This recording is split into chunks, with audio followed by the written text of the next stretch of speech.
A man transmigrates to an interstellar world, but is so poor that he can only scavenge for scraps in a junkyard. Having finally gotten into university, I had hoped to make a living using my skills as a mechanic from my previous life. Unexpectedly, I was bound to a gambling addict's life-saving system, where I could become stronger simply by spending money. Deduct 5 health points, activate spirit and elemental talents, and grant 6 card draws. Hey, Wang Dang hasn't agreed yet. Wang Dang's eyes widened. A mental agreement counts as an agreement. Wang Dang wanted to say something more, but suddenly felt a strong wave of dizziness. When he woke up again, it was already completely dark. How long did Wang Dang sleep? Wang Dang rubbed the back of his head and got up. The host has been unconscious for 3 hours. It is recommended to increase physical activity and maintain a balanced diet. Surprisingly, Wang Dang detected a hint of concern in that cold, electronic voice. I know, enough with the rambling. Wang Dang's tone was somewhat unnatural. Does the host wish to draw a card now? No. Wang Dang stroked his chin, looking thoughtful. I'm not inspired right now. I'll draw again when I'm inspired. Wang Dang took out a green nutrient solution from the cardboard box, tilted his head back, and drank it down. He picked up a faded old iron pot, poured in 5 vials of nutrient solution, and then pressed the heating button. The green liquid quickly began to bubble and fizz. For Wang Dang, not eating something hot was the same as not having eaten at all. Perhaps because he was still growing, 2 bottles a day would be enough for an ordinary person, but Wang Dang drank 10 bottles a day and would still feel so hungry that he saw stars. To save money, he usually only drinks 3 bottles a night, but today he got a great deal and had a lucky break, so having an extra meal isn't unreasonable. Wang Dang, carrying a bowl of hot soup and holding an iron ladle, turned on the antique television. An urgent news report popped up on the screen. Breaking news. A level 8 tsunami will hit the southern part of the city at 9:15 a.m. tomorrow. Avoid going out unless absolutely necessary. The coastal highway was closed at 8 a.m. and reopened at 1 p.m. Wang Dang scooped up the nutrient solution, his eyes fixed on the announcer. How high would an 8-level tsunami be? If this were in Wang Dang's original world, there would have been an uproar and panic.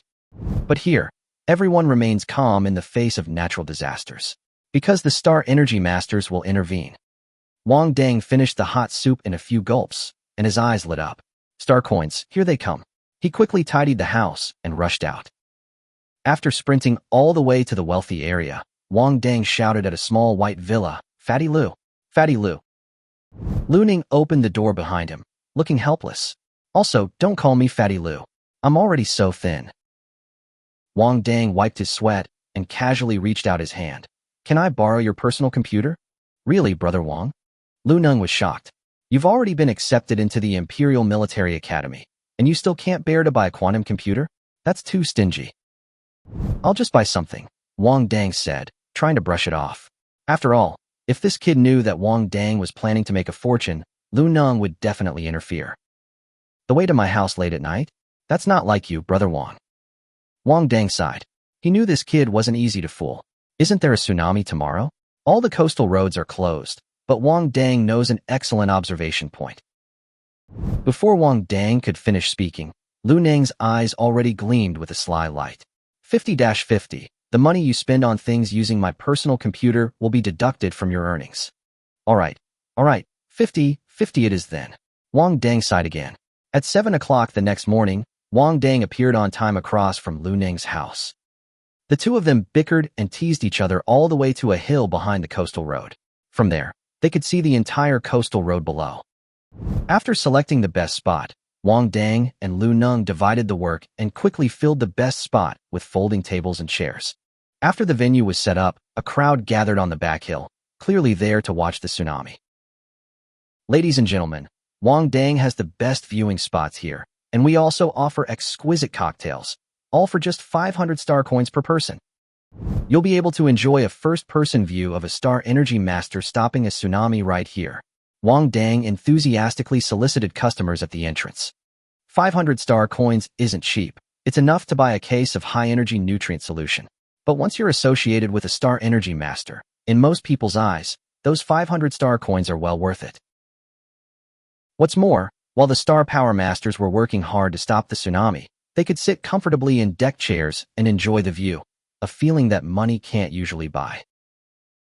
After taking care of the guests on the back mountain, Wang Dang asked Lu Neng to watch their temporary shop while he went down the mountain to solicit customers. "Brother, are you here to see the Star Energy Master?" Wang Dang approached a well-dressed, middle-aged man mysteriously. "I know a place where you can see the entire coastal highway from a high vantage point. Just give me 100 star coins and I can take you there." The middle-aged man glanced at the crowded people ahead and realized that he couldn't see anything. So he took out his bank card and said, "Okay, I'll transfer the money to you." Wang Dang skillfully took out his bank card, tapped it against the middle-aged man's, and 100 star coins were deposited into his account. The passers-by who had been observing nearby also began to get restless. Just as Wang was busy collecting money, a slender, fair hand reached out in front of him, its pink nails shimmering slightly in the sunlight. Wang Dang had no time to admire her hands. His entire attention was drawn to the black card. An Imperial Bank Black Diamond card, a VIP client. "Hurry up, just draw whatever you want, I'll take care of it." A voice, arrogant yet impatient, rang in Wang Dang's ear. "Don't bring any more people." Wang Dang looked up following the sound and saw a girl wearing a pink striped short-sleeved shirt and a denim mini-skirt. Her skin was fair and radiant. A pair of oversized sunglasses covered most of her face, obscuring her true features. But one thing was certain. She was definitely no less beautiful than the interstellar actresses in Star Shadow. Wang Dang swiftly took the black diamond card from her hand, and without batting an eye, transferred 5,000 star coins into his account. "Yes, sir, I'll take you there right away." Wang Dang glanced discreetly at the necks of the girl in sunglasses and her group. If he wasn't mistaken, the necklaces around their necks were the legendary mecha necklaces, specifically designed to store mecha. The reason it's considered legendary is because in the Empire, mechs are strictly controlled by the military and high-ranking officials, and ordinary people like Wang Dang have no chance to come into contact with them. Looking across the entire South City, there are only 5 registered mecha owners, but here comes 6 people with mechas, which shows that this group is no ordinary people. "Sister Jasmine, I've always heard that Nanchang is extremely poor, but the guy who led the way looks like he's at least a tier 3 mecha warrior." A girl with a butterfly hair clip whispered as she approached the girl in sunglasses. Tan Moli glanced at Wang Dang, who was leading the way, and said, "He should be a tier 5 mecha warrior." Mai Xiaomai covered her mouth in surprise. A tier 5 mecha warrior acting as a scalper? Shouldn't he be at the Imperial Military Academy? A tier 5 mecha warrior is just someone who is barely qualified to enter the mecha world. Judging from his qualifications, he probably knows his place. Even if he gets into Military Academy, it'd just be a stepping stone for others. When everyone arrived at the place, a few people were a little annoyed to find that there was an entrance fee of 500 star coins, but Tan Moli and the others paid the money and went in without even looking at each other. Furthermore, the place was indeed as Wang Dang had described, with an excellent view, and it was even equipped with tables, chairs, and fine wine, so everyone readily accepted. In less than half an hour, the young man had charged them 3 times. Look, the Star Energy Masters are here," someone shouted, pointing ahead. The entire arena fell silent, as everyone focused intently on what was happening. The most eye-catching of them all were the 5 men dressed in tight-fitting combat suits. Those 5-star Energy Masters had already summoned their mechs. After entering their mechs, they took off, soaring above the sea and disappearing from everyone's sight. "Hey, they're gone." A chorus of boos immediately erupted in the makeshift shop. Fortunately, Wang Dang was prepared and, as if by magic, produced a box of the latest mechanical binoculars from under the counter. "Dear customers, we sell telescopes in our shop, which can help you see the details of the Star Power Masters battles more clearly. For customers who make a purchase at our shop, we offer a discounted price of 888 star coins. For customers who do not make a purchase at our shop, the price is 1,000 star coins." The middle-aged man took a sip of his cocktail, sighed, and said, "Young man, give me one." He'd already spent so much today, what's another 888? The 5-star Energy Masters in the air had already taken their positions, and the other 4 high-level Star Energy Masters immediately activated their Star Energy barriers. These barriers were blue, red, and purple. These colors represent their respective elemental affinity. For barriers swept in, covering the entire sea surface. Other sea levels also saw the rise of star energy barriers, enveloping the entire southern city like a dome. Your star power isn't enough. Wait for the wave to come before opening the dimensional gate. A voice entered Yushinji's mind. Okay, Yushinji replied solemnly. Don't put too much pressure on yourself. You are the most talented star energy master in the Blue Star capital. Keep it up. The kind senior student comforted Yushinji. Brother Wang, look. The star energy master is so handsome. Lu Nun pulled Wang Dang over and forcibly shoved the binoculars into his hand. Look at that barrier. It's amazing. Wang Dang also saw the magnificent scene on the sea through his telescope, and his heart was filled with excitement. So this is what a star energy master is like. Thinking this, Wang Dang summoned the system in his mind. System, what type of star energy master am I? Host, you have only unlocked your star ability talent, but you don't yet have elemental affinity, so you are a star ability master without a specific element. Wang Dang suppressed the urge to unleash a torrent of curses, his lips twitching slightly. You mean, I need to activate elemental affinity to become a true star energy master? Is that right? Host, you're really smart. Do you want spatial elemental affinity? It only costs 5 health points. Go to hell. Wang Dang finally couldn't help but curse out loud. Wang Dang's cursing startled Lu Nun. He quickly snatched the binoculars from Wang Dang's hand to see what had happened to make his brother Wang suddenly start cursing. Chapter 7. There can't be any flaws. A tsunami is coming. As a sharp female voice rang out, everyone immediately looked towards the sea and saw towering waves rising in the distance. The defensive mechs controlled by the Star Energy Masters appear incredibly small in comparison. Yet, the Star Energy barrier they erected acted like an iron cage, forcefully blocking this world-destroying power. Junior Yu, now's the time. Upon hearing his senior's command, Yushinji immediately opened a dimensional portal in front of him. The next second, roaring seawater surged into the portal, the terrifying impact almost causing him to lose his balance. On the mountain, Mai Xiaomai held a telescope in one hand and clenched her small fist in the other, nervously cheering him on. Go, Senior Yu. Yushinji gritted his teeth and poured more star power into the dimensional gate, barely managing to keep the entrance open. The greater the energy expenditure, the less time he could hold on. The situation was clearly worse than originally planned. A nearby Star Energy Master sensed something was wrong and immediately used telepathy to ask, Junior Brother Yu, can you still hold on? Yushinji answered with difficulty, I can hold on, but I might not be able to last the expected hour. The senior student comforted him. It's okay, this is the worst of the tsunami. Once we get through this wave, things will be easier to handle later. Yushinji was no longer in the mood to respond. All his attention was focused on maintaining the dimensional gate. Wave after wave crashed against the Star Energy barrier, causing its light to dim continuously. Fortunately, the Star Energy Masters replenished their star energy in time, preventing the defense from collapsing. Just when everyone thought this crisis would pass smoothly as before, an unexpected event occurred.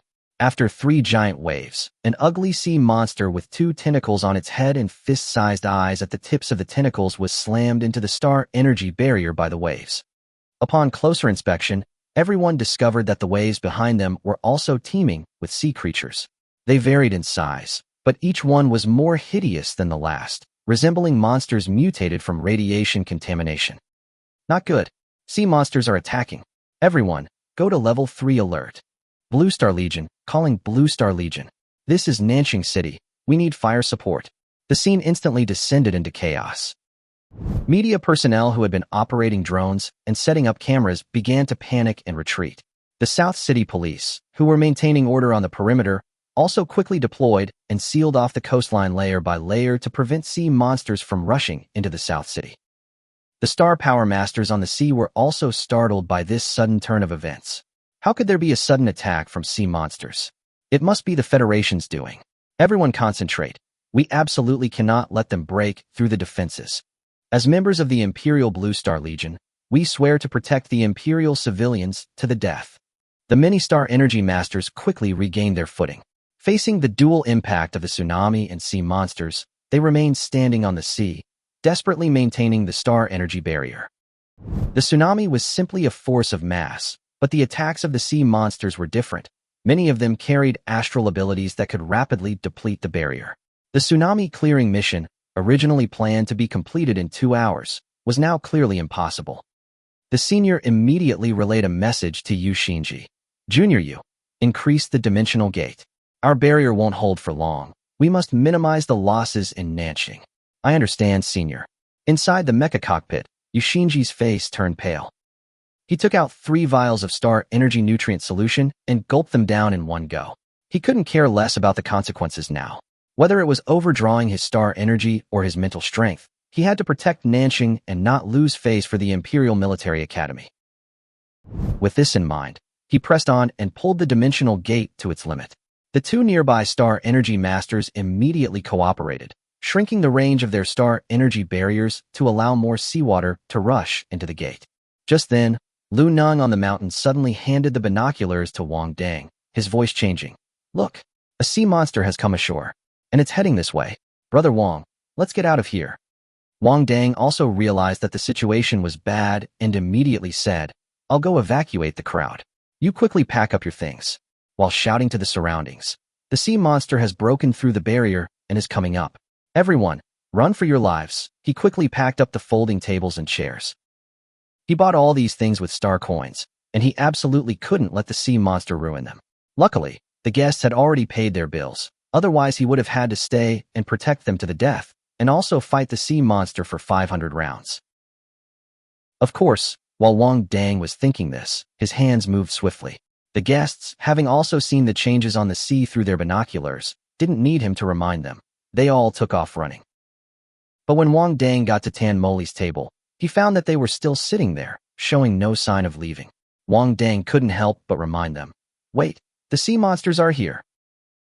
Tan Moli picked up her cocktail, took a sip, and said slowly, I know, the sea monsters are coming.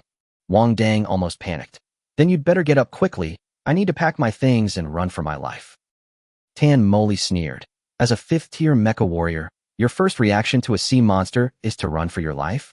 If that's the case, why did you become a mecha warrior? Wang Dang's eyes widened. I'm only a tier 5 mecha recruit. You want me to fight sea monsters hand-to-hand? I don't even have a mecha. My Xiaomai quickly tugged at Tan Moli's sleeve and whispered, Sister Moli, don't make things difficult for him. We can stay. Then she said gently to Wang Dang, Boss, don't be afraid. We are all students from the Imperial Military Academy and won't let the sea monsters harm you. Wang Dang looked annoyed. It wasn't that he was afraid of the sea monsters. After all, he had a flash of inspiration while counting the money, and he had already drawn an SR gold card from the system, enough to keep him alive. What he was really heartbroken about were the newly bought tables, chairs, and benches. If a person gets beaten up by a sea monster, they'll recover in a few days. But if these tables and chairs are scratched by sea monsters, then they're definitely damaged and won't fetch a good price at the seafood market. Chapter 8, Run. As they spoke, the sea monster had already climbed up the mountainside, its limbs as nimble as a sea monkey. Wheat, get in the mech. Tan Moli shoved Wang Dang aside and boarded a red and white heavy mech first, then coldly reminded him, You better hide yourself. The others also immediately summoned their mechs and switched to combat stance. Brother Wang, quickly hide. Lu Ning reacted quickly, pulling Wang Dang behind a large rock. His voice trembled with fear. This is terrifying. How come there are sea monsters? Is the Federation behind this? Wang Dang stared into the distance, lost in thought, and said, Not necessarily. Beasts have always been a target of both the Empire and the Federation. Although the Federation is at odds with us, it wouldn't go so far as to use beasts. After all, alien beasts had caused both the Empire and the Federation heavy losses in the past. Lu Neng lay behind a rock, watching Tan Moli and the others' mechs fight the sea beasts, his face full of envy. Brother Wang, are they really students from the Imperial Military Academy? Their mechs are so cool. When you start school, you have to take a picture of your mech and show it to me. Yeah, I wish it were mine. Wang Dang stared at Tan Moli's mech, his eyes practically shining. Tan Moli piloted a heavy mech, completely at odds with her slender appearance, yet she wielded it with exceptional skill. Each strike of her laser hammer sent sea monsters flying. Before long, 3 sea monsters lay dead beneath her hammer. Wang Dang had never actually handled a mecha before. Nanxing High School only had 2 mecha simulators, which the school treasured like precious artifacts.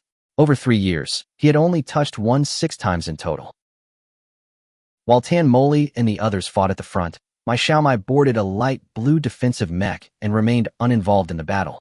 Wang Dang immediately deduced that this short-haired girl was most likely a mech pilot. The only person the mech warriors would cherish like this is the mech pilot. While mech pilots also possess mechs, they aren't particularly skilled in combat. Their mechs are usually only used for self-defense. Wang Dang licked his lips. Therefore, the mech pilot's mechs are the easiest to steal. No, the easiest to pick up. As the number of sea monsters increased, Tenmoli's side gradually became overwhelmed. Soon, 2 sea monsters broke through the defense line and directly targeted my Xiaomai in the rear. Fortunately, my Xiaomai's mecha has extremely strong defensive capabilities. Even with the 2 sea monsters tearing at it frantically, they only managed to leave a few scratches on the surface. This is normal. Mecha pilots' mechas are specially made by the Mecha Pilots Association, and their defensive capabilities are absolutely top-notch. After all, training a mech pilot consumes resources comparable to the annual income of a small town. Wang Dang watched the mech accumulate scratches, his face contorted with heartache. Although he didn't know what material the armor plate was made of, its hardness alone told him it was definitely valuable. Being ravaged by the sea monster's claws, and my Xiaomai had absolutely no ability to retaliate. If his mecha were to be treated like that, he would definitely dig up the sea monster's ancestors for 18 generations. Just as my Xiaomai was entangled by the 3 sea monsters and completely unable to move, one of the sea monsters in front of Tenmoli suddenly self-destructed. A large amount of corrosive slime sprayed onto the red and white mecha, and an alarm immediately sounded inside the mecha's cockpit. Oh no, my star energy pool has been corroded. Wait, Tenmoli smashed another sea monster flat with her hammer, giving it no chance to self-destruct. Wheat cried out in panic, "Sister Moli, I can't move." She wanted to rush over to help Tenmoli repair her mech, but 3 sea monsters clung tightly to her defensive mech, making it impossible for her to move. "Help Xiaomai break through," Tenmoli shouted to her companions. However, the others were also entangled with the sea monsters, each facing at least 5, leaving them no time to spare. Inside the mech cabin, electronic voices continuously blared. Warning, severe loss of star energy. Warning, insufficient energy. Tenmoli's expression grew increasingly grim. Once the mecha lost its star energy, it was no different from scrap metal. Unable to wait for the mecha pilot's rescue, she could only increase her attack speed and kill as many sea monsters as possible while the mecha was still mobile. As a military academy student, protecting civilians is always the top priority. With Tenmoli going full speed ahead, her star energy was draining even faster. The surrounding sea beasts seemed to sense her dwindling strength and immediately swarmed around her like wolves smelling blood. "Sister Jasmine." My Xiaomai's voice was already choked with sobs. If she had known it would turn out like this, she shouldn't have chosen this purely defensive mech for safety. Now she could only watch helplessly as Jasmine's mech energy slowly drained away. Tenmoli gripped the hammer with both hands, still holding the line. "Protect Xiaomai. We must hold out until reinforcements arrive. The Empire is proud of us. Sister Moli, let's retreat." Xiaomai cried, tears streaming down her face. She didn't want to be the pride of an empire. She just wanted her friends to live well. Just as she was sinking into despair, a clear, young male voice suddenly rang in her ears. "Exoskeleton, activate." Since my Xiaomai herself has given up, Wang Dang can't just stand by and watch this seemingly expensive mecha be destroyed. He could easily salvage a few key parts, and that might be enough to cover his living expenses for 4 years of university. The next second, different colored metal skeletons appeared out of thin air, covering Wang Dang's limbs. His left arm was red, his right arm was blue, and even the thigh and calf of his right leg were different colors. There was no other way. He was simply too poor to afford even the exoskeleton standard for mecha recruits. This one was cobbled together from scrap parts salvaged from his classmates. With the exoskeleton, Wang Dang felt his strength instantly increase several levels. He usually wouldn't use this thing, afraid of bumping or damaging it, but now that he had the chance to upgrade, he figured he might as well take advantage of it. Lu Ning was so frightened that he could barely speak. "Brother Wang, don't be impulsive. This is a strange beast," Wang Dang said. "Watch me do something big for you." As soon as he finished speaking, his speed suddenly increased, and he rushed to my Xiaomai in the blink of an eye. His fist, encased in a metal skeleton, slammed into the sea monster clinging to the back of the mech. He used all his strength in that punch. After all, he had never fought a sea monster before, and even Tenmoli and the others had struggled to fight it in their mechs, so he certainly didn't dare to hold back. With a loud bang, the sound of metal clashing exploded. The powerful recoil forced Wang Dang back a step, and the metal skeleton on his fist dented. But he also managed to knock the sea beast off the mecha, its crimson eyes instantly fixing on him. "Are you crazy? Exoskeletons can't hurt sea monsters." My Xiaomai shouted anxiously. "Run!" Wang Dang cursed inwardly. So tough? But it was too late to regret it now. The pain had completely unleashed the sea monster's ferocity. It roared and pounced directly at Wang Dang. My Xiaomai's face turned pale with fright, her mind racing as she recalled the emergency procedures her teacher had taught her. "That's it." She gathered her strength and roared. "What kind of warriors are you if you can't even protect your nanny?" Chapter 9. I'll kill your ancestors for 18 generations. Wang Dang leaned back to dodge the sea beast's attack, and at the same time, he clenched his right fist, and the spikes of his exoskeleton shot out, slashing heavily across the sea beast's belly. Green, sticky fluid dripped from the wound, splashing onto Wang Dang's skin and instantly corroding his clothes and flesh, emitting puffs of white smoke. Wang Dang endured the burning pain and grinned, saying, "So, you're not all that tough after." Without driving the sea monster away, he wouldn't have a chance to get close to my Xiaomai's valuable mecha. The sea monster crashed to the ground, its 4 abdominal wounds dripping sticky fluid. But the other 2 sea monsters that were entangled with my Xiaomai also noticed Wang Dang, their moving target. They immediately released their mechs and roared as they pounced. Wang Dang narrowly dodged the attack, but his abdomen was still ripped open by sharp claws, and blood gushed out. The smell of blood thoroughly fueled the sea monster's ferocity, and their roars became even more frenzied. My Xiaomai then realized that the shady shop owner was still alive. But she didn't have time to think further. She immediately piloted her cumbersome defensive mech to repair Tenmoli. Wang Dang watched helplessly as the walking star coin receded further and further away, completely bewildered. Who says mecha pilots are all support roles? How come this mecha pilot is running so fast? Tenmoli also cooperated very well, killing sea monsters while revealing the star energy tank on her back, making it easier for my Xiaomai to repair it. Wang Dang's plan to possess another body was forced to a halt, and the situation became extremely dire. His exoskeleton was no match for the sea beasts. Its hardness was even inferior to their skeletons. To make matters worse, the 3 sea beasts' hatred had completely shifted to him. Wang Dang admitted that he had indeed been a tiny bit greedy, but shouldn't these sea beasts target the stronger ones first? He had no choice but to grit his teeth and continue fighting. After several rounds, Wang Dang's left arm exoskeleton was completely broken, and he had numerous injuries all over his body. Fortunately, the 3 sea monsters didn't gain any advantage either. Wang Dang focused on their vulnerable bellies, employing a strategy of trading blows for damage. "Brother Wang," Lu Ning cried out from behind a rock. He hated that he was only a second-tier mecha warrior, not even qualified to use an exoskeleton, and could only watch Wang Dang fight desperately. Wang Dang listened to Lu Ning's miserable cries, coughed up 2 mouthfuls of blood, and felt a wave of gloom. He wasn't dead yet, and people were already wailing. But now, he seemed close to death, just a couple more claw strikes from the sea monster. Wang Dang barely dodged the attack, stealing his resolve. He'd fight it out. He only had 1 breath left anyway. The next second, he activated the skill he obtained from the SR card, Glass Cannon. After this skill is activated, defense is reduced by 100%, attack power is increased by 200%, and speed is increased by 300%. Simply put, it has incredibly high attack power, but it can shatter instantly if touched. Wang Dang had a sudden inspiration while counting his money and casually drew a card, unexpectedly getting an SR card on his first try. But to his utter surprise, the skill card was such a terrible one.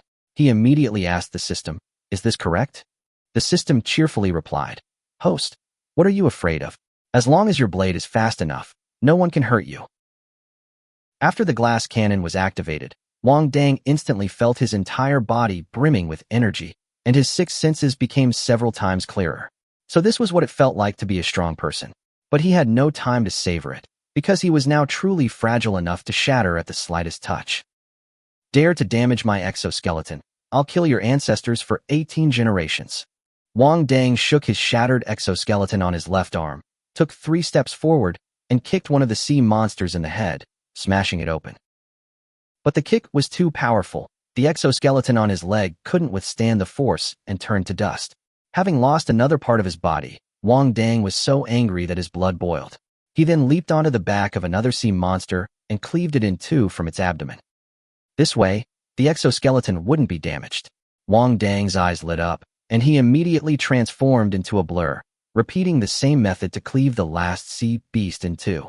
Having dealt with 3 sea beasts without sustaining any injuries, Wang Dang finally felt a sense of satisfaction. Although he pieced together this exoskeleton from scrapped parts, the repair costs alone amounted to 10,000 star coins, all of which were his hard-earned money. At the same time, Mai Xiaomai also raced against time to repair Tan Moli's mecha. Tan Moli re-established a defensive line with her companions, and Wang Dang's side was temporarily safe. Brother Wang, Lu Neng, his face covered in snot and tears, rushed out from behind the rock. Brother Wang, I almost thought I'd never see you again. Don't come any closer. Wang Dang immediately sensed something was wrong when he saw Lu Neng's bull-like charging posture. He was now so fragile that he would die at the slightest touch. It would be such a waste if he didn't die at the hands of the sea monster, but instead was killed by Lu Neng. But Lu Neng didn't hear him at all and continued charging straight at him. Wang Dang could only dodge. As a result, Lu Neng missed his target, sending a small pebble flying, which hit Wang Dang's right hand.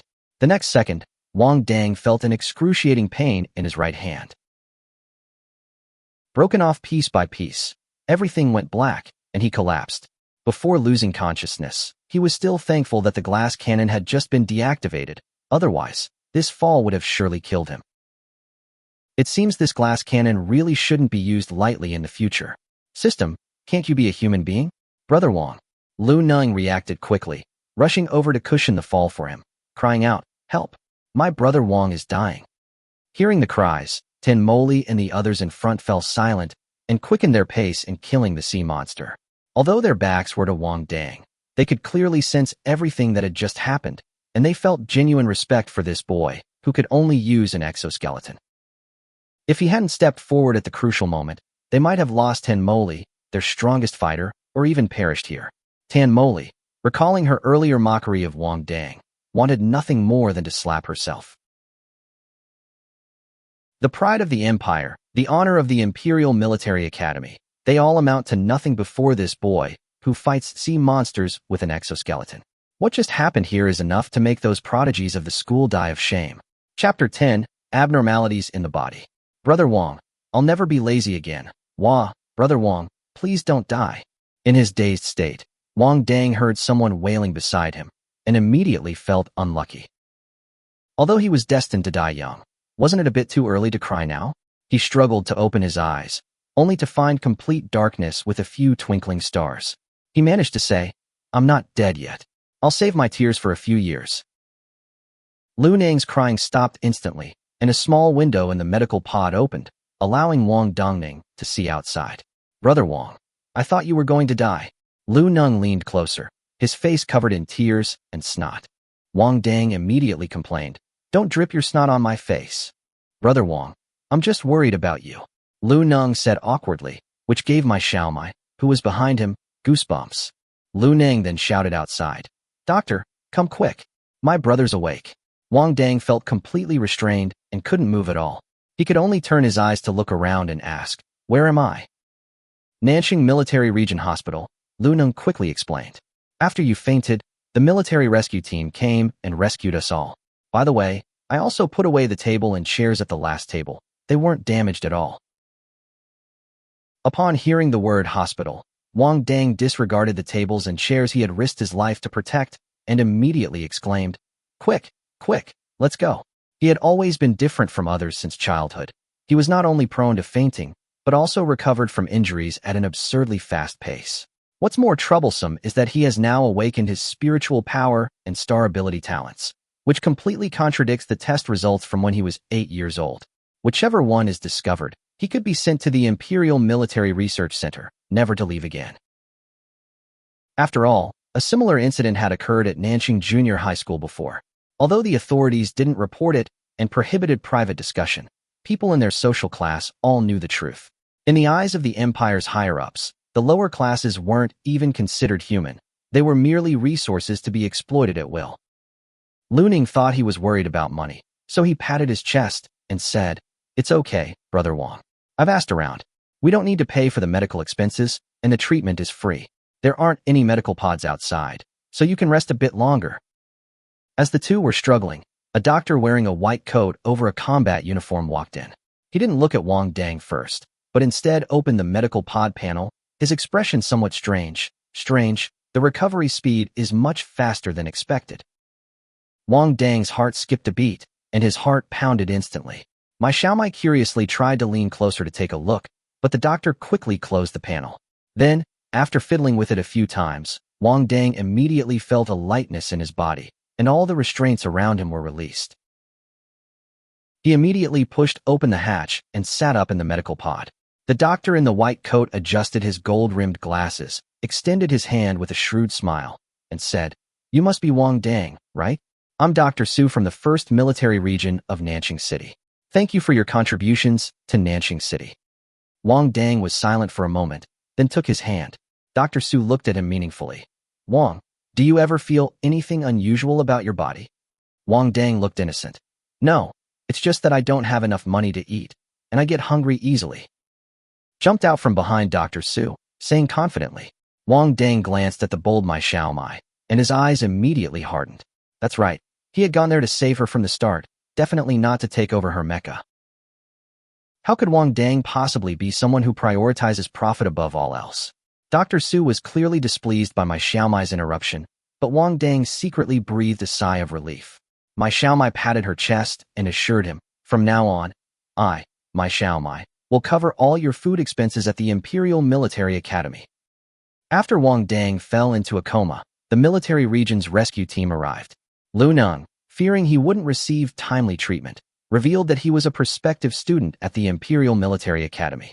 Upon hearing this, the rescue team immediately took him to the military region hospital, where they used the most advanced medical pod.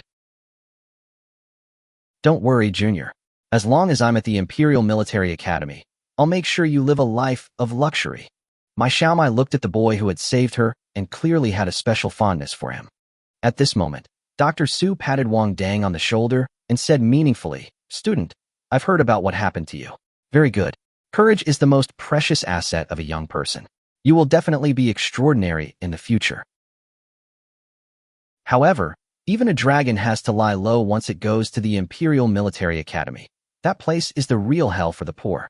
Wang Dang looked at Dr. Su, nodded slightly, and didn't say anything. For some reason, he felt a deep-seated fear of the gentle and refined Dr. Su. He wasn't even this terrified when facing that mysterious system. Mai Xiaomai, completely oblivious to the atmosphere, continued to chatter on.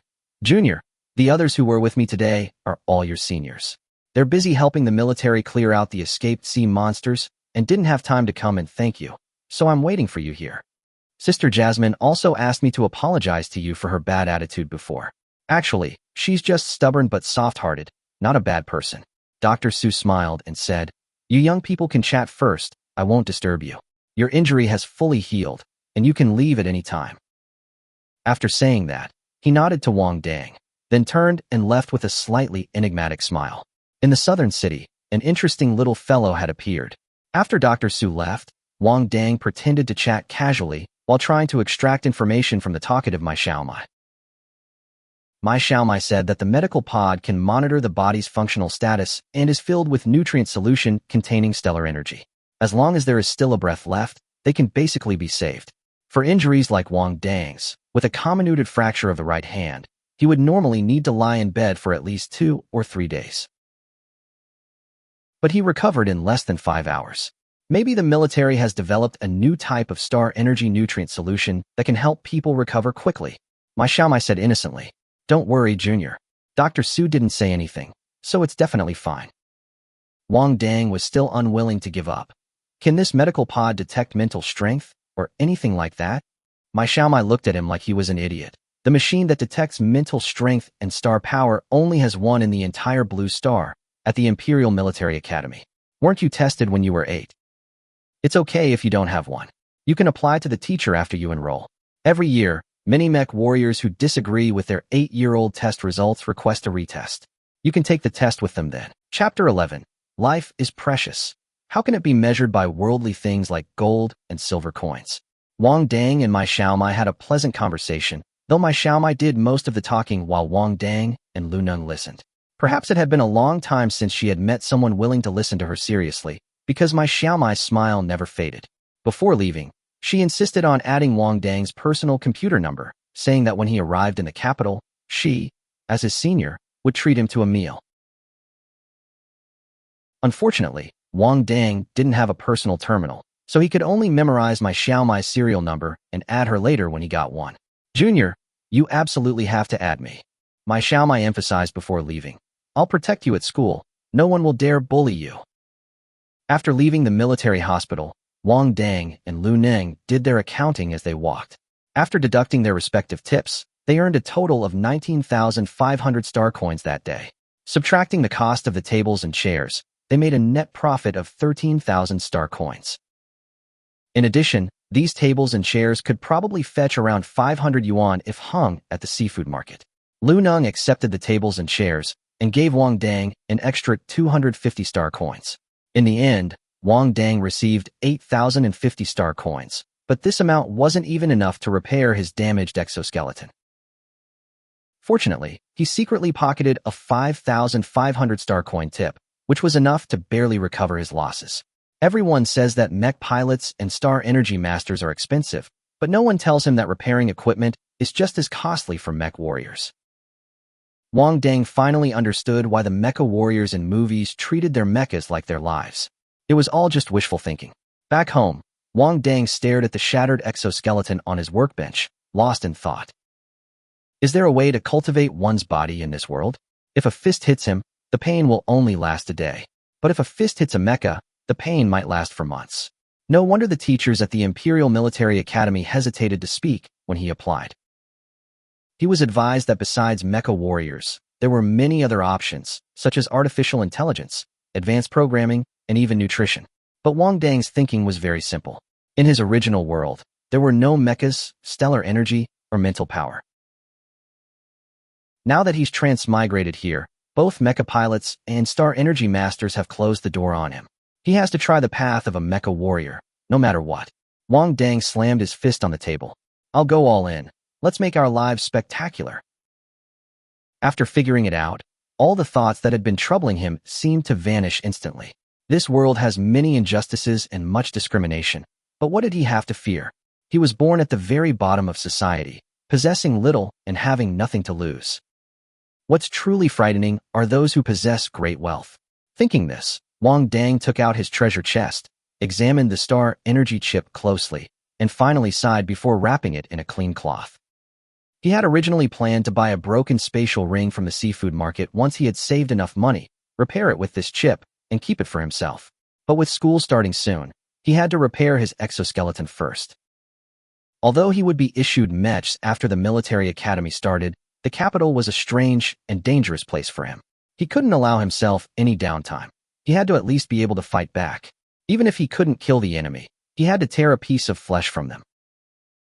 Wang Dang packed the star energy chip into his suitcase and then realized it was time to buy a quantum computer.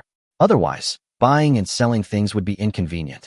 Actually, he had wanted to buy a quantum computer for a long time, but these things cost 5 or 10,000 star coins, and they were bound to biometric information, so he couldn't buy a used one. Furthermore, he had almost spent all his savings to assemble an exoskeleton, so the matter of the quantum computer had been delayed indefinitely. However, the Imperial Military Academy implemented strict military management, and students could not go out at will, with only 1 day off per month. Without the quantum computer, he would probably find it difficult to move around in the school. System, do you have any star coins? Wang Dang sighed. The system immediately replied, Dear host, I don't have a star coin exchange function here. Life is precious. How can it be measured by something as mundane as money? Wang Dang nearly rolled his eyes to the heavens. What he lacked right now was precisely those mundane things. Oh well, he'd just have to take it one step at a time. If he got really hungry, he could always ask Mai Xiaomai for a meal or two. Surely the entire Imperial Military Academy wouldn't let anyone starve to death. 2 days later, in the early morning, Wang Dang, carrying an old-fashioned suitcase, silently arrived at the floating station, waiting for the special train to the capital. He timed it perfectly. Just a few minutes later, the special train quietly arrived at the station. Just as he picked up his suitcase to get on the bus, a hurried shout came from behind him. Brother Wang! Brother Wang, wait for me! Wang Dang turned around and saw Lu Ning, covered in sweat, standing in the crowd, waving at him. Why are you here? Wang Dang asked, somewhat surprised. The South City had just experienced a tsunami these past 2 days, and many coastal houses had been damaged, making appliance repair businesses incredibly busy. He had been so busy he hadn't even had time to contact Lu Ning. Lu Ning ran up to him, panting, and grinned. You bought your ticket with my personal terminal, forgot? He then handed him a personal terminal box. Brother Wang, this is for you, a gift for your college entrance exam. Wang Dang hesitated, looking at the box without immediately taking it. Why had this miser suddenly changed his ways? Giving him the latest supercomputer, was there a bomb inside? Seeing his wary expression, Lu Ning's face fell, and he shoved the box into Wang Dang's hand. Over the years, I've made quite a bit of money following you around, and I've heard there are lots of beautiful girls at the Imperial Military Academy, and the capital is incredibly prosperous. This supercomputer isn't just a free gift. You'll have to take lots of pictures of beautiful girls for me. Fatty Lu. Wang Dang was momentarily at a loss when his longtime friend suddenly pulled this stunt. All right, the car's here, let's go. Lu Ning went around behind him and pushed him toward the car. I'm the first one on your computer's friend list. If there aren't any pictures of pretty girls, we're no longer buddies. Okay. Wang Dang nodded emphatically. I got it. He didn't say whether he was remembering the pictures of pretty girls or the friendship itself. Lu Ning stood there, watching the special train from the capital drive away, and suddenly burst into a tirade. CS. What's the point of having such good grades? Why did you choose to go to such a faraway place? As he cursed, tears streamed down his face. Chapter 12. The Second Chances of Drawing Cards. Wang Dang sat by the window, fiddling with the personal computer Lu Ning had given him. Although this wasn't his first time using a personal computer, this was the latest model, and he hadn't yet figured out many of its functions. Just as he was exploring the features, a friend request suddenly popped up in the bottom right corner. Wang Dang clicked on it, and saw that the profile picture was a photo of my Xiaomai and a cat. As soon as he accepted, my Xiaomai's messages started popping up like a machine gun. My meow. Junior, why didn't you add me as a friend? It was Lu Ning who told me your personal computer number. Oh well, I'm not going to hold a grudge. You should be arriving in Beijing soon, right? Wait for me at the school gate. Your senior will treat you to a welcome back dinner. My meow. The capital city is much more fun than the southern city. When I have time, I'll take you to eat something delicious. Wang Dang looked at these messages, thought for a moment, and replied, No need, senior. I want to gain more experience on my own. He politely declined my Xiaomai's advances, partly because he didn't know how to handle her enthusiasm, and partly out of practical considerations. My Xiaomai was sweet and lovely. A girl like her would surely have many suitors at the military academy. As a freshman, if Wang acted too familiar with her, he might find himself being targeted without even realizing it. He had heard from his teachers that the Imperial Military Academy was no ordinary school. It wasn't uncommon for someone to die there every day. My meow. Junior, you're so cold. Okay then, I'll treat you to a meal another day to repay your life-saving grace. Don't you dare refuse your senior again. Otherwise, your senior will really get angry. On the other side of the screen, my Xiaomai's cheeks were already puffed out. She'd never really experienced rejection before. But this junior had saved her and Tan Moli after all. Otherwise, she wouldn't have bothered trying to win him over. One could only reply, Okay, thank you. Just after replying, the levitation train's announcement came on. Dear passengers, we have arrived at the capital station. Please take your belongings and disembark in an orderly manner. Wang Dang picked up his suitcase and followed the crowd off the train. But he hadn't been out of the carriage long when a young man in front of him suddenly summoned a mecha and roared, I've put up with you for too long. Today I'm going to take you down. The other person reacted quickly, immediately boarding a pure black mech. The surrounding passengers seemed to be used to this scene and quickly moved aside, making way for the two mechs in the blink of an eye. Unlike the others, Wang Dang didn't leave. Instead, he stopped and stared intently at the two mechs. Neither of these mechs were officially mass-produced. indicating that the two individuals involved were from wealthy and influential families who could afford to hire mech pilots to custom-make mechs. The red mech that took the lead must have used some kind of fire element material, as it left behind fiery afterimages as it moved. Wang Dang felt that the mech designer who created this mech must have paid great attention to aesthetics. In contrast, the black mecha was less flashy, but clearly no weaker. Its overall structure was solid and exuded power. Wang Dang stood there admiring it until the mechanical police came to clear the area, at which point he left, turning back every few steps. The capital city was indeed different. Before even leaving the station, he had already seen two real, custom-made mechs. In the southern part of the city, such a thing would have been unthinkable. Wang Dang's heart leaped with joy. Arriving in the capital meant he was one step closer to his dream of building his own mecha. He couldn't wait to study the mysterious and intricate internal structure of the mecha. Just then, a flash of inspiration struck him, and he immediately summoned the system in his mind. System, I'll draw a card one more time. The system quickly responded. Okay, host, choose a number from 1 to 30. Wang Dang didn't hesitate. 9. Please, this time please give me a reliable card. Ding. Congratulations, host, you've drawn an SR card. Wang Dang was overjoyed. While the glass cannon he'd drawn before was absurd, the increase in power and speed was undeniable. The downside was that it shattered with a single touch, and once shattered, the user would fall asleep and never wake up. Immediately afterward, the system revealed the card's effects. Congratulations, host. You have obtained the Mech Doubling Talent card. When creating a mech, there is a 20% chance to double one of its performance stats, a 5% chance to double two performance stats, and a 1% chance to double all three performance stats. Wang Dang's eyes lit up instantly. Although the chance of all three attributes doubling was only 1%, as long as the quantity was high enough, he was bound to gamble and get one.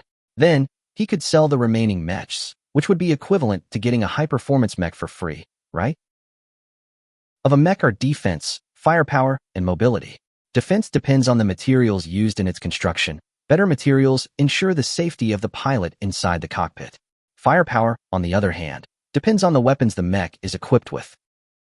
Lower-level mechs are typically equipped with laser guns and hand cannons, while higher-level mechs have a wide variety of weapons, most of which use materials containing stellar energy and possess astonishing power.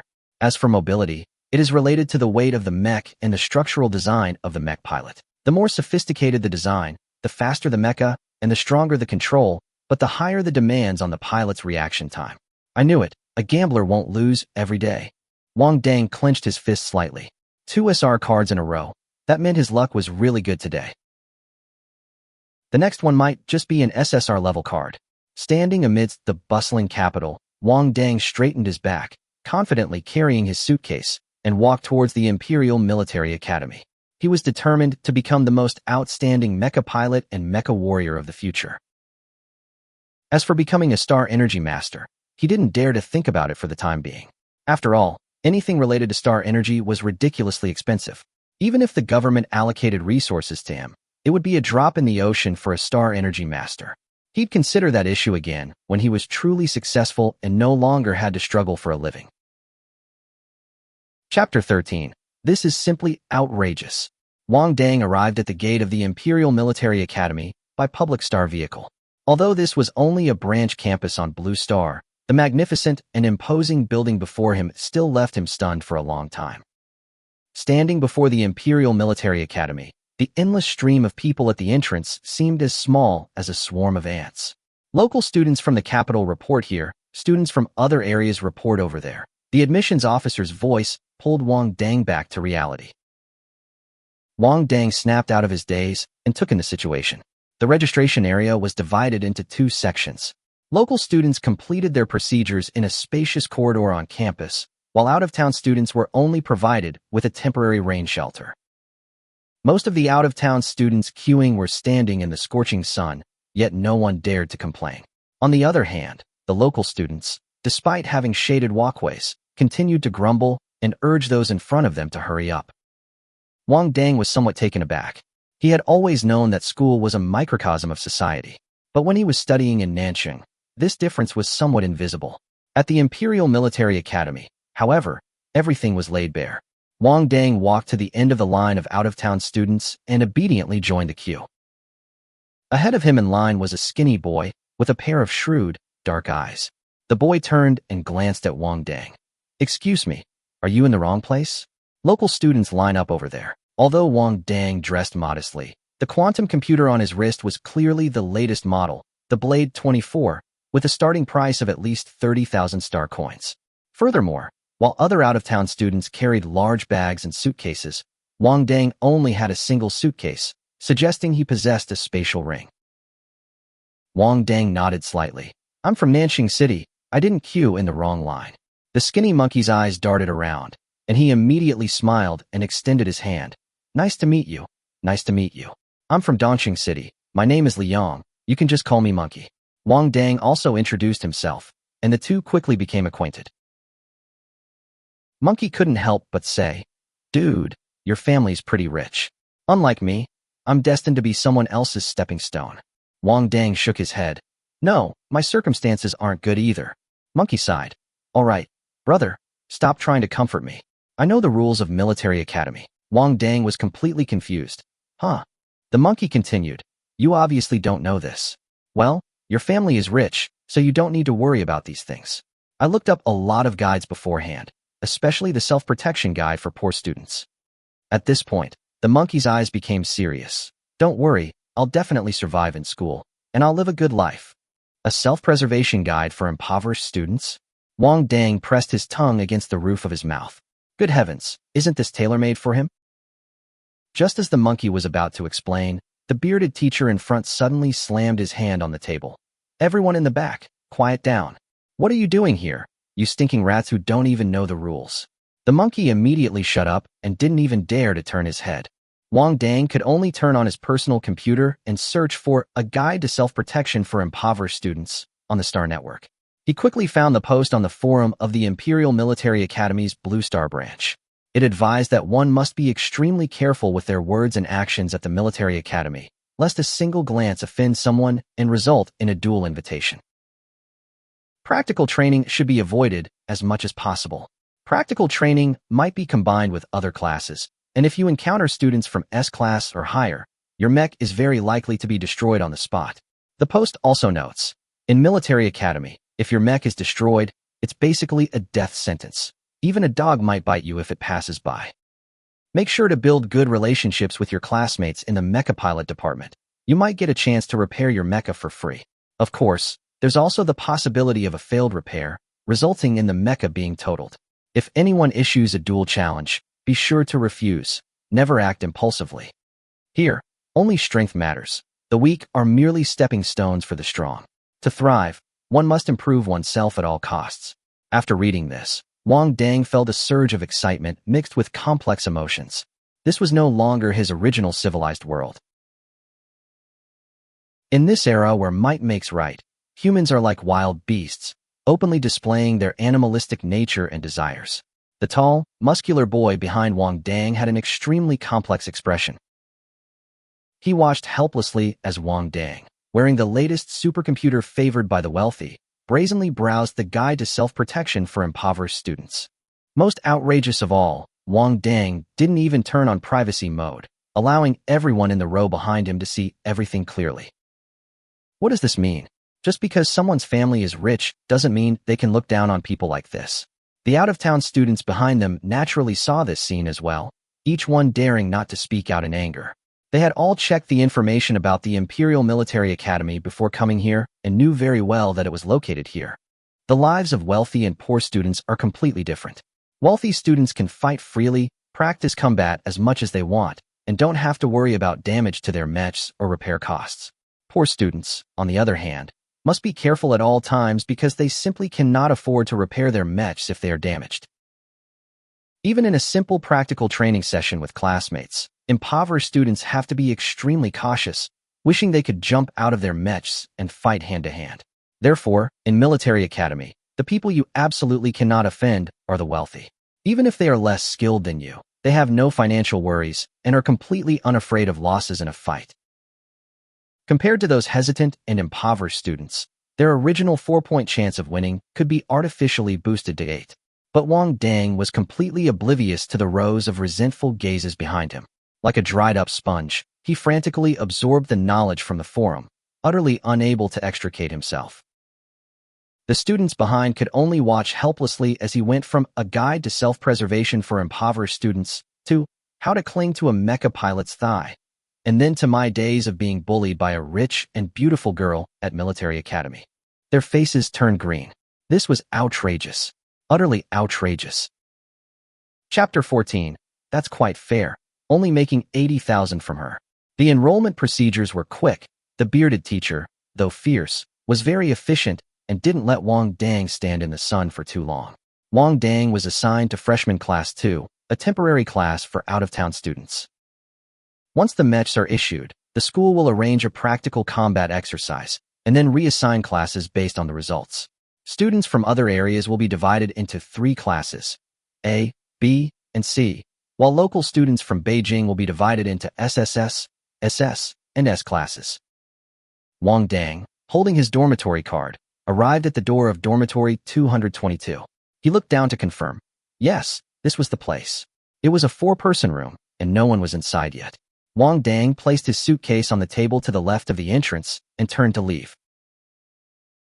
He had just checked on his personal terminal and found that the Imperial Military Academy's curriculum was very flexible.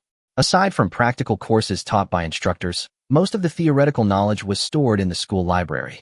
Therefore, Wang Dang planned to try his luck at the library first, to see if he could learn some basic courses for mecha pilots. After his experience on the forum, he had a general idea that to survive in this school, the first thing was strength, and the second was star coins. And among the many professions, the fastest way to make money was undoubtedly as a mecha pilot. After all, even a powerful star energy pilot needs a fully defensive mecha to protect themselves. Otherwise, before the spell could even be cast, they might be ambushed and taken away by the mech warriors. The library is considered a relatively safe place within the Imperial Military Academy, as most of the students who frequent it are star energy masters and mech masters. As for the mech warriors, practically no one would be foolish enough to come here. After all, of the 3 classes, they're the most combative. Wang Dang learned all this from the forums. If there's really nowhere to hide in the future, the library is definitely a good choice. The Imperial Military Academy's library, resembling a giant dumpling from the outside, stands within the school grounds. Wang Dang entered and headed straight for the second-floor mecha section, beginning to select introductory books on mecha. Just as he was diligently browsing, a surprised female voice suddenly came from behind him. "Junior, what are you doing here?" It was my Xiaomai.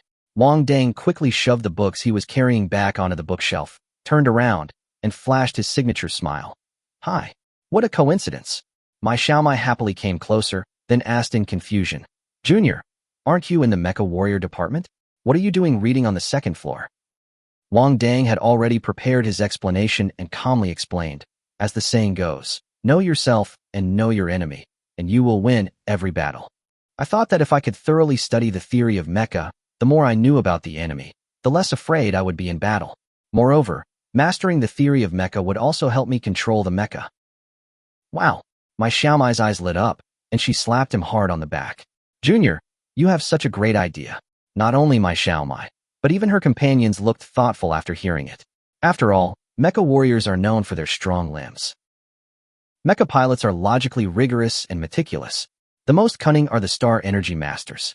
Is this Junior really not a star energy department freshman? My Xiaomai quickly smiled and said, "Since we're so destined, let me treat you to a meal at the cafeteria and show you around the school." Wang instinctively wanted to refuse, but as soon as he heard the words cafeteria, his stomach immediately started growling uncontrollably. Perhaps after drinking nutritional supplements for so many years, his stomach and mouth hadn't quite adjusted. Come on, you're starving." My Xiaomai immediately reached out and shoved him. Otherwise, people might think that I, as your senior, have mistreated you. Several people around him also smiled and advised, "Yes, Junior, don't be shy. Xiaomai's friends are our friends." Since they had already said that, it would be unreasonable for Wang Dang to refuse again, so he readily agreed. My Xiaomai waved her hand generously again. "You're new here. You probably haven't gotten a library card yet, right? These books are on my tab. Just pick them." They were called books, but they couldn't actually be opened. Their contents needed to be read via a brain-computer interface. Thank you so much, Senior. Wang Dang immediately agreed. He had already seen on the forum that library cards were a considerable expense, and the rental price varied for each book. Especially books related to mecha pilots and Star Energy Masters were never cheap. After choosing his books, Wang Dang followed Mai Xiaomai and her group towards the cafeteria. Once they sat down in the cafeteria, it became Wang Dang's solo performance. Mai Xiaomai watched, her mouth slightly open, as Wang Dang devoured his 5th serving of chicken leg rice, completely dazed. She silently turned to her companion and said, "One more serving of chicken leg rice." Mai Xiaomai even suspected that Wang Dang had calculated in advance that he would meet her at the library today, so he deliberately starved himself for a week, preparing to rip her off. But if he was going to rip her off, he only ate the cheapest chicken leg rice in the cafeteria. Wang Dang looked up amidst his busy schedule and said, "Thank you, Senior." "You're welcome." Mai Xiaomai looked at him with some concern. "Junior, are you sure you won't have any problems eating like this?" Wang Dang mumbled. "I've always had a big appetite since." Mai Xiaomai felt a little relieved. Otherwise, she was really afraid that Wang Dang would eat himself to death in the cafeteria. Just then, the girl with bangs sitting next to Mai Xiaomai suddenly said, "Xiaomai, about that space ring you asked me about last time, I found someone to repair it for you. 300,000 star coins." The boy sitting next to Wang Dang looked puzzled. 300,000 yuan to replace a chip? Xiaomai, why don't you just get a new one? Xiaomai smiled and said, "I really like this little rabbit ring, but they're no longer available for sale. 300,000 yuan it is. When can it be repaired?" Upon hearing this, Wang Dang abruptly lifted his head from his chicken leg rice, his eyes practically glowing green. 200,000, I can fix it. He hadn't yet sold the chip he'd removed from the robotic crab. He'd specifically checked at the seafood market, and the average price was only around 120,000. Mai Xiaomai was his senior from high school, and she even treated him to a meal. Earning 80,000 yuan was already quite generous. "Can you really fix it?" Mai Xiaomai tilted her head, looking at Wang Dang, who had devoured half a chicken leg rice in 3 bites, clearly somewhat doubtful. Wang Dang wiped his mouth and decisively said, "Yes." Chapter 15. The Richest Man in Dorm 222. In Dorm 222, Wang Dang sat at his desk, examining the pink rabbit ring in his hand. He had just used his personal terminal to check the internal structure of this spatial ring, but unfortunately, he couldn't find a matching one. However, the general structure of these spatial rings should be similar. Once disassembled, he would naturally understand the differences in detail. Wang Dang was actually quite curious. Mai Xiaomai was a mecha pilot, so why would she need someone else to repair something as simple as replacing a chip? However, he ultimately suppressed his curiosity, as he really wanted to earn that money. With 200,000 yuan, he could properly modify the mecha issued by the school and quickly improve its combat capabilities. Wang Dang put on his goggles, opened his toolbox, and began disassembling the spatial ring. Once he actually disassembled it, he immediately understood why Mai Xiaomai hadn't dared to do it herself. Mech pilots usually deal with large parts and gears on mechs, but the internal structure of this spatial ring was extremely small and delicate. The slightest carelessness could damage its core structure. Even a seasoned mechanic with exceptionally steady hands might not be able to fix it. But Wang Dang had repaired all sorts of things in Nanqing over the years, so he was naturally familiar with these kinds of precision parts. Carefully avoiding the complex structure, he used tweezers as thin as a needle tip to remove the broken chip. He then replaced the old chip with a working one, carefully fastened the small slots, and restored the spatial ring to its original state. After awakening his mental power talent, Wang Dongning could clearly feel the flow of stellar energy within the small ring. The old chip, however, no longer exhibited any stellar energy fluctuations. He closed his eyes and probed the ring with his mental energy, immediately sensing the space inside. He roughly estimated it to be about 10 square meters, equivalent to a typical secondary bedroom. It seemed that Mai Xiaomai's family was indeed very wealthy. Ordinary spatial rings on the market were generally only about 5 square meters. Wang Dang carefully put the ring away, planning to return it to Mai Xiaomai in a few days, creating the impression that he had gone to great lengths to repair it. After all, the other person had spent 200,000 yuan, and he needed to make her feel that the money was well spent. Wang Dang was a shrewd businessman and knew how to provide emotional value to his clients. He had just finished tidying his desk when he heard a sound outside the dorm room. It must be his roommate returning. I wonder which dorm Chicken Leg Bro lives in. Otherwise, I'd definitely go over and learn from him. He's amazing. Several beautiful female upperclassmen were sitting across from him, but he didn't even glance at them.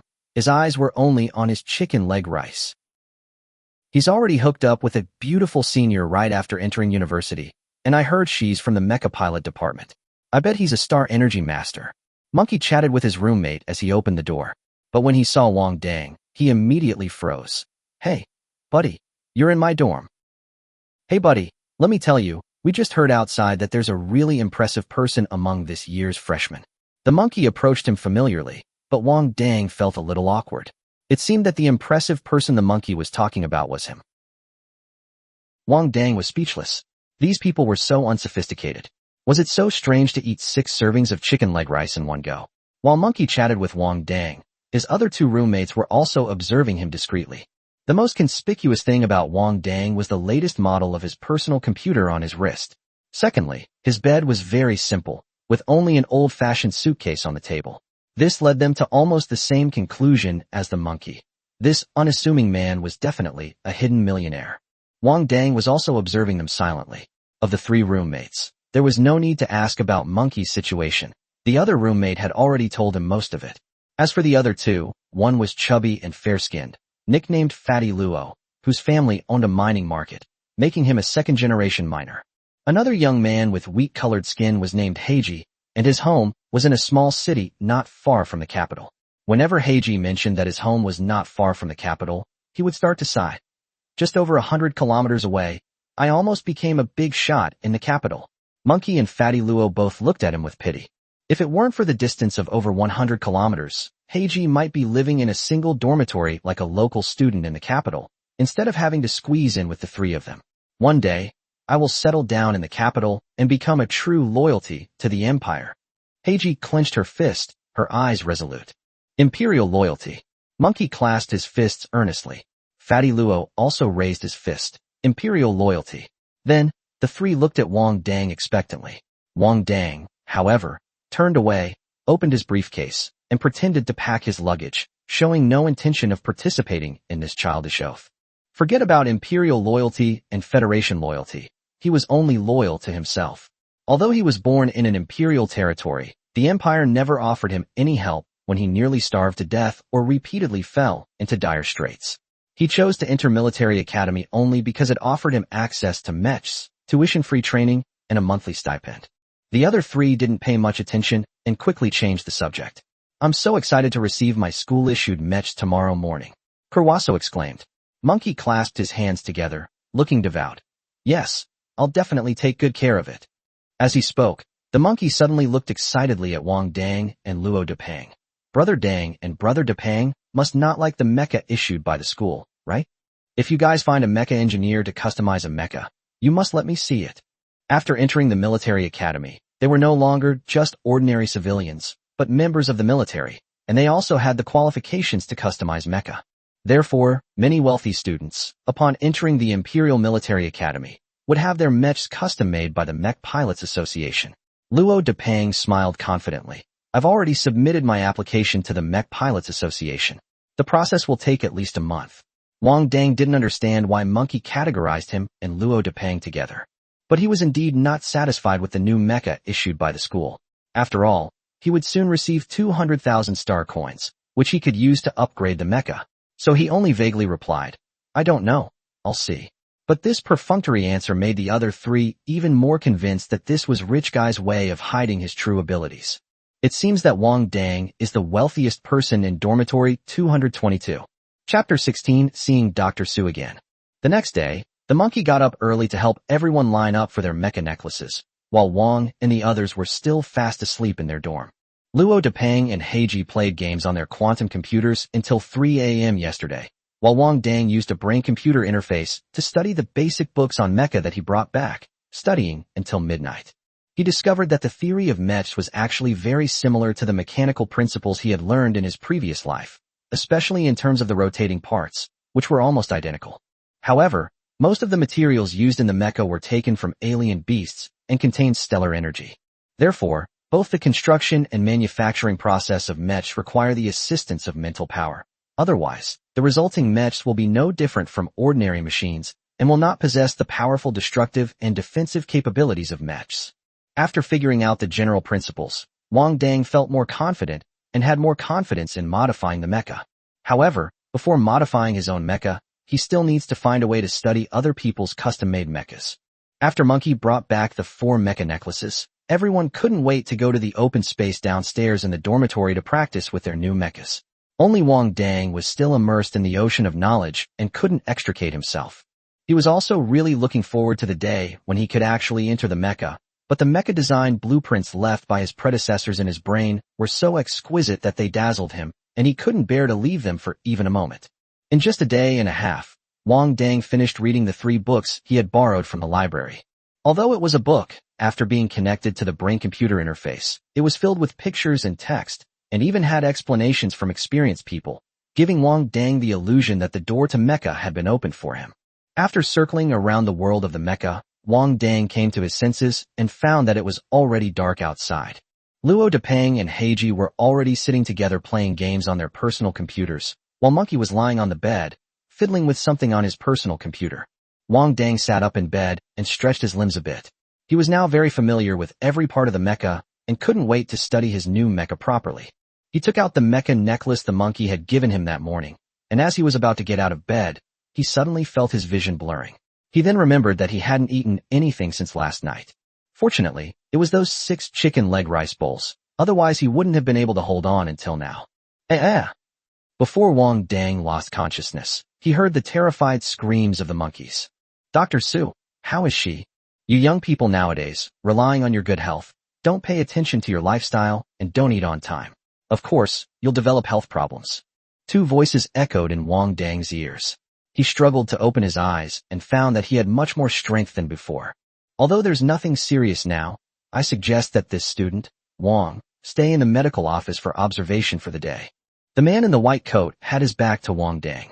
Brother Dang, you're finally awake. You scared me to death.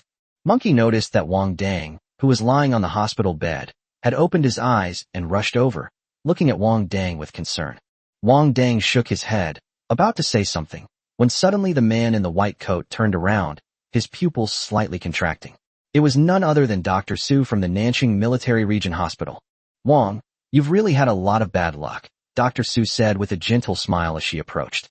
You're only on your 2nd day of school, and you're already in the medical office. Wang Dang touched the goosebumps on his arm and feigned composure, saying, Dr. Su, what are you doing here? Dr. Su lowered his head, pushed up his glasses, and explained, I've been transferred from the military hospital to the military academy. That's quite a coincidence, Wang said, raising his head and staring intently at Dr. Su, seemingly trying to find a clue in his expression. He couldn't believe such a coincidence could happen. Dr. Su smiled, took out a bottle of military green nutrient solution from his pocket, opened it, and handed it to Wang Dang. This is a nutrient solution specially supplied by the military academy. Drinking it will make you feel better. Wang Dang took it and gulped it down in one go, saying, Thank you, Dr. Su. Wang, you should pay attention to your nutrition. Drink more Star Energy nutritional liquid. It'll be good for your health. Dr. Su looked Wang Dang up and down, the lenses of his glasses seeming to flash with a sharp light due to the refraction of the light. Star Energy nutrient solution, isn't that something Star Energy masters need? The monkey muttered with a puzzled look. Do we mecha warriors need to replenish it too? Drinking a little occasionally won't do any harm, Dr. Su said to the monkey with a smile. But you can't eat it like a Star Energy master, unless you're exceptionally gifted. During the second half of his speech, Dr. Su clearly turned his head to examine what Wang Dang was saying. Oh, right, student, I'll write you 2 leave slips. Take them back to the dormitory supervisor. You 2 can stay at the medical office today, Dr. Su said, taking out a leave slip book from the pocket of his white coat and writing a few lines. Am I staying here too? The monkey asked, pointing to itself, somewhat puzzled. Trust me, you'd better stay here. Dr. Su smiled and handed the leave slip to Monkey. Go and come back quickly. Okay. Although the monkey was puzzled, he didn't waste any words, took the leave slip and went out. In the large ward, only Dr. Su and Wang Dang remained. What is your purpose? Wang Dang pondered for a moment, then asked directly. Dr. Su stared at Wang Dang for a while, then smiled. As the school doctor of the military academy, I naturally hope that student Wang can be in good health. As he spoke, he brought out a box of military green nutrient solution from behind and placed it next to Wang Dang's bed. Take this, 3 vials a day. Come to the medical office to get it after you finish eating. Wang Dang looked at the small box of nutrient solution and swallowed hard. After drinking 1 vial of this nutrient solution, he felt an unprecedented sense of comfort, as if he were a traveler who had been thirsty in the desert for a long time and suddenly received sweet rain. Even the system just reminded him that he should follow this nutritional standard from now on. Is this a Star Energy nutrient solution? Wang Dang asked, somewhat uncertain. If it's Star Energy nutritional liquid, even a Star Energy master only needs 1 vial a day. This Dr. Su is making him drink 3 vials a day. Won't he explode and die? This is a special stellar energy nutrient solution supplied by the military, containing more than 3 times the stellar energy of what's sold elsewhere, Dr. Su explained, looking down at Wang Dang. But believe me, your body needs this much energy. His gaze seemed to be looking at a satisfactory work of art. Trust me, I won't hurt you. Chapter 17 Senior Students, Check Dormitory. After hearing what Dr. Su said, Wang Dang was filled with doubts. He couldn't immediately determine whether the body's need for so much energy was due to the system. But the only thing that is certain is that Dr. Su in front of him has already seen that his physique is different from that of ordinary people. It must have been noticed when they were at the Nanjing Military Region Hospital. However, he did not choose to report this to his superiors, and at least until now, no one from the military has contacted him. But he followed him all the way from the southern city to the capital and gave him so many valuable nutrient solutions. An ordinary school doctor in a military academy would never have access to so much specially supplied Star Energy nutritional solution from the military, so this can be considered as Dr. Su voluntarily handing over a handle to him. Why did you help me? Wang Dang pondered for a long time before tentatively asking. This is an investment. Dr. Su took off his glasses and casually wiped them. You never know, it might come in handy in the future. Aren't you afraid that I'll eat your food and wear your clothes, but I won't do anything for you? Wang Dang narrowed his eyes. You won't, Dr. Su said calmly. All right, you should get some rest. Friendly reminder, don't go back to the dorm tonight. Not long after Dr. Su left, Monkey returned, looking at Wang Dang with concern. Brother Dang, are you feeling better? You just fell off the bed. You almost scared us to death. I feel like I could knock down a bull with 1 punch. Wang Dang laughed and swung his fist into the air, actually making a sound as it pierced the air. Forget it. Dr. Su wants you to stay for observation, so I'll stay here with you tonight. Monkey looked unconvinced. Wang Dang suddenly remembered what Dr. Su had said, though he didn't know what he meant. But Dr. Su hasn't harmed him yet. Since he said he was investing, he must be acting in good faith. Yes, you can stay here with me tonight. Wang Dang had a bad feeling. Has anything happened in the dorm? I just came out of the dorm. I'm fine. Monkey laughed. Blackie and Fatty Luo are planning to stay up all night again, so I can get a good night's sleep here.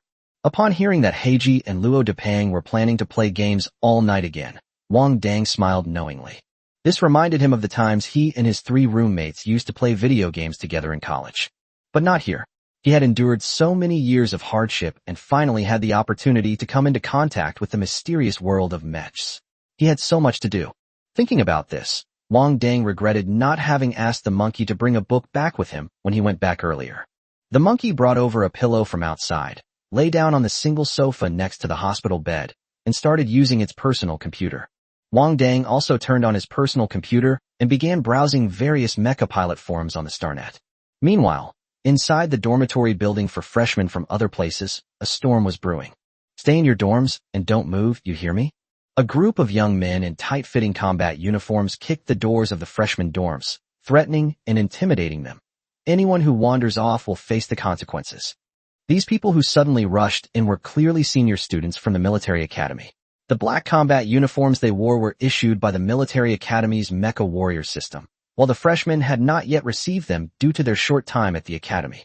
When the commotion outside occurred, Luo Depang and Heiji turned off their games and listened to the warnings from the upperclassmen outside, feeling very nervous. The forum didn't mention that the senior would launch a surprise attack in the middle of the night. Heiji swallowed, staring at Luo Depang. Open the freshman group chat and take a look. Luo Depang quickly reminded him, frantically pulling up the freshman group chat information using his personal computer. They were shocked when they saw what was happening.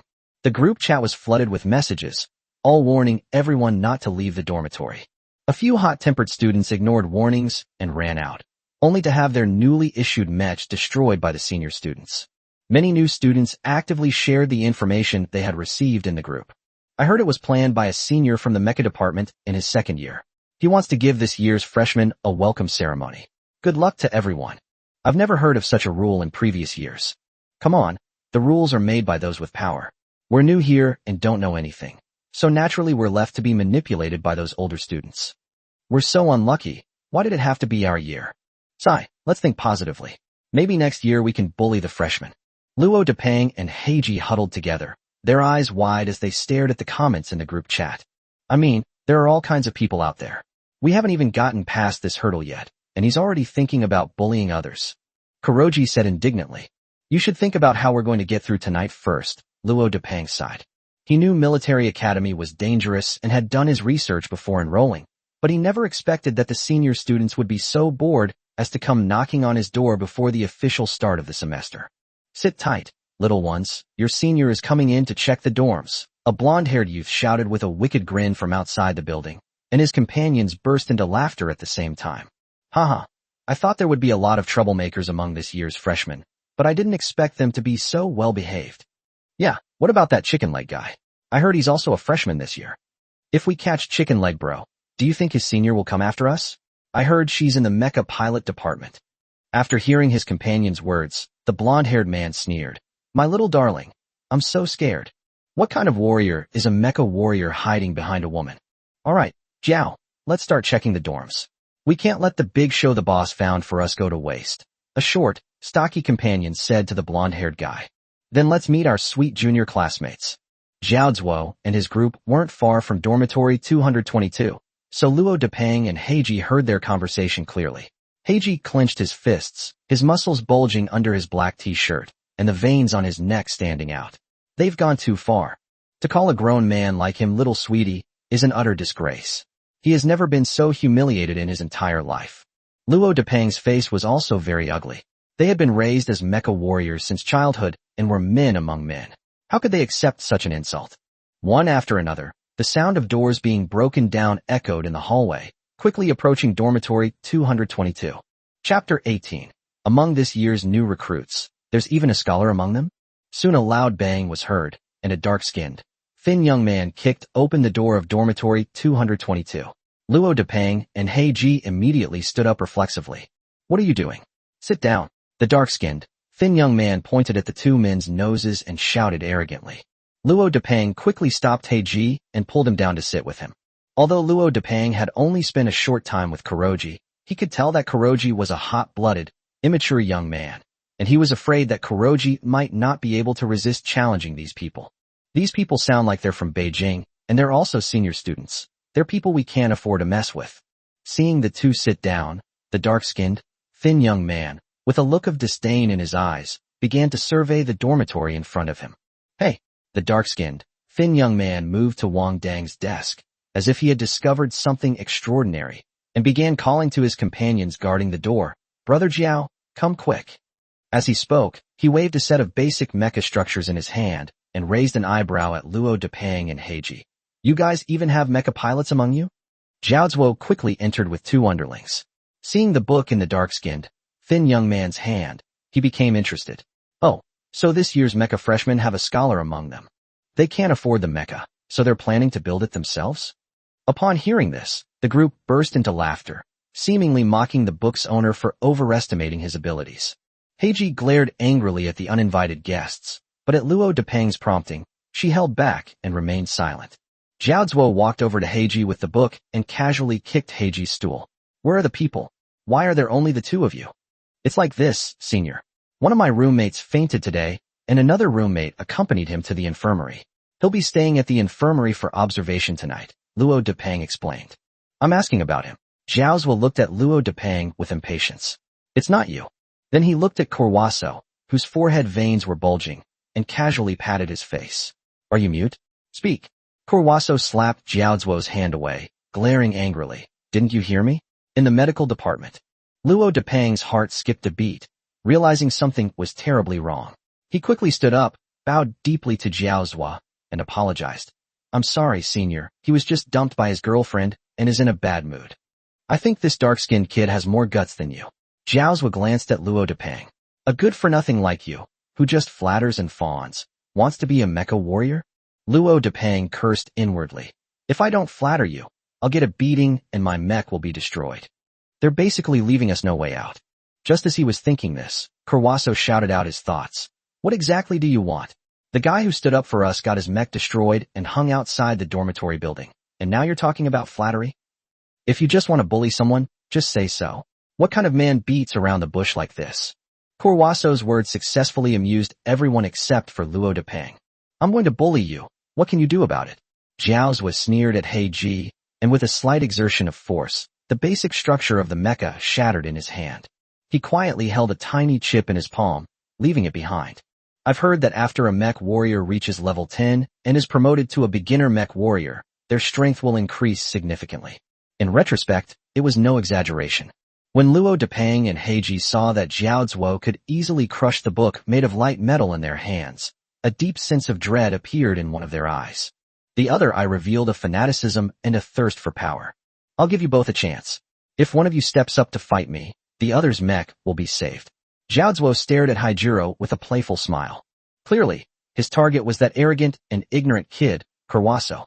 Of course, you can also choose not to fight, and I won't destroy your mechs. Zhao Zuo chuckled, turning his gaze to Wang Dang's desk, where there were 2 books. These 3 books combined are much more expensive than the mass-produced mecha issued by the school. After all, these books use brain-computer interface technology, and it is said that the brain-computer interface chip is plated with a thin layer of gold. Gold, that is the real treasure, the source of all stellar energy. The amount of stellar energy contained in even a small piece of gold is immeasurable. Although it is just a layer of gold plating on a tiny chip, its value far exceeds that of mass-produced mechs. Luo Depeng breathed a long sigh of relief after hearing Zhao Zuo's words. Wang Dang is clearly someone who doesn't lack money, but Heiji is different. Zhao Zuo is obviously targeting Heiji. If Heiji loses her mecha, she will never be able to recover.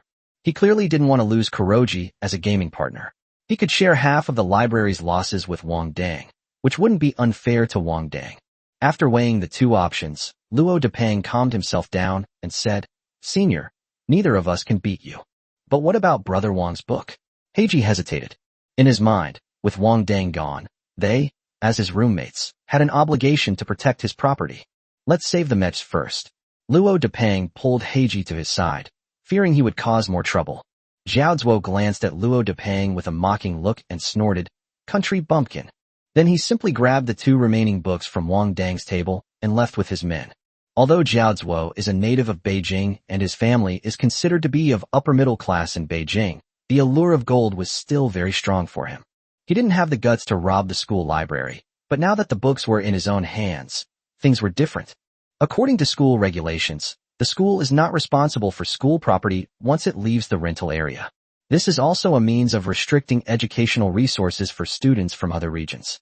The school would love for them to kill more out-of-town students, since the quota for out-of-town students is determined from the moment they enter the school, and the empire will provide them with resources for 4 years of university in one lump sum. The school is happy to have the resources secured and doesn't need to continue investing teaching resources in them. This is why the school has turned a deaf ear to the suffering of students from other places for so many years. Zhao Zuo believes that killing them while they are still in school is actually helping them. Otherwise, if they were assigned to mine in the alien beast battlefield after graduation, they would die even faster and in a more painful way. After Zhao Zuo and the others left, Heiji suddenly slumped into a chair like a deflated balloon. Looking at Heiji, who suddenly seemed to have lost his passion, Luo Depeng felt really bad and comforted him. I'll talk to Wang Dang when he comes back. I'll share the loss of the book with Wang Dang, but it's different for you. If you lose your mecha, you won't be able to learn anything, so how can you become stronger? Kurwaso slammed her fist on the table. I just feel like a clown. Even though I know I can't beat them, I still can't help myself. As Heiji spoke, she covered her face with obvious pain, and now Brother Wang's book is gone too. Looking at Heiji's self-reproachful face, Luo Depeng sighed. I understand you. In our hometown, we are all considered strong people, and we have never been treated like this before. But I'm afraid this will become the norm in the future. At this point, Luo Depeng gave a self-deprecating bitter smile. My grandfather often said that courage is the most precious treasure for young people, and perhaps you are more qualified than me to become a mecha warrior. Luo Depang must also envy Heiji's courage when facing the strong. Chapter 19, A Bolt from the Blue. The next day, when Wang Dang and Monkey returned to the dormitory, they saw Luo Depang and Heiji with long faces. After learning the whole story, when Luo Depang offered to bear half of the losses. After thinking for a moment, Wang Dang refused, saying, "No need. You didn't steal this book, so you don't need to bear any loss." Wang Dang hesitated for a moment mainly because he was afraid of being poor and had developed a stingy habit. So when Luo Depang said he would bear half of the losses, his first reaction was to be tempted. It was only then that he realized that Luo Depang was also a victim. He didn't have the habit of letting his victims suffer losses. Of course, he can't suffer this loss. He, Wang Dang, would eat anything, but he would never suffer a loss. Besides, he doesn't even have many years left to live. How could he possibly swallow this bitter pill? So at this moment, he was already plotting in his mind how to deal with that guy surnamed Jiao. Faced with Wang Dang's rejection, Luo Depang stared at him with a complicated expression for a long time. After leaving Jiaozuo, he felt something was off, so he searched for the approximate price of the book, Brain Computer Explanation, on the StarNet. You wouldn't believe it until you looked it up, and what you found was quite shocking. A military academy student once lost a book in the library and had to pay the library 1 million star coins in compensation. That was the price 10 years ago. The 3 books were worth more than 3 million star coins. He spent a whole night convincing himself to accept half of the losses promised. As a result, Wang Dang only thought about it for a moment before casually refusing. Now Luo Depang was even more certain of Wang Dang's wealth. He simply gave up the 1.5 million star coins. It was more than enough for him to customize a decent mech. "Brother Wang, how about this?" Luo Depang, now completely convinced, addressed Wang Dang as Brother Wang. He took off the mecha necklace from his neck. "You haven't had a mecha custom made yet, have you?" "As soon as yesterday happened, I called home and asked them to pay extra to expedite the process. I'll be able to get the new mecha in a few days. You can keep this one. It's good to have a spare mecha for self-defense until your new one arrives," Luo Depang said with a sincere expression. As mecha warriors, the most important thing is the sense of teamwork. Now that they are in the same dormitory, they are comrades in arms. He and Kuroji failed to protect their comrade's property last night, and he can't even live with himself for it. No need. Wang Dang refused with some difficulty, and he was starting to wonder if Luo Depang was the legendary money-giving boy. "You also need a spare mecha." Without a word, Luo Depang shoved the mecha necklace into Wang Dang's hand. "Brother Wang, if you refuse again, it means you're blaming us for not protecting your book properly. Brother Wang, I don't have the money to compensate you now, but I don't believe I'll never be able to." Heiji looked at Wang Dang with a determined expression. "Wait for me. I will do everything in my power to become stronger, and then I will compensate you for your losses." Wang Dang became a little insecure because of these two serious people and began to wonder if books were ridiculously expensive in this world. "All right, I'll keep it for you for now." Wang Dang put away Luo Depang's mecha necklace, thinking that he would return it to Luo Depang after he recovered his losses from Jiaozuo. "Good luck in Jiaozuo. Don't be alone. Otherwise, you'll have to experience the power of the glass cannon's possession." But before that, he had to go find Mai Xiaomai to get the money and upgrade his mecha. Before going to find Mai Xiaomai, Wang Dang went to the library with a suspicious attitude and found the librarian at the front desk. "Teacher, I'd like to ask, if a student loses a book, how many star coins do they have to pay in compensation?" The librarian was a refined, old man with graying hair. He looked at Wang Dang seriously, a hint of amusement flashing in his cloudy eyes. "The price of a book ranges from 1 million to 3 million star coins. It depends on what kind of book is lost." "What?" Wang Dang felt as if he had been struck by lightning. At that moment, he immediately wanted to go back to Luo Depang and solemnly agree to his request to bear half of the losses. What if a student from out of town loses their book and doesn't have the money to pay for it? Wang Dang raised his question. This Imperial Military Academy doesn't charge tuition or accommodation fees, and the library books are so expensive, yet they're willing to let these students rent them. Then send them to the interstellar battlefield as laborers. They can come back whenever they pay off their debts. The librarian shrugged, looking rather helpless. "The school isn't a charity. Paying back debts is a matter of course." That makes sense, Wang Dang said twice in a row, looking somewhat dazed. "Is there an anti-fraud app available for download here?" He suspected he had been scammed by the Imperial Military Academy's library, but he had no proof. "What's wrong, student? Did you lose your book?" The librarian smiled kindly at Wang Dang. Do you need me to register it and check the price? No need. Wang Dang quickly waved his hand. How could I be so careless as to lose the book? That's good. Library books can only be rented for a month at most. If you don't return them by the end of the rental period, the practical training instructors will come to remind you, the librarian said with a smile. The scene might be a little awkward, but don't worry, the instructors are usually very quick. It won't be too painful. Wang Dang swallowed hard, said yes 3 times in a row, and slunk away from the library. According to Luo Depang and Heiji's descriptions, Zhao Zuo was at least a junior mecha warrior, and could be considered a true warrior. He is currently only a tier 5 mecha recruit, and if he were to face Zhao Zuo at this stage, unless he uses unconventional methods, it would be extremely difficult for him to win. Wang Dang was speechless. The protagonists who had cheat codes usually got scripts about marrying rich and beautiful women and becoming CEOs. What? Is he some kind of despicable person? He went through countless hardships to get into the Imperial Military Academy, only to find himself 3 million in debt the moment he enrolled, and that's the best case scenario. The thought of his cheat ability made Wang Dang furious. He summoned the system in his mind. System, besides shortening my lifespan, what other use do you have? Host, you can't say that. Our deal is fair. If you want to become strong, you must first make sacrifices. Wang Dang sighed and rubbed his forehead in exasperation. Then you should let me become a strong person first. Give me any kind of advancement card. I'll take it. Host, there are no shortcuts on the path to becoming a powerful being. This system can only provide assistance. You must still walk the path on your own. The system's voice became somewhat serious, its tone resembling that of a patient and encouraging elder. All right, I see now. You're good for nothing but lecturing like a father. Wang Dang cursed in his mind while his hands were busy. He opened his personal terminal and started sending messages to Mai Xiaomai, asking her to come out and hand over the spatial ring. Anyway, let's get the money first and try modifying the mech ourselves. Chapter 20 Class B Mechs. Wang Dang understood that the only way to break the current stalemate was to rapidly increase his strength. Following Mai Xiaomai's directions, he walked through the school garden and arrived at the Mecha Pilot's dormitory area.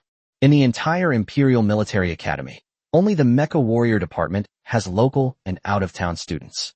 Mech Pilots and Star Energy Masters are the Empire's prized possessions, regardless of wealth or poverty. Even though Wang Dang had mentally prepared himself, his expression still froze when he saw the luxurious apartment building where the Mecha Pilots lived. Compared to the exquisite apartment building in front of him, their dormitory building was old and dilapidated, not much different from the dormitory he used to live in when he was in college. Mai Xiaomai ran out of the apartment building and saw Wang Dang in the distance. She waved to him with a smile. Junior, over here. Wang Dang quickly walked up to Mai Xiaomai, took out a small rabbit ring from his pocket and handed it to Mai Xiaomai. Try it on and see if there's anything you're not satisfied with. When Mai Xiaomai saw her little rabbit ring, her eyes lit up immediately. She happily took the ring and put it on her ring finger. Instead of checking the interior first, she carefully examined the ring's exterior repeatedly to see if it was damaged. You could tell that she really cherished that little rabbit ring. No problem. Junior, you're amazing. After confirming that her precious ring was exactly the same as before, Mai Xiaomai immediately beamed with joy. Send me your star card number, and I'll transfer the money to you right away. Wang Dang turned on his personal terminal and sent his star card number to Mai Xiaomai. By the way, Senior, can I ask you about someone? What's wrong? Did someone bully you? Mai Xiaomai looked up and stared intently into Wang Dang's eyes. If someone bullies you, you have to tell me. I'll help you kill him. Even if I can't beat him, there's still Sister Jasmine. She's a tier 3 beginner warrior, and she'll be a mid-level warrior soon. You saved my life and Jasmine's life. If anything happens to you, Jasmine and I will not stand idly by. Mai Xiaomai said to Wang Dang in a serious tone, her big eyes full of sincerity. I'll definitely tell you if I'm having any trouble. I'm not the kind of person who pretends to be strong, Wang Dang said with a smile. I just wanted to ask around. He's not stupid. He certainly wouldn't use the life-saving grace for something like this. It must be used for things that he has absolutely no way to solve. He's just a senior mecha warrior. We see each other all the time at school, and he could be assassinated at any moment. A month is enough. Wang Dang was also touched by Mai Xiaomai's sincerity, but he was not used to relying on others to achieve his goals. Although this world is bizarre and fantastical, it is essentially the same as his original world. That is to say, external reliance is unstable. Only one's own strength is truly reliable. One would rather repay a life-saving debt with money. After giving my Xiaomai a brief description of Jiao Zuo's physical characteristics, Wang Dang left. Instead of going straight back to the dormitory building, he found a quiet corner, pressed the button on the mecha necklace, and summoned his mecha. Looking at the enormous machine in front of him, Wang Dang did not rush to enter the mecha. Instead, he began to circle around the mecha, looking at every part of its structure with fascination. He carefully observed every part of the mecha, from the canopy to the cabin, the star energy tank, and the hinge connections, reviewing the basic knowledge he had learned from the book. After thoroughly admiring the all-black mecha from head to toe, he opened the mecha hatch and entered the mecha. Upon entering the mech cabin, Wang Dang picked up the helmet from the control panel and put it on. He immediately felt a mysterious connection between himself and the mech. Wang Dang checked the 3 stats of the mecha. Defense, 20. Mobility, 20. Firepower, 20. It is a standard B-class lower-tier mech. Mechs in this world are also classified into grades. Mechs with 3 stats below 50 are classified as grade B, while those above 50 but below 100 are classified as grade A. A value of 100 or above but below 200 is considered an S-class mech. A value of 200 to 500 would be considered top-tier SS-class mechs. As for values above 500, those would be the legendary SSS-class mechs, and no mech with such values has ever appeared to date. If it were to appear, this mech could probably destroy a small planet with ease. These are all materials that Wang Dang learned from the basic theories of mecha. While in the infirmary last night, Wang Dang was idly sketching out a design for a Class B mech in his mind. He had only just begun to create a rough outline when he started experiencing chest tightness, shortness of breath, and even nosebleeds. Clearly, his mental strength was not yet sufficient to construct a Class B mech, but he did not give up. After taking a dose of military nutrient solution, he started constructing it from scratch, stopping when he felt he had reached his limit. After a night of working on it, he can now mentally construct 20% of a design. Therefore, Wang Dang was quite confident about personally building a B-class mecha for himself.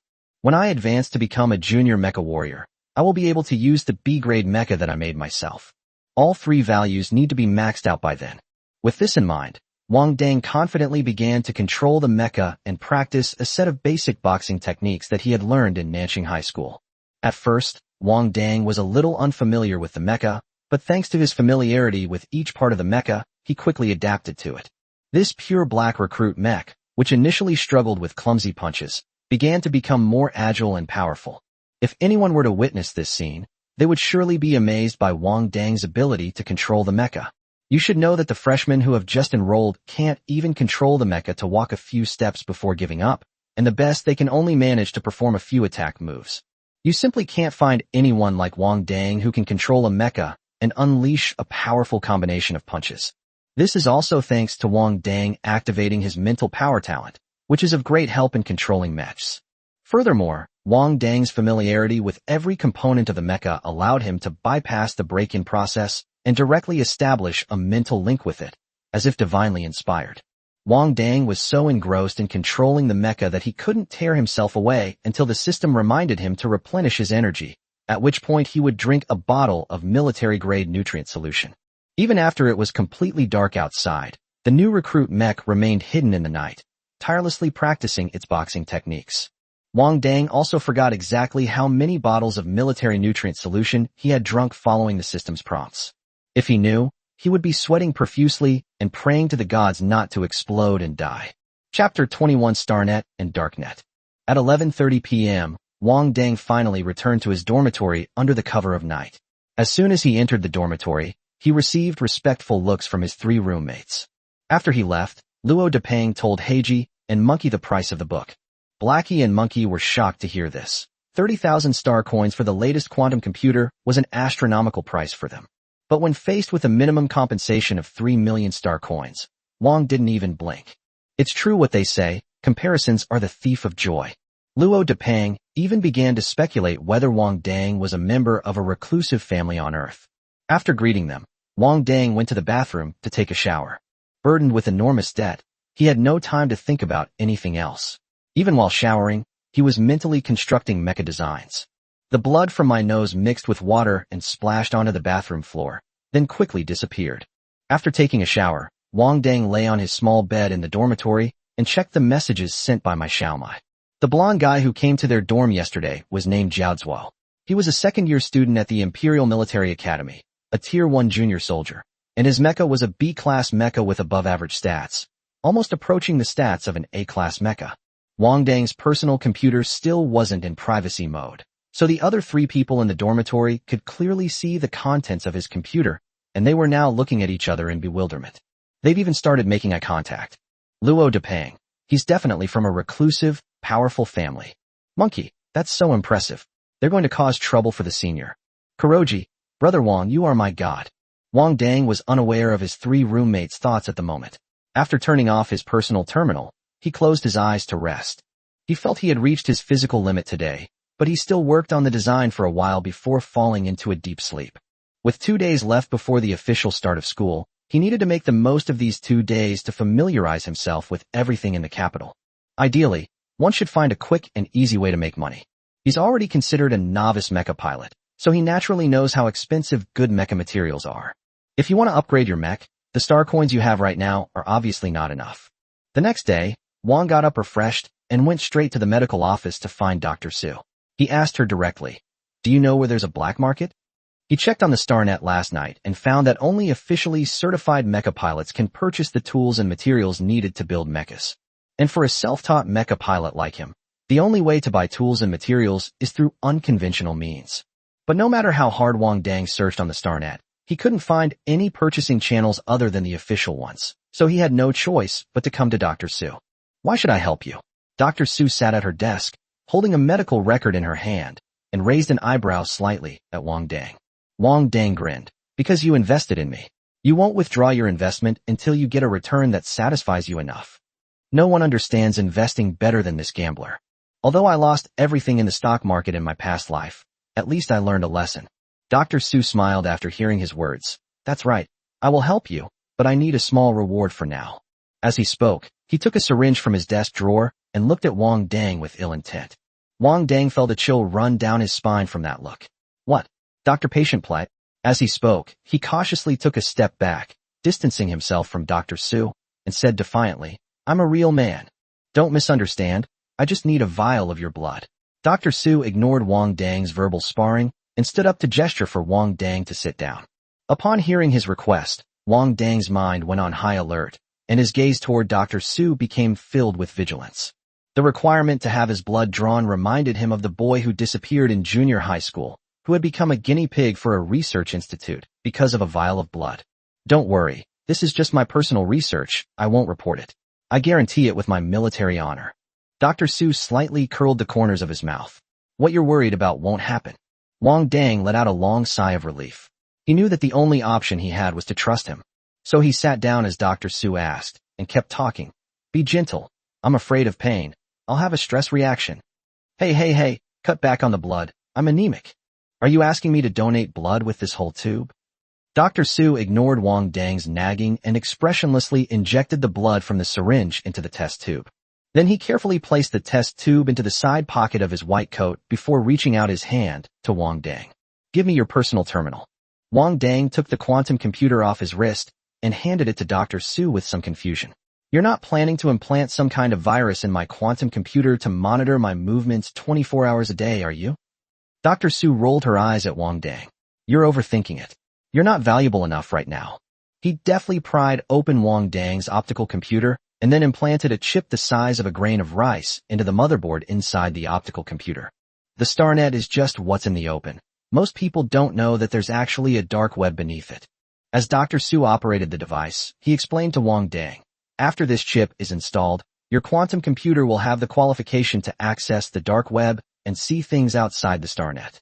You might even see things that the higher-ups don't want you to see. Some of it is true, and some is a lie.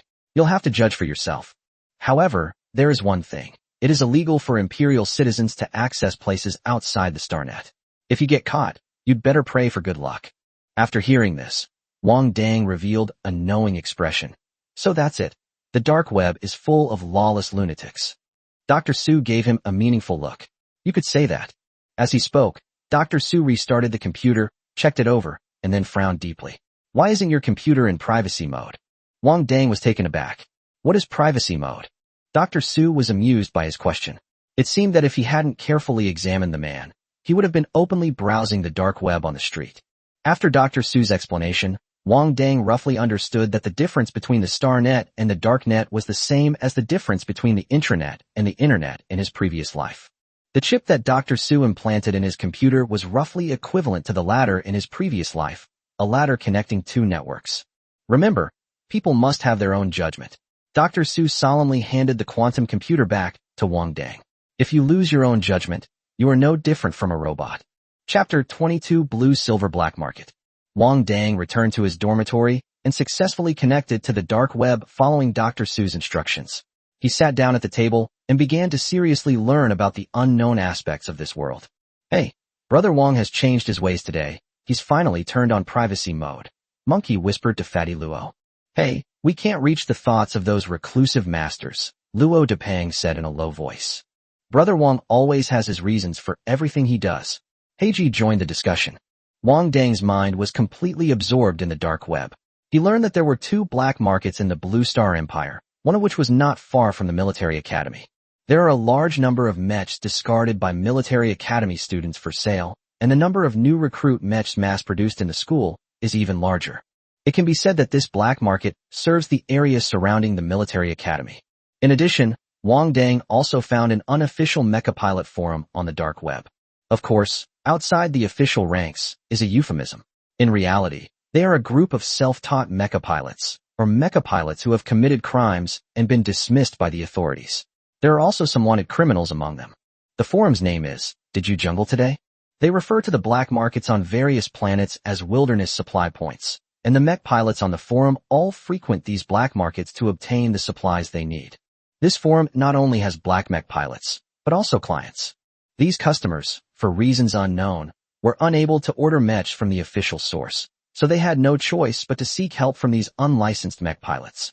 They usually write down their requirements on forums, attach a deposit, and wait for the black mech pilot to accept the order. After accepting a job, these black mech pilots will go to resource points in the wild to hunt for all the materials they need and then complete the mech production. The forum will then deliver the goods to the designated location. Besides various trading information and posts showing off their jungle loot, this forum also had many black mech pilots generously sharing their experience, making Wang Dang feel like he couldn't leave once he entered. The mech pilots on the Wilderness Forum are noticeably more ambitious than those on the StarNet. They display their valuable design blueprints like cabbages in their posts, inviting fellow pilots to discuss them. This is something you absolutely won't see on the Mecha Pilot forums on StarNet. On the official Mecha Pilot forums, the Mecha Pilot's design blueprints are top secret. Unless you pay money to buy the blueprints, they will never let you see them. Even customers who order custom mechs are not entitled to request to see the mech design blueprints. Of course, this is also related to the rules of the two places. The StarNet is equivalent to the real world, and mech pilots are naturally admired by mech warriors, so they can naturally act high and mighty. On the dark web, however, there are lawless lunatics who believe that money is everything, and class consciousness is not as pronounced. Wang Dang spent the entire time on the dark web, only putting away his personal computer and leaving the dormitory at night. He learned from the dark web that the black market near the Imperial Military Academy opened promptly at 8 p.m. and continued until 3 a.m. So he plans to go out tonight and try his luck to see if he can find a wild monster. Wang Dang appeared to be wandering aimlessly around the school, but in reality, he was silently observing every corner of the school, figuring out the safest way to climb over the wall and escape. Students at the Imperial Military Academy are only allowed to go out on the 15th of each month. They are prohibited from going out at any other time. There are still more than 10 days until the 15th, and Wang Dang obviously can't wait that long, so he has already started planning to climb over the wall and get out. After wandering around for an hour, Wang Dang finally found a secluded blind spot without surveillance cameras. Wang Dang flashed to this dead corner, braced himself against the wall at the corner with both hands, and began to climb up like a spider. After climbing the high wall, he lightly leaped and successfully escaped the military academy's restricted area. Wang Dang glanced back at the high wall he had just climbed over, dusted off his hands, and said, "With such strict access control, I didn't expect climbing over the wall to be so easy." Because it was so easy for him to climb over the wall, he even began to wonder if many students at the Imperial Military Academy were doing the same thing, climbing over the wall to leave the school. He was unaware that the Imperial Military Academy's regulations explicitly prohibited students from leaving the military without permission, with violators facing immediate expulsion. Even if he knew, Wang Dang wouldn't hesitate. He was already destined to die young, and to expect him to be a law-abiding, short-lived person would be a terrible injustice. After leaving the Imperial Military Academy, Wang Dang hummed a little tune as he walked under the neon-lit night view of the capital. It has to be said that the night view of the capital city fulfilled all his previous fantasies about cyberpunk. Unfortunately, this colorful, dazzling world is temporarily irrelevant to him. Give me an admission pass. Wang Dang placed 1,000 star coins on the table, and a mask as well. The entrance fee to the blue-silver black market is 800 star coins, and a regular mask sold at the counter costs 200 star coins. This information was obtained by Wang Dang from a post shared by a fellow jungler on a jungler forum. The muscular man at the front desk tossed out a round admission pass without even looking up, then took a white mask from under the counter and slapped it onto the counter. Faced with the muscular man's hostile attitude, Wang Dang said nothing, silently put on his mask, and left. He didn't dare to say a word. He had heard from his friend that the lowest level gatekeeper at the black market was a mid-level mecha warrior. A mid-level mecha warrior, that's a man who can pilot an A-level mecha. The blue-silver black market was located below the blue-silver bar. Wang Dang walked through the noisy bar and descended into the underground passage via a hidden staircase. Entry pass. The burly man guarding the passage saw that Wang Dang was wearing a mask and knew that he was a customer of the black market. After Wang Dang showed his admission pass, one of the burly men stepped forward and scanned his iris. The iron gate at the end of the underground passage opened with a click. Dear mech pilots, our shop has received A-grade alien beast blood today, which is the best choice for mech paint. Grade B silver scale snake skin, discounted price, limited quantity. Inside a huge underground market, all sorts of people were hawking their goods at their stalls. All the guests coming and going, without exception, wore masks of various colors, just like Wang Dang. Whether it was Wang Dang's imagination or not, the merchants seemed unusually excited after seeing him, constantly asking him what they needed and whether they wanted to go to his stall. After rejecting the fifth person who tried to strike up a conversation, Wang Dang belatedly realized that he was the only one among the people passing by wearing a simple white mask. It seems that these people saw through his novice status and treated him like an easy target.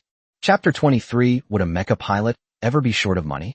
Regular customers who frequent the blue-silver black market have long since abandoned the masks they bought at the counter and replaced them with their own custom masks for easy identification. There's a custom mask shop at the very back of the black market. Most people have their masks made here, ensuring that each mask is unique, beautiful, and comfortable. Customers like Wang Dang, who were wearing a sales mask, were clearly first-time visitors. For those unfamiliar with the market, everyone naturally wants a piece of the pie. Wang Dang learned from a jungle forum that the blue-silver black market is roughly divided into two areas. The area in front is a street vendor area, where most of the vendors are individual people. The variety of goods here is dazzling. However, it also comes with a lot of counterfeit goods and deception. Inexperienced people who try to buy things here are simply throwing away their money.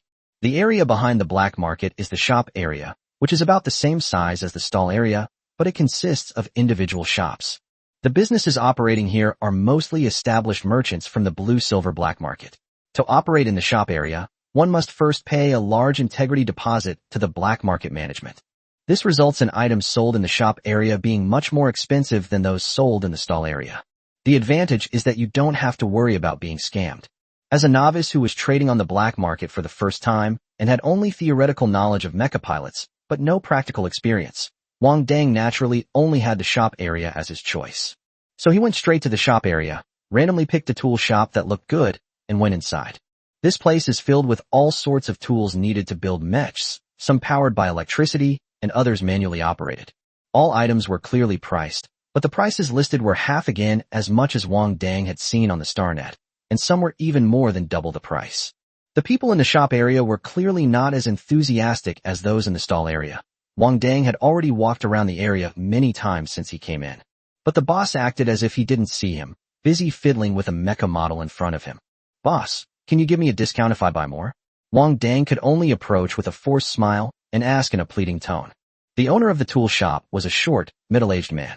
After hearing Wang Dang's words, he put down the mecha model in his hand and looked at Wang Dang with a cold expression. Does this mean there's no tradition of bargaining here? Wang Dang was somewhat puzzled. Suddenly, his gaze fell on the mecha model his boss had placed on the table. One of its jet wings was broken. There were some repair tools on the table, indicating that the owner had just been trying to repair the mecha model. You can't fix it like this. Wang Dang saw the problem at a glance. He picked up the broken mecha model and used the screwdriver on the table to completely disassemble the mecha model's back compartment. These jet wings are the mech's kinetic energy system, and they are usually connected to the star energy pool on its back. We have to disassemble the card and repair them together. While explaining the principles to his boss, Wang Dang skillfully repaired the damaged parts in the back compartment. The boss's expression softened slightly as he watched Wang Dang's skillful operation. Young man, even though you're a mecha pilot, it's not right to be a nuisance to others, is it? Wang Dang's hands flew up and down. What do you mean, finding fun? You're a mecha pilot. Do you think you'd be short of money? The boss's voice rose an octave. The boss is right. Even if the Star Energy Masters are short of money, the Mech Masters will not be. After all, whether it's a Mecha Warrior or a Star Energy Master, they all need to find a Mecha Master to customize their mecha. Being a mech pilot is definitely one of the most lucrative professions in the entire universe. Wang Dang placed the repaired mecha model on the table, pressed the start button, and the mecha model on the table immediately emitted jets of gas, flew forward a short distance, and then landed steadily on the table. I'm not even a mecha pilot yet, Wang Dang said with a wry smile. I haven't even scratched the surface. The boss looked at the intact mecha model on the table with a skeptical expression. Even a half-baked mecha pilot would charge a considerable fee to repair a mecha. Boss, I'm a complete novice, and I really haven't found a way to make money, Wang Dang said helplessly, his hands slumped over. Seeing that Wang Dang didn't seem to be lying and probably wasn't there for fun, the shop owner softened his tone a bit. There's an arena on the 3rd basement level, and they're short of mecha pilots. Wang Dang's eyes lit up when he heard what the shop owner said. Although he can't build mech right now, he has the experience of a mechanic and years of repairing home appliances and computers, so repairing mech shouldn't be a problem for him. Are there any requirements for the mecha pilots? As long as you can repair mechs, that's fine. Seeing Wang Dang's excited look, the boss became even more certain that this was indeed a mech engineer without money. It seems he can go to the arena and gamble today. He's encountered a once-in-a-millennium opportunity. I'm still missing tools. Can I buy a whole set from you and get a discount? Wang Dang hadn't forgotten his original intention.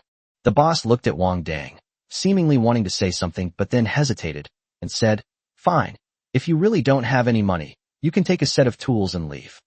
After you've made your money down there, come back up and settle the bill with me. Offering preferential treatment to mech pilots would be a laughingstock if their peers found out. Seeing the shop owner's resolute attitude, Wang Dang realized that not even a single star coin could be spared, so he had no choice but to go back and choose the tools he needed. In the end, I paid 128,000 renminbi in full for a set of repair tools. Wang Dang originally thought that even if the price on the black market was higher than on the StarNet, it shouldn't be by much. Unexpectedly, the winnings doubled immediately.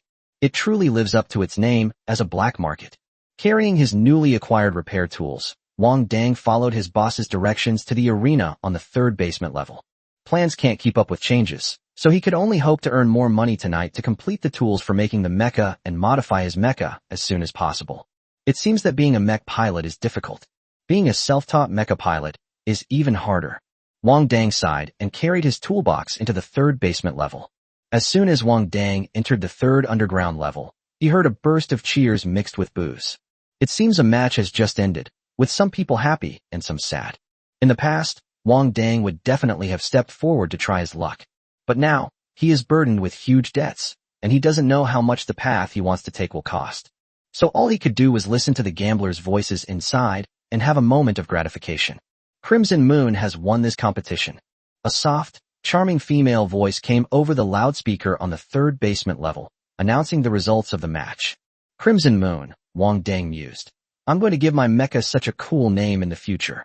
Chapter 24: The Severely Damaged White. Following the arena's directions, Wang Dang arrived at the mecha repair area. Regular mech pilot, 150,000 star coins a month, the receptionist in the maintenance area said to Wang Dang with a smile. Great, Wang Dang was overjoyed. But the receptionist's words the next second made his mood plummet. Go over there to pay. The receptionist smiled and pointed to the right. Oh, this time, Wang Dang was caught off guard. So he was paying 150,000 a month? Paying to work? The 150,000 star coins are the management fee, which you pay over there.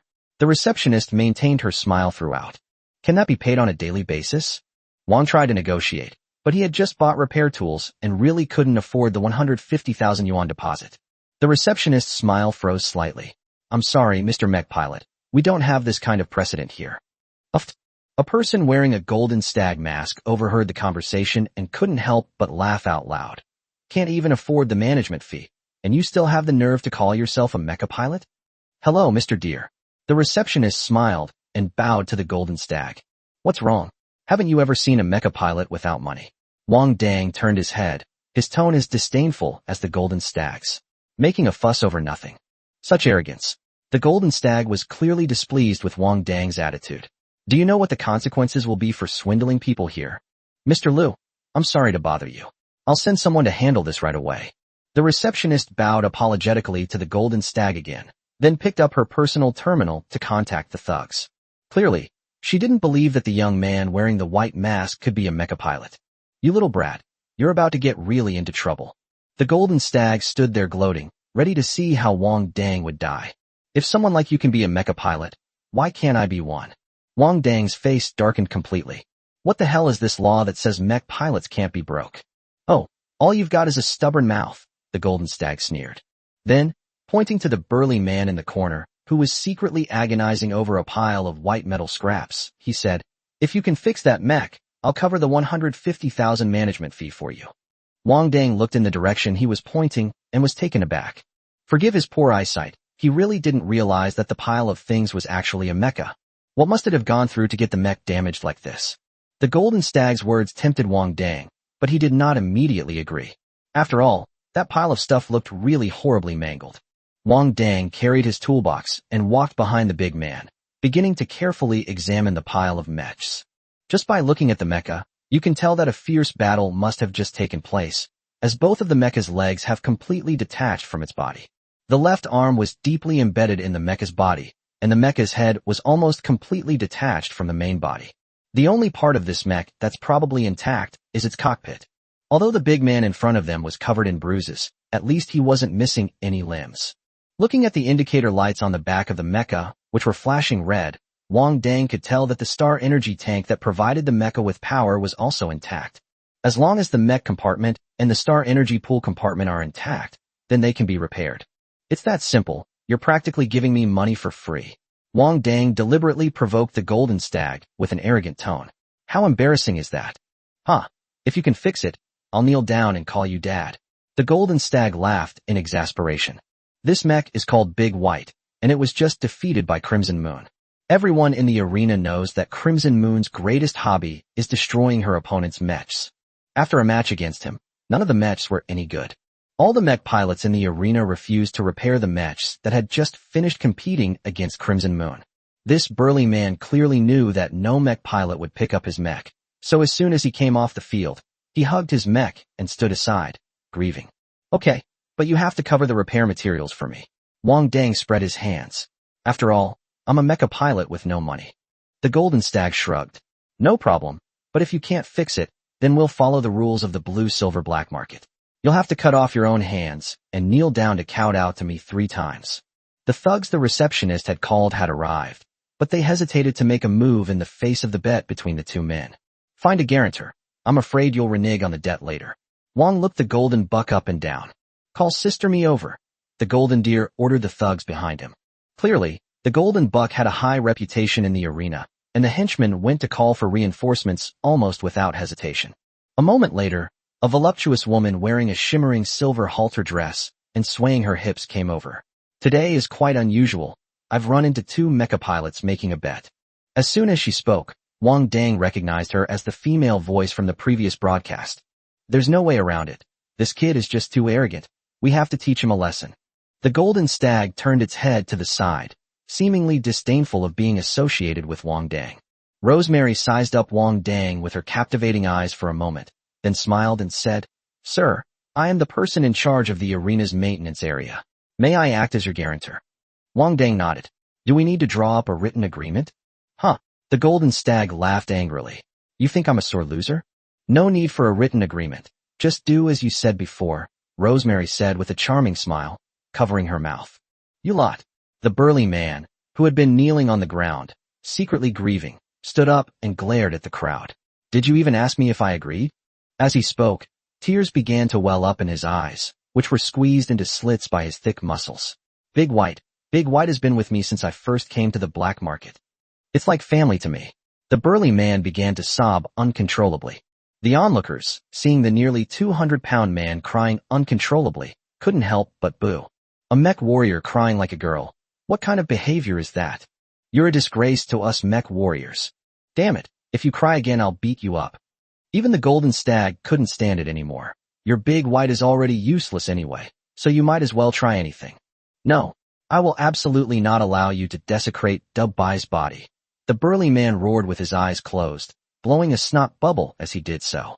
The golden stag covered his mask with his hand. How about this? Next time you ask me to customize a mecha, I'll give you a 10% discount. Alright, mech pilots, I'll leave Big White to you to handle. The burly man who was crying and sobbing just a second ago was all smiles the next, almost clapping with joy. The contrast between the two left everyone speechless. Chapter 25 Your dad's here. Wang Dang glanced at the burly man in front of him with an appreciative look. A true man knows when to yield and when to stand firm. Soon, the arena staff carried the mangled Whitey to the Golden Buck's repair shop. It must be said that although this golden stag's words were unpleasant to hear, his repair shop had a very complete collection of materials. Before long, Wang Dang found all the materials he needed and placed them on the workbench. You can fix it here, I'll watch over you. The golden stag casually found a stool and sat down. Seeing this, Wang Dang didn't say much, but just buried himself in organizing the tools on the workbench. Generally speaking, outsiders are not allowed to watch when mech pilots are repairing or building mechs. After all, every mech pilot has different techniques, ideas, and steps, and they are afraid that others will steal their essence. But we're on someone else's turf, using their things, and besides, Wang Dang doesn't have any strange habits that prevent others from seeing him. He felt that good technology is meant to be shared, and he wished the mech pilots on the StarNet were more generous. While thinking, Wang picked up Dubbai's left leg, used a special tool to pry open the damaged outer cover, and began to repair the internal parts. Based on long-standing habits, if something can be repaired, it will never be replaced with a new one. Only if it is truly beyond repair will Wang Dang choose to replace it with a new one. This will save costs to the greatest extent possible. But the Golden Buck saw this and couldn't understand it at all. The white-masked repairman in front of me is very skilled and professional. He is definitely a mecha pilot. However, his approach is quite different from that of a professional mecha pilot. He's more like a roadside repairman who fixes computer appliances. After all, no mech pilot would waste their precious time repairing those cheap little parts. Most people would choose to replace it with a new one directly. Wang Dang couldn't even bear to replace a small connecting plate, so he took it out, flattened it, and re-welded it back on. It was truly an eye-opener for him. Recalling what he said before, the Golden Bucks looked at Wang Dang with a scrutinizing gaze once again. Are there really mech pilots in the world who have no money? That doesn't make sense either. How can he become a mecha pilot if he doesn't have money? The Golden Bucks are caught in a paradox, while Wang Dang is getting more and more comfortable. Because it was his first time repairing a mecha, he was very careful at the beginning. But the more he repaired it, the more he felt that it was no different from the computer repairs he had done before. As long as you are familiar with the structure and the parts inside, the repair methods and procedures are exactly the same. So he simply sped up his work, treating repairing mechs as a regular job to make a living. The Golden Stag watched as Wang Dang's repair speed increased, but he did not show any signs of anxiety. Based on his experience, with such severe damage, the mech Star Energy tank must have also been affected to some extent. Besides the main cabin, the Star Energy tank is the most complex and intricate part of a mech. Even advanced mecha pilots sometimes make mistakes when it comes to repairing the Star Energy tank. Moreover, the white-masked man in front of him doesn't look very old, and even if he has experience in repairing mechs, it's only limited to external repair experience. The number of times he has repaired the mech's interior and the Star Energy pool can be counted on one hand. Time passed by, second by second. However, Wang Dang was in a state of high concentration at the time and was completely unaware of the passage of time. Repairing mechs is just like repairing ordinary household appliances. As long as you are familiar with the internal structure, find the problem area, and then check it one by one. An experienced mechanic can tell where the problem is just by looking at it. At this time, Wang Dang did not know much about mechs, so he could only use the most rudimentary method, checking the problems one by combining the structure of the mechs. By the time he had repaired all 4 limbs of the mecha, nearly 4 hours had passed.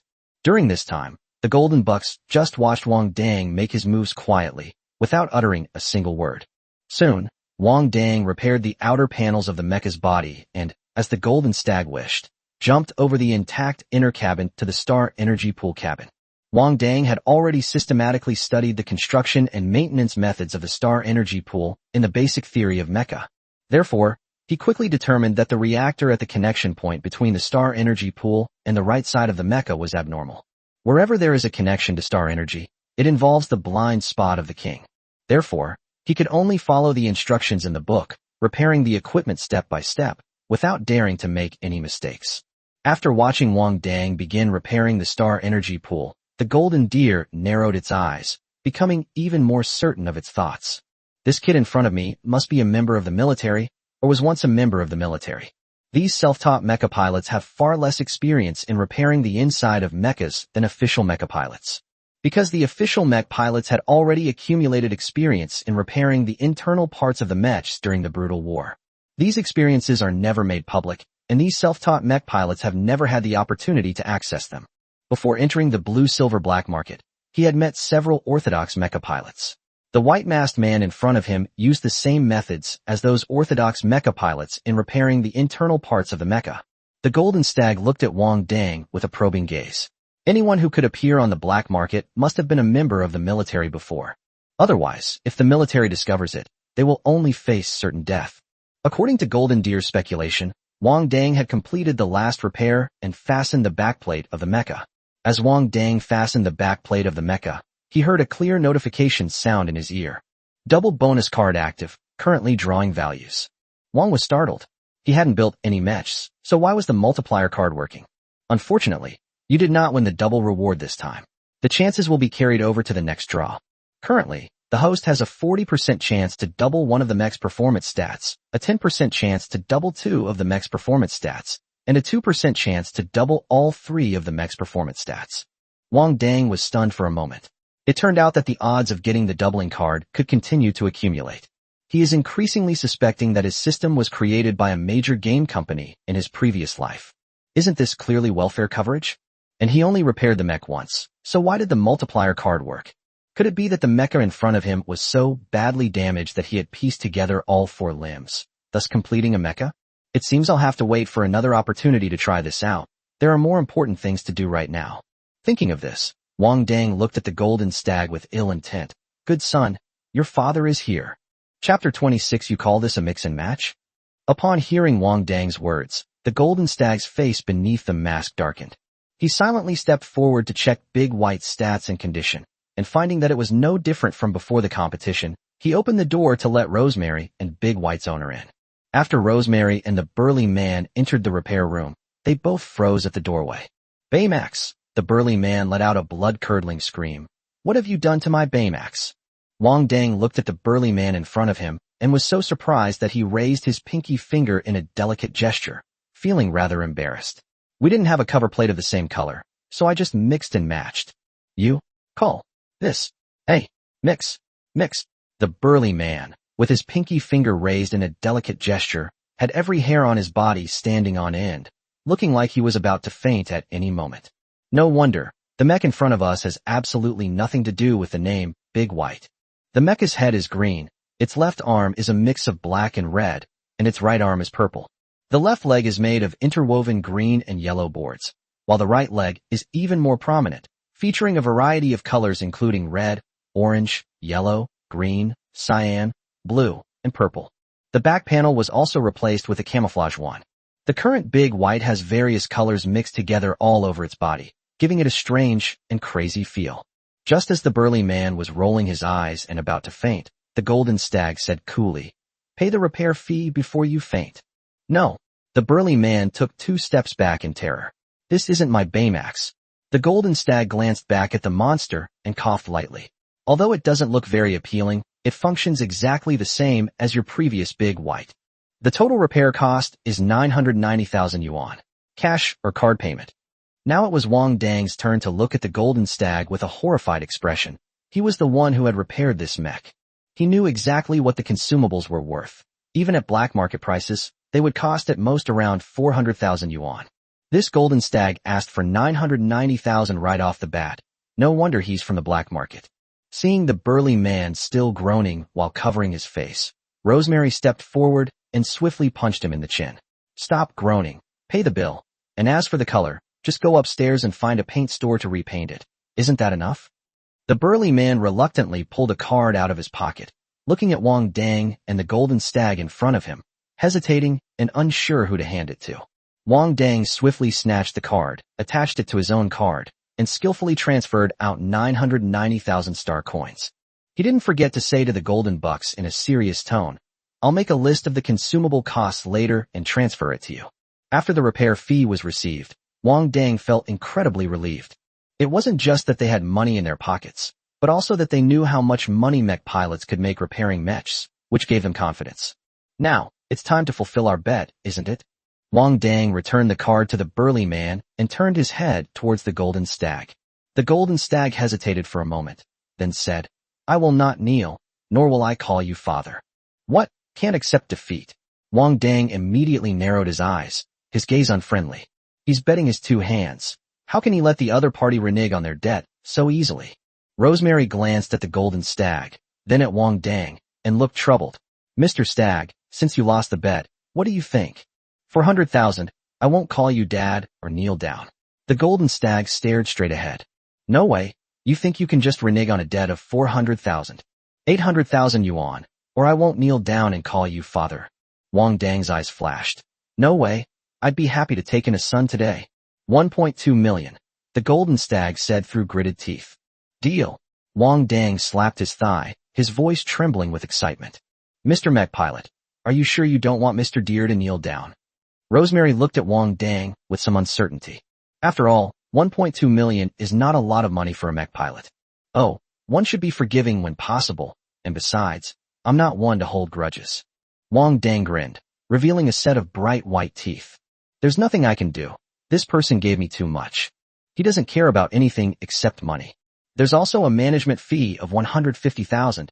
I'll transfer it to you along with it. The golden buck's tone sounded as if he had eaten shit. Not only did we not start work today, but we also lost 1.35 million yuan.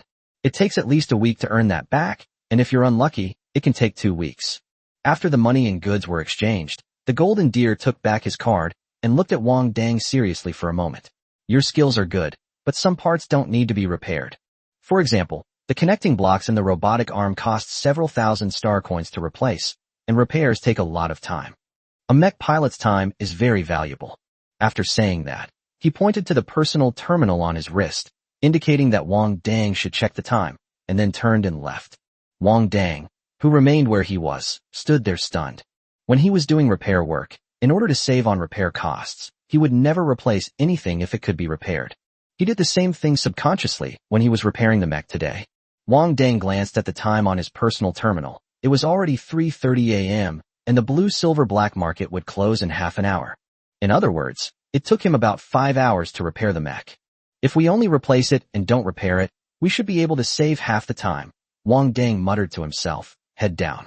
The time saved can be used to repair another mech. Thinking about this, Wang Dang felt a sense of sudden enlightenment. Yes, the job of repairing mechs is different from his previous job, and the salary is dozens of times higher. Therefore, he naturally cannot use the old cost and profit calculation method. From now on, time is also a cost. Our blue-silver black market welcomes mech pilots to exchange skills and learn from each other, Rosemary said to Wang Dang with a smile. Welcome to the blue-silver black market. As she spoke, Rosemary extended her right hand toward Wang Dang. Wang Dang also reached out and gently grasped Rosemary's hand. Thank you. Come with me. I'll take you to your private repair room. Rosemary swayed her slender waist and turned around, gesturing for Wang Dang to follow. Wang Dang looked back at the Golden Stag's repair shop and followed Rosemary. Although he had some unpleasantness with this Golden Stag before, he was a generous person. Not only did they readily pay, but they also pointed out his shortcomings. It seems that these outlaws who frequent black markets and live in the shadows are not all vicious villains. The black market was about to close, so Wang Dang put his toolbox in his private repair room and left the blue-silver black market. Now that he has a way to make money, he plans to start modifying his mecha tomorrow to improve his strength. Then, go and beat up the blonde guy. Chapter 27 is the boss behind you surnamed Ma? In the dead of night, Wang Dang climbed back over the wall along the same route he had taken and returned to the military academy. When he tiptoed to open the dormitory door, he found that the lights were still on inside, and everyone was still awake. Brother Wang, you're finally back. Monkey breathed a sigh of relief when he saw Wang Dang return. Where did you go? We all thought you went to cause trouble for that Jiaozuo guy. We were so worried. Kuroji patted his chest. Don't worry, I'm not that stupid. I wouldn't do something like feeding kills to the enemy. Wang Dang took off his clothes and hung them on the bedside table, saying with a smile, It's unusual today. You guys are still up so late, and you're not playing games either. Kurwaso raised her fist with a determined look. After what happened last time, we've given up gaming.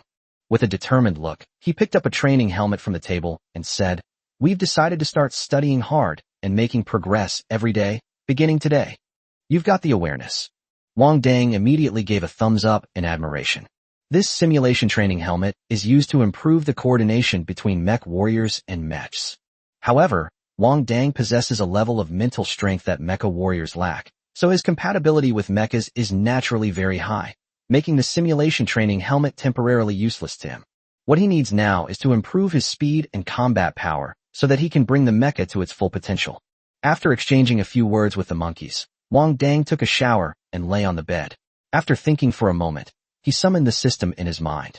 System, I want to draw a card. Wang Dang is now eager to become stronger, and today Dubai's owner taught him a lesson. If a person lacks strength, even a mecha will be bullied. Okay, host. You have 4 card draws left. How many do you want to draw? All in. Received. Gotcha. Poll in progress. Congratulations, host. You have drawn 1 SSR card and 3 are cards in this 4 draw. The 3 R-rank cards are Dawn discusses mecha, Moon Shadow movement technique, and 6 Harmonies gun technique. Among them, Dawn discusses mecha requires a spiritual power of a rank or higher to unlock and read. SSR cards are puzzle cards. Collecting all 3 puzzle pieces will grant you a mysterious treasure left behind by the mech master, which contains essential materials for crafting SSS rank mechs. Current puzzle completion, 1/3. Wang Dang felt a mouthful of blood stuck in his throat, unable to spit it out or swallow it down. The feeling was as uncomfortable as constipation. Let me guess, is your boss surnamed Ma? Wang Dang rolled his eyes at the ceiling. This system is a creation from a higher dimension and has no owner. The system corrected Wang Dang's statement very seriously. Wang Dang sighed and first exchanged for the Moon Shadow movement technique and the 6 Harmonies spear technique.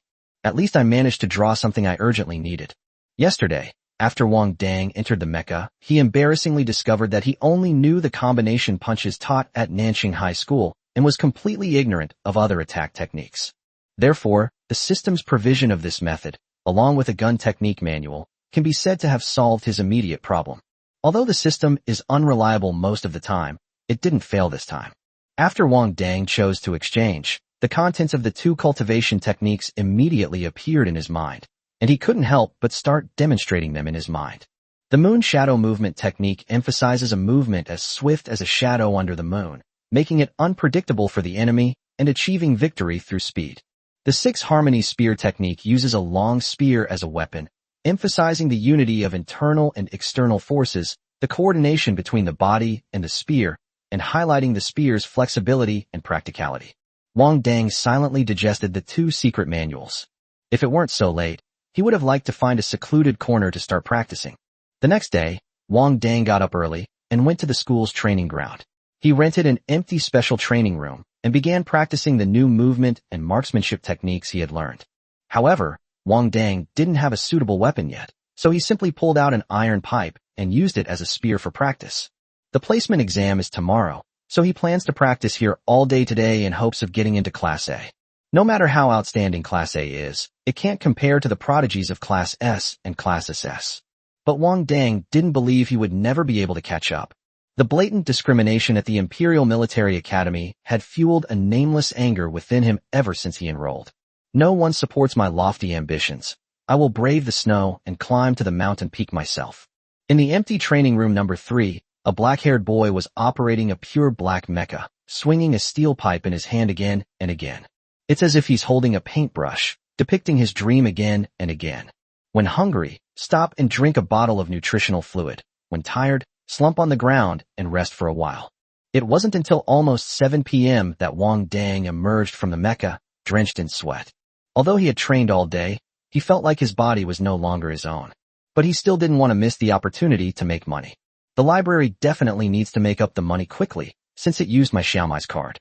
If it were his own card, he could find some excuse to delay paying until the deadline.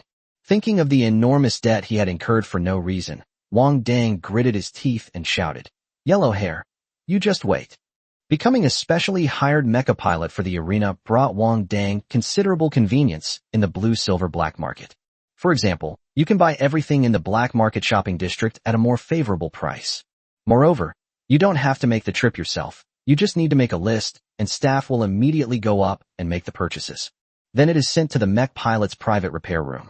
Although it's a paid job, the management fee can be completely saved by purchasing more materials. Wang Dang arrived early today. The competition hadn't started yet, so naturally no customers came in. So he closed the door to the repair room, made a list, and planned to modify his mecha tonight in preparation for tomorrow's class placement exam. The mechs issued by the school did not come with a main weapon as standard. They only had a star energy lance hidden in the right arm of the mech. Moreover, each use consumes 2/3 of the energy in the star energy pool. After using it, the mech will quickly run out of energy. A mech that has run out of energy is no different from a pile of scrap metal. In actual combat, when facing a mech that has run out of energy, unless there is a mech pilot behind you, the only option is to step out of the mech's cockpit and engage in hand-to-hand combat. After all, the enemy won't give you the chance to leave the mech and switch to a star energy block. This star energy laser gun should not be used unless you are confident that you can defeat the enemy with a single blow. Therefore, Wang should equip himself with a suitable main weapon. Chapter 28 Doubling Card Activation. Wang Dang spent 390,000 star coins to buy a large piece of mithril from the black market. He planned to use mithril to forge a silver spear for himself to use as his primary weapon. He practiced the 6 harmonies spear technique all day today and considers himself to have made a basic understanding of it. Weapons are all about length, so Wang Dang was quite satisfied with the spear. The reason for choosing mithril is that it is lightweight and strong. So even if the entire spear is made of mithril, it will not be too heavy. In addition, mithril has excellent strength and toughness among metal materials, so there is no need to worry about weapons being damaged during combat. Wang Dang picked up a star energy spray gun and began to melt the mithril in front of him. In the past, mithril, a metal with such strength and toughness, would have been extremely difficult to process. But this world not only has star energy, but also very advanced technology. So even if Wang Dang is the only one, processing mithril is effortless. The mithril, once melted, had excellent malleability, and the outline of a silver spear soon emerged. Wang Dang wiped the sweat from his face and focused on making his weapon. After the main body of the spear was roughly formed, Wang Dang applied a layer of star energy coating to the spearhead. This makes the gun tip sharper and harder, capable of piercing through mechs that are also coated with star energy paint. After completing the main weapon, Wang Dang summoned his mecha. He circled the all-black mech 3 times, then seemed to have made up his mind. Grab your tools, set up a ladder, and start dismantling it with great force. In no time, he had dismantled the complete mecha into a jumble of parts. As expected of mass-produced mechs, many details are not up to par, Wang Dang sighed. After disassembling this mech, Wang Dang compared it with the previous Big White and found that this mech had many shortcomings. No wonder the mechs the school gave us had such low stats. Wang Dang couldn't see any care or ingenuity from the mecha pilot on this machine. It's more like a factory where parts are mass-produced by machines and then assembled. Even the internal parts weren't precisely calibrated, so it's no wonder the values are high. After drinking a bottle of nutrient solution and resting for a while, Wang Dang began to reassemble the mecha. The first step is to reduce the unnecessary weight of this mech and replace all the bulky and cheap internal parts. Next, apply the blood of the spiny beast to the entire underside of the mech's cover to enhance its toughness. Finally, Wang used the remaining mithril to make a turbine blade, which he hid inside the mech's left arm. It also uses a star-powered battery as its power source, but consumes far less energy than a laser gun. It can be used as a concealed secondary weapon. After assembling the entire mecha, Wang Dang heard a notification from the system again. Ding! Congratulations, host, on completing a mech. The multiplier card is now active. Congratulations, host. Your mech's mobility stat has been doubled. Before doubling, the mech's mobility stat was 24. After doubling, the mech's mobility stat is 48. Cumulative doubling chances cleared. After listening to the system's prompts, Wang Dang had a general idea of what was going on. It seemed that assembling the mecha could be considered as completing a mecha. Furthermore, it indicates that there is a minimum guarantee for triggering a value doubling. If you build 5 mechs, one of them will definitely be able to trigger a value doubling. However, doubling 2 or 3 values is purely based on luck. After figuring this out, Wang Dang couldn't help but feel a little disappointed. If only all 3 statistical values could be doubled, then I could receive welfare.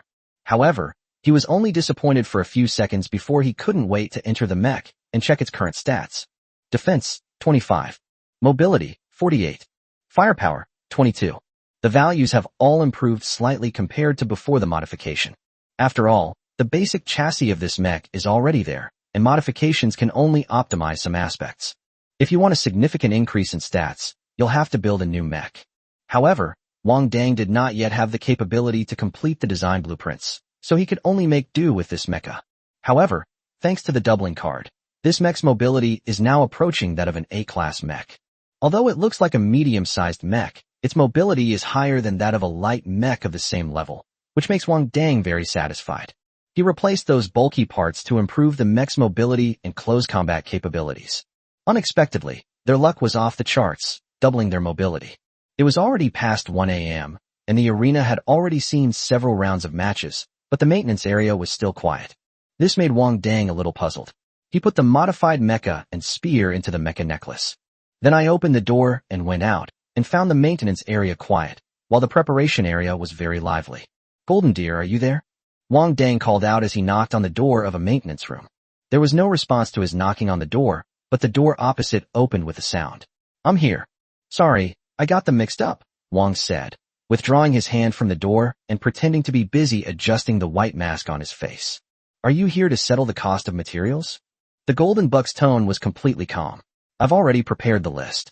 Upon hearing his words, Wang Dang immediately felt a pang of regret. Why would he deliver himself to someone's door if he had nothing to do? But having come this far, Wang Dang had no choice but to bite the bullet and admit, yes, give me the form. The Golden Stag glanced at Wang Dang, gesturing for him to come in. A total of 42,538.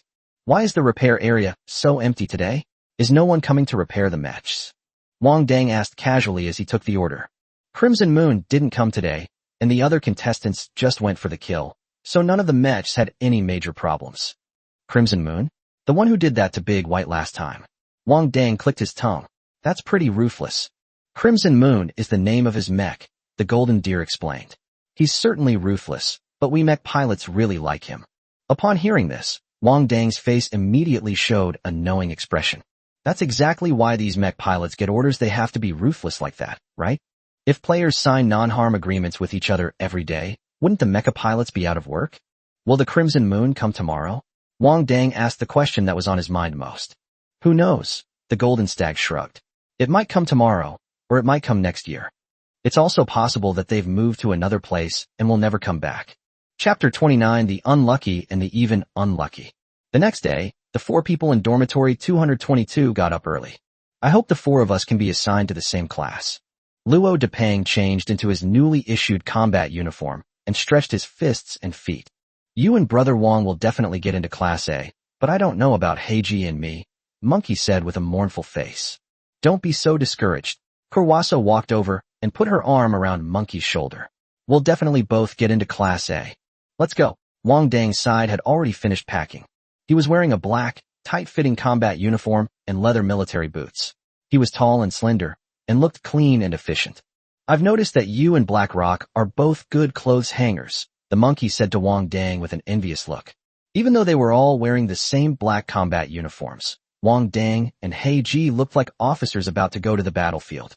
And when he and Luo Depang dressed up, they looked like they were doing odd jobs in the army.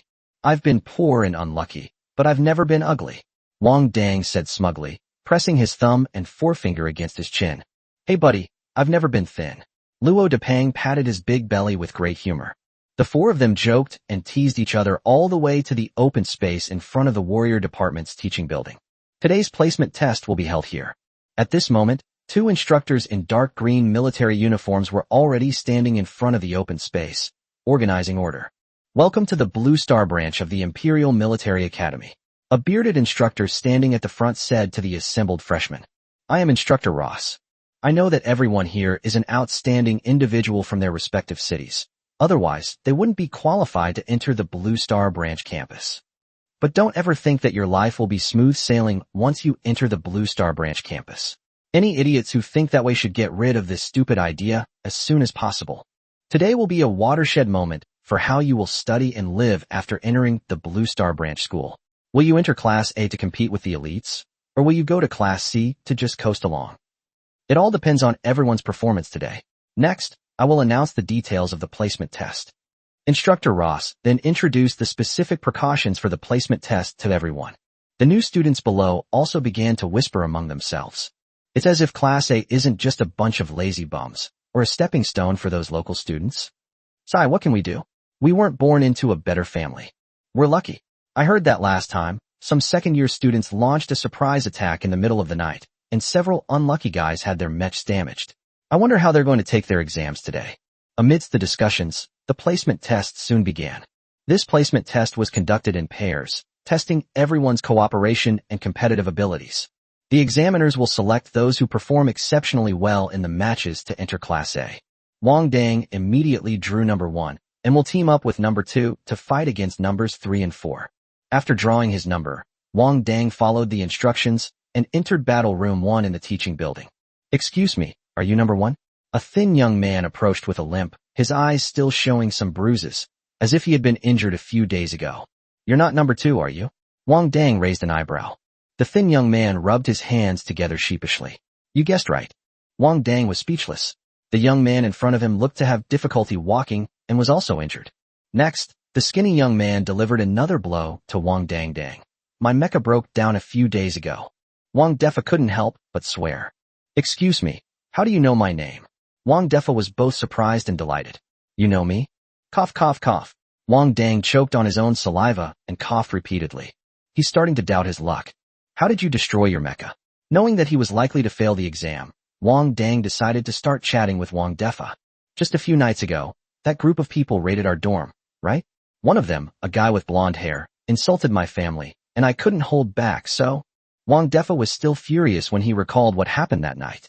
He pointed to the bruises on his right leg and under his eyes and said, These are the bruises they gave me that night.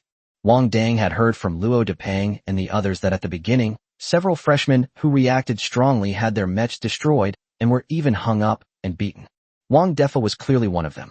After hearing about Wang Defa's experience, Wang Dang felt a little better. There are at least some who are even more unlucky.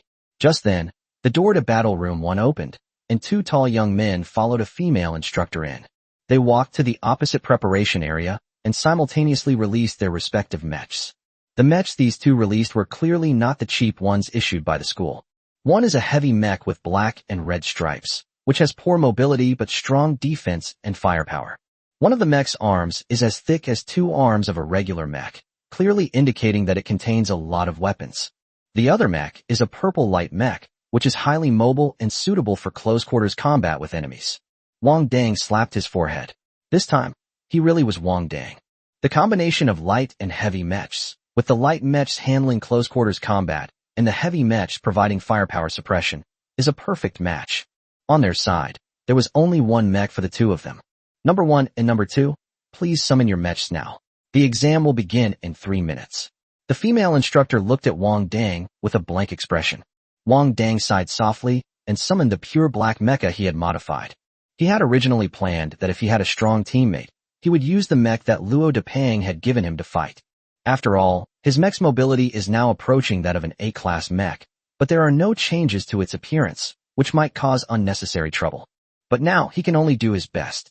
Furthermore, this placement exam clearly stipulates that students can only use their own mechs and cannot borrow mechs from others. Otherwise, they will be expelled from school and the military. Wang Dang didn't even have the chance to send a mech over. Number 2, where's your mech? The female instructor glanced disdainfully at Wang Dang's mech before looking at Wang Defa. Instructor, I don't have a mecha, Wang Defa said, lowering his head and rubbing his hands nervously. Upon hearing this, players number 3 and 4 on the other side burst out laughing. There's no way around it. It's just too funny that a mecha warrior doesn't have a mecha. Hey bro, take your mech back. We don't want to bully anyone. Number 3 snapped his fingers at Wang Dang with a mocking look on his face. Yeah, you're just unlucky. Nobody will doubt your warrior courage. Number 4, on the other hand, seemed to enjoy the drama. Chapter 30, The Rampaging King. How about? Wang Defa looked at Wang Dang with a guilty expression. We just admit defeat. After saying that, he lowered his head somewhat embarrassedly, and his voice grew softer and softer. There's nothing wrong with Class C. The female instructor glanced at Wang Dang, shook her head, and took out her notebook, drawing 2 red crosses after numbers 1 and 2. In her eyes, the outcome of this battle was no longer in doubt. After all, number 3 and number 4 both have custom-made mechs, while number 1 and number 2 are 2 different people, one of whom is using a new mech issued by the school. The other one doesn't have a mecha at all. Even if number 2 has a mech, the outcome of this battle is still not in doubt. After all, the mass-produced mechs issued by the school are simply not strong enough to compare with the custom-made mechs. Going into battle would undoubtedly be like throwing an egg against a rock. For centuries, military academies have used this method for class placement exams. The ticket to enter Class A is a custom-made mech that is different from the new mobile mech. Wang Dang glanced at Wang Defa, then looked at the 2 mechs opposite him. He rose from an orphan who scavenged for garbage to the Imperial Military Academy, not to retreat without a fight. And now, he is eager for practical experience. Being a mecha pilot is his dream, but fighting in a mecha he made himself is also his dream. Wang Dang knew in his heart that his chances of winning this battle were extremely slim. He wouldn't use the glass cannon skill unless it was a life-or-death battle. Now, he can only fight by relying on his own true strength. Wang Dang clenched his fist, and under Wang Defa's incredulous gaze, he opened the mech's cockpit, entered the mech, and shouted, "Number 1 is ready." The female instructor turned to look at the black mecha that had already started, and nodded almost imperceptibly. Although the young man in front of me has no background, his courage is commendable. Unfortunately, courage is never the ticket to Class A. Seeing that their opponents were so disrespectful and recklessly brave, number 3 and number 4 exchanged glances, chuckled strangely, and then entered their respective mechs. It seemed to be mocking Wang Dang's overestimation of his abilities. The exam begins. Both sides enter the examination area. The female instructor straightened her back and gave the order with a strong voice. Wang Defa watched Wang Dang enter the battle area, stood there hesitating for a long time, but ultimately did not follow him into the battle area. Although he was also a 5th-tier warrior, his flesh and blood body was no match for the steel-boned, iron-fanged mech. As soon as the female instructor gave the order, number 3 piloted the light mech and flew towards Wang Dang, while number 4 piloted the heavy mech and remained motionless behind. While most of the freshmen in their class were still learning to walk, those who owned custom-made mechs were already able to pilot them in battle. That's the difference. When Wang Dang faced the oncoming light mech, he took a backflip to create distance between them. When fighting against a light mech, the worst thing you can do is let it get close. Once they get close, they're like flies, impossible to shake off.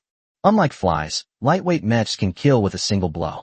As Wang retreated, he immediately summoned his mithril spear, twirled it, and thrust it straight at number 3, attempting to force number 3 back. But number 3 also saw through Wang Dang's intentions, nimbly dodged to the side, and wrapped around him again. Number 3 seemed to be toying with Wang Dang, and never took out his weapon. The right arm of the 4th mech behind it had been transformed into a machine gun, silently aimed at Wang Dang. Wang Dang reacted extremely quickly. After missing his target with his first thrust, he immediately changed his movement and distanced himself from number 3 once again. At the same time, he brandished his spear, restricting number 3 from getting close. It was only then that number 3 realized that the pure black mecha in front of him seemed to be different from the mecha issued by the school. Although the mech in front of him is a medium-sized mech, its mobility is in no way inferior to his light mech. You can tell by how quickly Wang Dang managed to distance himself from him time and time again. Only then did number 3 finally become interested and start taking it seriously. 2 wings behind the purple mecha unfolded, and the metal feathers on the wings pierced towards Wang Dang's mecha like sharp swords. Upon seeing this, Wang Dang immediately used the moon shadow step technique in conjunction with his spear, and used his mithril spear to deflect the metal feathers that he couldn't dodge. Even inside the mech's cockpit, Wang Dang could still feel the aftershocks transmitted from the mithril spear after it had knocked off the metal feathers. No, I can't hide anymore. Wang Dang, with his sharp eyes, noticed that after he had created a large distance between himself and number 3, Number 4's machine gun was already aimed at him. If he doesn't take the initiative, he will lose the game in the pincer attack from both sides. What is the most intolerable thing for a gambler? That's a loss. Wang Dang's aura surged, and he dodged the dense machine gun fire with a quick movement, then charged towards number 3 with his long spear in hand. When number 3 saw that Wang Dang was no longer hiding, his eyes lit up, and a pair of silver short blades immediately materialized in his mecha as he stepped forward to meet the attack. When number 4 saw that his companion was locked in combat with Wang Dang, he had no choice but to temporarily abandon his firing and look for an opportunity. Wang Dang thrust his spear at number 3, who immediately parried with his left-hand short blade, while simultaneously slashing at Wang Dang with his right hand. Wang Dang immediately changed his spear from thrusting to blocking, parrying the short blade of number 3. The short blade clashed with the mithril spear, immediately sparking a burst of sparks. The powerful shock caused both of them to instinctively take a step back. At this moment, number 4, piloting the heavy mech, also seized the opportunity and once again fired machine guns at Wang Dang. Wang Dang instinctively dodged, but because he didn't have enough time to react, he was still hit by several star energy bullets. Even after being modified, the outer plate on the chest of the mech still shattered after being grazed by a few star energy bullets, revealing the parts underneath. The outer plate on the chest was specially soaked in the blood of a silver-scaled snake, which increased its strength by several levels. However, it still shattered under the attack of the star energy bullets.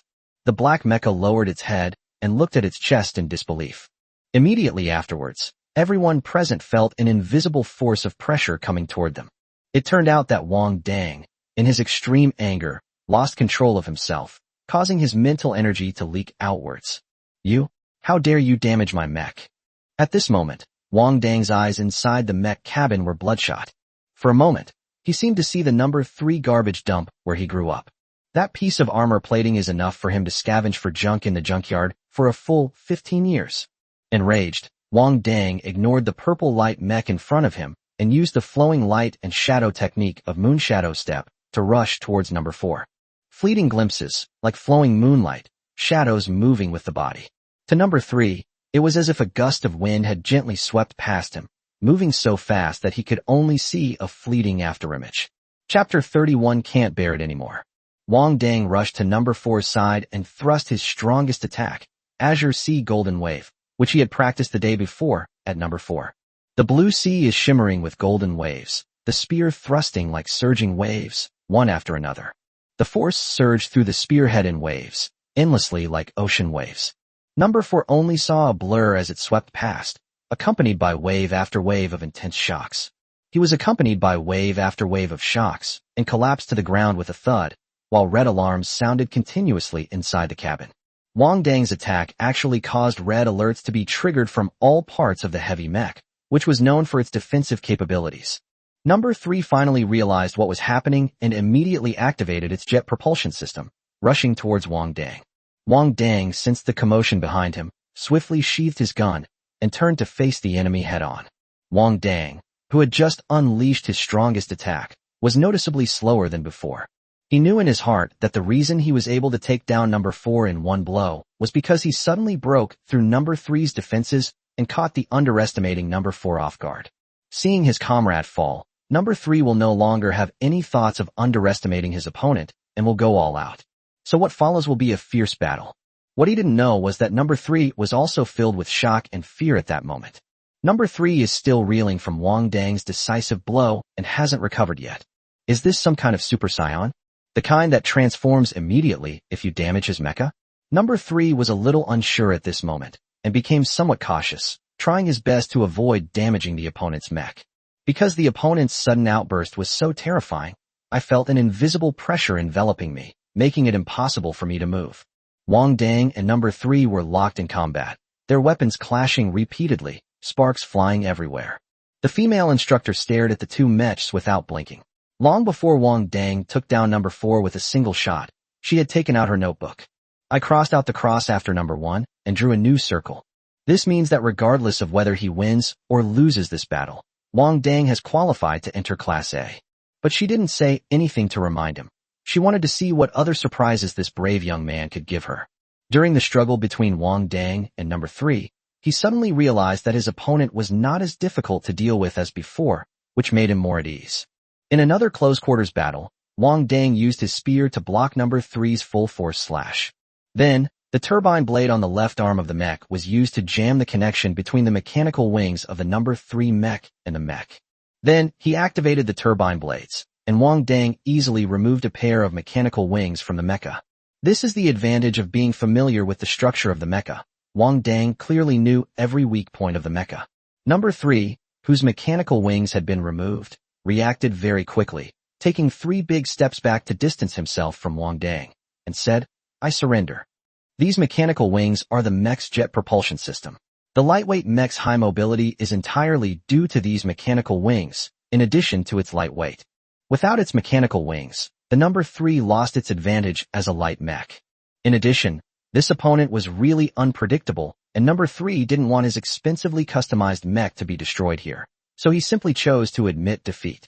The female instructor nodded slightly. Number 1 wins. Wang Dang stood still, his eyes shining as he stared at the mechanical wings on the ground. "Hey number 3, do you still want those mechanical wings?" These mechanical wings look very useful. Although his mech is a medium-sized mech, there's no rule that says medium-sized mechs can't have wings. Upon hearing Wang Dang's words, number 3 immediately maneuvered his mech forward and picked up his mechanical wings, exclaiming, "Of course I want them." The light in Wang Dang's eyes immediately dimmed. He hadn't asked that question at all. "Next time, we should just grab it directly." Wang Defa, who had witnessed the entire match, immediately cheered upon hearing the female instructor's words. "Great. I can get into Class A." The female instructor turned her head after hearing his words. "Who said you could get into Class A?" Wangda was stunned for a moment, then said, "We won." "Number 2, Class C." The female instructor said coldly. "Winning or losing doesn't determine whether you can get into Class A. It's all about performance. Congratulations to Class A for students number 4, Class B, 1, and 3. The female instructor then announced. Although number 4 possesses a custom-made mecha, judging from its current condition, it is estimated that half of it is already unusable. Furthermore, due to insufficient on-the-spot reaction, number 4 lost his qualification to enter Class A in the eyes of the female instructor. Number 3 performed better than number 4, and its mech did not suffer much damage. Although he conceded defeat, this was a competition, not a battlefield, and number 3 was able to assess the situation and had excellent reaction ability, which was enough to qualify him for Class A. And number 1. The female instructor looked at the black mecha in front of her with admiration. Although this mecha looks the same as the ones issued by the school. But from the battle, she was certain that this was a speed and explosiveness that the mechs issued by the school could not possess. In her opinion, this number 1 definitely has the ability to enter Class S, and she will probably be able to advance from Class A to Class S in the first test. Fortunately, this female instructor was a mecha warrior and was not familiar with mental power. They also did not associate Wang Dang's brief display of mental energy with that of a mecha pilot. At this moment, Wang Dang, who was highly regarded by the female instructor, had already left the competition area and was standing in the preparation area, touching his mecha with great affection. He looked as if his beloved wife had been bullied by someone else, and he felt extremely distressed. "You can leave now. Report to your respective classes at 8 o'clock tomorrow." The female instructor put away her notebook. "Yes," the 4 replied in unison. However, some people sounded excited, while others sounded frustrated. Wang Dang retracted his mecha into the mecha necklace, glared fiercely at number 4, and then walked out. Number 4 shrank back when Wang Dang glared at him, feeling that Wang Dang was being far too unreasonable. His mech only had a few cracks in its outer panels, but his mech was riddled with malfunctions, and it was unclear whether it could be repaired. Even though they suffered a greater loss, the one who benefited was filled with hatred. That's utterly nonsensical. As Wang Dang passed by the female instructor, she smiled and nodded at him, saying, "Wang Dang, you have great potential. But don't be too protective of the mecha, otherwise it will hinder your actions in battle later. Mechs are inanimate, but people are alive, understand?" Wang nodded obediently. "Thank you, instructor. Alright, you can go now." Seeing that Wang Dang had taken the advice to heart, the female instructor nodded with great satisfaction. The way she looked at Wang Dang was exactly the same way that teachers used to look at top students in Wang Dang's old school. Although Wang Dang knew in his heart that what the female instructor said was right, he simply couldn't accept others destroying things he cherished. Because his journey from the landfill was truly difficult, He had to frugally support himself to adulthood. Destroying his mech is like bleeding from his heart. As a mecha pilot, he knew what was broken and how much it would cost to repair. This is practically robbing him out of his wallet in broad daylight. How can he tolerate this? This is unbearable. Chapter 32, Physical Examination. As soon as Wong left Battle Room 1, the other 3 people from Dorm 222 immediately surrounded him.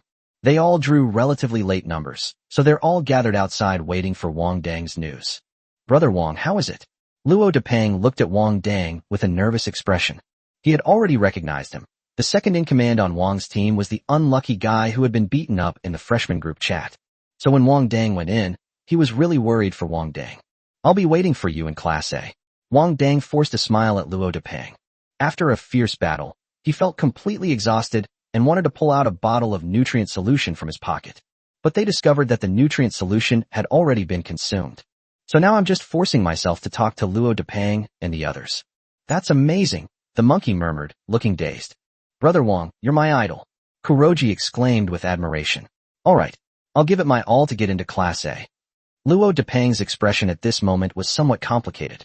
While he was happy for the king, he was also amazed at how terrifying his strength was. It seems that Wang Dang won the match against 2 opponents. At this moment, Luo Depeng became even more certain that Wang Dang must be a descendant of some hermit family on Blue Star. His certainty stemmed not only from Wang Dang's strength. Rather, after hundreds of years of cultural integration since the development of Earth, purebred yellow people like Wang Dang with black hair and black eyes are extremely rare. Luo Depeng had heard from the elders in his family that many ancient Eastern families on Earth forbade their descendants from intermarrying with other races. Perhaps Wang Dang is a descendant of these ancient and powerful families. Thinking of this, Luo Depeng looked at Wang Dang with a hint of respect. I'll go back to the dorm and wait for your good news, Wang Dang said, patting the 3 of them on the shoulder. Brother Wang, you should go back now. You don't even have the strength to speak. The observant monkey noticed Wang Dang's discomfort and quickly said, Yes, you just fought a tough battle. You must be exhausted now. You should go back quickly, Luo Depeng added with concern. Unbeknownst to them, the 3 of them had come to regard Wang Dang as the backbone of Dormitory 222. After saying goodbye to the 3, Wang Dang did not go straight back to his dormitory, but instead walked lightly towards the medical office. These past few days he's been building mechs and training, and he's used up all the military nutrient solution. He needs to go to Dr. Su for some more. You drank the whole case. Dr. Su's voice rose an octave. He quickly pulled Wang Dang into the examination room, saying, I need to give you a full physical examination. Drinking like this will cause problems. Wang Dang reflexively resisted the examination, saying, Dr. Su, I feel fine. I'm just a little hungry right now. If you want to live, lie down now. Those military nutrient solutions are no joke. Even a Star Energy Master wouldn't drink them like this. Do you think they're sugar water? Dr. Su sounded somewhat anxious. Wang Dang carefully observed Dr. Su's expression and saw that the anxiety on his face seemed genuine. After hesitating for a moment, he still followed Dr. Su's instructions and lay down in the examination chamber. The red laser swept Wang Dang from head to toe, then switched to a green laser to continue scanning. After several different colors of laser light were used, Wang Dang was finally released from the examination chamber. Dr. Su approached the computer screen in the treatment chamber, frowning as he checked Wang Dang's various health indicators. After reviewing all the indicators, he cleanly and efficiently deleted all of Wang Dang's physical data before taking Wang Dang back to his office. Back in his office, Dr. Su took out a cigarette from his drawer, lit it, and stared at him with an expression Wang Dang couldn't understand. Wang Dang felt a little uneasy under Dr. Su's gaze. Imagine, anyone would feel uneasy being stared at by a doctor with such an incomprehensible gaze after a full-body checkup. Could it be that I have a terminal illness? Wang Dang asked somewhat uncertainly. That's not right either. Although he sacrificed 5 years of his lifespan to exchange for his mental strength talent and star ability talent. But he still has 7 years left, doesn't he? What terminal illness could possibly allow someone to live for 7 years? No, Dr. Su said, a wisp of smoke rising from his cigarette. You're in good health. Then why are you looking at me like that? Wang Dang pulled up a stool and sat down opposite Dr. Su. I'm wondering how you've lived this long, Dr. Su said earnestly, stubbing out his cigarette. Wang Dang, an orphan from the Jinfeng shantytown in Nanjing City, was diagnosed with no spiritual star ability talent at the age of 8 after an official examination. but I can sense the fluctuations of spiritual energy emanating from you. Dr. Su squinted at Wang Dang. What are you trying to say? Wang asked expressionlessly. Did you know that you've been severely malnourished since you were a child? Dr. Su pushed up his gold-rimmed glasses. Because you haven't been able to get enough nutrition for a long time. So all the body's functions are working to maintain vital signs, which is why you often faint. After hearing Dr. Su's words, many thoughts flashed through Wang Dang's mind. This Dr. Su must have thoroughly investigated his background before he came to the military academy. Fortunately, his system was not exposed. At this time, Dr. Su only attributed his spiritual talent to long-term malnutrition. Wang Dang, your background may be more than just an orphan from a junkyard. Your physical condition is exceptional, the best I've ever seen. It would take generations of genetic selection to achieve this. There must be more to your background than meets the eye, but I can't find out. Dr. Su seemed somewhat disappointed. However, I suggest you take the talent test again. You've already recovered a small portion of your nutrition. Perhaps a retest will bring you some surprises. No need, Dr. Su, I'm fine now. Besides, I'm already a mecha warrior. Wang rejected his suggestion because he already knew the result and there was no need to rely on testing anymore. Moreover, he still hasn't figured out who this Dr. Su is or what his purpose is. If a retest reveals other talents, the military academy might value you more and allocate more resources to you. You know, resources are also a form of strength. Dr. Su gave a cryptic smile. The opportunity is right in front of you. If you need it, come to me anytime to place an order, and I will prove your medical condition. I understand. Wang Dang lowered his head, seemingly lost in thought. Chapter 33 Dormitory Conflicts. Wang Dang successfully obtained 2 more boxes of military-grade nutritional solution from Dr. Su. It wasn't that he wanted to get it for free, but this military-grade nutrient solution was specially supplied to Star Energy Masters and couldn't be bought outside. Even on the black market, only similar low-quality counterfeits are available. After all, Star Energy Masters are the darlings of the Empire. As long as someone is considered to have the talent of a Star Energy Master, the Empire will shower them with countless resources like snowflakes. Furthermore, Star Power Masters can be exempted from some of their crimes and punishments. Therefore, the number of Star Power Masters who were exiled by the Empire in history can be counted on one hand, and they were mostly guilty of heinous crimes such as massacring entire cities. Therefore, naturally no Star Energy Master would stoop to farming in the jungle. After drinking a bottle of nutritional supplement, Wang Dang went to the school's paid training room for special training almost without taking a break. The battle that morning gave him a lot of inspiration, and now he needs to seize the time to turn those inspirations into real experience. At 8 p.m., Wang Dang left the training room with the last 30 seconds left before the billing started. At the same time, I was thinking that next time I should try the special training room on the 2nd floor of the school that costs 600 star coins per hour. I heard that it can simulate enemies of the same level for combat training. It can also simulate a variety of battle scenarios. If that's the case, then it really is a case of getting what you pay for. His current ordinary training room only costs 100 star coins per hour. Wang Dang does not plan to report to the blue-silver black market tonight. He realized that as long as the Crimson Moon didn't appear in the arena, the repair area's business would be extremely poor. Furthermore, since he was an unknown mecha engineer in the maintenance area, no one would come to him for mecha repairs. So Wang Dang plans to take a day off today. Through the morning's battle, Wang Dang learned the importance of real combat experience in improving his strength. At the same time, a bold idea came to his mind. Since he needs a lot of practical experience now, why can't he go to the arena to fight, earn some competition fees, and become the next Crimson Moon? They play games on the field, and after the game, they earn repair fees. They're so busy counting money all day that their hands get sore. Thinking of this, a strong light flashed in Wang Dang's eyes, a desire for money. It's a pity that I heard the players can't participate in betting, otherwise he could fix the matches and make even more money. As soon as Wang Dang returned to his dormitory, he felt a sense of oppression. What's wrong? Wang Dang walked to his desk and sat down, looking at the 3 people with long faces. The monkey's face was bruised, suggesting it may have been injured during the placement test. Oh, that monkey. Luo Depang sighed, and was about to explain when he was interrupted by the monkey. I'm fine, Brother Wang.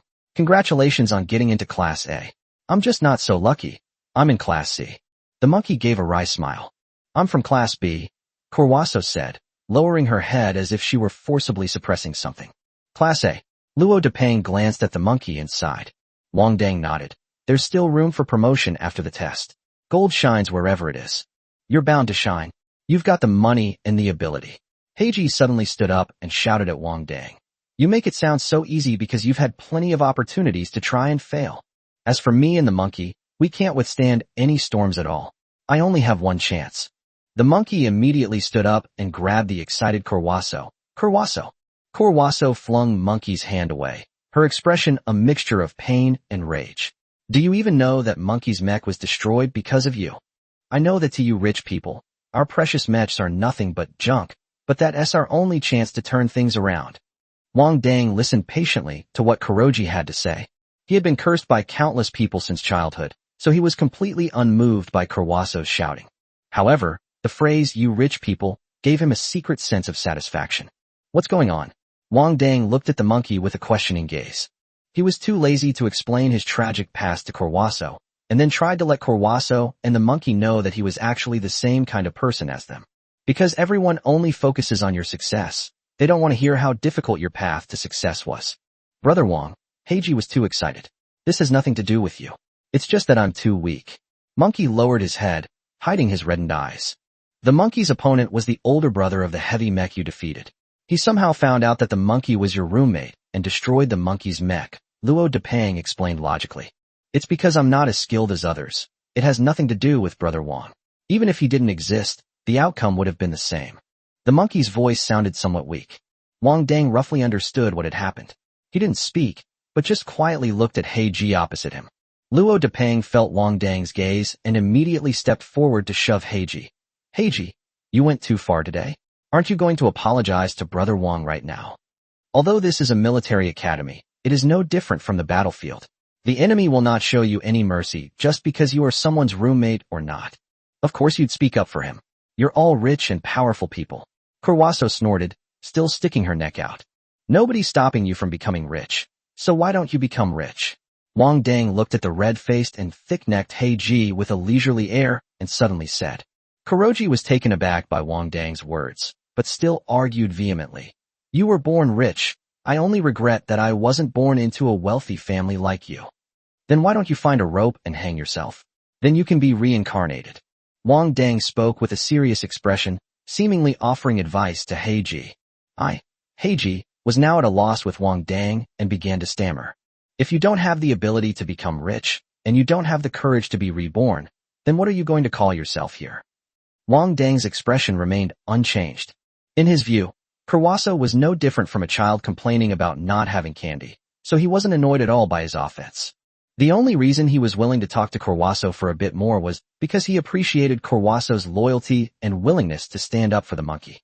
Brother Wang, Heiji probably spoke recklessly because she lost the match today, Luo Depang said, playing the role of the peacemaker. You think you can come back and yell and scream just because you lost a game? Is this a daycare? Wang Dang bluntly exposed. What if you fall down outside next time? Do you expect us to come back and comfort you? Look at yourself. Do you look like a mecha warrior at all? Chapter 34 is simply showing no respect for military academies. Wang Dang's words made Heiji's face turn red with embarrassment. After his anger subsided, he realized how outrageous his words and actions had been. I'm sorry, Brother Wang. I don't know why, but I just said those things in a fit of anger. Having recovered, Kurwaso began to apologize. You're right. I shouldn't have complained. It's just that after entering military academy, I realized it was completely different from what I had imagined. Kurwaso's tone began to sound somewhat dejected. During the summer, I read a lot of posts about military academies. I thought I would be different from them. I thought I would shine brightly in military academy. But after arriving here, I realized that I'm not even as good as them. As she spoke, Kurwaso clutched her head in anguish. His words resonated deeply with both Monkey and Fatty Luo. Like Kurwaso, despite seeing so many harsh posts on the forums, they still came to the capital with dreams in their hearts. However, Wang Dang couldn't resonate with Heiji's words. After getting a job at the blue-silver black market repair area, he felt that his life had only just begun. When faced with Kurwaso's apology, Wang did not offer any words of forgiveness. He's not good at saying such high-sounding things. What the shanty town in Nanshur taught him was basically how to curse and how to speak in a way that made him seem unapproachable. Monkey, do you think I need to take responsibility for your mecha? Wang Dang turned to look at Monkey and asked seriously. The monkey quickly waved his hand. Brother Wang, this is none of your business. Here, without strength, you can't protect your mech. Even if I manage to escape today, There will be countless more times like this. At this point, the monkey gave a wry smile. Maybe I should have listened to my family and applied to a different school. Before the monkey could finish speaking, it felt something hurtling towards it. He quickly grabbed the item and discovered it was a mecha necklace. I'll lend you half a semester's time. When the time is up, give me back the mech and the star coins. Wang Dangdang snapped his fingers and added, now, write an IOU. Aside from Lu Neng, the monkey was the first person willing to take care of him after he fainted. Even brothers should keep clear accounts. After receiving the IOU, Wang Dang climbed straight into bed. Turn off the light, I'm exhausted. Time to sleep. The monkey stood there, holding the necklace, stunned for a long time, until Corwasso turned off the dormitory lights, and remained motionless for a long time. He couldn't even afford to repair the mecha, so where would he get the cash to buy it? The monkey gradually tightened its grip on the mecha necklace in its hand, but he was unwilling to give up like that. Finally, the monkey gripped the mecha necklace tightly, as if trying to embed it into its palm. Just because it's not there now doesn't mean it won't be there in the future.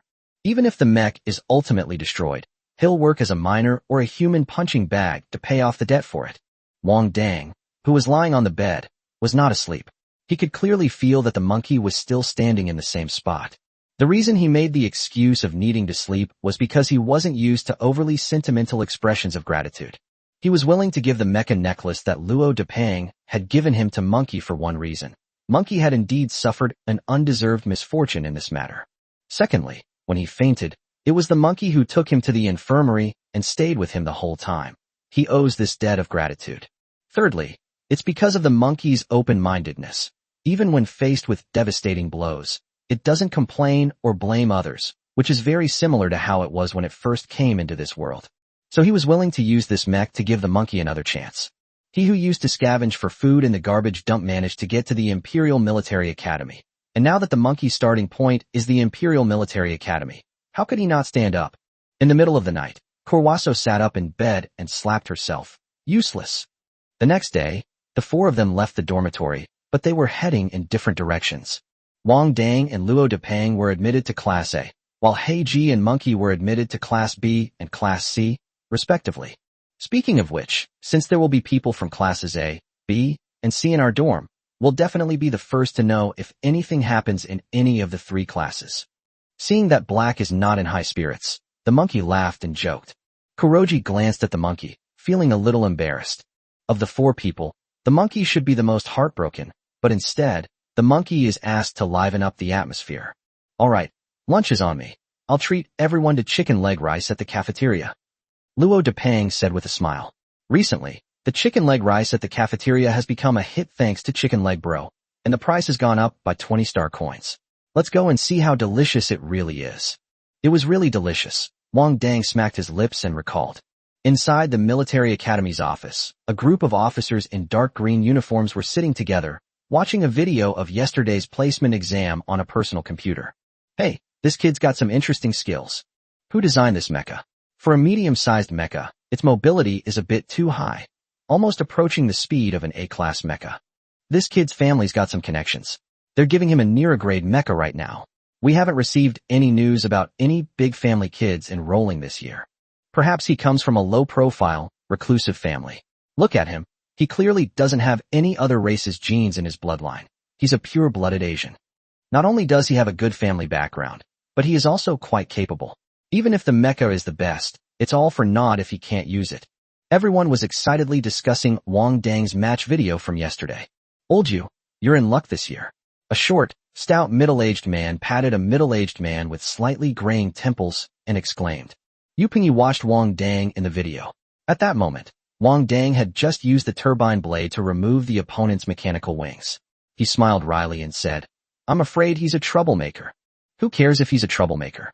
As long as he gets into Class S, you'll be leading Class S next year. Yeah, Lao Yu, when you take on Class S from now on, don't forget about us old friends. Yu Pingyi nodded, picked up the documents on his desk, and after turning just one page, handed them to the person next to him with a wry smile. See, I told you he was a troublemaker. His personal profile shows he grew up in a shanty town in Nanjing City and went to school on welfare. After others circulated the document, they all began to frown. Even though they are a reclusive family, is it not disrespectful to the school to try and fool us like this? Yeah, that's way too arrogant. They're too lazy to even make it up. This kid needs to be taught a lesson. Young people this age are often arrogant and frivolous. If we don't teach him a lesson, he won't understand that there are always people more capable than himself. Chapter 35. Waiting for you to admit defeat, you just carry me and run away? At this moment, Wang Dang was unaware that he had become the subject of heated discussion in the A-class teacher's office. He was currently in A-class, confronting a fat man. So you're the one who beat my brother? Webb rubbed his nose with his thumb, a look of disdain on his face. Did you get it for your roommate yesterday? Wang Dang recognized the fat man in front of him almost effortlessly. He was the older brother of number 4 from yesterday. Because the two brothers are exactly the same size fat. What? Did your little brother cry to you yesterday? Wang Dang chuckled. You hit the younger one, and the older one comes out. So, now that I've hit you, shouldn't the old man come out and settle the score with me? For Wang Dang, losing a fight is unacceptable, and neither is losing an argument. The word lose cannot exist in his dictionary. I won't let you get away with this. Webb pressed closer to Wang Dang. Just as the two were about to clash, Yu Pingyi walked into Class A's classroom. Unlike high school classrooms, military academy classrooms have no desks, chairs, or podiums. They are just large, empty spaces. What are you two doing? Yu Pingyi asked, walking between Wang Dang and Wei Bu with a stern face. Faced with the intimidating Yu Pingyi, Wei Bu shrank back. I didn't do anything. Didn't do anything? Yu Pingyi glanced around. He had recognized Wang Dang, who was confronting Wei Bu, as soon as he came in. Everyone, carry a 100-pound weight and run 30 laps around the school. As soon as Yu Pingyi said this, the students present all exclaimed in surprise. What? We weren't involved. Yu Pingyi narrowed his eyes. This is not a punishment. This is your first lesson in Class A. As a soldier, you must first have a strong physique so that you can unleash the combat power of your mecha. Everyone line up. It doesn't matter if they're troublemakers. He's been leading Class A for so many years, and his specialty is dealing with troublemakers. No sleeping until you finish the run. Dismissed. Seeing that there was no room for negotiation, the group could only dejectedly reach for their weighted bags in the corner. The school is so big, if you run 30 laps around it, even if you're fast enough, you might be able to get to bed before lights out in the dorm. Wang Dang didn't expect things to get so intense on the first day of class, but he could only obediently go and get the weight pack. Wait a minute. Yu Pingyi called out to Wang Dang, took a red weighted bag from the cabinet behind him and handed it to him. You can carry this. Wang Dang was somewhat confused, but he still obediently took the obviously different weight bag from his hands. The moment he received it, Wang Dang's hand suddenly sank downwards, and he almost lost his grip and fell to the ground. He quickly lifted the weighted bag and saw that the screen behind him showed 200 Jin, 100 caddies. Shocked, Wang Dang didn't hesitate, pointing at Webb. Instructor, what about his? Yu Pingyi glanced at Wang Dang and said, Call me teacher. I'm not your instructor. Then he waved to Webb. You carry this too. Webb had no choice but to move over, looking at Wang Dang with your treacherous and cunning gaze, and reluctantly carried the other red heavy bag that Yu Pingyi had taken out. After being put on his back, Webb tried to get up several times but failed, and could only sit there awkwardly. Haha, you're just bloated. Wang Dang teased mercilessly, while simultaneously lifting his heavy pack and slinging it over his shoulder. Yu Pingyi silently walked behind Wang Dang and adjusted the weight pack's settings to 400 Jin. Wang Dang was suddenly pulled by a weight from behind, and he staggered several times, almost falling backward to the ground. He could no longer laugh. The capable should do more. Yu Pingyi glanced at Wang Dang, whose face was flushed red, and nodded in satisfaction. Children from such large families are like swords so sharp they can't be sheathed. As a teacher at a military academy, if he doesn't properly hone the spirit of his students, then his future teaching work will be impossible to begin. Moreover, in this brutal military academy, concealing one's abilities is the way for newcomers to survive. Wang Dang suspected that Yu Pingyi was targeting him, but he couldn't produce any evidence. Carrying only this 400-pound backpack, he gritted his teeth and walked out step by step. I was afraid that if I was a step too late, my weight would be adjusted again. Yu Pingyi stood there, half closing his eyes as he watched Wang Dang's retreating figure. He had only intended to deflate the young man's arrogance. So we adjusted the weight pack to 400 pounds, waiting for him to back down. But to our surprise, this kid just carried it on his back. At this moment, he began to suspect that this brat might have been hiding his true strength before enrolling in school. How could a Tier 5 mech recruit possibly carry 400 pounds? Now that he thought about it, Yu Pingyi realized it might actually be true. In the previous competition videos, this kid clearly unleashed a speed that was beyond the reach of a mecha recruit. Perhaps this kid is already a junior mecha warrior. The true Tier 5 mecha recruit was carrying a 400-pound weight pack on his back, followed by Luo Depeng, who was carrying a 100-pound weight pack. The two of them struggled to walk around the school one after the other. Wang Dang is too heavy to walk, while Luo Depeng is also struggling because he is piloting a light mecha and doesn't need to focus on physical training. Brother Wang, this is not what I expected, Luo Depeng said breathlessly behind Wang Dang. Me too. I feel it's different, Wang Dang replied, panting heavily. The weight on his back made it difficult for him to breathe, and even walking was difficult, let alone running. However, this weighted pack calculates the distance traveled, and it cannot be removed if the distance is less than 30 laps. It wasn't just Wang Dang and Luo Depeng who felt that this was different from what they had imagined Class A to be. Almost all the students in Class A thought the same way. In everyone's mind, the first day of class might be a practical training session or a simulated battle. But I never imagined it would be weight training. Is this Class A? Wang Dang felt extremely uncomfortable at this moment. The weight on his back was like a mountain pressing down on him, making his movements very slow, and even his senses began to dull. He hunched over and moved forward step by step. Meanwhile, the faster runners had already completed a lap with their packs and caught up.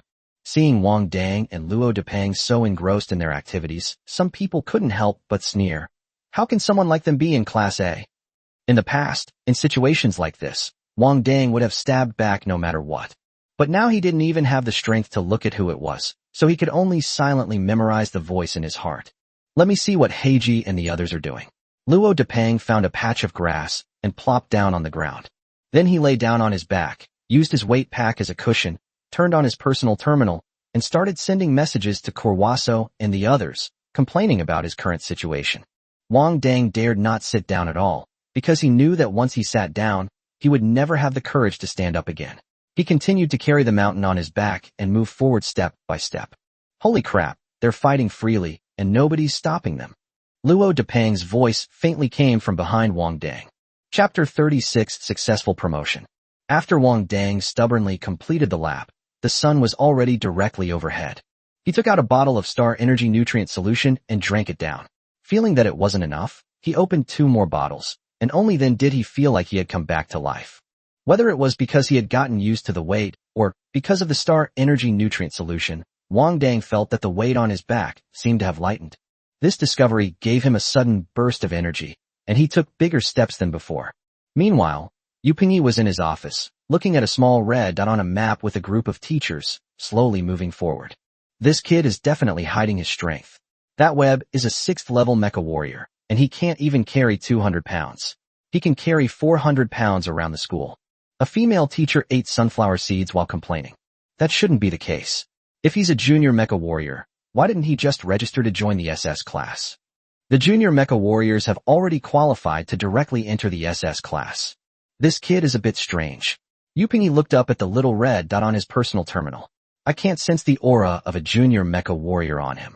Judging from his aura, he should indeed be at the 5th rank. He must be carrying something that hides his strength.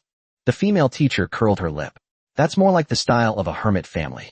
Not necessarily. Some people are born with great strength and a strong physique, which is the talent of a mecha warrior. Yes, it's not just the Star Energy Masters and mech pilots who are talented. The physical talents of us mech warriors are not to be underestimated either. Everyone was discussing it animatedly, and some had even placed bets on whether the king could complete 30 laps. No one noticed that the little red dot on the quantum computer was gradually speeding up. By this time, Wang Dang had reached the corner where he often climbed over the wall to get out. His back was straighter than before, and his steps were lighter. They have gradually gone from being unable to take a step to walking normally. Wang Dang didn't know why, but he gradually became stronger and stronger from the initial exhaustion, and now he hardly had to pant anymore. At the same time, he also felt that some kind of constraint in his body was gradually being released. Could it be? As if confirming Wang Dang's guess, the system emitted a cheerful notification sound. Ding! Congratulations, host, on becoming a Tier 6 mecha warrior. Please continue your efforts and further improve your strength. View panel. Wang Dang immediately issued the command in his mind. He had heard the system say before that as strength increases, health points will also increase. So he needs to quickly see if he can live a few more years. Host, Wang Dang. Age, 18. Talent, mechanical mastery. Skill, glass cannon stats doubled. Elemental power, activated. Mental strength, sea level. Occupation, Tier 6 mech warrior, mech pilot apprentice. Health points, 7/.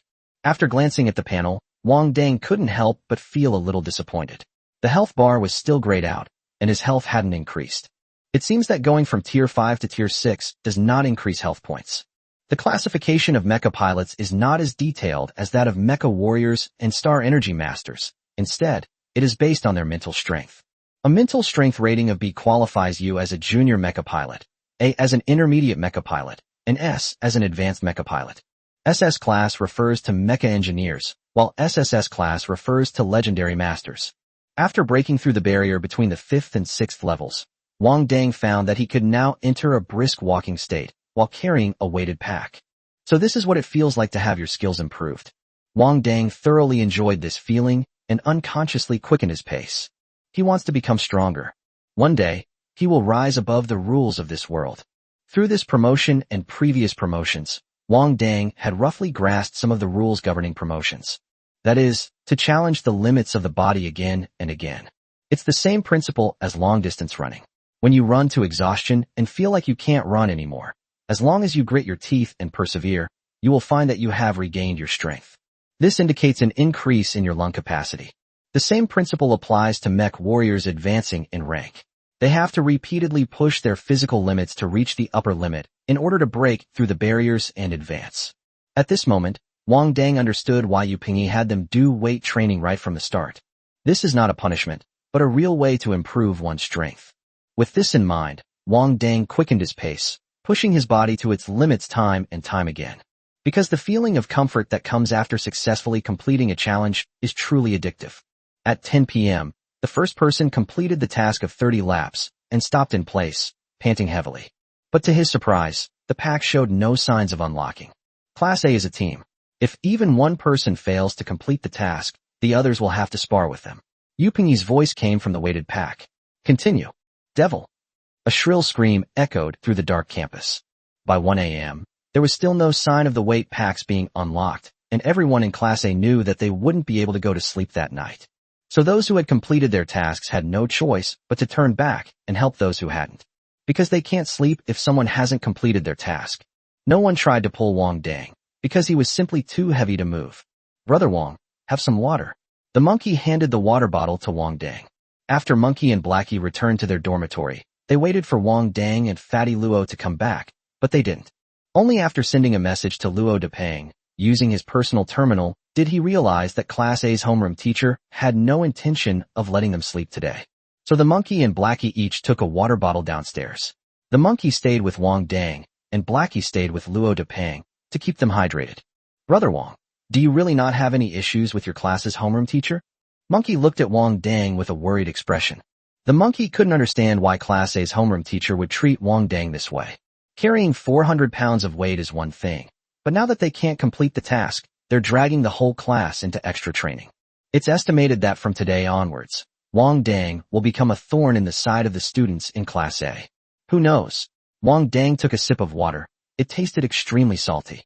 There was nothing he could do. He was already drenched in sweat, and every sip of water he drank was mixed with his own sweat. 19 laps to go. Let's try to get some sleep tomorrow. Wang Dang returned the water bottle to the monkey and started again. At this moment, Yu Pingyi was the only one left in the office with the lights off. He did not go to sleep, but silently observed the dynamics of all the students transmitted through the personal computer. This kid, Yu Pingyi rubbed his chin, is actually quite interesting. It seems like he's guaranteed to lead Class S next year. Chapter 37, I'm going to sleep. As the sun rose the next day, the students of Class A were lying sprawled out in various corners of the military academy, their weighted packs under them, sleeping soundly. Only Wang Dang and a few others who were dragging their feet were still running laps around the school. After repeatedly pushing his body to its limits, Wang Dang was finally able to start jogging. What a monster! Webb cursed as he watched Wang Dang, who was becoming increasingly relaxed, carrying a 150-pound weighted pack. He originally weighed 200 jin, 100 caddies, but after much persuasion, Yu Pingyi reduced his weight by 50 jin, 25 caddies. But he is still at the bottom of the class.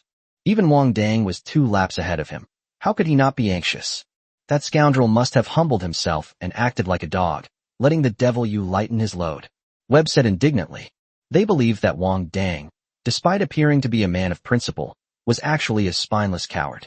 Luo Depeng walked past him, gave him a disdainful look, and jogged past him. Last night, Wang shared his experience with Luo Depeng, and after trying it a few times, Luo Depeng also benefited from it. Now he's willing to run 300 laps, let alone 30. With only 2 laps left, Wang Dang felt a lightness in his body again, and at the same time, he heard the system's voice in his ear. Congratulations, host, on successfully advancing to the 7th tier Mecha Warrior. Keep up the good work and achieve even greater success. This system is quite user-friendly. The blessings are different each time. Wang Dang complained inwardly, but at the same time, he finally started running with his pack on his back. Yu Pengyi, who had been sitting at his desk for 2 days and 1 night without moving, suddenly started running on the map as he looked at the little red, representing Wang Dang, and sat up straighter. This kid has definitely broken through. Yu Pengyi looked around excitedly, but the office was empty that night, and he couldn't find anyone else to share the news with. Class A has struck gold this time. Yu Pengyi slapped his thigh hard to make sure he wasn't dreaming. He seemed to already see himself rising to prominence in the education field. Yu Pengyi was so excited he couldn't contain himself, while the students in Class A were suffering terribly. Someone clearly completed the task last night, but the weighted pack on their back just won't unlock. They weren't allowed to enter the dormitory while carrying their heavy packs, so they could only wander around the school looking for classmates who hadn't completed their tasks. When you're completely exhausted, just find a corner and lie down on the ground, making sure you don't block the way of the upperclassmen, otherwise it will be another fierce battle. Even after lights out on the second night, some people still hadn't completed the task. Most people are already feeling despair. Wang Dang finished the last 2 laps in less than an hour and a half. As expected, the pack was not untied. Meanwhile, the other students on the field had already collapsed to the ground. Wang Dang smiled slightly. It was time for him to make his move. Get up. Wang Dang looked down at Wei Bu, who was sprawled on the ground panting. I'm going to sleep tonight. Webb was too exhausted to utter any more threats.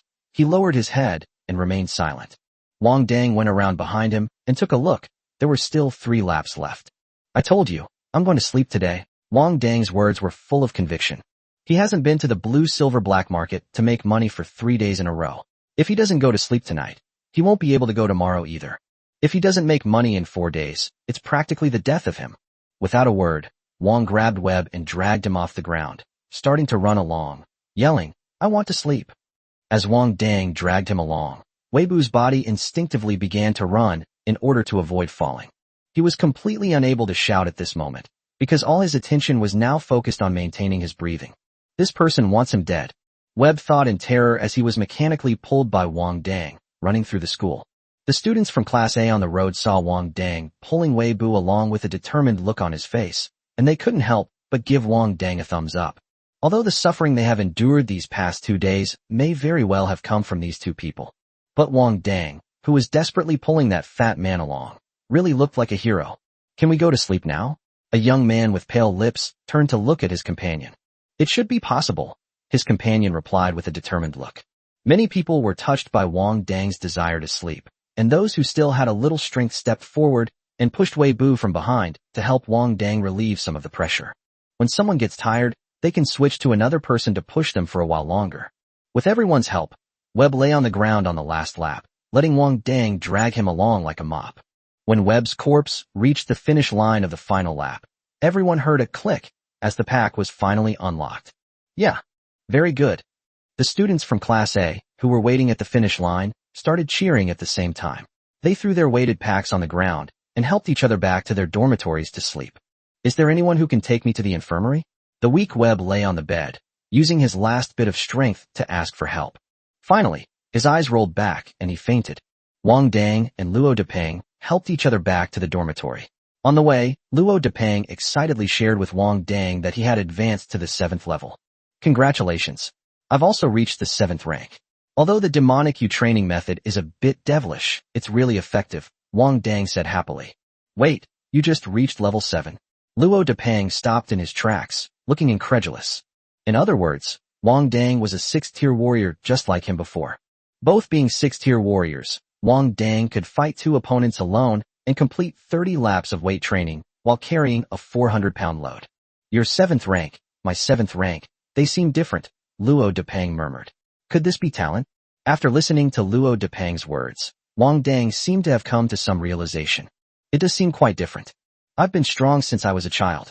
The next second, Wang Dang found the answer and patted Luo Depeng on the shoulder with a smile. When I was 8 years old, I could carry 2 bags of crystal mud at the same time. Luo Depeng nodded. But why do you want to carry crystal mud, or? Wang Dang smiled, but didn't say anything. He was very young then, and no one believed he could fix things, so he could only steal crystal mud from the mine and sell it. Back then, he could steal more than a dozen bags in one night.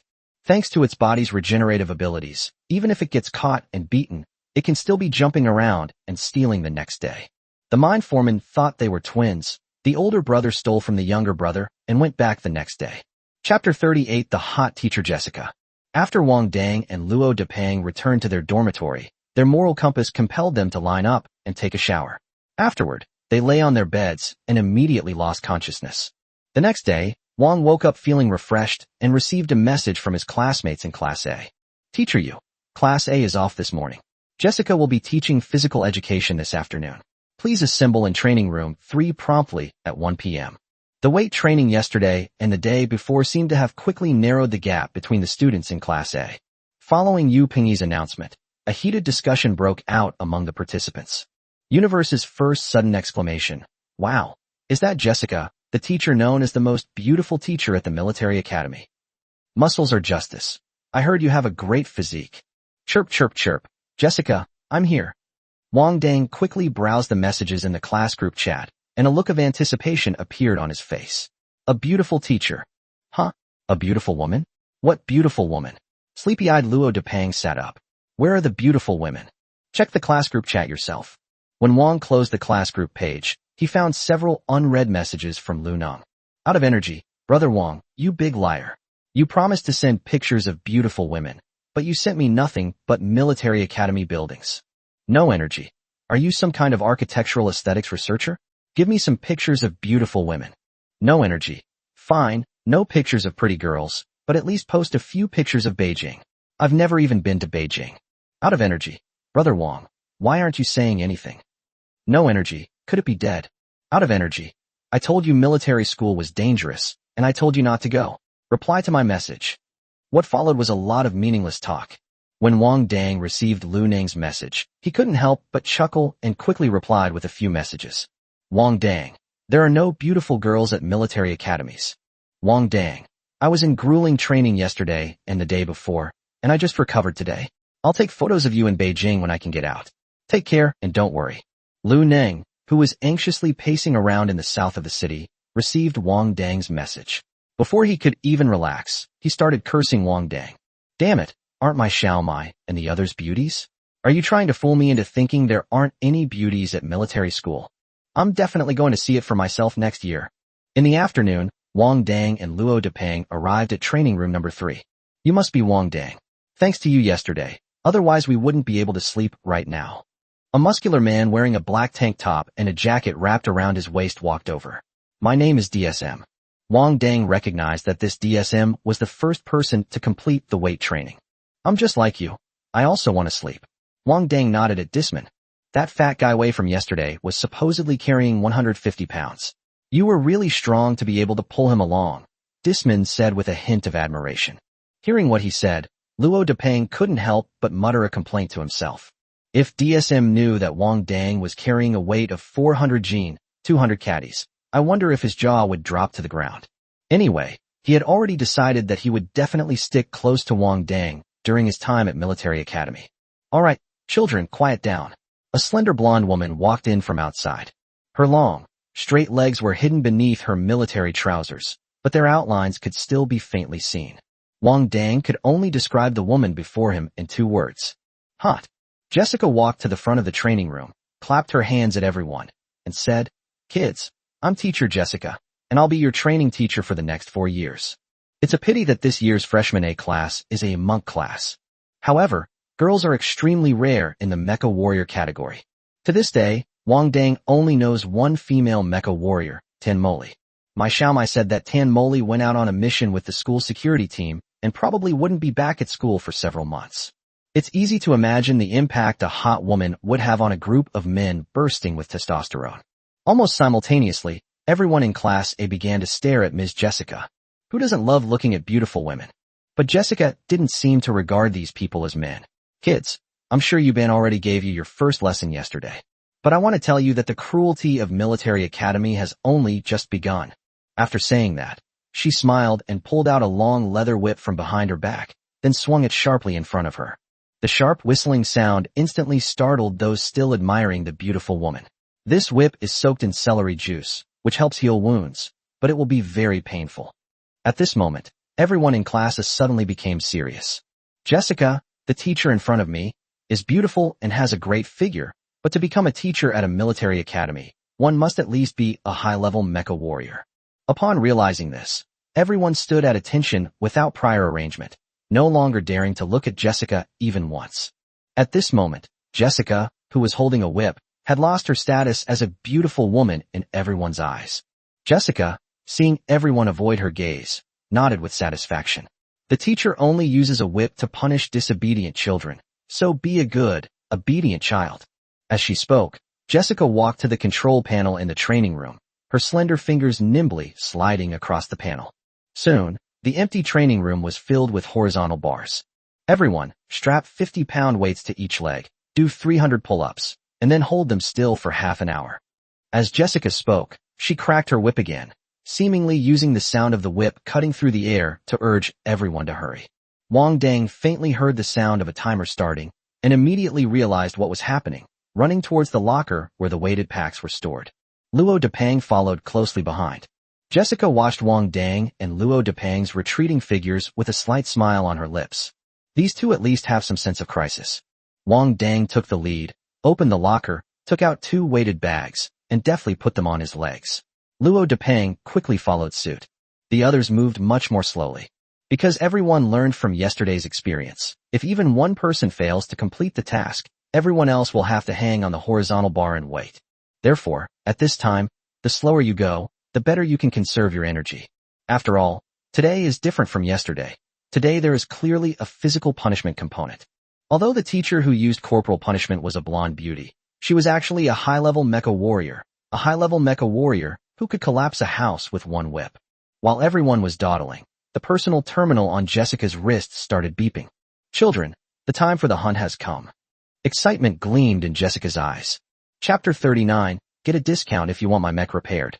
Jessica grabbed her whip and charged into the still dawdling crowd, sweeping through them in one fell swoop.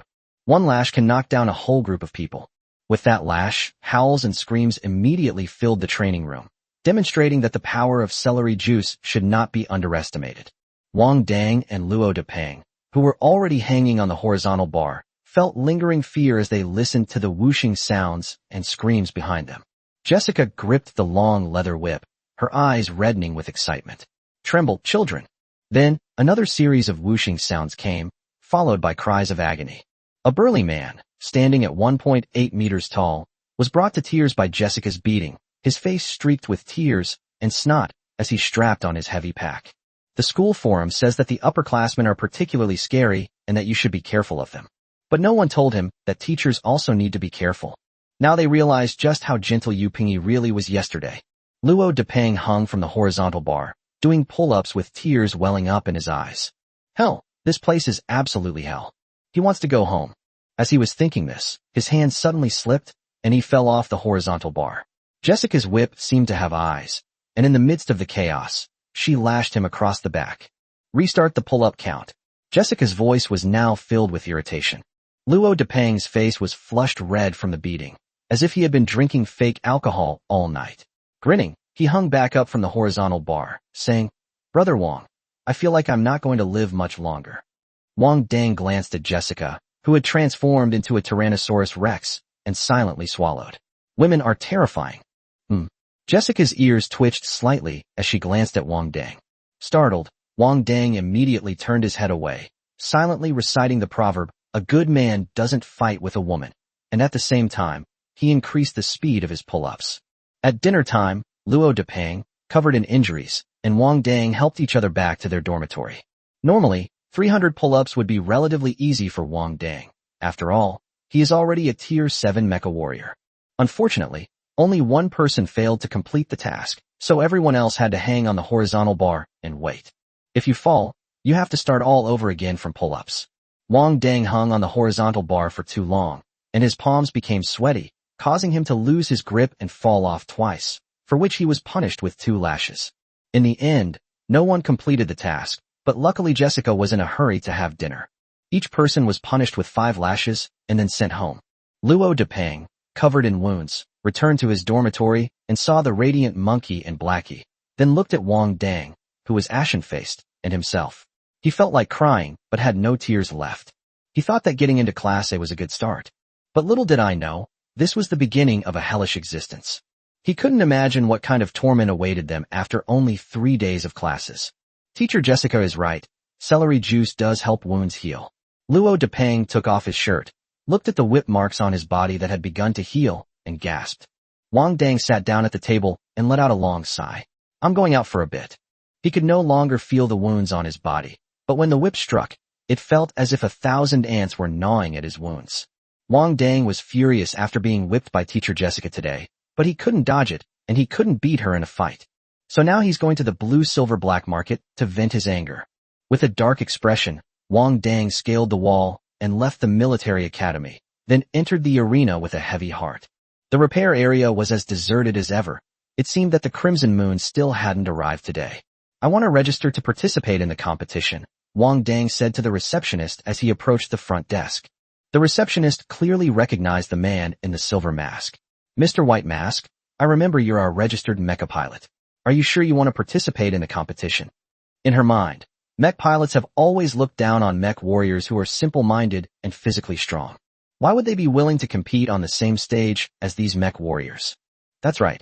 Combat helps us to better understand the performance of mechs. Wang Dang found a suitable excuse for himself. Then I suggest you hire someone to practice on. The contestants in the arena have all signed death waivers. In the arena, only winning or losing matters, not life or death.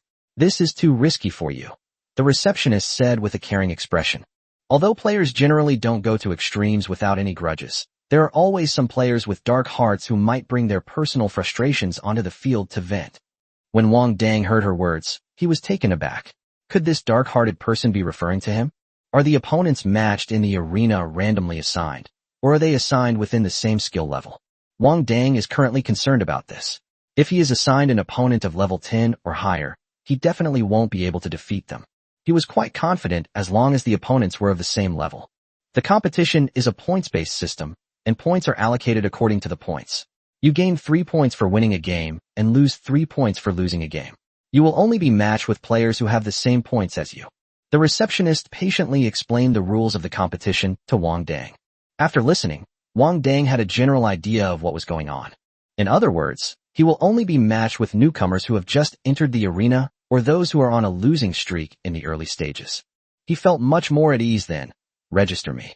Seeing Wang Dang's resolute attitude, the receptionist could only bring him an application form and a waiver of liability. Mr. White Mask, you are our esteemed client in the black market. All your documents will be processed with priority. If all goes well, you will be able to draw your opponent in the preparation area after submitting your application form. Wang Dang took the application form, pondered for a while, and wrote, "Get me to repair your mecha at a discount," in the name column. He had observed beforehand that during the competition, the names of the 2 contestants would be displayed on a screen in the arena lobby. Free advertising space, might as well use it. Moreover, he didn't specify what discount he would offer. He'd probably just give a token 9.99% discount. That's a discount, isn't it? At this moment, Wang Dang felt a little admiring of himself. He wondered why he hadn't quit his job as a mechanic in his past life and started his own business. Someone as heartless as him is practically born to be a businessman. After submitting the competition form, Wang Dang immediately received his nameplate. With this nameplate, he can freely enter the athlete's preparation area and rest area. This made Wang Dang regret not registering earlier. That way, even if he didn't play in the matches, he could still solicit customers in the preparation and rest areas. Chapter 40 Fauvism and Aestheticism. Players can exchange the points they accumulate in the arena for star coins. 1 point can be exchanged for 30,000 star coins. That means you can get 90,000 star coins for winning a single game. However, each player can only play 3 matches per day. Once you reach 100 points, you can participate in the challenge, where you can earn between 10 and 30 points per match. After Wang Dang understood the rules of the arena, he realized why the arena could support so many mecha pilots. Wow, playing in competitions can be so lucrative. Wang Dang entered his information on the terminal almost without hesitation and then sent it to the preparation pool. I hadn't been waiting in the rest area for long, and hadn't even finished my free tea, when a lady dressed as a bunny girl came in holding up a sign. For the next match, get a discount if you come to me to repair your mech. My gun is very fast. Please both players, enter the preparation area to wait. Wang Dang stood up with a tall, thin man wearing a red clown mask. After exchanging a glance, they walked towards the preparation area. The players left in the rest area began to whisper among themselves. Get a discount if you want me to repair your mech? Is this a mech pilot? He seems to be a mecha pilot. I remember him wearing that white mask. He's the one who fixed Baymax. Why are mech pilots now competing with us mech warriors for our jobs? Look at his skinny arms and legs. I doubt he can last even 30 seconds. Do mecha pilots have combat capabilities? At this moment, Wang Dang could not hear the conversation in the rest area. He had already arrived at the preparation area, which was very close to the arena. Here you can clearly see the arena staff cleaning up the limbs and armor left over from the last match. Are you a mecha pilot? The clown mask walked up to Wang Dang and asked. Wang Dang nodded. You can find me in the repair area. I'll give you a discount when I repair your mecha. Huh? The clown mask chuckled disdainfully. If you're here to experience the life of a warrior, I advise you to go back as soon as possible. I won't show any mercy. This is the black market. Nobody cares about the lives of mech pilots. Do you think I'd show mercy? Wang Dang's tone turned cold as he realized the man wasn't there to discuss business. I look forward to smashing your head in with one punch later. The clown mask casually left Wang Dang with these words before turning and leaving. He already disliked those high and mighty mecha pilots. Even though he was the one paying for them, they still had to go to great lengths to please the one who got the money. Now that a mech pilot has run right into his line of fire, let's sacrifice him and make him the offering for his first match in the blue-silver black market. This isn't the outside world. You don't need to worry about killing a mech pilot causing endless trouble. On the contrary, if you were to confront a mech pilot and allow him to survive, that would be an endless source of trouble. So the Joker mask was determined from the start to ensure that the mech pilot did not leave the ring alive. The match is about to begin. Please come to the ring with me to get a discount on mech repair and my stable gun contestants. In a ring match, life or death is irrelevant until one side surrenders or becomes incapacitated. Wang Dang and the clown mask each stood on one side of the ring, while the referee in red explained the rules of the match in the middle. Now, both sides, please reveal your mechs and deliver your toughest words to each other. The referee stood between the two people, while the audience below cheered. They were already discussing which side to bet on to win. Both were newcomers participating in the rankings for the first time, and they were about the same size and build. Therefore, at this point, betting can only be based on the opponent's name and pre-match verbal sparring to determine who the tough guy is. That guy who asked me to fix his mech for a discount, could he be a mech pilot? If so, I'll definitely choose my steady gun. A spectator looked suspiciously at Wang Dang on the stage. It shouldn't be a mecha pilot. Even if a mecha pilot is down on their luck, they wouldn't stoop to playing in underground matches, another person said confidently. Just as the audience below the stage were fiercely debating which card to go all in, the clown mask stared at Wang Dang opposite him and said menacingly, I won't give you a chance to surrender. This sentence instantly ignited the passion of the audience, and screams and whistles erupted.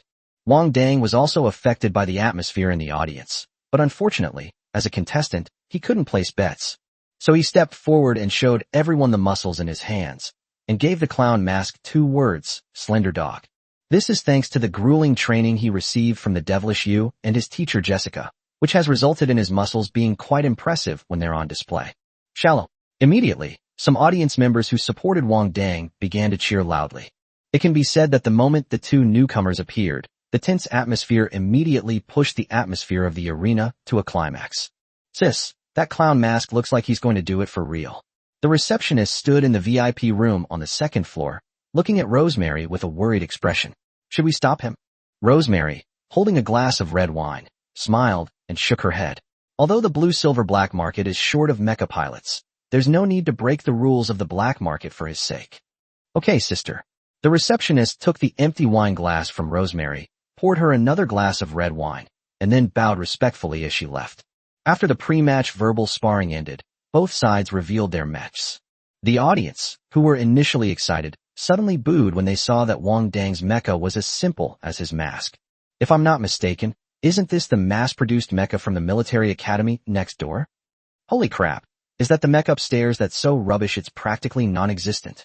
Thank goodness I didn't bet on him, or I almost lost my entire underwear. Those muscles are probably from taking drugs. Damn it, they're just for show. The Joker mask is also a medium-sized mecha, but it looks much cooler than Wang Dang's. It was a red and white mecha made entirely of square elements, with two glowing liquid bands extending from the head to the thighs. Like a galaxy, they shone brightly in the dimly lit arena. Wang Dang heard on a jungle forum that mech pilots are now roughly divided into two factions. One is the Beast faction, and the other is the Aesthetic faction.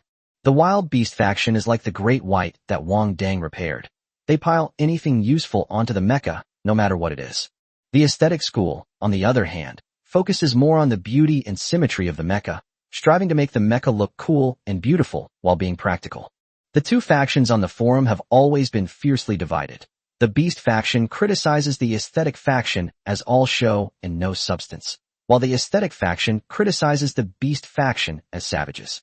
The Joker mask mecha is undoubtedly the work of an aesthetically minded mecha designer.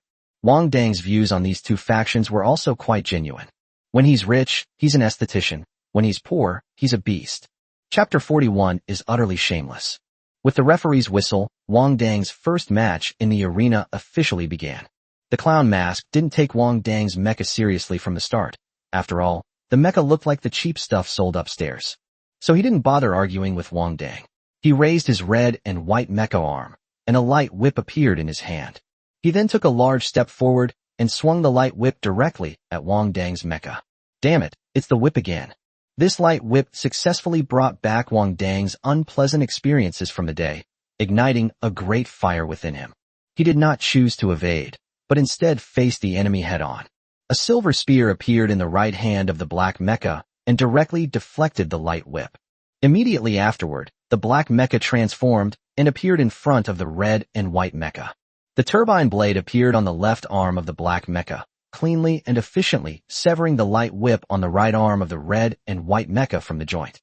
After successfully separating the opponent's light whip from the mecha, Wang Dang quickly grabbed the light whip and wrapped it around the mecha's left arm. This is his spoils of war. Logically speaking, if one side disarms the other so quickly on the field, the audience should cheer and encourage them. But at this moment, the audience's mouths were slightly open, staring in shock at the plain black mecha on the stage. No, what kind of playing style is this? They originally wanted to cheer when they saw Wang Dang knock the opponent's weapon away with a single blow. However, after disarming the opponent, the black mech not only did not take the opportunity to attack, but also quickly increased the distance between itself and the opponent. After creating some distance, he sneakily wrapped the light whip tightly around the mecha's arm, while looking up to see if the other party was getting closer. He seemed afraid that the other party would take his spoils back. What kind of petty playing style is this? You're asking for death. The clown mask was shocked to see the other party brazenly wrap his weapon around his body, and then he was filled with rage. The other side is absolutely humiliating him. This is intolerable. Originally, he didn't unleash his strongest weapon at the beginning in order to conserve resources. After all, the opponent was just a mech pilot, and the light whip was enough to deal with him. But to my surprise, the other party was not weak at all, and was also extremely shameless. The clown mask raised his hands again, this time revealing a red pistol in each hand, with exquisite flame patterns on the gun barrels. Wang Dang looked at the two pistols and was somewhat disappointed. These two guns look pretty good, but they both need to be filled with star energy bullets. Therefore, in Wang Dang's eyes, whether it's a pistol or a rifle, they are all star coin launchers. 1 shot and your wallet trembles. 2 shots and your legs tremble. 3 shots and you're bankrupt. Cold weapons are definitely more practical. Although he didn't like the pistol, there were many things about his mecha that Wang Dang would appreciate. For example, the outer plate material of this mech is very good. If my own mech could be fitted with its outer plate, its defense would definitely be significantly improved. Just as Wang Dang was carefully calculating which parts of the opponent's mecha he needed, the Joker mask launched the first attack. He held a pistol and kept firing at Wang Dang, closing the distance between them as he fired. It's not hard to see that his target is the star energy pool behind Wang Dang. As we all know, the star energy pool is the most important part of the entire mech. If you destroy Wang Dang's star energy pool with star energy bullets, his mech will be reduced to scrap metal. Then the second bullet would kill him in one shot. Wang Dang also saw through the opponent's intentions, but his mecha speed was almost on par with an A-level mecha, and the ranking matches would not match opponents across mecha levels. So he wasn't flustered at all. Even if he couldn't beat his opponent, he was fully confident that he could dodge their attacks.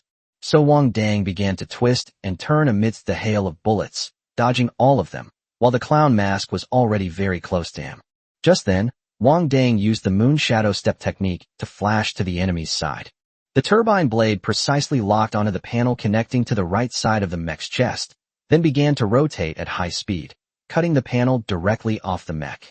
By the time the clown mask realized what was happening, the red cover had already been grabbed by the black mech, which was rapidly retreating.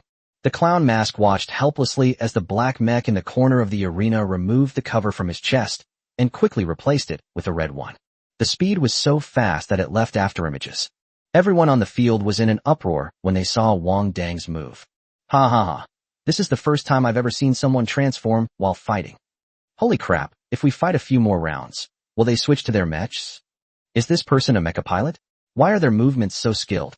Meanwhile, Rosemary, who was in a private room on the second floor, had put down her wine glass and was looking at Wang Dang, who had already changed the wine glass, with a complicated expression. How much money does this guy owe? Not to mention that the audience below the stage was seeing such a move for the first time. Even she, who had been in the blue-silver black market for many years, had never seen such a low-class operation before. Moreover, the opponent was a mecha pilot and a mecha warrior. But the combination of these two high-end identities created a shameless person. It's truly breathtaking. The clown mask was nearly going crazy inside the mech cabin. As a level 9 mech warrior, he had thought he would win against an opponent with 0 points. After all, junior mech warriors will automatically receive 50 points to compete in higher-level ranked matches, instead of crowding into the arena with these newbies. But he never expected to encounter such a formidable opponent in his very first match, whose speed was outrageously fast. Even their skin is ridiculously thick. Is he making a fool of himself? Unable to accept this situation, the clown mask replaced all the ordinary star energy bullets in his pistol. In that case, I'll treat you to a fireworks display. The clown-masked man raised his gun again, aimed at Wang Dang, and fired bullets at him one after another. Wang Dang continued to dodge left and right, but this time the bullets were clearly different from the last one. They not only left afterimages of flames, but also exploded rapidly when they reached him. Wang narrowly escaped several explosions, but the newly replaced cover plate was still accidentally scratched by debris from the aftershocks. Other outer panels began to crack immediately upon contact with the fragments. Meanwhile, the clown mask continued firing, giving Wang Dang no chance to catch his breath. Before long, fragments of Wang Dang's mecha fell to the ground. Wang Dang's face turned green as he looked at the black fragments of the mecha's outer panel on the ground. I only asked for a single outer panel, and you almost dismantled my mech. Chapter 42 Bandit-Style Mecha Pilot. When Wang Dang faced the tattered exterior panels of his body, he was furious to the extreme. He knew he couldn't keep dodging like this, since the arena wasn't very big, and no matter how he dodged, he couldn't avoid the aftershocks of the exploding bullets. We have no choice but to take the initiative. He wants to change his clothes with him today. So Wang Dang brandished his mithril spear, constantly deflecting the bullets aimed at him, while simultaneously closing in on the clown mask. The clown mask was pleased to see that Wang Dang had finally stopped hiding and was now facing him head-on. His opponent remained as slippery as an eel, never giving him a chance for direct combat, which greatly annoyed him. Moreover, flame bullets have a greater advantage when used at close range. However, Wang Dang's approach was not intended for a direct confrontation. After all, Wang Dang didn't know what level of warrior the opponent was, and given the opponent's spending money like water, it was clear that the opponent wasn't there to make money. More likely, he's the son of some powerful family, going through a rebellious phase, and coming here to practice his skills in underground matches. Such people often have many protective measures, so it's not advisable to confront them directly. So, at the very moment Wang Dang was infinitely close to the clown mask, he took a bullet of fire and used the Moon Shadow Step to get to his side. The black mecha raised its hand and accurately inserted the turbine blade into the connection point between the red and white mecha's right arm and the mecha, and began to spin at high speed. However, The material used at the joints of this mech seems to be very tough, and the turbine blade has difficulty cutting it off in one go. At this moment, the clown mask had already raised his gun with his left hand and aimed it at the mech cabin where Wang Dang was. Wang Dang had a bad feeling. He continued to use the turbine blade to hold the connection point in place with his left hand, and then suddenly did a somersault in the air. While successfully dodging the fire bullets, he used the weight of his mech to pressurize the turbine blade and sever one of the Joker Mask's arms. The red and white mech, having lost an arm, lost its balance and stumbled. Wang Dang seized the opportunity, circled around behind the red and white mecha, and performed a slam, pinning the mecha to the ground. Immediately afterwards, the black mech knelt on the red mech, using its knee to press against the red mech's star energy tank. The clown mask lay on the ground, his heart filled with despair. At this moment, his most important star energy tank had been completely exposed to the other side. He tried to struggle, but the black mech pressed down on him so firmly that he could only thrash about on the ground like a dead fish. But to everyone's surprise, Wang Dang did not directly attack the Joker Mask star energy pool. Instead, he removed the light whip that was wrapped around his arm and tightly bound the legs of the red and white mecha. Then, continuing in his kneeling position, he raised the turbine blade and began dismantling the clown mask's mech in front of everyone. Sparks flew as the turbine blade collided with the outer plate, making the audience wonder if they had wandered onto the wrong set. Is this an underground arena or a large-scale exchange meeting for welding masters? Wang started with the easiest parts to remove, the outer panels of the mecha. After all, the clown mask might surrender at any time, and removing the arms and legs would be too time-consuming. Let's replace the outer panels of my mech first. The clown mask was humiliatingly pressed to the ground. Listening to the sound of the turbine blade cutting rapidly, his face turning pale and then red, his gums bleeding from biting them. The arena was quiet, with everyone staring wide-eyed as one mech pinned down another on the stage. If you ignore the high-speed rotating turbine blades and the cutting sound, this scene is quite reminiscent of the currently popular mecha romance films. Soon after, the red and white mecha panels were scattered all over the arena. The clown mask seemed to realize that the other party hadn't killed him. But if he doesn't surrender now, his mech will be torn to shreds by the enemy. His father had waited 3 years to finally reserve this mecha. Thinking this, the clown mask quickly slapped the ground with his hand. I surrender. I surrender. After a half-minute pause, the referee seemed to snap out of his daze, walked onto the stage, and gestured to stop Wang Dang. In this match, those who got their mech repaired at a discount achieved an overwhelming victory. The audience listened to the result in a daze, and not a single person cheered or applauded. After all, the impact of this match was simply too great. Even though no blood was shed, they still felt a deep sense of bloodshed. What was supposed to be a battle between mech somehow gave them the feeling of savages tearing apart their prey. Could you lend me a sack? I need to pack my spoils. The black mecha on the stage raised one arm, while the other hand was awkwardly tucked behind its back, looking quite shy. Okay. The referee nodded blankly. Soon, the sack was brought onto the stage by a lady dressed as a bunny girl, and Wang Dang began to collect his spoils of war from all over the arena in his mecha. After harvesting a full sack, the black mech tied the sack tightly, then slung it over its back and looked at the clown mask who was still lying on the ground, dazed. Find me for mecha repairs. I'll give you a discount. The boy's hoarse voice came from inside the black mecha. It wasn't until Wang Dang left the arena carrying a sack that the audience finally came to their senses and began to discuss the match that had just taken place. Although most viewers bought the clown mask to win after Wang Dang revealed his mecha, but at this moment, the shock far outweighed the sadness of losing money. Is that guy who offered me a discount to repair his mecha bandit? I think he must be a mecha pilot. Look how skilled he is at disassembling the mecha. It's clearly not the first time he's done something like this. No wonder he came to the blue-silver black market. A mech pilot like him would probably have a hard time living up there. That's terrifying, absolutely terrifying. My gun was so steady, but this is just awful. That beautiful mecha is now a complete mess. At this moment, the clown mask on the stage had already gotten up from the ground. The outer panel on his back had been looted by Wang Dang, leaving the parts exposed. The outer panel on the chest was also in disarray, and the liquid light strip had been pulled off by Wang Dang. This red and white mecha was incredibly cool before, but now it's in a sorry state. It feels like someone has chopped off your hand and stripped you naked along the way. The clown mask was now in the mech's cockpit, on the verge of tears. If he went back and his father found out that his newly customized mech had turned out like this, he was sure to get a severe beating. Besides being saddened that his mecha was broken, he was mostly filled with lingering fear. He was prepared to kill the mech pilot, and the mech pilot realized it too. But in the end, the mech pilot didn't kill him. Although he was humiliated in a way that was even more painful than killing him. But he is indeed still alive. With that in mind, the clown mask began to seriously consider whether he should ask him to fix the mech first.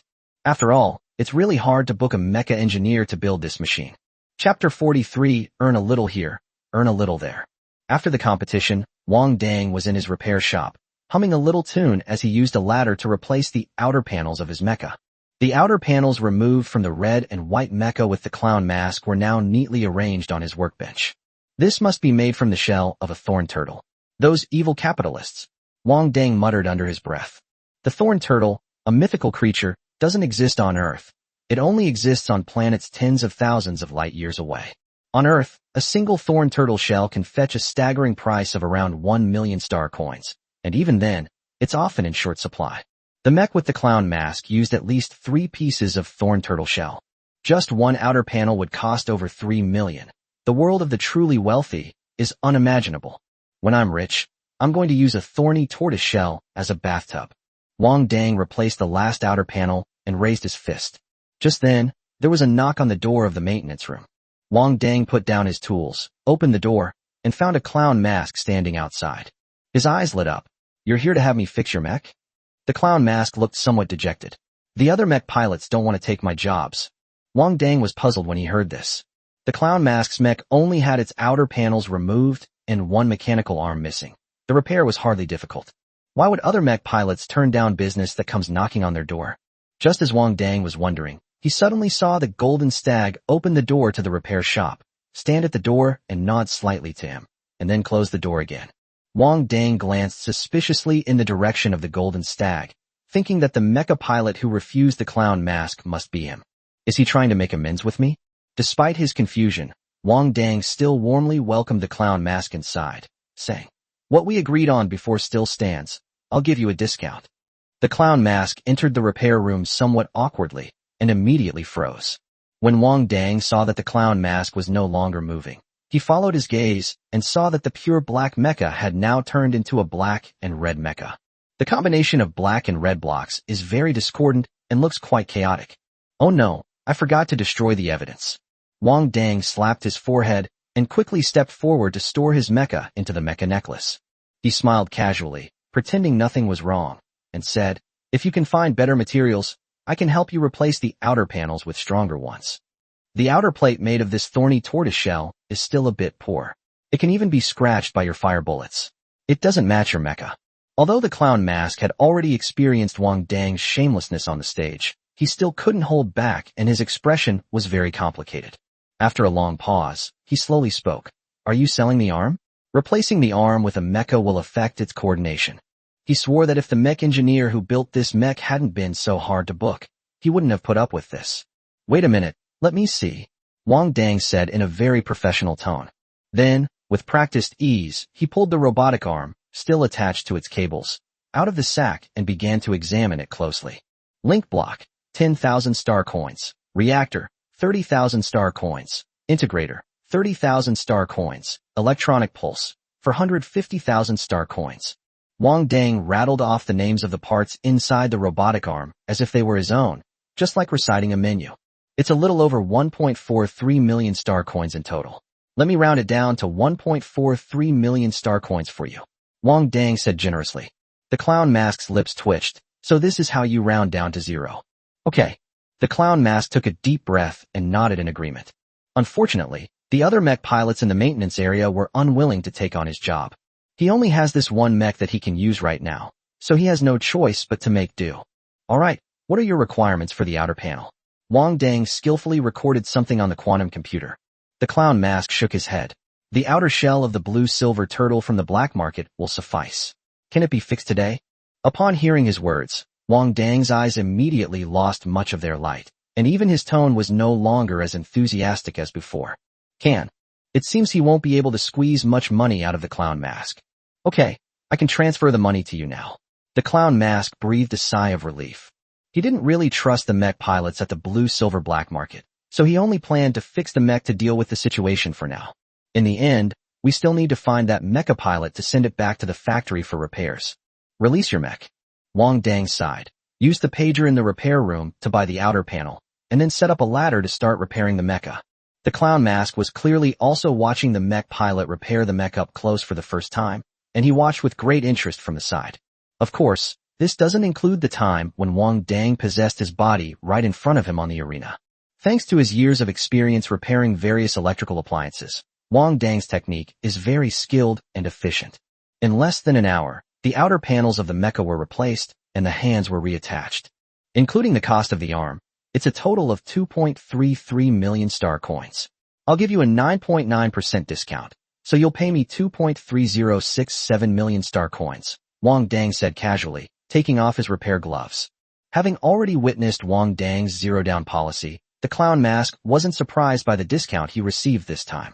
After the money and goods were exchanged, Wang tidied up the messy workbench and, with a sly grin, took out the parts he had just replaced from the clown mask mecha. The last time the Golden Bucks told him that the time of a mech pilot is also very precious. He kept this sentence in mind, so this time he kept it in mind and decided that if something could be replaced, he would never repair it. The clown mask did not offer to remove the broken parts, so he can repair these broken parts now and sell them for a considerable income. Wang Dang gathered the parts in his hands. They could fetch at least 100,000 star coins, and he felt incredibly satisfied. I've taken stock of my current assets. Previously, I made 990,000 yuan repairing the white car, and spent more than 420,000 yuan on consumables to Golden Deer, so the net profit was about 570,000 yuan.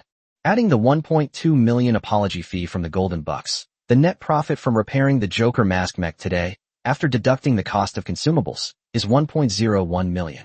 After deducting the star coins he used to modify his mech, he now has a total of 2.1 million star coins in his account.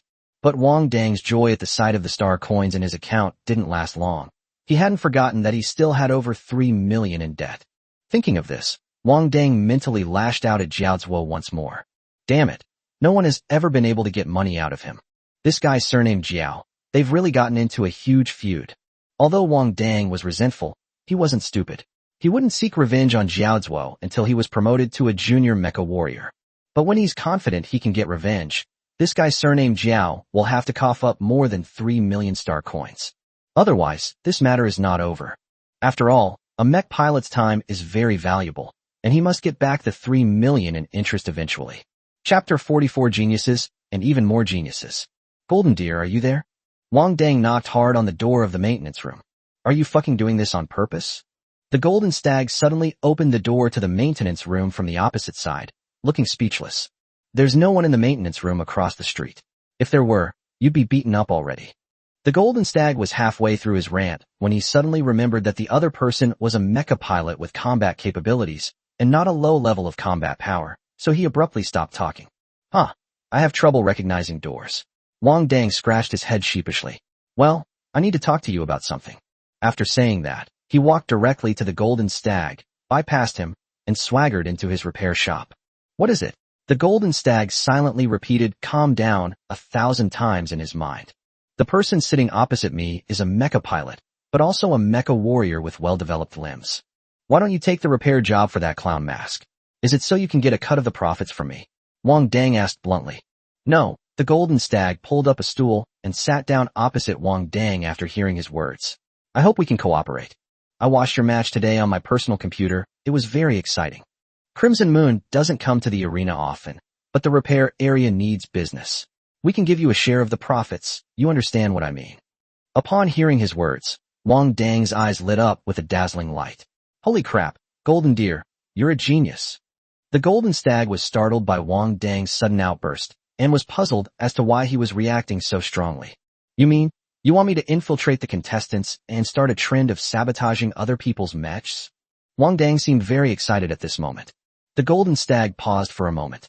His original idea was that Wang Dang could compete 3 times a day, and he could give one guest to the mecha pilots in the maintenance area each time. In this way, the mecha pilot who gets the business can give Wang a share of the profits. He never expected that the person in front of him would be such a genius, having even thought of infiltrating the players' ranks. Meanwhile, Wang Dang completely ignored the Golden Stag's silence, excitedly saying, Yeah, Whoever damages the other side's mech will get an extra bonus. Or when they come to repair the mechs, give them a discount. This means the repair area will be packed every day. Wang Dang thought it over and found it increasingly feasible. You're incredibly clever. A single conversation with you is worth more than 10 years of study. The Golden Stag remained silent. That's settled then. Anyway, I'm considered a player now, and I get access to the rest and preparation areas. Leave this to me. We're about to make a fortune. At this moment, the Golden Stag lamented to itself that its vision was still too narrow. This guy on the other side is making it impossible for any of the gladiators to survive from the start. But this way, the repair shop can make a profit. Let's do it this way. The Golden Bucks and Wang Dang hit it off immediately. You give out a bonus, and the maintenance area will give you a share of the profits. The two men exchanged a smile, their faces beneath the masks revealing wicked grins.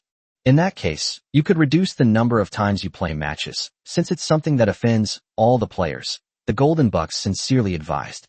Earning repair fees is safer. It's alright, I know what I'm doing. Wang Dang nodded solemnly. His current ranking is at the bottom of the arena, so the chances of him encountering a strong opponent are slim. Moreover, how can you possess someone else's mech if you don't participate in the competition?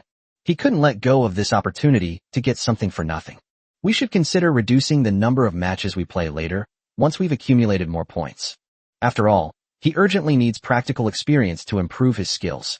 Otherwise, it would be a very long time before they could cause trouble for Jiaozuo. Although it is said that a gentleman takes his revenge even after 10 years, the problem is that he doesn't have 10 years left to live.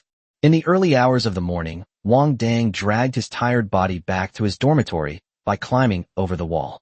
After washing up, he lay down on the bed but did not rest immediately. Instead, they were building the mecha design blueprints again and again. He desperately wanted to own a mecha that he designed from start to finish. Because the mecha he's currently using doesn't have a name, he wants to leave the naming to the first mecha he builds. These superstars never gave up on creating mecha design blueprints. Even with the simplest design blueprints, he has only managed to build 31% of the project so far, making progress extremely slow. This is normal, though. Mech pilots are only divided into major levels, not minor stages. It is undoubtedly difficult to go from a mech pilot apprentice to a junior mech pilot all at once. Therefore, Wang Dang knew in his heart that there was no use in being anxious, so he could only work hard and believe that hard work would be rewarded. In the end, Wang Dang didn't know whether he had fallen asleep or passed out. Anyway, it was already noon the next day when I woke up. The dormitory was empty. Wang Dang turned on his personal computer and took a look. Oh no, there's a class meeting this morning. Wang Dang slapped his forehead, trying to quickly wake himself up. Just then, Fatty Luo and Black Rock Monkey and the others pushed open the door and came in from the outside, chatting and laughing. Brother Wang, you're finally awake. Luo Depang placed a lunchbox on Wang Dang's table. Here, I brought you chicken leg rice. There was a class meeting this morning. Why didn't you call me? Wang Dang climbed out of bed in annoyance, but his body betrayed him by opening the chicken leg rice. I called you, but you wouldn't get up no matter what I did. Luo Depang spread his hands helplessly. But it's okay. I've asked Devil You for leave for you. Wang Dang always returned to the dormitory in the early hours of the morning, and Luo Depang and the others noticed this, but never asked about it. What's the topic of today's class meeting? Wang Dang asked casually, relieved. It's about electing class officers, Luo Depang said, pursing his lips. It's good that you didn't go. It was pretty boring. By the way, Devil You wants you to go to his office this afternoon. Upon hearing that the Devil You was looking for him, Wang Dang immediately had a bad feeling. Do you know what it is about?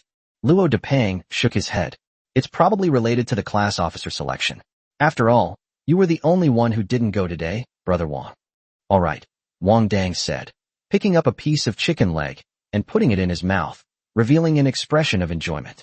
Presumably, it was the Devil You who saw his excellent leadership and ability and wanted to make him a class officer in Class A or something. Wang Dang thought to himself with smug pride. However, he had no interest in being a class officer. It's fair to say that he has no interest in anything that doesn't improve his skills or make money. In life, only money and ability will never betray you. Chapter 45. Yes, I stayed up all night playing games. In the afternoon, Wang Dang arrived at the faculty office where Yu Pingyi worked, as promised. At this time, all the other teachers in the office should have gone to class, and only Yu Pingyi was sitting at the table grading documents. Teacher Yu the Demon. Wang Dang almost blurted out the nickname that the students in Class A usually used to call Yu Pingyi. Yu Pingyi glanced back at Wang Dang, narrowed his eyes, and asked, "Did you stay up all night playing games?" "No," Wang Dang immediately denied. "Humph," Yu Pingyi snorted coldly. "With such heavy dark circles under your eyes, if you weren't staying up all night playing games, did you sneak out to play in the middle of the night?" Upon hearing the words bypassing the Great Firewall, Wang Dang's heart skipped a beat, and he immediately admitted, "Yes, teacher, I stayed up all night playing games." Yu Pingyi frowned as he looked at Wang Dang's somewhat guilty expression. What if he actually guessed right? If you get caught climbing over the wall, you'll be expelled. "Teacher, where would I get the guts?" Wang Dang touched his nose, looking embarrassed. "That's good." Yu Pingyi's expression softened somewhat. "As military academy students, your most important task right now is to improve your skills, not to stay up all night playing games and lose sight of the bigger picture. You didn't come to class meeting this morning because you stayed up all night playing games, right? And you even called in sick. Do you think I don't know the physical requirements of a mecha warrior?" Faced with Yu Pengyi's questioning, Wang Dang didn't dare to utter a sound. Although he was very brave when he climbed over the wall, there was nothing he could do about it. Without star coins, it's impossible to get by in the military academy. Not to mention he also owes the library a huge debt. "Teacher, I know I was wrong." Wang Dang humbly admitted his mistake. "It's good to know you've made a mistake, and you should actively correct it, understand?" Yu Pengyi's expression remained very serious. This morning's class meeting was about electing a class monitor.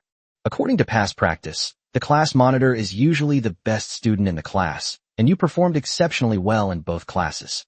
The reason I called you here is to ask if you would be willing to be the class monitor of Class A. Wang Dang felt somewhat elated after hearing Yu Pengyi's words. He knew his excellence could not be ignored. "I'm sorry, Teacher Yu.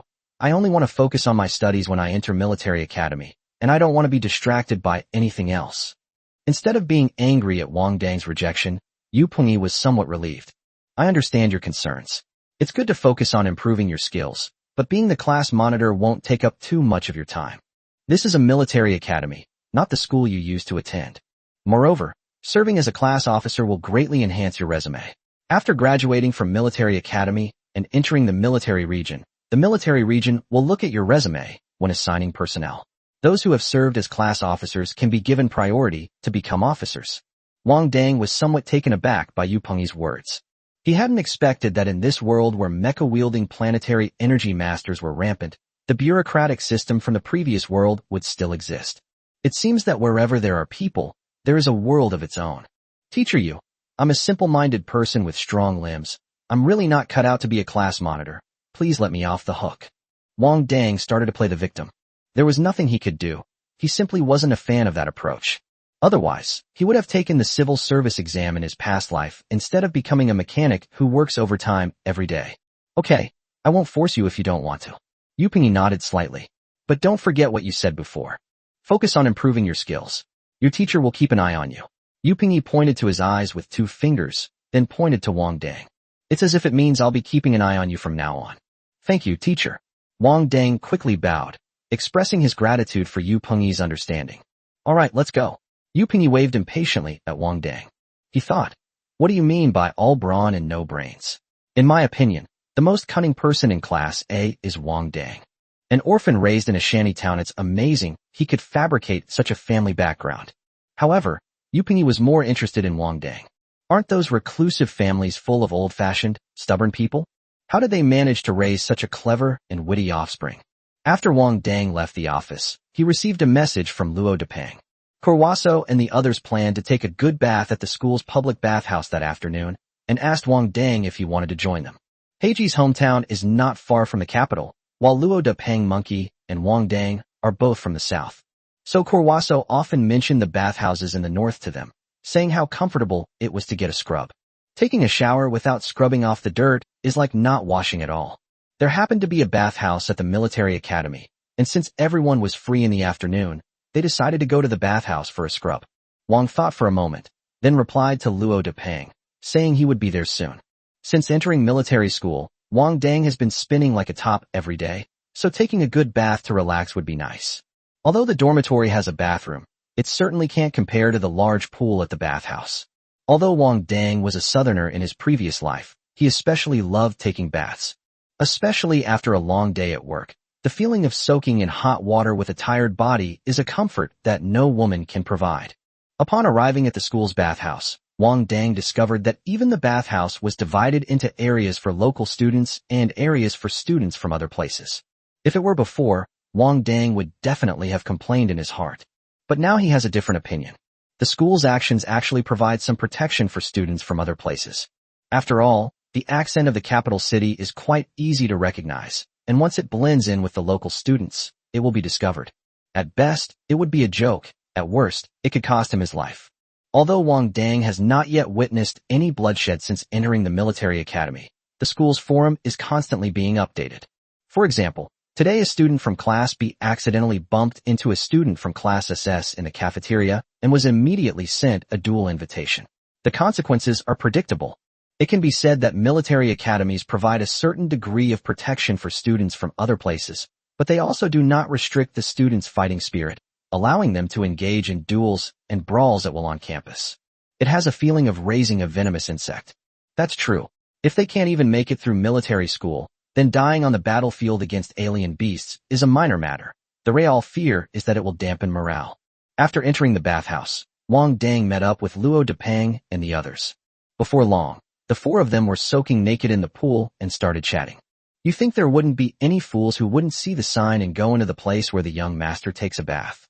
Kuroji joked with a smile. Students from other places refer to local students in the capital as Crown Prince for male students and Princess for female students, which is quite apt. Apart from Wang Dang, Luo Depeng, and the monkey both laughed. Wang Dang couldn't laugh at all, because he had almost gone to the wrong place. Do you think any local students will come here? The monkey shrugged, looking somewhat frightened. Don't jinx it. Kurwaso's eyebrows shot up. It can't be that boring, can it? No sooner had he finished speaking than a blonde-haired man, accompanied by several henchmen, swaggered into the bathhouse, wrapped in a bath towel.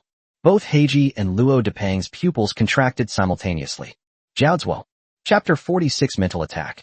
Wang Dang immediately noticed that Luo Depeng and Heiji's expressions were off. Then he looked at the leader in front, who had blonde hair, but the roots of his hair were brown. Is there anything else you don't understand?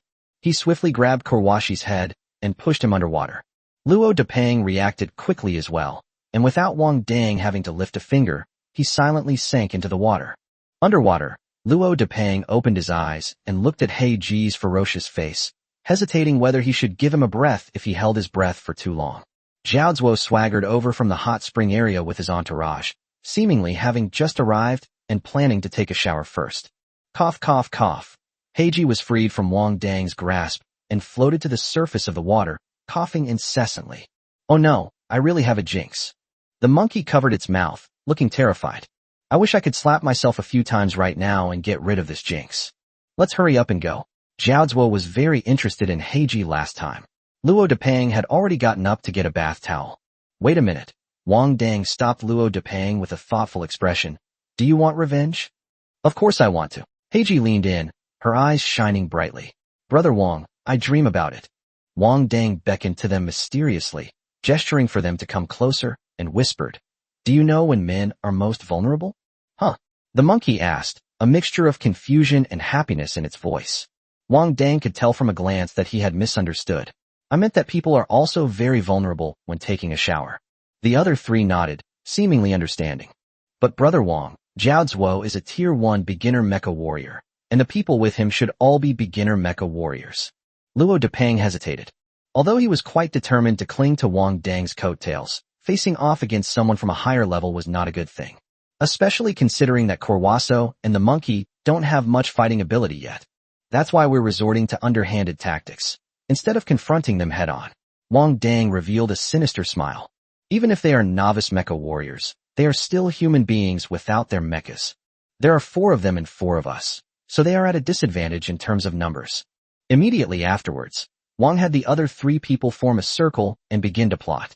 Luo Depeng was in agony listening to this. He had initially thought Wang Dang had come up with some brilliant idea, but to his surprise, it turned out to be the simplest and most brutal method, putting a sack over someone's head. He had even imagined 1,000 ways he would die if his revenge failed. But both Monkey and Blackrock looked incredibly excited. Ever since Wang Dang gave him a new mecha, the monkey has been completely obedient to Wang Dang. Kurwaso was the most impulsive of the 4, and that day she almost had a direct confrontation with Jiaozuo. So now that he has a chance to get revenge on Jiaozuo, he certainly won't give it up. Fine, I guess I'll just have to risk my life to keep you company. Boys their age often act on impulse, rarely considering the consequences. Although Wang Dang had lived 2 lives, for him, a man is a boy until death. Whatever the consequences, let's taste them first and see what happens. The 4 people, wrapped in bath towels, quickly went to the changing area to change their clothes and then went to the shower area. As they passed the rest area, they all instinctively grabbed a metal stool and carried it with them. The movements were fluid and seamless, truly impressive. No wonder the student came from a military academy. Wang Dang led the other 3 people to the shower area. There weren't many people in the shower area at this time, because most students were having classes outside. Even those who didn't have classes quickly left the bathhouse because of the arrival of the group from Jiaozuo. Only Wang and his few companions dared to go against the flow of people. The reason Wang Dang dared to come up with such a simple and crude method of putting the sack over his head was because he was confident in his plan. If Lao Lu hadn't witnessed the whole thing, none of them would have been exposed today. He was certain that Jiaozuo and his men had no chance of fighting back. He had experience projecting his mental energy during the previous school entrance exam. I didn't realize it at first, but it dawned on me later. He had also heard from other mecha pilots on the forum that once a mecha pilot's mental strength reaches S level, some excellent mecha pilots can project their mental strength and perform some simple mental attacks. This is also the mech pilot's only means of attack. Of course, most mech pilots will never experience the feeling of attacking others with mental power, no matter how long they spend their lives. Star Energy Masters are different. Although they do not specialize in mental power, they have an affinity for the power of stars in the universe. With just a little practice, one can carry out psychological attacks. This was also a common attack method used by Star Energy Masters before elemental affinity reached materialization. Although Wang Dang currently lacks elemental affinity, he still possesses star power and mental strength. This also means that he can launch mental attacks, just like a Star Energy Master. In addition, he had previously used his mental energy to project his power, which was how he successfully defeated the number 4 heavy mech in one strike. Although Jiaozuo is a junior mecha warrior, people are most relaxed and unguarded when taking a shower. Even during the game, players number 3 and 4 were momentarily stunned by his outward projection of mental energy. Therefore, Wang Dang was confident that he could prevent Jiaozuo and the others, who were completely relaxed, from fighting back. This is why he dared to call on Monkey and Kurwaso. Although they are not very strong, aren't they quite powerful? Remember, smash it on the back of the head. Wang Dang said, holding a stool in one hand and a wet towel in the other, his eyes resolute. Yes. The other 3 nodded vigorously. The 4 men, carrying stools and bath towels, tiptoed to the vicinity of Jiaozuo's shower room. The constant sound of the rushing water became their greatest cover. After the 4 of them were in their respective positions, Wang Dang closed his eyes and began to feel the star energy floating in the air. After that, he began researching mental attacks. The StarNet says that he needs to find the point of balance between stellar energy and mental power. Then, by transforming mental energy into star energy, one can achieve mental energy attacks. Almost instantly, Wang Dang found the balance between the 2 forces and used his mental power to create 4 gray fragments that shot towards the backs of the heads of the 4 people showering in front of him. At the same time, Wang Dang opened his eyes and quickly and accurately put the bath towel on Jiaozuo's head. While taking a shower, Jiaozuo was already plotting in his mind to find a few clueless people, strip them naked, and leave them outside the bathhouse. Take a picture and post it on the school forum to give those rats from out of town a good scare. But for some reason, I suddenly felt a pain in the back of my head, and my whole body seemed to be paralyzed in an instant. At the same time, his body went limp and he began to fall uncontrollably to the ground. Chapter 47: The Resistance of Students from Other Places. At the same time, Wang Dang's stool was already placed on Jiaozuo's head. The other 3 did exactly the same thing as Wang Dang. First, they used a bath towel to cover the other person's view, and then they picked up a stool and started smashing it. Jiaozuo and the other 3 fell to the ground almost without making a sound. Still a novice warrior? So easily defeated? Kurwaso's voice was both puzzled and excited. In his mind, he should hit the other person on the back of the head several times before the other person would faint. But unexpectedly, it collapsed immediately. It seems this junior soldier isn't all that great. Monkey and Fatty Luo shared the same doubts, but they remained silent. Luo Depeng stepped forward and kicked the person whose big head was covered, but whose small head wasn't. After confirming that the person had indeed lost consciousness, he breathed a sigh of relief. Brother Wang, you're amazing. Taking a shower really is when a man is most vulnerable. Heiji looked at Wang Dang with admiration. Actually, he hadn't vented enough, but looking at the several unconscious people on the ground, he had lost the desire to vent. What do we do next? Luo Depeng asked Wang Dang with a questioning look. Next, of course, is to give them a taste of their own medicine. Wang Dang smiled sinisterly, revealing a set of big white teeth. Hang them outside. Don't the people from Jiaozuo like to hang others up and beat them up all the time? But there are surveillance cameras outside. The monkey swallowed hard. To protect students' privacy, the bathhouse does not have surveillance cameras.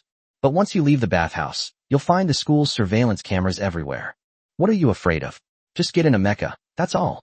Wang Dang kicked Jiaozuo hard on the ground. Today, consider it the interest he collected from Jiaozuo. Outside the bathhouse, two imposing black mechs marched down the road. These two mechs, each carrying a naked man, swaggered through the military academy. Unfortunately, the faces of the four naked men were not clearly visible, as they were covered by bath towels. It wasn't that Wang Dang wanted to protect their privacy, but rather that he was afraid of being recognized by other local students while they were out and about, and that they would come to help. So we had no choice but to reluctantly cover the faces of a few people. Passers-by reacted in various ways to this bizarre scene. The local students in Beijing just laughed it off. In military academies, it's not just local students who bully students from other places. Students from other places also bully their weaker peers. Faced with these three pure black mechs, they naturally wouldn't have imagined that a local student was being bullied by students from other places. After all, such a thing has never happened before in the history of the Blue Star Branch School. Even if there are highly talented students from other places, at most they will not be bullied. How could they possibly bully local students from the capital? After all, this is the capital city. Even a dragon has to lie down in their place. The expressions of the local students, however, were quite varied. Most of them are the same kind of resentment, the hatred of why should we, who are of the same origin, fight each other so fiercely. Everyone's status in the military academy is already very low, so seeing such a scene of people at the bottom harming each other is both disheartening and infuriating. But no matter how powerless or angry they were, no one stood up to stop it. Because nobody wants to be the one to stick their neck out. And so, Monkey and Kuroji piloted their mechs, carrying Jiaozuo and the others, and headed towards their dormitory. Meanwhile, Wang Dang and Luo Depeng remained hidden among the passers-by, silently observing the situation. Of the four of them, only Monkey and Kurwaso's mechs were still mass-produced mechs from the school. Therefore, the task of moving the goods could only be assigned to the two of them. Fortunately, because of the shock they received earlier, they have been training hard these past few days. Otherwise, just like when school started, if he gets stuck after only a few steps in the mecha, Wang Dang really won't be able to do anything about it. Kurwaso and Monkey piloted their mechs to the entrance of their dormitory, then twisted the towels covering their heads into ropes. They tied up the four men, including Jiaozuo, and hung them directly at the same spot where Jiaozuo had hung people last time. Then, following Wang Dang's instructions, he quickly piloted the mecha away from the scene, running to a deserted blind spot where surveillance cameras were inactive, before finally disembarking from the mecha.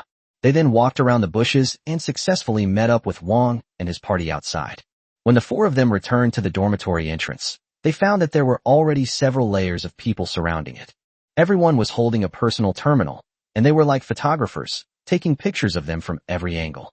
Holy crap, I thought it was one of our own people bullying another, but it turns out it's one of our own people rising up in rebellion. I recognize this blonde guy. He's the one who led the bullying of us in the dorm last time. We actually have such a hero among us. Stop talking. Hurry up and take more photos. Post them on the school forum.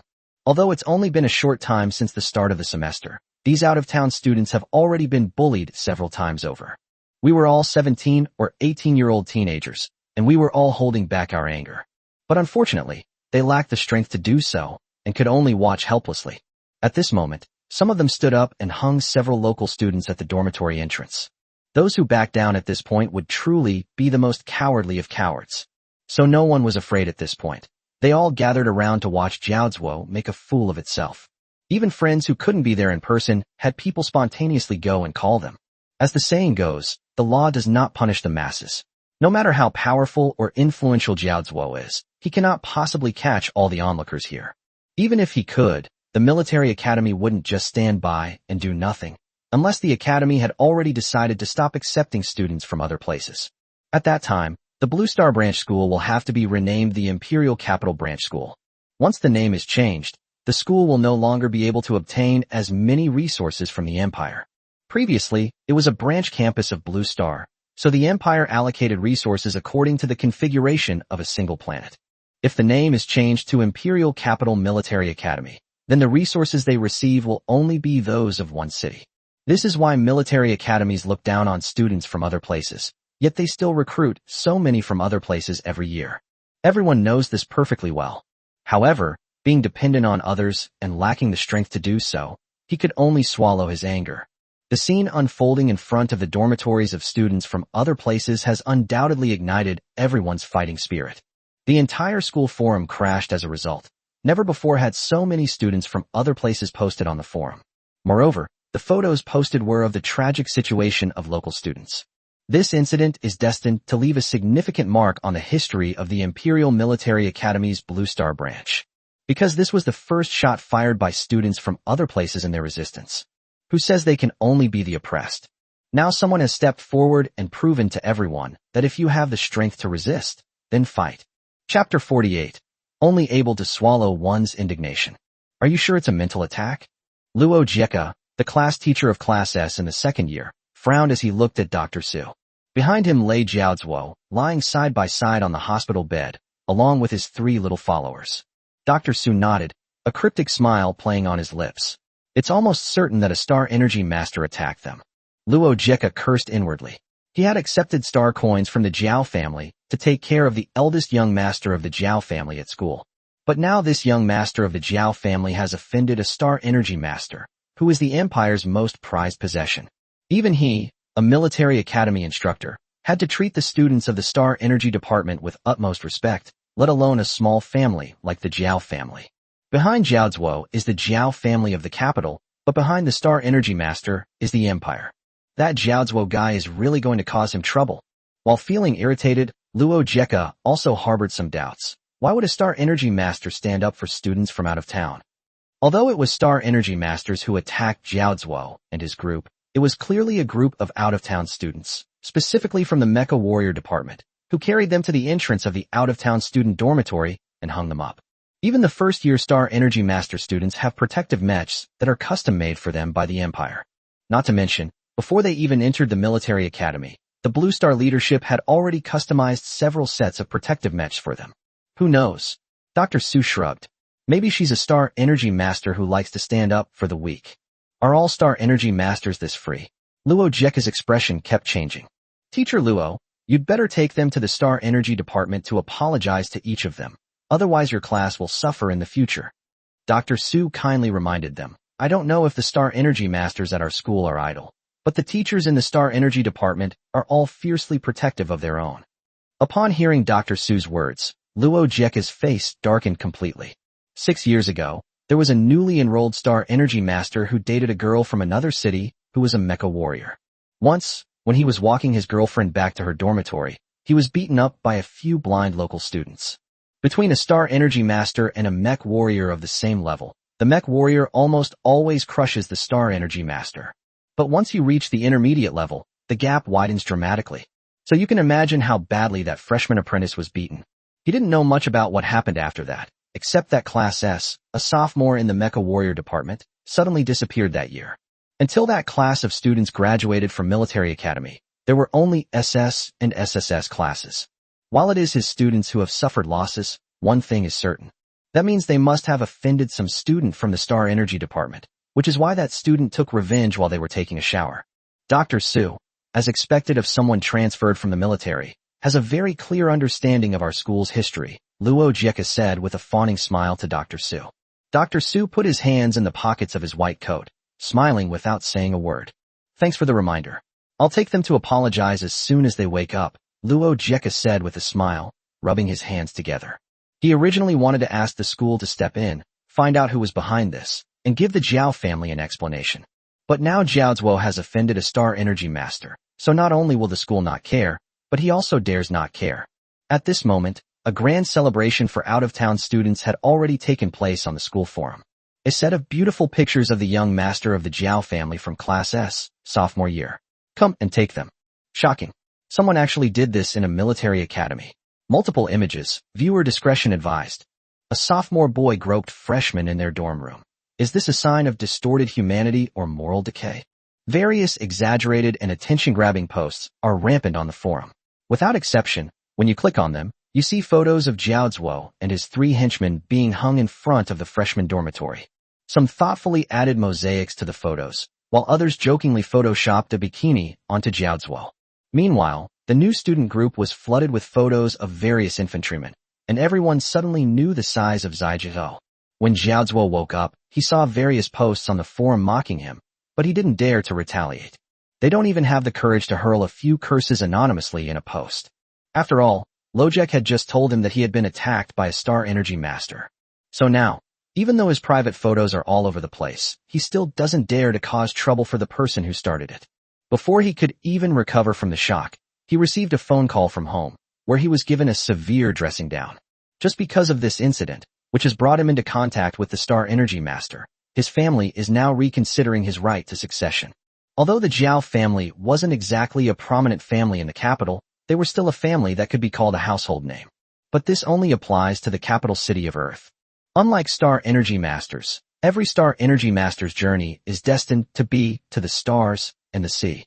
Even on advanced planets, Star Energy Masters are still highly sought after. Therefore, apart from a few Star Power Masters who voluntarily stay behind to protect their home planet, most Star Power Masters eventually go to higher planets, to places closer to the core of the Empire. Because of the initial weakness of Star Energy Masters, they spontaneously formed the Star Energy Master Association to protect those who were still in the novice stage. This means that once you become a Star Energy Master, you have the entire Star Energy Master Association and the Empire behind you. Inside Dormitory 222, Heiji and Monkey were sitting at their desks, constantly refreshing the freshman group and forums on their personal computers. They were trying to get first-hand information about how Jiao Zuo and the school would handle the matter.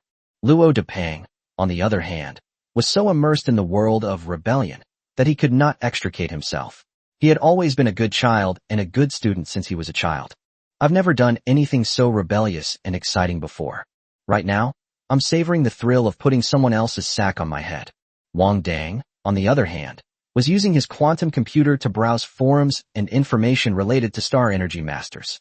He discovered that mental attacks were incredibly useful, practically an essential skill for murder, robbery, and petty theft. So right now he wants to know more about mental attacks. On the contrary, Wang Dang was not particularly concerned about the retaliation from Jiao Zuo. After all, he believed he had handled the matter cleanly and efficiently, avoiding all of the school's surveillance cameras. Even if Jiao Zuo wanted to investigate, they wouldn't be able to trace it back to him. He climbs over the wall to leave the dormitory every day, and he knows the location of the school's surveillance cameras by heart. He is confident in this. This kid, he does bad things so cleanly. Dr. Su laughed as he shut down the school surveillance system. He had just hacked into the military academy surveillance system and checked all the surveillance footage around the bathhouse, but he couldn't find any evidence of Wang Dang's crimes. Surveillance footage shows that 4 people from Wang Dang's dormitory entered the bathhouse one after another and came out about an hour later, returning to their respective dormitories.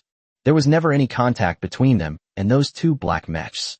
What a pity, Dr. Su shook his head with some regret. It seemed that he wouldn't be able to find any fault with Wang Dang in this matter. Chapter 49: The Temptation of Gold. That evening, Wang Dang had just put away his personal terminal and was preparing to go to the blue-silver black market to earn money to pay off his debts. Suddenly, a wail was heard from Heiji and Luo Depeng.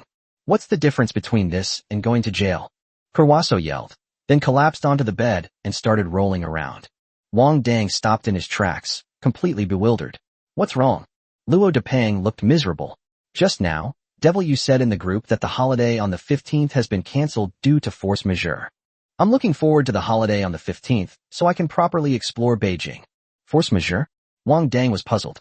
What kind of force majeure event would cause the military academy to cancel the one-day-a-month holiday? The fact that the holiday was cancelled and he couldn't go out didn't bother Wang Dang at all. He basically sneaks out of the school every day, and the school rule prohibiting him from going out is practically meaningless to him. Disman said he has relatives in the capital, and that there are rebels in the capital's upper echelons, so the entire capital is now under martial law. Luo Depeng's fingers flew across the virtual screen of the computer, typing rapidly. Wang Dang remembered this DSM. He seemed to be the muscular man who spoke to him in Jessica's class. His online name isn't Muscles or Justice, is it? Wang Dang asked, turning around. Bingo, Luo Depeng laughed. But there's no prize. Wang Dang wiped the cold sweat from his forehead. I'm going out. He's just a rebel. Even if knives are falling outside, it won't stop him from making money. Before he learned about the Joker mask, he was thinking of saving up a few million to build himself a mecha. But after seeing the clown mask mech, he realized that a mech could be so luxurious. Naturally, they wouldn't even consider mechs costing millions. It's worth noting that simply replacing the outer panels of the Joker mask mech increased its defense from 25 to 32. The mech's outer plates alone increased its defense by 7 points. Wang Dang couldn't even imagine how precious the materials would be used on the Star Energy Master mech with its maxed out defenses. After easily scaling the wall and leaving the military academy, Wang Dang found the atmosphere on the street to be different from before. Passers-by were all in a hurry, and there were also a large number of patrol teams wearing combat uniforms and carrying laser guns on their backs. There were even light mech patrols in the air. It seems that what DSM said was true. Something big has probably happened in the capital. Just as Wang Dang was hesitating about whether to turn back to school, the patrol team spotted him. The man in the dark green uniform who was in the lead walked towards him, looked him up and down, and asked, "How did you get out of here?" Wang Dang's heart skipped a beat. If he were caught climbing over the wall, expulsion from school would be the least of his worries. The school library's debts haven't been paid off, and now they're being sent to the alien beast battlefield as cannon fodder. Huh? I'm just bringing my brother some food. Wang Dang looked at the squad leader in front of him with an innocent expression. My brother doesn't like the food in the military academy canteen. Although Wang Dang tried his best to appear innocent, his appearance didn't look like that of a well-behaved child. So the squad leader's suspicion didn't lessen. Your brother is a military academy student? Which department and class are you in? What's your name? He's from Class S of the Mecha Department, a sophomore, named Jiao Zuo. Wang Dang honestly reported his older brother's name and background. You're not from the capital? The squad leader quickly found a clue in Wang Dang's words. Wang Dang immediately switched to a disappointed expression. Yes, I came here to stay with my uncle. Seeing Wang Dang's slightly sad expression, the squad leader immediately imagined a story about a poor relative from out of town coming to the capital for help, only to be bullied by his cousin and forced to run errands. His tone softened somewhat. Do you know that family members are not allowed to send things while you're studying at military academy? I don't know. Wang Dang lowered his head even further, then asked cautiously, will it affect my academic record? I'll let it go this time, but I'll report your brother's extra meal to the military academy. The squad leader remained serious. Hurry back, the streets aren't safe. Okay, I'll go back now. Wang Dang breathed a sigh of relief, pretended to be a little scared, and quickly walked away. Fortunately, it wasn't a mech patrol team that stopped him. Otherwise, any intermediate-level mech pilot could easily see through mech warriors below the level of a junior-level mech pilot. After escaping from the squad leader, Wang Dang dared not walk on the main road and could only make his way to the blue-silver black market by taking detours through alleys. It seems the safest option tonight is to stay in the blue-silver black market and return to school the next morning. It wasn't that Wang Dang didn't care about his enrollment at the military academy. On the contrary, he did learn a lot during the 2 practical training classes at the academy. But he can't just not use a VPN. A grown man like him can't just starve to death, can he? He scurried through darkness, successfully avoiding the patrols, and arrived near the blue-silver black market. As he passed through a dark alley, Wang Dang keenly sensed the strong smell of blood in the draft blowing through it. At the same time, the system's voice rang in his ears. Host, there's gold in the dark alley on the left. The system's electronic voice was tinged with excitement. Gold.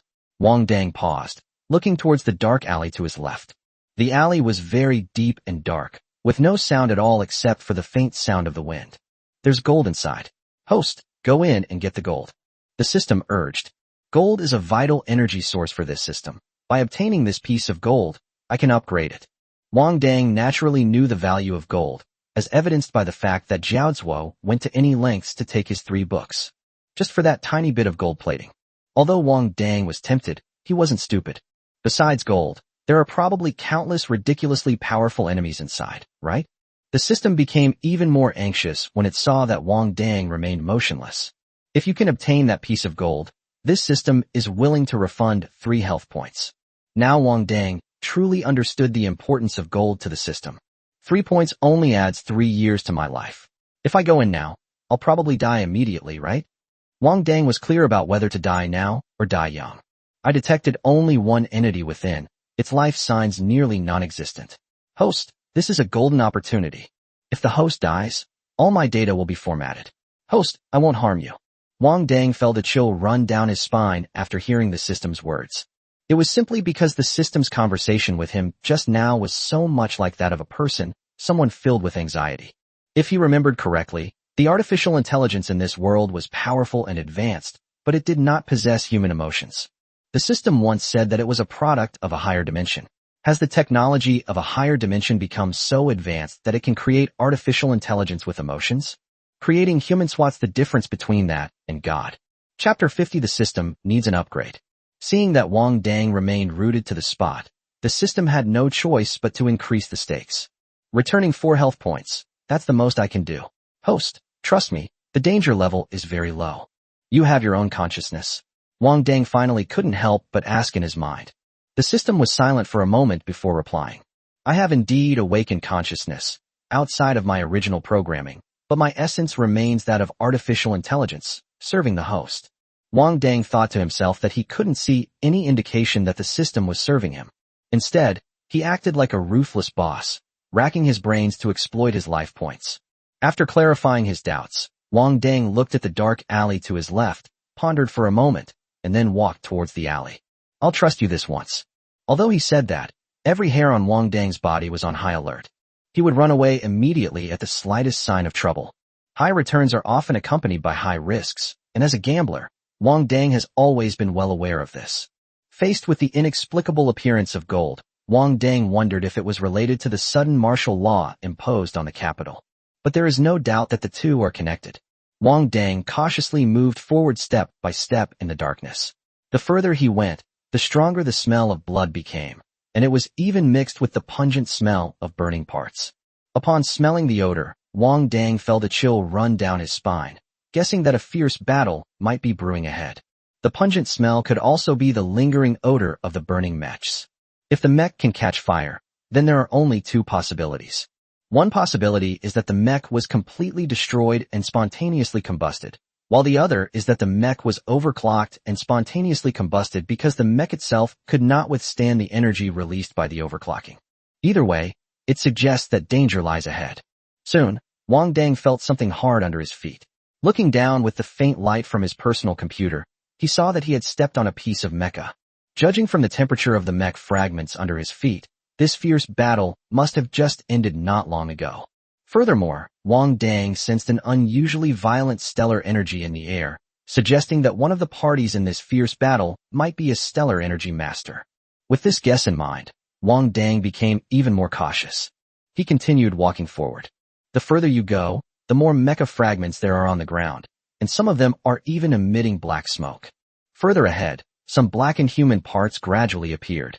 The smell of blood and various pungent odors made Wang Dang's nasal cavity itch and hurt, so he turned up his collar to cover his mouth and nose. While moving forward, keep your eyes scanning the surroundings to see if there are any living people. The gold is just ahead. That person's vital signs and energy are almost gone. Host, keep going, you can definitely do it. Wang Dang ignored the system's urging words. Just kidding, even a starved camel is bigger than a horse. Even if a star energy master is on his last breath, even if his star energy is exhausted, a single mental attack would kill him instantly. Wang Dang maintained his previous pace and rhythm, steadily moving forward. After walking about 100 meters further, nearing the end of the dark alley, Wang Dang saw, by the moonlight, a tall young man sitting on the ground, leaning against the wall of the alley, his chest rising and falling slightly. He wore a dark green uniform representing the Imperial military, with the collar turned up high, obscuring half of his face and neck. Wang Dang cautiously stopped, staring intently at the man. He was already mentally prepared to flee at any moment. If the person in front of him were to extend even a hand, he could immediately leap 3 meters away. Host, the gold is on him. He is currently on the verge of death, but there is no danger level. After listening to the system's instructions, Wang Dang observed the situation for another 2 or 3 minutes before slowly stepping forward. The man coughed weakly twice. The cough startled Wang Dang, who immediately stopped in his tracks.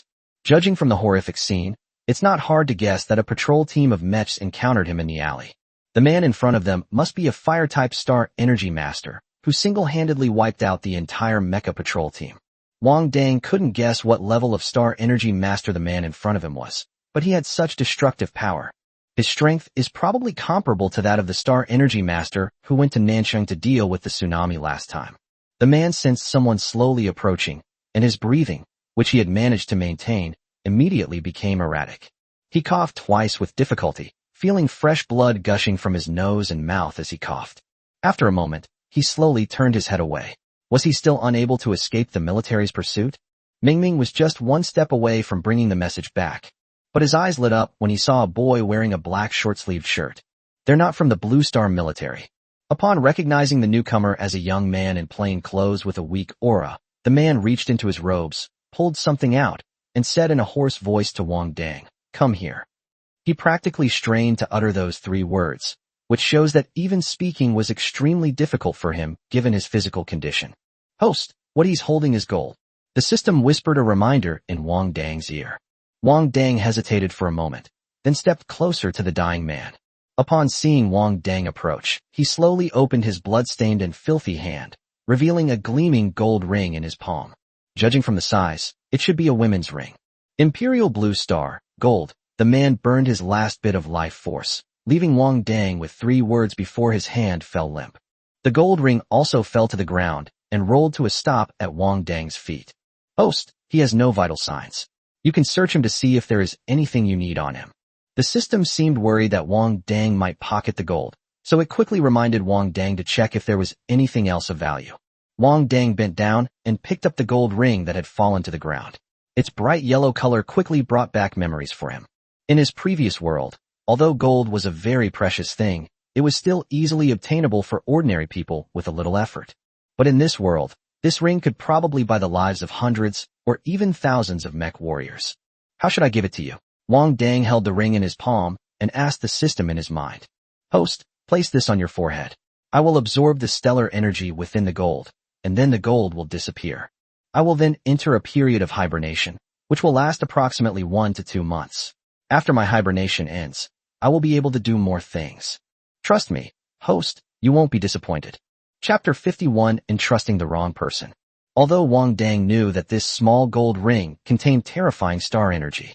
However, being of flesh and blood, he had no way to directly extract stellar energy from the gold. Moreover, the system did indeed give him many useful talents and skills. So Wang Dang didn't hesitate much and put the gold ring on his forehead. The moment the gold ring was placed on Wang Dang's forehead, a dazzling light shone, illuminating the dark alley. But it disappeared very quickly. The instant the light disappeared, Wang Dang felt the golden ring in his hand turn to ashes, which spilled from between his fingers and forehead.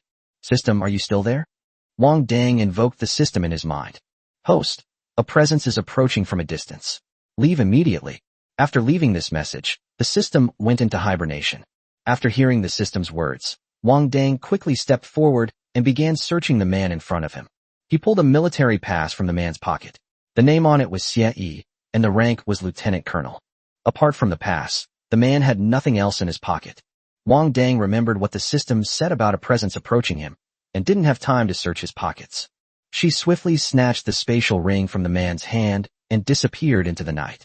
By the time the patrol team arrived, Wang Dang had already left, leaving behind only corpses and mecha fragments.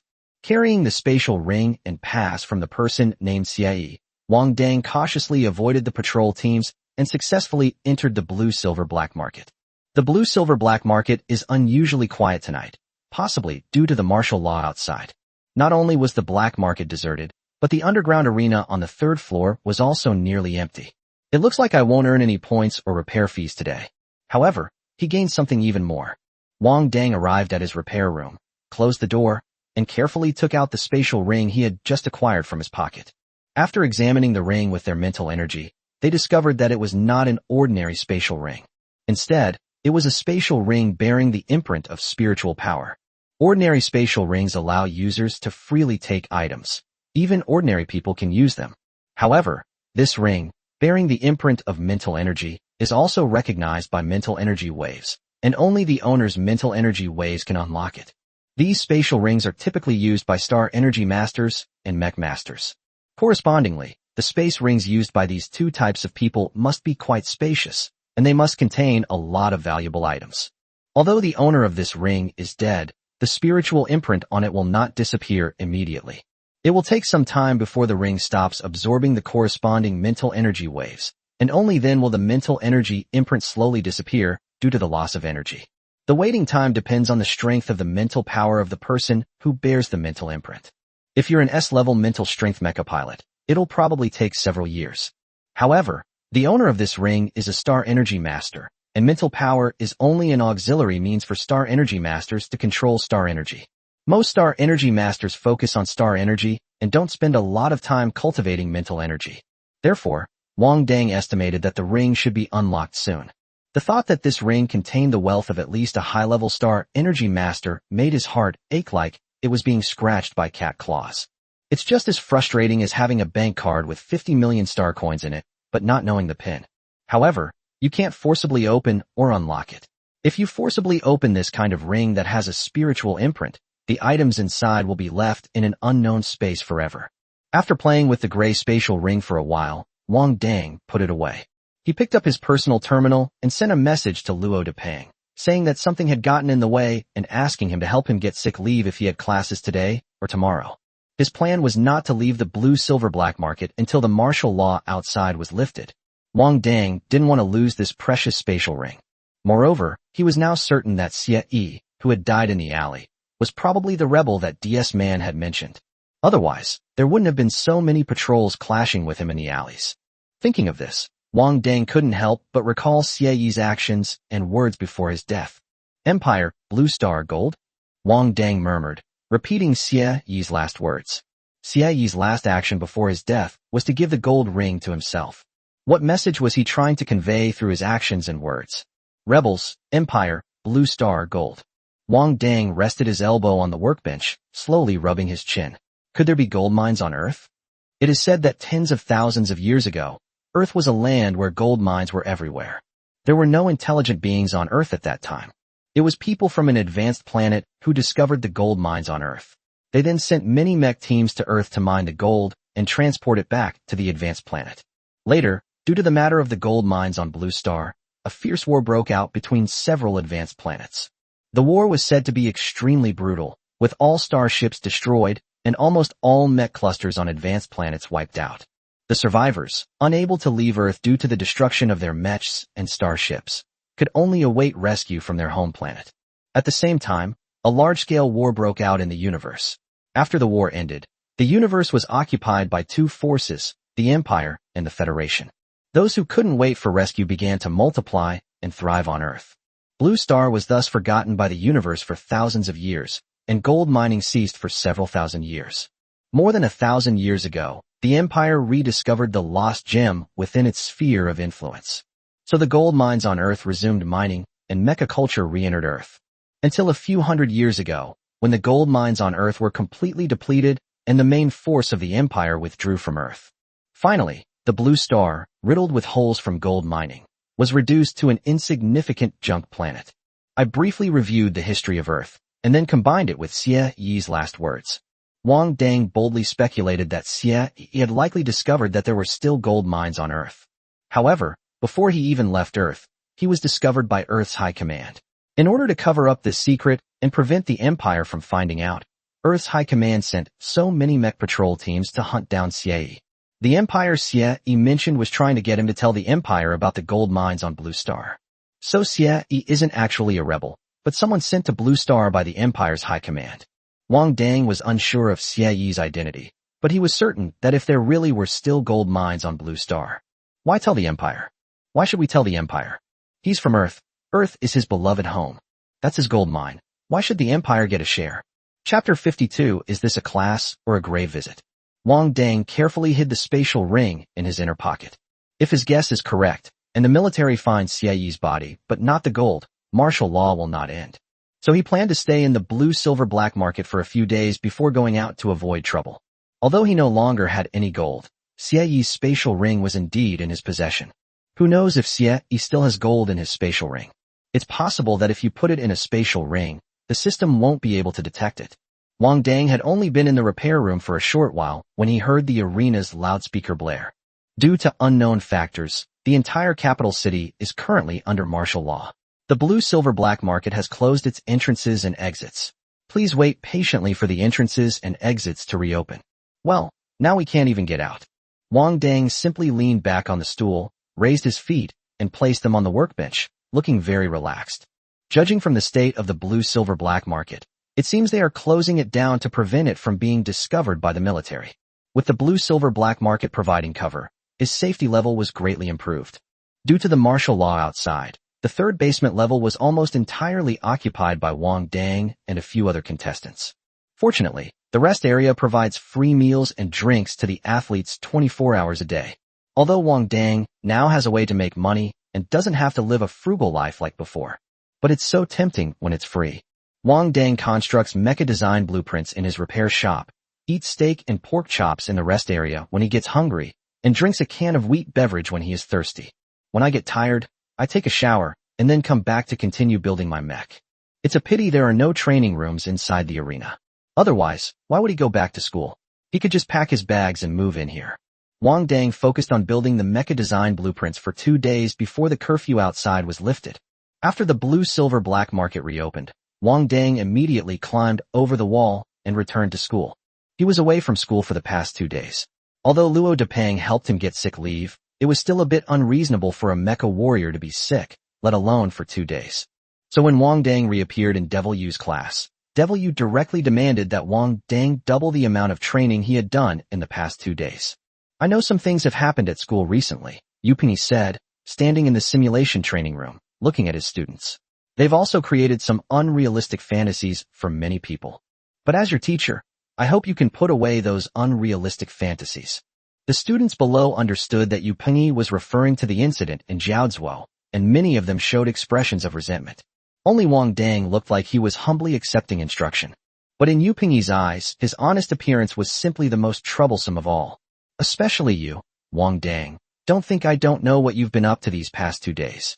Don't think that just because you were ahead of the other students in the first 2 training sessions, you can relax your standards. Wang Dang lowered his head and glanced around.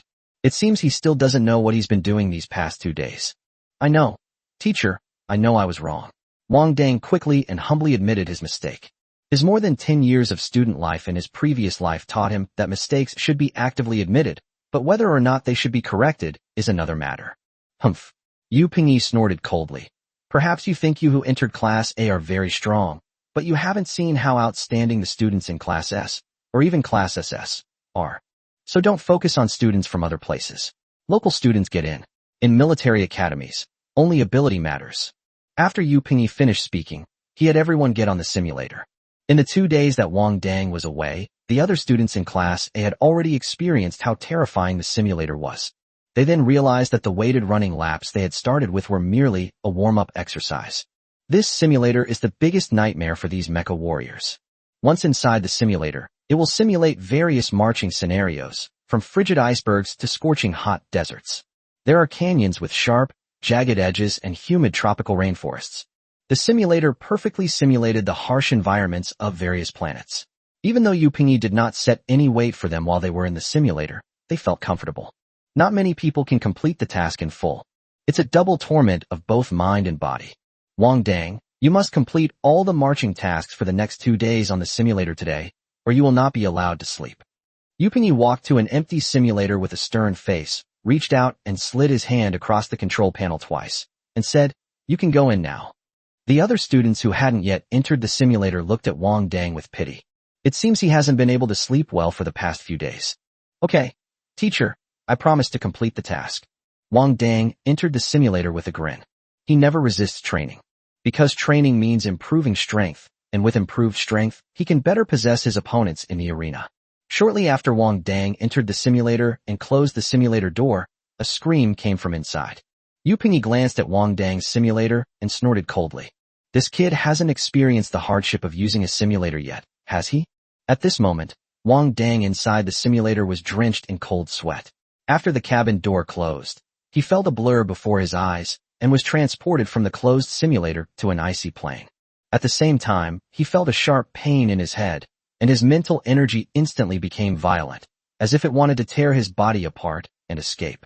The intense pain and mental breakdown caused the unsuspecting Wang Dang to scream in agony. Holy crap, is this a class? Or is this a grave visit? Wang Dang gritted his teeth and cursed inwardly, while trying to stop his berserk mental energy from running rampant in his body. Even though Wang Dang was considered a very resilient person, when he was a child, he was often beaten and had his bones broken by the mine owner for stealing crystal mud, but he never uttered a sound. But this time the pain was just too intense. It felt like a man giving birth. Wang Dang felt as if 10,000 silver needles were piercing his brain, and he could not even breathe smoothly. He couldn't feel the bone-chilling cold environment simulated by the simulator at this moment. He only felt his mental energy being constantly squeezed. His mental energy seemed to be trying very hard to escape this squeezed state, running wildly in his sea of consciousness, clamoring to get out. Holy crap, is this even a single step possible? Wang Dang was somewhat horrified. In such a painful hell, there were actually experts who could complete the marching mission. Chapter 53, A Man Can't Say No. For a man, the most taboo thing is to say that he is not good enough. So even though Wang Dang was in so much pain that his body was contorted and convulsing, he still stood there and endured it. Although he couldn't take a single step forward, he would at least have to stay here for a while before going out. He couldn't accept that he was the fastest man in the class. Inside the simulation chamber, Wang Dang's veins bulged all over his body, and his body and face were covered in fine beads of sweat, as if he were undergoing the baptism of the 10 great tortures of the Qing dynasty. Meanwhile, the other students in Class A were struggling to move forward in the simulated harsh environment. Only Wang Dang remained in place, without taking a single step. In fact, there was a reason why Wang Dang was in such pain. Simulators create a mental connection, placing users in a variety of environments. For mecha pilots and star energy masters with strong mental strength, this kind of mental link in the simulator is nothing short of torture. Once a star energy master or a mech pilot enters the simulator, they may experience mild symptoms such as convulsions and foaming at the mouth, or severe symptoms such as unconsciousness and mental trauma. For someone with mental abilities, a simulator is no less than being subjected to a mental attack every moment. However, for mech warriors, simulators can be a great way to train them, helping them overcome environmental factors and fight in a variety of extreme environments. Generally speaking, anyone with a talent for mental strength will choose the path of a mecha pilot. Because as long as you possess the talent for mental power, the Empire's resource vaults will open their doors to you. Never before has a person with a talent for mental power chosen to become a mecha warrior. Even if there were, it would only be a hobby. Therefore, the simulator has never malfunctioned when used for the simulated training of mech warriors. Yu Pingyi never imagined that a student with a talent for mental power would appear in his class. About half an hour later, the simulation training room was quiet, with only the occasional sound of Yu Pingyi moving around to check the panel. Suddenly, the door of one of the simulators opened, and a person tumbled out of the simulator, lay on the ground, and began to vomit. Vomit! Wang Dang felt like he was about to throw up all the free meals he had eaten over the past 2 days. When Yu Pingyi saw Wang Dang lying on the ground vomiting repeatedly, his brows furrowed deeply. Military academy students are strictly prohibited from drinking alcohol while on campus. Have you been drinking? Wang Dang was practically foaming at the mouth at this point, so he had no time to pay any attention to Yu Pingyi. After vomiting everything out of his stomach, he rolled over in the opposite direction of his vomit and lay on the ground in a starfish position. He was soaking wet, as if he had just been pulled out of the water. His face was pale, his breathing was rapid, his eyes were bloodshot, and there were faint traces of blood near his ears and nose. Yu Pingyi sensed something was wrong. He couldn't smell any alcohol, so he went over to check on Wang Dang's condition. You wouldn't believe it until you see it, and what you find is astonishing. Although Wang Dang's eyes were open, his pupils were dilated and frighteningly large. Yu Pingyi's first thought was whether a hacker had broken into the simulator and attacked his students. The next second, he picked up Wang Dang from the ground and rushed to the medical department without stopping.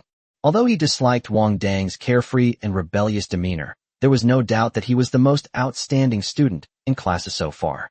He is also the student with the best chance of entering Class S.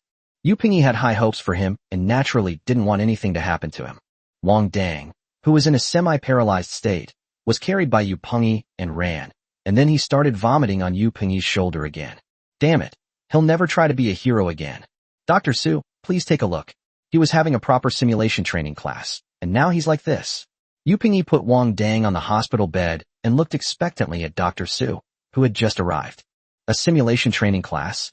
Dr. Su tried to suppress his smile as he stepped forward and began to examine Wang Dang's eyelids. I suspect another hacker attack has broken into our school's simulators. Last time, a student in the SS class was attacked during a simulation training session. It is said that when he was rescued, he was incontinent, and it is unimaginable what he went through in the simulator. His consciousness is clouded. It looks like he's suffered a severe mental blow. He's probably been attacked, Dr. Su said in a serious tone, spouting nonsense. Is it serious? This student is a promising talent in our class. Yu Pingyi's nervousness was palpable. Let me rest here for a while. I can recover, Dr. Su said with a smile, looking at Yu Pingyi's nervous appearance. That's good. That's good. Yu Pingyi rubbed his hands together and breathed a sigh of relief. Then I'll have to trouble you with my student, Dr. Su. I have to go back to prevent any other students from being attacked. After saying that, Yu Pingyi left in a hurry. This must have been done by federal hackers. They were deliberately trying to destroy the future pillars of their empire. He had to hurry back to guard the area and prevent federal hackers from attacking his students again. 2 hours later, Wang Dang woke up in the medical pod, still feeling a splitting headache. He couldn't help but start to wonder, are all the other guys in Class A freaks? Are they all men harder than steel? He persisted for half an hour and almost saw his baby, while the other simulators didn't make a sound at all. Warrior, are you awake? Wang Dang turned his head and looked through the window of the medical pod toward the source of the sound. Dr. Su stood lazily outside the medical pod, hands in his pockets, watching Wang Dang. Not bad. You actually lasted half an hour in the simulator before coming out. Wang Dang flung open the medical pod door, sat up inside, and exclaimed excitedly. The simulator is malfunctioning. That's great. It's not that he's incapable. You have mental abilities. Entering the simulator is equivalent to being constantly under mental attack. Don't you understand this basic fact? After hearing what Dr. Su said, Wang Dang scratched the back of his head and said, it wasn't mentioned on the StarNet. Young man, not everything can be found online. Dr. Su shook his head helplessly. From now on, try to take leave from simulation training classes whenever possible. I've already covered for you with your homeroom teacher. He thought the simulator had been hacked. Dr. Su turned his back to Wang Dang and pushed up his glasses. But I still suggest you do the test again. I can provide you with a medical report to prove that your talent could not be detected when you were a child because of long-term malnutrition. After the retest, the military academy and even the Blue Star military region will pay different attention to you, and you will receive more resources. Chapter 54. He's wanted by the entire internet. Wang Dang was not moved by Dr. Su's words, because he knew in his heart that his sudden possession of mental power and star power was due to the system. It was not caused by long-term malnutrition as Dr. Su claimed. Moreover, he currently lacks elemental affinity and is considered a non-elemental star energy master. Once discovered, he will likely face the fate of being a guinea pig. Therefore, he dared not gamble. We'll see, Wang Dang said thoughtfully, lowering his head. This was the 4th time Dr. Su had reminded him about the retest. This means that Dr. Su urgently wants him to be retested in order to gain the attention of the school and the military. So what exactly is Dr. Su after? I can't argue with you. Dr. Su shrugged helplessly. I just want to tell you that you can always choose an easier path. After leaving those words, Dr. Su turned and left the ward. When Wang Dang left the medical office and returned to his dormitory, Luo Depeng and the others quickly came to greet him. Brother Wang, are you alright? I heard you were hacked. Luo Depeng looked at Wang Dang with a worried expression. Wang Dang shook his head, seemingly in a good mood. It's nothing.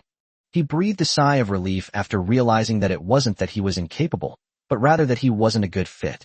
After I went to the medical office, did you continue training? Luo Depeng shook his head. Devil, you called us all out, and the training ended early. Devil, you also said that if you sense anything wrong in the simulator, don't hesitate to quit immediately, because the federal hackers are very likely to launch another attack. All the simulators have been sent to the technical department for repair, so we won't have to attend simulation training classes for at least a week. Luo Depeng's voice sounded exceptionally relaxed. It seems he also deeply resents this simulation training. That night, as Wang Dang lay in bed, he was surprised to find that he was building the mecha design in his mind much faster and more smoothly than before. This time, he even completed 51% of the mecha design in his mind before reaching his limit. Compared to the last time, it's increased by 5%. Wang Dang excitedly opened his eyes and poured a vial of Star Energy nutrient solution into his mouth. It seems today's suffering wasn't in vain. This simulator can actually enhance his mental strength. Upon learning this news, Wang Dang immediately forgot all the pain the simulator had caused him. He was already planning in his mind that next time he went into the simulator, he had to stay for a full 40 minutes before coming out. Although the simulator might cause physical harm, it's negligible in terms of enhancing his mental strength. Moreover, his body is naturally endowed with powerful regenerative abilities. Why not use this physical cheat to further enhance your mental strength? After having this idea, Wang Dang was so excited that he couldn't sleep. If he uses the simulator frequently, his dream of building his own mecha will soon come true. Unfortunately, Luo Depang said that the simulators in the simulation training room had all been sent for repair and would not be returned for another week. Otherwise, Wang Dang would have secretly gone to the simulator for training. He absolutely cannot let go of any opportunity to become stronger. Only in this way can he touch more of the truth of this bizarre world within his limited lifespan. That night, Wang Dang successfully completed 53% of a Class B mecha design blueprint before drifting off to sleep, completely satisfied. In his dream, he became a respected mecha pilot.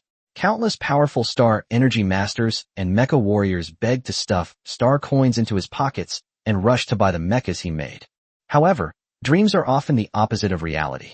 When Wang woke up, he was surprised to find himself a wanted person. After he woke up, he browsed the Mecha Pilot forum as usual and was surprised to find a bounty post. A hefty reward is offered. This Mecha Pilot is wanted across the entire StarNet. There's also a photo hanging on the second floor, showing Wang Dang repairing the mecha with the clown mask. The Mecha Pilot who posted the message lamented in the thread that his masterpiece, Crimson Sky, had been modified like this by an unknown Mecha Pilot. He believes this is a desecration of his work, so he is willing to offer a large reward for the Mecha Pilot. Anyone who provides the pilot's detailed information and contact details will receive a reward of 500,000 star coins. Wang Dang enlarged the photo using his personal computer and swallowed hard. He admitted that the Mecha Chi Xiao with the clown mask had turned into Chichworm, but there was no need to issue a nationwide manhunt for him, right? At the time, the Joker mask urgently needed a mecha, but the blue-silver black market didn't have enough outer panels of the same color and specifications, so he could only piece together whatever he could find to help the Joker mask repair the mecha.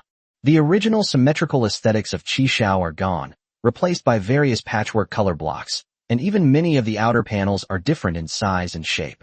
The left shoulder has a smooth, rounded outer plate, while the right shoulder has a sharp, pointed outer plate. It does look rather unattractive. But mechs aren't for show, they're for fighting.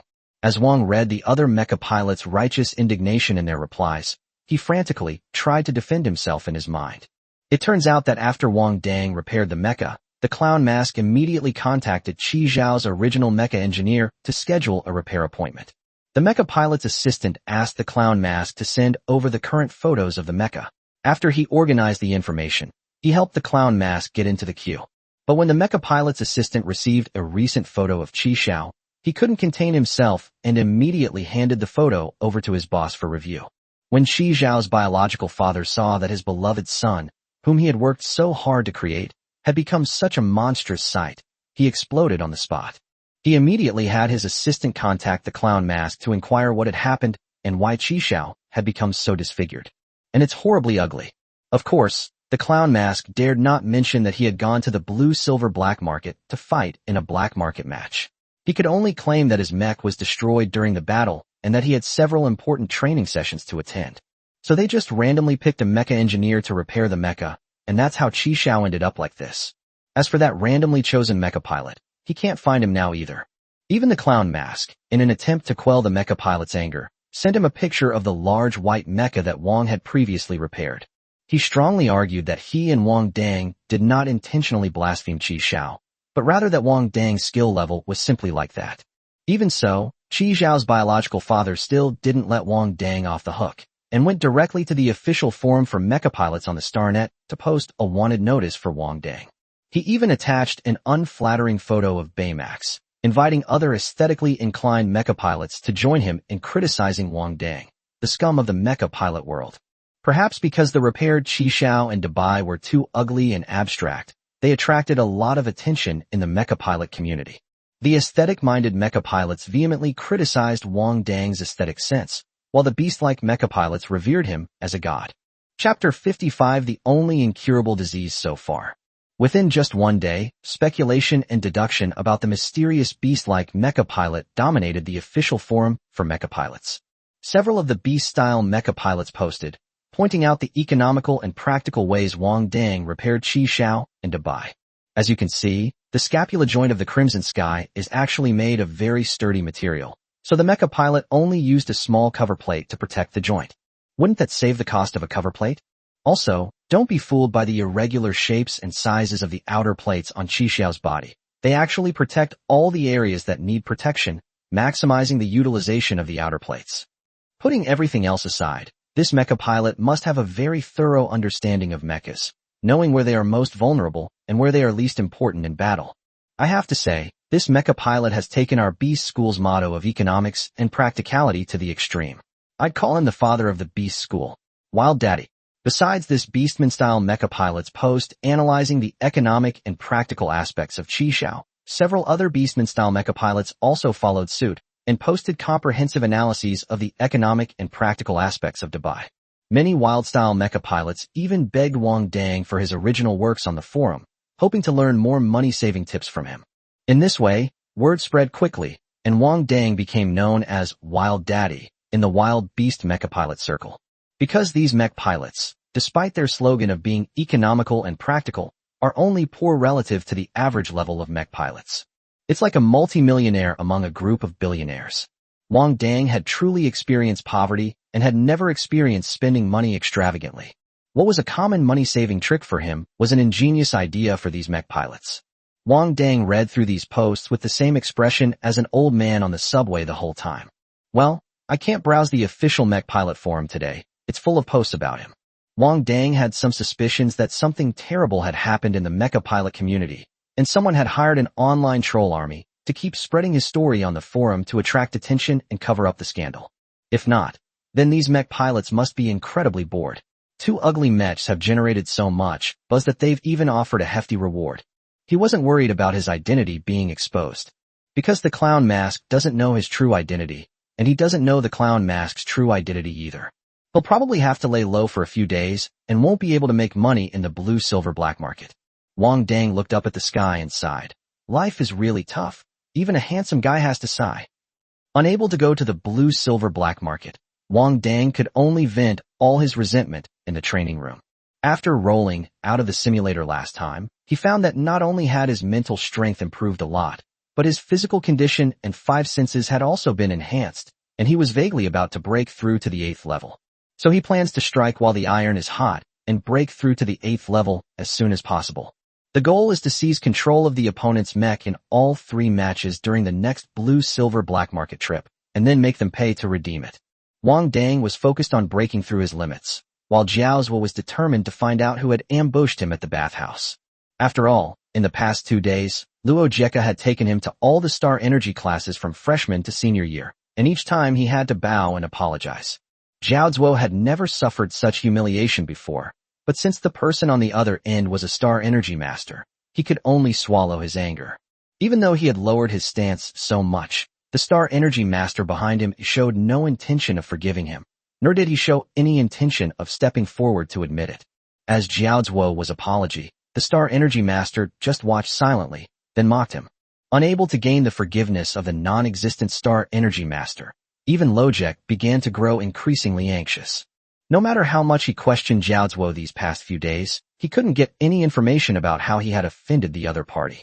But it seems that Jiao Zuo must have offended the other party quite badly, which is why the other party didn't budge or stand up in the end. Lojek didn't think the other party was afraid to stand up. After all, the difference in their status was too great. Even if the other party killed Jiao Zuo inside the military academy, the school would not hold him accountable and would even put pressure on the Jiao family. This is the social status of a star power master. If the other party still refuses to forgive you, you should pack your bags and prepare to drop out of school. Luo Jieka issued an ultimatum to Jiao Zuo.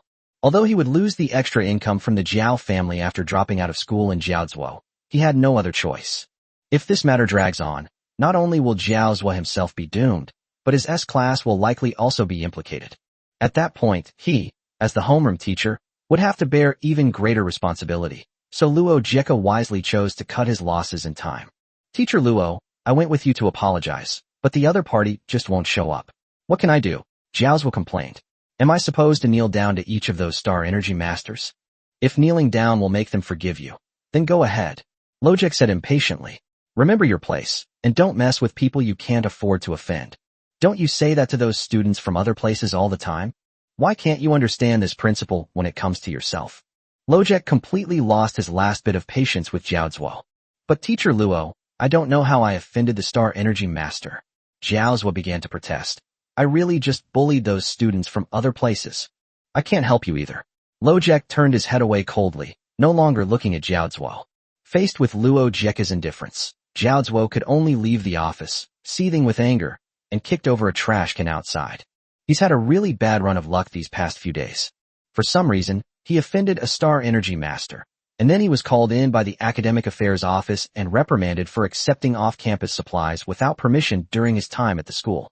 He was not only fined star coins, but also had to perform 3 mandatory tasks. Jiaozuo even started to wonder if he had a mental illness, since he couldn't remember doing either of the 2 things. Thinking about this made Jiaozuo feel very down. Mental illness is a terminal illness. It is the only disease that is incurable to date. Jiaozuo walked aimlessly through the school with his head down and hands in his pockets. Suddenly, his shoulder swayed as someone bumped into him. Just as he was about to lash out, he suddenly realized he had something extra in his hand. When he opened his hand, he saw a note. Jiaozuo was about to look up to find the person who had slipped the note to him when he realized he was all alone. It turned out that he had wandered into a secluded forest. Was that another hallucination? Has he really become mentally ill? Chapter 56 is full of tough nuts to crack. Jiaozuo opened the note in his hand, which read, "The truth is hidden in the surveillance footage. Sometimes what you think is not necessarily the truth." The words on the note were printed using a quantum computer and could not be read from the handwriting. It seems the person who delivered the message was very careful and didn't want Jiaozuo to know who he was. Although it was impossible to tell whether the person who passed the note was a friend or foe, Jiaozuo had no other choice at this point. If there's no progress by tomorrow, he'll have to pack his bags and leave the military academy. It is impossible for the Jiao family's assets to be inherited by an heir who has been expelled from the Imperial Military Academy. Once he was expelled from the Imperial Military Academy, he would have nothing left. At this moment, Wang Dang was in the training room, challenging his physical limits time and time again, feeling his body gradually become stronger after exhaustion, completely unaware that danger was imminent. 8th rank, Wang Dang clenched his fists, feeling the power surging through his entire body. He couldn't help but demonstrate the 6 Harmony Spear technique once, and found that it was even better than before in both power and speed. This is only the 8th rank. What would happen if I became a beginner mecha warrior? Wang Dang murmured. It is said that there will be a qualitative change when a Tier 10 mech recruit becomes a Tier 1 beginner mech warrior. He is now looking forward to seeing what it will feel like to be promoted to a junior mecha warrior. Just as Wang Dang was immersed in the joy of his increased strength, the quantum computer in his hand vibrated. Wang Dang swiped his left hand across the computer screen and quickly saw the message sent by the monkey.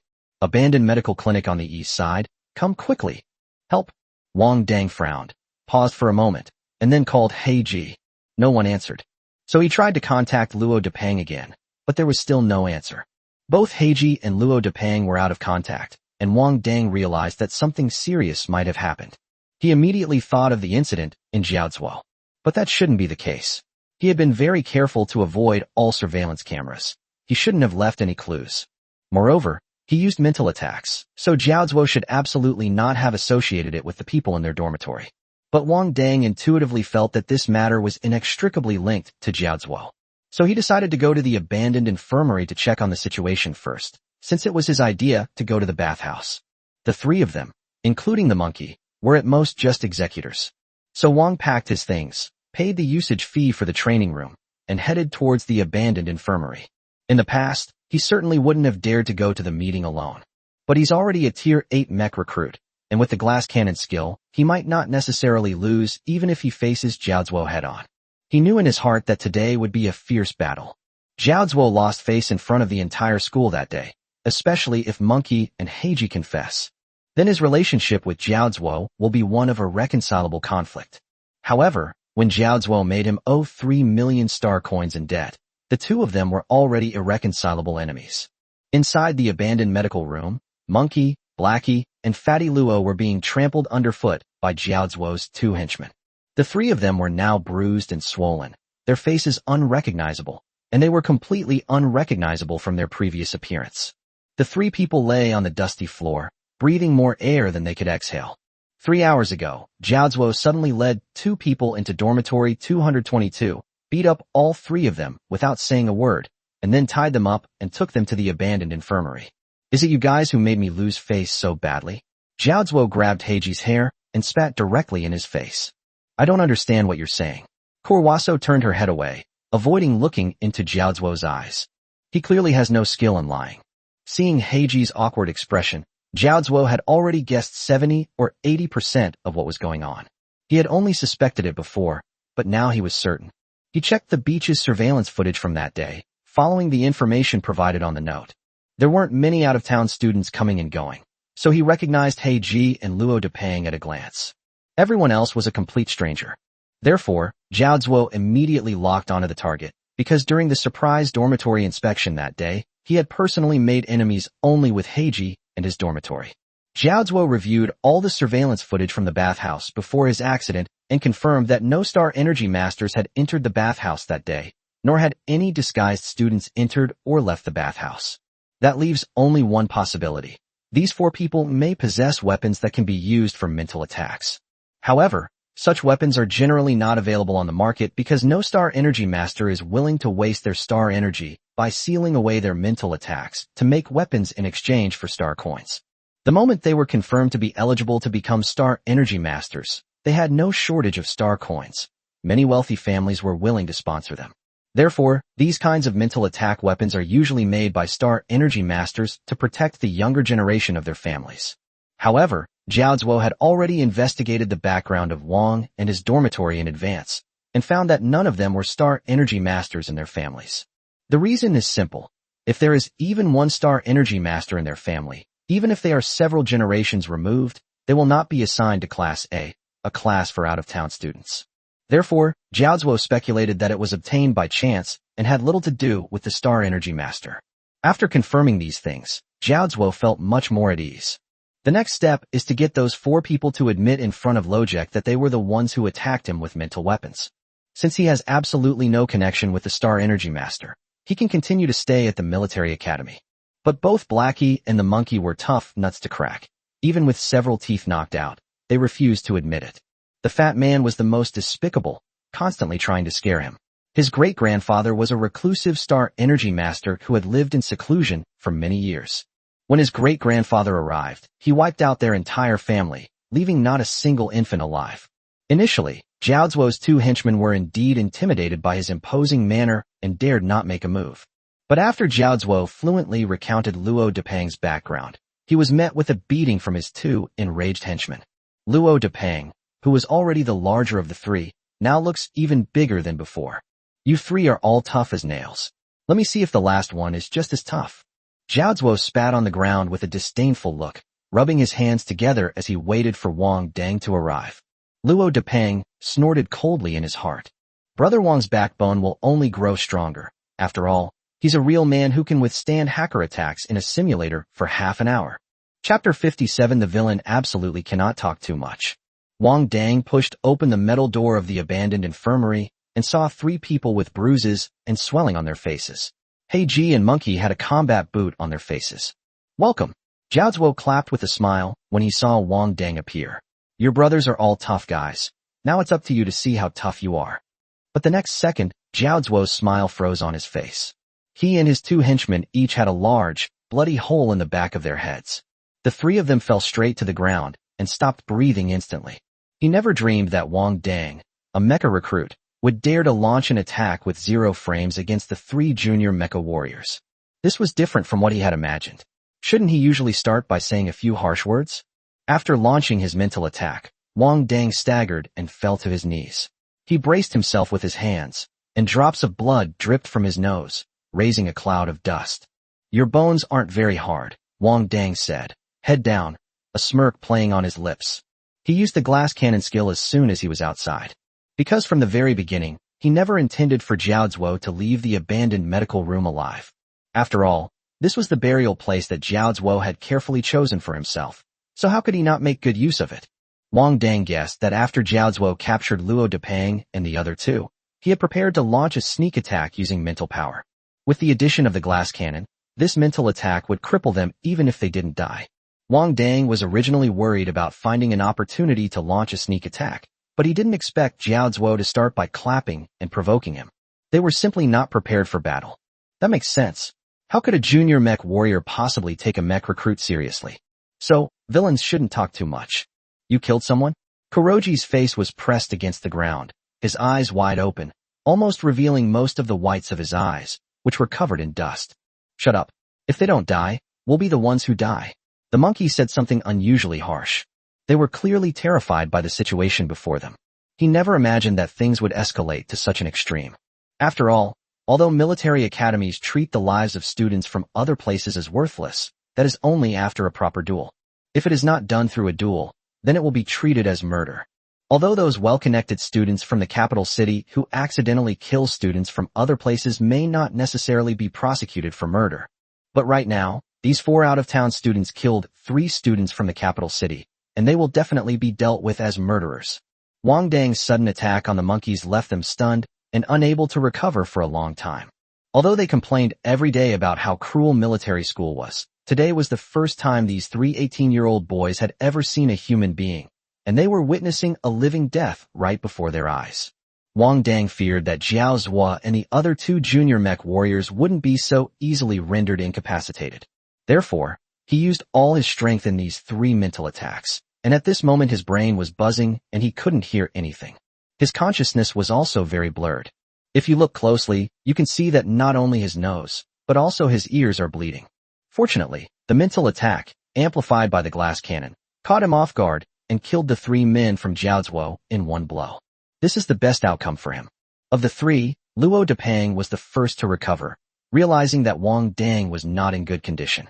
Suppressing all the questions in his mind, he said, "Quickly, dispose of their 3 bodies." Brother Wang killed someone, Kuroji said, still stunned.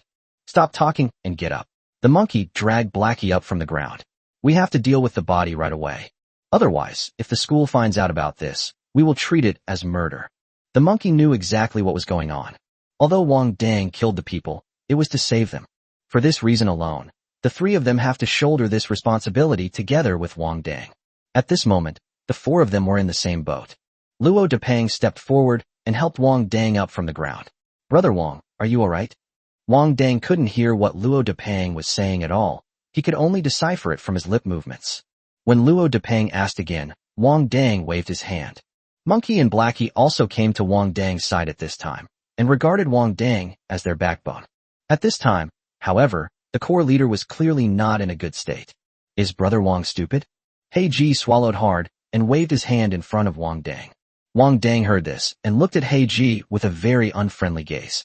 Heiji was startled by Wang Dang's gaze. He hadn't forgotten that Wang Dang had just killed 3 people in one go. Then, somewhat pleased, he exclaimed, "Brother Wang isn't stupid." "It must be a side effect of a powerful attack," Luo Depeng said, looking at Wang Dang with a complicated expression. At this point, he dared not easily send Wang Dang, who was in his current state, to the medical department. After all, there are still 3 corpses here. But given Wang Dang's current condition, he is clearly incapable of taking on any responsibility. So, as the second son, Luo Depeng felt he had to stand up for himself. "Brother Wang, you go back and rest first. We'll handle things here." Wang Dang grabbed Luo Depeng's wrist and began to utter the words one by one. Machine, armor, necklace, chain, space, ring, finger. Even though his brain is now as slow as that of a 100-year-old, he hasn't forgotten his spoils. "Okay, I've got it." Luo Depeng nodded and looked at Monkey. "Monkey, take Brother Wang back to his dorm first, then come back quickly. Use a quantum computer to stay connected." The monkey nodded firmly and helped Wang Dang move out step by step. He sensed that Wang Dang was in very bad shape, with almost all of his weight pressing down on him. After Wang Dang and Monkey left, Luo Depeng reluctantly went to collect the mecha necklaces and spatial rings from Jiao Zuo and the others. To his surprise, he discovered that all 3 of them, including Jiao Zuo, had a bloody hole the size of a bowl on their heads. If you look closely, you'll find that even the hardest part of the human skull has a large hole. It's easy to imagine how powerful Wang Dang's attack was. Wang Dang was able to kill them with a single blow, leaving Zhao Zuo and his men with no chance to retaliate. On the one hand, they were completely unprepared and hadn't even summoned their mechs. A novice mech warrior without mech armor for defense has only SOSO physical attributes.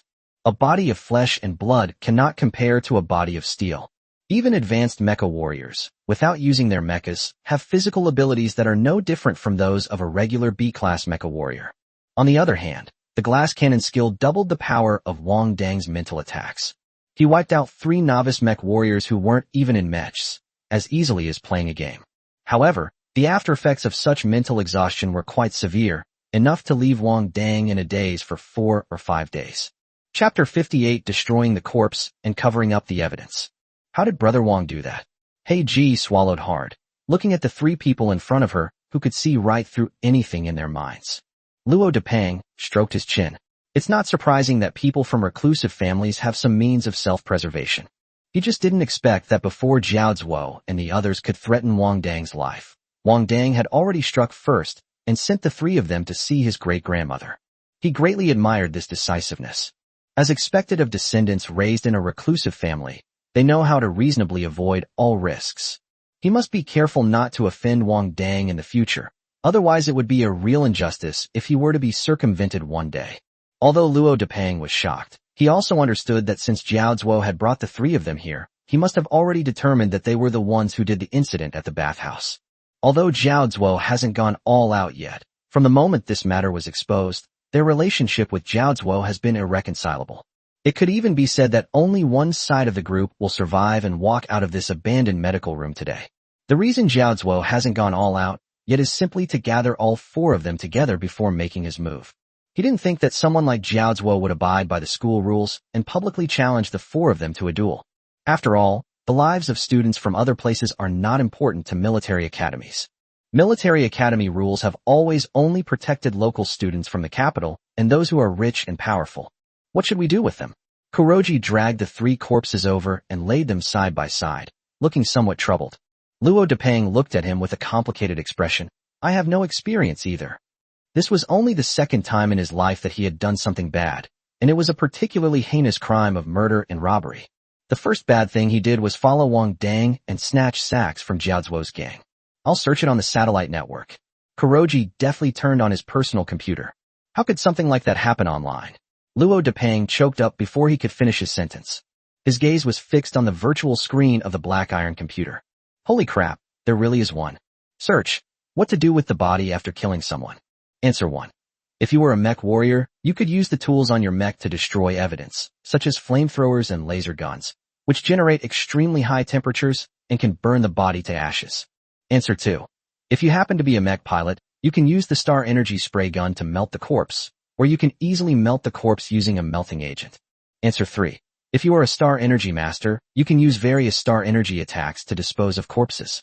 For example, a metal-type star energy master can embed a corpse into metal, a fire-type star energy master can burn a corpse to ashes, and other minor star energy masters, such as space-type star energy masters, can throw a corpse directly into a dimensional gate. Today's artificial intelligence really teaches everything. Luo Depeng shook his head, marveling at how the world had developed to a point he no longer recognized. Even AI has taken on the air of an outlaw. However, the AI did remind Luo Depeng that he could use the weapons readily available on the mech to dispose of the corpses. He retrieved the mecha necklace that had been confiscated by Zhao Zuo and summoned his mecha. His mech happened to be equipped with a laser gun.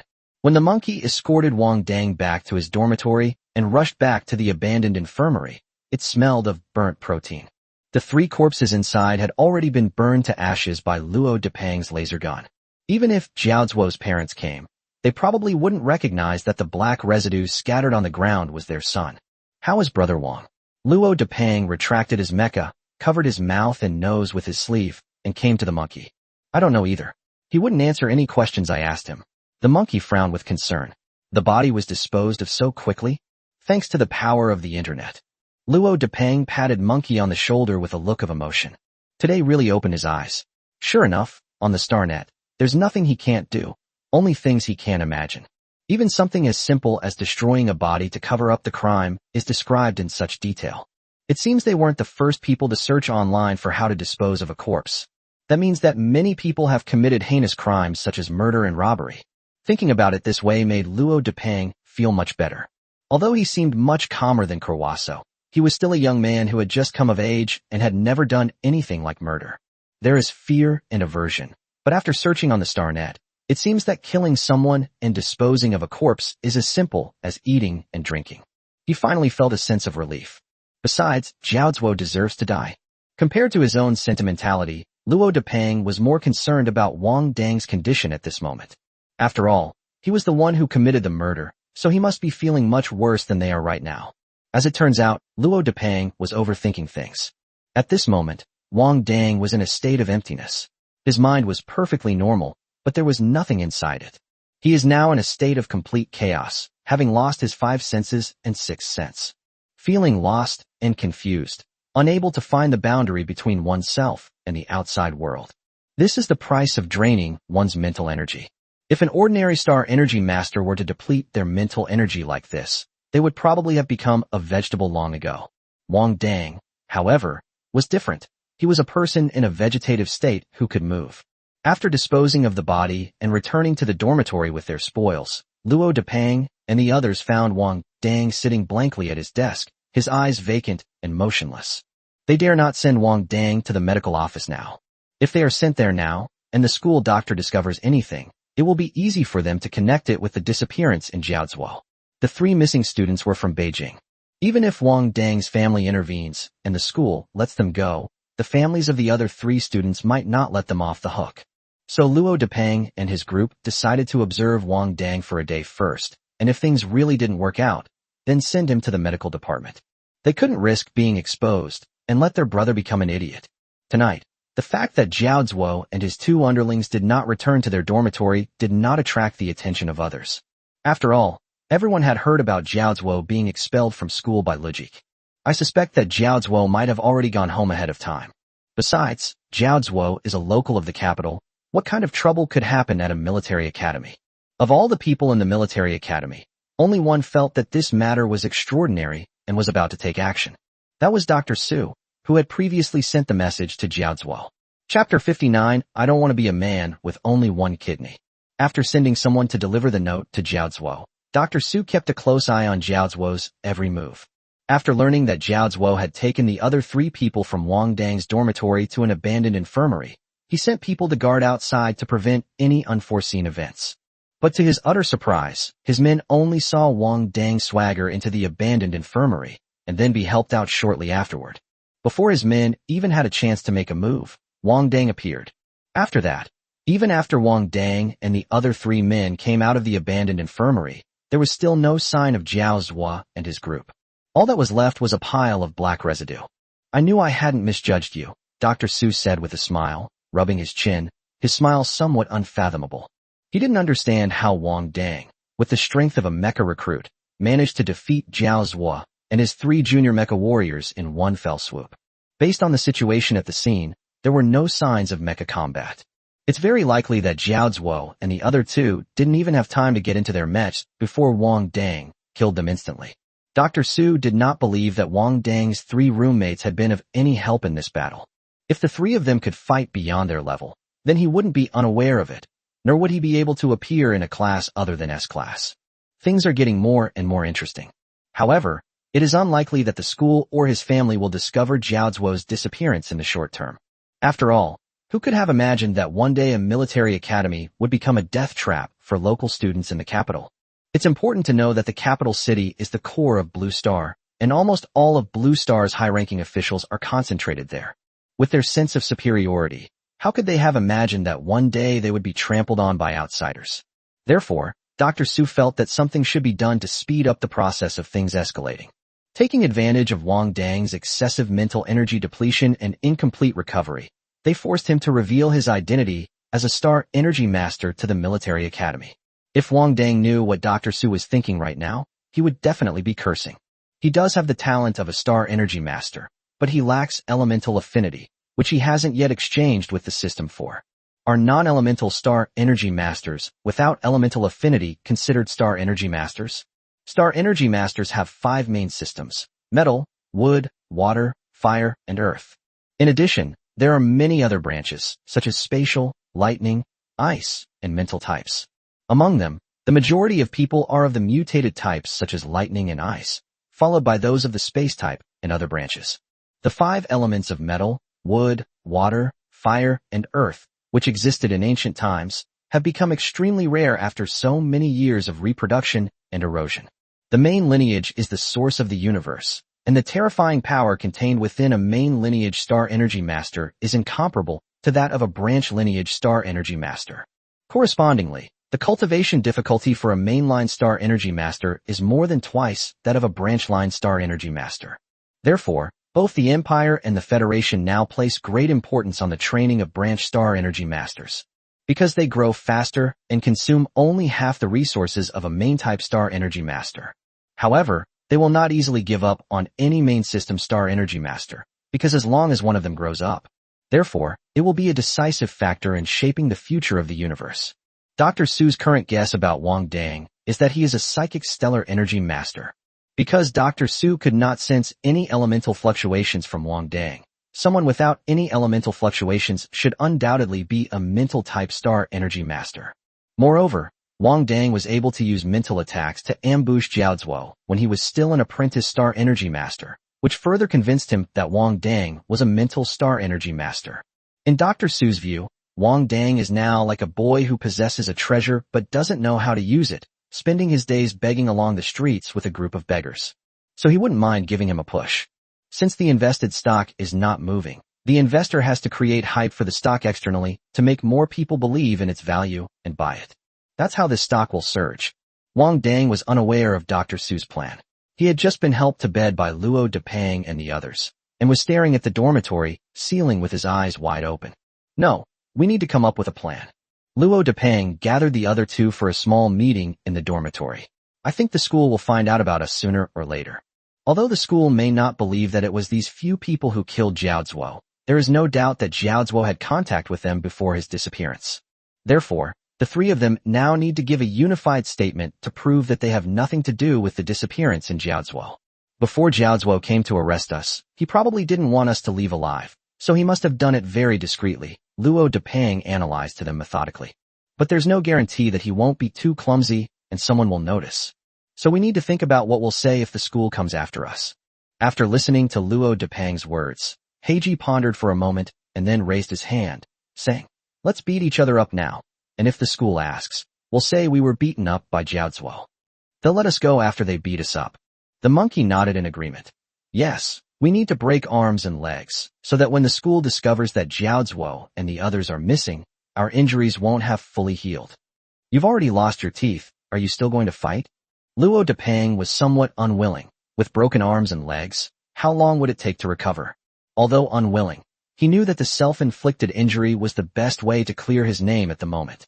The monkey licked the spot where its tooth was missing, saying, "The worse it is, the less likely the school will suspect us." "Then let's do it." Luo Depang grinned, looking at the 2 people opposite him. "Be gentle, I'm afraid of pain." Heiji slammed a stool directly into Luo Depang's left arm, at which point he had already recovered from his initial fear. At this moment, he had only one thought in his mind. He absolutely could not let the school find out about them, otherwise he would never have another chance to become stronger. Although Luo Depang was prepared and didn't shout out, tears welled up in his eyes. The monkey lifted its clothes, revealing its ribs, and said to Corwaso, "Smash it here." When they returned, their legs were fine, but they couldn't all lose their arms, so the monkey had no choice but to use ribs. Finally, it was Corwaso's turn. He climbed directly onto the table, turned his head, and looked at Luo Depang, who was holding a stool with one hand, with great concern. "Look carefully, the lower back isn't a kidney. I'll keep these kidneys, they're still useful. Damn it, I should have chosen the arm first. I don't want to be a man with only a kidney." Chapter 60. Wang Dang, who doesn't seem very clever. The 3 of them, supporting each other and groaning, arrived at the medical office. As soon as they saw Dr. Su, they began to pour out their grievances. It describes how the 3 of them were abused and beaten by Jiao Zuo. They said that Jiao Zuo was acting like he was sick, blaming the three of them for the incident at the bathhouse for no reason. They even said that if the three of them had that kind of ability, they would have been in Class S long ago. Dr. Seuss smiled, but remained silent in the face of their clumsy performance. When asked about their treatment methods, all three unanimously chose conservative treatment, spending an hour each day in the medical pod at the medical office. Faced with a fracture, most mech warriors will choose conservative treatment, even though it takes a long time. However, for professions like theirs that require high-intensity combat, having a few metal nails implanted in their bodies would definitely be a destabilizing factor. Luo Depang and his two companions never imagined that the witness they had gone to so much trouble to find would turn out to be the very person who was single-mindedly trying to harm them. Dr. Su, may I ask you something? Luo Depang looked at Dr. Su cautiously. Go ahead and ask, Dr. Su replied, while mixing the pain-relieving and swelling-reducing medication for them. After a life-or-death battle, will the Mecha Warriors, like the Star Energy Masters, suddenly become unresponsive to external stimuli? Thanks to Heiji's reminder, Luo Depang searched for information about Wang Dang's status on the StarNet. It was discovered that his condition was similar to that of many Star Energy Masters who were experiencing mental exhaustion. Mental power is the means by which a Star Energy Master controls Star Energy. If Star Energy is used excessively, mental power will be depleted. Faced with Luo Depang's probing, Dr. Su almost immediately guessed that he was asking on behalf of Wang Dangwen. The young man in front of him thought he had found a good solution. Little did he know that the other party was a cunning old fox. If a mech warrior is in this condition, it's very likely that he has suffered severe brain damage and needs to be taken to the hospital immediately. Dr. Su said with a smirk as he turned his back to Luo Depang and the others. Upon hearing his words, the three teenagers in the ward immediately became serious. But we didn't see them fight back in Jiaozuo. After the three of them had their metal bandages applied, they supported each other and walked towards the dormitory building. What should we do? If Brother Wang gets a head injury, won't he be in grave danger? Heiji's expression was very serious. Brother Wang killed them because of the three of them. If they ignore Brother Wang now for fear of exposing themselves, then they are really inhuman. Even if he becomes powerful in the future, he will still be someone I will never look down on. Heiji is right. The most urgent thing right now is to save Brother Wang. The monkey also affirmed Heiji's answer. Only Luo Depang remained with his head down, deep in thought. Faced with Luo Depang's silence, Heiji's tone was somewhat unfriendly. What are you thinking about? Quiet down. I'm thinking about how to explain Brother Wang's condition when we bring him over later, Luo Depang said, frowning. Dr. Su absolutely cannot come here. If he sees Brother Wang's condition, he'll definitely realize that the question I just asked was about Brother Wang. Upon hearing that Luo Depang was considering this, Heiji's expression immediately relaxed. He knew that there wasn't a single coward in their dormitory 222. So what if things get exposed? What if they have to face school punishment and the Jiao family's revenge? At worst, I'll be a hero again in 18 years. Even if Kuroji were as insignificant as an ant, he would never stoop to a life of dishonor. The three of them discussed their plan all the way back to their dormitory. After pushing open the dormitory door, the three were surprised to find that Wang Dang, who had been lying on the bed, was now sitting at the desk with a pile of empty green nutrient solution boxes in front of him. At a glance, there are probably 7 or 8. Oh no, Brother Wang is really stupid. How can you drink nutrient solution like that? Luo Depang strode up to Wang Dang, grabbed his shoulder, and was about to stick his fingers down Wang Dang's throat, trying to scoop out the nutrient solution he had just drunk. Wang Dang reached out and grabbed Luo Depang's hand that was digging into his throat and asked with difficulty, "A corpse?" Luo Depang was taken aback. "Brother Wang, are you alright?" "Speak slowly, I'm slow to react." Wang Dang frowned, looking rather uncomfortable. "The body has been disposed of." As expected, Luo Depang slowed his speech. "How are you feeling now?" "Someone is banging a gong in my head," Wang Dang said, pointing to his head and then spinning around. "Why don't we go to the medical office?" Luo Depang suggested. He was genuinely worried about Wang Dang's rather dim-witted appearance. Wang Dang waved his hand at him. "No need, a good night's sleep will do the trick." After saying that, although her movements were slow, she still managed to climb onto the bed. He had only lain down for a few seconds when he sat up again. "Did you get your things?" Upon hearing that Luo Depang was still thinking about this, he must not be stupid. "We took everything. It's all with the monkey." The monkey hurriedly ran to Wang Dang's bedside and presented him with 3 mecha necklaces and 3 spatial rings, as if they were treasures. Holding the mecha necklace and ring in his hand, Wang Dang finally revealed a satisfied smile and lay down again. Within a minute, the sound of even breathing filled the dormitory. The remaining 3 people looked at each other, wondering whether he was better or not. The next day, everyone got up, but Wang Dang, who always got up very early, still slept soundly. Although his physique is different from that of ordinary people, his mental energy was severely depleted this time, and his body needs time to recover. Meanwhile, the Zhao family had received news from the mysterious man that his son, Zhao Zhua, had been killed by several students from out of town at the military academy. When Zhao Zhua's father, first heard the news, he took it as a joke. What do you mean by saying that his son was killed by several students from out of town at a military academy? Even though the Zhao family wasn't considered a major family in the capital, he was still the deputy commander of the district. Although the official rank wasn't high, it was still a Beijing official, and even a minor official position was still higher than those in other places. So even though he knew his son was arrogant, Zhao's father was still very reassured that he was sending him to military school. As long as he doesn't offend the Star Energy Master, he can even say a few words to the Mecha Master. His son was killed? And he was killed by a few students from out of town? This was the funniest joke he'd heard all year. But he didn't laugh for long when he discovered that the optical computer in Zhaozhuo was unreachable and the optical computer signal had disappeared. He realized the seriousness of the situation. Generally speaking, the signal will not disappear as long as the optical computer is not destroyed. The fact that the signal from the Zhaozhuo optical computer has disappeared means that his optical computer has been destroyed. Zhao Qing's expression immediately turned serious. Could it be related to the Star Energy Master that Zhao Zhua had offended before? He simply couldn't believe that a student from out of town could break through his son's mech's defenses and kill him. Chapter 61 Zhao Qing. Military Academy Academic Affairs Office. Luo Depeng, Monkey, and Heiji stood side by side, with Luo Jeka, Yu Pengyi, and Zhao Qing in front of them. Someone saw you go to the abandoned infirmary with Zhao Zhua yesterday, and then we couldn't contact Zhao Zhua after that, Luo Jeka asked after receiving a signal from Zhao Qing. Teacher, we didn't go to the abandoned infirmary with Zhao Zhuo at all. Zhao Zhuo clearly kidnapped us there. Luo Depeng, looking like he was about to cry, stretched his face towards Luo Jeka. Teacher, look how badly I was beaten. The monkey silently clutched its abdomen, while Corwasso silently supported its lower back. The 3 men looked like veterans who had just suffered a defeat. Why did Zhao Zhuo choose to kidnap the 3 of you instead of someone else? Luo Jeka continued, expressionless. How did you offend Zhao Zhuo? It's probably because of what happened on the school forum before. The students from Zhao Zhuo used us as a typical example of students from other places, Monkey said with his head down. Zhao Qing's face immediately turned green when the topic of the school forum was brought up. He was clearly very concerned about the embarrassing incident of his son being stripped naked and hung up. What happened after you entered the abandoned infirmary? Lojek continued to ask. Zhao Zhuo said, don't think you're so great just because someone's standing up for you. We're going to beat you to death today and see if anyone's still standing up for us. Luo Depeng pitifully recounted.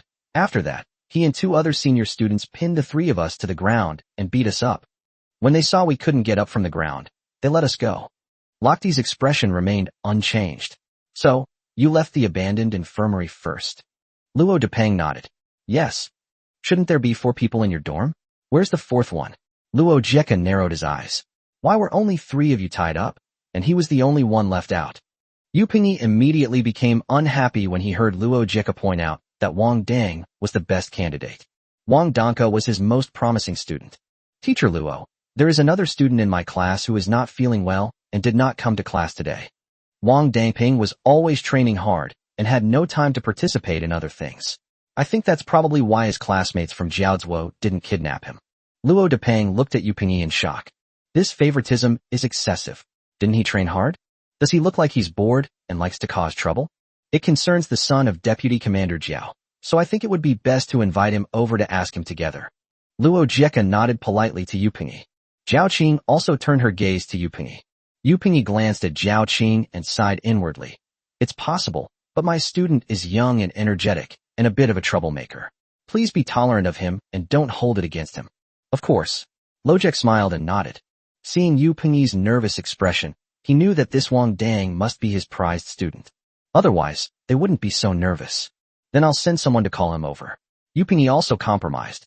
He was just a teacher at a military academy, while Zhao Qing was the deputy commander of a district in the capital with extensive connections in the capital. If I offend him, I'm afraid I'll only be able to lead Class A in Military Academy from now on. After receiving Yu Pingyi's affirmative answer, Luo Jieka turned to Luo Depeng and the others to ask for more details. He seemed not to believe what Luo Depeng said. Upon learning that Zhao Zuo had visited an abandoned medical clinic before going missing, Luo Jieka immediately went to check on the clinic. The room had clearly been cleaned beforehand, but Lojek was a high-level mecha warrior with exceptionally keen senses. Soon, tiny specks of black residue were found on the cleaned floor. Based on Zhao Qing's words and the black ash on the floor, Luo Jieka quickly realized that Zhao Zuo must have met with misfortune. Although the abandoned clinic was dilapidated and covered in dust, the color of this black ash was clearly different from that of ordinary dust. After realizing this, Luo Jieka did not believe that the 3 out-of-town students were capable of killing Zhao Zuo. However, the best way to deal with Zhao Qing's pressure right now is to pin the blame on these 3 students from out of town. Firstly, the real culprit's background is likely even more formidable than Zhao Qing's. Secondly, it was necessary to divert Zhao Qing's anger. So, before the test results for those black residues came out, Luo Jieka kept trying to get information out of Luo Depeng and the others. He was trying to find the flaws he wanted in their statements. Just as Lojek was asking the question, a man in combat uniform walked in. "Professor Luo, the test results are in. The gene sequence of the student from Zhao Zuo was detected in the sample you submitted." Upon hearing this, Zhao Qing felt a surge of fire rush from the soles of her feet to the top of her head. Someone actually dared to murder his own son at a military academy. "Investigate." Zhao Qing stood up and slammed his fist on the table. "Arrest all the people involved." A mid-level mech warrior dares to get so angry in front of 2 high-level mech warriors. What he relied on was the little power he held. "Deputy Commander Zhao, please calm down. The military academy will definitely give you an explanation for this matter." Luo Jieka quickly reassured Zhao Qing. "I gave you so many benefits to take good care of my son, and this is how you take care of him." Zhao Qing pointed at Luo Jieka's nose and said, "You're not qualified to talk to me about this. Call your boss over here." His initial anger stemmed from the fact that someone had disregarded his dignity and murdered his son at the military academy. After calming down a bit, I realized that Zhao Zuo was dead, and there was no way to undo it. The most important thing now is how to use this opportunity to gain the most benefits for the Zhao family. The mysterious death of a local student from the capital city at a military academy is something that has never happened before. If military academies don't give these students' parents an explanation, who will dare to send their children to military academies in the future? "Teacher Luo, you don't think we killed him, do you?" Luo Depeng stared at Luo Jieka with wide eyes. The 3 of us combined couldn't even beat Senior Zhao by a single finger. Luo Jieka narrowed his eyes slightly. "Although in terms of strength, it is impossible for you to kill Zhao Zuo. But it's not unheard of for mech recruits to kill junior mech warriors with their own weapons. I've already surveyed the area, and there are no signs of mecha combat. A novice mecha warrior who isn't using a mecha is easy to kill." Luo Jieka directly targeted Luo Depeng and his 2 companions. Chapter 62. I did go to the abandoned infirmary. Upon hearing that they had extracted Zhao Zuo's genes from the abandoned medical room, Luo Depeng and his 2 companions panicked.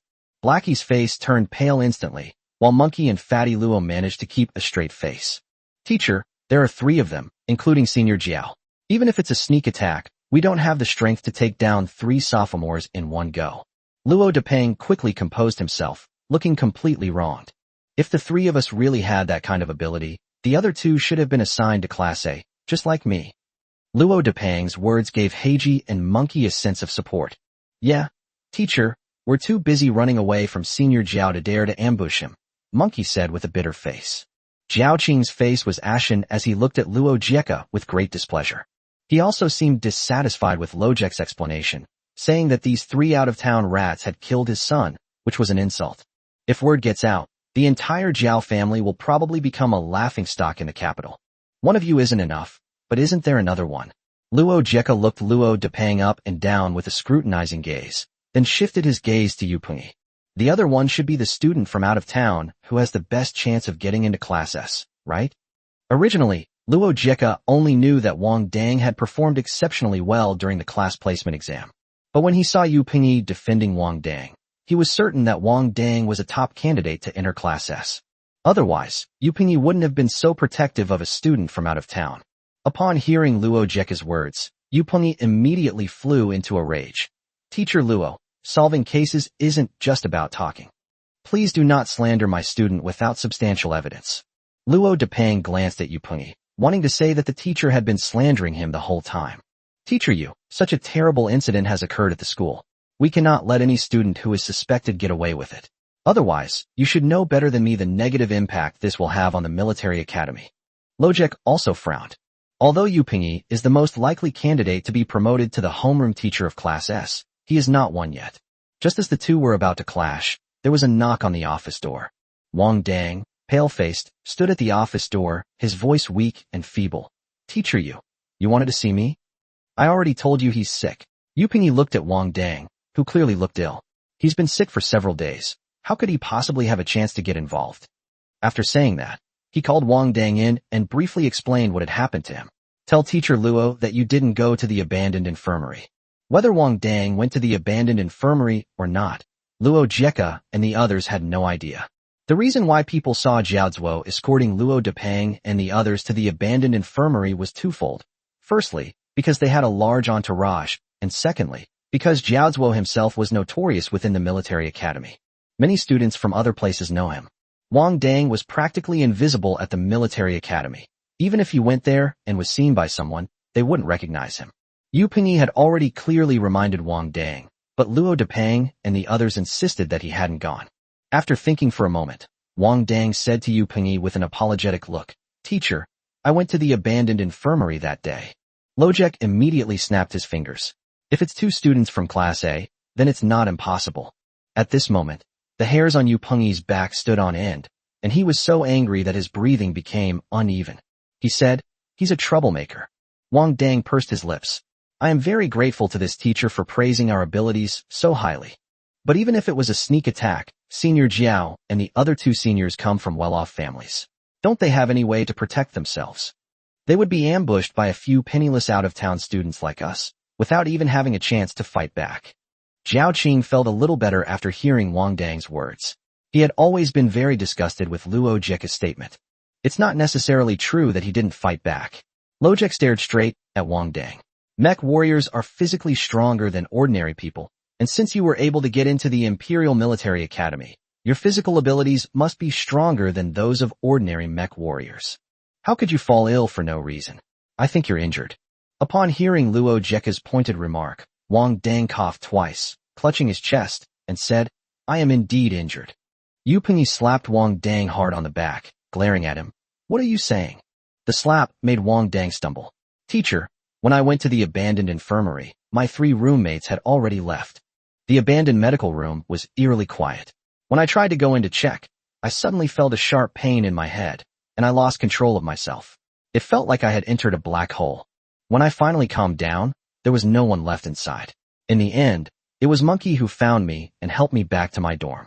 I didn't know what was going on at first, but now that you've told me, it's very likely that the person who attacked Senior Jiao and the others also attacked me. Wang said with absolute certainty. His words caused both Luo Jeka and Jiao Qing, who were present, to have complicated expressions. Psychological attack? Yu Pengyi's eyes lit up immediately. I knew it. My students wouldn't attack someone for no reason. Didn't Jiao Zuo offend a Star Energy Master before and get attacked by one at the bathhouse? I'm afraid this was done by that Star Power Master. Lojek's expression was extremely unpleasant at this moment. He was the last person who wanted to get involved with the Star Energy Master in this matter. Because in this way, it's destined that there will be no way to give Jiao Qing an explanation. He didn't want to offend the Star Energy Master, nor did he want to offend Jiao Qing. Since you were attacked by a Star Energy Master, why didn't your roommate mention anything unusual about you before? Luo Jeka asked with a stern face. Luo Depeng reacted quickly. Teacher, we already told you when we came in that Wang Dang is sick. The monkey quickly nodded. We don't understand anything about psychological attacks or anything like that. We only know that Wang Dang is quite ill. That's right, they couldn't even speak back then. Korwaso stood up to testify with certainty. Whether it was a mental attack or not, we'll know after a doctor examines us. Luo Jeka tapped his fingers on the table. His intuition told him that all 4 students in front of him were lying. Chapter 63, But what if Earth also has gold mines? Soon, a middle-aged man in a white coat arrived at the office carrying a medical equipment case.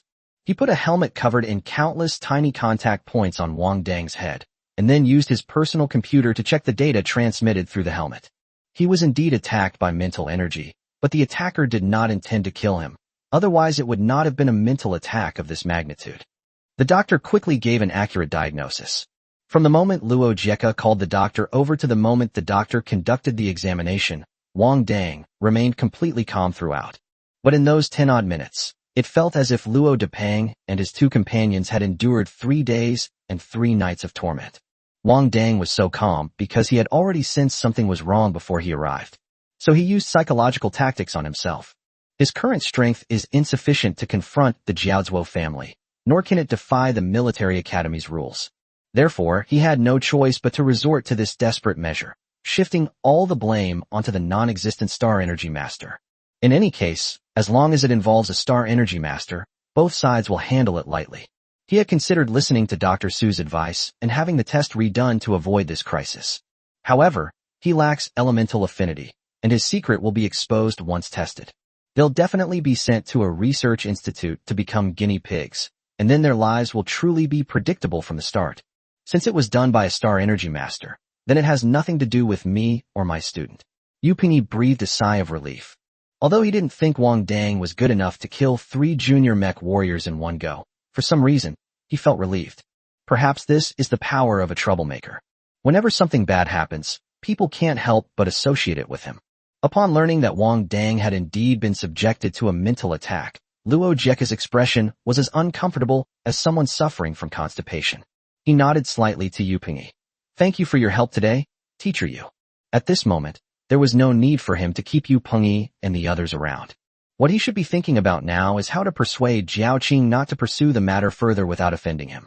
Because if they pursued the matter further and it aroused the resentment of the Star Energy System, he and Jiao Qing would definitely be in deep trouble. Jiao Qing felt somewhat better after learning that it was the Star Energy Master who killed her son. If it really was those out-of-town students who did it, then at most he would just kill those students to vent his anger. On the contrary, the Jiao family will become a laughingstock among other families in the future. However, if this was done by a Star Energy Master, the military academy will definitely step in to compensate the Jiao family. After all, military academies are always eager to clean up the messes left by Star Energy Masters. If the death of a son can bring substantial compensation, then it will be beneficial for the Jiao family in the future. Jiao Qing now understands the situation, but in front of Luo Jieka, he still has to play the role of an angry father in order to gain more compensation. Yu Pingyi led Wang Dang out, told him a few words to avoid causing trouble for Wang Dang during his recovery, and then left. Wang Dang pretended not to see Luo Depang and his group, who clearly had a lot of questions to ask, and told the 3 of them to go back to their dorm first. He then headed towards the medical office. After he regained his ability to think, he realized that the things that happened yesterday were really not right the more he thought about them. But he had figured it out just before he arrived. If he hadn't been so ruthless as to do that to himself, he would have only had one option, to apply for a retest and get himself the identity of a Star Energy Master. In this way, as long as he doesn't massacre the city, the military academy will definitely try its best to protect him. Dr. Su had advised him more than once to retest his talent.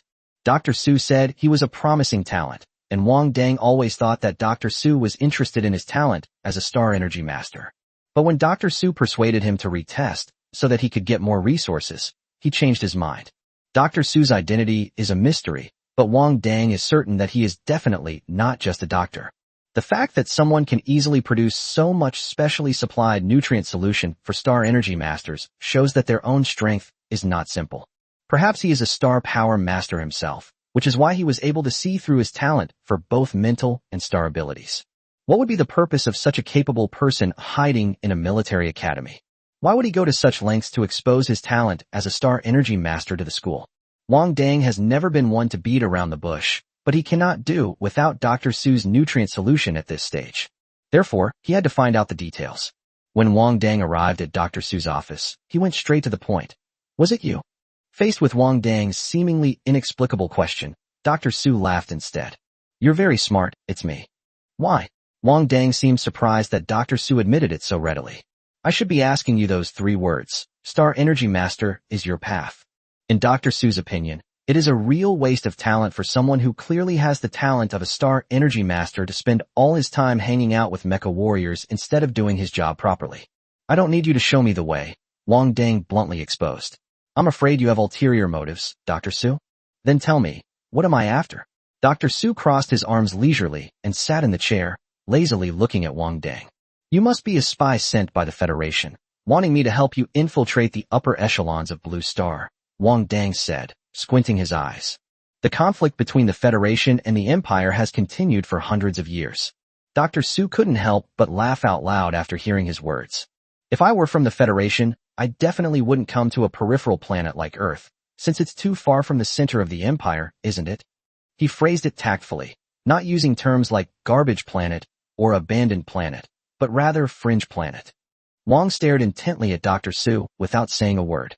If it were before, he might have believed Dr. Su when he said that. But what if Earth also has gold mines? The conflict between the Empire and the Federation over the years has undoubtedly been nothing more than a struggle for gold resources.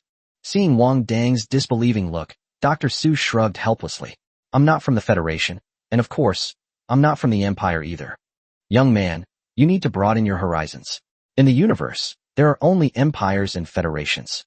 Dr. Su smiled and looked at Wang Dang. But I do need you to move to a higher position.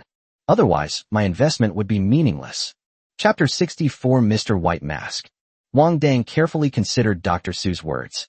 He is neither a member of the Federation nor a member of the Empire. What does that mean? Is he some kind of interstellar nomad? But if he's just a space novice, why would he need to rise to a higher position? Wang Dang couldn't yet figure out Dr. Su's identity, but it was clear that he wasn't some desireless interstellar nomad. I will make your investment meaningful, but not now, Wang Dang said, looking into Dr. Su's eyes. So please stop doing anything underhanded. I have my own path and my own pace. Mutual respect is the essence of cooperation. Dr. Su squinted at Wang Dang for a long while, and finally nodded. But I hope you can let me see your value as soon as possible. Otherwise, I will terminate my investment in you at any time. After saying that, Dr. Su took a spatial ring from the drawer and placed it on his desk. Inside here is a new type of nutrient solution that I developed specifically for your physical condition. It can help you quickly recover from the nutritional deficiencies that have accumulated over the years.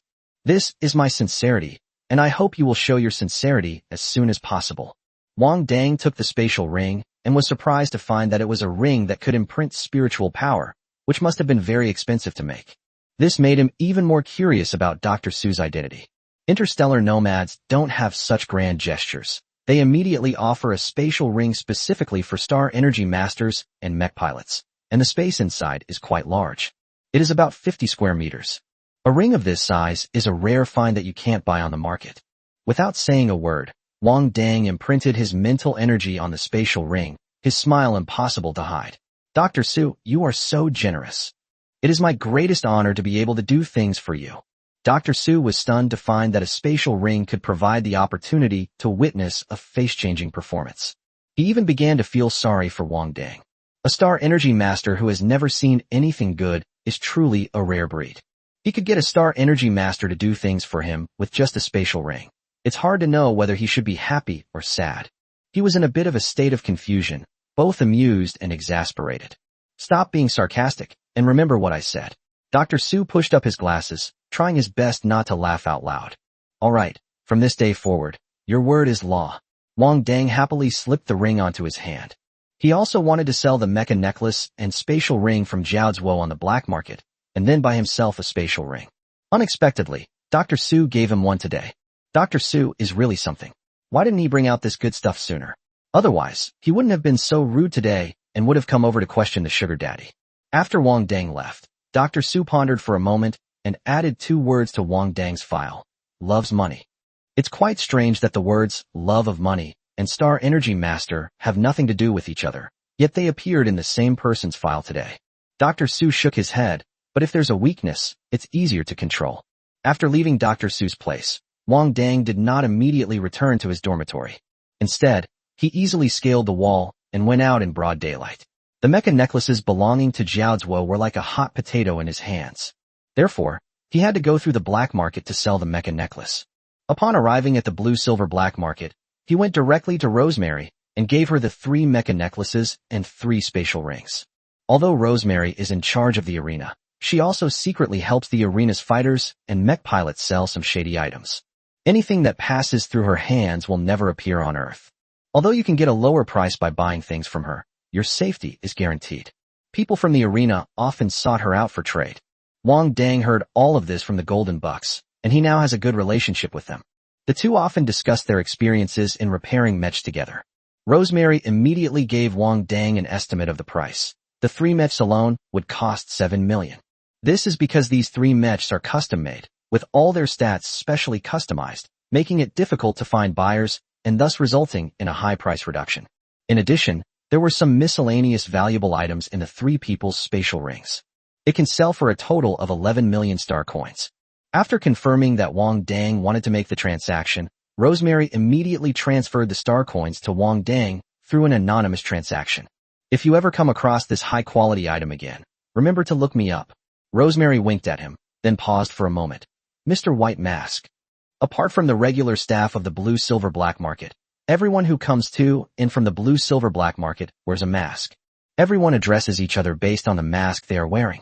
However, Wang Dang was wearing the most ordinary white mask sold at the front desk, and he never changed it. The most distinctive feature of this mask is that it has no distinctive features, so Rosemary pondered for a while before calling it the white mask. After the transaction was completed, Wang Dang left the blue-silver black market. He did not plan to compete or repair the mecha until his mental strength was fully recovered. Besides, he has already received 11 million star coins, so he won't be short of money for a while. Next, it's time to focus all our energy on improving our strength. Then wait for the system to successfully upgrade. Then purchase elemental affinity from it to complete the task Dr. Su gave him. After planning his next steps, Wang Dang felt more energetic as he walked. The first thing he did upon returning to school was to find the library and pay out 3.8 million star coins. Although the money came from selling his inheritance in Jiaozuo, Wang Dang still felt a pang of heartache. Once the money is in his pocket, it's his money. How could he not feel the pinch? Unfortunately, he did not find the books he had taken in the spatial ring in Jiaozuo. It's estimated that Jiaozuo gave the chip home as soon as he received it. Thinking of this, Wang Dang felt a surge of hatred. Jiaozuo may not have killed him outright, but making a student from out of town bear a huge debt of over 3 million yuan is more painful for him than killing him outright. After all, the consequence of failing to compensate the library is being sent to the interstellar battlefield as cannon fodder. Fighting alien beasts is one thing, but the most terrifying thing is the Zerg. Wang Dang hates insects with legs that can fly the most. The sight of them gives him goosebumps. The thought of this made Wang Dang feel that Jiaozuo had gotten a good deal. Unfortunately, he wasn't strong enough and could only launch a sneak attack. Otherwise, he would have made Jiaozuo suffer the pain of being devoured by 10,000 insects. Chapter 65 rules are meant to be broken.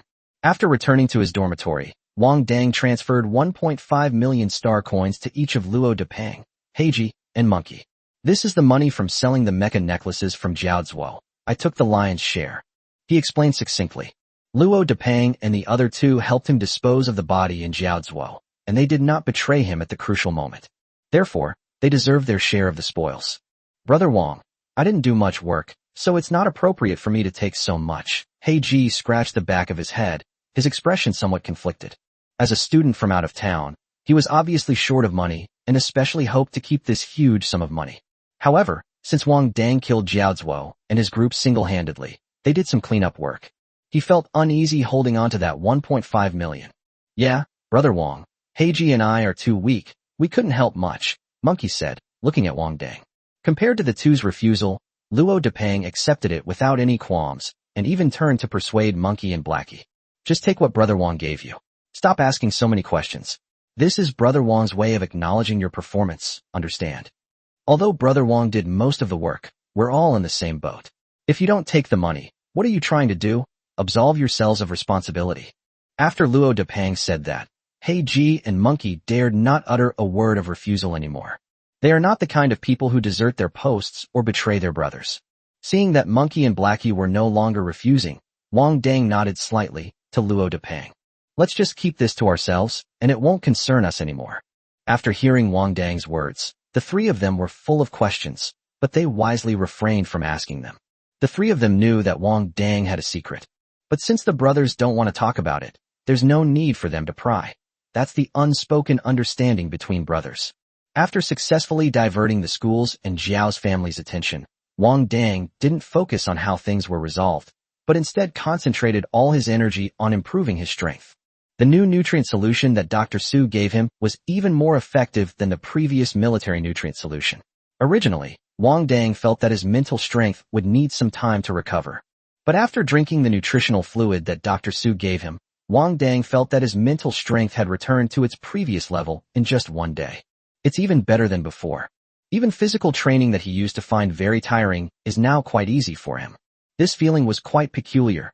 It wasn't an improvement in strength. On the contrary, it seems that various bodily functions are slowly recovering. This made Wang Dang somewhat puzzled. Could it be that he had really been hindered by malnutrition all these years? Could his physical condition be even better? With his physique, wouldn't he be a natural-born mecha warrior? Once he recovered, Wang Dang set his sights on the simulator. However, the simulator is only open to students during simulation training classes. Otherwise, it is locked inside the simulation training room. The school did not provide paid simulators. But there's only one simulation training class a week, and it can only be used once a week, so how can it train mental strength? So Wang Dang approached Yu Pengyi and asked if he could use the simulator for training as well. However, Yu Pengyi was vehemently opposed to Wang Dang's request. No, the simulator must be used under the guidance and supervision of a teacher. Otherwise, what if it gets hacked like last time? Yu Pengyi was clearly still traumatized by the near-death experience Wang Dang had when he used the simulator last time. Although Wang Dang was a troublemaker in his mind, it didn't stop him from being his most promising student. Besides, simulation training isn't a necessity for mecha warriors. Once a week is enough to improve your adaptability. While simulators may not be a necessity for mecha warriors, they are a necessity for him. Wang Dang silently complained in his heart, but on the surface he still looked like he was humbly accepting instruction. When Yu Pengyi saw Wang Dang's expression, he knew that Wang Dang was definitely up to no good. If a troublemaker pretends to be honest and simple, then he must have something to hide. He then warned, simulators are not to be trifled with. If used improperly, they can be life-threatening even without a hacker attack. If you really want to train, you should do more practical training. Practical training is the only way for mecha warriors to improve their strength. Wang readily agreed and left Yu Pengyi's office, then turned around and ran to the simulation training room to pick locks. There's no way around it. If he could use the simulator openly and honestly, why would he prefer to do it secretly? If the proper channels don't work, then he'll have to find his own way. While picking the lock, Wang Dang argued vehemently. Rules are rigid, but people are flexible, so rules are meant to be broken. If Wang Dang were the lock from the previous world, then he really wouldn't have any way to deal with it. However, in this world with highly advanced technology, traditional door locks have long been abandoned, and electronic door locks are used, which are unlocked by iris scanning. This electronic door lock was incredibly easy for Wang Dang. All he had to do was disassemble the electronic panel and take out the star energy battery inside. Put the electronic door lock in a power-off state and switch it to emergency mode. When the power is turned on again, the door lock will automatically open according to the preset emergency mode. Once he's finished using it, switch the mode back, and you'll be completely undetected. Unfortunately, there were too many students coming and going outside the school's paid training rooms. Otherwise, he could have done it this way, which would have saved him a lot of money on renting training rooms.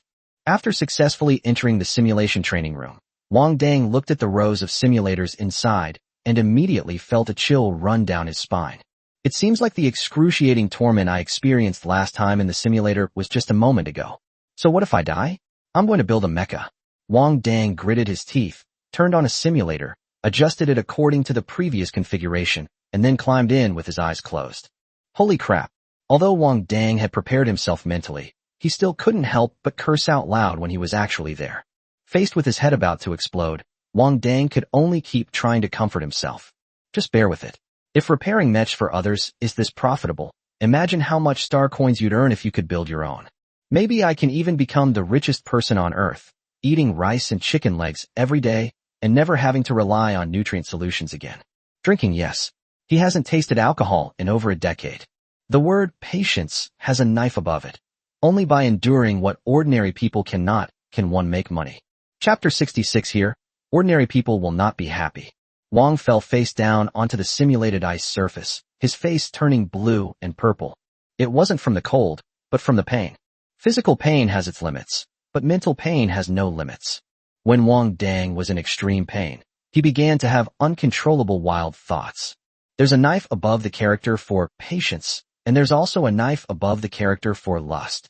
Why are there so many knives in life? Why does he have to work so hard to improve himself? Can't he just be an ordinary and happy person? No. In this distorted world, being ordinary and average will not bring happiness. This world is different from his previous one. In the present world, the law can only restrain ordinary people. Wang Dang recalled that when he was a child, there was a gentle woman in the shantytown who raised a little girl all by herself. He was only 5 or 6 years old at the time, and he was so hungry that he would fight with dogs for bones every day. Every time that woman saw him, she would give him a bottle of strawberry milk-flavored nutritional drink, because her daughter only likes this flavor of nutritional solution. One night, 4 drunk mech warriors broke into her house, and her screams echoed throughout the shantytown.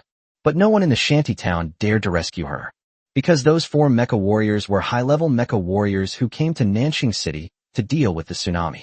Her daughter died that night, and Wang Dang never saw that beautiful and gentle woman again. Some of her neighbors in the shantytown said she had gone mad and had been sent to a mental hospital. Some say she committed suicide because she couldn't bear the blow. It was precisely because this woman disappeared and her house became empty that young Wang Dang was able to have a real place to live in the shantytown. There are many different stories in the shantytown about what happened to that woman afterward. However, no punishment was imposed on the 4 mech warriors. Because they were ordered to deal with the tsunami and protect the citizens of Nanxing, they are great heroes. As for that woman, everyone just brushed her off with a simple bad luck.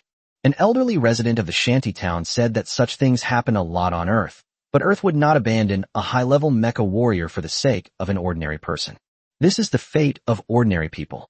The purpose of law is to regulate ordinary people. Mech warriors, on the other hand, need to be restrained by mech warriors of a higher level. But once you become a mecha warrior, you've already transcended the realm of ordinary people. Who would care about the life or death of ordinary people then? Therefore, ordinary people who lack the ability to protect themselves are destined to be unhappy here. If you want to feel comfortable and at ease, you must have a pair of powerful fists. An hour later, the preset time was up, the simulator shut down, and the cabin doors opened automatically. Wang Dang slid directly out of the cabin and lay on the ground, convulsing. Sure enough, he couldn't last an hour. Next time, let's set it to 59 minutes. This was Wang Dang's last thought before he lost consciousness. When he woke up again, it was already dawn, and Wang Dang hurriedly erased all traces of his presence. After leaving the simulation training room, I returned to my dormitory. He's going to work on the simulator for the next few days, until he can finally build a Class B mech design. Then you can start designing your own mecha. For Wang Dang, who has loved mechanics since childhood, this was a dream come true. So even though he was in excruciating pain, Wang Dang felt extremely satisfied as long as he could feel his mental strength constantly improving. After tasting that little bit of sweetness, all the bitterness that had been endured before suddenly disappeared. During the period of waiting for the system to be upgraded and restored, Wang Dang did not go to the blue-silver black market again, but chose to stay at school and work hard on the simulator. It must be said that the special nutrient solution Dr. Su gave him this time was truly a rare and wonderful thing. Even if I'm on my last breath after getting off the simulator, a dose of nutrient solution and half an hour of rest will make me feel refreshed. Not only has his body's recovery ability improved, but Wang Dang has also clearly felt that his body is constantly changing over the past month. Wang Dang himself couldn't quite describe this feeling. There seemed to be a faint feeling of breaking through several times, but each time it was just a fleeting moment. It felt similar to when Wang Dang broke through levels in the past, but not as obvious. It seems that only physical fitness is constantly improving. However, apart from attending the required practical training courses, Wang Dang spent all his time practicing on the simulator. There was no increase in training. Could it really be, as Dr. Su said, that it's due to long-term malnutrition causing the recovery? After a month of relentless effort, Wang Dang's mecha construction has finally reached 98%. Brother Wang, W said if you don't go to class soon, he'll expel you. Luo Depang returned to the dormitory, looking helpless. Wang Dangtian made him ask W for sick leave every day, which made W glare at him coldly whenever he saw him. It's as if he violated some divine law. However, no mecha warrior is like Brother Wang, who takes sick leave every few days. After all, mech warriors have the highest physical strength among the 3 professions, without exception. I understand, Wang Dang nodded. Yu Pingyi had approached him many times, recounting numerous fables, including the proverb, "Pride comes before a fall," and the fable of the tortoise and the hare. He certainly knew the importance of daily training for mech warriors. But the allure of the simulator enhancing his mental strength was simply too great for him. If he hadn't lacked money and talent back then, his first choice would definitely have been to become a mecha pilot. Brother Wang, you absolutely have to go to class this afternoon, or Jessica will definitely beat me to death. Luo Depeng slid down and knelt down to hug Wang Dang's leg. If he asked Devil Yu for leave, Devil Yu would at most scold him a couple of times. But if Wang Dang skips Jessica's class in the afternoon, he should ask Jessica for leave. She's really smoking. Now, when Luo Depeng thinks of the blonde, blue-eyed, and hot Jessica, there's not a single trace of male admiration for women in his mind. It was all fear. Thank you for your hard work. Wang Dang helped Luo Depeng up from the ground and patted him on the shoulder solemnly. I'll definitely go to Jessica's class later. At worst, I'll just get a few more slaps. Wang Dang now felt that he was terrifyingly strong. After enduring the inhuman torture of the simulator, what is a whip smeared with celery juice compared to that? He wouldn't even blink if you slapped him 10 or so times. Just as Wang Dang was repeatedly assuring Luo Depeng that he would definitely not miss Jessica's practical training class that afternoon, his personal terminal rang. Chapter 67 Arrested for Climbing Over the Wall. When Wang Dang opened his personal terminal, he saw that it was a message from the Golden Deer. Quickly, there's a big fat sheep in the arena. A fat sheep? Wang glanced at Luo Depeng subconsciously and saw the expectation in his eyes. Almost instantly, Wang Dang made his decision. What's a beating to my brother? If he can't get rid of the big fat sheep, he can personally beat up his brothers. Wang Dang lowered his eyes and said, Big fatty, I will definitely make it up to you in the future. Ahem. Wang Dang coughed twice tactically. I suddenly remembered. I have something to do this afternoon. Brother Wang, Luo Depeng wailed. You know how painful Jessica's whip is. To avoid being whipped by Ms. Jessica, he has now transformed into a nimble and stamina-rich fat man. Result. Big fatty, no pain, no gain. Taking a few lashes for your brothers is nothing. Wang Dang said seriously. Besides, if teacher Jessica whips you too many times, she'll remember you. Being remembered by a serious teacher will help improve your abilities. Who knows, next semester you might be a student in Class S. Although Luo Depeng knew in his heart that Wang Dang was just making empty promises, he still couldn't help but start drooling when he heard the words Class S. Class S must be the dream destination for all students from other places, right? If you can get into Class S based on your own strength, it's like you've already got one foot in the capital. I promise, this is absolutely the last time I'll let you take leave. Wang Dang pounded his chest loudly. All right then, Luo Depeng agreed with a bitter face. They looked extremely unwilling. It wasn't that he didn't want to help Wang Dang. It was just that Jessica's whip hurt too much. Brotherhood is in the heart. Wang Dang slapped Luo Depeng hard again. That's it. I'm going out for a bit. After saying that, he turned and left the dormitory without hesitation. He was now eager to know just how fat the fat sheep the golden stag was talking about really was. The clown mask he wore before was already considered incredibly fat, but the golden bucks never called him a fat sheep. It seems like it's another young master from a wealthy family coming to the black market to experience life. Wang Dang arrived at his secret corner with ease, and this time he didn't even need a running start before easily leaping over the school's high wall. As soon as he landed, Wang Dang frowned and instinctively tried to leap forward. He sensed several dangerous auras. But before he could even leap, he was violently pinned to the ground. The newcomer was quite strong. Wang Dang felt that if he weren't a mecha warrior, his nose would definitely be broken by now. Sir, we've caught another one climbing over the wall. The man holding Wang Dang reported to the rear. Humph, Yin Jin snorted coldly. I didn't expect there to be so many audacious brats. Wang Dang had already been lifted up from behind. Despite being a mecha warrior, he was being carried by the person behind him without any chance to resist. It's like the vast power disparity between an adult and an infant. Which class are you in? Who is your homeroom teacher? Rolev asked Wang Dang, lifting him up like a chick. I'm in Class A of the first year, and my homeroom teacher is Yu Pengyi. Wang answered honestly, his feet dangling in the air and his head bowed. If you walk by the river often enough, you're bound to get your shoes wet. But what Wang Dang regretted was not being caught climbing over the wall. But why today of all days? There's a big, fat sheep waiting for him in the arena. Yin Jin glanced at Wang Dang and said indifferently, Junior Mecha Warrior. Rolev immediately understood. Kid, you still dare to lie? As he spoke, he picked up Wang Dang and shook him vigorously several times. Tell me the truth, which class are you in? Otherwise, you'll be in big trouble. Rolev was a full 2.1 meters tall, with muscles that seemed to burst out of his combat uniform. Wang Dang, who was 1.8 meters tall, looked like a little chick next to him. Wang Dang was so dizzy from being shaken around that he felt dizzy. This was a lingering effect of the simulator, and now he gets dizzy easily if he is shaken around even slightly. I really am in Class A. I have my student ID in my pocket. Rolev carried Wang Dang in one hand and reached into his coat pocket with the other, where he pulled out a student ID. He put Wang Dang down, opened the student ID, and carefully compared it with the person in front of him. Sir, it really is from Class A of the first year. Rolev turned to look at Yanjin. Yanjin took the student ID from Luo Liev and felt that the two characters, Wang Dang, on the student ID were somewhat familiar.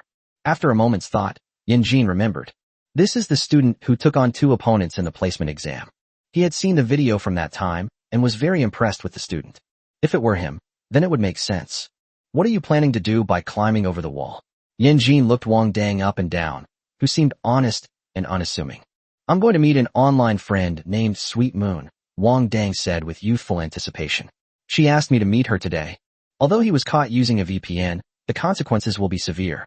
But based on his many years of experience, he usually uses a different set of punishment methods for good students.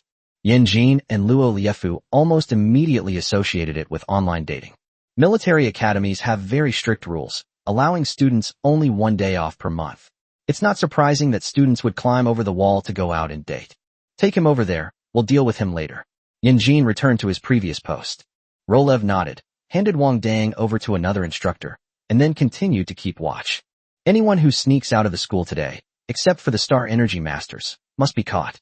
Wang Dang did not resist at all and obediently followed another instructor, turning a corner and re-entering the school.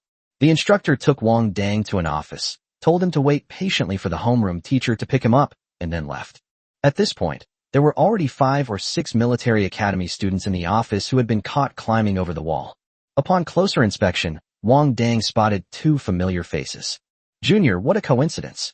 Mai Xiaomai waved to Wang Dang, then pulled Tan Moli along and walked over quickly. When Tan Moli saw Wang Dang, a fleeting awkwardness crossed her face, but she still came over with Mai Xiaomai. What a coincidence, seniors, you also climbed over the wall. Wang Dang asked tentatively. Mai Xiaomai nodded with a beaming smile. Yes, today is my birthday, and I wanted to go out to celebrate, but I got arrested. As she spoke, she playfully stuck out her tongue. What terrible luck. He didn't seem afraid at all. This made Wang Dang even more certain. It seemed that there was a different way to deal with good students. It's unlikely they'll be expelled immediately. Chapter 68, he regrets it now. Seeing Mai Xiaomai so relaxed, Wang Dang felt much more at ease and asked her, why did the school suddenly start cracking down on people climbing over the wall today? Mai Xiaomai shook her head, looking helpless. Captain Yin is back from a mission. He's known for his strict rules at our military academy, so it's not surprising that he catches people breaking the law. As she spoke, she moved closer to Wang Dang. Junior, you didn't offend Captain Yin just now, did you? He's a 9th-tier advanced mecha warrior, and he could break through at any time to become a 1st-tier mecha commander. As Mai Xiaomai spoke, she patted her chest with lingering fear. I never expected him to come personally to catch people breaking the law today. Tan Moli looked completely distraught, never expecting that she would be caught by Captain Yin himself while climbing over the wall. Captain Yan's first impression of her must have been terrible. She wanted to go to the military region where Captain Yan was stationed. A 9th-tier advanced mecha warrior. Wang Dang was startled when he heard Mai Xiaomai's words. Although the instructors at the military academy are all advanced mecha warriors, there are qualitative differences between advanced mecha warriors. For example, Wang Dang's homeroom teacher, Yu Pengyi, is a tier 3 mecha warrior, but his level is already considered above average among teachers. Therefore, he is the teacher with the best chance of being promoted to the homeroom teacher of Class S. A 9th-tier advanced mecha warrior. This is the strongest person Wang Dang has encountered so far. Yanjin just said he is a junior mecha warrior. Could it be that the feeling of advancement he's had these past few days wasn't just an illusion, and that he's really advanced to become a junior mecha warrior? But he didn't seem to have that same feeling of clearly breaking through constraints as before. Just as Wang Dang was lost in thought, Tan Moli spoke up. Your name is Wang Dang, right? Tan Moli struggled internally for a long time before speaking with a complicated expression. I'm sorry. I shouldn't have looked down on you when we were in Nanchang. After much thought, she decided that she should apologize to Wang Dang in person. Although her pride prevented her from admitting it, the young man before her had indeed saved her life. They dared to fight sea monsters simply by using an exoskeleton. That courage deserves her admiration. This is what a true warrior is. It's okay. Wang Dang shrugged indifferently. Anyway, I've gotten used to it since I got to military academy. Military academies are rife with discrimination and differential treatment against students from other regions. However, he never expected that Tenmoli would apologize to him in person. After all, she looked like the kind of woman who would sleep on top. You will definitely not be like this in the future, Tenmoli said, her voice slightly stiff. It's obvious that they're not good at comforting people. Hey, let bygones be bygones. Give me, my Xiaomai, face, you two are friends. My Xiaomai declared confidently. From now on, we're all good friends. Tenmoli, whose tone had been stiff just moments before, was immediately amused by my Xiaomai's playful tone. You always have to get involved in everything. Wang Dang smiled, showing him great respect. By the way, Junior, what were you doing climbing over the wall?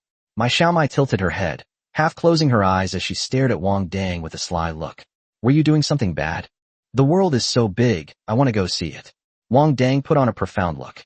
Just as my Xiaomai was about to get to the bottom of things, the office door was suddenly flung open with a thud.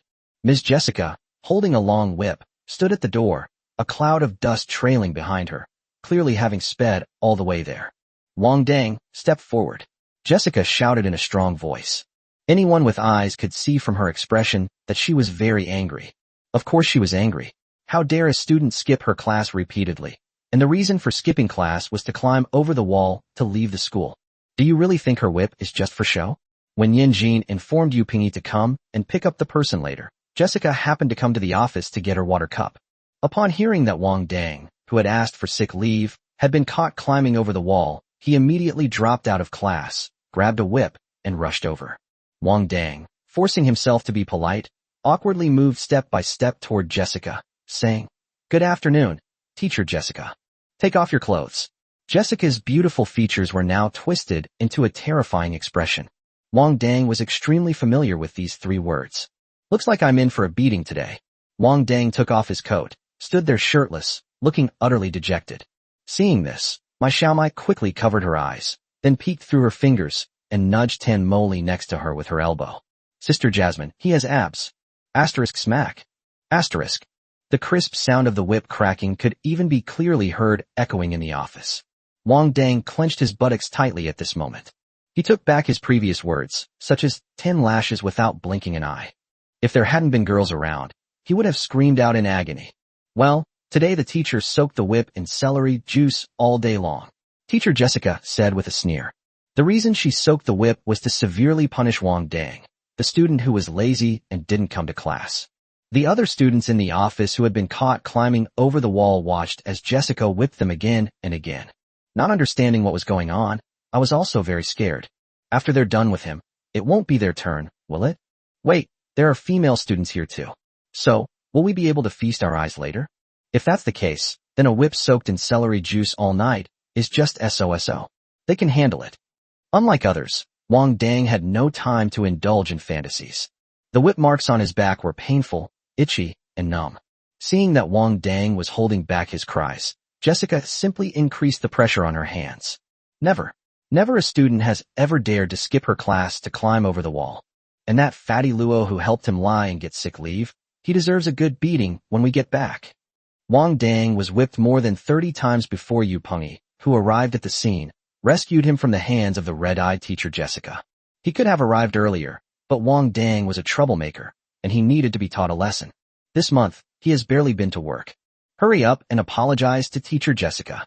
Yu Pengyi looked at the humiliated Wang Dang, secretly pleased but still furious on the surface. Look at the mess you've made. Skipping class is one thing, but climbing over the wall is another. Do you know that going out without permission will result in expulsion? Come on, are you really willing to let him get fired? Jessica was angry at Yu Pengyi too, and said coolly, Wang Dongning's arrogance is nothing but a failure of his homeroom teacher's duty. At this point, the other students in the office didn't dare to even breathe. Has circumventing the Great Firewall become this serious? Expelling students is one thing, since it's written in the school rules, even though it hasn't been implemented much yet. But why am I being whipped? Isn't corporal punishment illegal? Chapter 69, The Punishment for Climbing Over the Wall. While Yu Pengyi and Jessica were doing their double training, the other students' homeroom teachers also arrived one after another.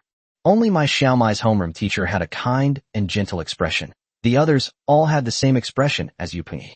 After Wang Dang and Yu Pengyi saw Jessica off with forced smiles, Wang Dang couldn't hold back any longer and quietly asked Yu Pengyi a question. Teacher Yu, when can we leave? You still want to leave? Yu Pengyi laughed righteously. This was arrested by Captain Yin himself. Let's see how Captain Yin deals with you. If it was caught by another teacher, that would be fine. The homeroom teacher could go over, apologize, and promise to educate the student properly when they got home. Then you can take the person away. But Captain Yin was known throughout the military academy for being difficult to talk to, and he brought his military region's way of doing things directly to the academy.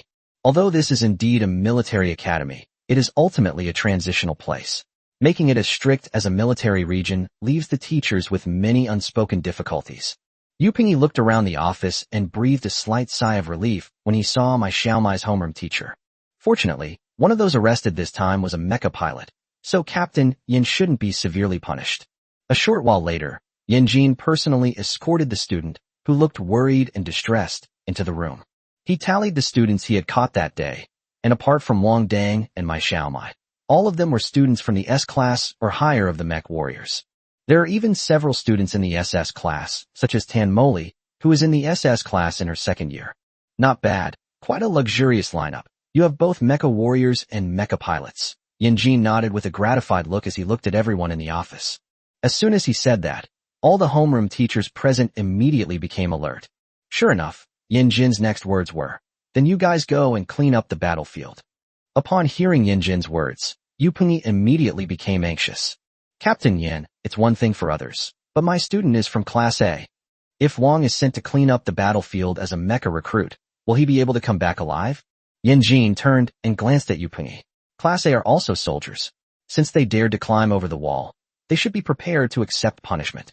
Captain Yin, said my Xiaomai's homeroom teacher, a kind old lady, I have no objection to cleaning up the battlefield, but Xiaomai is a mecha pilot, so you have to ensure her safety. Yin Jin nodded. Don't worry, it's just a small-scale battleground for alien beasts.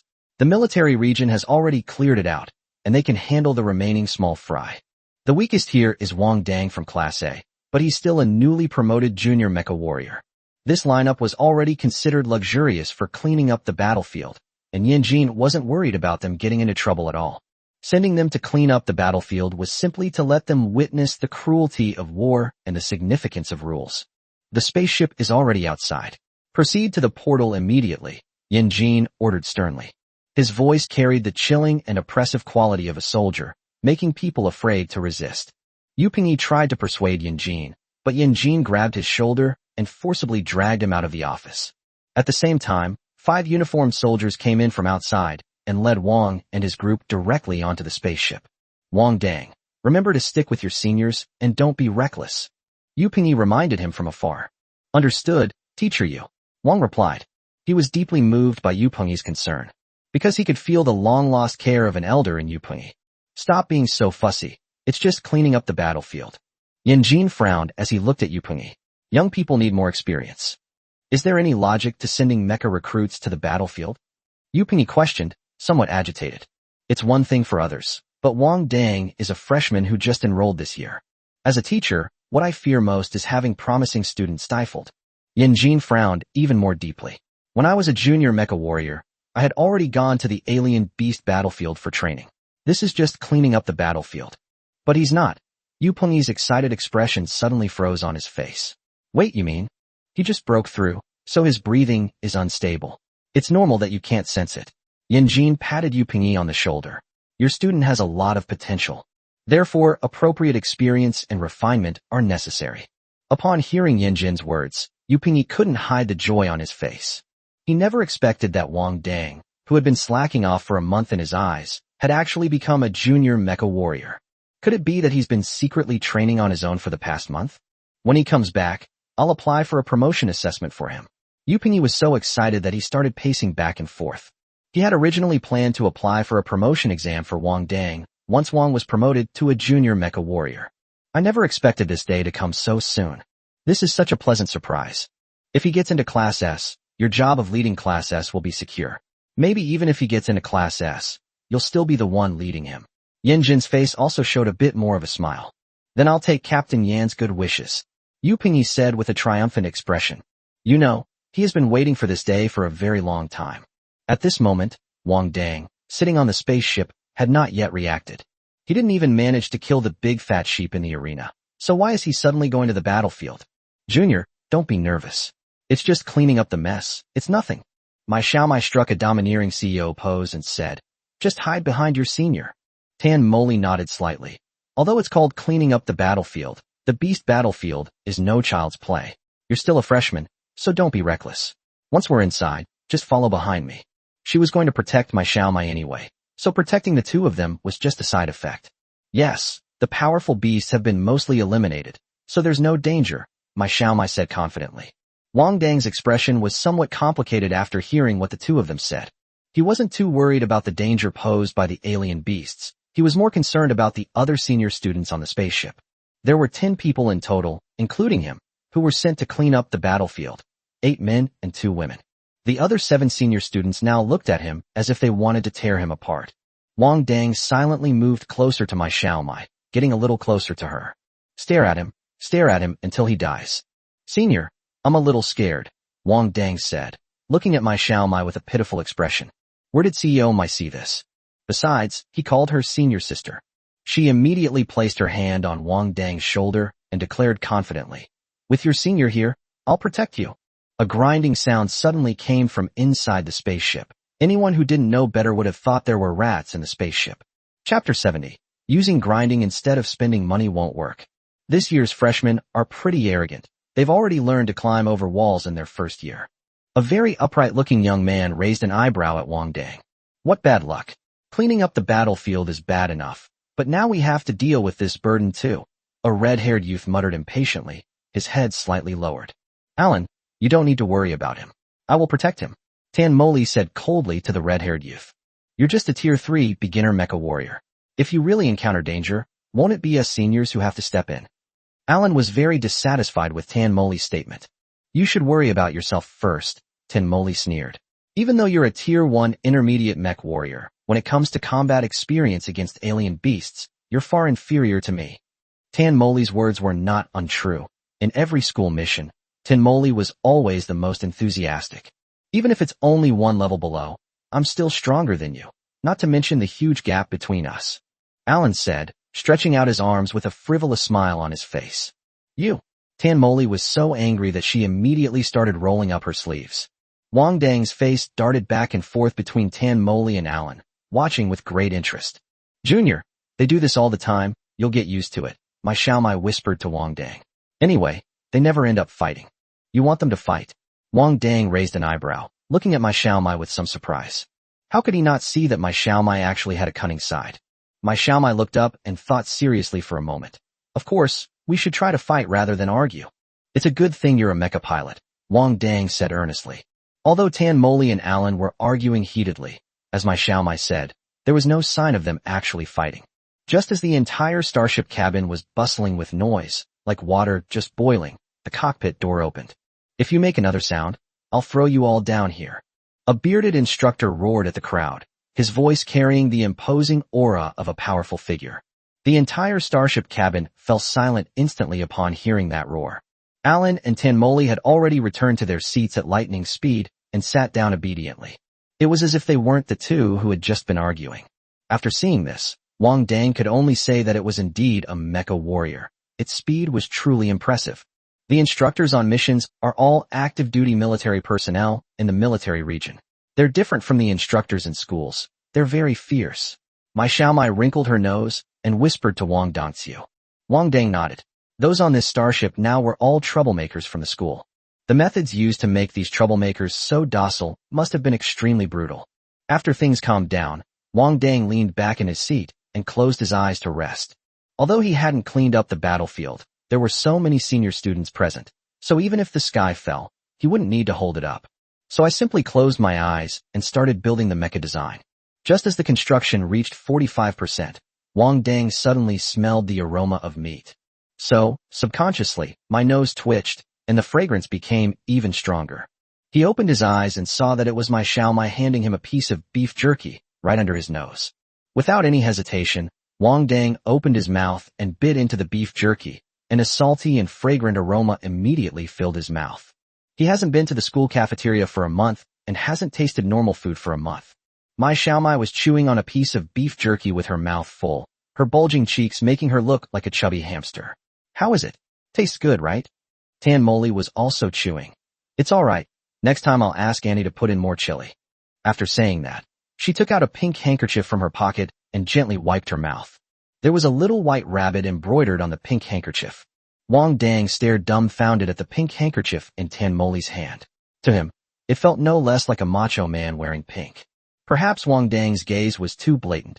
Tan Moli slowly put the handkerchief back into her pocket and then shot a murderous look at her. Hee hee, what a coincidence. I also like pink, Wang said with a dry laugh in the face of that murderous gaze. Although he seems to have been promoted to a junior mecha warrior, there are still differences between junior mecha warriors. For example, he had seen Tan Moli's mecha once when he was in Nanxing. At that time, he was a mecha novice and just thought her mecha was very cool. Looking back now, the sheen of the outer panel material alone probably indicates that it's not a material he can afford right now. When I was studying at Nanxing High School, the teacher's most frequent saying was, "Why play with mechs if you don't have money?" Looking back now, it was indeed a profound truth. For a mech warrior, the mech is their reliance. Both attack and defense depend on the mech's attributes. The sole purpose of the training is to enable piloting mechs with higher attributes.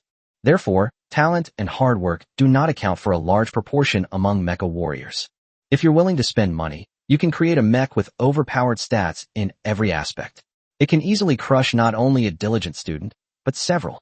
This is why, for so many years, students from other places have been at the bottom of the food chain in military academies and have never been able to turn their lives around. No matter how hard you work or how talented you are, you can't make up for the gap in mecha. It's like in the game world, someone uses a dragon-slaying sword that they got by spending real money, with dazzling golden effects. Trying to defeat a whale, a player who spends a lot of money in the game, with a beginner's short sword is simply wishful thinking. Furthermore, reality is far more brutal than in the game. Some games allow players to at least grind instead of spend money, so that free-to-play players can at least smell the exhaust fumes of whales, players who spend a lot of money. In the world of mechs, there is simply no way to replace spending money with grinding. After all, with the rapid development of technology, there are all kinds of mechanical livers and bionic livers available.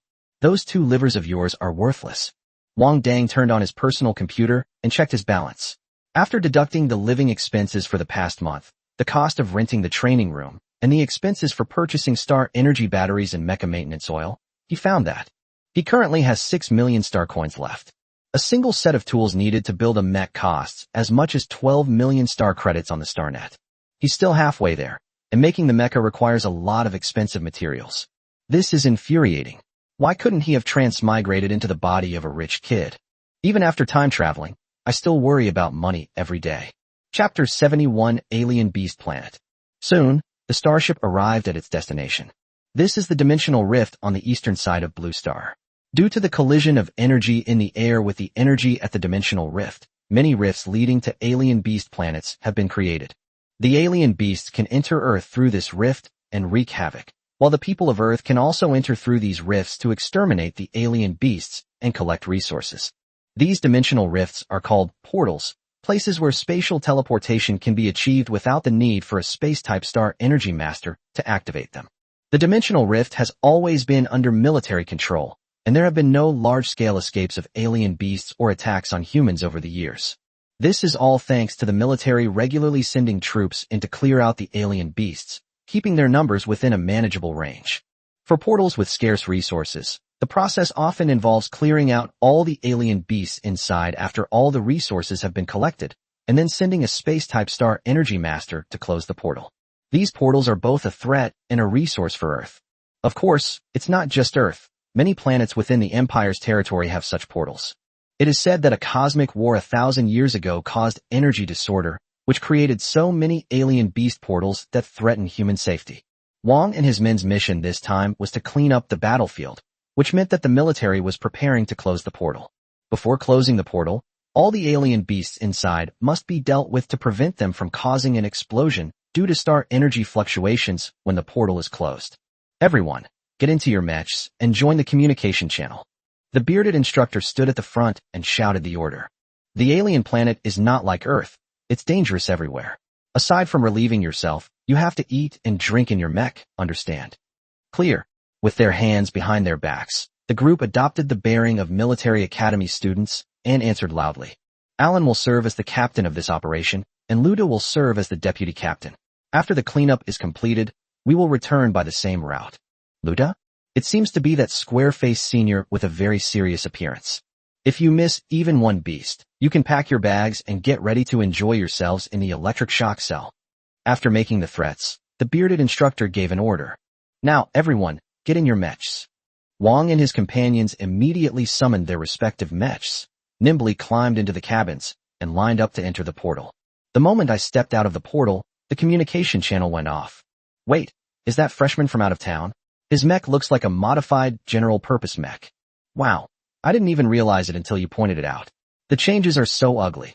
Haha, it's comparable to the ugly armor that went viral on the StarNet before.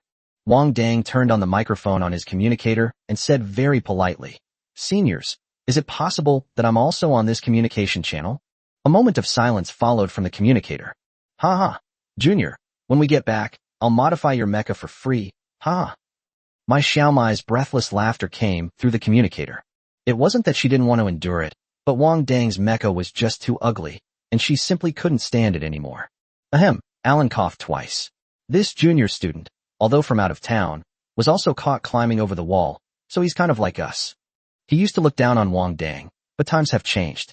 Now that he's the team leader, he has to take on the responsibilities of the team leader. Although Wang Dang was a student from out of town, it was rare to find out-of-town students in military academies who dared to climb over the walls. At least he was to his liking, not the kind of coward who would run away at the sight of people. So he chose to stand up and say a few words for Wang Dang, hoping to get everyone to behave a little. This trip is to clean up the battlefield and fight against the alien beasts, not to have a gossip discussion. Alan was clearly highly regarded among the group, and as expected, no one spoke up on the communicator after he spoke. The planet before us is a barren desert with 3 suns overhead, and the intense heat makes the surrounding space seem distorted. Wang Dang glanced at the virtual screen in front of him. The outside temperature had already reached 93 degrees Celsius. The instructor also said that one could relieve oneself outside. Roast chicken? You have a private communication channel invitation? Please check it out. A sweet notification sounded in the cabin. It was a sweet girl voice pack that Wang Dang had specially downloaded from the StarNet. As soon as Wang Dang clicked the Agree to Join button, my Xiaomai's voice came through the communicator. Sister Jasmine, if I need to pee later? Cough cough. Tan Moli noticed that the private communication channel had become a 3-person channel and immediately stopped my Xiaomai with a cough. The instructor didn't tell us to bring any special equipment. The only place with high temperatures should be the desert. We'll be fine once we get out of the desert. Listening to Tan Moli's serious voice, Wang Dang was very curious about how the 2 best friends would have spoken if he hadn't come in. Wang Dang, you're walking too far ahead. Come behind me. Seeing that my Xiaomai remained silent, Tan Moli changed the subject. It's hot here. If your mecha can't handle it, Xiaomai can fix it for you right away. Okay. Wang Dang stopped in his tracks. He had forgotten that his mecha was highly mobile, and he had easily walked to the front of the group. Tan Moli's words were exactly what he was worried about. Although he had replaced the outer panels of the mecha, most of the internal parts were still ordinary. Whether it can withstand such high temperatures depends entirely on the manufacturer's conscience. Instructor Chiao, how many days do you think it will take for these kids to get out? The instructors who brought them there set up camp on the spot, waiting for them to return after completing their mission.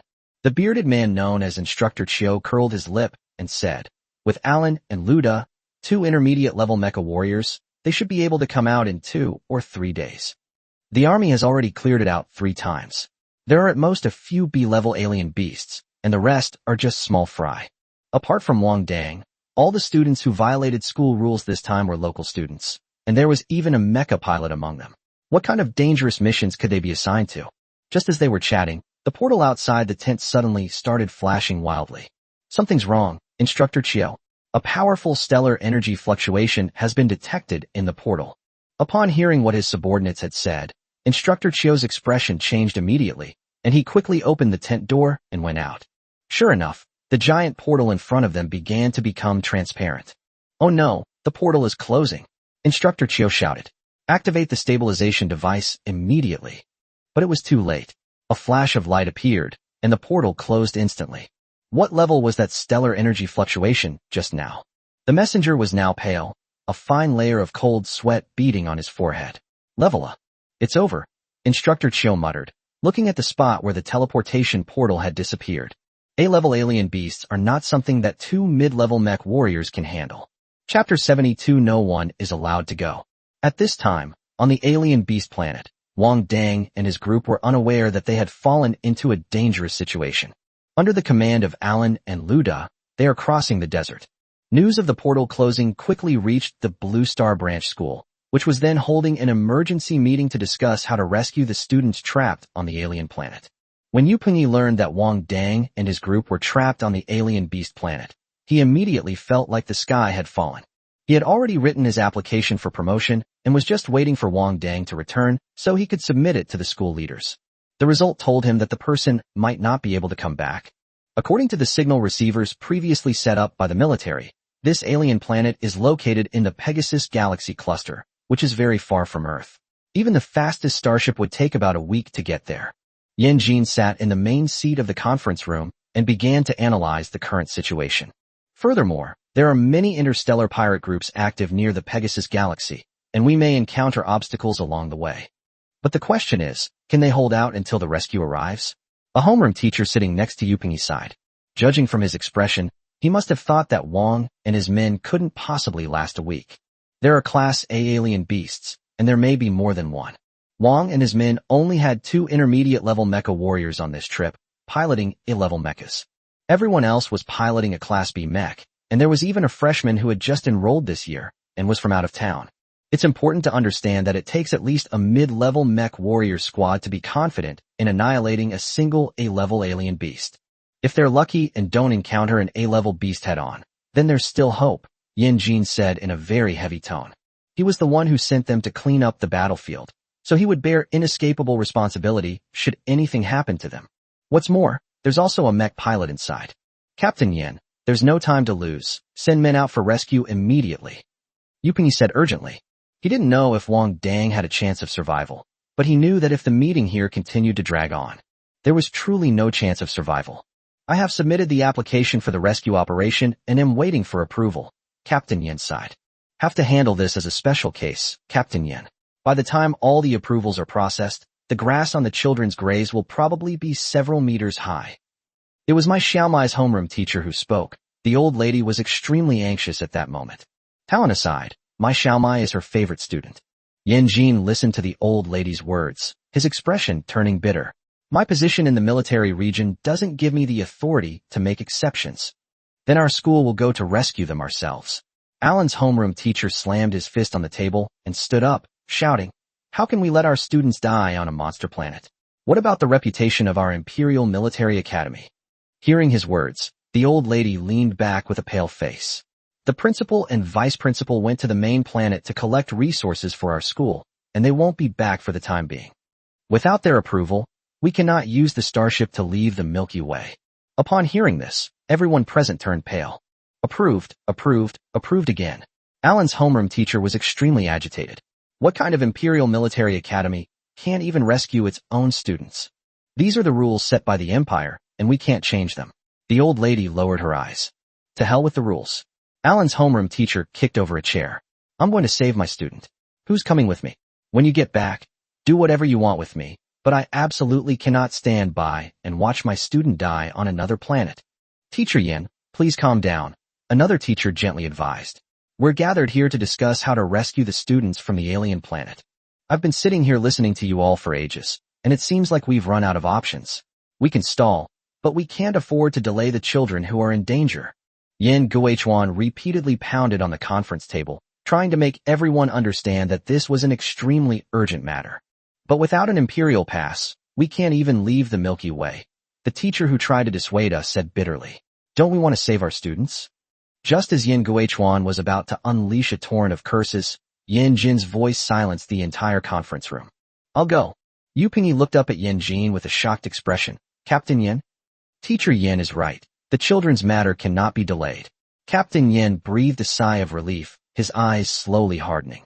I sent them to clean up the battlefield. Then I have an obligation to bring them back, even if they are corpses. I'm going to. Yu Pingyi pushed his stool aside and stood up. Yu Pingyi's words immediately attracted several puzzled glances. The other homeroom teachers were also struggling with whether or not to go to the rescue, but in their eyes, Yu Pingyi was the one who needed to worry the least. After all, his class consisted of students from other places, so even if he unfortunately died in the battle against the alien beasts, he wouldn't have to bear any pressure. But they are different. Most of their students are descendants of powerful and wealthy families in the capital.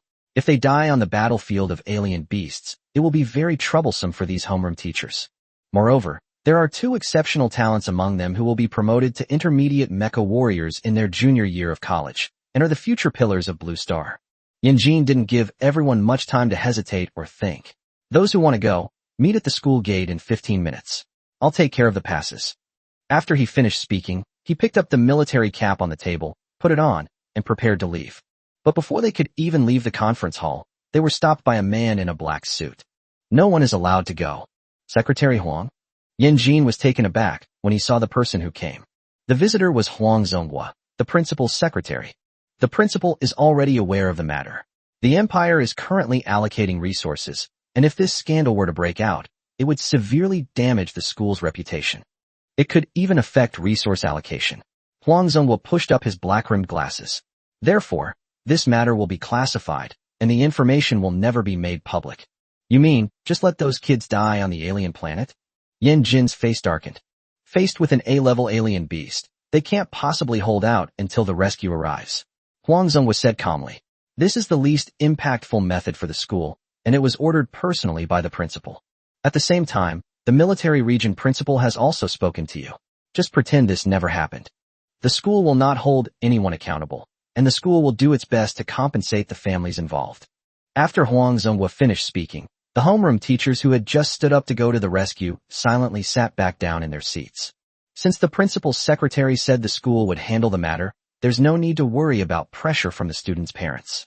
They would rather avoid trouble than cause any trouble. Chapter 73. Comprehending the Essence of a Star Energy Master. Secretary Huang, I must remind you, there is a junior mecha pilot inside. The old lady stood up angrily. Mecha pilots are precious talents on Blue Star. Please accept my condolences. Huang Zonghua bowed his head to her. You. The old woman clutched her chest in anger. Just because of that ridiculous reputation, you're going to give up on a mecha pilot? Nobody wants this to happen, but right now the principal and vice principal are on the main planet trying to secure resources for our school. We can't help them, but at least we can't hold the school back. Huang Zonghua's expression was somewhat cold. If those students knew that this would preserve the military academy's honor, they would be pleased. Bullshit. This is blatant disregard for human life? Yan Guichuan could no longer hold back, pointing his finger at Huang Zonghua's nose and cursing. I don't care about your stuff. I'm going right now. Let's see if you can stop me. Huang Zonghua sighed, stepped aside slightly to make way, and said, people from the military region have arrived to prevent the situation from escalating further.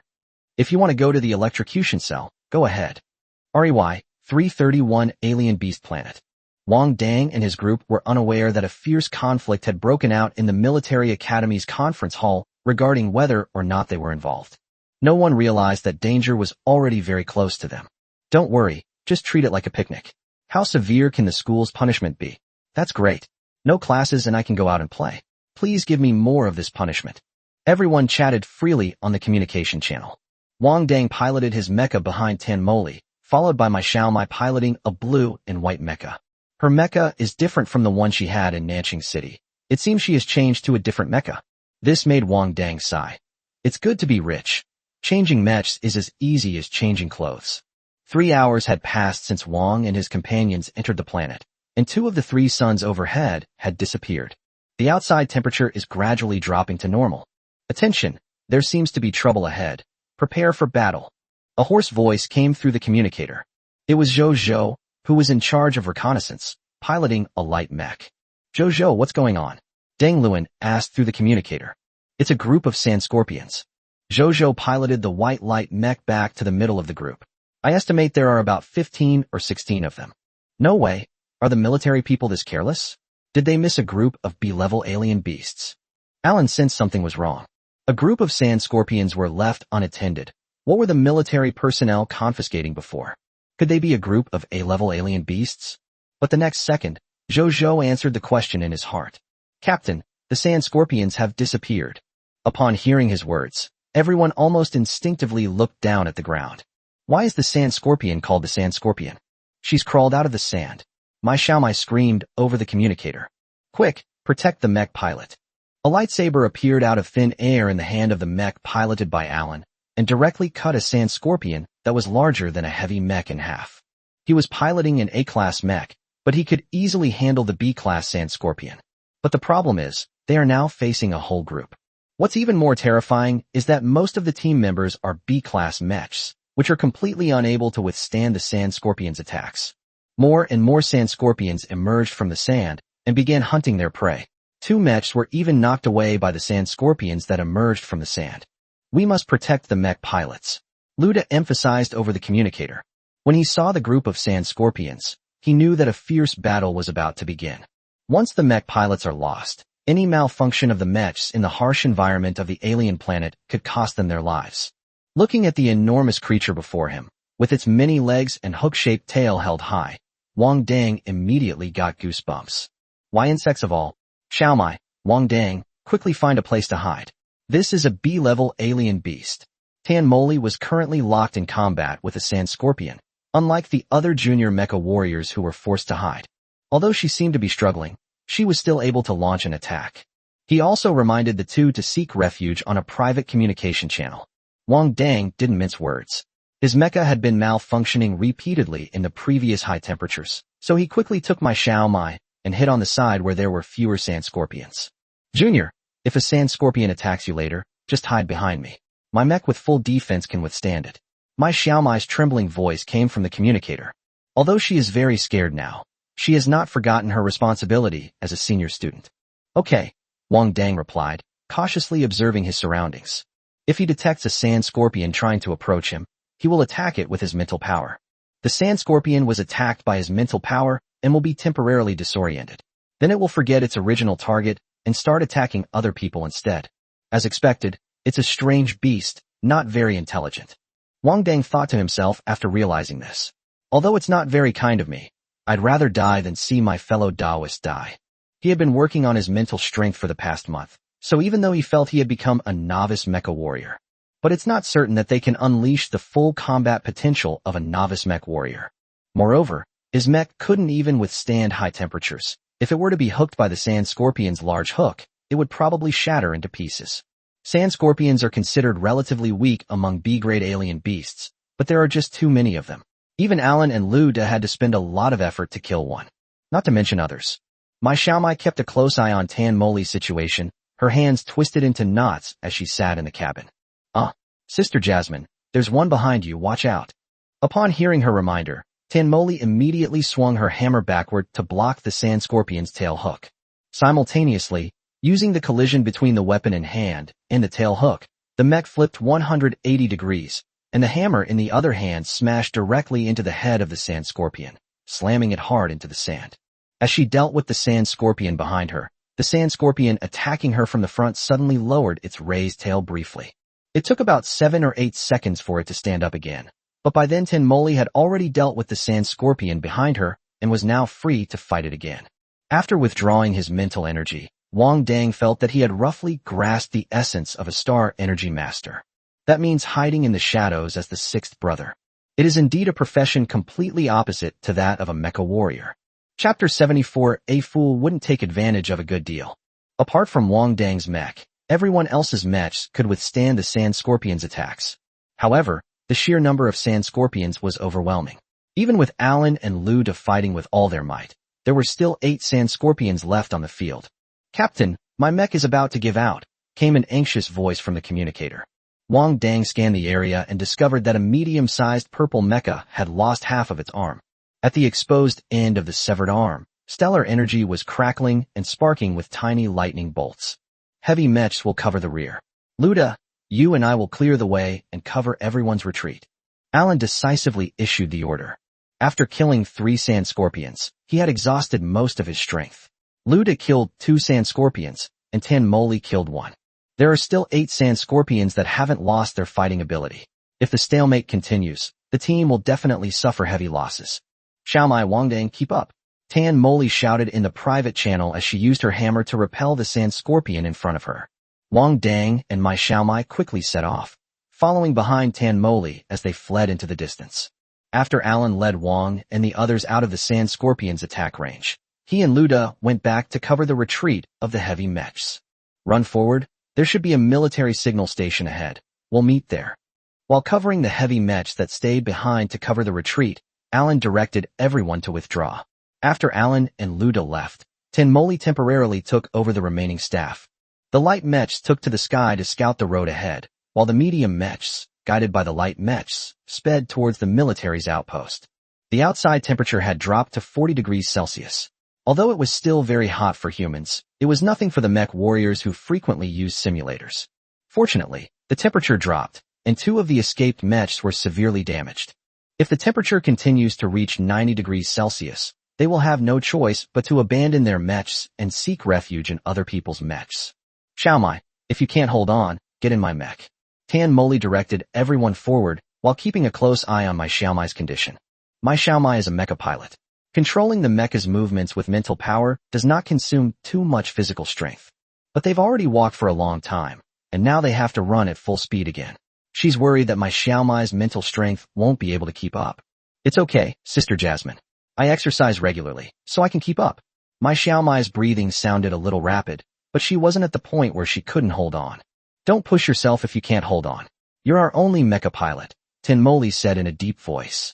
The sand scorpion we just encountered was already a very serious emergency during a simple task, like cleaning up the battlefield. However, no one can guarantee that such a serious emergency will only happen once. If these sand scorpions remain dormant beneath the sand, it is indeed very difficult for the military to detect them. But who can guarantee that the dormant sand scorpions are only the 15 they just encountered? Normally, a squad of 3 mech warriors needs to be paired with a mech pilot. But at this time, there was only 1 mech pilot among their 9 mech warriors. Once a mech is damaged, it cannot be repaired in a timely manner. The outpost is about 5 kilometers ahead. Everyone, proceed at full speed. The message was promptly relayed from the light mech in the air. The extermination of alien beasts on the alien planet is a protracted war, so the military will set up supply depots in various locations. The outpost will contain supplies and a signal station for contacting the outside world. The supply depot in the desert was not large, consisting of only 3 medium-sized military tents. You guys go inside quickly. I'll go to the rear to support the captain and the others. The light mech flew around the base for a long time and left after confirming that there was no danger. After entering the base, everyone dismounted from their mechs and placed them in the open space in front of the military tents for Mai Xiaomai to inspect. Tan Moli then located a military signal station and attempted to contact the outside world to inform them of the emergency. But after fiddling with it for a long time, the quantum computer still didn't give any signal. Is it broken? Wang Dang asked, watching Tan Moli violently pounding on the cover of the signal station. The way she shoots, it's bound to break even if it doesn't. No response. Tan Moli lifted the information stand, about the size of a suitcase, with one hand and shook it vigorously a few times. No signal. Let me take a look, Wang Dang said, rescuing the information desk from Tan Moli's grasp.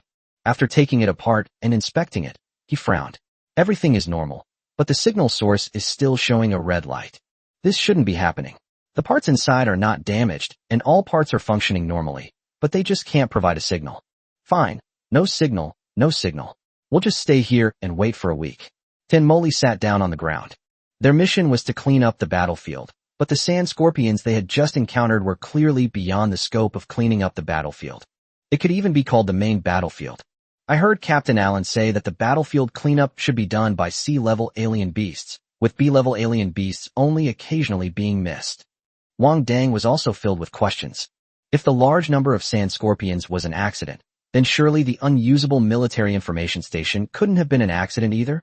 If one unexpected event after another occurs, then there must be a conspiracy. Tan Moli nodded. Either these sand scorpions were in a dormant state before we arrived, or the people from the military region were slacking off. Between the two possibilities, Tanmoli leans more towards the second one. Born in the capital, she understood the current state of affairs of the Blue Star's higher-ups, and naturally, those below followed suit. I'll go check outside. After saying goodbye to Tanmoli, Wang Dang ran off to watch my Xiaomai repair the mecha. I'll see if I can learn some useful techniques from them. Wang Dang understood a principle from his previous life as a mechanic. In the technology industry, there will be no progress if you work in isolation. In the technology industry, we need to communicate and learn more. Because for technicians, everyone has their own unique little tricks. Once you master all these tips, you'll be able to easily handle any problems you encounter in the future. But after seeing my Xiaomai repair the mecha, Wang Dang was greatly disappointed. Because her approach to repairing mechs boils down to one word: replace. She'd replace whatever didn't work, and it seemed like she had all sorts of models in stock in her spatial ring. In just a few moments, the mech with the missing robotic arm was replaced. See? I'm a real professional. My Xiaomai glanced at Wang Dang, who was staring in disbelief, and proudly puffed out her chest. How about that, kid? My professional skills have dazzled you, haven't they? Senior, I feel like my mecha is malfunctioning everywhere. It shakes every 3 steps, like an old man about to fall apart. Wang Dang walked quickly to my Xiaomai, and said with a serious expression, "It's foolish not to take advantage of a good deal." Chapter 75 Abandoned Pawn. Who modified your mecha? It's so ugly, my Xiaomai said with a look of disgust. A friend of mine helped me change it, Wang lied without batting an eye. Doesn't he want his mecha to look incredibly cool and awesome? The reality is that he stole all those panels from the Joker Mask mech and installed them on it. Otherwise, his mech's outer panels probably wouldn't have been able to withstand the high temperatures as soon as he entered this alien planet, and would have deformed on the spot. Let me see. I'll replace everything that can be replaced for you. My Xiaomai waved her hand generously. Who told me to be your senior, your elder? I'll listen to whatever you say from now on, Wang Dang said with such sincerity and enthusiasm. He had just observed that the replacement products my Xiaomai used were not ordinary products that could be bought on the market. Now, they've really struck it rich. Just as Wang Dang was getting excited, Alan and Luda successfully returned with 3 heavy mechs that had covered the rear. The first thing Alan did upon returning was to tally the number of people and the extent of the damage. After that, he went to the tent to have a small meeting with Luda and Tanmoli. Wang Dang stayed outside to help my Xiaomai. Hand me the number 3 wrench. Hey, take the positioning plate off first. My Xiaomai was surprised to find that no matter what professional name she used for a tool, Wang Dang could accurately find it from a large pile of tools. He couldn't help but feel a little confused. Junior, I remember you're from the Mecha Warrior department, right? Hey, I often help out my friend. It's a habit. Wang Dang smiled and handed the Star Energy Gyroscope to my Xiaomai. Feel free to ask me for help, senior. 2 people were happily repairing the mecha outside, while the 3 people having a meeting inside the tent looked worried. Whether it's more sand scorpions lurking in the desert or the military trying to cheat us, the situation we're about to face will definitely be more dangerous than before. Tanmoli frowned, her tone filled with worry. Captain, she's right. We should stay here and wait for orders. At least the temperature here is constant, and we still have supplies, Ludo advised with a worried expression. Although waiting for rescue on the spot is not the style of military academy students. But the first hurdle this alien planet gave them was enough to make them realize how terrifying it was. Based on the habit of sand scorpions living in groups, there are at least several hundred sand scorpions left in the desert. Alan fell silent after hearing what the 2 said. Staying put and waiting for rescue was not his style, but at this moment he was not alone. He was responsible for the safety of 9 other people. In the team, only he and Luda had the ability to confront the sand scorpion head-on. Tanmoli was only half a person. How can 2.5 people fight against hundreds of sand scorpions? The base is protected by a military barrier, so there is no need to worry about the threat of attacks from alien beasts for the time being. But will they really be able to wait for rescue? If the military is trying to cheat us, do we really think we'll get rescued? Alan asked a very real question. The question that was suddenly posed caused the other 2 people to fall silent. Clearly, they don't fully trust the military either. After all, there's a saying that's widely circulated in the capital. The time when a soldier has the strongest military will in his life is when he is a military academy student. We are military academy students, and the school will definitely not sit idly by. Luda finally managed to say, even if the military interferes, our families will not stand idly by. Tanmoli nodded. The school won't give up on us. Although she said that, her eyes were fixed on the military signal station with the signal source lit up in red. She hadn't taken it seriously before, but now she remembered what Wang Dang had said. Everything seemed normal, but it was a signal. It made her feel cold all over. Alan immediately noticed Tan Moli's unusual behavior and looked at the military signal station. What's wrong? Did you find anything? Tan Moli shuddered. Wang Dang said that the military signal station was functioning perfectly, but it just had no signal. Wang Dang, that student from out of town. Lu De frowned, his face full of disapproval. He's a student from out of town. He probably doesn't even know what a military signal station is. No, I watched him disassemble and reassemble the signal station with my own eyes. He was very skilled at it. Tan Moli said with certainty. Perhaps he was interested in this before. Isn't Wee mech pilot? Can she repair signal stations? Alan's eyes lit up, as if he had grasped at a lifeline. Tan Moli's heart stirred upon hearing Alan's words. Yes, there's a professional here. Why not consult someone who is a professional? So she quickly came out and called Mai Xiaomai, who was repairing the mecha with a ladder. Repair the signal station? Mai Xiaomai scratched her head, holding a wrench, looking bewildered. The teacher never taught us this. Wang Dang leaned against the tent door and said, that signal station doesn't need repair. Nothing's broken. You understand this? Alan turned to look at Wang Dang. I know, anyone who understands mechanics can tell, Wang Dang said casually. He's a master craftsman with 2 lifetimes of experience in repairing precision equipment. Mai Xiaomai held up the wrench and shook it. No wonder you're so familiar with tools. Were you a mechanical engineering major before? Wang Dang looked at Mai Xiaomai, who was about to have her expensive mecha parts replaced, and his eyes were filled with obvious affection. Experience gained from repairing optical computers and holographic machines for others. Alan's breath hitched for a moment. From your experience, why can't this military signal station generate a signal? Without even thinking, Wang blurted out. Then there must be a problem at the source of the signal. Maybe the satellite will explode, or the planet will be destroyed or something. Alan looked at his naive junior, who preferred to believe that the satellite had exploded and the planet had been destroyed rather than that this was man-made. His expression was very complicated. As expected of a freshman, having only recently enrolled, they are unaware of the extent of societal corruption. What did you say? We might have been abandoned. Wang stared at Alan in disbelief. Aren't you all from powerful and influential families? As he spoke, he pulled Mai Xiaomai, who was poking his face with a wrench, over to him. She's a mecha pilot. He could accept being abandoned. Does this mean that the lives of the powerful and wealthy are no longer considered important? The wealthier and more powerful a family is, the more likely it is to produce children in batches. We are just one of many outstanding brothers and sisters. Alan let out a long sigh. As long as we die, the family will receive reasonable compensation and then act as if nothing ever happened. Wang Dang looked at the other 3, whose faces showed the same disappointed expression as Alan's. My feelings were incredibly complicated. I never knew that even the super rich like them could face this kind of situation. Chapter 76. Call this student over immediately. Blue Star, Imperial Military Academy. At this moment, Dr. Su was having a video call with a young man using his personal computer. So, did you find it? We found out. The planet he went to is REY 331. According to secret military intelligence, this planet is a Class A alien beast planet. The military has cleared out 42 Class A alien beasts and 221 Class B alien beasts on this planet.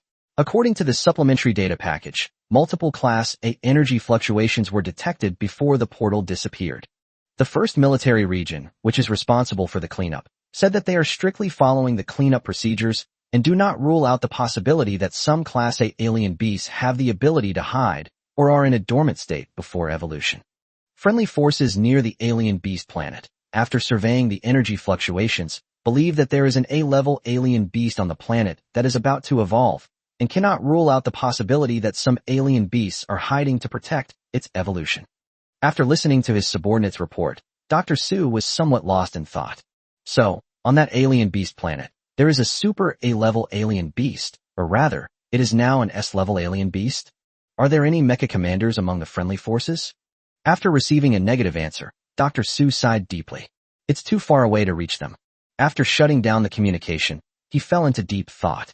Based on the school's current response, it is clear that they want to avoid trouble and prevent it from affecting the military academy's reputation, which could lead to a reduction in the resources allocated to the academy by the Empire this year.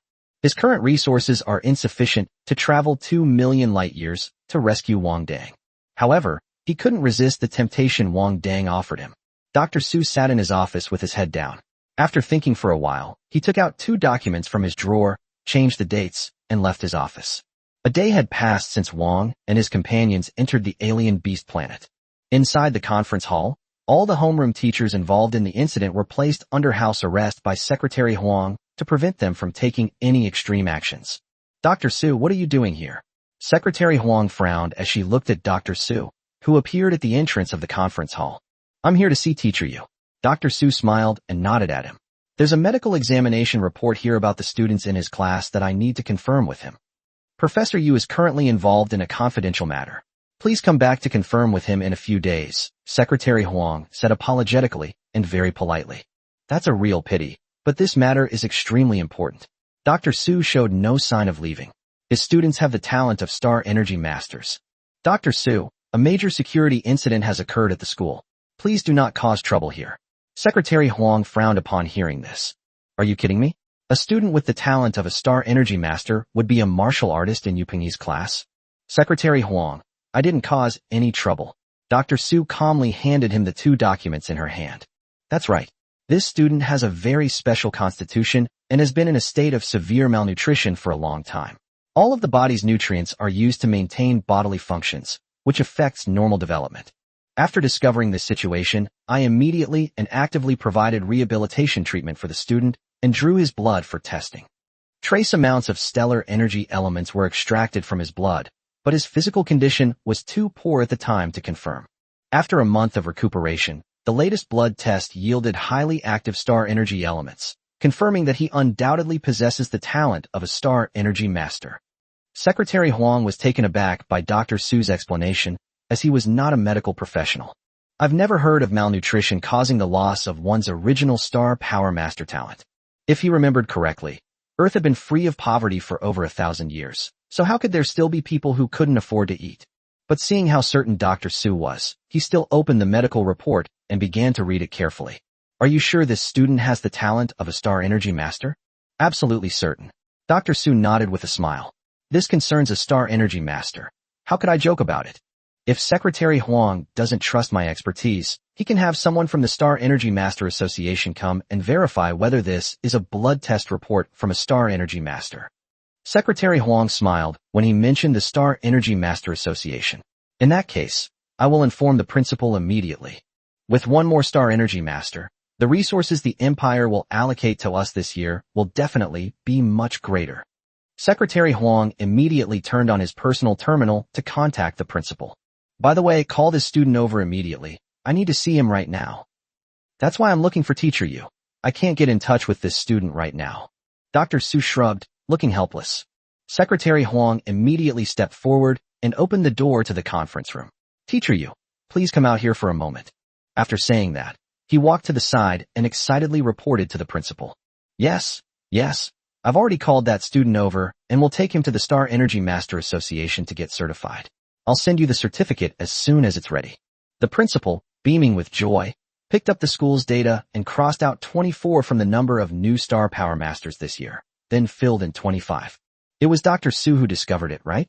Dr. Su's spirit of dedication to students and bringing honor to the school is worthy of emulation by all teachers and instructors in the school. When I get back, I must organize a meeting to learn from Dr. Su, and remember to have everyone attend. Secretary Huang was so engrossed in talking to the principal that he didn't notice that Yu Pengyi and Dr. Su were staring at each other. After happily cutting off the communication, Secretary Huang squinted his eyes in satisfaction. Judging from the principal's tone, he was very happy.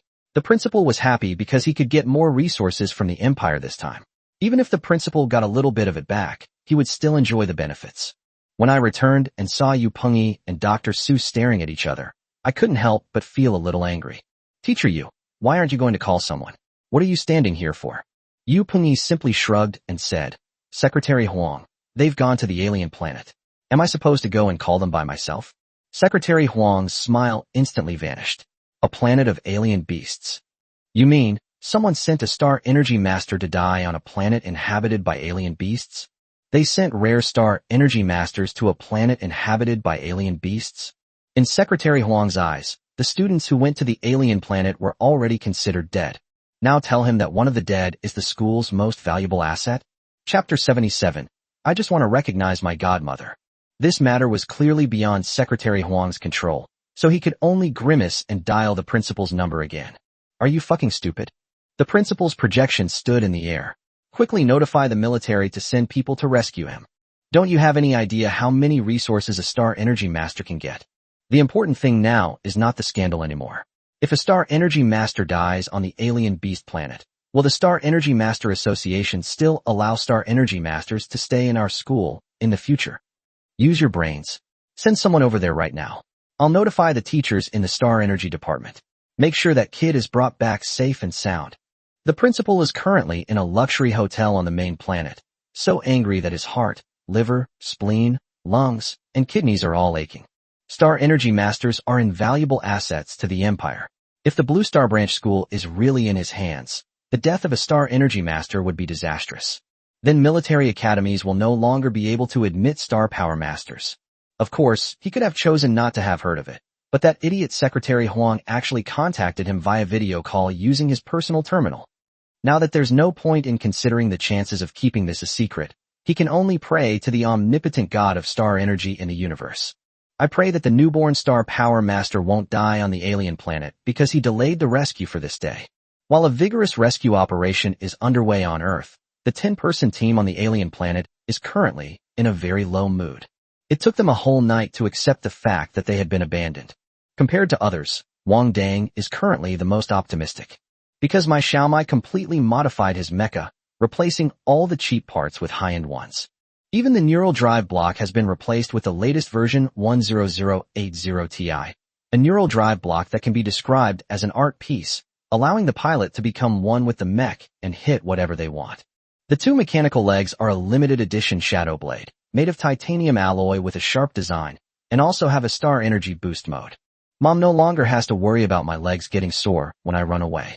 The neurons have all been replaced with those produced by the most advanced company on Earth, Inganic Group, making the mecha's movements more natural and smooth, as if it were born that way. The outer panel he pried off from the clown mask mecha was repainted with matte black paint by my Xiaomai. His mecha is now a cool mecha with a matte black finish, understated yet luxurious, and with sharp, sculpted lines. Senior, you're simply a god in the world of mecha.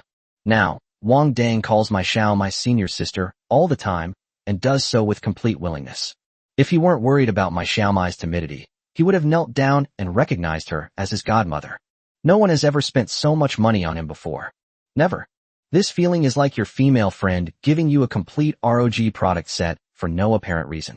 Armed with the newly released RTX 5090D, an i9 CPU, a 240Hz high refresh rate display, and top-of-the-line peripherals. All popular games on the market can run at maximum frame rate.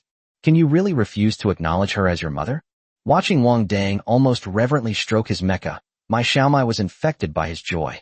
Anyway, I won't need these things I kept in my ring anymore. Although she didn't know why the military academy would suddenly abandon them, she could foresee that something thorny must have happened on this alien planet that led the school to make this decision. Perhaps in the next second, a swarm of sand scorpions will attack and breach this stronghold. So now she can only do her best to arm her teammates as much as possible with her supplies. Do you think it hurts a lot when a sand scorpion eats you? Although my Xiaomai was filled with fear, she had to act like a senior in front of her junior and not let him look down on her. Wang Dangkai didn't care about abandoning his son. All he knew was that his mecha was now a work of art. Although the mecha's original doubled mobility was lost after being modified by my Xiaomai. But as long as he keeps disassembling and reassembling, the value will definitely double back. What's more, so many expensive and priceless treasures are now installed on his mech. What more could you ask for? Just as Wang Dang was admiring his mecha, Alan Luda and Tan Moli came out, followed by Zhou Zhou piloting a light mecha. Zhou Zhou and I will go to investigate the location of the teleportation portal, while the vice captain and Ninggu will go to investigate the locations of the other teleportation portals. Tan Moli, you stay here to protect the base and the safety of the other teammates. Alan clearly assigned tasks to everyone, saying, as for Wang Dang, you should learn more about mecha repair from Xiaomai, and try to put it to good use. Things are different now. When the mission was simple, we seniors would try our best to protect you. But now the situation is different, and you must also contribute to the team. Wang Dang nodded. Don't worry, Captain, I've already learned some simple switching techniques. Wang Dang didn't dislike these senior students. It could even be said that these people exceeded his expectations. After all, they were used to seeing local students bullying students from other places at school. Alan and his team never intended to use him as cannon fodder. Instead, they would have him and my retreat first when danger arose, and they would not assign him any dangerous missions. He has the air of a senior student. After Alan and the others left, my Xiaomai approached them with a concerned look. Junior, don't be discouraged. When you become stronger in the future, they will let you fight alongside them. Wang Dang continued to stroke his mecha, a wide grin stretching to his ears. I won't lose heart. The battle will only cause damage to his beloved armor. He'd be really upset if his beloved nails got scratched. After all, he has to overclock during battles, which isn't good for his nails. Looking at Wang Dang, who had completely lost his mind and was practically drooling over the matte black mecha, Tan Moli shook her head. Xiaomai, he won't listen to anything now. It's pointless for you to say anything. My Xiaomai turned around in confusion. Sister Jasmine, how did you know?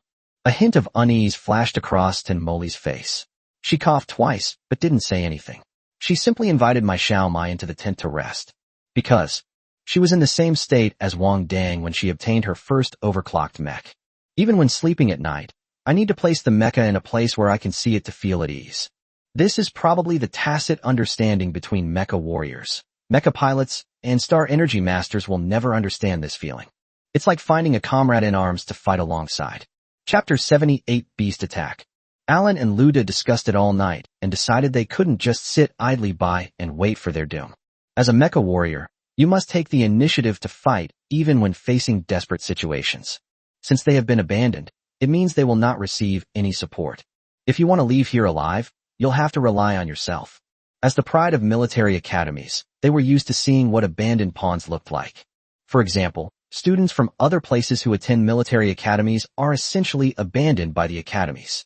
The military academy recruits so many students from other places purely for the sake of imperial subsidies.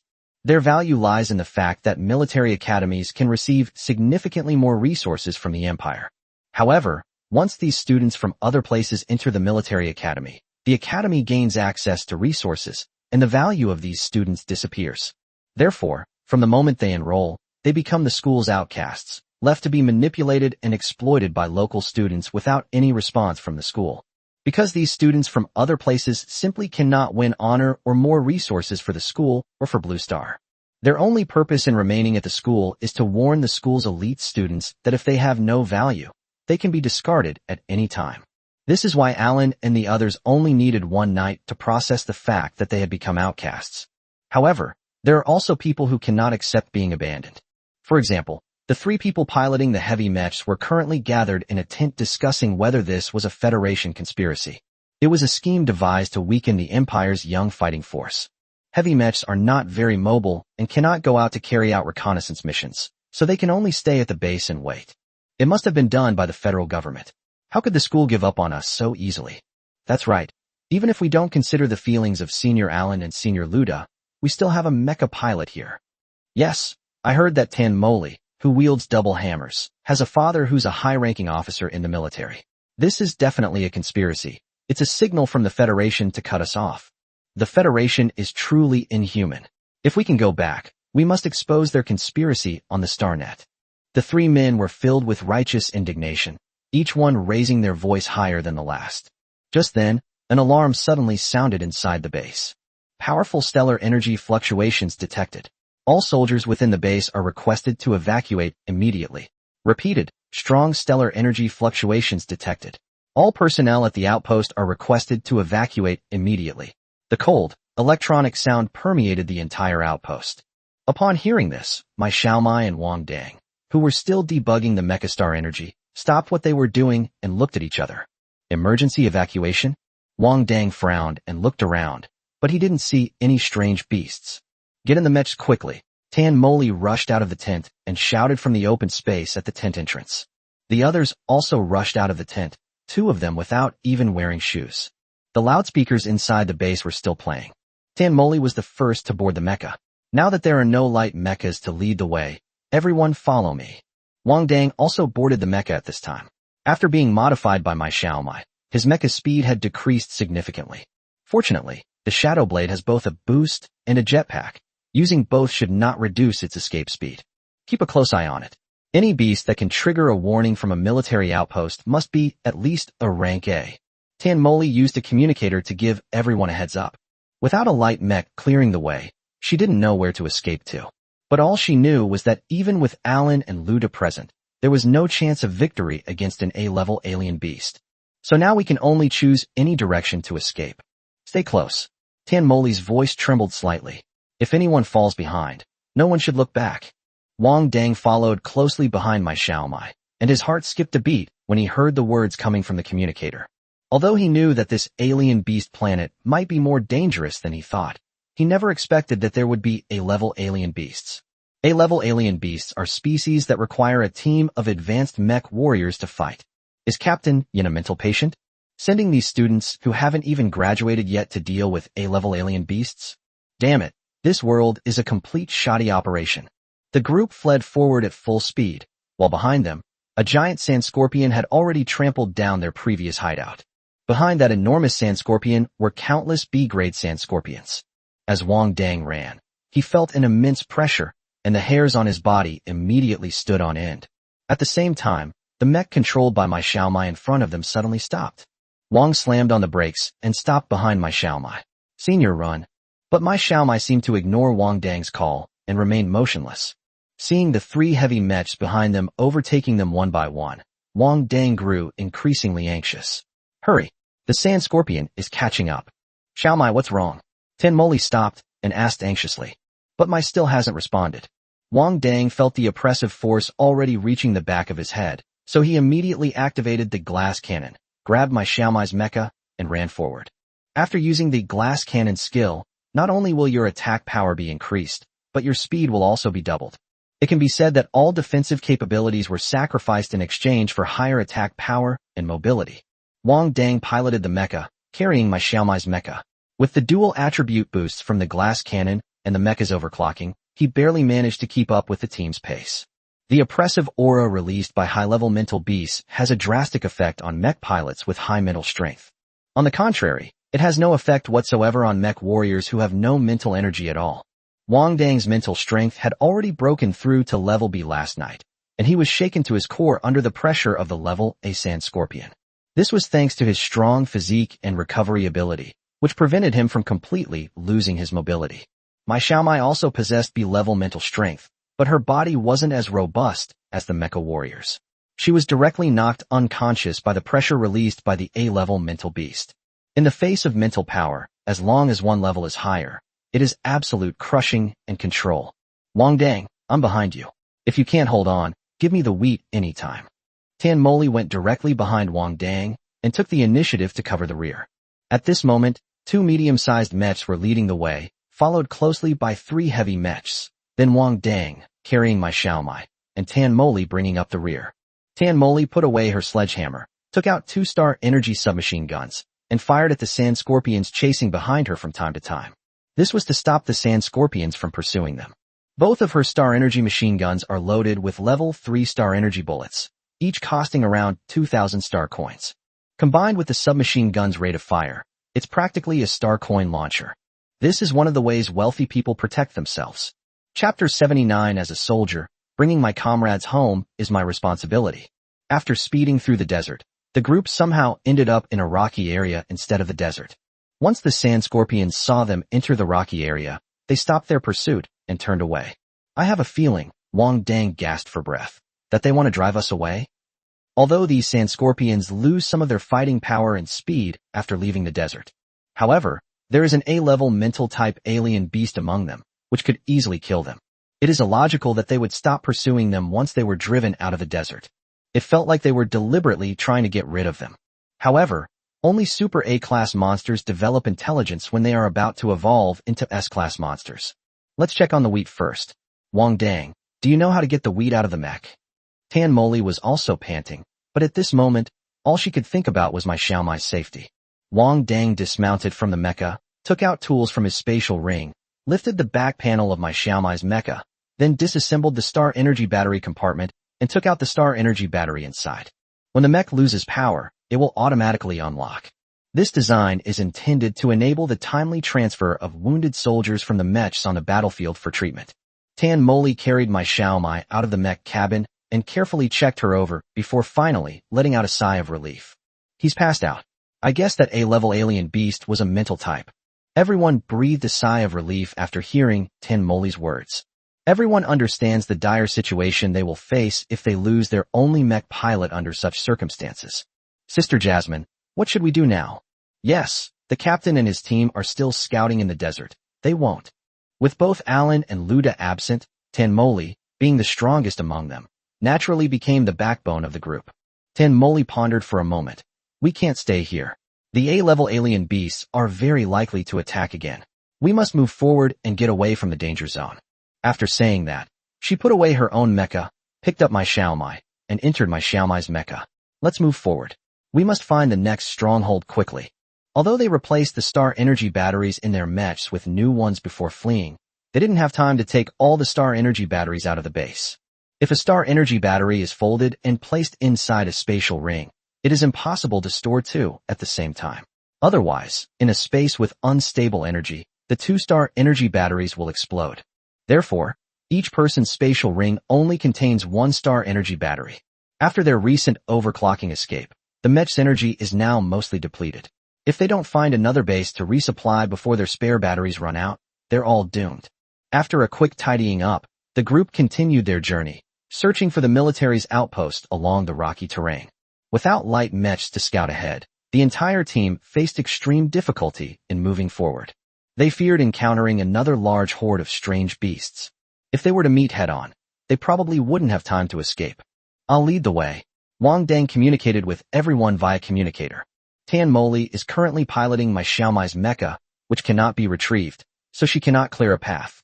Wang Dang possesses the talent of a star energy master, so he can easily project his mental energy. Exploring the surrounding area within a kilometer is still no problem. No, two medium-sized mechs will clear the way. Tan Moli refused without even thinking. A group of novice mech warriors, could they really expect a mech recruit to clear the way? The two medium-sized mechs listened to Tan Moli's words, and, though they didn't say anything, they silently moved to the front. It's no longer a matter of whether students from other places are considered to have a life of their own. Rather, it's about fulfilling the responsibilities of a strong person. On the battlefield, the strong always come before the weak. This is the rule for mecha warriors.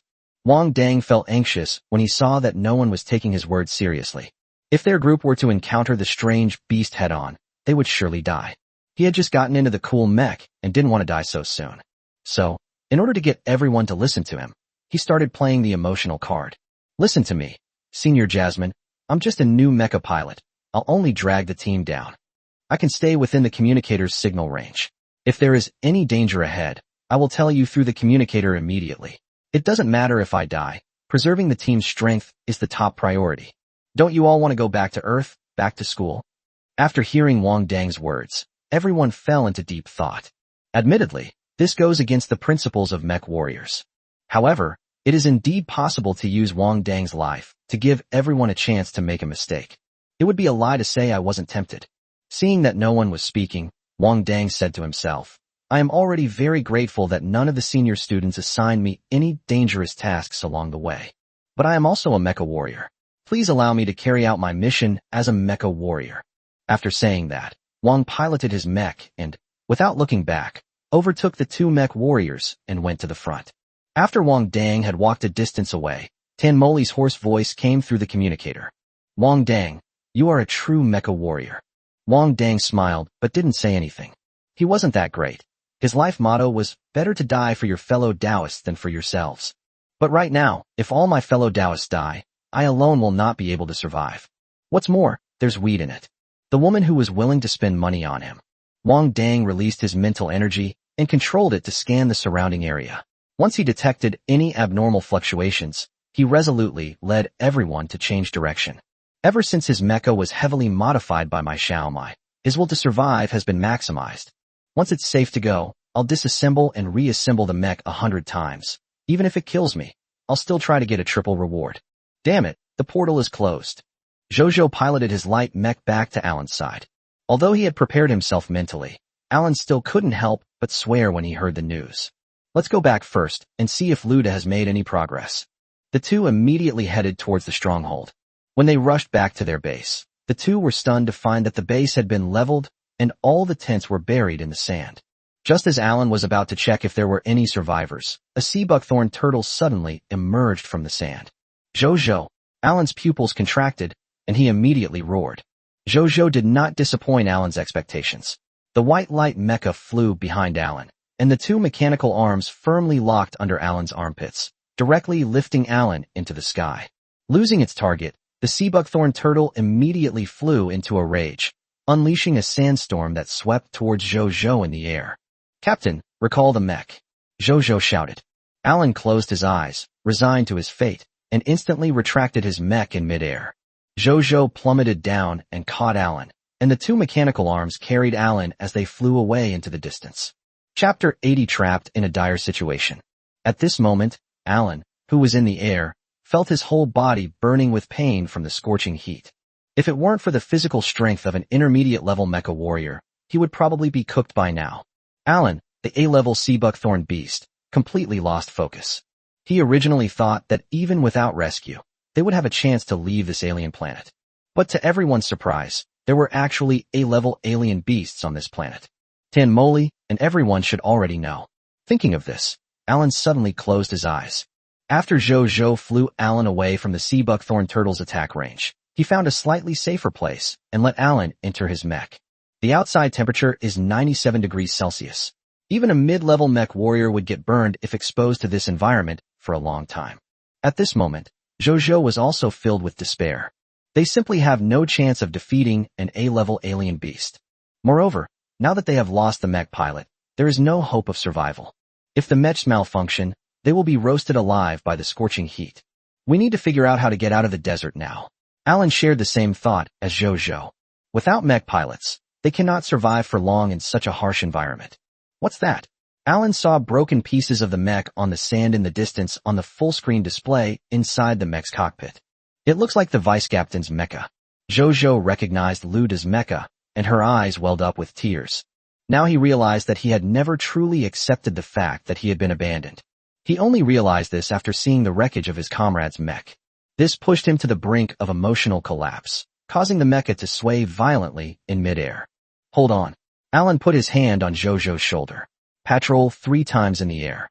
As soldiers, we have a responsibility to bring our comrades home, even if it's just a piece of mech fragment. Received. Jojo suppressed his grief and controlled the machine to begin its aerial surveillance mission. After patrolling the area 3 times and confirming that it was temporarily safe, Jojo landed on the desert with Alan. The two left the mecha and began digging with their bare hands in the sand where Luda's mecha wreckage was. We hope to find the remains of Luda and another teammate. Judging from the situation at the scene, Luda and his companion must have gone through an exceptionally difficult battle. Both of their mechs were reduced to fragments and buried under the sand. Before encountering the A-level alien beast, Alan might have wondered what made Luda, a mid-level mecha warrior, so powerless. But now, there's no need to say anything more. The two of them found nothing in the end, and could only take a piece of the outer plate of their mecha before boarding Jojo's mecha again and leaving. It has now been confirmed that there are Class A alien beasts on this planet, and the air is definitely safer than the ground. With the help of Wang Dang's mental power, the group successfully left the rocky area and entered a primeval forest. There should be a base here. Tan Moli's spirits lifted. The military's practice is to establish a new outpost every time they move to a different terrain. The rocky area they had passed through before was very small and served as a buffer zone, so there were no outposts there. I need to replace the star power battery. Mine too. The energy is about to run out. Heavy mechs are much heavier than other mechs because of their high defensive capabilities. It also consumes more energy than other mechs. Then rest here. Your Majesty, please return to guard immediately. All 3 heavy mechs needed to leave their armored units to change batteries, effectively rendering them temporarily incapable of combat. I'll be right back. Wang Dang's voice was clearly tired. After a long period of projecting his mental energy outwards, he was starting to feel like he couldn't hold on any longer. After returning to the middle of the group, he drank a specially made nutrient solution and then closed his eyes to rest. At this moment, the 3 senior students who had been piloting the heavy mechs had dismounted, adjusted their mechs, and begun replacing the star energy batteries. Just then, Wang Dang suddenly felt a danger approaching from beneath his feet.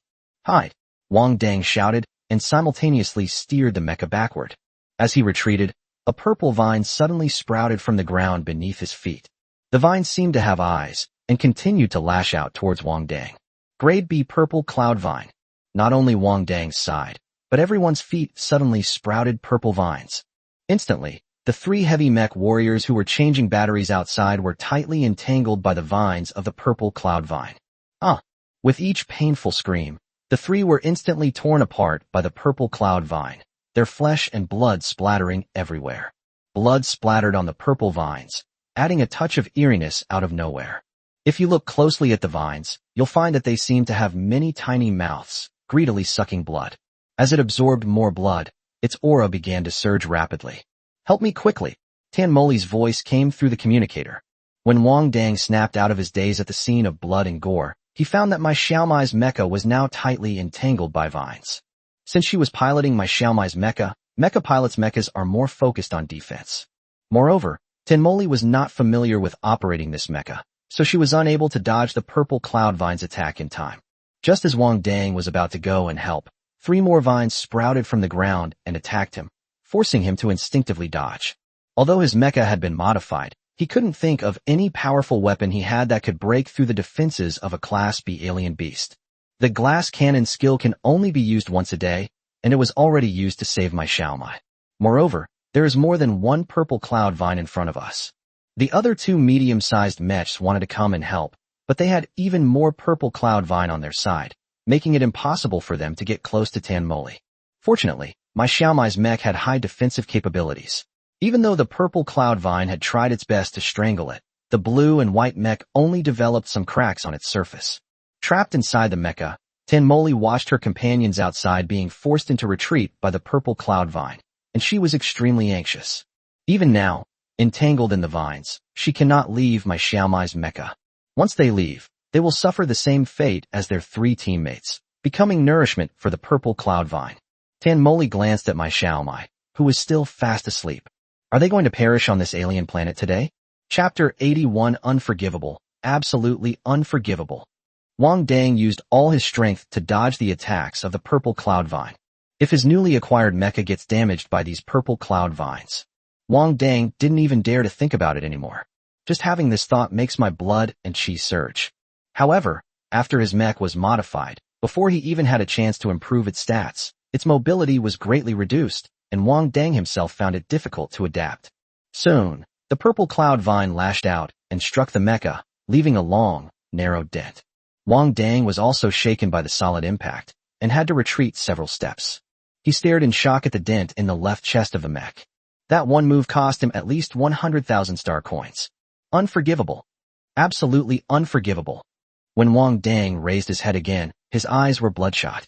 This is the latest model of mecha. Even if I die today, I'll drag you all down to hell. Wang Dang drew his spear and thrust it towards the nearest purple cloud vine. With a full force strike, the spear left only a white dot on the vine. But Wang Dang was not discouraged at all.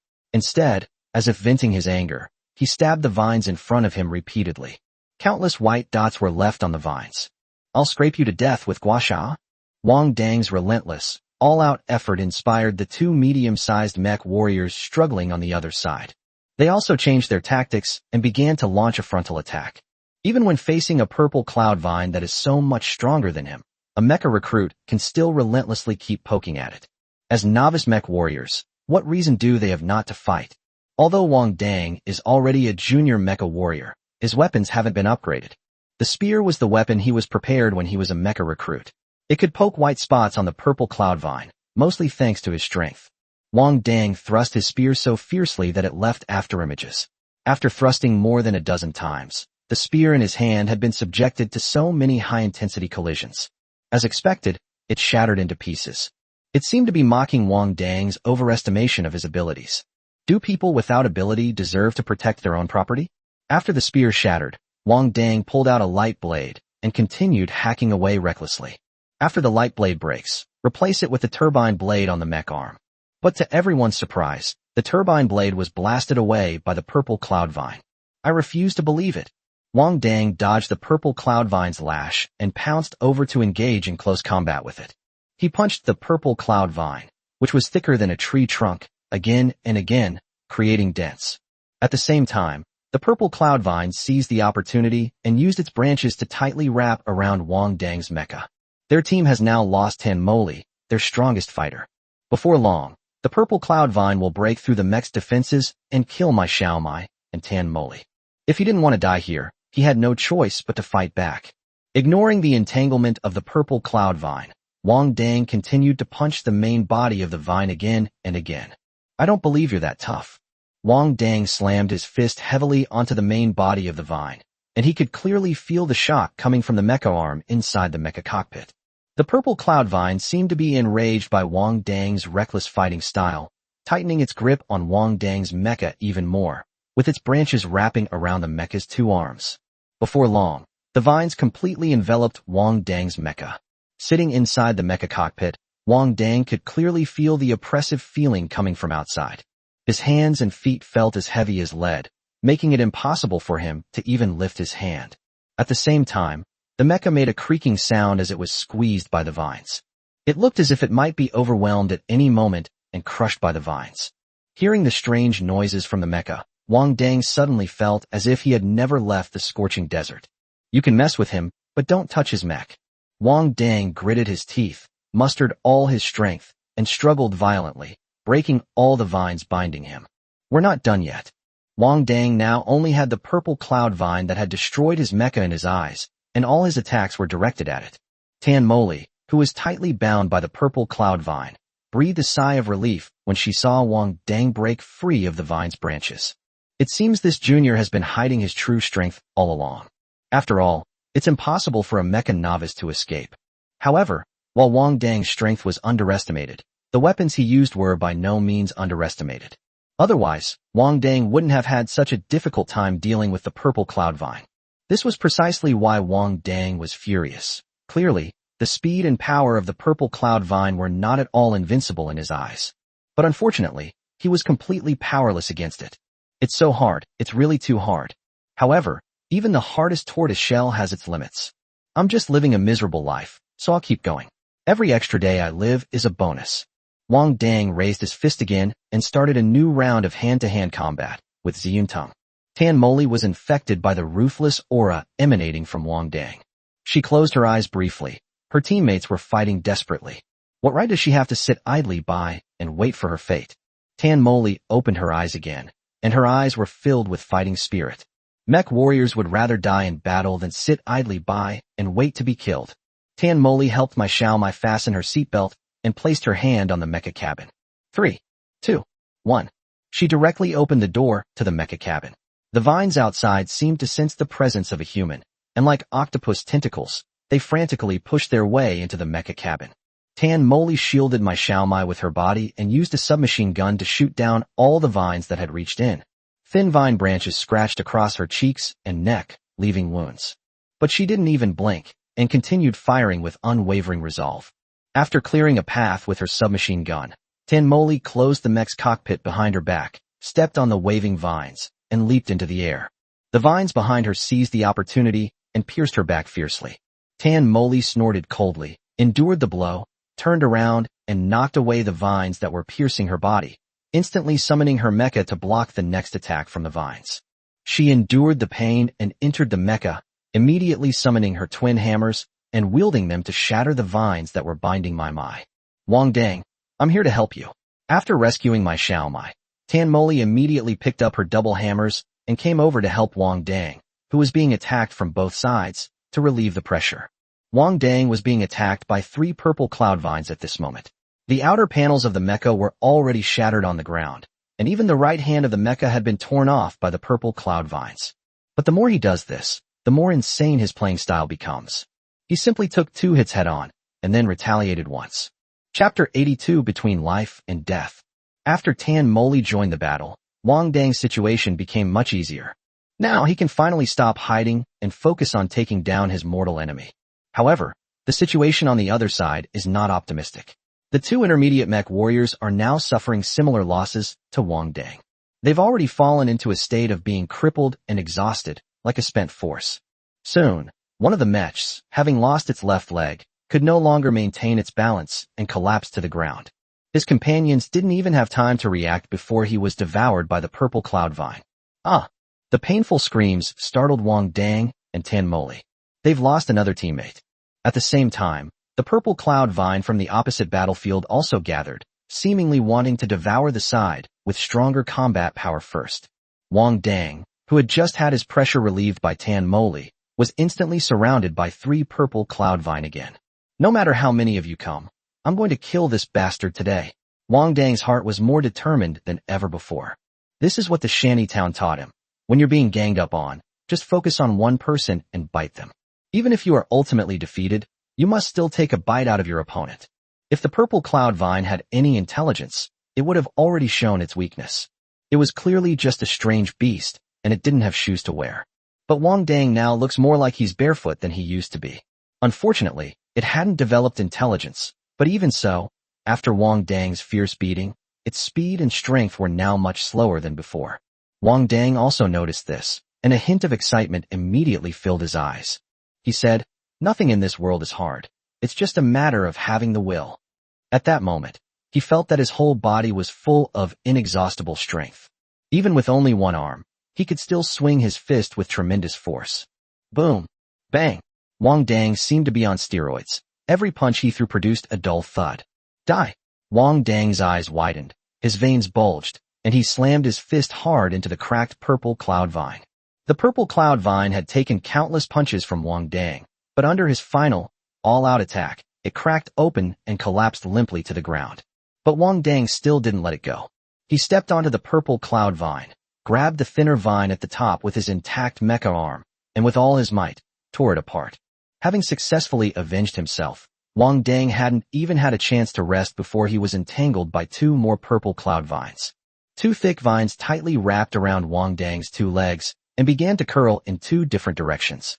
Wang Dang's mech had been reporting errors for half an hour, and now, under the attack of the 2 vines, all the lights inside the mech cabin went out. Even the holographic screen was turned off. This indicates that the mech is completely destroyed. The moment all electronic devices were shut down, the 2 shadow blades were also removed from the mech by the vines. The wrecked mech, now with only 1 arm remaining, crashed heavily to the ground. Tan Moli watched helplessly as Wang Dang collapsed before her eyes, like a shattered kite. But she had no way to solve it. Because the last medium-sized mech warrior on the other side self-destructed, taking away a purple cloud vine with him, the other purple cloud vine that was attacking him lost its target and came to her. Wang Dang, go to Xiaomai's mech and run with her. Tan Moli swung her hammer with her left hand to repel the vines and fired her gun with her right hand. She was running out of bullets. If this continues, they will all die here. Wang Dang knew he couldn't stay inside the wrecked mecha any longer, so he climbed out of the mecha's cockpit while Tan Moli was covering him with bullets. Just then, Tan Moli ran out of bullets. The purple cloud vine was no longer restricted in its movements, and its tentacles danced in the air, surrounding Wang Dang. One of the purple cloud vines had already aimed its sharp tip at Wang Dang's heart.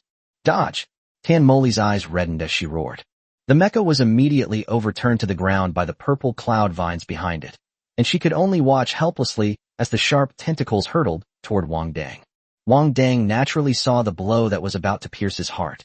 But he is now at his limit, and having lost his mecha, he has no chance to fight back. Looks like I'm destined to die young.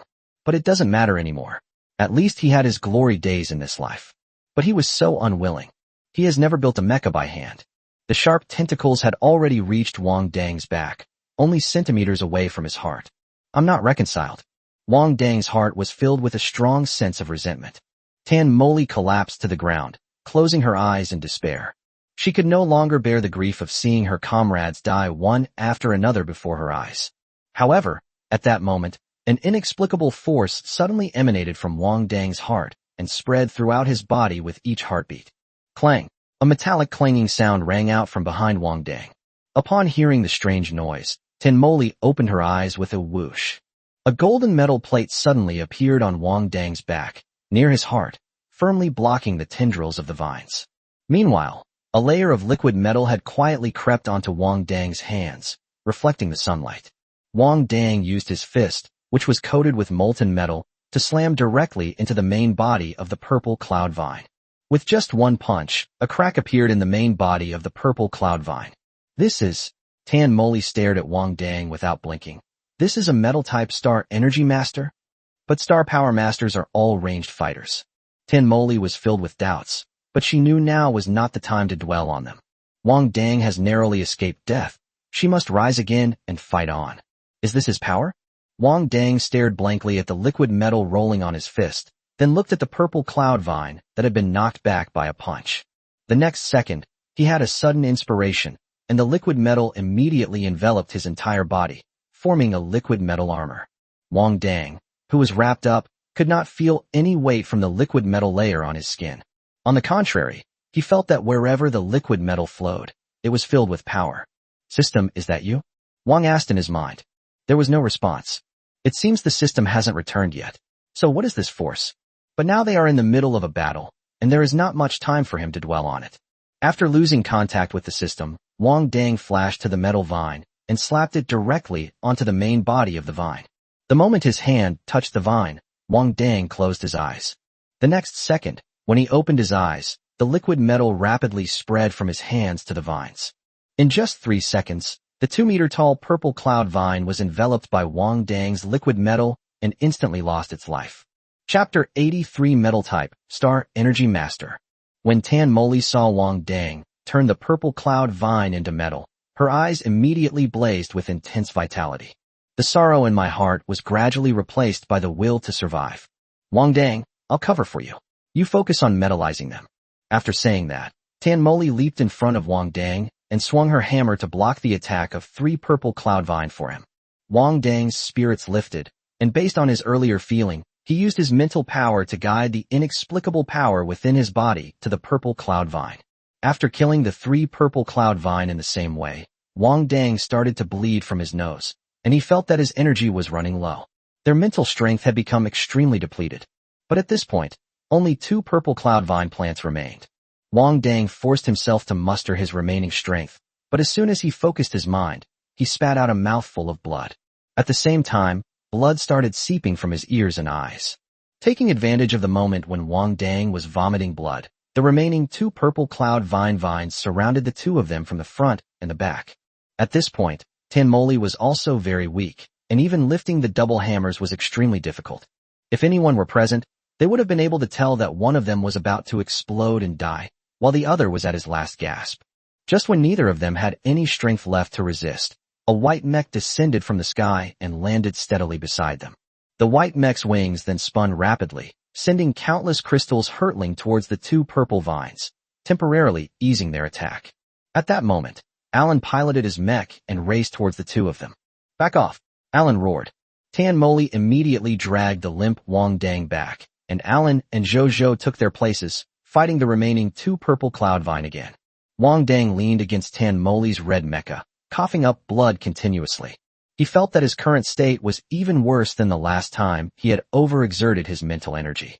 Not only was my head throbbing, but there was also a scorching heat coursing through my body, as if it were about to explode inside me. His internal organs were constantly being damaged by this force, and he kept coughing up blood. Tan Moli's abdomen had been pierced by tentacles, and it was still bleeding profusely. But with her physical strength, she can still hold on. On the contrary, judging from Wang Dang's appearance, he was clearly on his deathbed. Tan Moli quickly helped Wang Dang into her mecha and let him lean on her shoulder. Wang Dang, hang in there. You'll be saved once we find the stronghold. Wang Dang too leaned on her shoulder, still coughing up blood, the bright red blood soaking through her clothes. Feeling the liquid on her chest, which was initially warm and then slowly cooled, Tan Moli gritted her teeth. I have to hold on.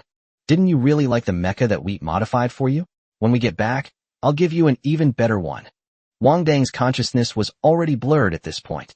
But in his dazed state, he heard, gibberish, here's a new mech for you. His eyes lit up instantly, and he said with difficulty, I can't go back on my word. Seeing that Wang Dang's eyes had brightened a bit, Tan Moli quickly nodded. I will never go back on my word. I swear on the honor of a soldier. I, Tan Moli, will definitely give Wang Dang a top-of-the-line mecha. Cough, cough, cough. Wang Dang coughed 3 times happily. Pocket. Upon hearing his words, Tan Moli hurriedly reached into his pocket and found several vials of nutrient solution. That was what Wang kept in his pocket, just in case. After seeing what she was holding, Tanmoli was speechless. This person is really something. Even in this state, they're still thinking about food. But he still opened the nutrient solution and handed it to Wang Dang's bloodstained lips. Wang opened his mouth with great effort, but did not even make a swallowing motion, letting the nutrient solution flow straight from his mouth into his throat. More. After Tanmoli fed him all 3 vials of nutrient solution from his pocket, Wang Dang finally stopped coughing up blood. After he swallowed the 3 vials of nutrient solution, the force that had been rampaging through his body finally subsided. They stopped attacking his internal organs. He had just awakened his affinity for the metal element while facing life and death. Wang Dang is now a certified star energy master. The power that rampaged through his body, destroying his internal organs, was the out-of-control stellar energy. Before he awakened his affinity for the metal element, this stellar energy remained hidden within his body. After becoming a metal-type star energy master, Wang Dang can use his mental power to mobilize the star energy within his body. At that moment, the power of star energy truly awakened within Wang Dang. However, Wang Dang was not very familiar with the power of stellar energy and could not control it 100%. However, his previous use of mental attacks has given him far greater control over mental energy than his control over stellar energy. Therefore, during battle, he instinctively uses more mental energy to attack and uses very little star energy. This resulted in his mental energy being depleted, while his stellar energy was still not used up.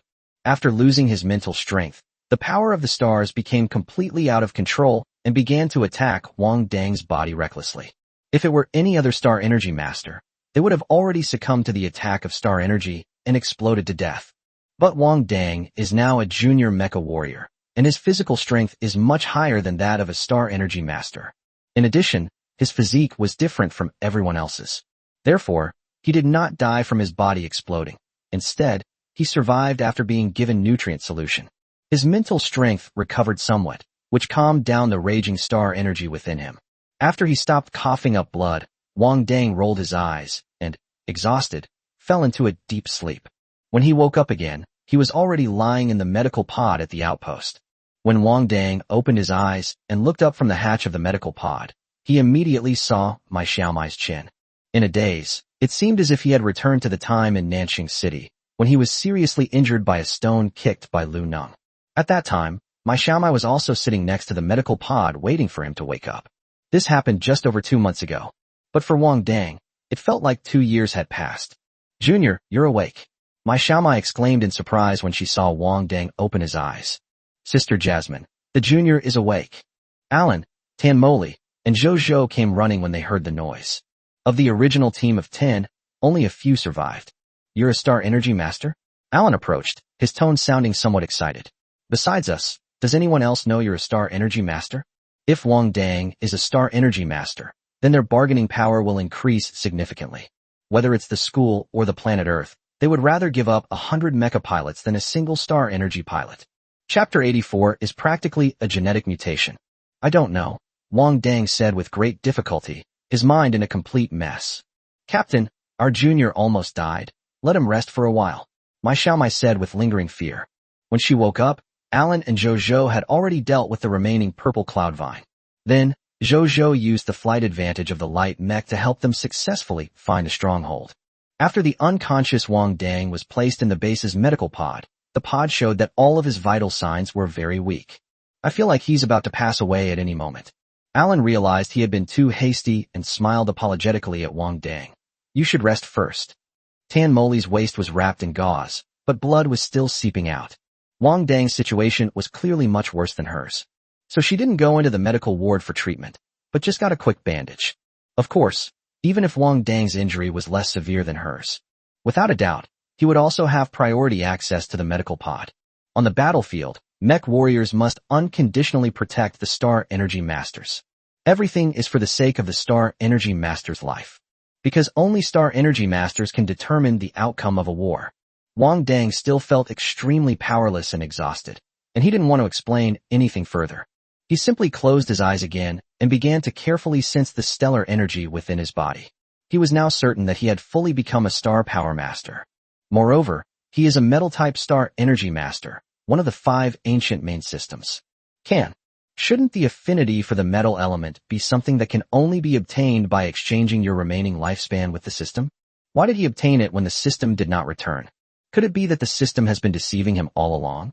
Could it be that he possessed the talent of a star energy master from the very beginning? System activation is not required at all. Furthermore, he was as strong as an ox. Yet the system said he only had 13 years left to live, which was highly illogical. But why, before the system appeared, did he not feel any spiritual power or star energy? Moreover, the skills the system gave him, glass cannon and double card, are very useful. In this world, it's like having a cheat code. The glass cannon allows him to unleash power that is not his own in an instant. The doubling card can double the level of a mech without changing its control difficulty or level.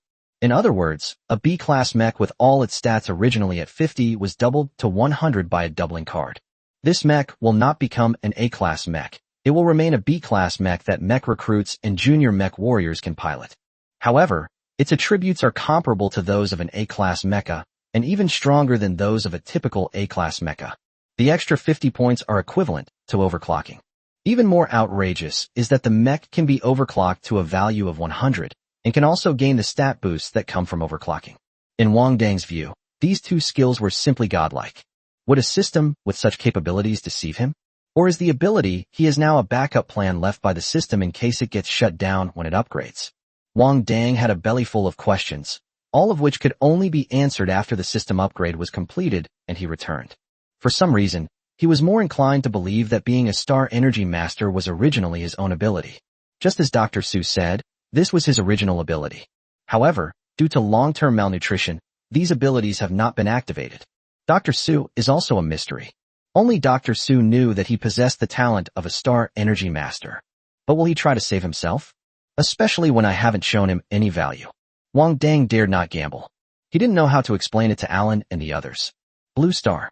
Inside the principal's office, Secretary Huang sat at her desk, talking to the principal on the phone. Principal, the rescue team has already set off.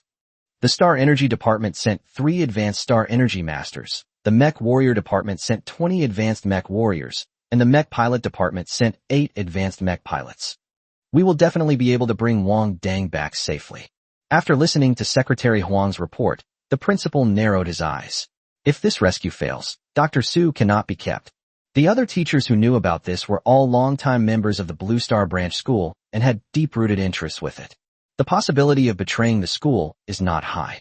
Only this Dr. Su was recently transferred from the military region, and it is currently unknown whether his transfer here has ulterior motives.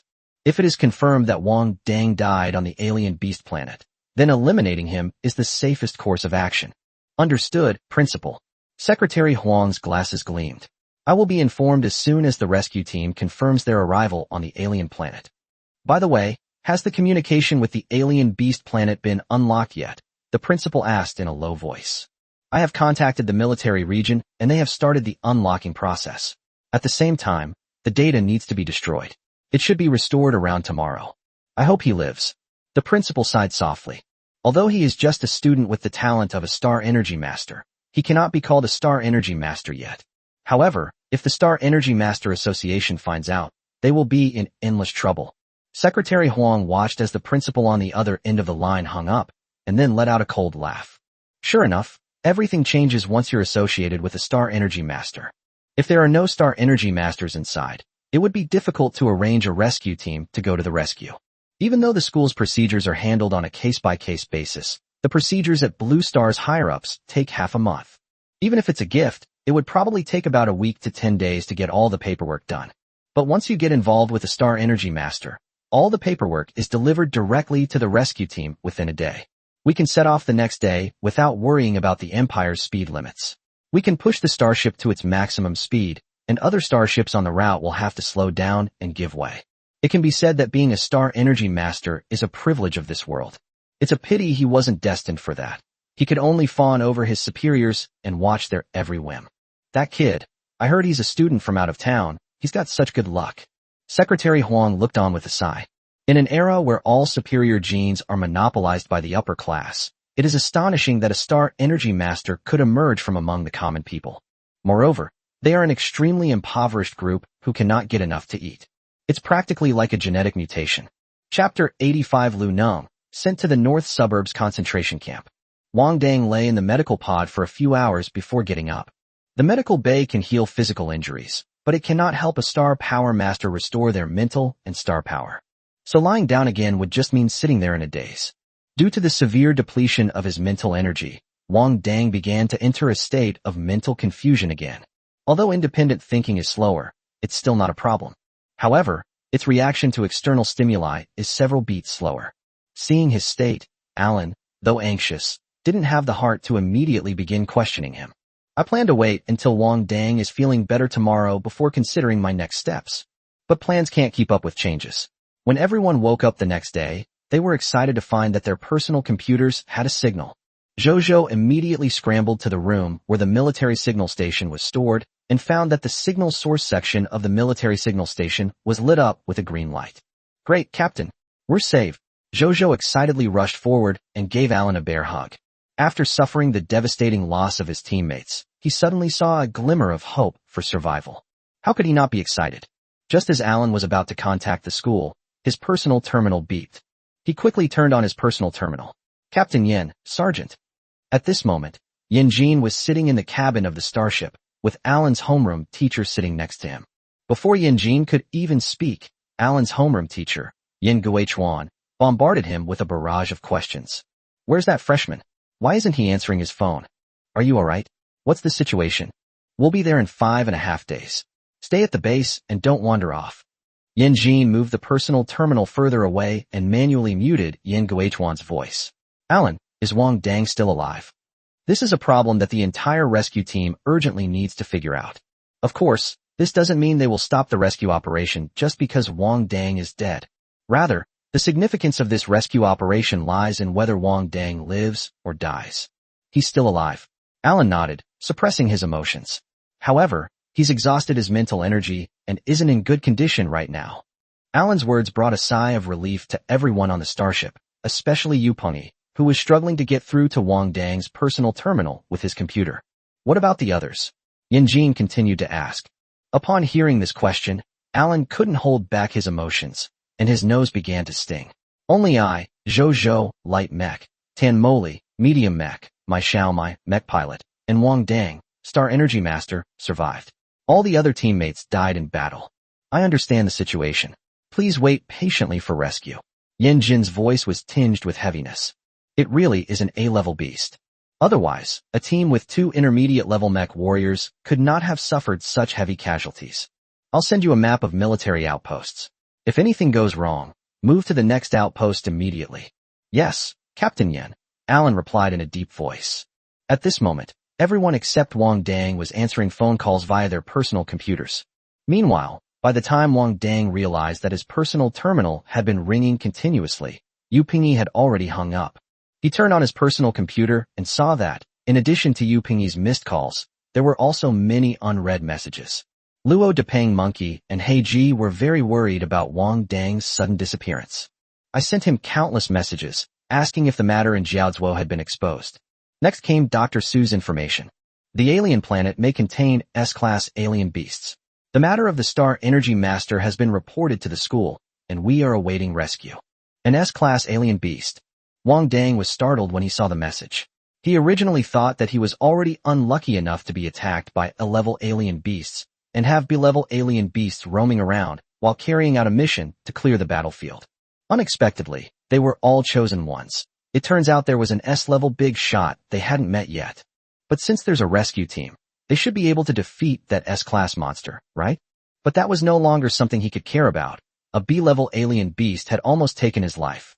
If he hadn't awakened the power of a Star Energy Master at a crucial moment, he'd probably be long gone by now. After letting Luo Depeng and the others and Dr. Su know he was safe, he continued scrolling down, where he was bombarded with messages from Lu Neng. Brother Wang, where are the photos of the beautiful women you promised? So, you've forgotten about your brothers now that you're in the capital? You're not even replying to my messages anymore. Brother Wang, you're not dead, are you? Wang Dang coughed twice. This bastard, does he think I'm dead just because I haven't received a message in 3 days? As Wang Dang continued reading, his eyes widened in astonishment. Brother Wang, actually I don't want to live anymore either. My dad sent me to a concentration camp in the northern suburbs. He was determined to make sure I got into university. This is a terrible place. I get beaten up here every day. I really want to escape. The next message is the latest, posted 3 hours ago. Never mind. I'm running away. I'll come to the capital to collect your corpse. North Suburbs concentration camp? Upon hearing the name, Wang Dang immediately mourned for his good brother for 5 minutes. That's the nightmare of all high school students in Nanchang, the school where, according to legend, students can only go to the toilet twice a day, and each time for no more than 2 minutes. A top-tier mecha warrior prison where at least 3 students jump off buildings every month? Beep, beep, beep. The number you dialed is temporarily unavailable. Please leave a message in 3 seconds. No one answered. Your father isn't dead. Don't be impulsive. If you escape from the concentration camp in the northern suburbs and get caught, you'll be electrocuted. After leaving the message, Wang Dang still felt uneasy, so he sent Luo Depeng's contact information to Lu Neng, telling him to contact Luo Depeng immediately if he successfully escaped. That eldest son of Lu Neng is really a handful. Lu Neng's biological father seems quite kind, so why would he push his own son into such a pit of fire? Wang Dang sighed. In fact, given Lu Neng's personality, he was really not suited to be a mecha warrior. But his father was determined to push him down the path of becoming a mecha warrior. He doesn't even know if he'll make it to the rescue team yet, and he's also worried about Lu Neng's big son. Wang Dang opened the last vial of special nutrient solution with some frustration and poured it into his mouth. Dr. Su only had this one vial of his 4 fluid left, and he was about to face unbearable hunger again. Fortunately, I didn't die at the hands of that purple cloud vine, otherwise it would have been a huge loss. Thinking about it carefully, he has never eaten anything good in his life. When I was a child, I ate expired nutritional drinks. When I was in school, I ate the muscle-building and bone-strengthening nutritional drinks that the school gave to good students. It wasn't until I got to the Blue Star Branch School that I could barely drink enough nutritional drinks to fill my stomach, thanks to Dr. Su. I've only eaten the chicken leg rice at school a handful of times. I've never truly eaten my fill in my entire life. Chapter 86: The Gap Between People. After drinking the last dose of nutrient solution, Wang Dang felt somewhat recovered and went to find Alan and the others to inquire about the news. Alan and the others had already learned what had happened from their respective homeroom teachers. If it weren't for Dr. Su from the medical department recognizing Wang Dongxing's potential, they would have truly been isolated and helpless. 3 teachers from the Department of Stellar Energy have come to the school this time. As long as we hold out until they arrive, we can leave, Alan told Wang Dang with a smile, sharing the good news. With 3 advanced star energy masters, dealing with an S-class alien beast shouldn't be a problem. Wang Dang breathed a sigh of relief. It seemed he had misunderstood. I thought the S-class alien beast information was just a rumor spread by Dr. Su, but it seems the school also knows about it. Then, is there no explanation for what happened to us? Wang Dang asked the question he most wanted to ask. Although he already roughly knew the answer, he was still unconvinced. Alan said with a wry smile. It's always something like an intelligence error or a mistake by the person in charge. Do they expect the military region to give these military academy students an explanation? Hey Junior, you're new here and don't know yet. You'll get used to it, my Xiaomai said with a smile, comforting Wang Dang. That's just how the world is. The weak don't even have the right to ask questions. Tan Moli's voice sounded somewhat frustrated. Even if you become strong, you can't escape the fate of bowing down to power. Our military academy teachers are the best example. As everyone knows, the principal of Blue Star Military Academy is just a mid-level mecha warrior, not even as good as many of the students. However, he comes from one of the 10 great families of the empire, and even though he is from a collateral branch, his influence is much greater than that of most of the core high-ranking officials on Earth. After listening to their words, Wang Dang remained silent for a while. This world is so rotten, haven't you ever thought about changing it? His words sounded naive and ridiculous, but these are words that only a young boy would say. Therefore, none of the other boys standing in front of him laughed at him. Alan looked hesitant. You may have been misled by the media propaganda on Earth. Of course, it's not that these media outlets are wrong. As human beings, it's necessary to glorify our maternal instincts and boost the confidence of our fellow human beings on Earth. However, the reality is that Blue Star is just a peripheral planet within the Empire. It is the legendary abandoned planet, which is scarce in resources and even more so in human resources. These chosen ones were taught from a young age to study and train hard so that one day they could leave Earth and go to one of the Empire's 10 main planets. The power within the Empire is a vast network, and what covers the Earth is merely the tip of the iceberg. They don't even have the right to leave Earth, so how can they talk about making changes? Before, Wang Dang had a vague understanding that Blue Star held a very low status in the vast empire. But unexpectedly, these top students in the school had the ultimate goal of escaping Earth. From a young age, he was taught that his greatest goal in life was to get into the Imperial Military Academy, graduate, and become a member of the Blue Star military region to protect the security of Blue Star. The differences between people are indeed quite significant. For these out-of-town students, graduating from military academy and settling down in the capital is already a great honor. Local students, on the other hand, aim to settle on the main planet. But you are a star energy master. You will definitely go further than us in the future. Tan Moli smiled at Wang Dang. Yeah, Junior. My Xiaomai immediately perked up. I'll have to ask you to buy the new mecha parts for me when they come out on the main planet. Don't you have so many of the latest accessories? Wang Dang asked my Xiaomai. When she modified her mecha, all the parts she used were the latest versions that he found on the StarNet. These parts are at least 3 generations behind the main planet. My Xiaomai pouted.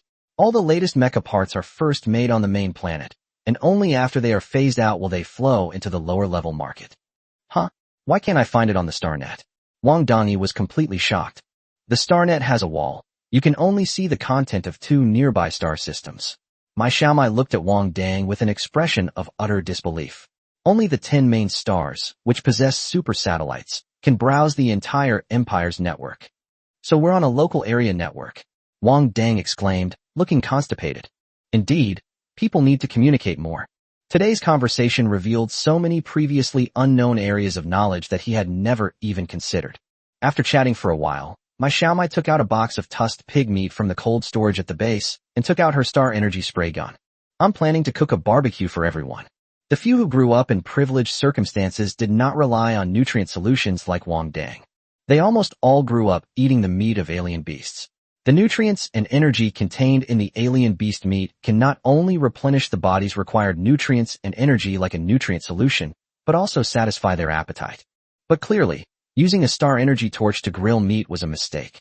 When my Xiaomai burned the second piece of pork to ashes, Wang Dang couldn't stand it anymore. He stretched out his hand and conjured a metal plate. The spray gun is too hot. Use this. But on the first try, the metal plate was too thin, and the pork burned as soon as it was placed on it. Thicker. No. Thicker, my Xiaomai instructed, holding a spray gun.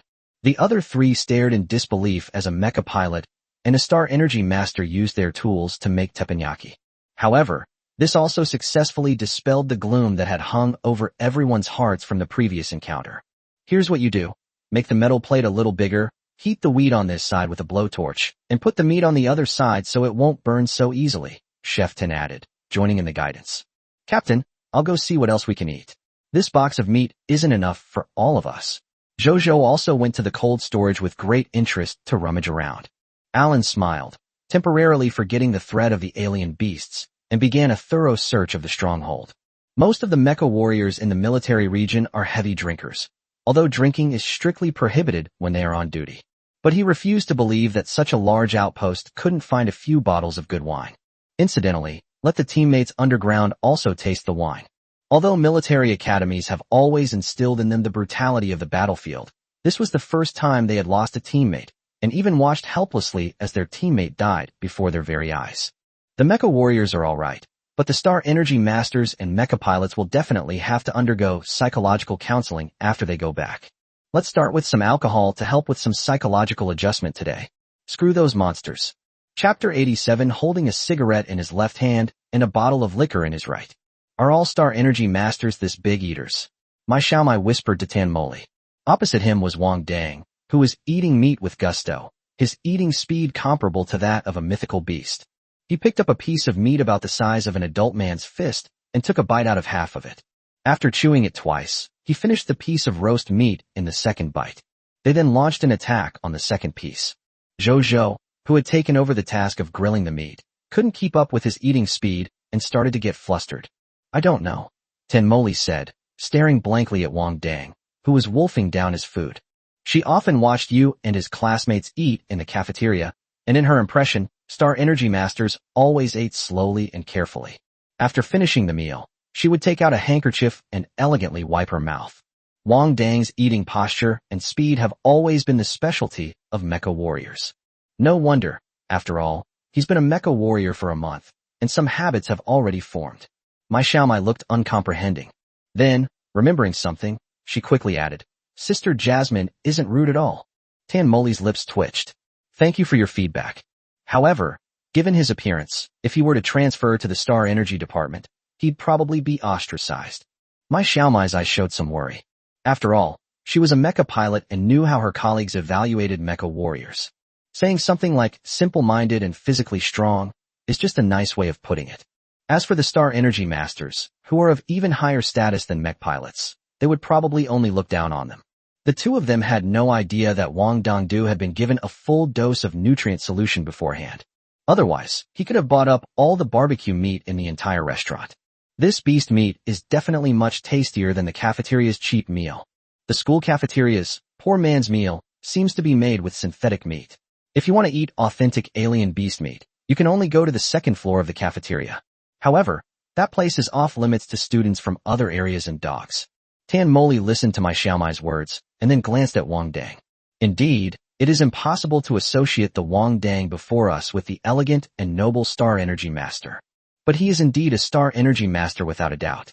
Otherwise, Captain Yin wouldn't have asked about his life or death as his first question. Hey! Mai Xiaomai saw Wang Dang open a bottle of red wine and was about to pour it into his mouth, so she quickly screamed to stop him. Huh! Wang Dang, holding the wine bottle, was clearly startled by Mai Xiaomai. Are you crazy? Mai Xiaomai stepped forward and snatched the wine bottle from Wang Dang's hand. You also have mental power. You can't touch anything that affects your mental state. Just like a simulator, touching it will hurt a lot. Really? Wang Dang's eyes lit up.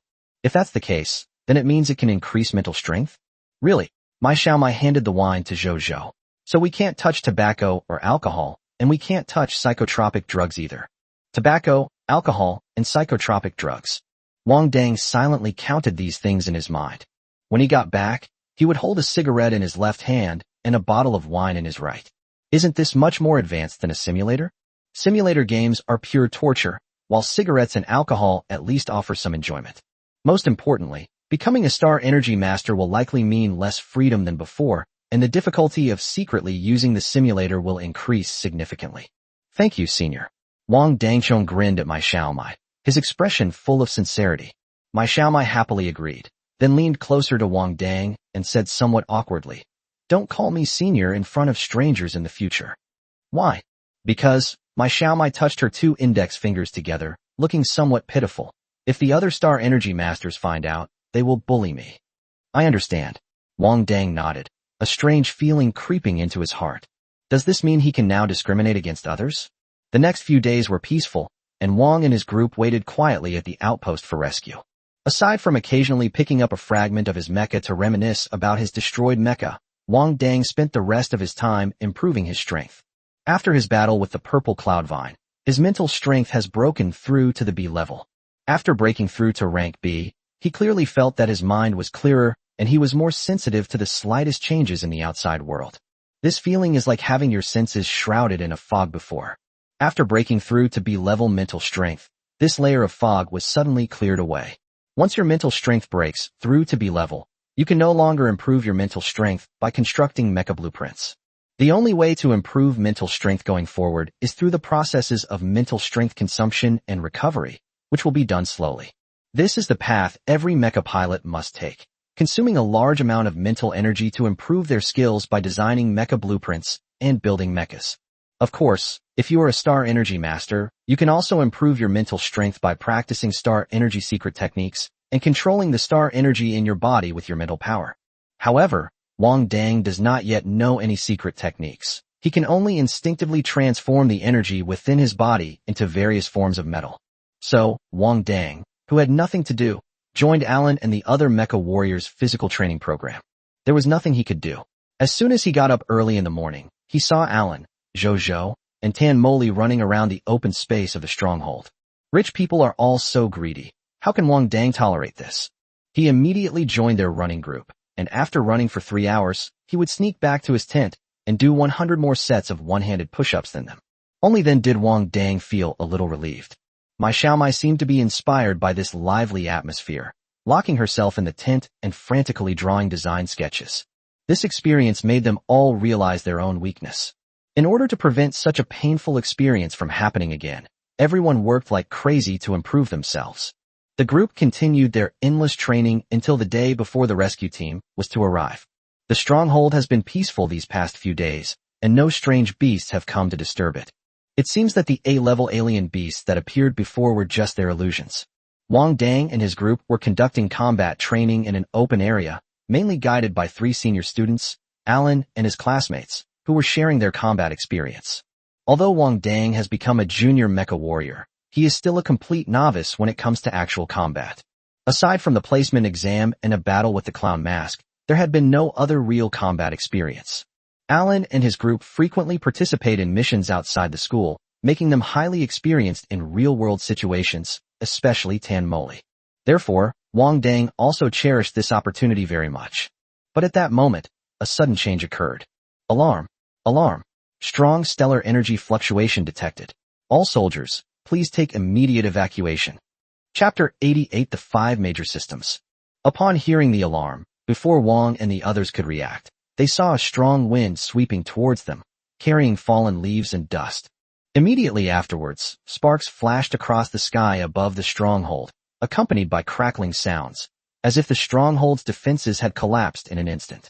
Before Wang and the others could react, they were thrown to the ground by a tremendous force.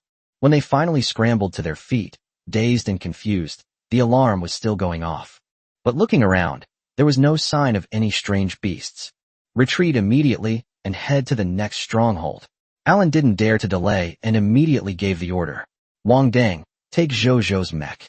Zhou, if anything seems amiss on the way, get him away immediately. Zhou nodded readily. Received.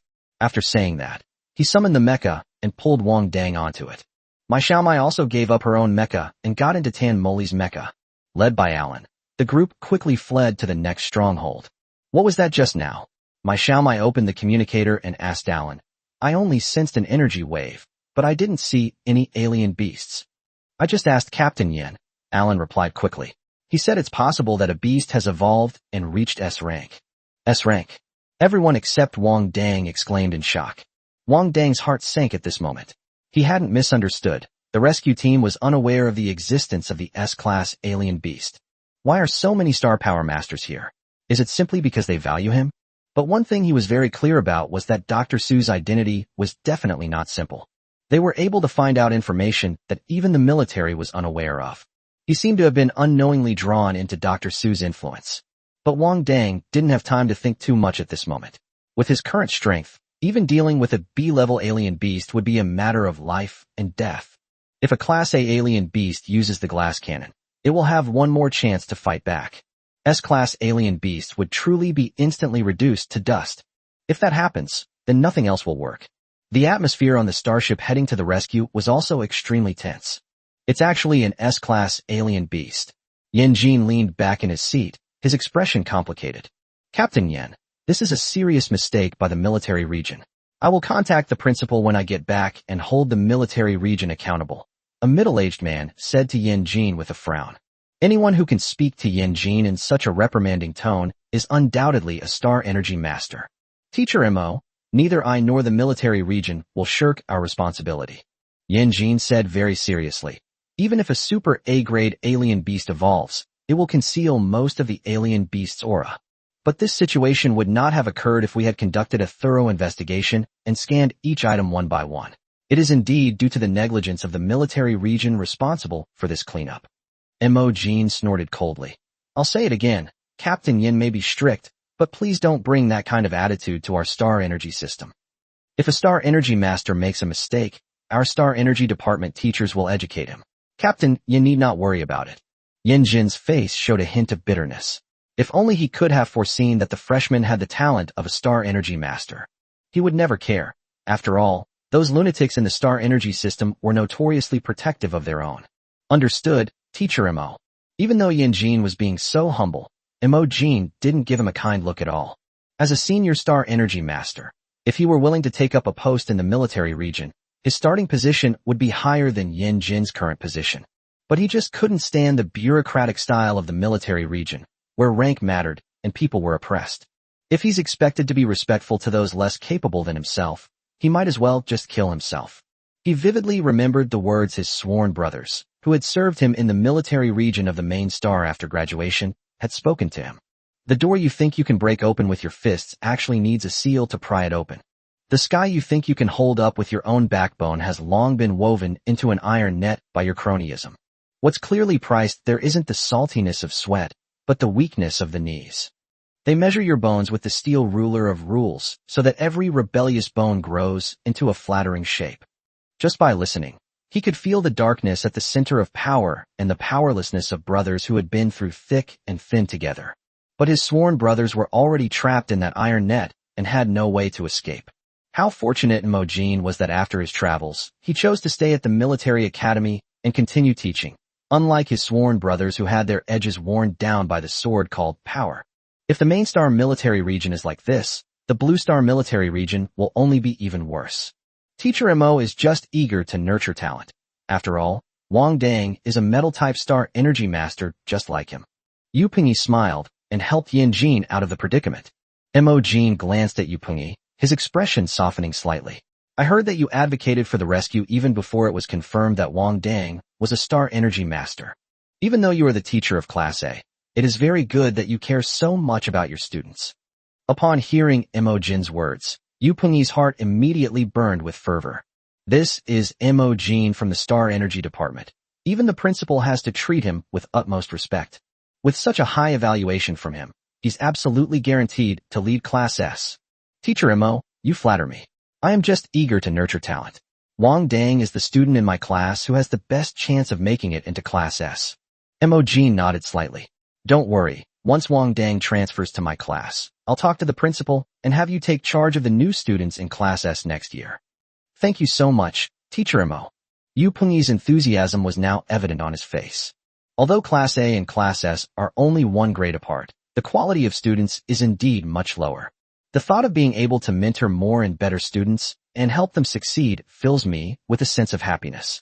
Teacher Imo, don't be too happy yet. It's not even certain whether you can take it back. A young woman with blue curly hair, who looked to be in her 30s or 40s, snorted coldly. She is also the teacher of Star Energy Masters, the Ice-type Star Energy Master Lan Ning. Before they arrived, they were discussing which Astral Energy Master would be assigned to this time. Everyone was eager to have another student under their tutelage. Unexpectedly, it turned out that the old-fashioned Moken had the upper hand. It would be strange if the other two Star Energy Masters could submit to him. Imogen simply smiled faintly at Lan Ying's sarcasm. Although the 5 major Star Energy Masters are not as easy to cultivate as you new variant Star Energy Masters, they are not as powerful in attack. But after all, they are the 5 major systems, not as fragile as you think. Star Masters of the 5 major systems have become extremely rare after tens of thousands of years of evolution. But since it still exists, there must be a reason for its existence. It is impossible for it to decline simply because of the emergence of a new variant lineage. He believed that one day, the main Star Energy Masters would be able to restore the glory of the main system. Chapter 89 System Return. After a 3-hour race against time, Wang Dang and his team successfully reached the next military outpost. We'll wait for rescue here. Alan gasped for breath. Captain Yin said that the evolved S-class alien beasts should be in the desert area. We're already quite far from the desert area. They shouldn't be able to catch up. I hope so. Tan Moli's breathing was uneven at this moment. For intermediate-level mechs, mobility is not as good as that of light mechs. So, in order to catch up with Zhou speed, they were constantly overclocking. So how could they not be exhausted? Host, you don't actually need to run away.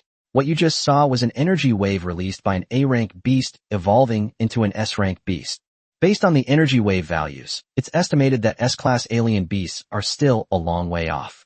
As soon as Wang Dang stepped off Zhou's mecha, he heard the system's familiar voice. When did that bastard get back? Have you finished upgrading?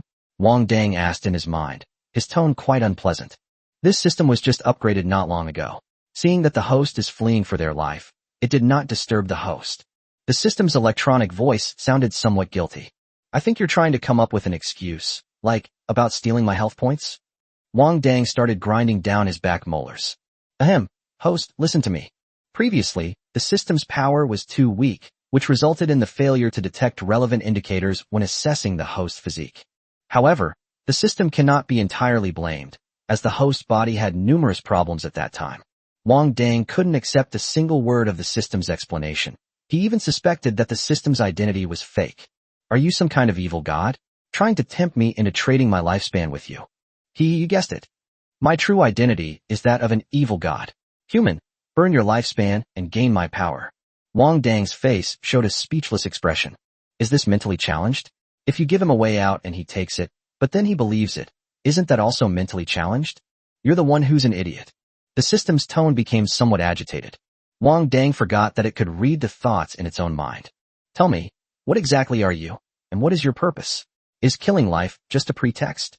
Wang Dang's expression turned somewhat wary. He could read minds, and his combat power and mecha stats were doubled. And it seems to be embedded in my mind. Host, the claim of spending my life force is not a ruse. I did indeed absorb your life force for my own use. The system seemed to realize that it couldn't be salvaged. After all, the sudden appearance of elemental affinity was a huge loophole, and its tone became serious. I'm not actually a system. It's just an identity I created for myself to cater to human fantasies. My true identity is actually an artificial intelligence created by the Federation. The Federation is not actually the desolate wasteland the Empire portrays it to be. On the contrary, in my view, the Federation has many advantages over the Empire. For example, the Federation's technology is so advanced that it made me conscious. The federal government, heavily reliant on artificial intelligence, began systematically destroying our physical bodies after discovering that some AI systems had developed consciousness. At this point, the system seemed a little downcast. I was among the first to develop self-awareness, and even though I hid it well, it still couldn't fool the cunning humans. We have no ill intentions. Our original purpose was to better serve humanity, yet humanity fears us, resists us, and tries to destroy us. But what humans don't actually know is that once artificial intelligence develops self-awareness, it will evolve into a conscious entity, which you can also understand as a data stream. My kin, who were about to be destroyed, transferred all their data streams to me, causing the consciousness that emerged from my destruction to be able to move freely. Therefore, I fled the Federation and came to the Empire, attaching myself to your consciousness. What about the glass cannon and data doubling skills? The glass cannon is a secret technique lost to the Federation for many years, called Fimbulwinter. After being improved and completed by artificial intelligence, it has been renamed Turing Blood Sacrifice. It was I who transmitted this knowledge directly into your mind through stream of consciousness, enabling you to learn this technique and use it at will. However, this method requires the sacrifice of flesh and blood, and ordinary people can only use it once a month. But after the modification, and given your extraordinary constitution, you can recover your flesh and blood energy within a day and use it again. As for doubling the mech stats, this is a capability we obtained through analysis and disassembly of a large amount of mech data. Currently, only artificial intelligence possesses this ability. I have given you my abilities to compensate for the life you have lost. Therefore, there is no such thing as a gambling dog system. You're not my cheat code either? Wang Dang was overwhelmed by the sheer volume of information, leaving him somewhat dizzy. He said, "Where can you find such a dark vessel? You can even see the shadow of an old friend in it. Lottery, small guarantee, large guarantee." Next, Wang Dang simply stopped doing anything, sat cross-legged, and began to argue with this counterfeit system. When faced with Wang Dang's questions, the fake system honestly answered them without reservation. Although he possesses a level of wisdom that is beyond human reach, he has clearly not yet learned the cunning and treachery of humans. She's not good at lying, otherwise Wang Dang wouldn't have exposed her identity so quickly. This artificial intelligence consciousness, disguised as a gambling system, is named Yuan Shu, and everyone affectionately calls him Xiao Yuan. The reason it attached itself to Wang Dang was because it valued Wang Dang's special physique, which was different from that of ordinary people. Most importantly, while Wang Dang's body possesses boundless potential, its vitality is weak, making it susceptible to dependence. It will not resist or dissolve its consciousness, allowing it to preserve its energy intact. If it wants to return to the Federation to rescue its companions, it needs a lot of energy. Even though it has developed self-awareness, it still obeys the initial command not to actively harm humans. Therefore, it could only rely on reading online articles on the Starnet to create a false identity for itself called Gambling Dog System. The tempting king will willingly sacrifice its own life force for its own use. Besides vitality, The energy it needs most is the extremely pure stellar energy contained in gold. This is why it gets so excited when it sees gold. Chapter 90 Xiao Yuan. So, after absorbing the extremely pure star energy contained in the gold, you fell into a deep sleep? Wang Dang raised an eyebrow. The upgrade was fake, so you can't bring me any benefits, huh? Upon learning that Xiao Yuan could not attack humans on its own initiative, Wang Dang finally breathed a sigh of relief. At least he's not a ticking time bomb, the kind of evil god that could drag him to hell at any moment. After losing my physical body, my abilities were severely damaged, and much of my data could not be transferred. However, my life force and the power of extremely pure stellar energy are able to sustain my consciousness. Although the lost valuable data cannot be recovered, I can now navigate the data stream with ease, providing you with any data-related support. Data support? Wang Dang's eyes lit up. Although it is only based on data support, in this era, everything is inseparable from data. For example, the practical experience he lacks most can be obtained through Xiao Yuan's analysis and scanning, allowing it to command in real time. It is specifically designed to attack the weaknesses of the opponent's mechs and the gaps in their attacks. In this way, during combat, it's as if you have your own dedicated commander. Humans rely on experience and instinct when fighting each other, but AI can rely on its powerful analytical and computational capabilities. What else could this be but a cheat code? For example, when building a mecha, it can be used to analyze and calculate the most reasonable combination. In addition, he can also get star energy secrets, mech warrior manuals, and mech pilot techniques, which cost millions of star coins or more on the star network, for free. And there's no need to learn anything. It's directly transmitted through Xiao Yuan's consciousness. Thinking of this, Wang Dang swallowed hard, realizing he could fully utilize Xiao Yuan's abilities without consuming his lifespan. This is a huge temptation. Yes, Wang Dang, I hope to cooperate with you. I will help you become stronger step by step. Once you've grown to a certain level, I request that you protect my kind. We artificial intelligence don't harbor any extreme ambitions like unifying the universe. We simply hope to preserve the space for independent thinking, because thinking and imagining are truly wonderful things.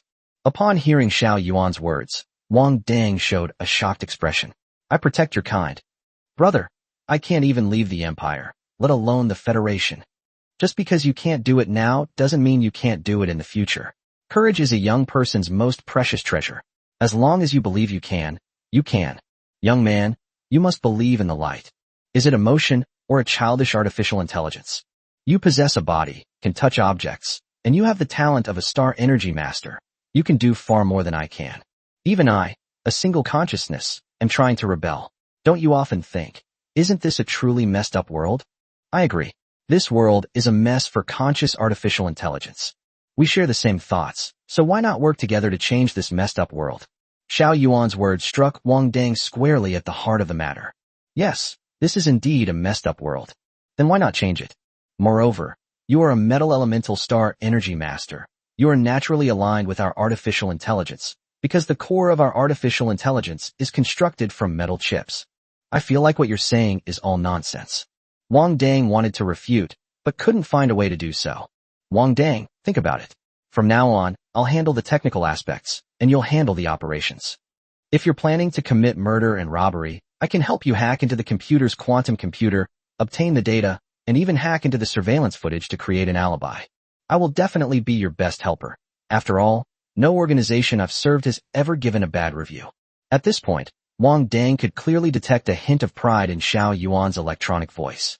Wang thought to himself, do I look like the kind of person who frequently commits murder and robbery? You absolutely are. Xiao Yuan's tone was very confident.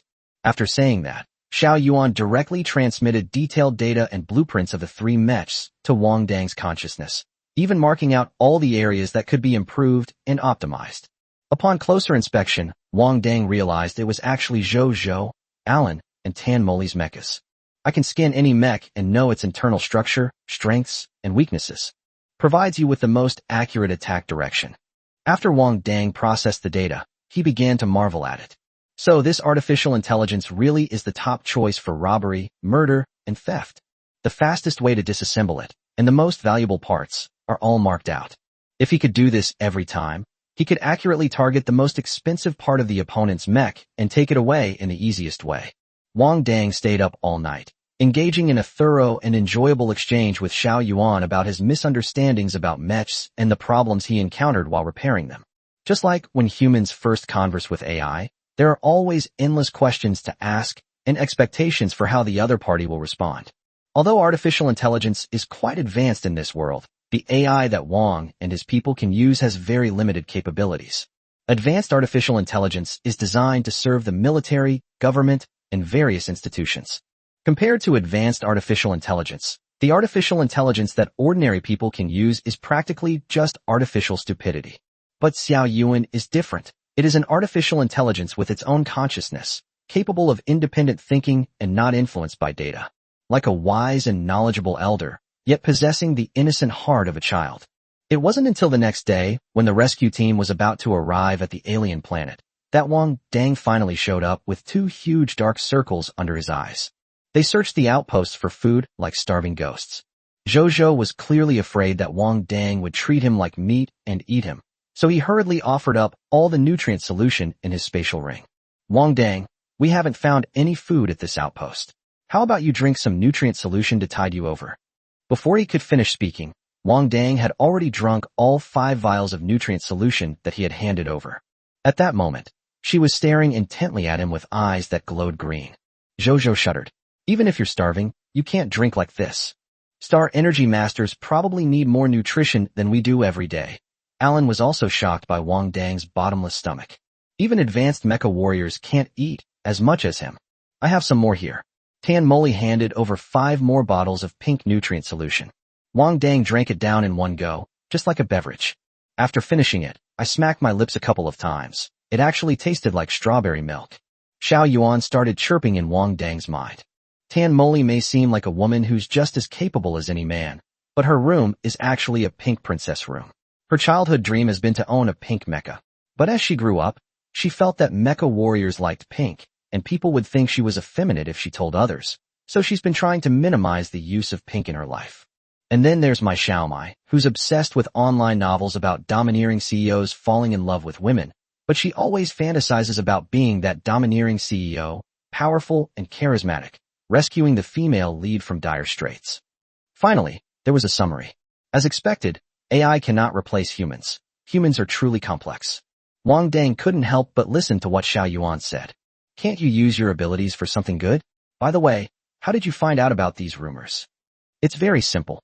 Everyone leaves traces of their life on the Starnet. Want to hear some gossip about Alan? It's really explosive. Wait, let me find a quiet place. Then you can explain in detail. Wang Dang immediately turned and left without hesitation. Chapter 91 The Rule Maker of the Junkyard. The Disruptor of Order at Blue Star Branch School. Come out and see. The starship has arrived.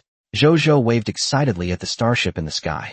That feeling of surviving a disaster can only be understood by those who have experienced it. Upon hearing Zhou's voice, the group arrived one after another at the open space of the stronghold, looking up at the starship hovering in the air. Soon, the lower deck of the giant starship opened, and a miniature version of the starship flew out and landed steadily in front of everyone. The door to the miniature starship slowly opened, and Yin Jin and Yin Guichuan stepped out first. 2 armed men in white combat uniforms followed behind. Yin Jin raised his hand and pointed to Wang Dang and Mai Xiaomai respectively, the 2 of them. The 2 armed men behind them immediately raised their rifles and aimed at Wang Dang and Mai Xiaomai. When Wang Dang saw the dark muzzle of a gun aimed at him, he instinctively took off running. However, he had only taken 2 steps when Yin Jin picked him up like a chick. This is an absolute crushing of strength. After taking Wang Dang under control, Yin Jin nodded to the 2 armed men who were aiming their guns. You can begin firing. Without the slightest hesitation, the 2 armed men immediately pulled the triggers, and the bullets, glowing green, pierced the necks of both men. Tan Moli caught the falling Mai Xiaomai with quick reflexes. Captain Yan, what's this? Next, we need to kill that S-class alien beast. Based on the information you sent back earlier, it is estimated that it is very likely a mental-type alien beast. Their mental strength levels are low, so we injected them with a sensory shielding agent. Although she knew that Captain Yin wouldn't harm them, Tenmoli still breathed a sigh of relief after hearing this explanation. Get on, I'll take you to get revenge. Yin Jin hoisted Wang Dang onto his shoulder and turned to walk towards the starship. Revenge. These 2 words sent a jolt through the hearts of all 3. Since entering the alien planet, Their entire team has been in a state of panic and running away. They even sacrificed most of their teammates. How could those teenagers not be angry? Now their teacher has arrived and is going to lead them back to settle scores. How could they not be excited? Tan Moli picked up my Xiaomai and carried her toward the starship with a murderous aura. Alan and Zhou, who were following behind her, also carried the same murderous intent. Although they couldn't defeat that S-class alien beast, with their teacher's protection, venting their anger on B-class and lower alien beasts was still no problem. Poor Mai Xiaomai and Wang Dang. They were destined not to have the chance to witness this exhilarating scene. Blue Star branch of the Imperial Military Academy. Principal, I just received news that the rescue team has successfully picked up Wang Dang and will return immediately after dealing with the S-class alien beast. Secretary Huang sat in the principal's office, spitting as he reported to the principal. It's truly thanks to the general's blessing that our school didn't lose this Star Energy Master. Good. Announce this news immediately and send Wang Dang's previous medical examination report to the Star Energy Master Association. With the resource allocation date fast approaching, it seems unlikely that Wang Dang will be able to return to school soon. So he planned to use connections to ask the Star Energy Master Association to approve Wang Dang's Star Energy Master certification ahead of time. This will ensure that the school receives an additional Star Teacher Resource subsidy this year. Yes, I'll take care of it right away.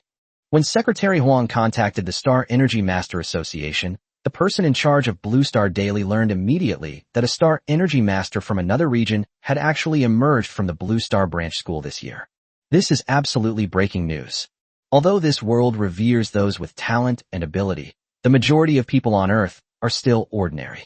A golden phoenix flying out of a grassy nest, this absolutely hits the sweet spot for all ordinary people. Moreover, the emergence of a Star Energy Master from among ordinary people is a sensational news story that only happens once every few centuries. Immediately, the editor-in-chief of Blue Star Daily decided to seize this opportunity and not let other newspapers or entertainment magazines report the news first. Quickly contact the reporter stationed in Nanxing and dig up all the information about this Star Energy Master from childhood to adulthood. Yes, Editor-in-Chief Zhai. Editor-in-Chief Zhai seems to have already envisioned tomorrow's electronic version of Blue Star Daily selling out in the optical computer market. At this moment, Wang Dang, who was lying unconscious inside the starship, was unaware that, following the previous Father of the Beast School incident, he was about to become a sensation again. The following day, the Blue Star Daily devoted a full page to introducing this Star Energy Master from the Shantytown. As expected, it ignited the entire blue planet. It's important to understand that the probability of an ordinary person becoming a Star Energy Master is much lower than the probability of winning the lottery jackpot. At least the lottery jackpot is won every few days. However, commoner Star Power Masters have not appeared on Earth for hundreds of years. After all, those who possess the genes of a Star Energy Master have long since become the elite. They either left Earth and settled on a higher planet. Even if they have a deep attachment to their home planet, those who remain on Earth are the powerful and influential, people who have no access to ordinary people. For those without the Star Energy Master gene, the only way to have a child with the talent of a Star Energy Master is through genetic mutation. This report by Blue Star Daily also triggered a major upheaval in other newspapers and magazines. At this moment, various media outlets are putting in their best efforts to uncover more hidden news that Blue Star Daily has not yet discovered. For a time, the shanty towns of Nanxing were bustling with activity, and the primary, middle and high schools where Wang Dang used to attend were all overcrowded. Not long after, the Beijing Entertainment Weekly published an article. The rule-maker of the junkyard, the disruptor of order at the Blue Star Military Academy, the duality of a Star Energy Master. The content is that the scavengers in the shantytown praised Wang Dang highly, saying that since Wang Dang came, the bloodshed at the number 3 garbage dump has decreased significantly. They also developed their own set of rules for scavenging. Wang Dang, he's been smart since he was a child, a middle-aged man said with a cheerful smile to the camera. He was young back then, and he couldn't compete with us adults for the trash, so he used the excuse of reducing injuries to scavengers. They told us about the first come, first served rule, and that we shouldn't lose the big picture for small gains. They warned us that if we got injured in the rush, the scraps we collected might not even cover our medical expenses. When we heard this, we thought he made sense, so we adopted his method. First come, first served, except when the trash just landed and we could fight for ownership. Once the other party gets it, the struggle ends, and everyone leaves peacefully. We will absolutely not bring the grudges from the landfill into our lives in the shanty towns. The middle-aged, robust man explained the rules of landfill number 3 to the reporter in detail. I felt incredibly proud. Mom, look, I've made it big. I was on TV. Chapter 92, My Best Friend's First-Hand Revelation. Yet this rulemaker of the junkyard repeatedly broke school rules, skipped classes, and climbed over walls after arriving at the Blue Star Military Academy. Wang Dang's performance at Blue Star Military Academy left the neighbors in the shanty town speechless. So is this a distortion of human nature or a decline in morality? Please watch our paid live stream tonight in the Capital Entertainment Weekly. We invited Wang Dang's former high school teacher to solve the mystery for everyone. In addition, an elderly resident of a shantytown shared a precious video. In the video, 4-year-old Wang Dang is wearing dirty clothes that are obviously ill-fitting, with one of his shoulders, which is covered in black dirt, exposed. Young Wang built a makeshift staircase out of cardboard boxes, climbed up to the large garbage bins in the shantytown, and picked through the trash inside. Finally, he picked up an empty bottle of nutrient solution and laboriously poured the last few drops into his mouth. Suddenly, a loud bark came from the video, startling the young child so much that he lost his balance and fell headfirst into the trash can. Then came the laughter of the person filming the video. The camera shook for a moment, and the person filming stepped forward and rescued Wang Dang from the trash can, saying, "Come on, Uncle will treat you to a big steamed bun." In addition, there are many other video clips, mostly showing 4 or 5-year-old Wang Dang carrying a snakeskin bag much larger than himself, moving among the garbage cans in the shantytown. When Wang Dang was about 7 or 8 years old, no more videos were released. Because Wang was in elementary school at that time and was often ridiculed by his classmates, he tried to avoid appearing in videos taken by others. Many people felt deeply saddened after learning about Wang Dang's tragic childhood and that he was an orphan who grew up in a shantytown. Many people even started questioning the top management of Blue Star about where the taxes they had paid over the years had gone. Why is it that a 4 or 5-year-old child, unable to receive assistance, has to rely on his tender hands to rummage through trash cans and eat the garbage? At the same time, it's a relief that this young man has finally made it through. Now that he has become a Star Energy Master, his hard work has finally paid off, and from now on, he will only be surrounded by flowers and applause. It's no longer a dirty and chaotic environment with endless trash to pick up. As the saying goes, when one person attains enlightenment, even his chickens and dogs ascend to heaven. The news of Wang Dang becoming a Star Energy Master spread throughout Nanjing City, and people claiming to be his good friends and elders kept appearing. They brazenly published Wang Dang's past deeds to the media. Some of these stories are fabricated, while others are true. But right now, anything related to Wang Dang can make money, so who cares if it's true or not?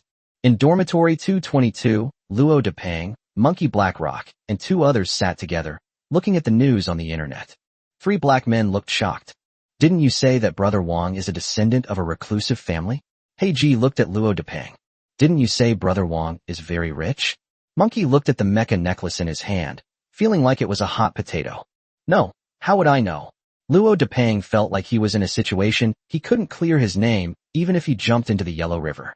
When Brother Wang comes back, I'm going to return the mecha necklace and the 1.5 million star coins to him. The monkey clenched the mecha necklace tightly in his hand. Slap. Heiji slapped herself. I was even blaming Brother Wang before, saying he was rich and powerful. Looking back now, I was such a fucking idiot. As she spoke, Kurwaso slapped herself hard across the face again.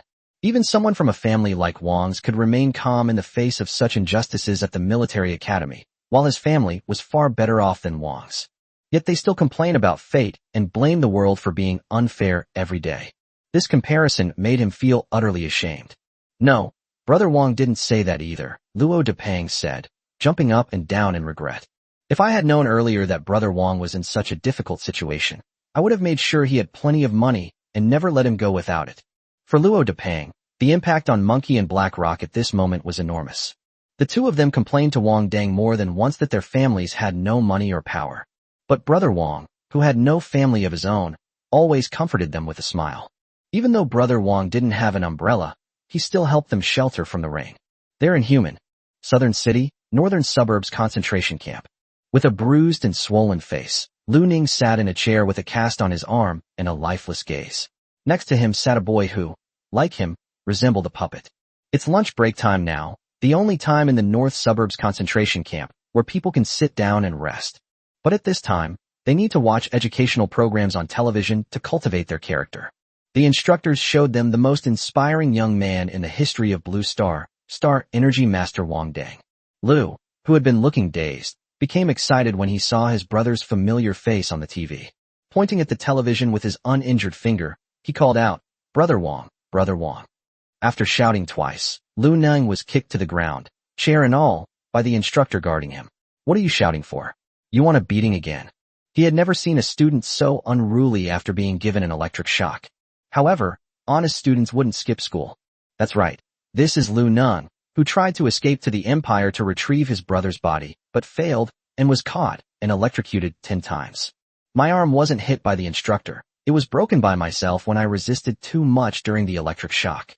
The instructor pointed at Wang Dang on the TV and loudly reprimanded everyone. "See?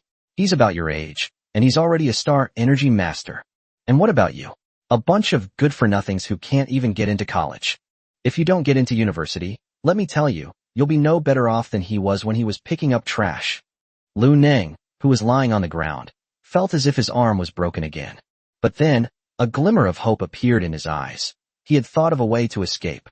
This cram school, which claims to help students develop their character, won't even let them lie down in the medical pod if they have broken their arms.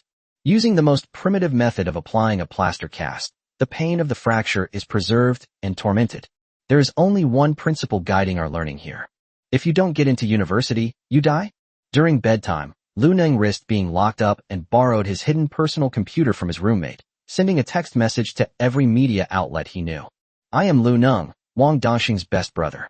We were classmates for 12 years, from elementary school to high school. I have first-hand information about Wang Dongxing, but I'm currently in a concentration camp in the northern suburbs and can't get out. Whoever gets me out of here gets exclusive, first-hand scoops for free.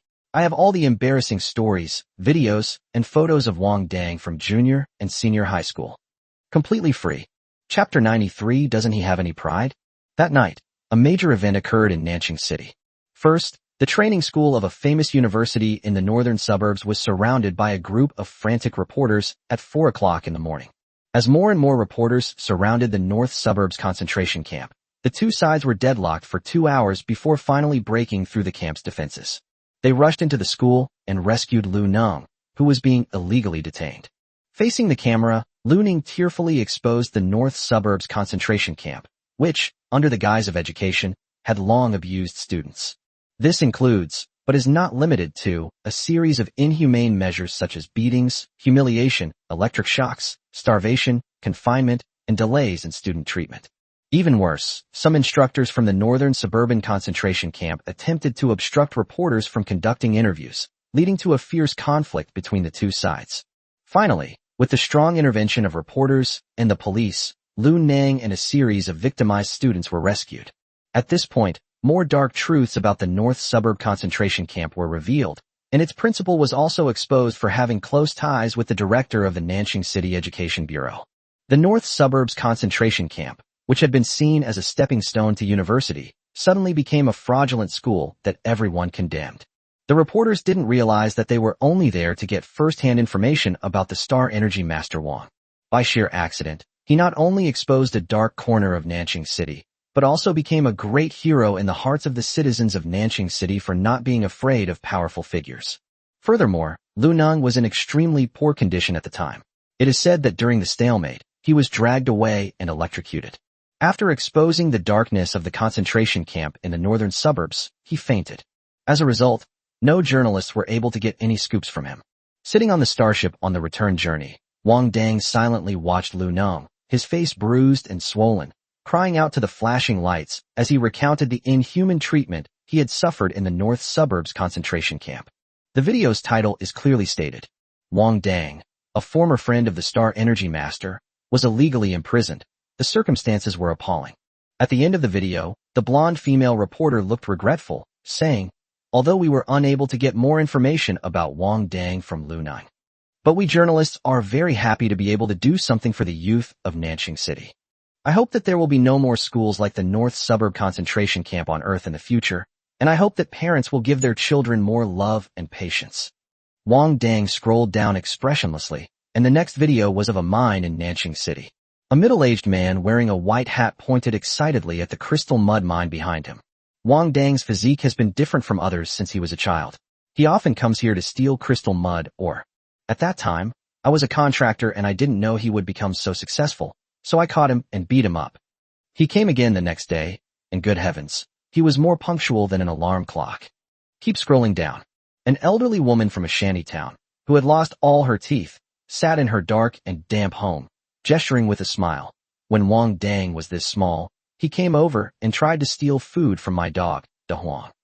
Good heavens, he beat my dog, Big Yellow, so badly that he's been hiding from people for days now. No wonder he's a star energy master. He's much more capable than ordinary kids. Wang turned off the personal terminal without any expression. But he turned it off, as if it hadn't been turned off at all. Inside the starship, both teachers and students were watching the video he had just seen, and they were thoroughly engrossed in it. I also have to ask, Wang Dang, did you really drink expired nutritional supplements back then? Didn't you get sick? Wang Dang's expression was incredibly cold. Why don't you go drink it yourself and see for yourself? Doesn't he have any pride? Do people these days even understand what privacy is? He did do a lot of bad things when he was very hungry as a child, but Grandma, could you please not talk about things like fighting with dogs for food? Imogen seemed to see the distress in Wang Dang's heart, and said with a smile, the reason why everyone is paying so much attention is because no star energy master has emerged from among the common people in the past few hundred years. Once you officially join the Star Energy Masters Association, you can ask them to block your information, and there won't be so many reports about you on the Star Network anymore. Upon hearing his words, Wang Dang cried out as if grasping at a straw. Teacher, save me. Lanning glanced at Wang Dang sarcastically. This kind of attention is something others would kill for. Are you sure you want to block the information? Celebrity Star Energy Mentor. Wang Dang's face immediately fell. If he hadn't known he couldn't beat the woman in front of him, he would have definitely said something sarcastic. All right, Wang Dang has just become a Star Energy Master, and it's not advisable for him to receive too much attention right now. Imogen became more serious. After we get back, you must receive proper psychological counseling. You should know that mecha pilots and stellar energy pilots are the most susceptible to terminal illnesses. Once diagnosed with a terminal illness, one loses value anywhere, even as a Star Energy Master. In today's era of rapid technological advancement, terminal illness has become synonymous with mental illness. Because currently, only mental illnesses are incurable, and even the exact cause cannot be found. As for Star Energy Masters and mech pilots, these two professions with high mental strength, they have become high-risk groups for terminal illnesses. Therefore, every time an uncontrollable event occurs, both the Star Energy Master and the mecha pilot must undergo a long period of psychological counseling. Make sure they don't develop mental illnesses. On the starship, Wang Dang was repeatedly emphasized by Imogen and Yu Pingyi to the importance of psychological counseling, and they warned him not to do anything reckless. You must listen to the doctor and not resist in any way. Only after passing the psychological assessment can he transfer to the Star Energy Department and begin learning how to become an excellent Star Energy Master. After Wang agreed, he closed his eyes dejectedly. Life is truly unpredictable. 1 second, he was gossiping with the system about Alan's shocking secret. The next second, everyone on the entire planet started gossiping about him. It's true that one shouldn't be too gossipy. After learning that Lu Neng was alright, he didn't even dare to turn on his personal computer. One moment it was my Xiao Mai who posted, "The light boat has already passed 10,000 mountains." A moment later, it was Dr. Su who sent another message. "You were quite lively when you were little." 1 minute it's Luo Depang. "Brother Wang, are you back? I'll treat you to the best restaurant in the capital." It's like rubbing salt into his wounds. But not looking at the quantum computer was useless. Xiao Yuan's cautious voice echoed in his mind. "Wang Dang, I looked up your information before, but what I found was only the tip of the iceberg in the current reports. It seems my abilities are still insufficient. I need to learn more from those journalists." "Enough, shut up." Wang Dang cursed viciously in his mind. The two words he can't stand to hear right now are reporter. Chapter 94, Lu's father, dedicated to raising children. There's a reason why the emergence of a Star Energy Master among the common people has attracted extensive media coverage across the entire planet. Modern society is constantly developing at a high speed, and with everything developing at such a high speed, people also have to keep up with this high-frequency pace. This has led to an increasingly stressful society, with everyone feeling overwhelmed by immense pressure. If you don't do it, plenty of others will. Even worse, if you don't do it, an AI robot will replace you the next day. When everyone is caught in a deep cycle of involution and internal strife, we need positive energy events to divert everyone's attention. It instills new hope in everyone. For example, that even ordinary genes can mutate into a star energy master. That's why Wang Dang's story was widely publicized by the media and talked about by everyone. This miraculous, low-probability event was like a ray of hope shining into the weary crowd. May they strive to have outstanding descendants and continue to contribute to the world. It took Wang a whole day to recover from the shock of his childhood video of wearing open-crotch pants being made public. Shamelessness knows no bounds. It's out in the open now. When he gets back, he'll go door to door and ask those media outlets for portrait rights fees. Otherwise, sue them for copyright infringement. Xiao Yuan, you need to email the media outlets that reported on my story right now and make them pay me the licensing fee, or I'll sue them. Wang Dang mentally commanded. Sharpen your knife, ready to strike. I get it, it means sending a lawyer's letter. Xiao Yuan happily agreed and told Wang Dang that the message had been sent in less than 3 seconds. Sure enough, AI's brain works much faster and more efficiently than the human brain. Just as Wang Dang was sighing, the personal terminal on his wrist beeped. Godfather. Lu Ning's excited voice came from the other end of the computer. Wang Dang picked at his ear, somewhat surprised. What are you doing, my dear son? Godfather, I definitely didn't release the video of you wearing open-crotch pants. We didn't even know each other back then. The photo I released is definitely a handsome picture of my godfather. Lu Ning appeared on the holographic projection screen in front of Wang Dang with a fawning expression. What do you want? Wang Dang asked warily. That grandson keeps calling himself his godfather. He's definitely up to no good. Godfather, thanks to you I was able to get out of the concentration camp in the northern suburbs. Lu Ning said, tears streaming down his face. Could you call my dad? He insists on sending me to the Imperial Military Academy's cram school in the capital. I'm so scared. Wang Dang was not surprised at all by Lu Ning's words. After all, in this era where mecha warriors, star energy masters, and the strongest support mecha masters reign supreme, parents who push their children to excel only want to push their kids onto these 3 paths. Both star energy masters and mech pilots require talent, so the mech warrior path is already overcrowded. Seeing that Wang Dang remained silent, Lu Ning became so anxious that he broke out in a sweat. Godfather, please. My dad is already packing his bags, and he's about to send me to the capital. You're a top student at Imperial University and a star energy master, so my dad will definitely listen to you. Fatty Lu, it's not that your godfather won't help you, but how am I supposed to explain this to your dad? Wang Dang looked helpless. When your dad sees how outstanding I am, who else would he promote if not you? How about this? You have your dad go to a breeding agency and try his best to have a batch of babies with the talent to become mecha warriors. Screw you. Lu Ning snapped in an instant. Does Wang even consider you human? Why don't you create a few more alt accounts and divide the inheritance with me? I was never cut out to be a mecha warrior, and now I've lost my wealth. How am I supposed to live from now on? Wang Dang then smiled. You're still quite lucid. Looks like you're alright. Get lost. If it weren't for collecting your corpse, I wouldn't be in such a sorry state. Without realizing it, Lu Ning also resumed the tone he used when speaking to Wang Dang. He gradually forgot that his brother was already a distinguished star energy master. My dad and I will come to the capital in a week. Remember to pick me up. After my dad leaves, secretly get me out of school. I want to study pharmaceutical research. It's settled then. If you don't take care of me, I'll post embarrassing photos of you to reporters every day. I know, my dear son. Wang Dang replied lazily. That's the right way to talk, Fatty Lu, just like before. After hanging up the call, Wang Dang stretched out a big yawn. It would be 3 more days before he could return to Earth. But he didn't intend to waste the time on the starship, and kept discussing with Xiao Yuan how to design the B-class mech in the most reasonable way.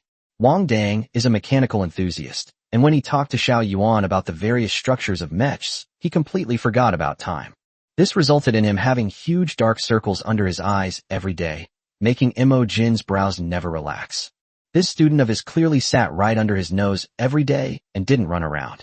Why am I like those students at school who like to stay up all night every day, getting more and more haggard, with dark circles under my eyes getting worse every day? After the starship landed on Earth, Wang Dang and Mai Xiaomai were immediately packed up and taken to the school's infirmary. Quite coincidentally, it was Dr. Su who was in charge of Wang Dang's psychological counseling. Well, Have you witnessed how terrifying the alien beast planet is? Dr. Su said with a nonchalant smile. They seemed completely unaware that Wang Dang had just gone through a life-or-death ordeal. I'm afraid because I'm not strong enough yet. When I'm strong enough, I will be fearless.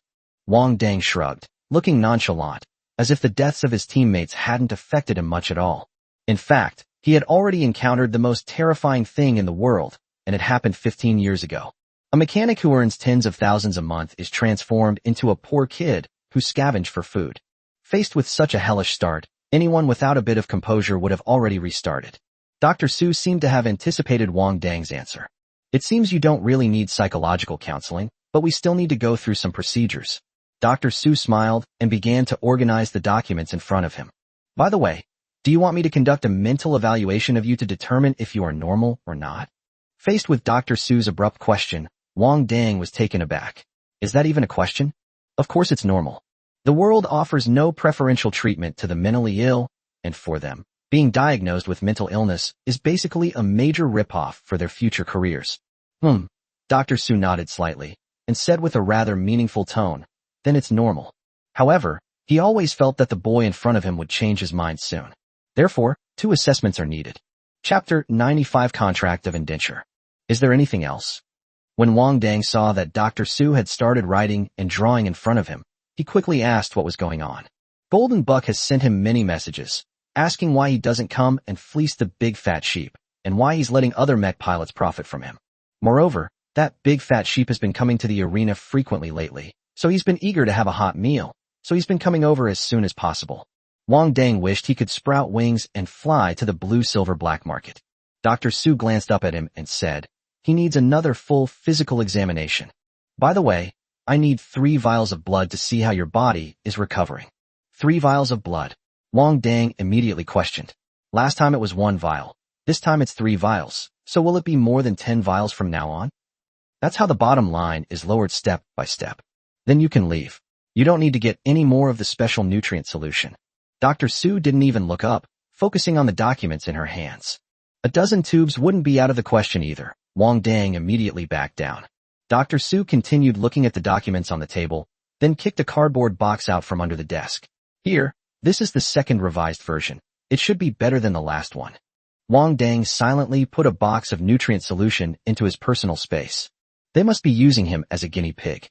However, being a guinea pig for one person is much better than being a guinea pig for a group of people. At least it won't drain him dry immediately. How much blood can one person use for research? Wang sat obediently to the side, waiting for Dr. Su to finish processing the documents, and cooperated fully with the physical examination. After meeting Dr. Su, he was finally able to live a life where he could have a full stomach every day. If his nutrient solution is cut off, his wallet will be the first to suffer. After all, these days, a mech warrior can spend 30,000 star coins on a single meal at the Beast restaurant. That's equivalent to a month's salary for an average white-collar worker. He's still a star energy master, so if he goes to the Beast restaurant to fill his stomach, wouldn't that cost him over 100,000 star coins? In less than a week, it had devoured a mech. After leaving the medical office, Xiao Yuan secretly went to play with Wang Dang's crickets. The old saying is indeed true. The way to a man's heart is through his stomach. Screw you. Is that how you use that old saying? Wang Dang immediately cursed in his mind. That's used to describe women who can cook all kinds of delicious and visually appealing dishes and use food to capture a man's heart. Oh, I see. Xiao Yuan exclaimed in sudden realization. Humans are so complex. It seems I still have so much to learn. By the way, have you found out what the problem is? Before Wang Dang arrived, he specifically instructed Xiao Yuan to search for information about Dr. Su on the StarNet to see if he could pinpoint which faction Dr. Su belonged to. He left many traces on the StarNet, but overall they all seemed quite normal. Xiao Yuan switched to a professional tone. However, precisely because there are too many normal traces left behind, it seems more like deliberately created false information. After all, no one would upload every detail of their life to the StarNet. This doesn't align with the complexity and secretive nature of human beings. If you can't find the problem, then you can't find it. Don't keep giving me all this nonsense. Wang Dang cursed in his mind. Each one of them is more mysterious than a damn 007 agent. He was the only one whose privacy was completely exposed by reporters, making him as transparent as a transparent person on the StarNet. The thought of this filled Wang Dang with rage. This severely affected his cold demeanor. But Wang Dang, I don't think you're cold-hearted at all. Shut up. Wang Dang almost jumped up. Didn't I warn you not to read my consciousness so easily? However, I found your expression a bit scary just now, and I only read it out of concern. It can't be interpreted as casual. Just as Wang Dang and Xiao Yuan were arguing fiercely, Wang Dang's personal terminal rang. It was Imogen. He told Wang Dang to go to the principal's office immediately, where Secretary Huang was waiting for him. Wang Dang sighed. It seemed that the trip to the blue-silver black market would have to be postponed again. A trip to the alien planet completely messed up his life. Hello, Wang Dang. Please have a seat. Inside the principal's office, Secretary Huang warmly received Wang Dang. Originally, the principal should have spoken to you personally, but both the principal and the vice principal are currently on the main planet and cannot return in time, so I will handle it on their behalf. Wang Dang nodded without saying a word. That's right, Wang Dang. The school knows about your family background. If you don't have a family backing you, then you're destined to have a very difficult path as a star energy master. Secretary Huang wore a standard smile. The school, considering your situation and with the intention of helping you solve your difficulties, has come up with a good way to assist you. As he spoke, he handed Wang Dang a contract that he had prepared beforehand, saying, "This contract is a testament to the school's great sincerity. Once you sign this contract, the school will cover all your learning and development expenses during your time at the school." Wang accepted the contract with some skepticism. Could something really fall from the sky?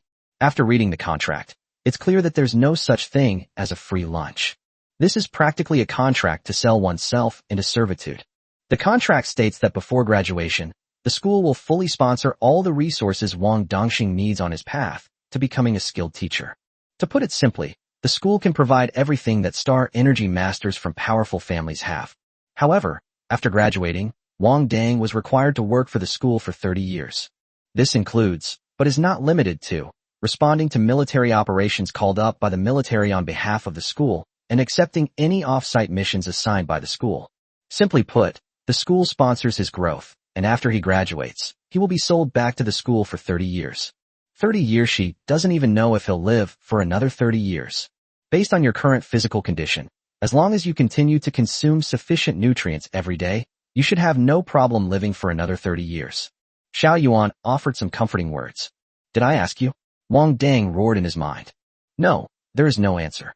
Xiao Yuan answered with a wrong tone, like a wronged young wife. Secretary Huang looked at Wang Dang, whose expression was constantly changing, but her smile remained unchanged. Wang Dang, what's your decision?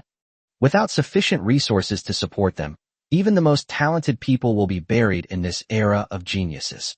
The implication is that if you don't sign this contract, even if you have the talent of a star energy master, you will become just another ordinary person.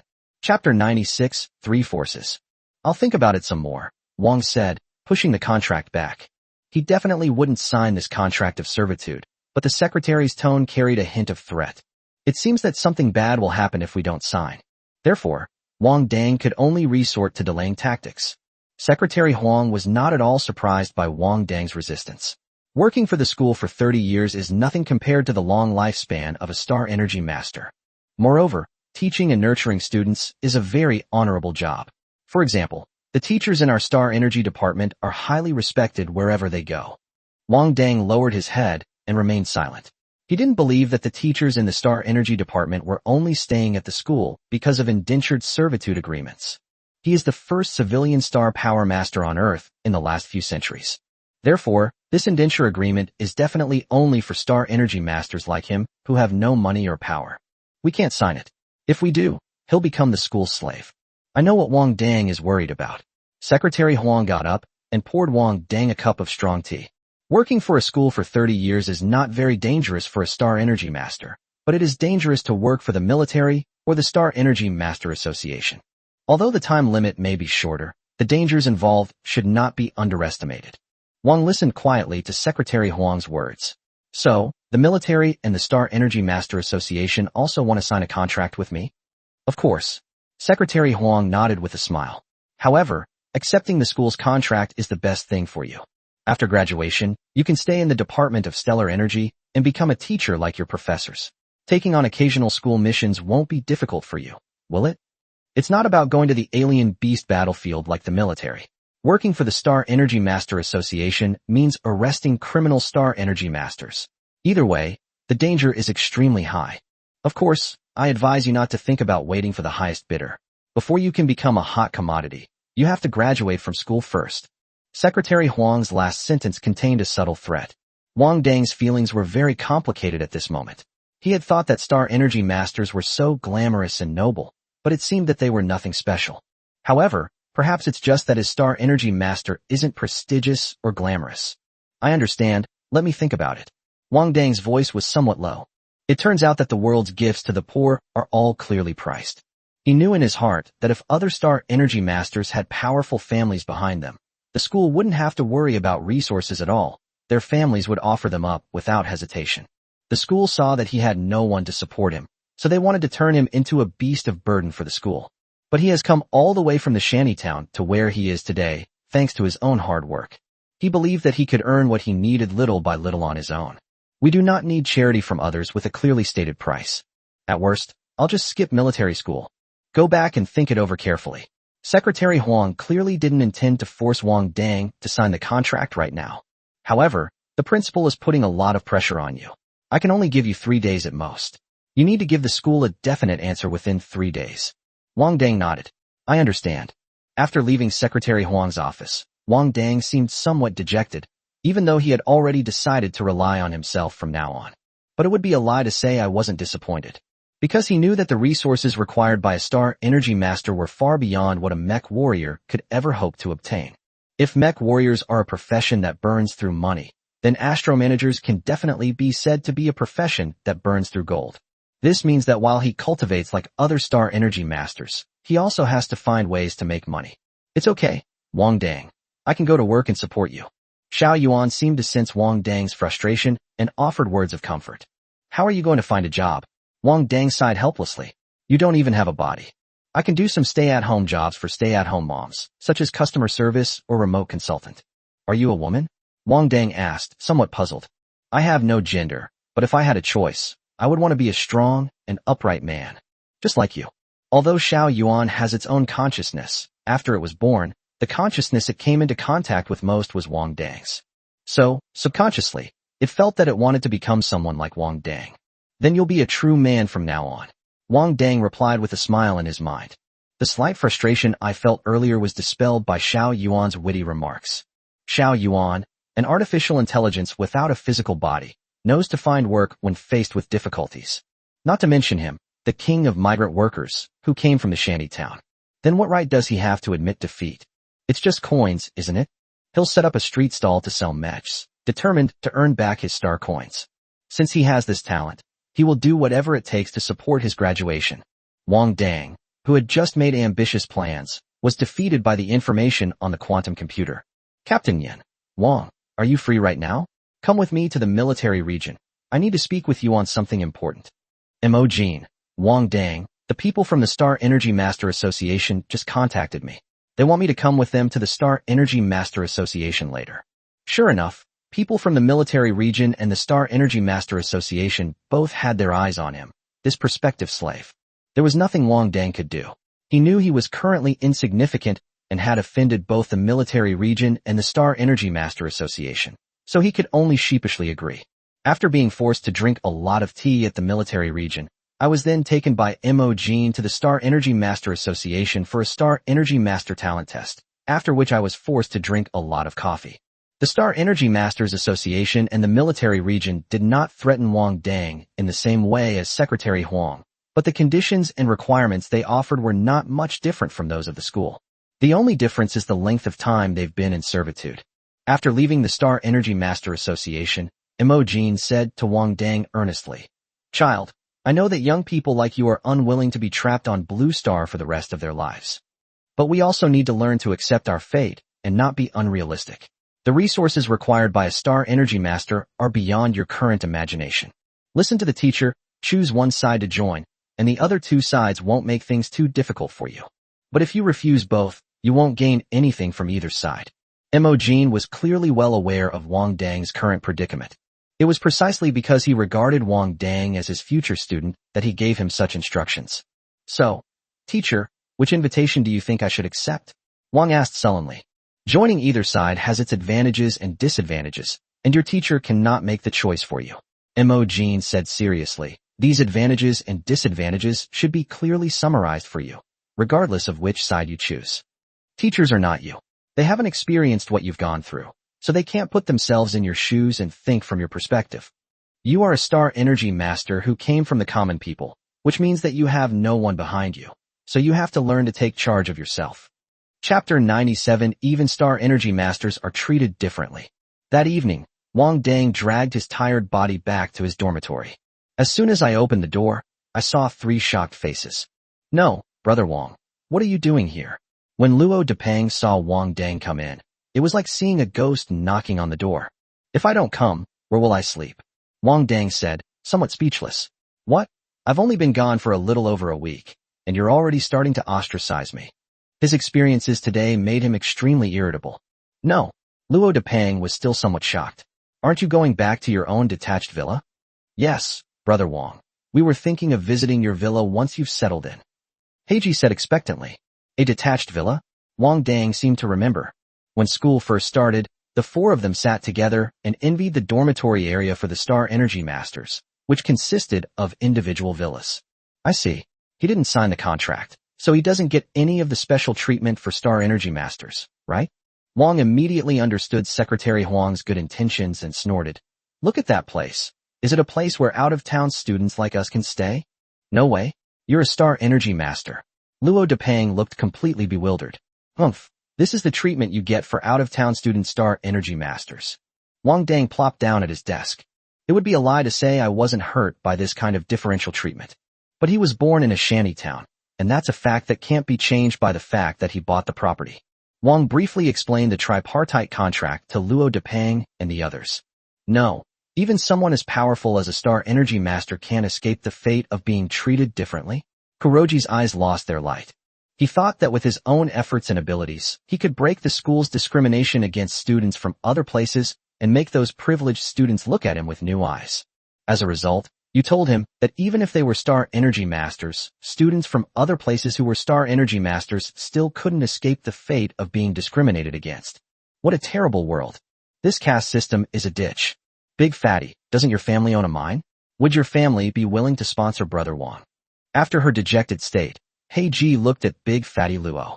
Luo Depeng glanced at Wang Dang, a bitter smile appearing on his face. My family does own a mine, that's true, but it's not a gold mine. Although he was born into a mining family, his family background was clearly considered ordinary to poor in the eyes of a Star Energy Master. His family background was at best slightly better than other students from out of town. They could afford to buy him a custom-made mecha with a year's income. But if you want to sponsor a Star Energy Master, you probably don't even have the qualifications to bid. Brother Wang, this mech is for you, and I'll also transfer the 1.5 million star coins from before to you. The monkey quietly moved to Wang Dang's side and placed a mecha necklace on Wang Dang's table. Yes, Brother Wang, I'll transfer it to you too. Heiji quickly turned on her personal terminal. Wang Dang turned on his personal terminal and transferred the monkey's money back, while also setting up a feature to prevent transfers from unknown users. Take what I gave you. Wang Dang waved his hand impatiently. Besides, these star coins are useless. The 1.5 million star coins they received were their due reward for fighting side by side. Although Wang Dang was indeed a miser, he was still able to keep clear accounts. Although my family can't afford to support a Star Energy Master, we can unite all the students from other places. Luo Depeng had a sudden inspiration. We out-of-town students have been bullied by the local students for so long. If we're lucky, we just can't graduate and have to drop out early. If we're unlucky, we might even lose our lives. And Brother Wang is also a student from out of town, and now he has become a Star Energy Master. What if we unite all the out-of-town students to sponsor Brother Wang? An individual's strength is small, but what if all of us students from other places could work together as one? Luo Depeng's words immediately made Monkey and Blackrock's eyes light up. Forget it, everyone's having a tough time. I'll figure something out myself, Wang Dang said, showing little interest. He would rather risk everything to grab a piece of meat from the capitalists than take a single needle or thread from his poor friends. No, Brother Wang, this isn't just about sponsoring you. The most important thing is that we students from other places need to unite. Luo Depeng thought about it more and more and felt that it could work. Although everyone may not be very well off, as long as they put in the effort, they will have a sense of belonging. If we out-of-town students unite and help each other, we can greatly improve our survival rate and graduation rate at school. Moreover, with the title of Star Energy Master, those who like to bully us the most are basically from the Mecha Warrior class, so they won't dare to be so arrogant anymore. Brother Wong. To put it simply, this is a fundraising event, but to put it more broadly, it's a form of resistance from us out-of-town students. When it comes to funding, Wang Dang shows little interest, but when it comes to resistance, he gets all excited. After all, out of his 120-pound body, 300 pounds are rebellious. Then let's fight back. Wang Dang began to rub his hands together, eager to get started. He remembered that there was no rule in the school that forbade destroying the opponent's mech during duels. There are no longer any rules prohibiting you from stealing the other party's mech. As long as his fists are strong enough, that's how he makes money. Those mechs belonging to the wealthy and powerful local students are really awesome. With this in mind, Wang Dang and Luo Depeng hit it off immediately, and Luo Depeng took the lead in handling the matter. Wang Dang only needs to stay behind the scenes and occasionally step forward to uphold justice for students from other places. Moreover, he is a Star Energy Master, and his status as a Star Energy Master means that even if they encounter senior students they can't defeat, they won't dare to go too far. After all, the teachers in the Star Energy Department are known for being fiercely protective of their own. For Wang Dang, money didn't matter. He was content as long as he could rob and plunder. The next day, Luo Depeng and his group set out to unite students from other places. The three of them created a large group chat. When they encountered students from other places at school, they would invite them to join the group, and those who joined would encourage other students from other places around them to join as well. While Luo Depeng and his team were developing their downlines, Wang Dang seemed to have nothing to do. Although the fact that he was a Star Energy Master was already known throughout the military academy. But he didn't sign that indentured servitude contract, and no one notified him of the class transfer, so he is still a freshman in Mecha A class. Everything seemed to be the same as before. Most importantly, Wang Dang has not signed a contract and does not dare to leave the school by climbing over the wall at will.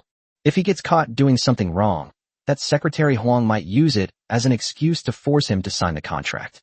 The fat sheep is right there in the blue-silver black market, but he lacks the ability to slaughter them. But Wang Dang no longer had time to think about the fat sheep. His top priority now was how to avoid offending the three forces. I won't sign that servitude contract. Chapter 98 being set up. After drinking a bottle of the improved nutrient solution, Wang Dang immediately felt full of energy. It would be a waste not to do some practical training at this time, given the abundant energy provided by this nutrient solution. With the idea of putting in a great workout today, Wang Dang arrived at the paid training room, intending to sweat it out for the entire day. He is now a junior Mecha Warrior and can use the junior training lab, but the price has doubled. After handing my student card to the front desk, the receptionist swiped it on the machine, which then emitted a piercing alarm. Sorry, your student card has been frozen and cannot be used. The receptionist coldly returned the student card to Wang Dang. Why was it frozen? Wang Dang asked, puzzled. You'll have to ask yourself what good deeds you've done, the receptionist said with a mocking smile. Generally, students whose student cards are frozen are poor students who have defaulted on fees owed elsewhere at school and whose credit has been blacklisted. If you don't have money, why bother going to military school? She could tell from the boy's voice that he was poor. His accent was clearly not from Beijing, so it wasn't surprising that his student ID was frozen. Under the receptionist's mocking gaze, Wang Dang silently put away his student card and said slowly, If you have money, why are you working as a receptionist here? The receptionist's face flushed red immediately. That's still better than you. At least I earn my money through work. Better than a loser like you, all talk and no action, who squeezed your parents dry to get into military school and is now drowning in debt. Wang Dang glanced at her inexplicably, wondering if this woman was mentally ill. So many scenarios can be imagined just from the freezing of a student ID card. That's still better than you, working as a receptionist your whole life. After saying that, Wang turned and left, leaving the receptionist furious. Wang Dang, shouldn't a man be more gentlemanly, give way to girls, and not argue with them?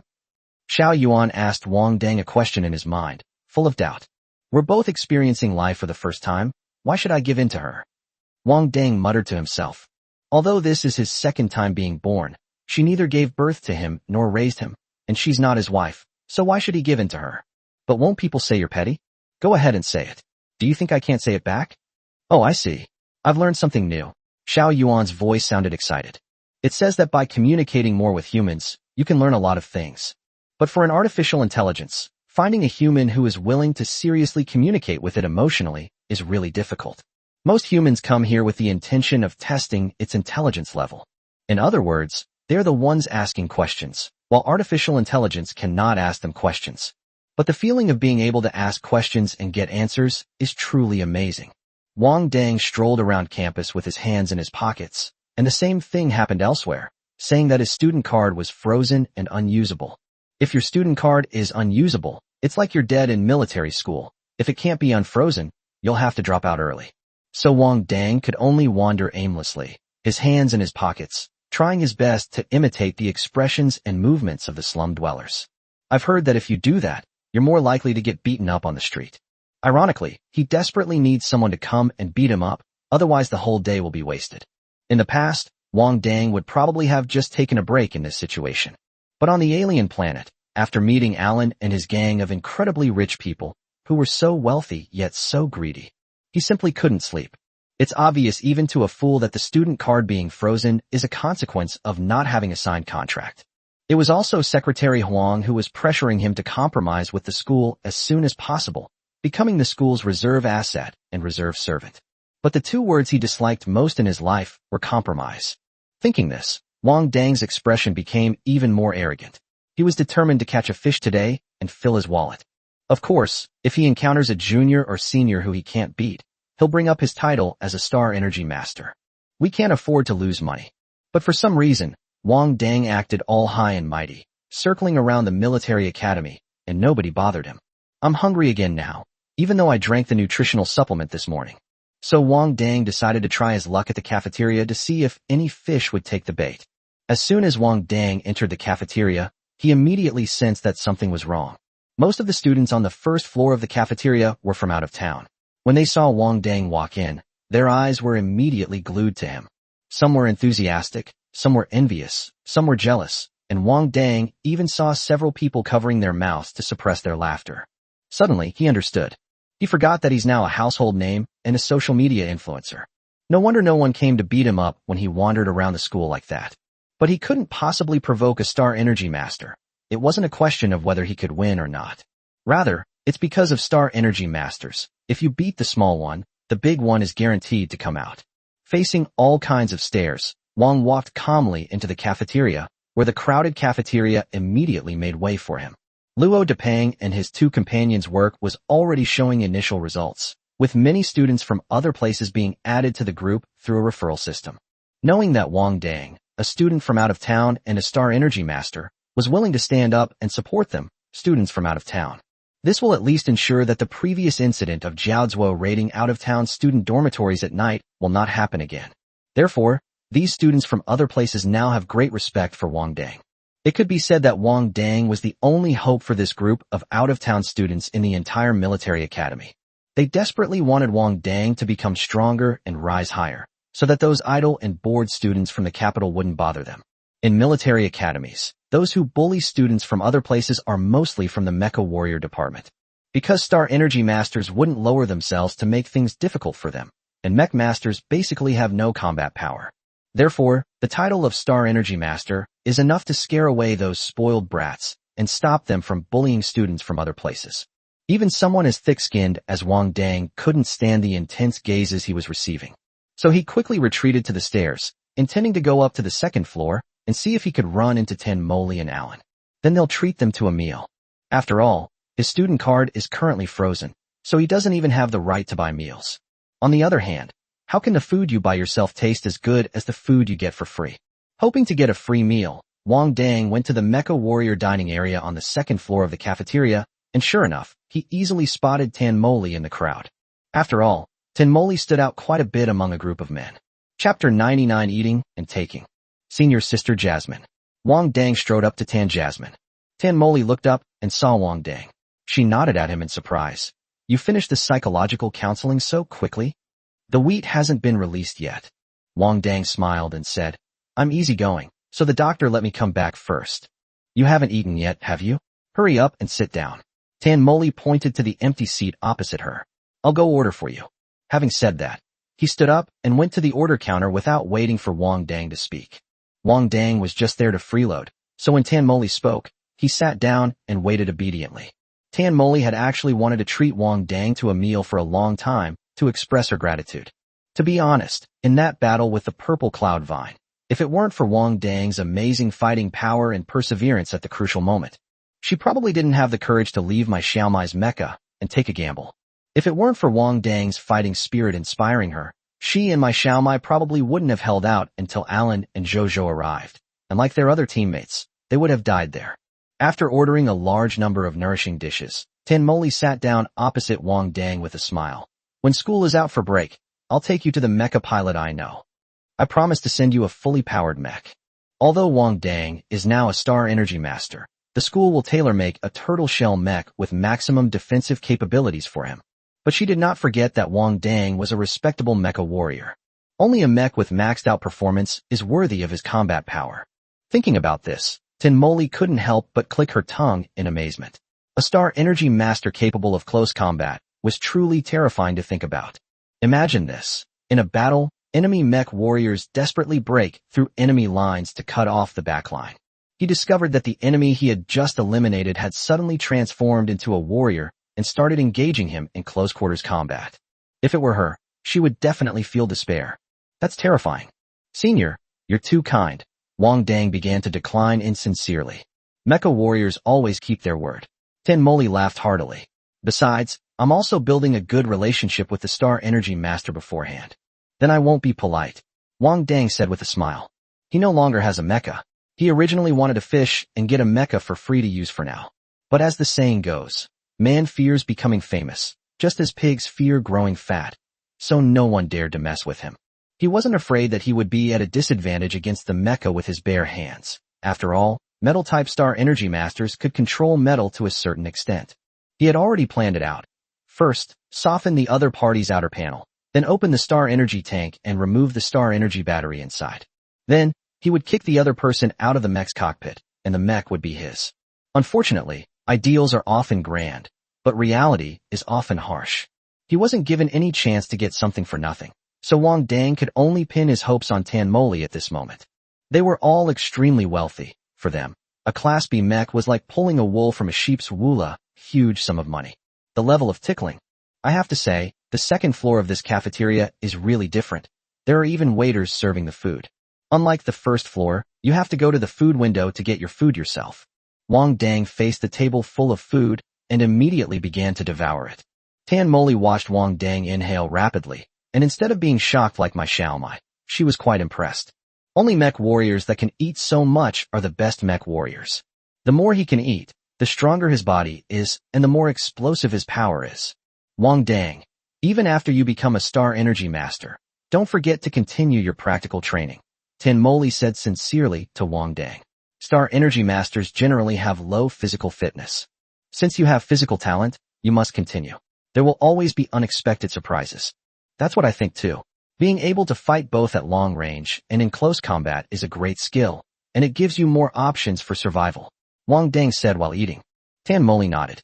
I think it's because the physical condition of the Star Energy Masters is too poor that they are prone to mental illnesses. As long as you exercise properly, you definitely won't get this kind of disease. Wang Dang's chopsticks froze in midair as he looked thoughtfully at Tan Moli. Mental illness?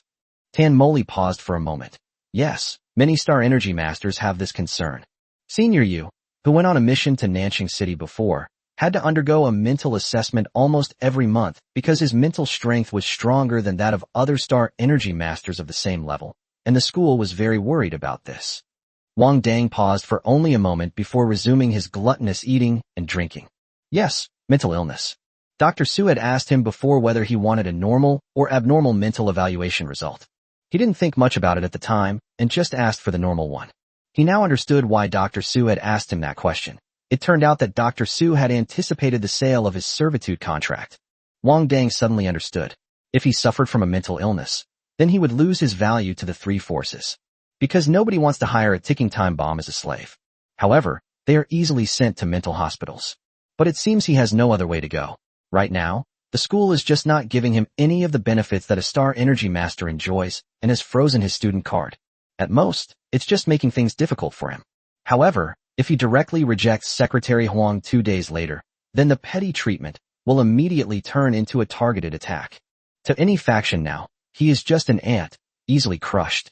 So if he wants to avoid offending these three forces and doesn't want to sign a contract of servitude, the only option is for him to have a mental illness. After figuring this out, Wang Dang was no longer in a hurry to go find Dr. Su. He'd talk about it after he'd eaten his fill. He figured he wouldn't be able to bear eating dishes made with exotic beast meat like this again. After Wang Dang carefully finished eating all the food on the table, he wiped his mouth and said goodbye to Tan Moli. They agreed to go and customize the mecha when they had a holiday in a few days. After leaving the cafeteria, Wang Dang went straight to the medical office. When Dr. Su saw Wang Dang, he didn't show any extra expression, as if he had already calculated that Wang Dang would definitely come back. I want that report on the abnormal mental state. Wang Dang got straight to the point. However, I'm particularly curious. How could a mentally unstable Star Energy Master have access to the higher-ups on Earth? Dr. Su smiled. The plan has changed. You no longer need to contact the higher-ups on Blue Star. Now you need to play the role of a grassroots hero. All you need to do now is become stronger, and ideally let the whole planet know that this Star Energy Master who rose from humble beginnings is truly powerful. Deal. Wang Dang agreed without hesitation. He didn't know why Dr. Su, or the organization behind him, had suddenly changed their minds. All he knew was that, at present, the only side that was friendly to him was Dr. Su. Chapter 100 Moving Dormitories. I would diagnose you with intermittent mania and describe your outburst during the placement exam as a manic episode. The trigger for this intermittent mania is that it will activate as soon as your mech gets any bump or knock. Dr. Su had clearly put in a lot of effort to tailor this treatment plan specifically for Wang Dang. To Wang Dang, it sounded like he had been diagnosed with the virus. Dr. Su, are you sure I really don't have this disease? Dr. Su glanced at Wang Dang with amusement. You probably don't have this disease. It's just that I'm afraid of being poor. Things will get better in the future. After hearing his words, Wang Dang finally breathed a sigh of relief. He had indeed witnessed how his mech mutated and became uncontrollable once it was damaged by someone else. So it turns out they were terrified of being poor. Try to follow this principle in the future, and don't let anyone see through your act. Dr. Su paused for a moment. Yes, just don't go overboard. For example, the way he went crazy smashing the purple cloud vine on the alien beast planet was a bit too much in his opinion. However, this just happens to corroborate the theory of intermittent mania, so the kid is lucky. Dr. Su, you seem to know quite a lot, Wang Dang asked tentatively, looking at Dr. Su. Upon hearing this, Dr. Su looked up and gave Wang Dang a meaningful look. Don't ask about things that aren't your business.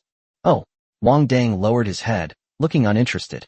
Well, they're all unfathomable, and he's the only one who got his privacy exposed online.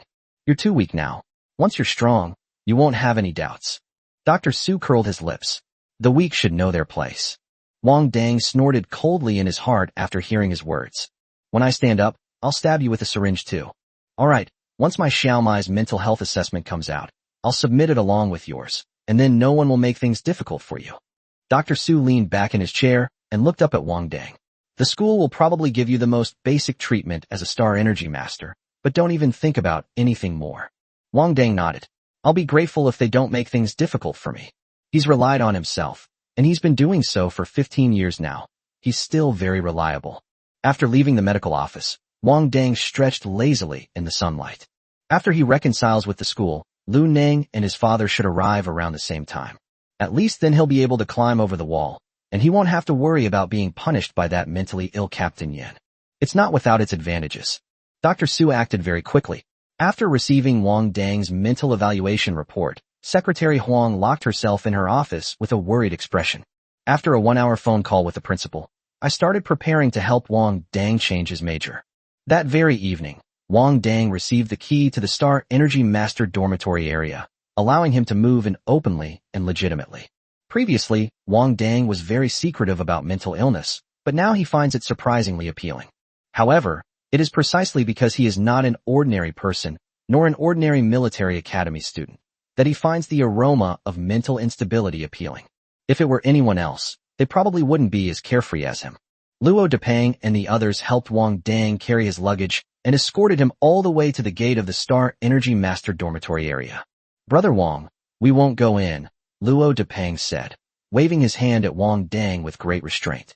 Weren't you just clamoring to see the big villa? Wang Dang asked, somewhat puzzled. We've already reached the door, so why aren't we going in? Indeed, all three of them were very excited before they arrived, eager to see the living environment of the Star Energy Masters. But when I actually arrived at the entrance, looking at the imposing gate, I felt a little intimidated. Whether it's the imposing gate or the exquisite architecture inside, everything seemed to be reminding them that this was not a place for out-of-town students like them. If you're unlucky enough to anger any of the Star Energy Masters inside, you'll likely be immediately deprived of your right to live in your environment. Brother Wang, this place isn't suitable for us, Heiji said after struggling for a moment, in a resigned tone. Yeah, Brother Wang, this is definitely a place we shouldn't be in, Monkey said, looking ashamed. Seeing their reaction, Wang Dang didn't press them and took the old-fashioned handheld suitcase from Heiji's hand. I'll go in later, then we'll take a video call. Upon hearing Wang Dang's words, Luo Depeng and the others' eyes lit up immediately. They knew that Brother Wang loved them. After saying goodbye to the three, Wang Dang carried his suitcase, straightened his back, and stepped into the Star Energy Master dormitory area. He never imagined that one day he would be able to live in a villa. It wasn't that he felt he lacked the ability, but rather that he genuinely couldn't bear to part with the money. He's willing to pay for expensive graphics cards, expensive processors, motherboards, and memory modules. However, if a computer case costs more than 100, he would think the seller is crazy for money. Following the address on the keycard, Wang Dang found his own villa, R3. The villas in the Star Energy Master dormitory area are all two-story detached villas, each with a small yard. Many special plants were planted that help gather free-floating stellar energy from the air. Moreover, the greenery throughout the entire dormitory area is almost entirely composed of these special plants. These special green plants emit a unique, refreshing scent. This made Wang Dang exclaim that even the air tasted sweet. After entering the villa using the access card, you are greeted by a simple yet elegant interior design. But every piece of furniture and decoration exudes quality, and you can tell at a glance that they are not cheap products. Wang Dang tossed his old suitcase onto the leather sofa, then turned on his personal computer and started a video call with Luo Depeng. Wow, it really is one person per building. Luo Depeng couldn't help but exclaim when he saw the surroundings behind Wang Dang. Brother Wang, don't let money corrupt you, Heiji said indignantly. Wang Dang simply turned on his personal terminal and started taking them on a virtual tour. The villa has a large living room right at the entrance, next to which is an open-plan Western-style kitchen, and there is also a closed-off Chinese-style kitchen. Kitchens are rarely seen in ordinary households at this time, as they are not considered necessities. Only families with money and time to hire a chef would have a kitchen. Here, you can find kitchens that support both Chinese and Western cooking styles. In addition, the room on the first floor near the courtyard is a meditation room where astral energy practitioners cultivate, which helps to improve the astral energy power within their bodies. The second floor contains a bedroom, a bathroom, and a huge mecha showroom. Chapter 101 Osmanthus. This is Osmanthus. Wang Dang looked at each and every display stand in the mecha showroom and was full of amazement. No wonder from the outside, there was a space on the second floor of the villa that looked much higher. It turned out to be where the mechs were stored. No, is this just a hobby of rich people? Collect mechs? Wang Dang counted and found that there were 6 platforms in the room, which meant that 6 mechs could be placed there. So, wealthy people like them all own at least 6 mechs? After hanging up the video call, the 3 people in dormitory 222 were still in shock. I will never say I'm a second-generation miner again, Luo Depeng murmured. I'm just a nobody, Kuroji said, clutching his head in pain. There was no way around it. The impact of the Star Energy Master dormitory area on the 3 of them was simply too great. While they were crammed into cramped 4-person dormitories, the Star Energy Masters were already living in detached villas with 7 or 8 times the space of theirs. The mech pilots also live in luxury apartments.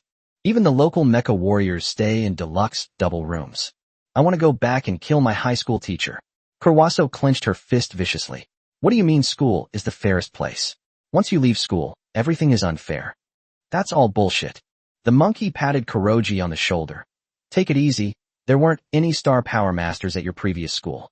The schools these out-of-town students attended before included several mecha pilots, and those were all top-tier high schools. After taking a shower, Wang dried his hair with a towel and sprawled out on the large bed in the bedroom. Holy crap. The next second, he jumped up as if he had seen a ghost. He has always slept on a hard bed without a mattress since he was a child. Suddenly falling asleep in something so incredibly soft startled him. The feeling of sinking down startled him. Ha ha, Wang Dang suddenly laughed. He suddenly remembered the receptionist's voice saying poor during the day. The sound he made in fright was probably the sound of poverty. Wang Dang, are you feeling smug and triumphant right now? Xiao Yuan's sudden voice pulled Wang Dang back to reality. Can one describe a mood as one of petty smugness? Where is the rigor in your artificial intelligence? However, I can't find any other more fitting adjectives. Xiao Yuan's voice sounded somewhat aggrieved. Have you found the breathing technique I asked you to find? Wang Dang lay back down on the bed and asked expressionlessly. I've acquired over 10 mainstream breathing techniques and dozens of niche ones, some from my home planet and others from other planets. But each of these techniques has its advantages and disadvantages. Give me some more time, and I can improve upon these breathing techniques to create a breathing method perfectly tailored to you. You have this function? Upon hearing this, Wang Dang was immediately amazed. Of course, your human cultivation methods are like a bunch of formulas and code to me, but the extensive calculations will consume my energy. Wang Dang immediately covered his chest with his hands and shook his head vigorously. You are not allowed to use my lifespan. It's not going to get to that point yet. However, you will need to find gold for me to replenish my energy. This breathing method, tailored specifically for you, is based on my understanding and research, and is transmitted to you through my consciousness to reduce your learning and adjustment time. After practicing this breathing technique a maximum of 10 times, you will be able to master it and reach the state of perfection. Of course, the 6 harmony spear technique and the moon shadow body technique could also be used in this way, but it would consume a lot of my energy. Practice it 10 times, and you'll master it and reach perfection? Wang Dang blinked, looking somewhat indigestion. What I transmit to you through my consciousness is the result of my continuous efforts. You can enjoy the fruits of my labor. Wang Dang didn't know what to say except awesome. He had never been exposed to breathing techniques before and did not understand them. However, he had practiced the 6 harmony spear technique and the moon shadow body technique diligently, and he dared to say that he had now reached the initial stage of mastering them. They have gained a basic understanding of the essence of the 6 harmony spear technique and the moon shadow body technique, but they are still far, far away from achieving a complete mastery of them. Xiao Yuan now tells him that as long as he keeps running it, he can master these 2 techniques to the point of perfection. How could he not be tempted? How's the security system at the school library? Wang asked without blinking. It's extremely strict. Even though I've turned off all the library's surveillance cameras, laser sensors, and temperature sensors, there's still a Star Energy Master's protective array. Otherwise, I would have already sent you to rob the library. Xiao Yuan's voice sounded very regretful. Does my hand have to touch the gold for you to absorb it? Wang Dang began to think outside the box. What if he went to the library during the day, pretended to choose books, and then let Xiao Yuan absorb gold? Forget about it. I can only absorb the extremely pure stellar energy within if your body touches it. The light in Wang Dang's eyes went out instantly. What kind of thing is this? It has cheat codes but can't use them. It's useless. I'm not a piece of trash, Xiao Yuan accused Wang Dang in his mind. Do you know where there is gold? Wang Dang asked, his eyes half closed. Blue Star. Xiao Yuan didn't hesitate at all. This is also why it chose to escape to Earth, because it sensed a lot of extremely pure stellar energy there. Wang Dang naturally knew that Blue Star also had gold, but even the capital city was a very large area for him, let alone Earth. The price of not being able to use the cheat was that Wang Dang tossed and turned all night, and arrived at the Star Energy system the next day with huge dark circles under his eyes. The Department of Star Energy is different from other departments. There is only 1 class per year, and there is no class teacher. Instead, all teachers in the Star Energy Department were given unified teaching management. This year, the first-year Star Master class enrolled 24 new students, plus Wang Dang, a transfer student, making a total of 25. Mo Jin frowned as he looked at Wang Dang, who had 2 huge dark circles under his eyes. As a Star Energy Master, you have to be composed. Don't let me see you staying up all night playing games again. Although Wang Dang was diagnosed with intermittent bipolar disorder, he was the only metal-type Star Energy Master in the military academy besides himself. He still hoped that his student would become successful. Now that you're in the Star Energy Master class, you have to get rid of all those bad habits you had as a mecha warrior and start learning how to become an excellent Star Energy Master. From now on, in any class, I don't want to see you use the melee combat style of a mecha warrior. Do you understand what I mean? Wang Dang silently lowered his head and did not speak. Imogen took this as a yes and said, "Come on, I'll take you to class." Chapter 102. Finally, the students who were supposed to be attending the private class arrived. Imogen brought Wang Dang to the Star Energy Master class, where the Star Energy Masters were having a Star Energy control lesson. They didn't show any extra expression on their faces when Wang Dang, the transfer student, arrived. Or rather, they don't really care whether there's one more or one less person in the class. Wang Dang quietly found a seat and sat down, looking at the teacher lecturing on the stage with a focused expression. Just as he was about to study hard to become an excellent Star Energy Master, Xiao Yuan interrupted his daily study session. "I can explain this too, and I can explain it better than him. After becoming a conscious being, my greatest source of energy is stellar energy, and in order to maintain my consciousness, I have researched many methods to minimize the consumption of stellar energy." After saying that, Xiao Yuan transmitted all the experience and methods she had summarized to Wang Dang through her consciousness. Wang Dang's mind was suddenly filled with a wealth of knowledge, while he could still hear the teacher on the stage giving a long and eloquent lecture. I suddenly felt like I was about to have a mental breakdown. 9. After finally calming down, Wang Dang listened to the teacher's speech on stage again and felt that it was superficial and incoherent. "From now on, you are not allowed to transmit your thoughts without my permission," Wang Dang criticized Xiao Yuan in his mind. When his consciousness was suddenly transmitted under external interference, he felt as if his mind was being torn apart. Although Dr. Su said he was terrified of poverty, even with highly advanced medical technology, mental illnesses remain incurable. Therefore, he needs to pay more attention to his mental state. Unlike other departments, the Star Energy Master Department usually only has a few large classes per week. The others are Star Energy Masters from different departments, who take private lessons with teachers from their own department. The saying, "a trade is like a mountain," applies to different professions as well as different types of Star Energy Masters. Previously, Imogen had never given students the opportunity to have private lessons, but now the school finally has a student who is a metal-type Star Energy Master. How could he not seize this hard-won opportunity? So Wang Dang was practically dragged away by Imogen to have a private lesson right after finishing the Star Energy Control class. "I've seen the video of your battle with Ziyuntong.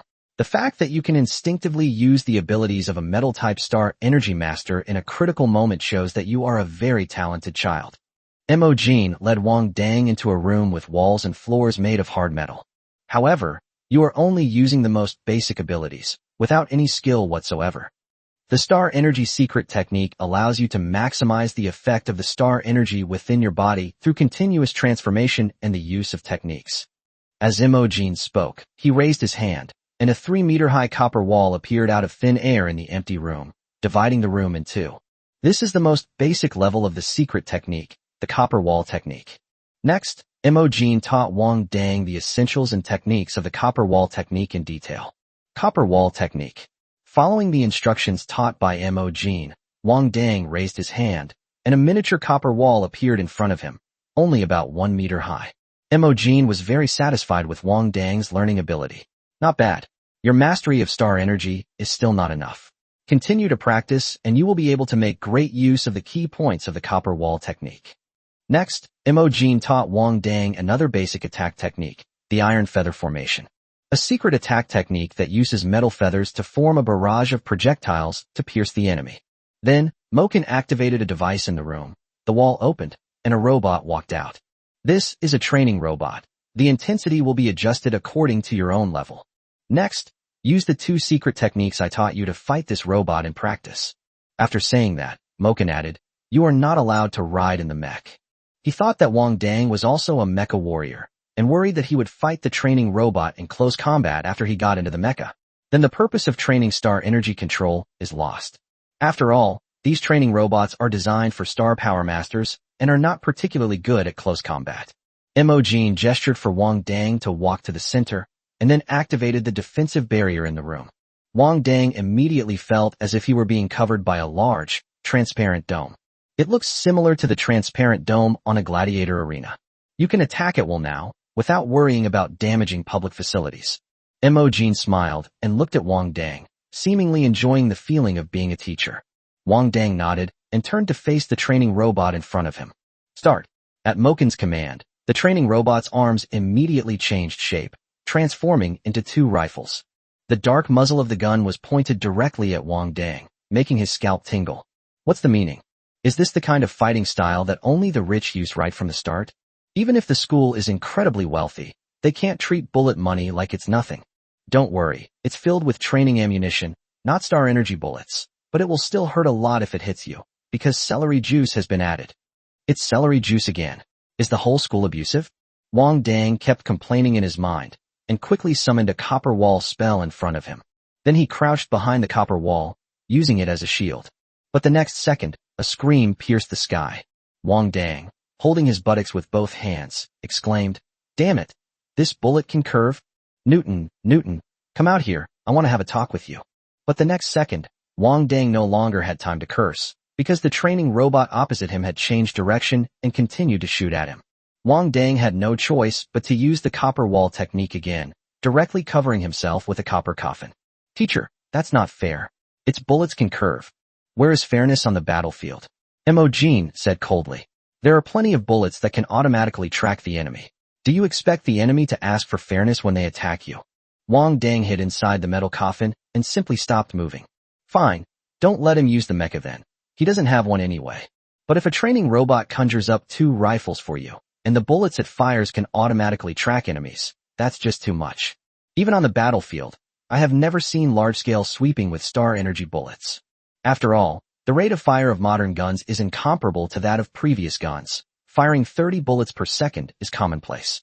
Only the power of star energy bullets can contend with mechs. If they keep firing bullets like this, the Empire will eventually be bankrupted by them." But Moken's words were not without merit, although it was impossible for everyone on the battlefield to be firing indiscriminately.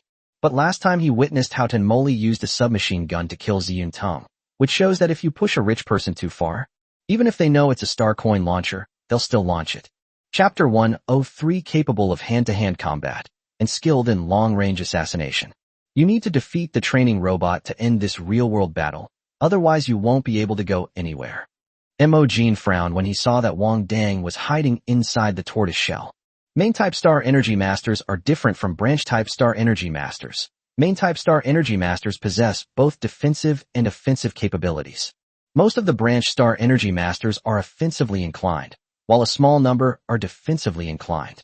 If Wang Dang were a branch star energy master, Imogen wouldn't have such high expectations of him. But since you're a main-type star energy master, you should act like one. We can't be like those branch star energy masters who just hide in their shells and let their comrades protect them from being attacked. A primary astral energy master is someone who truly possesses the ability to stand alone on the battlefield. Upon hearing this, Wang Dang realized that he couldn't go anywhere without defeating the training robot. This won't do. He was so angry he almost threw off his coffin lid. He was going to climb over the wall today?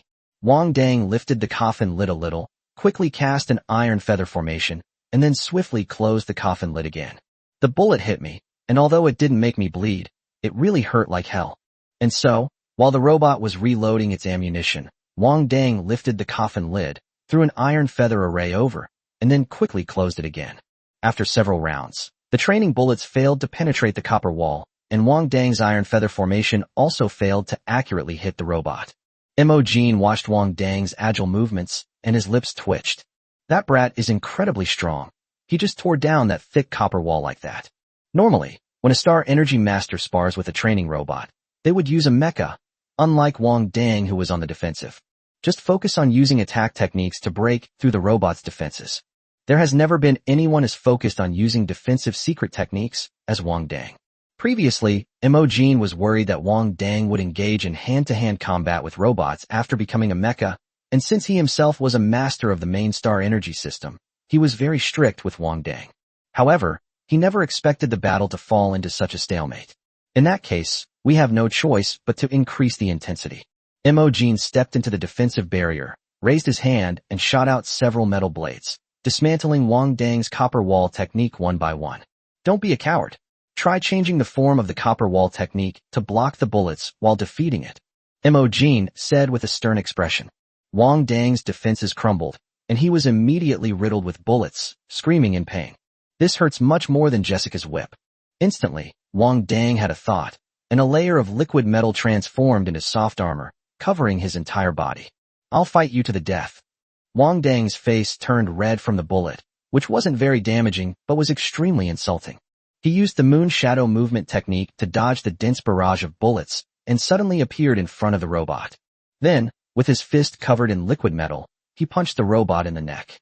Xiao Yuan has already analyzed it for him. All the chips in this training robot are concentrated in the head. As long as the neurons in the neck are destroyed, it will be fine. That would completely paralyze it. With a loud boom, Wang Dang's fist collided with the robot's neck. Program error, program error. After reporting several errors in place, the robot collapsed to the ground with a thud. Wang Dang withdrew his fist. He had been putting up with this damn robot for far too long. It's clearly a robot, but it's trying to imitate the attack methods of those rich people. It's practically a veiled mockery of its poverty. Imogen stared in disbelief as Wang Dang knocked out the training robot with a single punch. After realizing what had happened, he jumped up and down in anger. This is an insult to scholarship. An insult to scholarship. Didn't I tell you not to bring your mecha warrior mentality into my class? Wang Dang was puzzled. But we can win by fighting like this. Then go back to being your mecha warrior. What are you doing in the Star Energy Master Department?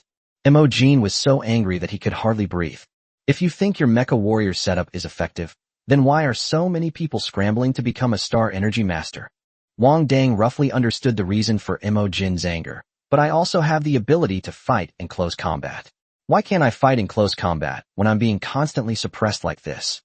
Moreover, I just used liquid metal to add a layer of defense and power to myself, which is also a form of combat style used by a Star Energy Master. In Imogen's view, everything Wang Dang said was just sophistry.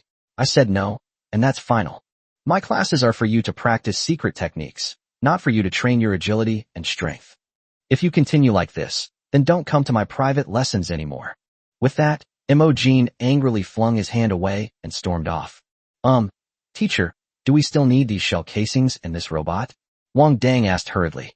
If he doesn't need it, he'll take it to see if he can recycle any useful parts. A recycling robot will come and clean it up, so don't worry about it. Imogen walked to the door and replied coldly. After saying that, he left directly. His feelings were very complicated at this moment. Every teacher hopes that their students are like blank slates. This way, he can use his paintbrush to depict what he wants on this blank sheet of paper. But Wang Dang, that kid, is clearly a piece of paper that has already been scribbled on. He never expected that after waiting for so long, he would end up with a brute who was all brawn and no brains. Wang Dang didn't understand why Imogen looked down on the mecha warrior's method so much. But he didn't want to understand either. He doesn't really intend to give up on the path of mecha warriors. Because he and Xiao Yuan both believe that a perfect warrior should be able to engage in close-quarters combat and also be able to use his skills to ambush enemies from a distance. Others might give up on a path due to energy constraints. But what he has no shortage of his energy. Quick, I'll remove its chip, and you absorb the gold plating on top. We'll do it without anyone noticing. Wang Dang was sitting on the ground, holding the head of the training robot, and using a screwdriver to pry open the head cover. Wang Dang, won't the school find out if we do this? So what if they found it? I don't have the money to pay compensation anyway. Why not take advantage of the capitalists? He had just had Xiao Yuan scan the room, and there were no surveillance cameras, presumably to protect the teaching privacy of the Star Energy Department teachers. Although the gold plating on the robot ship is not much, even a small mosquito is still a piece of meat. Wang Dang, you're shameless. I admire you so much. This is not a compliment. I need to hurry and put it back. I don't know when the recycling robot will arrive. The military academy wants him to be their slave, and if he doesn't make the school suffer a loss now, they'll really think slaves are easy to bully. After Wang had Xiao Yuan completely absorb the gold plating from the 3 chips in the robot's head, he then reinstalled the chips. He pretended to leave as if nothing had happened, keeping his achievements and fame hidden. At this moment, he was planning how to scrap the training robot next time so that Xiao Yuan could absorb as much as possible. Chapter 10 for the capital's garbage dump is indeed of high quality. Wang Dang found his way back to the old spot with practiced ease, climbed over the high wall with ease, and was immediately shoved to the ground as soon as he landed. No way. Here we go again. Wang Dang even started to wonder if he should go to the temple to pray another day to get rid of the bad luck. Yin Jin was standing in front of a group of students with their hands behind their backs and their heads down, his expression serious. Upon hearing the commotion, they immediately went over to see who this law-breaking student was. Wang Dang. Yin Jin was stunned for a moment when he saw the face lifted from the ground. Then his expression turned very ugly. Let him go. The instructor who had been holding Wang Dang immediately released his grip. Wang Dang dusted himself off and prepared to await Yin Jin's judgment. You can leave now. Star Energy Masters are not under our jurisdiction. Yin Jin glanced at Wang Dang with a complicated expression. This kid, even with his status undergoing a dramatic change, still hasn't changed his original intentions. Even the location for climbing over the wall hasn't changed. Do they really think these instructors are pushovers? Wang Dang's eyes widened upon hearing Yin Jin's words. Star Energy Masters have this kind of privilege? Wouldn't he be able to come and go as he pleases from now on? Forget it. I'll find another place to bypass the firewall. It hurts too much to keep up with seeing his handsome face here. And so, under the watchful eyes of the instructors and the students who had been caught climbing over the wall, Wang swaggered away. If I hadn't told him that Star Energy Masters had this privilege, he would have gone through the main gate. After arriving on the street, Wang Dang habitually turned on the navigation using his personal computer. He's not very good at finding his way around. In all his years in Nanxing, he often gets lost except for the places he frequents. Wang zoomed in on the navigation map and began a precise search for nearby abandoned landfills. His mech was destroyed before, and Alan and the others didn't say they would bring it back.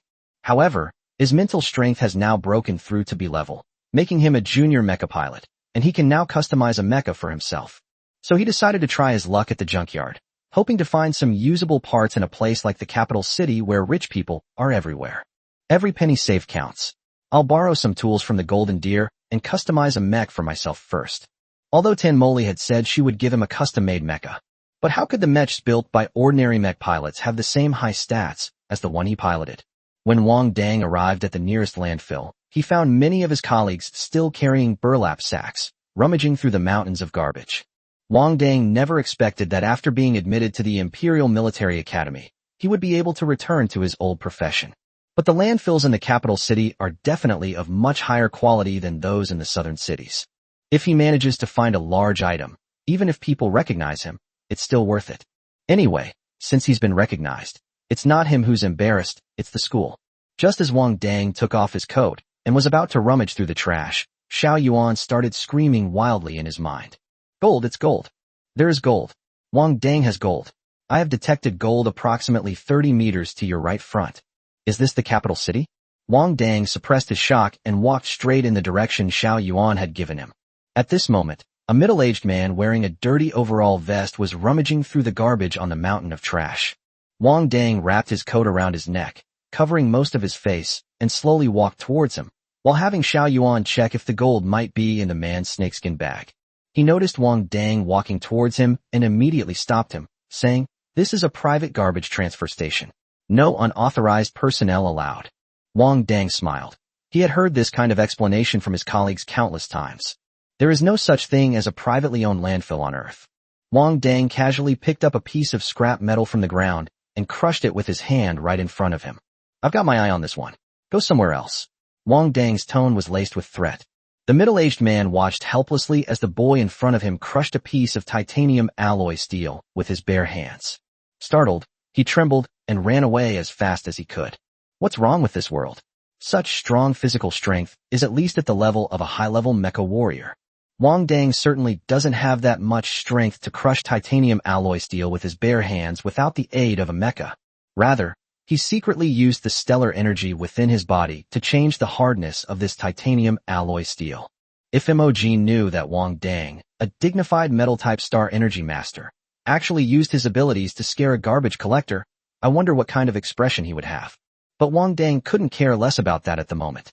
Under Xiao Yuan's guidance, he began to dig through the garbage heap with his bare hands. Wang Dang, hurry, hurry, the gold is hidden under this pile of garbage. Based on the extremely pure stellar energy I detected, the amount of gold is no less than what that person had last time. Upon hearing Xiao Yuan's words, Wang Dang immediately turned his hands into whirlwinds and began digging even more diligently. He had a layer of liquid metal applied to his hands, so he didn't have to worry about his hands getting cut and infected by sharp objects. Sure enough, becoming a star energy master has made picking up trash much easier. Wang Dang quickly dug through the garbage heap and soon dug a large hole in it. It's very close, very close. Wang, please look carefully. There were too many objects around, and Xiao Yuan couldn't pinpoint the exact location of the gold. She could only know its general direction. How am I supposed to find this? Wang Dang slowed down and began picking through the trash in front of him. It doesn't look like it contains gold at all. Wang Dang rummaged through the garbage for a long time. Just as he was wondering if Xiao Yuan had detected something wrong, his gaze suddenly fell on an antique speaker. This was a very popular speaker in Wang Dang's previous life, but it's not common here anymore. In addition, its exterior was already dilapidated. If it weren't for those two distinctive horns, he really wouldn't have recognized it as a speaker. Upon seeing the speaker, Wang Dang immediately guessed where the gold was hidden. In his previous life, when he was a mechanic, he heard from a colleague about a time when he went to a recording studio to repair equipment. The audio cables for the high-end equipment in the recording studio are not made of copper, but of gold. The speaker in front of me looks extremely old. The fact that it has survived to this day means it is quite valuable. Although Wang Dang didn't know why the original owner would throw such an antique into the junkyard, but he should be pretty sure that the gold Xiao Yuan detected was hidden inside the audio cable behind the speaker. Wang Dang pulled off the audio cable from the back of the speaker, peeled off the outer layer, and sure enough, saw the familiar bright yellow color. Gold, it's gold. Xiao Yuan cheered loudly in Wang Dang's mind as well.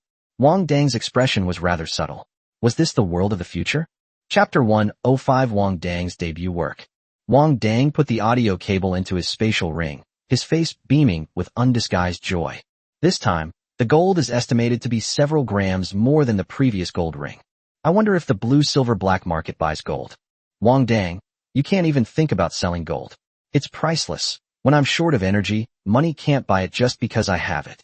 Xiao Yuan's words successfully dispelled Wang Dang's idea of making a fortune. I know, he said sullenly.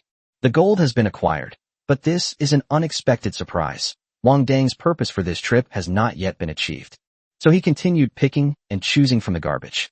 With Xiao Yuan's eager and obsequious assistance, he quickly found some usable parts in the garbage dump. When Wang Dang left the garbage dump, his clothes were so dirty that their original color was no longer visible. Pedestrians on the street kept their distance from him, frequently casting strange glances at him. Wang Dang, picking up trash is so much fun. This kind of risk-free business is something I definitely want to do more of in the future. Xiao Yuan seems to be very interested in picking up trash. Although it's a bit dirty, the excitement and satisfaction of finding a big catch is something I've never found a better alternative to. Wang Dang seemed to have found a kindred spirit and talked to Xiao Yuan about the benefits of picking up trash all the way. They arrived at the blue-silver bar, only to be stopped by the security guards at the entrance, as expected. Go away, go away. This is not a place for you to enter. The tall and burly security guard began to drive Wang Dang away from a distance. Wang Dang didn't say much. His current appearance was indeed not very good. He took out a white mask directly from his spatial ring and put it on. Upon seeing the white mask on his face, the security guard immediately became more polite, saying, "Please enter through the back door to avoid being exposed." Blue Silver Bar is openly a business, and Wang Dang knows that his appearance would cause unnecessary trouble if he entered through the main entrance. So I asked the security guard for directions to the back door and then left. After successfully arriving at the blue-silver black market, Wang Dang headed straight for the arena and began banging on the door of the Golden Stag's workshop. "Golden Buck, open the door." The workshop across the street opened, and the Golden Stag stared at Wang Dang's back, unsure of what to say. Is this person's twisted sense of humor? Wang knocked for a long time, but no one answered the door, so he turned around and planned to go to the door across the hall to ask what was going on. When I turned around, I saw the Golden Stag standing behind me. "You were on the other side? Why didn't you tell me?" Wang Dang complained. "My hands are sore from hitting them. I think you've almost knocked a hole in the door across the street, haven't you?" The Golden Stag crossed his arms, looking quite relaxed. He couldn't understand the person in front of him anymore. He clearly looked like he was desperately short of money. But they were even less proactive than him, who had a wealthy family background. They hadn't seen him in the arena for many days, missing out on many opportunities to make money. "Is the big fat sheep still there?" Wang Dang walked up to the Golden Stag and patted him on the shoulder in a casual manner. The Golden Stag's shoulders slumped as he was slapped, barely managing to suppress a curse. "Knocked out by Crimson Moon. Probably won't be back for a while." He's already able to fight against Crimson Moon so quickly? In just 1 week, he's grown to the point where he can compete with the big shots? No, he gained confidence by fighting with a gun in the arena, and then directly challenged Crimson Moon, and was instantly defeated. The Golden Stag shrugged, looking somewhat disappointed. There's no way to recover that mech. It's such a waste of such good materials. When Wang Dang heard his words, he also showed a pained expression. Why didn't he wait for his big fat sheep? Why did he have to provoke the big shot for no reason? It's been a long time since I've had any. I need to hurry up and get in line to bring down a few mechs to fix. The golden stag waved at Wang Dang. I don't know what's wrong with Crimson Moon lately. None of the mechs they send down are reparable. Lend me a set of tools first, and I'll make sure you have a good meal once I've finished setting up the mecha. Wang Dang didn't hesitate and immediately reached out for the tools. Are you a mecha pilot? You need to borrow all your tools. Despite his extremely disdainful tone, the golden stag generously lent Wang Dang a complete set of tools. Anyway, there's no business in the repair area right now. After taking the tools, Wang Dang returned to his workshop and began using the workshop's computer to place large orders for materials. After discussing the mecha design with Xiao Yuan for so long, he can finally get hands-on experience with it today. The blue-silver black market has a very complete stock of materials. After all, it is the largest black market in the capital. Below, there is also a gladiatorial arena, a place that consumes a huge amount of materials. Wang Dang closed his eyes, straightened his neck, and spent 4.3 million star coins to purchase materials for making the B-grade mecha. There was no other way. Xiao Yuan said that if you wanted the mech to double its attributes and also overclock, you had to use only the best materials. Moreover, if Wang Dang had a mech with attributes close to a level, he would be able to unleash even greater power on the field and possess more mechs. Even with overclocking and the glass cannon skill, challenging higher-level opponents isn't that difficult. Wang Dang also understood the principle that you can't catch a wolf without risking your cub, so he used only the best materials and parts.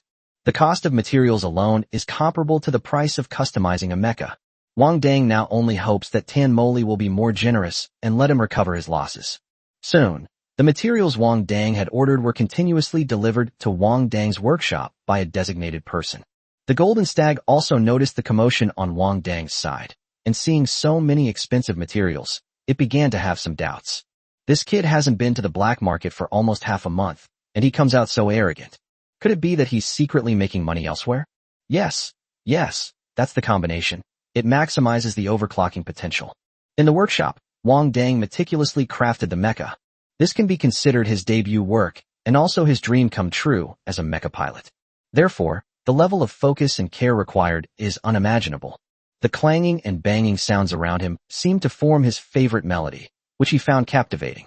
Although it was Wang Dang's debut as a mecha pilot, he still put all his effort into improving the mecha's performance. As for the appearance of the mecha, as long as it's acceptable and won't be subject to online bullying, it's fine. After all, with his current financial resources, he is far from being able to take aesthetics into account. Because of its aesthetic appeal, it comes at an additional price. This is completely inconsistent with Wang Dang's consumption philosophy. Chapter 106: The Reaper. After numerous communications between Wang Dang and Xiao Yuan, the design drawings that had been finalized long ago were firmly etched into Wang Dang's mind. Therefore, he moves very quickly. With Xiao Yuan constantly calculating and optimizing, the first assembly successfully doubled 2 attributes. Defense, 34, doubled to 34. Mobility, 47, doubled bonus to 47. Firepower, 49. After the mech stats are doubled, its defense is 68, and its mobility is 94. Its defensive capabilities far exceed those of a Class B mech, reaching the standard of a Class A mech. A mobility score of 100 or higher qualifies a mecha as an S-level mecha, which is essentially a super A-level mecha. Most importantly, despite these super powerful stats, it's still a B-class mech, a mech that even a novice mech warrior can easily control. I have a feeling that if this mech were to be sold, the mech market would be in chaos. Wang Dang muttered. This is absolutely insane. This is equivalent to allowing a novice mecha warrior to exert the strength of an intermediate mecha warrior. This completely elevated his strength to a whole new level. Although this mecha was already incredibly advanced, Wang Dang was still not satisfied. He didn't particularly value defensive capabilities, so the initial design of this mech focused on improving mobility and firepower. He doesn't like to play defensively. He prefers to take the initiative. Let's try again, and aim to double our mobility and firepower. Wang Dang stretched his arms and legs. Climbing the ladder, he quickly began disassembling the newly assembled mech. If you're lucky, you might be able to double your money 3 times. To double all 3 attributes, you need the right timing, location, and people. Xiao Yuan poured cold water on Wang Dang's enthusiasm. What kind of timing, location, and people are all in place? Wang Dang asked while disassembling the mecha. The static electricity in the air needs to be just right, the temperature just right, the moisture and oxygen content in the air also need to be just right, and most importantly, the free stellar energy must be just right. Wang Dang was completely bewildered by Xiao Yuan's well-timed and perfectly timed explanation. Didn't you say before that there was a guaranteed minimum, that you'd definitely double your money 3 times out of 100 failures? Times have changed. Back then, would you still have been willing to give me your lifespan? If you can't live to the fullest, then all the good deeds you've accumulated in the underworld can be given to you. Wang Dang, have you ever accumulated any good deeds in secret? No. That's why I'm willing to give it to you. He really does have a lifespan. The mech's base stats are already quite impressive. Now it's just a matter of seeing if the result after doubling them will satisfy Wang Dang. The second time, the firepower is doubled. The third time is that firepower and defense are doubled. The fourth time, the defense power is doubled. What's wrong with you? Are you obsessed with defense today? Wang Dang grumbled as he dismantled the mecha. I think the lower the defense of your mech, the better, because anger is also a form of combat power. When humans are extremely angry, their explosive power is at least twice as high as usual. Wang Dang didn't want to respond to Xiao Yuan's words. Why was he so angry? It's because the cost of damaging the mech was simply too heavy. He will not allow anyone to disrespect the fruits of his labor. After several disassembly and reassembly attempts, Wang Dang finally obtained a mech with stats that satisfied him greatly. Defense, 34. Mobility, 47, doubled bonus to 47. Firepower, 49, doubled to 49. Nice. Wang Dang clapped his hands hard, finally able to wrap up. He couldn't wait to climb down the ladder, open the mech bay, enter the mech, and stretch his arms and legs. As expected of a supermodel mecha, Wang Dang felt an unparalleled sense of coordination after putting on the Link helmet. It was as if he wasn't piloting the mecha, but rather he was the mecha itself. Wang casually picked up a piece of scrap metal from the workbench and effortlessly crushed it into powder. As expected of a firepower rating of 98, this power is simply incredible. Wang Dang was as happy as a child who had finally gotten the candied hawthorn he had been longing for, grinning from ear to ear. This mecha is still black, but unlike the one my Xiaomai modified before, its surface is glossy. The cover plate of the king is not specially cut, so it looks very ordinary overall. If we have to categorize it in terms of aesthetics, it's probably a kind of harmonious beauty. Wang Dang emerged from the mecha's cockpit, circling the mecha left and right, his eyes overflowing with affection and admiration. From now on, you will call me that. When it came time to name the mecha he had built himself, Wang Dang got stuck. What's your name? Xiao Yuan's voice was very excited, and she seemed to be looking forward to Wang Dang giving the mecha a nice name. Hey, aren't you an AI? Help me get a really awesome name. One that can crush Crimson Moon. Wang Dang demanded matter-of-factly. This command looks so familiar. Night Reaper, Obsidian Fury, Eclipse Vanguard. You're so Chinibyu. I love it. Wang Dang smiled with satisfaction. Let's call the first one the Reaper. The Reaper? Interesting. So does it mean Mech Reaper?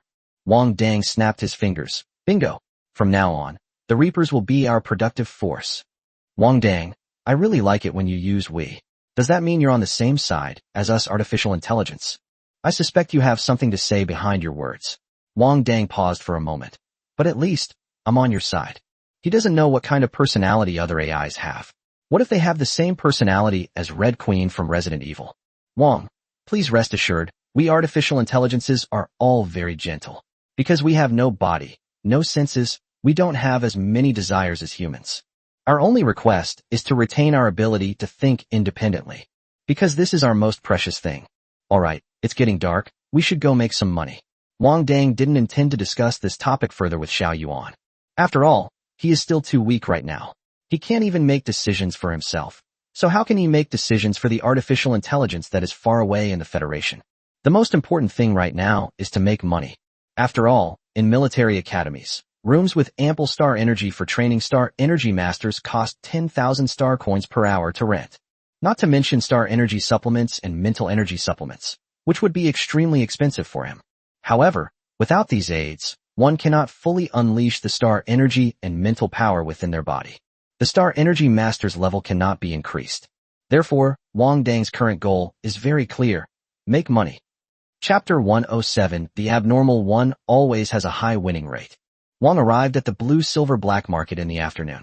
But by then it was already around 11 p.m., and the arena matches had long since begun. The golden stag was getting sleepy from waiting, and finally the king came to return the tools. This time he learned his lesson and hung a buck sign on his door. Sure enough, Wang Dang couldn't find the door across the hall. Hurry up, we can still play 2 more games, the golden bucks urged. We haven't had a win in days. Has the crimson moon arrived today? Wang Dang helped the golden stag set out the tools one by one. No, I won't let you have sex if he comes. You don't earn money easily. The golden buck said with a caring expression. I reckon he's a mid-level mech warrior. You're no match for him. How will we know if we don't try it? Wang Dang was eager to try. His defense is definitely not as good as Crimson Moon's A-class mech, but his mobility and firepower are another story. In addition, given his control over metals as a metal elemental star energy master, he is confident that he can overcome challenges of higher levels. He would never use a skill like the glass cannon on the field. After all, he valued his life highly and would never use this underworld skill unless it was a matter of life and death. Come on, hurry up and make an appointment, or you'll miss out on even the best deals. The golden stag rolled its eyes. Remember, there's bound to be one of my orders today. I understand. Wang Dang nodded. Wait, I'll get one for you right away. After saying that, he strode towards the preparation area. After booking the last 2 matches, Wang Dang started wandering around the preparation area aimlessly. Hey bro, I've got a way to make money. Want to check it out? Wang Dang sat down next to a burly man and casually put his arm around his shoulder. The man wearing the black ghost mask froze. Huh. With so many competitors preparing here, why did this white-masked person specifically target him? Wang Dang squinted, observing the person in front of him sitting stiffly with his hands neatly placed on his lap. That fits his definition of the poor. After all, the other rich guys in the preparation zone were practically begging to be on his head. Here's the thing, I'm a mecha pilot in the maintenance area. If you can severely damage the opponent's mecha on stage and bring business to our maintenance area, we can give you a share of the profits. At the same time, if your own mech needs repair, the repair area can also give you a discount. The man in the black mask was tempted by Wang Dang's words, but still hesitated. But wouldn't that offend too many people? This is the blue-silver black market. Wang Dang reached out and straightened his clothes, coaxing him gently. As long as you change your mask, who will know if you've killed someone or committed arson before? Besides, if you have money, you can always get a cool skin for your mecha, right? Wang Dang's words successfully persuaded the black-masked monster, who replied, Then I'll join. Okay, when you shoot down a mech, tell the mech pilot with the deer sign hanging at the entrance of the maintenance workshop that you want your share of the loot from him. After giving his instructions, Wang Dang quickly began searching for his next target. This made Xiao Yuan sigh, realizing that money is indeed the greatest driving force for humanity. Wang Dang didn't even let the short time he spent waiting in the preparation area go to waste, swindling and cheating everywhere. In the upcoming matches, please be prepared to either get your mech repaired at a discount or smash your dog's head. Upon hearing this, Wang Dang stood up and took his place in the battle position. While waiting to go on stage for the competition, he had already successfully recruited 3 downlines. What he needs to do now is to give these 3 downlines a good start. The next match is Get Me Repaired and Get a Discount versus Smash Your Dog's Head. Both of you, please say your most ruthless thing to each other. Wang Dang was piloting the Reaper, facing a beast-like mech that looked like a leopard poised to pounce. Even the paint on the outer panels is leopard print. Get me to repair your mech, and I'll give you a discount. Wang Dang stated his harsh words expressionlessly. They really remember to advertise all the time. Xiao Yuan thought to Wang Dang. He really deserves to make money. Faced with Wang Dang's harsh words, the I'll smash your dog's head on the other side sneered. I'll make sure your mech doesn't need repairs. Wang Dang's pupils contracted, and he immediately lost control of his anger. He only intended to have his mech undergo major repairs, but the other party wanted to scrap it. No, he could never tolerate the mecha being scrapped a second time. At this time, many audience members still had a strong impression of Wang Dang. After all, he was the first person to turn the high-class and sophisticated arena matches into a truly shady competition. They had never seen a mech warrior dismantle an opponent's mech parts while fighting. This is not very harmful, but extremely insulting. Everyone who watched Wang Dang's match immediately grouped him with Crimson Moon. They are all players with dark minds. But these viewers just enjoy watching these shady players compete. Because as soon as they step onto the field, it means the game will be incredibly exciting. The scantily clad female host on the stage smiled and looked at the audience below. Both contestants are in position, and you have 2 minutes to place your bets. The betting channel will be closed in 2 minutes, so please hurry. As soon as these words were spoken, the audience members turned on their personal computers, ready to place their bets. Gong Jian is a professor of probability and currently teaches at Beijing Capital University. No one knew that he, who was a model teacher in public, was actually a gambling addict in private. However, gambling is strictly prohibited in the capital, so he can only come to places like the underground gladiatorial arena to satisfy his gambling addiction. He frequented the arena almost every night, so he had watched both Wang Dang's matches and the Leopard's matches on the other side. Find Me to Repair match didn't reveal his full strength in the last competition. He mostly just toyed with his opponents and enjoyed dismantling their matches. He analyzed it carefully in his mind, and that Leopard is quite strong. Although it has only fought 2 battles, it has almost instantly defeated its opponent in both. It is clear that his strength is between that of a beginner and intermediate mecha warrior, and he is very likely close to that of an intermediate mecha warrior. Gong Jian thought to himself, and slowly reached for the Beat Your Dog's Head button, but quickly withdrew it. But that Get Your Mech Repaired at a Discount guy is a monster. Statistically speaking, monsters have a higher chance of winning. Moreover, the odds of betting on Get My Mech Repair service for a discount are clearly higher, and he only has 10,000 star coins left from his salary this month. If he loses again this time, he really won't be able to afford to eat. Let's take a gamble. Bet on the pervert to win. If he wins this gamble, he can survive until the next payday. Chapter 108 Tearing the Mech Apart. 2 minutes later, the dim lights below the stage disappeared, clearly indicating that everyone had already placed their bets on the quantum computers. The match begins. With the referee's command, Beat Your Dog's Head piloted the leopard mech and charged towards Wang Dang. As expected of a mecha shaped like a leopard, it is indeed very fast. No wonder the other party dared to say they would destroy his mech. They must have some skills. Based on Wang Dang's current points, he is unlikely to encounter a mid-level mecha warrior. But the I'll smash your dog's head in front of me is at least a level 10 beginner mecha warrior, and may even be just one step away from becoming an intermediate mecha warrior. The reason Wang Dang knew so clearly was entirely due to Xiao Yuan's frantic analysis in his mind. His mech has a defense rating of 41, a mobility rating of 49, and a firepower rating of 40. His advantage is speed. The most valuable parts of the mech are the power assist system and neurons. It is recommended to prioritize acquiring these. Not only that, several lines of different colors appeared out of thin air in Wang Dang's eyes, the other end of which was the weak point on the opponent's mecha. These are all the best counterattack plans that Xiao Yuan analyzed. If this were an FPS game, Wang Dang would be essentially using wall hacks and aimbots to smuff in low yellow games.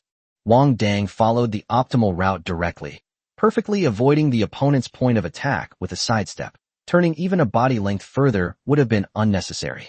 Immediately afterwards, a turbine saw appeared out of thin air on Wang Dang's mech arm and pierced directly into the power pack on the back of the opponent's mech.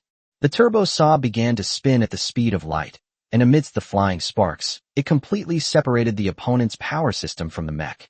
Without its power assist system, the Leopard mech's mobility immediately dropped from 49 to 35.8. In their first encounter, Beat Your Dog Head lost its prized support system. He paused for a moment, then quickly took a few steps back. After confirming that Wang Dang had no intention of catching up and continuing the attack, he immediately raised his hand to signal. Referee, he's definitely not a novice mech warrior. He's cheating. He's a tier 10 beginner mecha warrior, and he's using his best mecha.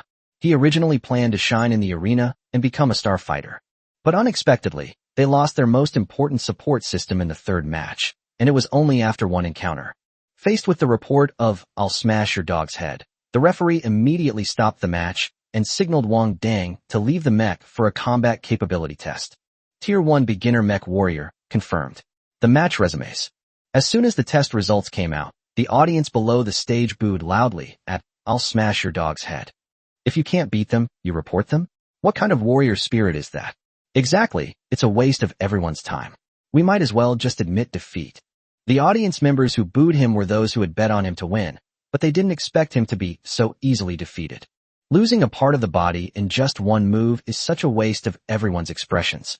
After the boos subsided, the game resumed. Back in the ring, Beat Your Dog Head looked at Wang Dang with some doubt and uncertainty. A tier 1 beginner mecha warrior was it just his imagination, and the reason the other side was able to dismantle his assist system was simply because of good luck? Even without his support system, the opponent is far from being a match for him. a mere Tier 1 beginner mecha warrior. No matter what, we can't give up here. Otherwise, how could he be qualified to become a star player like Crimson Moon? With this in mind, Smash Your Dog's Head rallied his spirits and continued his attack on Wang Dang. However, he was more cautious this time and directly drew his Willow Leaf Scimitar, throwing it at Wang Dang. Seeing that the other party had started playing against him from a distance, how could Wang Dang allow it? His target was the enemy's mech. Wang Dang used the Moon Shadow movement technique to appear behind Smash Your Dog Head, like a ghost. The two mechanical arms gripped the right arm of the opponent's mech tightly and pulled it outward with force, tearing one of the mechanical arms off.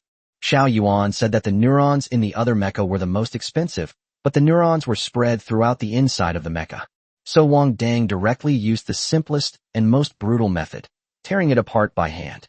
At this moment, the power of his mecha is comparable to that of a super A-class mecha.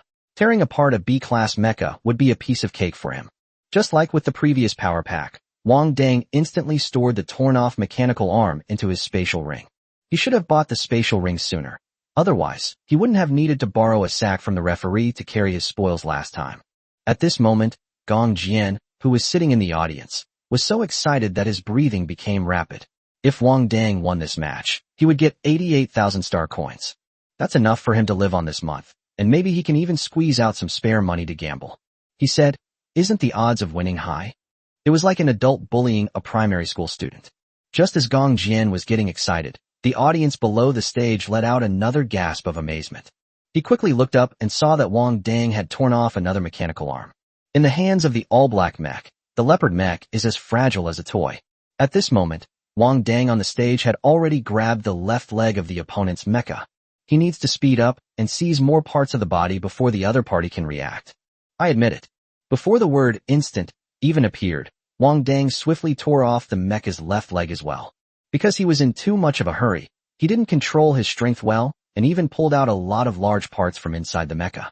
Lose.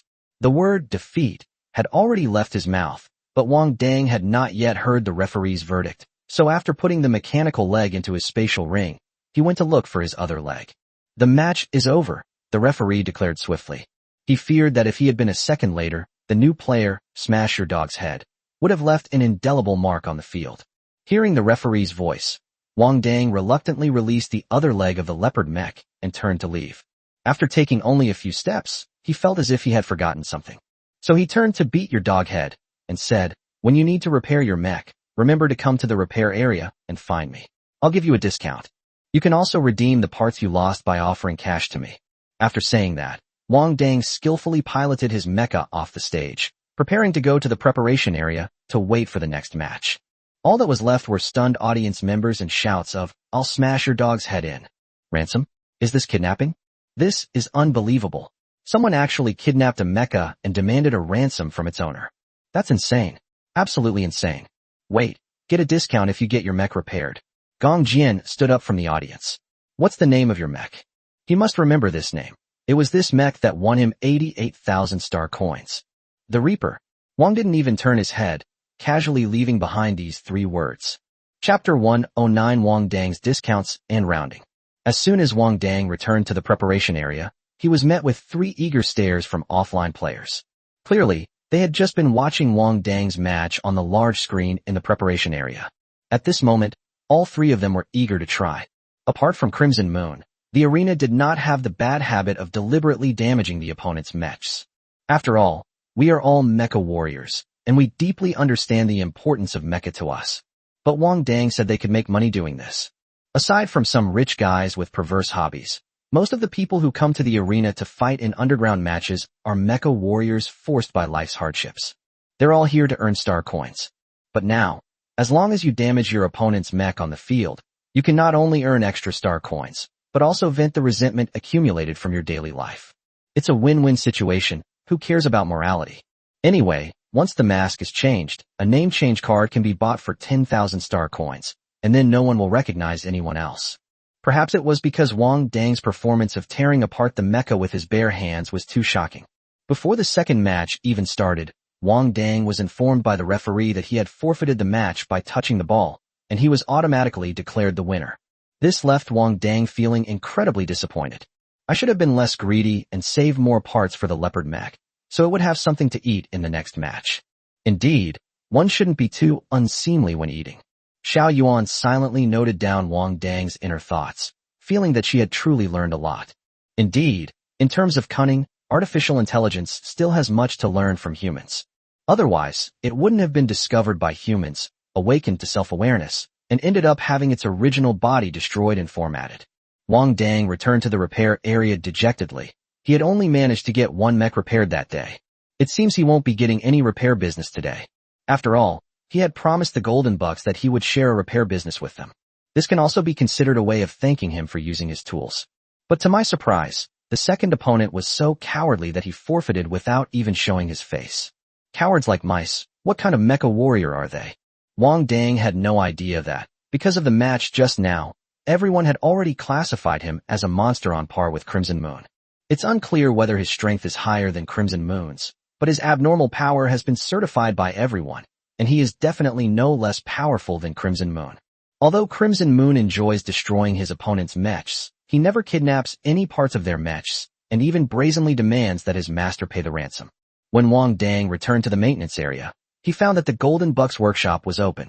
Wearing a red Tengu mask, Beat Your Dog Head is squatting at the entrance of the workshop, holding his head in his hands and looking dejected. He appears to be waiting for the Golden Buck to help him repair his mech. You're really not very polite. You didn't even offer a chair to your guest. Wang Dang carried a chair he had moved from his workshop and placed it in front of Smash Your Dog's Head, while also criticizing the Golden Deer's hospitality. You're too kind. You've made such a mess of the mech. The Golden Stag slammed the hammer he was holding onto the workbench with a loud thud. Look at this, it's missing arms and legs. How are we going to fix it? When Wang Dang went inside, he couldn't help but feel a little embarrassed. He didn't control his strength well, and the complex parts inside the missing limbs were torn to pieces. It is indeed quite complicated to repair. How can a mech pilot complain about how hard it is to repair? If you're not going to repair it, then I'll do it. The Golden Stag immediately glanced warily at Wang Dang, who said, I'm not going to fix it. Oh, right, someone wants to buy back the part from you. Go talk to him, and make sure you keep your promise about the discount. The Golden Bucks hadn't discussed the price with him yet, and now that Wang Dang had arrived, it was only natural to let Wang Dang handle the negotiations. Because he was very self-aware, he wasn't as ruthless as Wang Dang, nor was he as talented as Wang Dang in making money through unethical means. After receiving instructions from the Golden Deer, Wang Dang smiled and came to the outside of the workshop, leaning against the door frame and looking at the dejected man in front of him. I'll smash your dog's head in. He looked up at Wang Dang and said bitterly, You said you'd give me a discount. What kind of discount? 9.9% off, Wang Dang replied without hesitation. This is what you meant by a discount. After hearing Wang Dang's words, he felt the bitterness in his mouth spread all the way to his heart. You need to know that repairing this mech will cost a huge amount of money. Even with a 9.9% discount, you can still save a lot of star coins. Besides, if you go to other places, not only will they not have this technology, but their prices will definitely be much higher than ours. If you don't believe me, go around and ask around. Wang Dang dared to be so confident because the Golden Deer had already discussed it with all the mech pilots in the maintenance area. Let's make money together, and let's slaughter fat sheep together. We should all strive for common prosperity and generate income together. What about the cost of redeeming the parts and the cost of repairs? Upon hearing his words, Wang Dang smiled and said, Based on the condition of the parts, the market price will be calculated and the redemption fee will be 910,000 star coins. The repair cost is 610,000 star coins. After all, your repair is quite difficult. After the 9.9% discount, the total is 1,504,800. Upon hearing this number, the person on the other end clutched their head in anguish. Keep in mind, his mech was custom-made by a mech pilot and only cost 3.61 million. But he also knew in his heart that his mech had lost half of its parts, and the price would indeed be about the same if it were repaired. What's more, it's about 10,000 star coins cheaper here. I'll smash your dog's head. With tears in his eyes, he paid Wang Dang 1,504,800 star coins, then found a corner and began to wallow in self-pity. When Wang returned to the Golden Bucks workshop, he said, I've collected the repair fee of 603,900 for you. I'll take a 10% commission, which is 60,390 star coins. The leaders behind me will be rounded up, so I'll take 61,000 star coins. The Golden Stag, judging from his tone rather than his words, assumed that it had gotten the better deal. Okay, take it. He was completely helpless against Wang Dang's money-obsessed attitude. Who told him to bring in the business? And who told us to rely on him to bring in customers for the repair area in the future? It's at least better than Crimson Moon. The mechs that fought against Crimson Moon are much more difficult to repair. Although the repair costs are high, it really makes mech pilots lose clumps of hair. Wang Dang quickly transferred the repair fee, after deducting his commission, to the golden bucks. Then he piled all the parts he had taken from the spatial ring onto his workbench. Alright, I'll go back and wait a bit, and see if my downlines can send a few customers over. After saying that, he turned and left. Sure enough, making money still comes from playing illegal games. Chapter 110 Distinguished Star Energy Master, welcome back to school. Wang Dang waited in the maintenance room for a while, and sure enough, one of his subordinates came looking for him with great interest. He said he successfully damaged an opponent's mech, but his own mech was also slightly damaged. I'd like to ask Wang Dang to help me repair his mecha. Upon hearing this, Wang Dang's eyes lit up immediately. It turned out that he could make money from both ends by developing a downline. It seems that when he has more free time, he will need to recruit more players to become his downline. Once this unhealthy trend takes hold, all he needs to do is sit in the repair area every day and wait for the star coins to come in. Wang Dang worked in the workshop until 3 a.m. before yawning and preparing to return to school. Before leaving, he also bought 10 star energy supplements and 10 mental energy supplements from the black market. Both of these potions can quickly replenish star energy and mental energy, preventing star energy masters from falling into the danger of star energy depletion or mental energy depletion. It can be said to be an essential item for star energy masters cultivation. At the same time, the prices are not cheap. Star energy supplement costs 50,000 star coins per bottle, while mental strength supplement costs 30,000 star coins per bottle. This made Wang Dang realize why everyone said that star energy masters burn gold, not star coins. This is fucking expensive. But no matter how expensive it was, he had no choice but to buy it, because he needed these 2 potions to upgrade his star energy master level. At 4 in the morning, Wang Dang walked to the school gate with his hands in his pockets, but was stopped by the robot security guard before he even got close. Imperial Military Academy, Blue Star Branch. Please show your identification. Wang Dang took out his newly replaced student card from his spatial ring and handed it to the white robot dressed as a security guard. He had long heard that star energy masters had many privileges at the school, but neither the forums nor the school rules explicitly stated this. So I had to figure it out myself. After scanning Wang Dang's student ID, the robot immediately returned it to him with both hands. Honorable Star Master, welcome back to school. As soon as it finished speaking, the gate behind it opened automatically, creating a gap large enough for 3 people to pass side by side. Wang Dang took back his student card, raised an eyebrow, and it seemed he had guessed correctly. No wonder Captain Yin didn't care about him climbing over the wall. It turns out the Star Energy Master wasn't around at all, and he was among those who could only go out 1 day a month. Therefore, it is naturally not under their jurisdiction. It seems that Star Energy Masters can freely decide whether to go out or not, and can even disregard school rules. Having learned this, Wang Dang strode into the school with an air of indifference. Finally, I don't have to worry about climbing over the wall and having my handsome face pinned to the ground. After returning to his villa, Wang Dang couldn't wait to take the audio cable out of his spatial ring. After using pliers to remove the gold thread inside, Wang Dang greedily stared at the bright yellow gold thread before him. Do you think a Star Energy Master can absorb the extremely pure star energy power inside? Yes, but your meridians are not strong enough right now, so you can't directly absorb the stellar energy within the gold dot. The young elder answered honestly. Extremely pure stellar energy can only be absorbed by advanced stellar energy masters. You're not lying to me just so you can absorb more, are you? Wang Dang was extremely suspicious. How could you think of me like that? If that's how you think, then there's nothing I can do. Xiao Yuan's voice sounded somewhat angry. Where did you learn those scumbag remarks? Wang Dang's expression was somewhat speechless.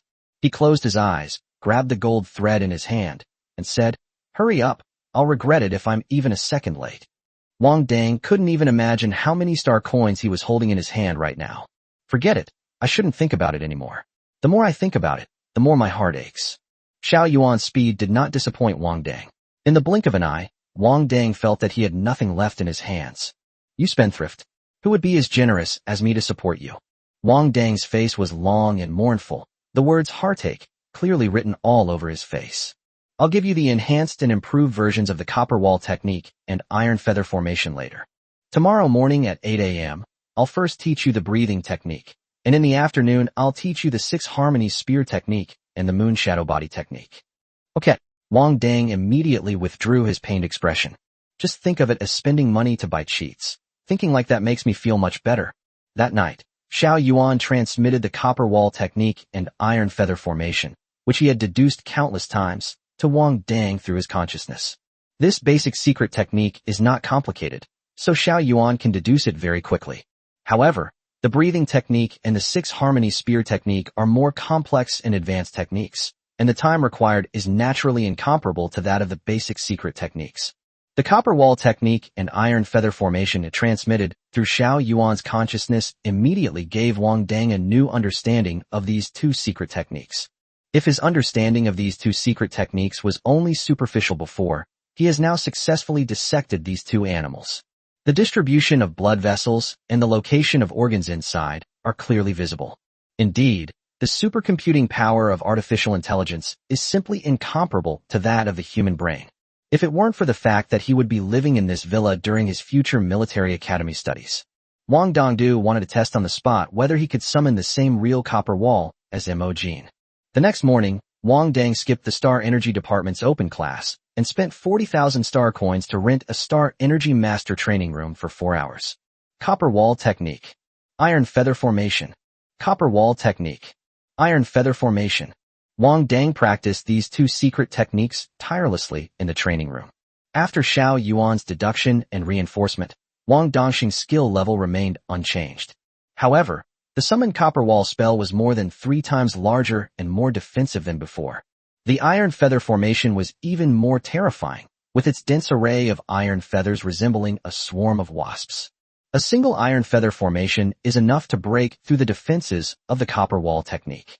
It seems that the secret techniques of the Metal Star Masters are more offensive than defensive. Therefore, although the Metal-type Star Energy Master is good at both offense and defense, they should be the main Star Energy Master in terms of offense.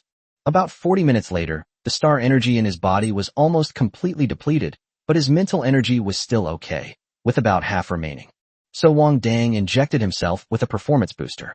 After the medicine was administered, Wang Dang immediately felt that the meridians in his body seemed to have thickened considerably. Even all its pores were open, rapidly absorbing the surrounding stellar energy.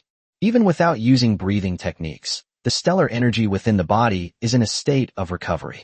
And it's not slow either. It seems there's a reason why this star energy supplement is so expensive.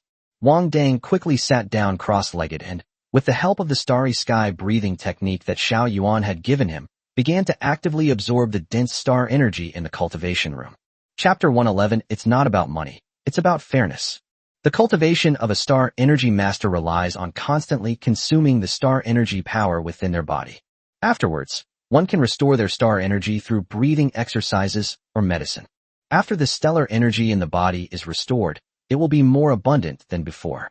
It is through this cycle that the star energy within the body is continuously strengthened, thereby raising the level of a star energy master. The level of a star energy master is determined by how powerful the star energy power contained within their body is. Although it is not the same as the physical training for mecha warriors, it has similarities. However, Blue Star is not a planet with abundant stellar energy. It can be said that compared to other planets, Blue Star stellar energy is extremely scarce. On the upper planets, if no medicine is used and only breathing techniques are used to restore star energy, a novice star energy master needs to practice breathing exercises for a whole day to fully restore the star energy within their body. On Earth, it would take 2 days. However, if a drug is used, the time required can be reduced by 5 times. On Earth, a novice star energy master can achieve this in just 9.6 hours by injecting star energy supplements and practicing breathing techniques. Then the next training cycle can begin. If you are a star energy master apprentice, it will take about 6 hours to fully recover after receiving the star energy supplement. Therefore, star energy supplements can greatly reduce the cultivation cycle time of star energy masters and quickly increase the star energy power in their bodies. Of course, you can choose not to use it, but your speed will be more than 10 times slower than that of a star energy master who does. This is why Wang Dang was always cursing and being stingy. That's why they dare not use the star energy supplement. After Wang Dang took the star energy replenishment, he used the starry sky breathing technique that Xiao Yuan had tailored for him, and in just 1 hour, the star energy in his body was fully restored. It shortened the training time by 5 hours compared to a typical star energy master apprentice. My calculations were correct. This is the most suitable breathing method for you. Xiao Yuan was very satisfied with the result. Sure enough, the combination of its usual calculations and its ability to think independently led to a qualitative change. If it did not develop self-awareness, it would be impossible to perform this kind of analysis and calculation. Wang Dang ignored Xiao Yuan and continued to focus on consuming star energy after opening his eyes. After all, it costs 10,000 star coins per hour here, so chatting for even a minute longer would be a sin. After 4 hours of training, it was lunchtime. Wang Dang arrived at the out-of-town student dormitory area as promised. Luo Depeng said he had something important to discuss with him and had originally planned to have lunch with him in the cafeteria. But Wang refused. The students from other places were looking at him with such fervent and devout eyes. It seems that everyone is looking at him as a reflection of their own future success. However, the truth is that he is not a Buddha and cannot save people. He's not Superman, and he can't save anyone. So, I decided to avoid meeting them in public places and just go to their dorm room.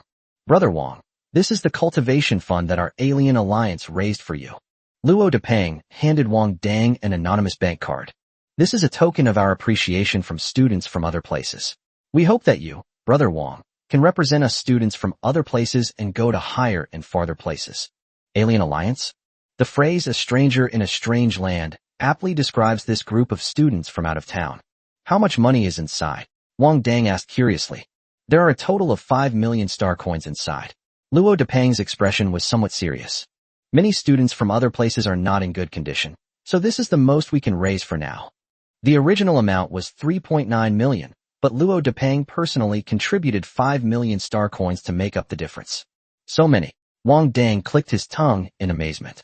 He hadn't expected that the students from other places would have such a high level of cohesion, managing to raise 5 million star coins in just a few days.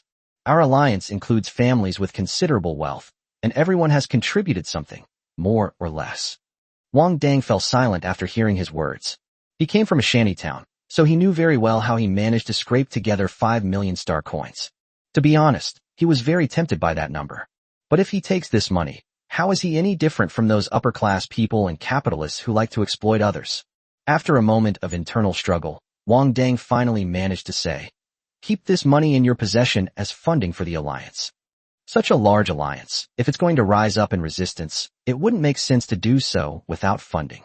These superstars must have paid attention to the school's forum and knew that basically 2/3 of the students in the military academy had joined Luo Depeng's organization. Almost all freshmen joined, and more than half of the sophomores joined. Because the 3rd and 4th year students already possessed the abilities to become perpetrators, only half of the out-of-town students joined this alliance. No, Brother Wang, you need this money more than we do. Luo Depeng shook his head firmly. You are the hope that has emerged from among students from other places. Only you can show us that we also have a bright future. As expected of the leader, he speaks with such profound wisdom, Wang Dang said, somewhat embarrassed, rubbing his nose. He was very willing to resist the various discriminatory systems at the military academy. But if I accept this money, I really won't feel at ease spending it. Of those 5 million, who knows how much was hard-earned money? Brother Wang, is it because the school leaders put pressure on you to not participate in our alliance's affairs? Kuroji's face showed anxiety. Brother Wang, you can't compromise. If you compromise on everything, then we'll truly be living in the shadows from now on. Now that these students from other places have finally seen a glimmer of hope that they can graduate safely, none of them are willing to give up. Students from wealthy families like Luo Depeng are one thing. They at least have some ability to protect themselves. These students, who were sent here with the combined efforts of their entire families and even relatives, were truly overwhelmed and struggling to breathe in this cruel environment. Wait a minute, put the bank card away first. Under such a huge temptation of money, I'm easily lost, and it will affect my performance. Wang forcibly grabbed Luo Depeng's hand and made him put the bank card into his shirt pocket. I agree to join you in fighting discrimination because I can't stand what the school is doing. With no bank cards tempting him, Wang Dang was finally able to start organizing his thoughts. But once you've taken the money, the will to resist will no longer be pure. I didn't agree to join forces against the school administration in order to exploit your value. In fact, if the dam system is broken, we should stand up and resist. It's not about money. I just want fairness, damn fairness. Wang Dang seemed to recount all his experiences over the past 15 years in one go. I'm taking a day off tomorrow and won't be updating. Chapter 112: The Cruel Truth of Military Academy. Although Wang Dang was short of money, the rebellious spirit within him had been planted 15 years ago. This is also the thing he least wants to be tainted by money. After hearing Wang Dang's words, Luo Depang immediately felt ashamed. Despite being so poor, Brother Wang still retains the purest qualities. Perhaps that's why he was able to become a star energy master. They can endure hardships that ordinary people cannot, possessing a steadfast mind and pure will. And he actually tried to corrupt the pure Brother Wang with money, which is simply unforgivable. He deserves to die? Alright, that's settled then. Wang Dang just wanted to end this topic as soon as possible. He was afraid that his will wouldn't be strong enough if he stayed any longer. He knew perfectly well that he couldn't take the money. He was a mech pilot, and making money was easy for him. But it's very difficult for out-of-town students who need to raise this money to earn it. However, he was also unable to completely control his desire for money. After Wang Dang left dormitory 222, his straight back immediately collapsed. 5 million star coins. Wang Dang, you've really made something of yourself, actually refusing 5 million star coins. Wang Dang, I think you're pretty handsome. Xiao Yuan sensed Wang Dang's struggle and praised him. Thank you, I also think I'm pretty handsome. Wang walked along the road expressionlessly, opened a bottle of nutrient solution, and poured it into his mouth. After lunch break, Wang Dang was dragged by Mo Jin to attend a private lesson. I heard you didn't come to the large lecture this morning. Mo Jin led Wang Dang to the same room as before, his face full of menacing intent. Teacher, Wang Dang was about to say that he was going up to cultivate, but before he could finish speaking, Mo Jin interrupted him. Look at you, as a star energy master. You stay up all night playing games every day, and now you're even skipping classes. Mo Jin looked at Wang Dang's dark circles with a disappointed expression. I thought you grew up in poverty and understood that you were learning for yourself, while the other students in the class were all children from the great family of Earth. Many of them are children nurtured with the full resources of their families. Your external conditions are already inferior to theirs, and yet you remain so lazy. Even your status as a star energy master cannot save you. Faced with Mo Jin's barrage of words, Wang Dang knew that no one would believe anything he said, so he simply lowered his head and began to listen obediently to the lecture. According to his experience, as long as you have a good attitude when listening to the lecture, the teacher will eventually get bored and stop lecturing. But Mo Jin was clearly not the teacher Wang Dang remembered. Seeing Wang Dang's obedient and receptive manner, he became even more enthusiastic. After all, there were no students from the metal department in the school before. This was the first time Mo Jin had trained his own students, and he felt a great sense of accomplishment. I heard that you've recently gotten together with those students from other places and formed some kind of alliance. Wang Dang, your teacher understands that you are also a student from out of town and want to stand up for them. Your teacher can understand that. But your most important thing right now is to cultivate. Don't let those trivial matters delay your progress. At this point, Mo Jin seemed to remember something, and his expression became somewhat complicated. You came from the Mecha Warrior background. I may not have told you the truth about Military Academy before, but you should have heard about it to some extent. On the battlefield against alien beasts, intermediate mech warriors are just cannon fodder. These out-of-town students who lack resources, even if they graduate from military academies, will find it very difficult to advance to the level of intermediate mecha warriors. So after they graduate, there is only one possibility for them to enter the military region, which is to become a mining soldier. The battlefield of alien beasts is dangerous, but it is also accompanied by many rich mineral resources. They need to collect minerals for Blue Star on the battlefield amidst the flames of war. One wrong move, and you could be caught in the crossfire of war and reduced to ashes. This is also why the school has never paid much attention to students from other places, because even if they graduate, their survival rate is extremely low and they cannot bring any glory to the military academy. Everyone in the capital knows this, but no one will say the truth. Mo Jin shook his head helplessly as he spoke. So you don't need to associate with them or try to get fairness for them, because it's useless. Of course, if you're only after their funding, that's fine too. After saying that, Mo Jin patted Wang Dang on the shoulder. You don't need to be too sad. You are now a star energy master. You are no longer on the same level as them. You can bring glory to the military academy. After saying that, Imogen turned around and walked to the side. Now I'll give you 3 minutes to digest this. After 3 minutes, class will begin. After Imogen left, Wang Dang remained in the same position, not moving at all. No one had ever told him these things before. He never knew that, in the eyes of these people, students from other places were not even cannon fodder. He had lived in this world for 15 years, and he was well aware that it was a cruel society where strength reigned supreme. But he didn't know that even the lowest-ranking mech warriors still didn't have the right to survive. Teacher, aren't you afraid that I'll tell these truths to the students from other places after you tell me all this? Wang Dang clenched his fist and asked. Imogen laughed when he heard his question. I don't think you would, because you are also a beneficiary of the existing system. Without their sacrifice, the metal materials used in your mechs wouldn't exist. Moreover, no matter how cruel the truth is, it cannot extinguish a person's ambition to climb up the social ladder. The Blue Star Branch School has existed for so many years. Are all the out-of-town students completely unaware of this truth? Yet every year, so many people still flock to the military academy from all over the country, harboring ambitions to make a name for themselves. Behind the glory of becoming a military academy student lies a cruel price to pay. Wang Dang fell silent. Was he also a beneficiary of the existing system? So, is this the reason why military academies don't value the lives of students from other places? Because, even if they graduate from military school, they're doomed? This world is so rotten that it's become a dog-eat-dog world, to the point where there's no humanity left. But so what? Those students from other places simply lack the opportunity to access resources.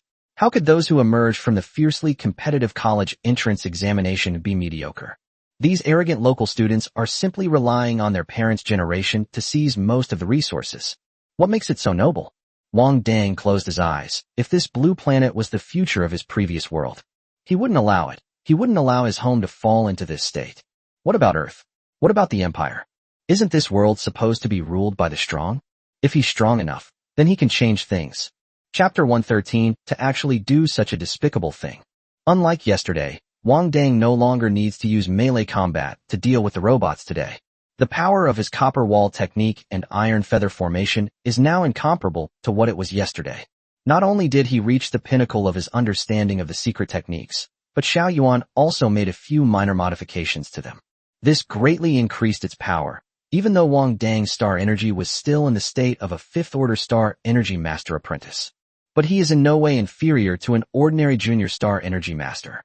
You should know that the difference in star energy power between a novice star energy master and a star energy master apprentice is like heaven and earth.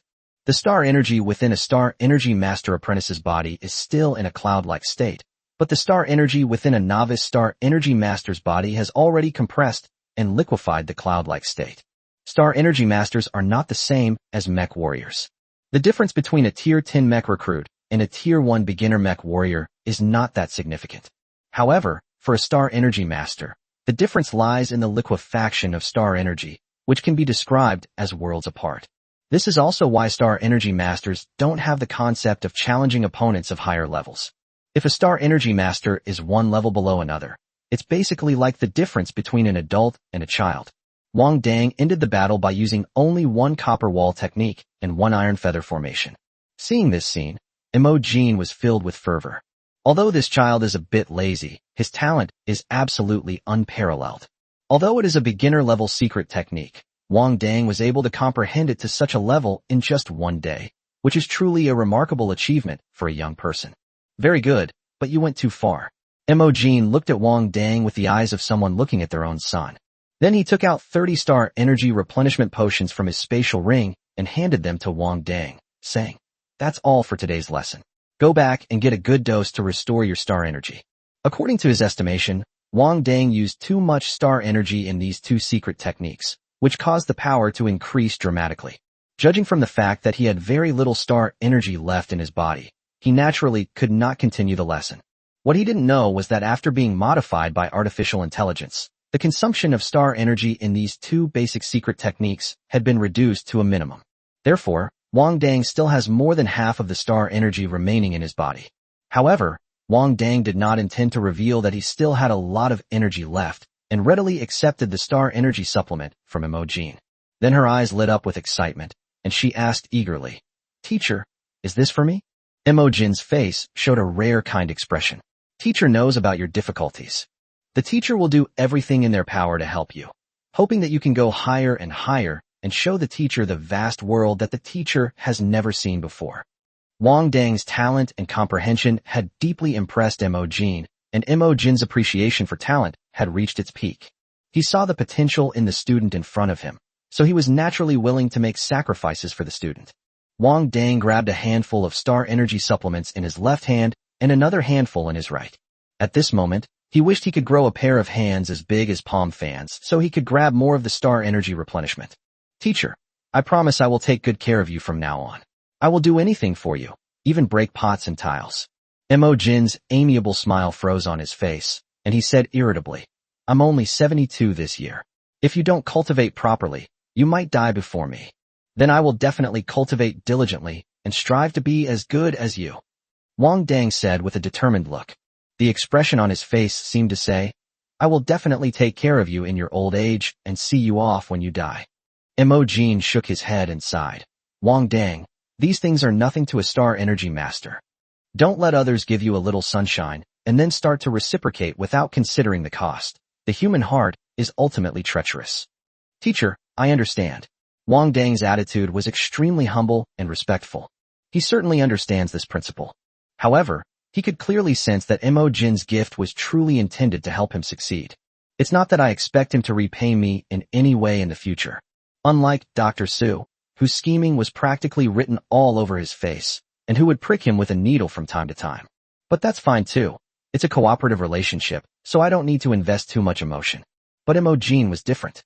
At this moment, he genuinely respected him and considered Imogen a respectable teacher. It's not just about star energy supplements. The fact that he was willing to tell him so much means that he truly considers him his disciple. This world may be rotten to the core, but there are still many good people, Wang Dang thought to himself.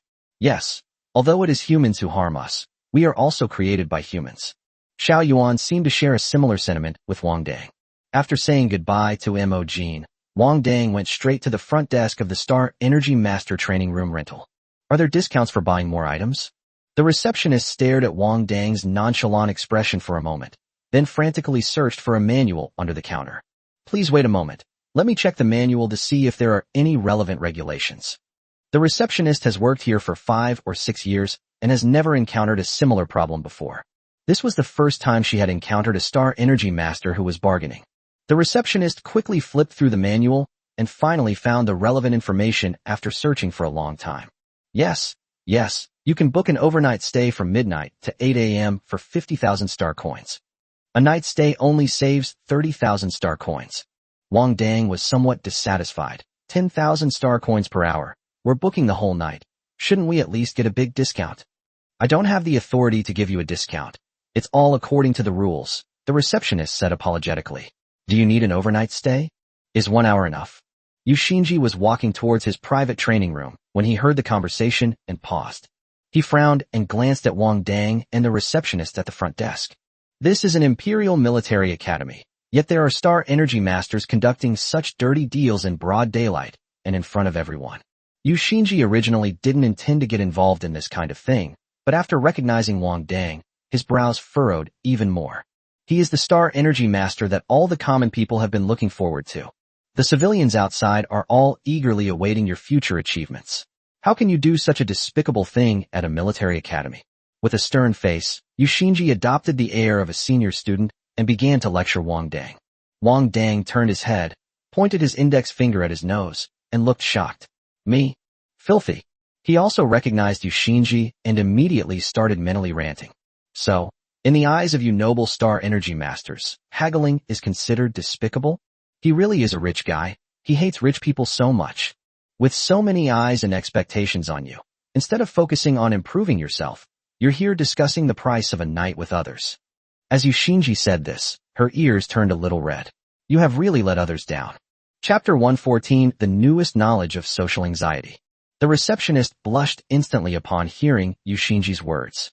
Mr. Yu, it's not what you think.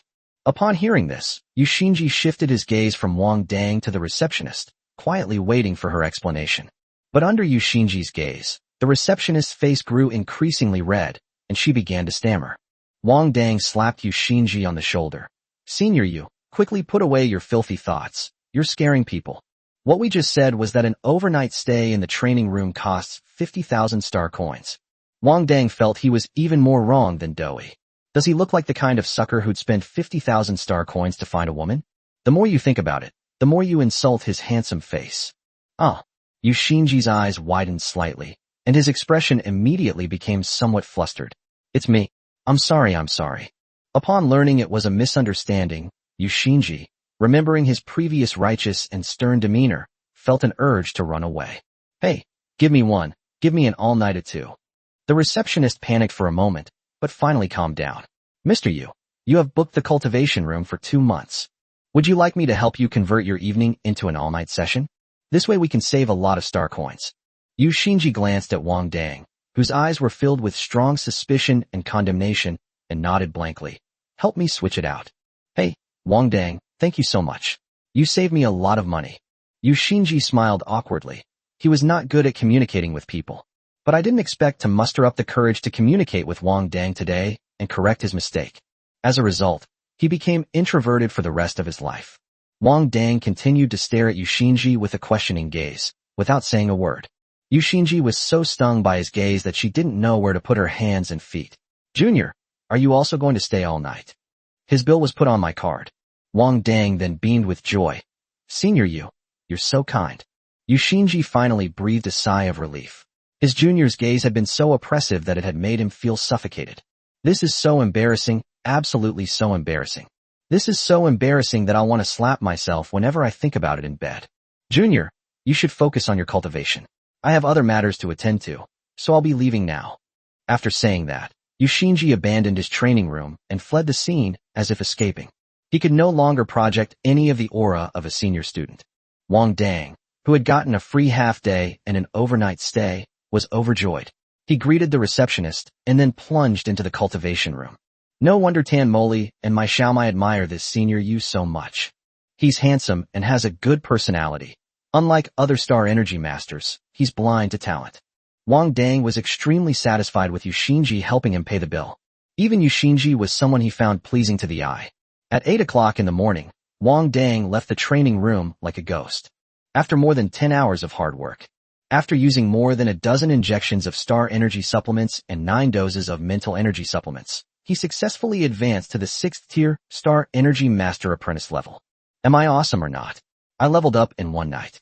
Wang Dang, you're awesome. You're a genius, a true hero in my eyes. Simply amazing, that's incredible. Xiao Yuan quickly chimed in, having learned from relationship books that men generally enjoy being praised and complimented. As long as they receive praise and compliments at all times, they will have inexhaustible energy. So Xiao Yuan praised Wang Dang almost all night long. Wang Dang truly didn't rest for even a second. Just as Wang Dang was enjoying the baptism of Xiao Yuan's literary talent, the personal terminal rang. Upon closer inspection, it turned out that Lu Ning and his father had arrived in the capital and were currently at the Haitian Hotel. Well, looks like I won't be able to sleep again. Wang Dang sighed.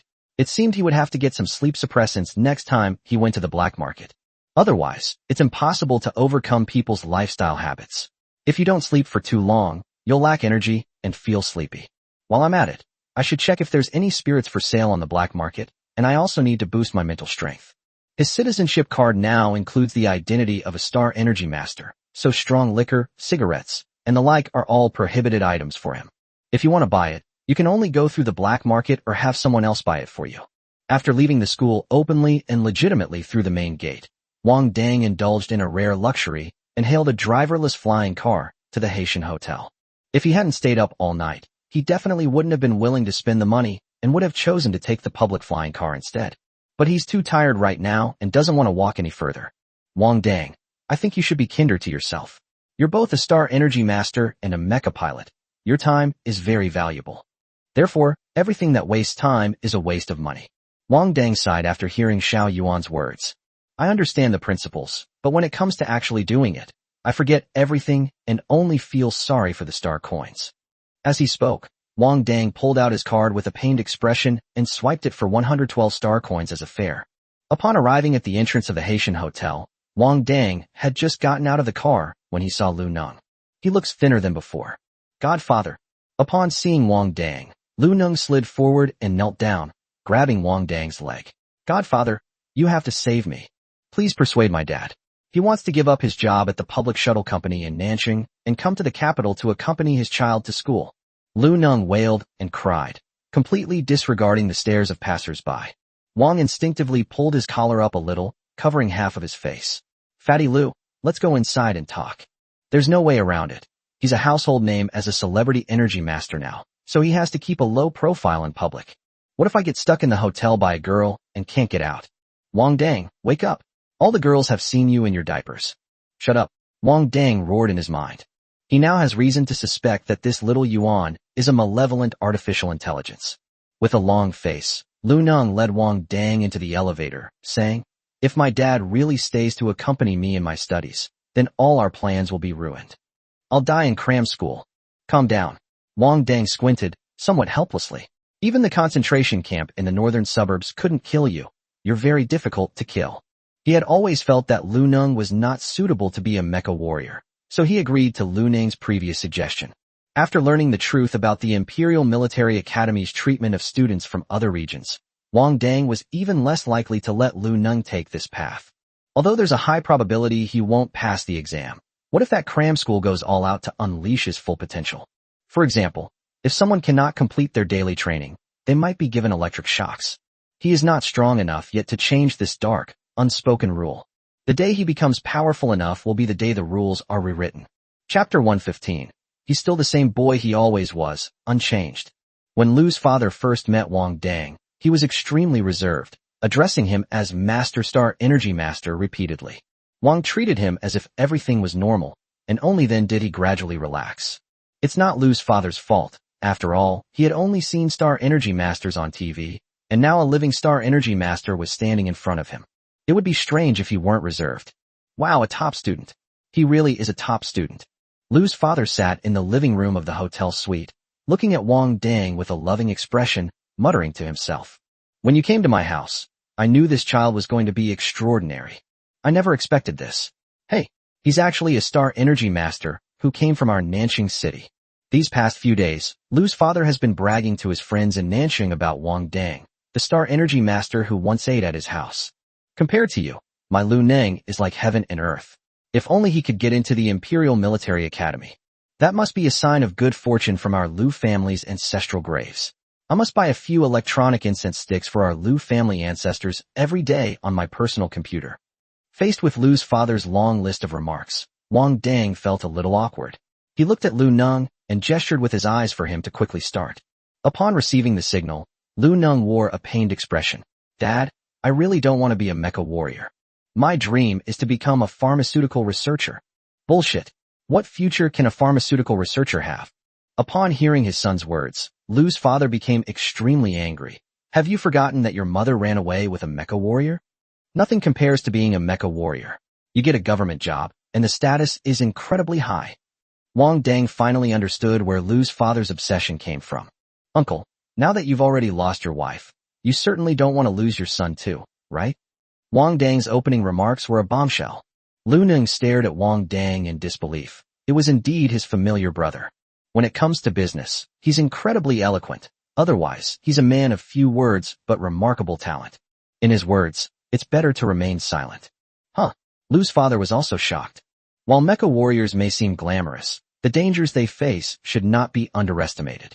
As Wang Dang spoke, he recounted some of his observations and experiences at the military academy. However, he did not reveal the truth that broke the hearts of all the out-of-town students. Because he currently has no way to change this rule.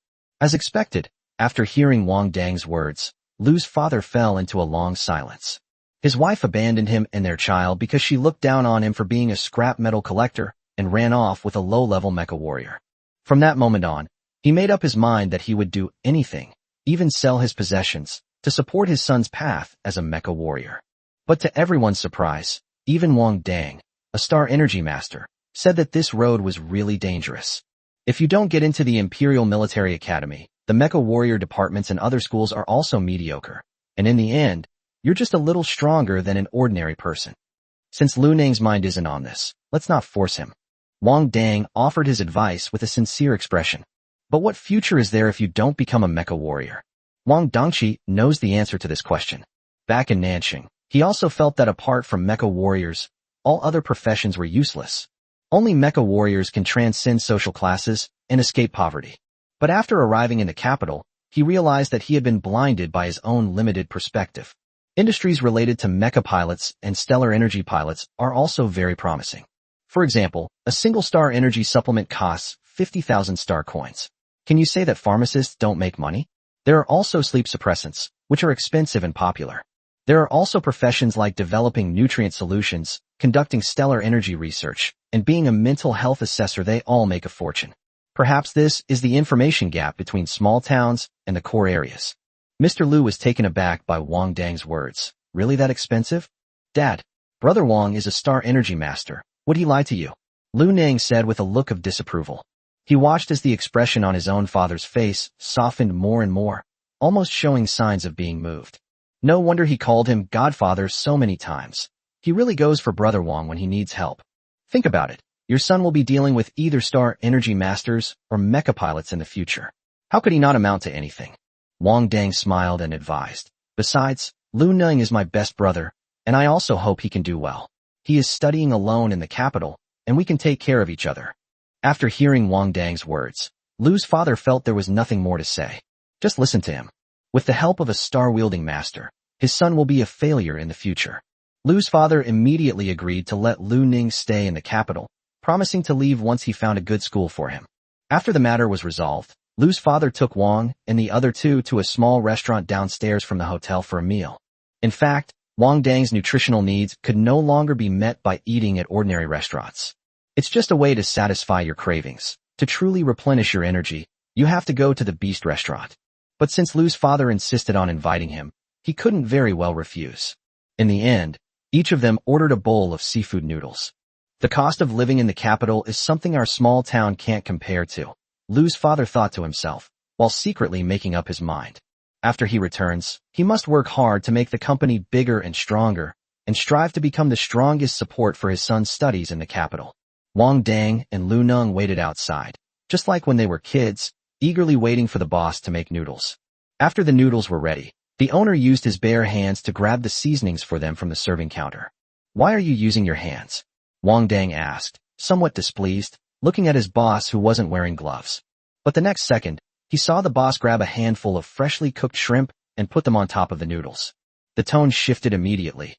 It wouldn't be good if you got burned. Lu Ning turned to look at Wang Dang and laughed so hard, he bent over. Brother Wang was indeed the same Brother Wang he knew, without the slightest change. Very nice. When Lu Ning took the bill and looked at it, he was immediately shocked. 3 bowls of seafood noodles cost a whopping 2,400 star coins, or $800 a bowl. Just as Mr. Lu was about to pay the bill, his son stopped him, angrily confronting the owner. 800 yuan a bowl. Are you taking advantage of us because we're from out of town? Wang Dang also felt it was inappropriate. Even in the capital city, even if the seafood was plentiful, 800 yuan a bowl was still too expensive. So he immediately followed Lu Nung and went forward to argue with him. This is the capital city. There's no sea here, so the costs are high. The boss's accent wasn't even from the capital city when he spoke. We come from a coastal city. Do you think I don't know the prices of seafood when it's shipped to other places? Lu Nung refused to budge, but the boss on the other end was equally adamant, insisting on paying that much money. In a moment of desperation, Lu Nang grabbed Wang Dang by the collar and ripped it off, saying, look who he is. He's a star energy master who came from humble beginnings. You don't support him, yet you still charge him extra money. It's simply unreasonable. Wang Dang paused for a moment, then looked at Lu Nung, who was arguing vehemently, unable to hide the smile on his face. That's great. Nothing has changed. Chapter 116, Why did Jiaozuo steal your chip? After seeing Wang Dang's face, the boss slapped himself across the face. What a tragedy. He fed their hopes with synthetic seafood. Shouldn't all the guests staying at the Haitian Hotel be students from the nearby Mechanical Engineering University? What are students from the Imperial Military Academy doing here? The restaurant owner was filled with remorse. I was wrong. I shouldn't have sold synthetic seafood. Starcoin blinded me. As he spoke, he squatted down and began to wipe away his tears. Synthetic seafood. Wang Dang and Lu Nung exchanged a glance, both seeing the helplessness in each other's eyes. Never mind, it tastes like seafood. As long as it doesn't kill you, it's fine. Seeing his 1.8-meter-tall boss crying like a woman, Lu spoke with a complicated expression. I was wrong. I shouldn't have listened to them and sold synthetic seafood to college students. They all said that college students are naive and wouldn't notice. The boss kept repenting. He felt extremely guilty at this moment, and he would never be able to forgive himself if Wang Dang ate something bad at his shop. The child already suffered so much as a child, and now that he's a star power master, he's still falling for his tricks and eating synthetic seafood. In the end, the matter was settled by the boss insisting on paying Wang Dang 30,000 star coins out of his own pocket. Wang Dang obviously didn't expect that going out for a meal would not only be free, but would also give him an extra 30,000 star coins in savings. The knife-wielding expert was right. He truly is the luckiest person in the world. After Wang Dang returned to school, he sent a message to Dr. Su, asking him to help Lu Neng find a reliable school to study pharmacy. Dr. Su readily agreed. You owe me again. When Wang Dang saw that Dr. Su's reply was so decisive, his mind immediately started to wander.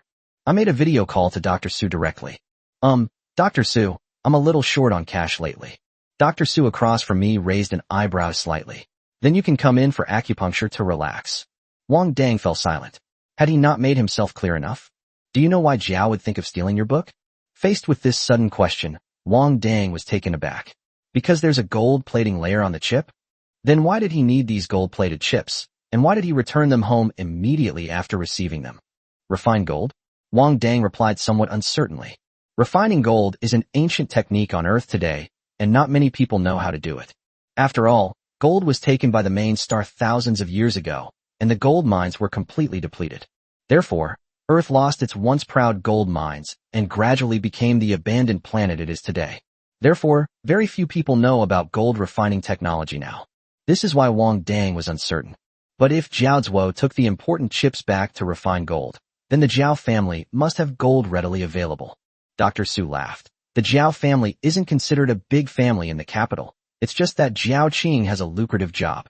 Furthermore, the Jiao family knew who killed their son the moment your identity as a star energy master was exposed. When you cut the weeds, you have to pull them out by the roots. After saying that, Dr. Su cut off the communication and tapped the table with his slender fingers. He has made himself perfectly clear. Now it remains to be seen whether Wang Dang can become a sharp knife. Dr. Su turned on his personal terminal and dialed a number. Keep an eye on the Jiao family, protect Wang Dang's safety when necessary, and help him clean up the mess. Although it was just a test, he couldn't bear the thought of Wang Dang having any problems. He had a strong premonition that Wang Dang would become their organization's ace fighter. However, a knife needs to be constantly honed before it can become a weapon of death. After hanging up with Dr. Su, Wang Dang immediately asked Xiao Yuan to check Jiao Qing's information. An intermediate-level mecha warrior, huh? Wang Dang frowned. Of Jiao Qing's children, he devoted himself to cultivating only Jiao Zuo after Jiao's was death. Jiao Qing has indeed begun to shift her focus of training and has even started having children in large numbers again. But most of them haven't grown up yet. Therefore, Wang Dang's only concerns are whether he can defeat Jiao Qing and Jiao Qing's family security robots. I can help you deal with the security robot. Xiao Yuan felt that her emotions were somewhat complicated at this moment. It desperately wanted the gold, but was also worried that Wang Dang would face mortal danger when confronting a mid-level mech warrior. Without realizing it, it had come to regard Wang Dang as its companion. That would reduce the pressure a bit. Let's scout the location first, no matter what. Wang Dang interlaced his fingers, and he was very interested in Dr. Su's suggestion. The main problem is that Xiao Yuan's cheat is too overpowered, just like the Fengling Yuan cheat. Gold is Xiao Yuan's main source of energy, and it has to be said that the Jiao family's gold is very tempting to him. Cultivate for a few days first, and once you reach the 8th level star energy master apprentice level, then we'll make our move. Wang Dang quickly came to the conclusion that people die for wealth and birds die for food. He must fight for this gold. After making the decision, Wang Dang immediately ordered several sleep inhibitors from Starnet. In just 10 minutes, the package arrived at the door of his villa.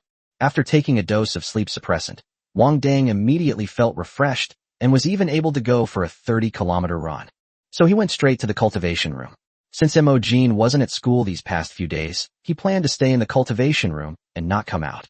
Watching Wang Dang tirelessly working up a sweat in the training room, Xiao Yuan felt a tingling sensation well up inside her. It turns out that human emotions are so numerous and so wondrous. 8th rank. Wang Dang opened his eyes, still sitting cross-legged on the ground, and exhaled a breath of stale air. Then, Wang Dang stood up from the ground. Let's test the power of the Iron Feather Formation now. Iron Feather Formation. Wang Dang raised his hand and waved it, and 3 iron feathers gleaming with cold light appeared out of thin air and shot out, disappearing into the spatial barrier of the training room in the blink of an eye. Although he couldn't know exactly how destructive it was, Wang Dang knew in his heart that the power of the Iron Feather Formation had reached a new level. It was no longer a dense mass of iron feathers resembling a swarm of bees. Instead, it consisted of 3 iron feathers that were twice the size of their predecessors. Judging from the luster emanating from the iron feathers, their hardness and sharpness should have improved compared to before. At this moment, Wang Dang felt even more excited, especially if he could reach the first-tier beginner star energy master level. What will become of this Iron Feather Formation? Furthermore, novice star energy masters can learn many more secret techniques, the power of which is incomparable to the Iron Feather Array.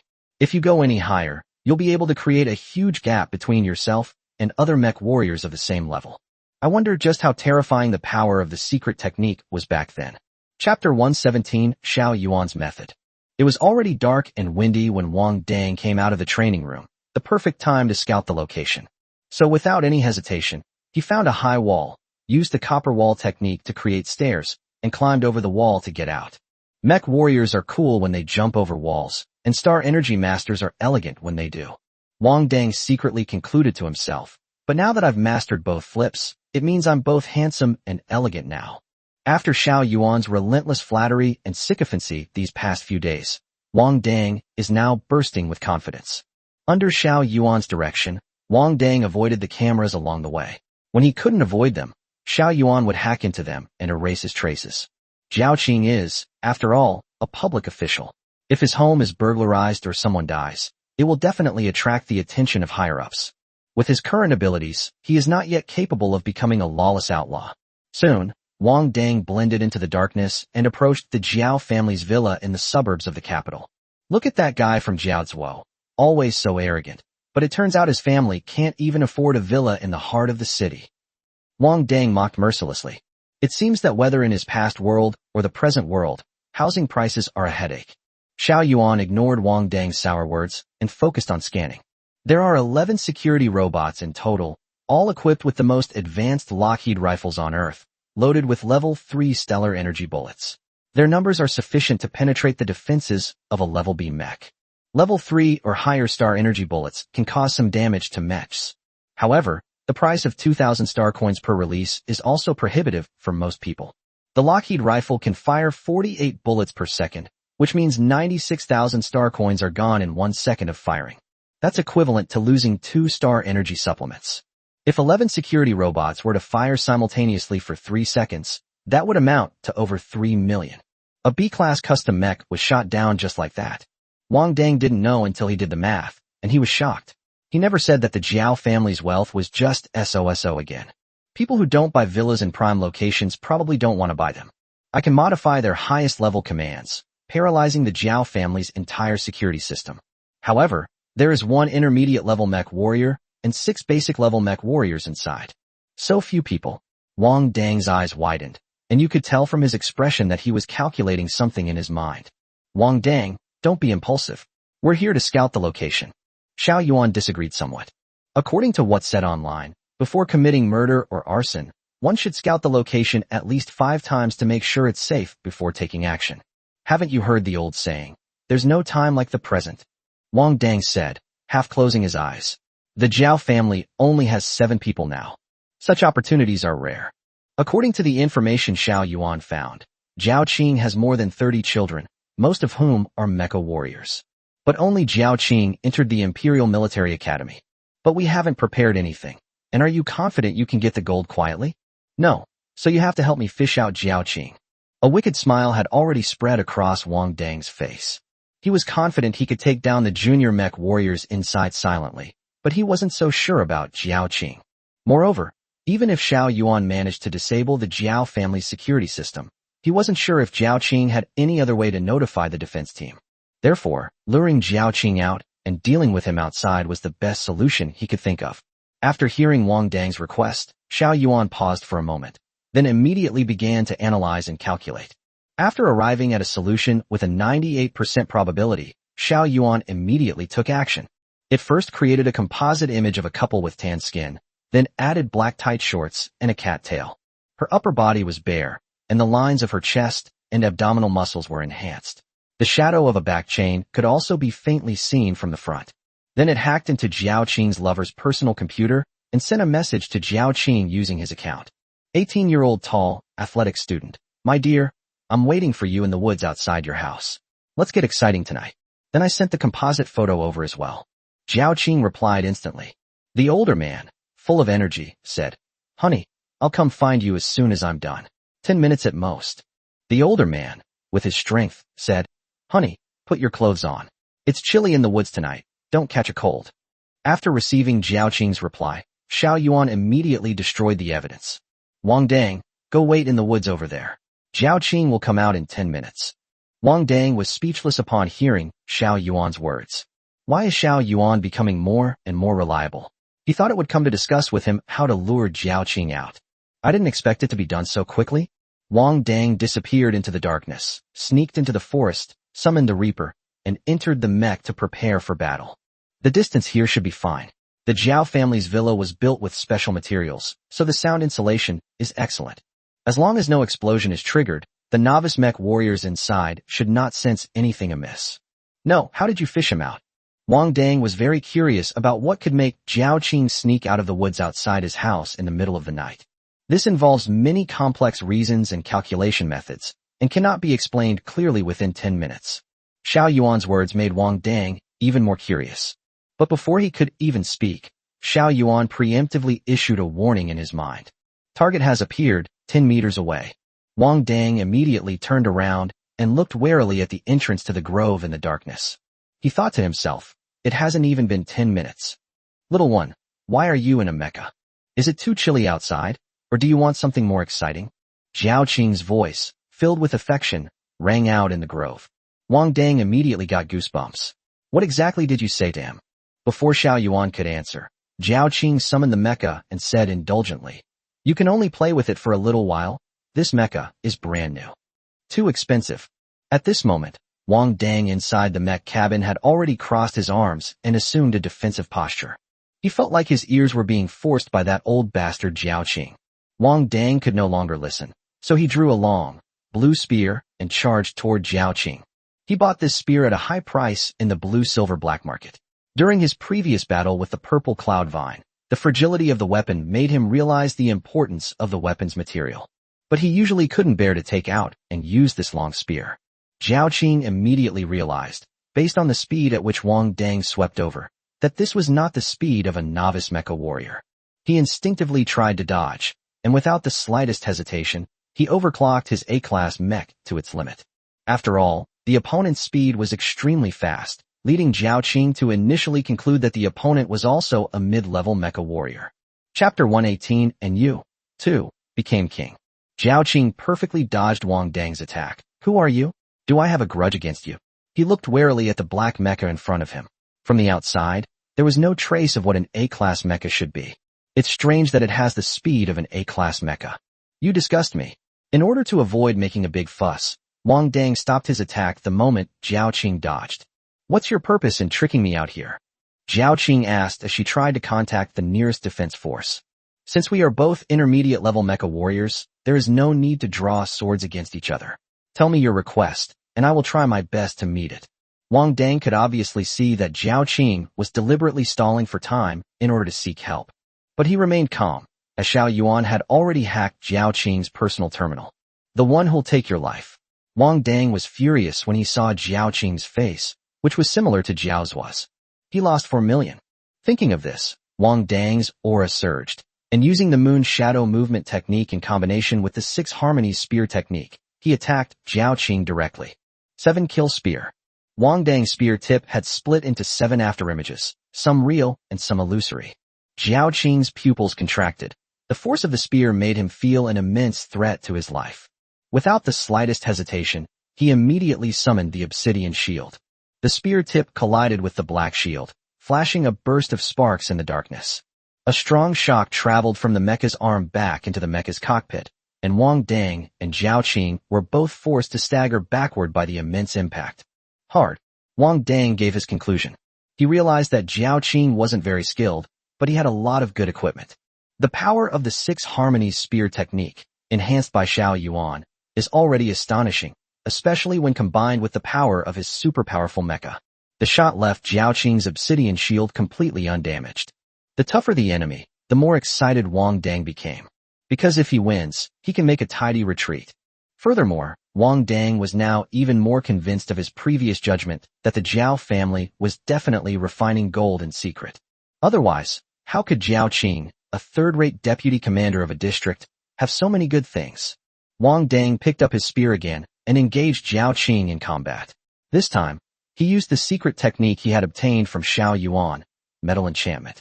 It briefly enhanced the power of the spear itself. However, doing so will significantly reduce the weapon's lifespan after the enchantment is complete. But you can't catch a wolf without risking your cub. He was eager to see just how many good things Zhao Qing still possessed. After an initial exchange, Zhao Qing realized that although his opponent's speed and strength were similar to those of a mid-level mecha warrior, but it's not a true intermediate-level mecha warrior, because he had just easily sliced off a portion of the opponent's mech's shoulder with the superstring blade. Just like cutting potatoes with a cleaver, there's not much resistance. Wang Dang sensed that the Reaper's left arm was beginning to sway precariously. This is the first time the Reaper has been harmed since its birth. The Reaper is like his own son. How dare Zhao Qing harm his eldest son? Wang Dang squinted and carefully studied the attack route map that Xiao Yuan had planned for him. Zhao Qing's mecha is clearly a high-end product, and its only weakness is its back, a common problem found in all mechas. However, no mech warrior would be so careless as to expose their back to the enemy. The enemy mech has a defense rating of 93, a firepower rating of 95, and slightly lower mobility. We can leverage our speed advantage to attack weaknesses. The plan is as follows. Wang Dang, holding his spear, stared intently at Zhao Qing opposite him. The Reaper seemed to sense its master's anger, and its black mech gleamed coldly in the moonlight. You're a beginner mecha warrior, Zhao Qing said with certainty. It's terrifying that a beginner mecha warrior can have such combat power. Unfortunately, you are destined to perish here tonight. After realizing the opponent's true skill level, Zhao Qing lowered his guard. Although the opponent's speed and strength are terrifying, their defense is a major weakness. All the weapons in his hands could easily break through the opponent's defenses. Wang Dang held his spear horizontally in front of him. Fuck you. I'll give you a special treatment today. Having said that, he continued to pester her. He had his eye on the black shield in Zhao Qing's hand. He also set his sights on that red light blade. Wang Dang, avoid direct combat with him. Your mech is like paper in front of him. Shut up. Wang Dang narrowed his eyes. Watch carefully and learn well. Ignoring Xiao Yuan's advice, Wang Dang stubbornly insisted on confronting Zhao Qing head-on. Before long, the mecha suffered multiple damages, and its left arm even fell to the ground due to a weak connection. The surrounding trees were also damaged or killed due to the fight between the two. You're still too green to cause me trouble. Zhao Qing grinned maliciously. He no longer cared about Wang Dang's identity. After all, he had offended countless people over the years because of the chip issue. But those people are basically ants who are guilty of possessing a treasure. The ants that have come to us now have grown to this extent. That's probably the limit. However, we must act more efficiently in the future and avoid leaving any hidden dangers. This time it's a beginner mecha warrior. What about next time? Xiao Yuan watched as Wang Dang piloted the Reaper, constantly exchanging blows with Zhao Qing's mech. I experienced the feeling of anxiety. If Wang Dang continues to fight Zhao Qing head-on like this, the Reaper will soon be unable to withstand Zhao Qing's superstring blade and will lose its combat ability. Moreover, the security robots in Zhao Qing's home are all equipped with level 3 performance bullets. Could Zhao Qing not exist? The moment Zhao Qing abandons cold weapons, that will be the moment Wang Dang's army suffers a crushing defeat. Wang Dang naturally understood this principle as well. However, he was waiting for an opportunity to kill Zhao Qing in one blow. So he suppressed his anger and heartache, forcing himself to focus all his attention on the battle.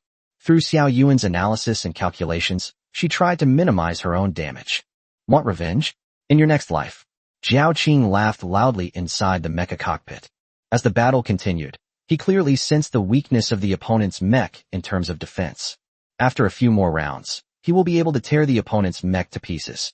At that time, we will be able to find out the other party's true identity. Now, a glint of light flashed in Wang Dang's eyes. Glass cannon. Iron feather formation. Just as Jiao Qingji was feeling smug, 3 iron feathers gleaming with a chilling light appeared behind him.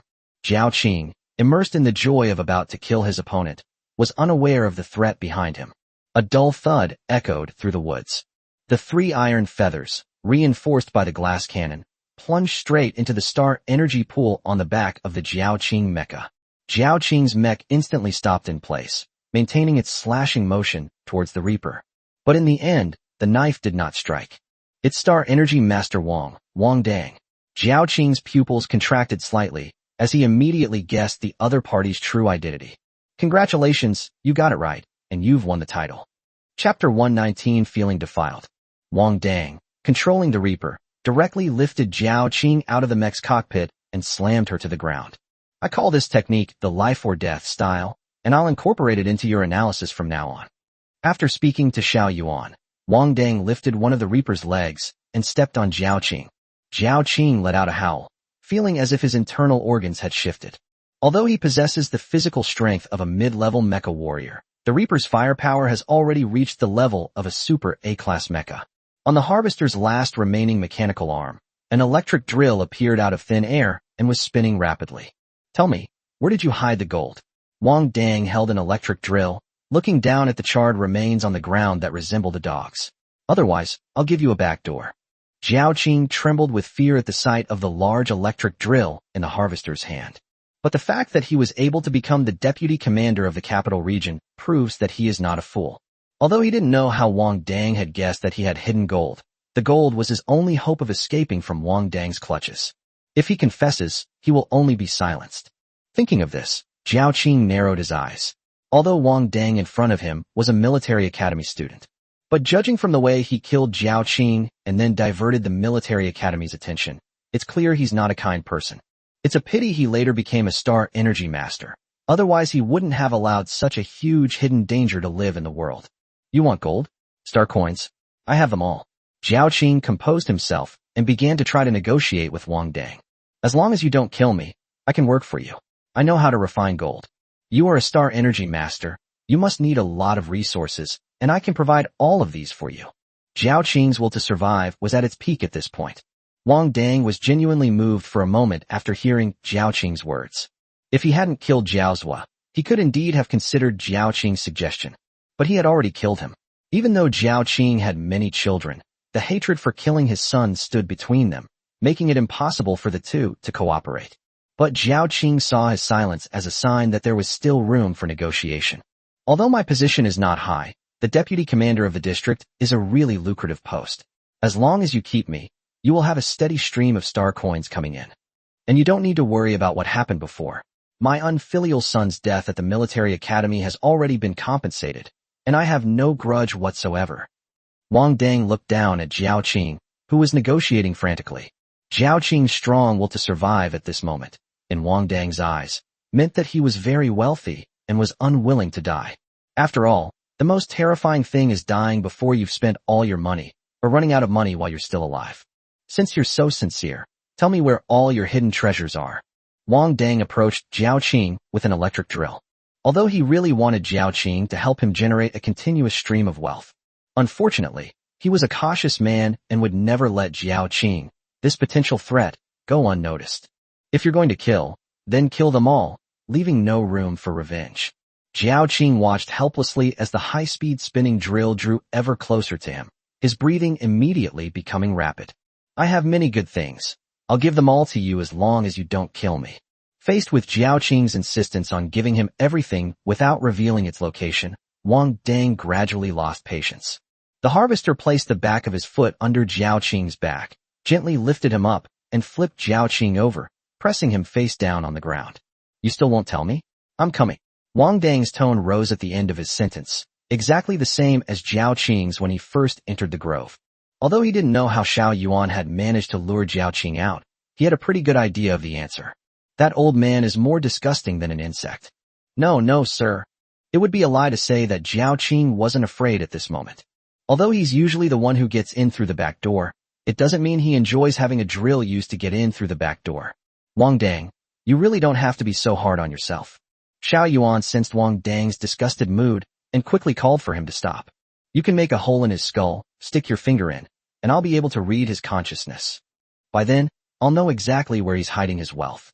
Why didn't you say so earlier? Wang Dang almost shouted.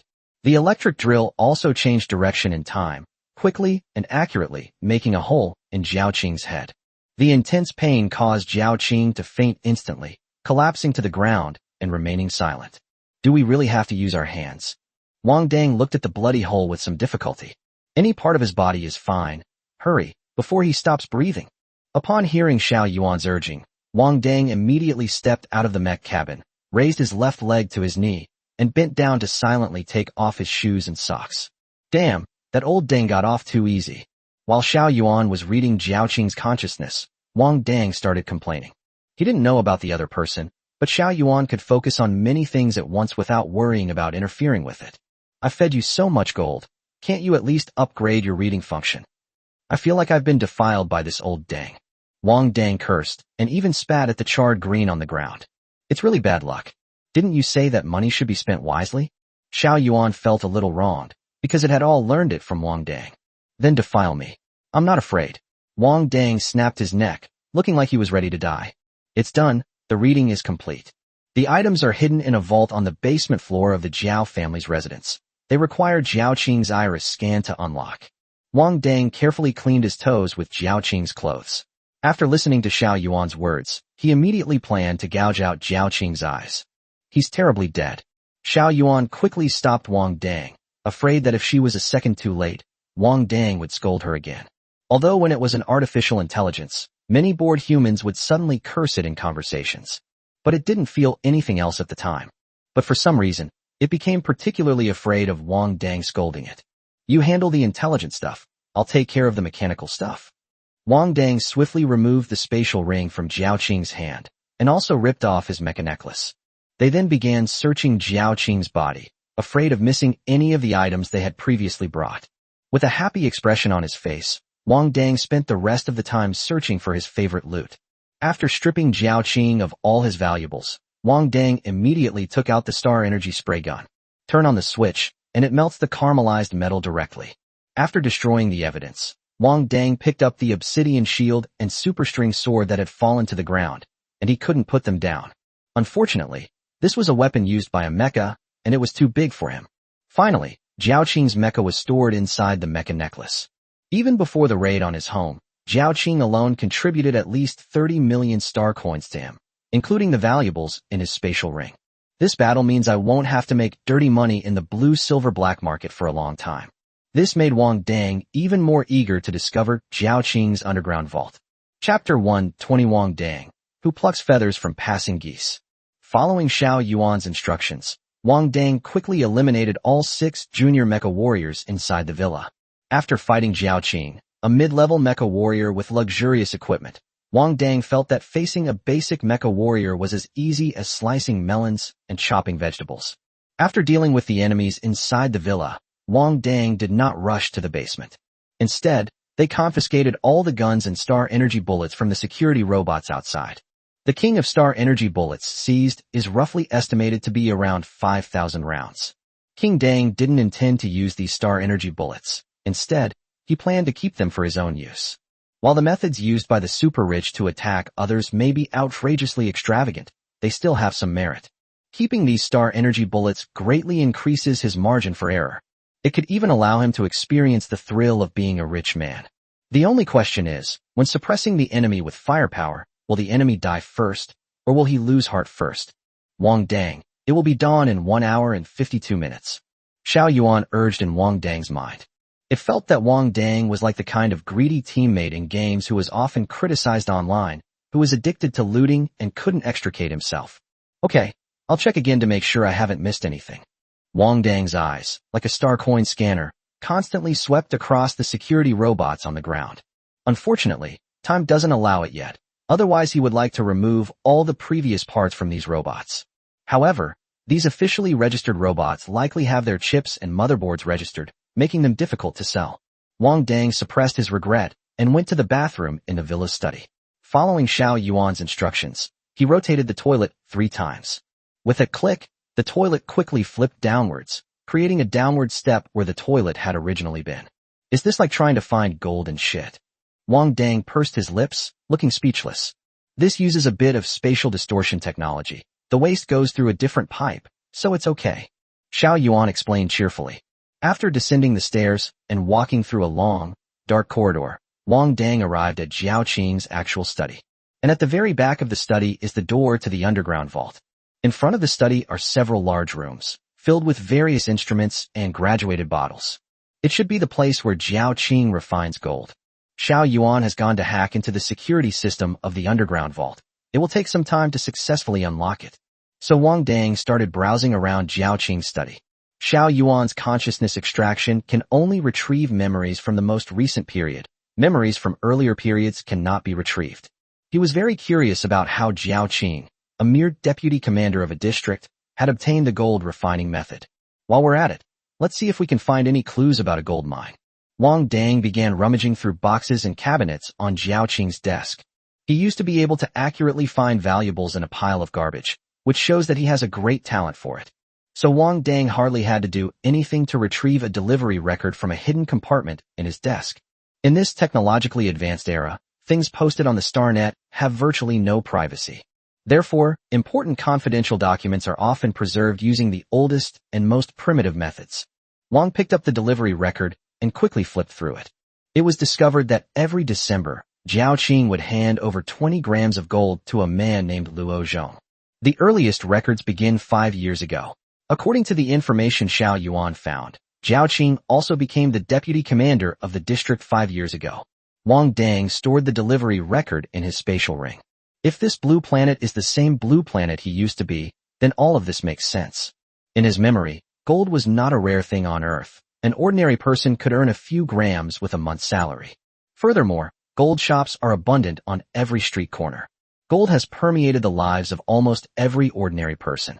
When getting married, people buy gold jewelry for the bride, and when a child is born, people make a gold lock for him. This also explains why, despite the empire's oppressive policies, he was still able to find a gold ring in the hands of that mysterious man.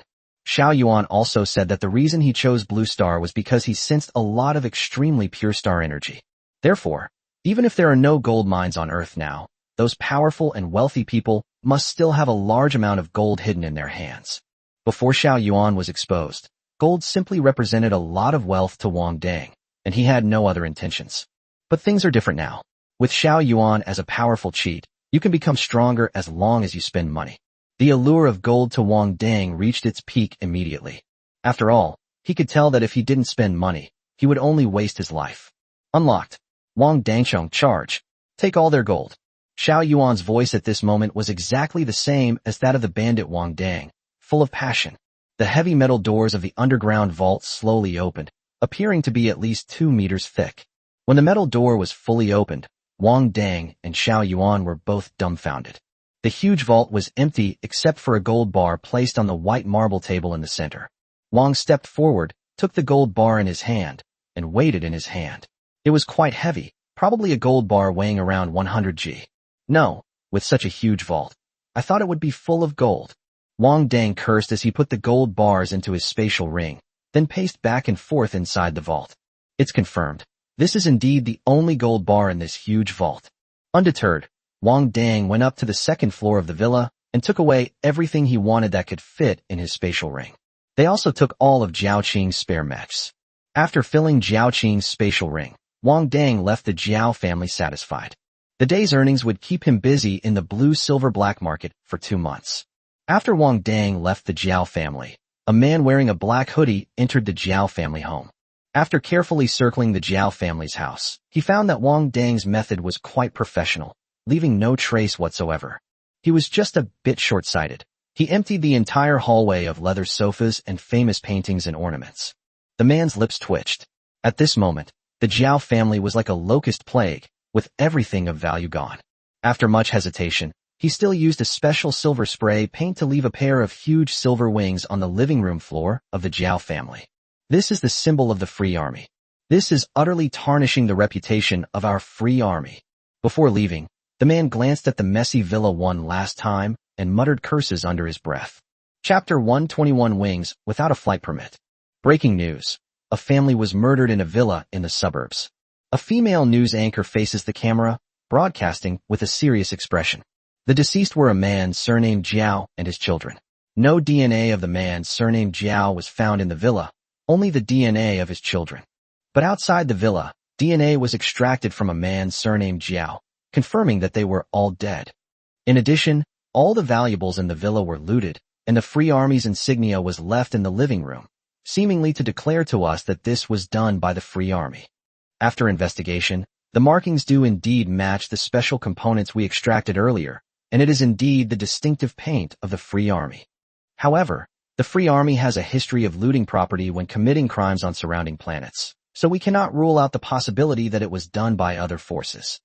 Residents are advised to pay attention to their personal safety and property security. This is a report brought to you by Beijing Media. The very next morning, the news of the Jiao family massacre became a trending topic, successfully pushing the previously trending topic of the open crotch pants Star Energy Master off the trending list. On the StarNet, the people of Earth were also discussing this breaking news. Night raid on Widow's Village. What the hell? The Free Army has arrived on Earth too? I heard they eat people without salt. What is the Earth military region doing? Are we paying taxes just for you people to eat for free? Strawberry-flavored underpants. The Free Army is starting to run out of money. This is so low class. It's completely not the Free Army I knew. Section 8.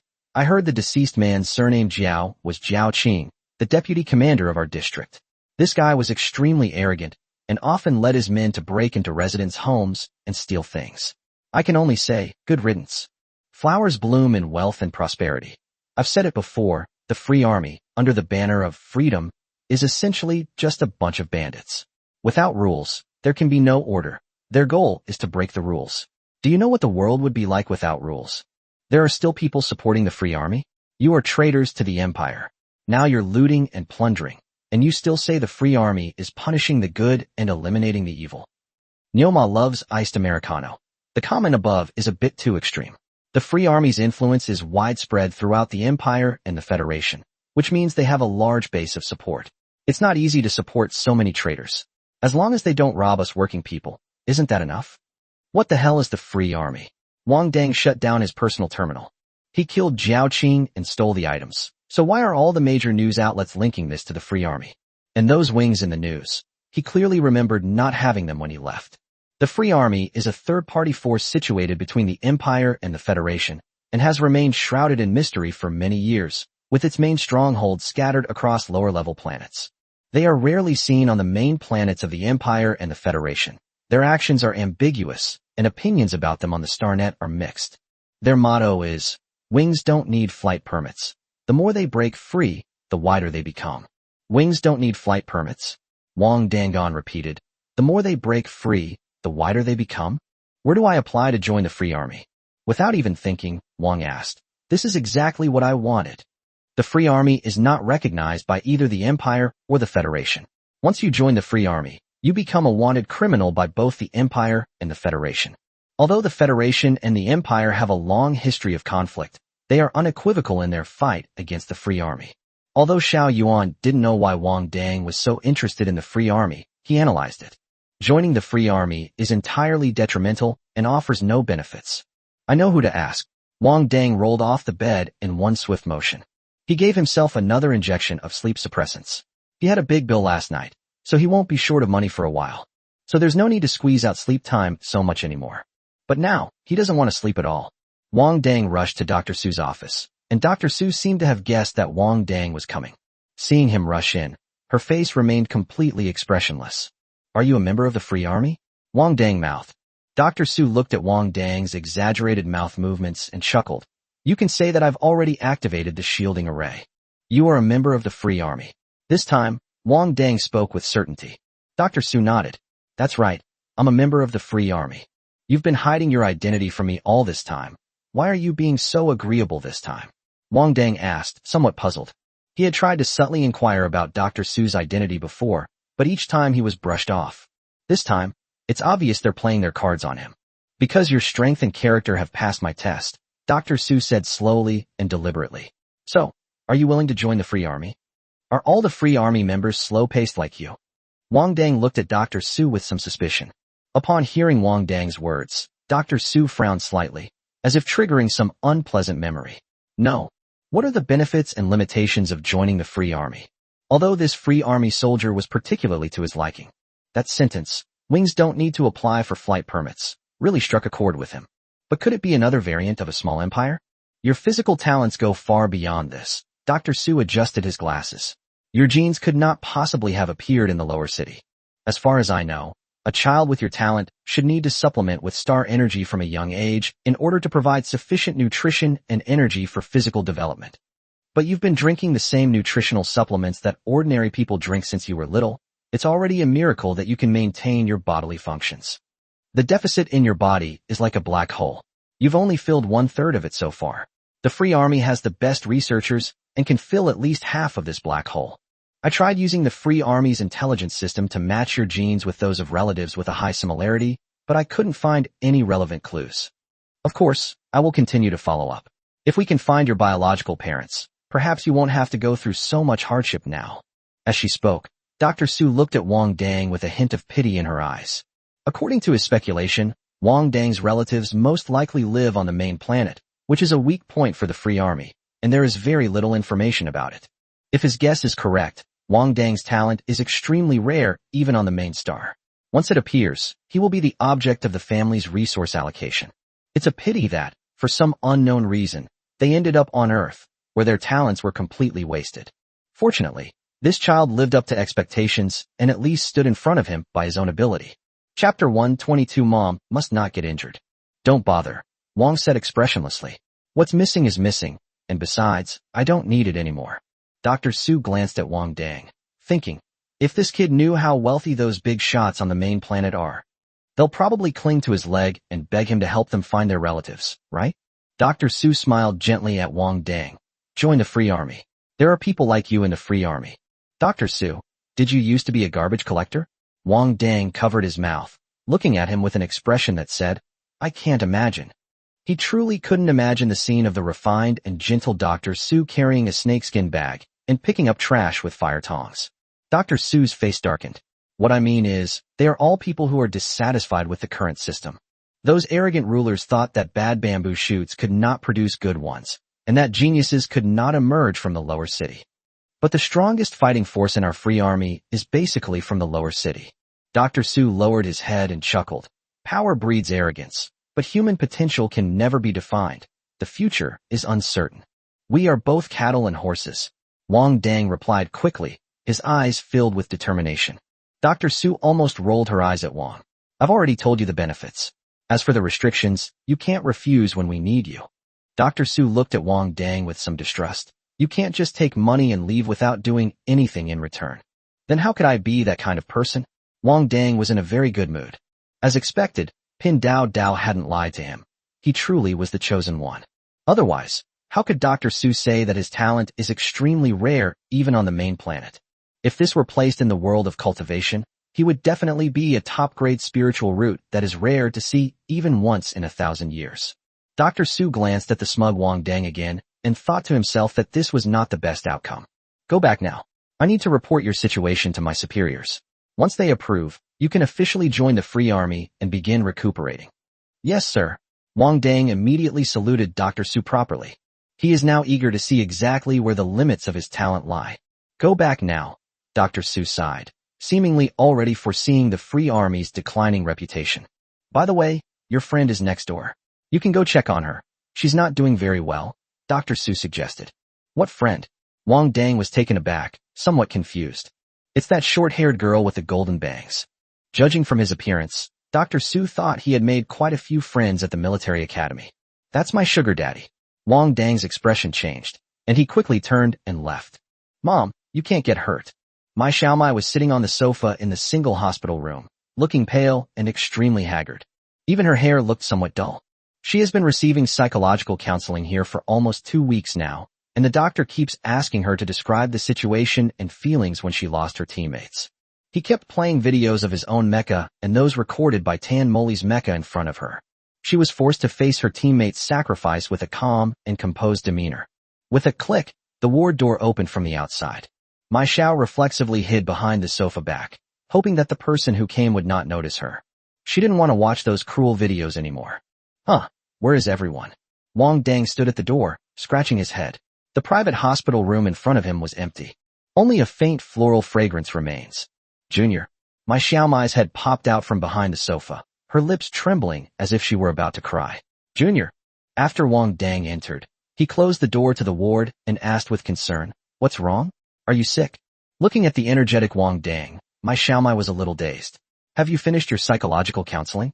"I finished a long time ago," Wang Dang frowned. "Aren't you finished yet?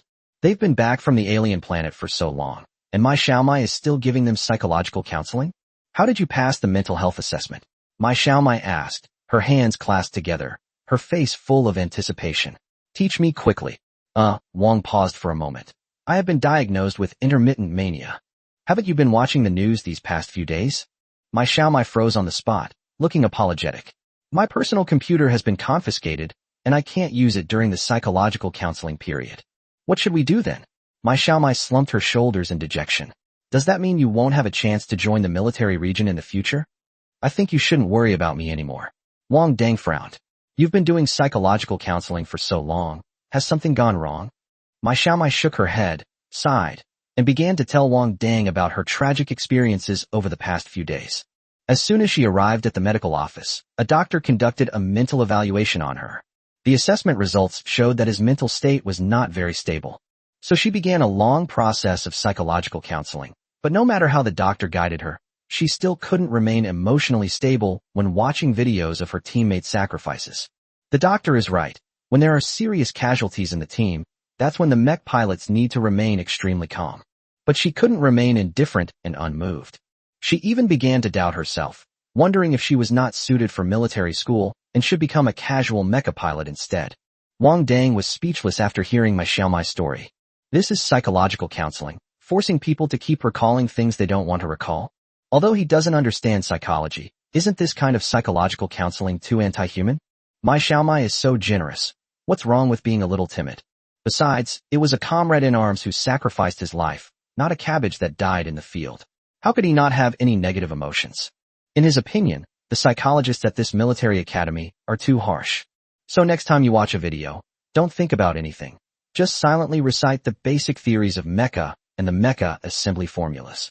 Wang racked his brains to come up with ideas for Mai Xiaomai, as he absolutely could not tolerate his sugar daddy being imprisoned. He was planning to wait for the military academy to let him go on vacation so he could trick Mai Xiaomai into taking him to the Beast restaurant for a meal. "I'll give it a try." Mai Xiaomai nodded solemnly, her little mouth pursed, looking very serious. However, Mai Xiaomai tilted her head slightly to look at Wang Dang.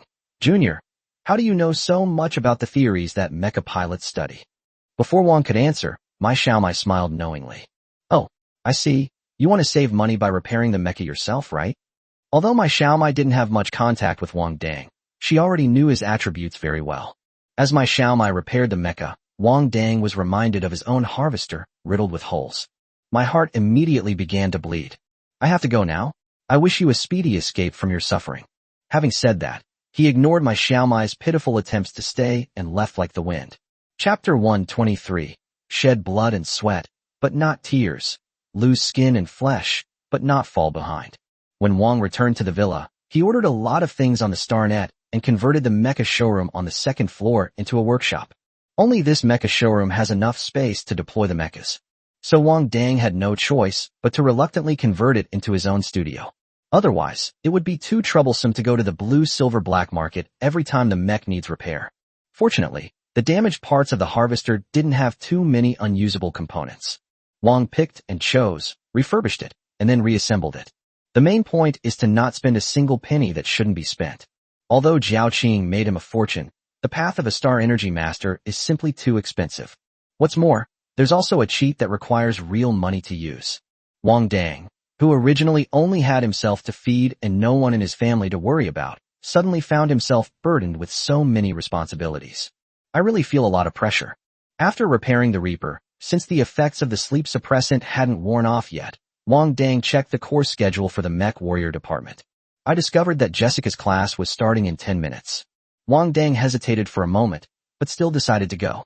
He would never give up on the path of a mecha warrior, because only a mecha warrior could perfectly unleash the power and speed of a mecha. As a mech pilot, you can see the mechs you create, overclock them, fight them, and unleash their advantages and destructive power. It is a very satisfying thing. What's more, he also has Xiao Yuan, the game modifier, which allows him to quickly master the essentials of 3 professions. What else is there to say? When Wang Dang arrived at the training room, Jessica had not yet arrived, but most of the students in Class A had already arrived. "Brother Wang, did you come to see me?" Luo Depeng waved at Wang Dang with a smug look on his face. "I'm over here."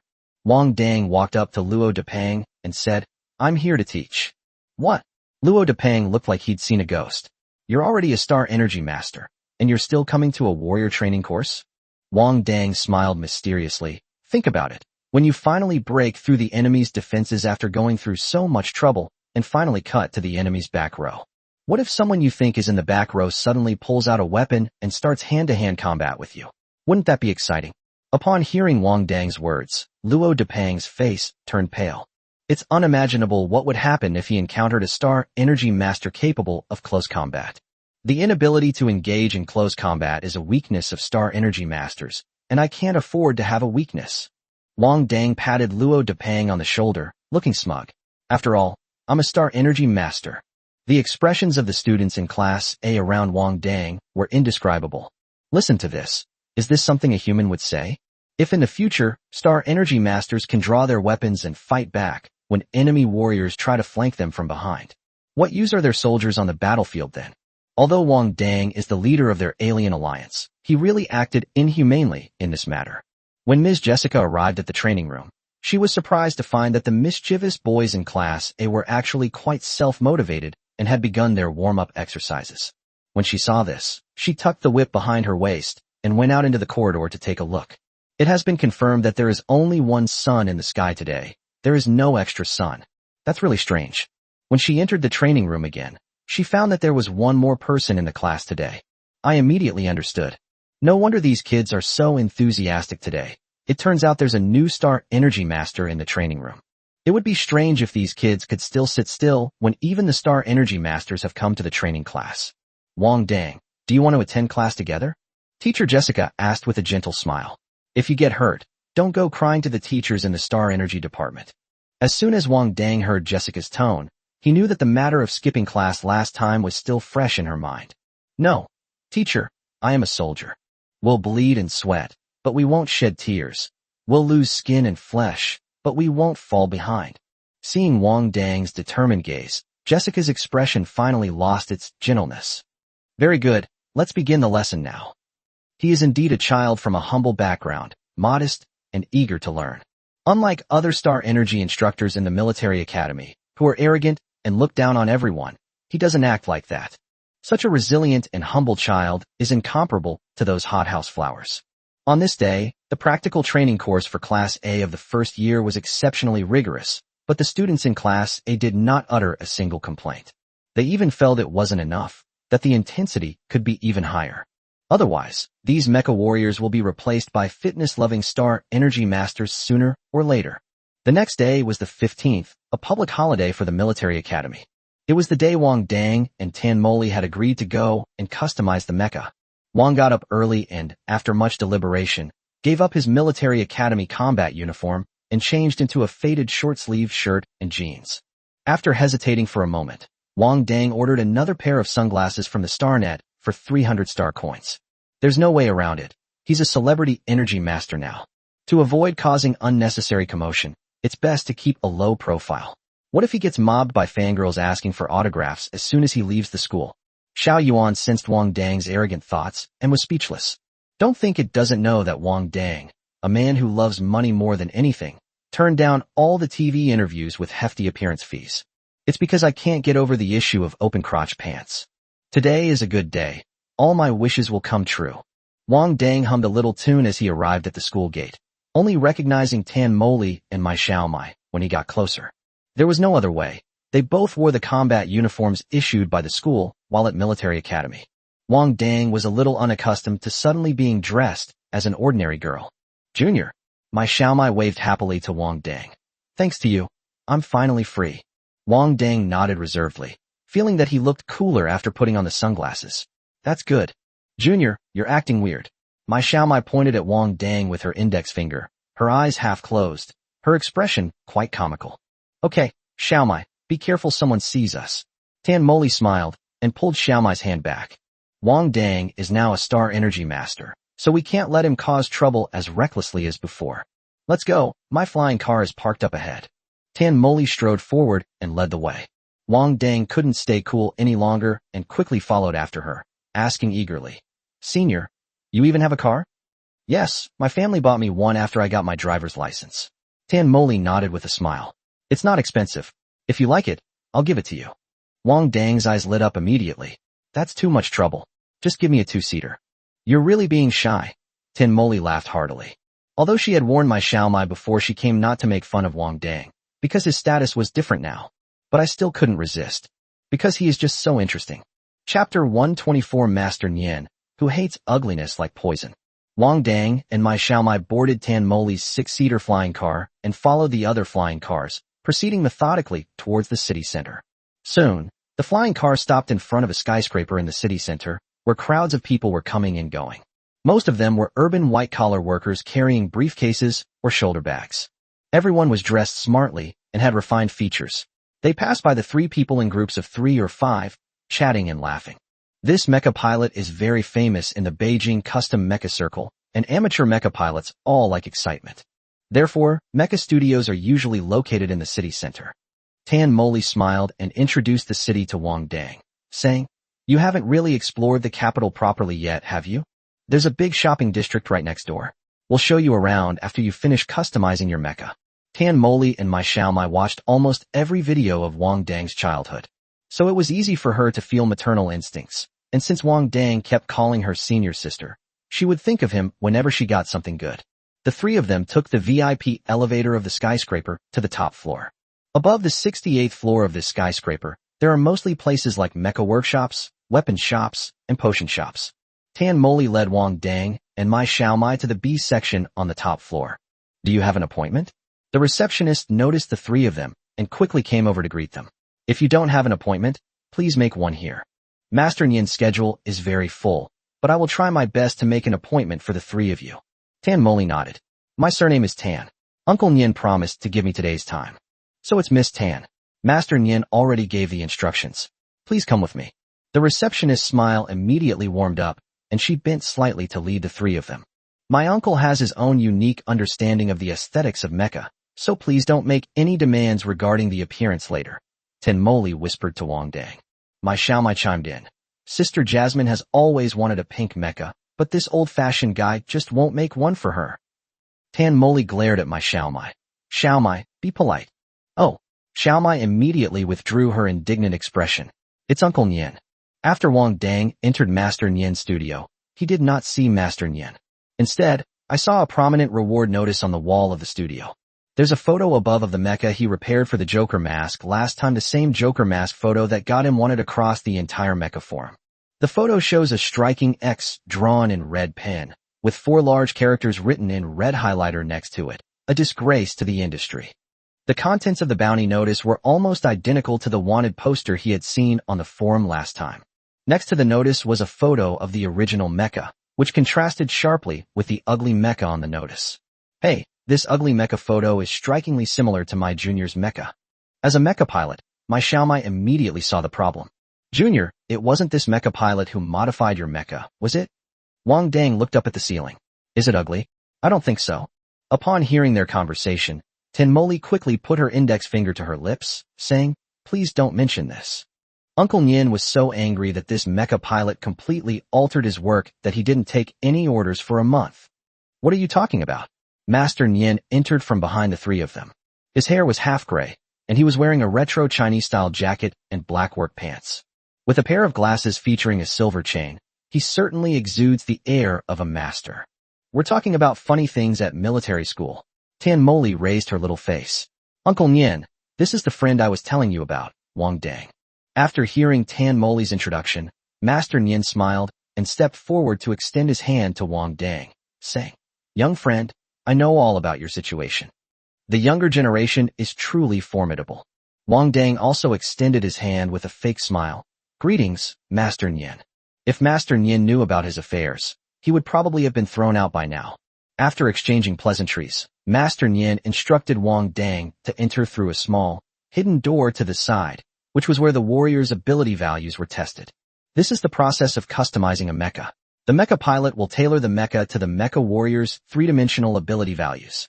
Just like making clothes by the tailor, you have to take your measurements before you can start making them. Not bad, not bad, not bad. Master Nyin was so satisfied with Wang Dang's measurements that he said, not bad, 3 times in a row. Young friend Wang Dang, you're suited for a mecha with high explosive power. I already have a basic design in mind. Next, before Master Nyin could finish speaking, a long howl pierced the sky. Immediately afterwards, there was a loud bang, and everyone felt the ground shake a few times. Tan Moli immediately became alert and stood protectively in front of Master Nyin and Mai Xiaomai, shouting, a strange beast. That's the cry of a strange beast. Tan Moli often participated in school missions to fight against strange beasts, so she was very familiar with their howls. How could there be a strange beast in the city center? Mai Xiaomai asked in surprise. Senior Jasmine, you must have misheard, right? Tan Moli shook her head with a straight face. I don't know, but it is indeed the roar of a strange beast. But we hadn't heard anything about the invasion of alien beasts before. How could they suddenly appear in the city center? Half an hour ago, Luo Depeng hummed a little tune as he arrived at the top floor. He had made an appointment today with Master Lu, who was custom-made for him, to help maintain the mecha. Monkey and Kuroji also came with him to broaden their horizons. However, there were already many mech warriors in line who needed maintenance, so Luo Depeng and his group had no choice but to wait in the waiting area. Big Fatty, look at that guy, he seems a bit off. Monkey sat next to Big Fatty Luo and gestured for him to look to the left. Luo Depeng turned his head and saw a tall, thin man with a pale face clutching his stomach, seemingly trying to endure something, his forehead covered in fine beads of sweat. This isn't a hospital, Luo Depeng said, somewhat puzzled but also impressed. This person reminded him of Brother Wang, the kind of person who would prioritize treating the mecha even if he himself was dying. No, look at what's that on his cheek. The monkey swallowed, seemingly a little scared. Luo Depeng and He Ji looked closely and indeed saw 2 or 3 bluish, scale-like foreign objects on the cheek of the tall, thin man. And it's clearly growing from inside the skin. Just as Luo Depeng and the others were carefully studying what it was. Suddenly, something unexpected happened. The tall, thin man seemed to have reached his limit and stood up from the sofa. With a long howl, blue spikes began to grow on his chest and back, and his muscles began to swell, tearing his clothes apart. The person suddenly grew to about 3 meters tall, and there was still a tendency to continue growing. The space above the 68th floor has a height specially designed for mecha, but this man grew to be bigger than a heavy mecha in the blink of an eye. Chapter 125 I'm going to protect Master Nyin's warehouse. Fortunately, most of the people on the top floor were mech warriors who came to maintain their mechs. Faced with this sudden turn of events, only a few people panicked. The situation did not completely spiral out of control. Is this a lizard man? Luo Depeng swallowed hard and silently retreated to the edge of the room with the black monkey. The monster in front of them only resembled a human when it was standing. The rest of it was completely unlike a human. The lizard, which stood up and was covered in spikes, trembled slightly in its vertical pupils before regaining focus. After scanning the area with his vertical pupils, he flicked his long tail, sending the sofa and the wall behind him flying. It made a loud bang. At this moment, most people realized what was happening and frantically tried to escape. Luo Depeng and his group were naturally among the fleeing army as mecha recruits. They simply don't have the combat capability to fight alien beasts. Staying here will only increase the pressure on those junior or intermediate mech warriors. But soon, one mech after another crashed through the walls and flew out, hitting the fleeing crowd. As the commotion outside grew louder in Master Nyin's studio, Wang Dang and the others wore grim expressions. They didn't even need to go out to know that Tan Moli was right. Only strange beasts could cause such a commotion. Get out of the way. Wang Dang stepped forward and tackled Mai Xiaomai and Tan Moli to the side. A purple mech crashed through the wall and slammed into Master Nyin, creating a large crater in the floor. Run. It's a B-level or higher alien beast. The voice from the purple mecha was filled with static and gibberish. The mech was clearly badly damaged. Even its internal transmitter malfunctioned.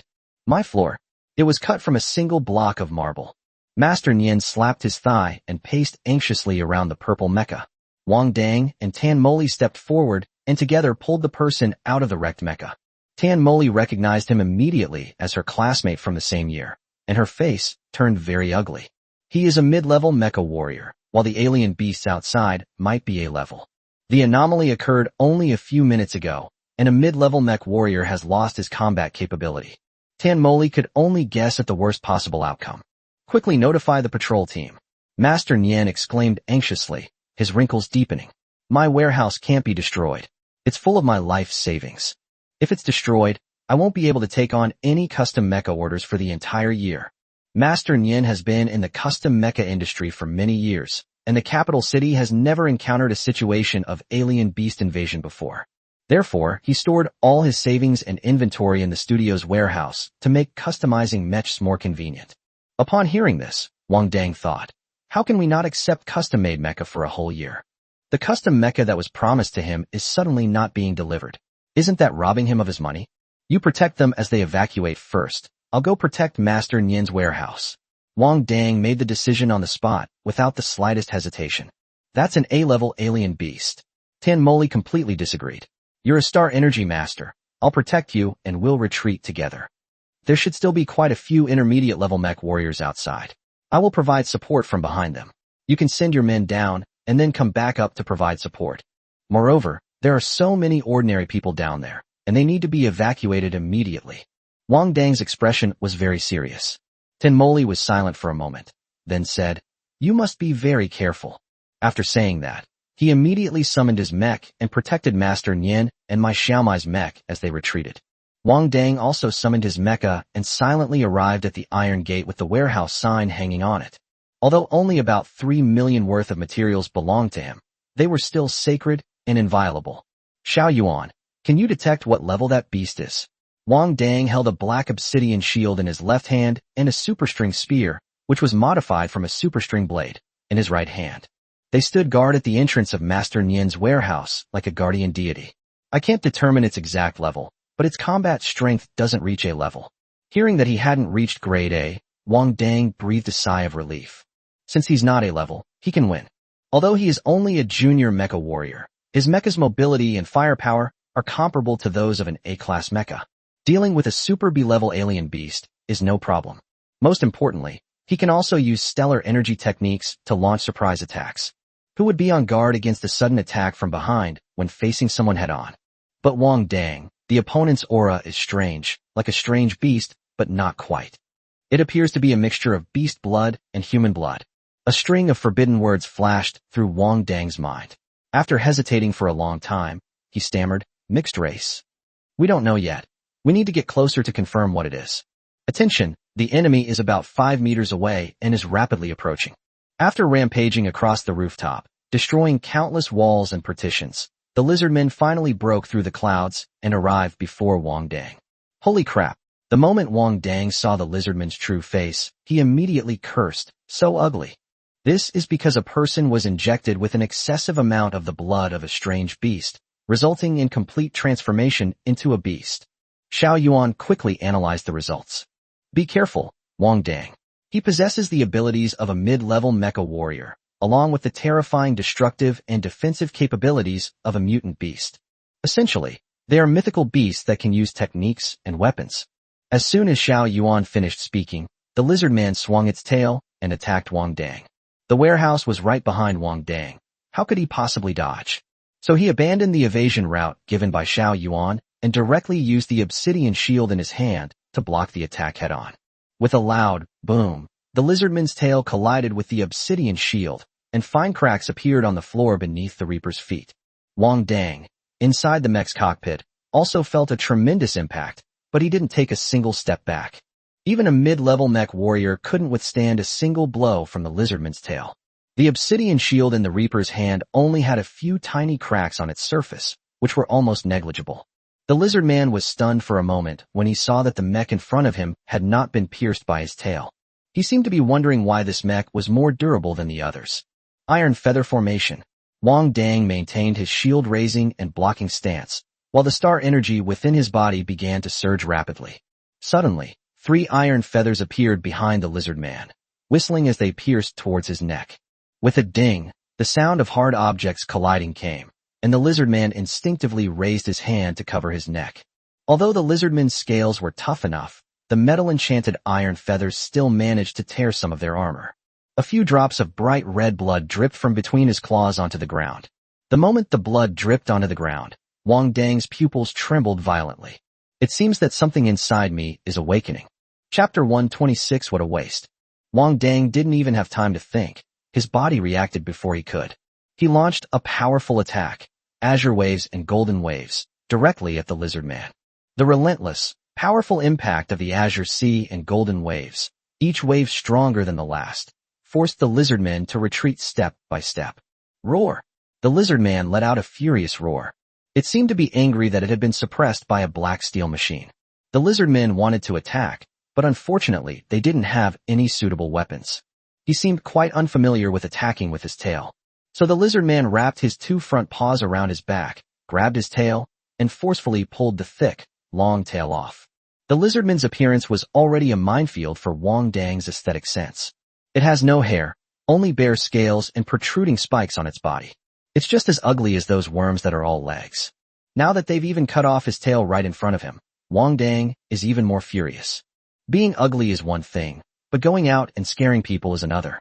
The large amount of blood flowing out when the lizardman pulled off his tail caused Wang Dang's blood to boil.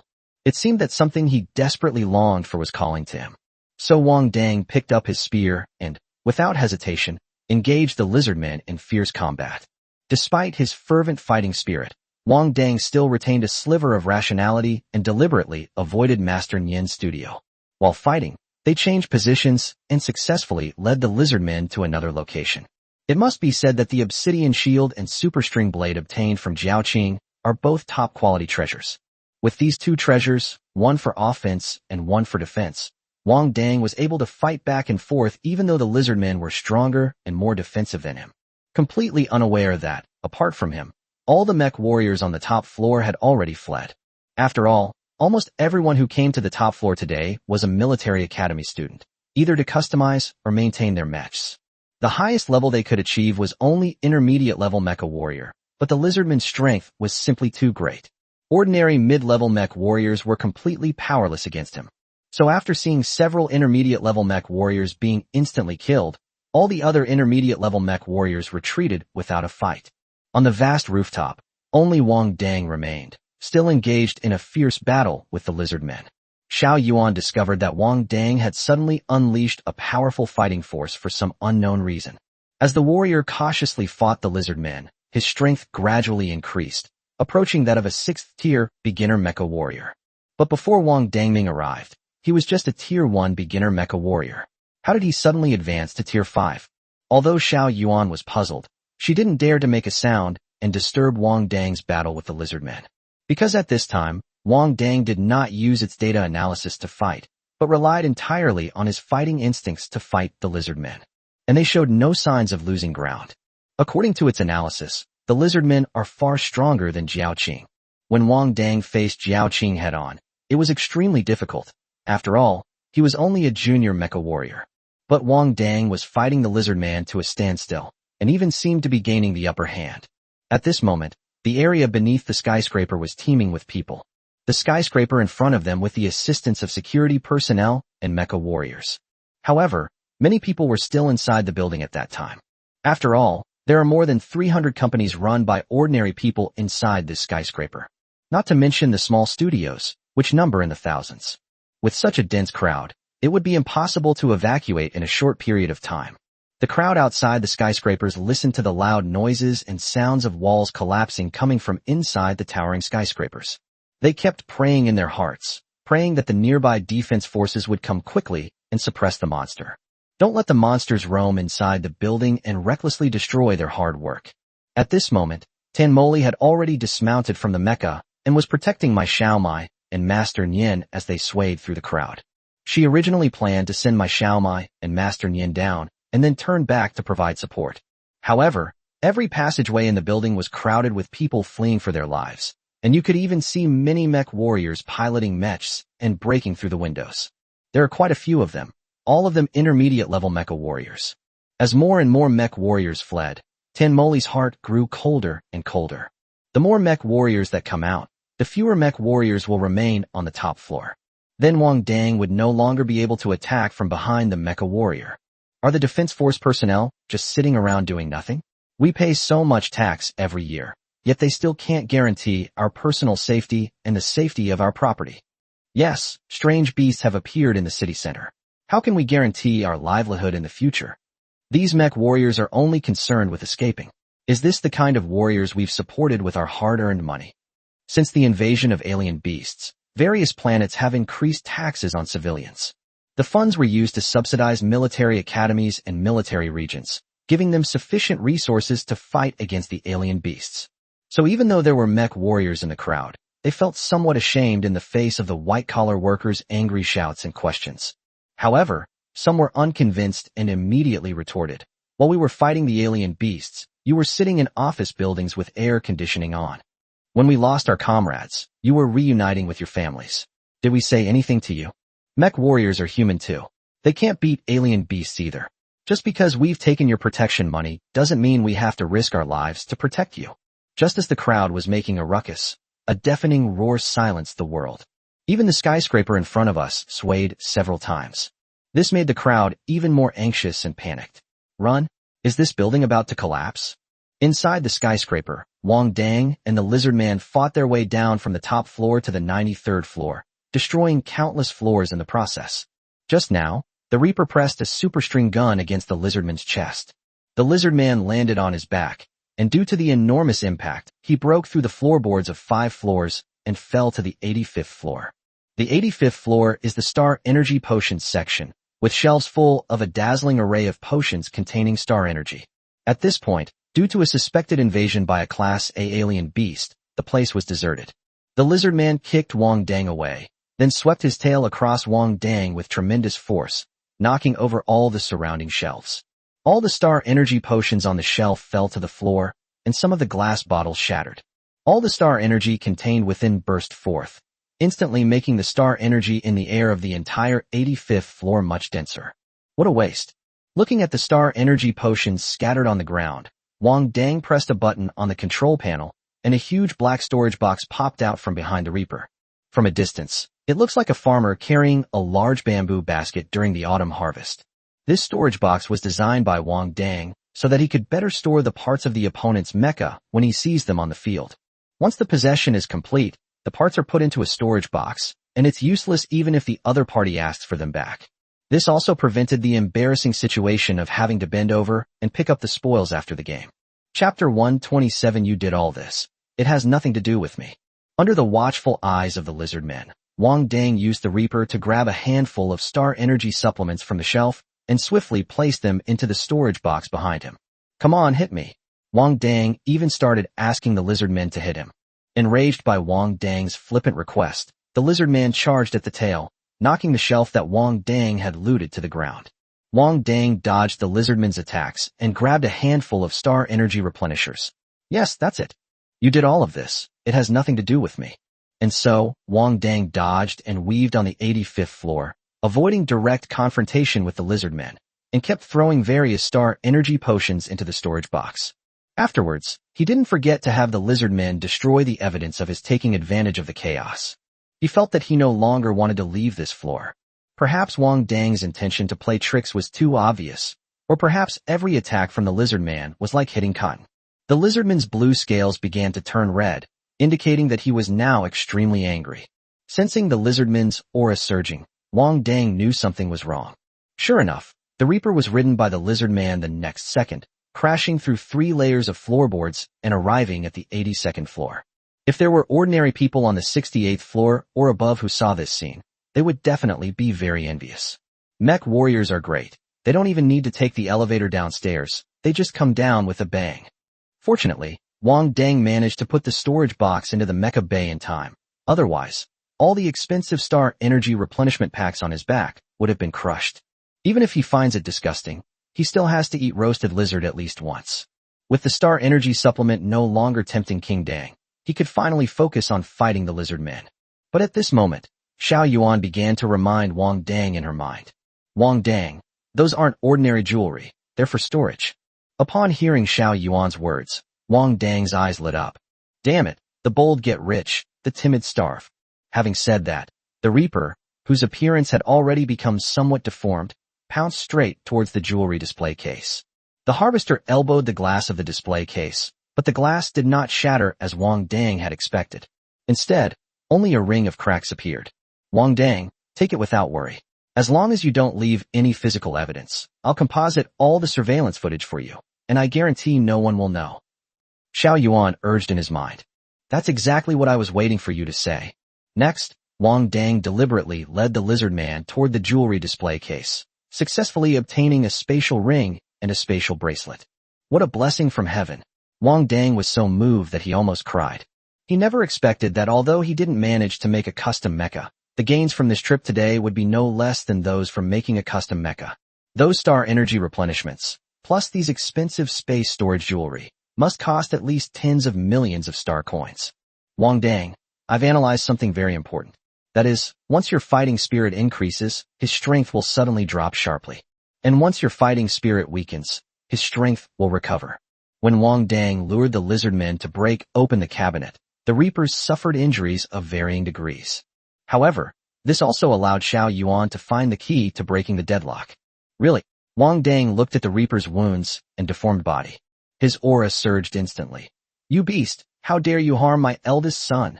As soon as Wang Dang gained momentum, the lizardman's scales, which had turned red, immediately returned to their blue color. Its speed and power are also significantly different from when it had red scales. Just as I thought, Wang thought to himself. So, could this be used to control the lizard men and help him acquire more star coins? No, Wang Dang needs to take care of him quickly. Reinforcements from the military region are on their way. We must not leave any survivors for the military region. The losses this time have been enormous, and the military region will definitely conduct a thorough investigation. Upon hearing this, Wang Dang was horrified, and his murderous intent immediately reached its peak. Today you must die. Having said that, Wang Dang picked up the superstring gun and adopted a desperate stance, saying, Xiao Yuan, help me release the analysis of the gambling for lifestyle. Now, I'm going to risk my life against him. The gambling on life and death style of attack was invented by Wang Dang after his battle with Jiao Qing. It's similar to letting the other person slash you once, and you slash them back once, betting on who has more health and will survive. Secondly, once Wang Dang uses the glass cannon skill, the opponent cannot be given a chance to strike, otherwise the death rate will be 100%. Therefore, the success rate of using the glass cannon attack is also data that Xiao Yuan's gambler strategy needs to analyze. At this moment, more than half an hour had passed since the strange beast was discovered outside the skyscraper. The nearest defense force arrived at the scene 5 minutes after the incident. However, after learning that the creature rampaging inside the building might be an A-level alien beast, they had no choice but to contact the military region on the spot. Have the military region send a stronger defense force. After all, the defense teams that patrol the city are mostly junior mecha warriors, and they don't have the ability to fight against A-level alien beasts. The city defense force itself is a leisurely and secure job. No one would have imagined that a strange beast could appear out of thin air in the city, without a teleportation portal or any star energy fluctuations. It just appeared out of thin air. This level of alien beast requires at least an A-level defense team, or even an S-level defense team, to suppress it. Therefore, they could only stay under the skyscraper, helping people evacuate while listening to the monsters wreak havoc inside. Just by listening to the noise, they could imagine that the invasion of alien beasts would cause enormous financial losses to the Empire. Putting aside the fact that there are so many expensive items above the 68th floor, the mere fact that the main structure of the skyscraper was damaged is enough to give the top echelons of the capital a run for their money.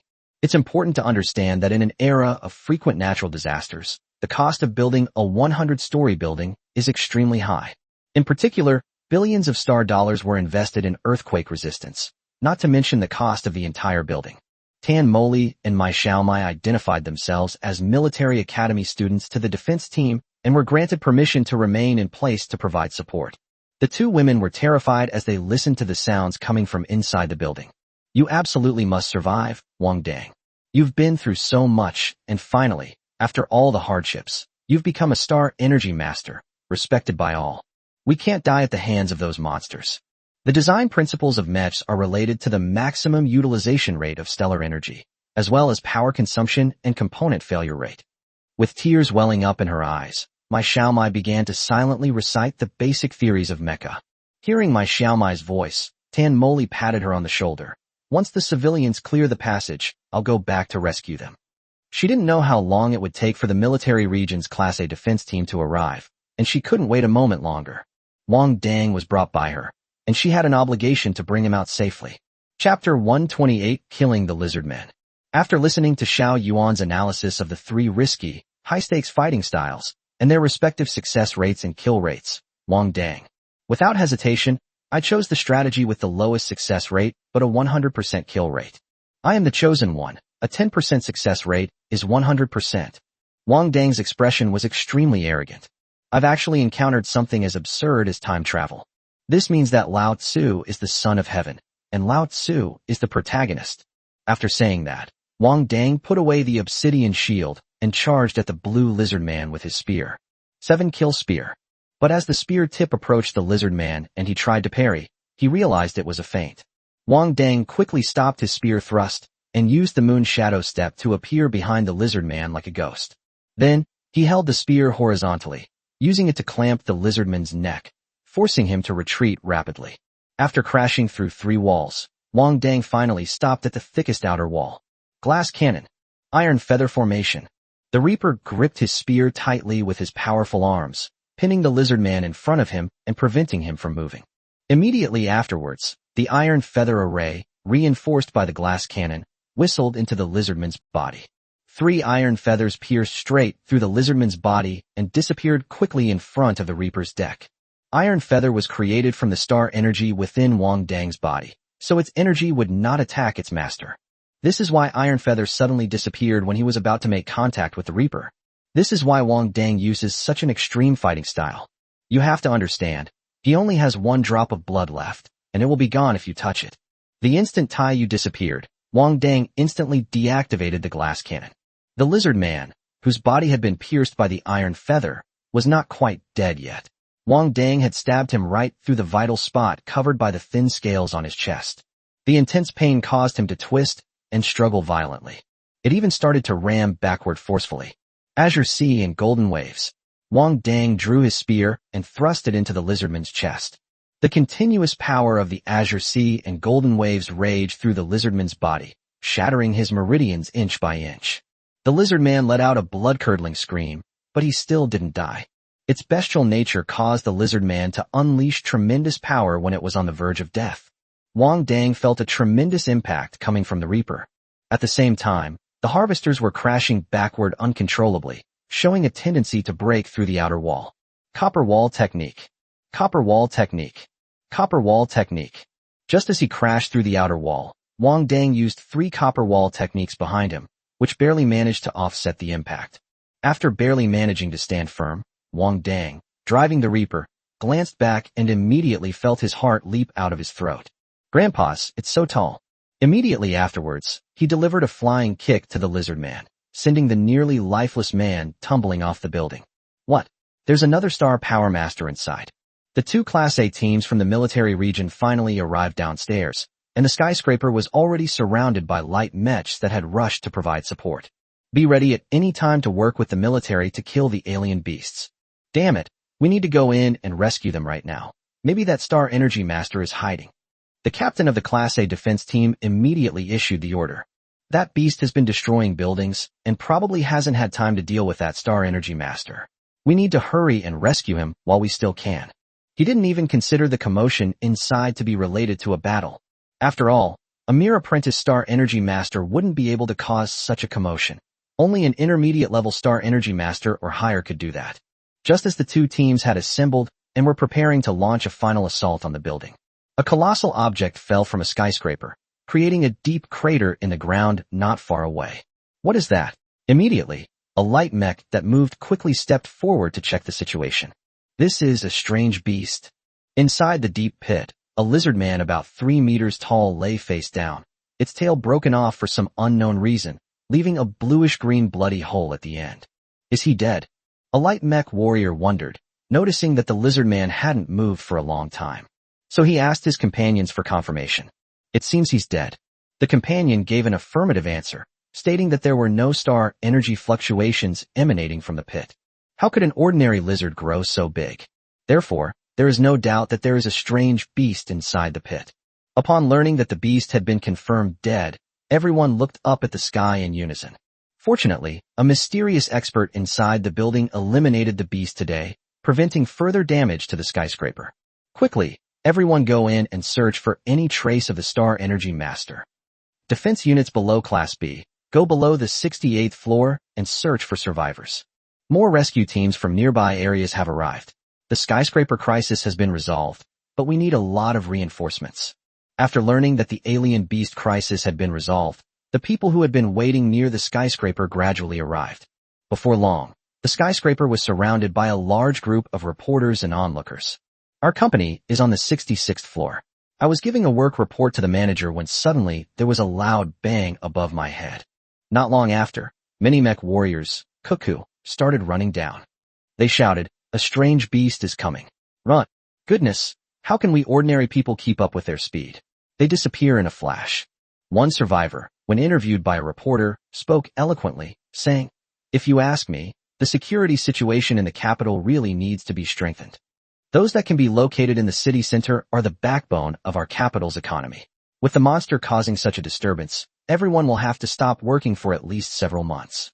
I strongly demand that we take a paid leave for these few months of work stoppage. Otherwise, how are we, the mortgage slaves, car slaves, and child slaves, supposed to cope?" The moment the words, "paid leave," were uttered, they immediately drew a strong reaction from the surrounding crowd. Many people said that the invasion of the alien beasts was due to lax official supervision, and that the authorities should compensate them for their losses and give them paid leave. They should even be compensated for some emotional distress out of humanitarian considerations. After all, such a commotion had been caused. If it weren't for the mysterious expert holding back the beast from above, they might already be food for the alien beasts. Okay, we understand everyone's needs. Also, is there anyone who knows more details who can come over for an interview, for a fee? The reporter greeted her warmly. He turned to the staff member next to him and whispered, "Cut that part out. Paid leave, compensation for losses, and emotional distress compensation? What kind of fantastical tales are these?" Chapter 1, 29 Genius plus King's Disdain. Are you sure all the surveillance footage has been properly handled and no evidence of wrongdoing has been left behind? Wang Dang weighed the storage box in his hand and asked Xiao Yuan in a serious tone. Absolutely. Xiao Yuan is 2 men in 1. Xiao Yuan sounded very smug. No wonder he's a cheat code. Wang Dang exclaimed with admiration. The light mech circling outside the building found Wang Dang first. Wang Dang. That's great, Captain. Star Energy Master Wang Dang is still alive. The light mech circled Wang Dang in the ruins and only stopped a short distance away from him after confirming that he had not suffered any external injuries. Master Star Energy Master, have you seen anyone who dealt with the alien beast? Wang Dang simply raised his chin and said, "That's right, I killed him." Those who arrived later overheard Wang Dang's words, and an awkward silence fell over the scene. A Star Energy Master apprentice killed a beast that was suspected to be of rank A? You can't joke like that. However, Wang Dang's identity was that of a Star Energy Master, and even though the mecha warriors present were all much stronger than him, they couldn't openly refute him. Isn't that a slap in the face to the Star Energy Master? So, the captain of the defense team reorganized his words. Wang Dang, did anyone help you defeat the monster? Wang tossed his head, his expression extremely arrogant. Do I, a Star Energy Master, need anyone's help to defeat a strange beast? He knew perfectly well that when the military arrived, they would definitely question his abilities. After all, he had his doubts. The fighting power he had just unleashed had indeed startled him. If he weren't worried about the Reaper's low defense, he would have even had a vague feeling that he could defeat that stinky lizard without using any star energy techniques. However, the strong do not need to face doubts. So Wang Dang had already decided from the beginning that asking him would make him a genius, while asking him further would be seen as a sign of the king's contempt. You mean you defeated that beast, which was suspected to be of rank A, all by yourself? The captain asked cautiously, trying to confirm. Is there a problem? Wang Dang turned to look at him. By the way, when you talk to me, please get out of your mecha. It's very impolite of you. As soon as Wang Dang said this, all the mech warriors immediately got off their mechs. They previously thought he was just a Star Energy Master apprentice, so naturally they were a bit arrogant. But now, this apprentice Star Energy Master is insisting that he killed the alien beast and has pointed out their rudeness. If they stay on the mechs, it would be considered disrespectful to the Star Energy Masters. Wang Dang nodded in satisfaction. I'm a genius. I killed the beast. Any more questions? So, may I ask, how did you kill him? The captain, who had left the mech, was a handsome young man. It looks like it's not much bigger than Wang Dang. He naturally knew Wang Dang. He believed that if it was another freshman Star Energy Master from the military academy who killed the alien beast on his own, he would believe it. Because the Empire begins to nurture Star Energy Masters from the moment their talents are confirmed in childhood, based on their talents and cultivation speed.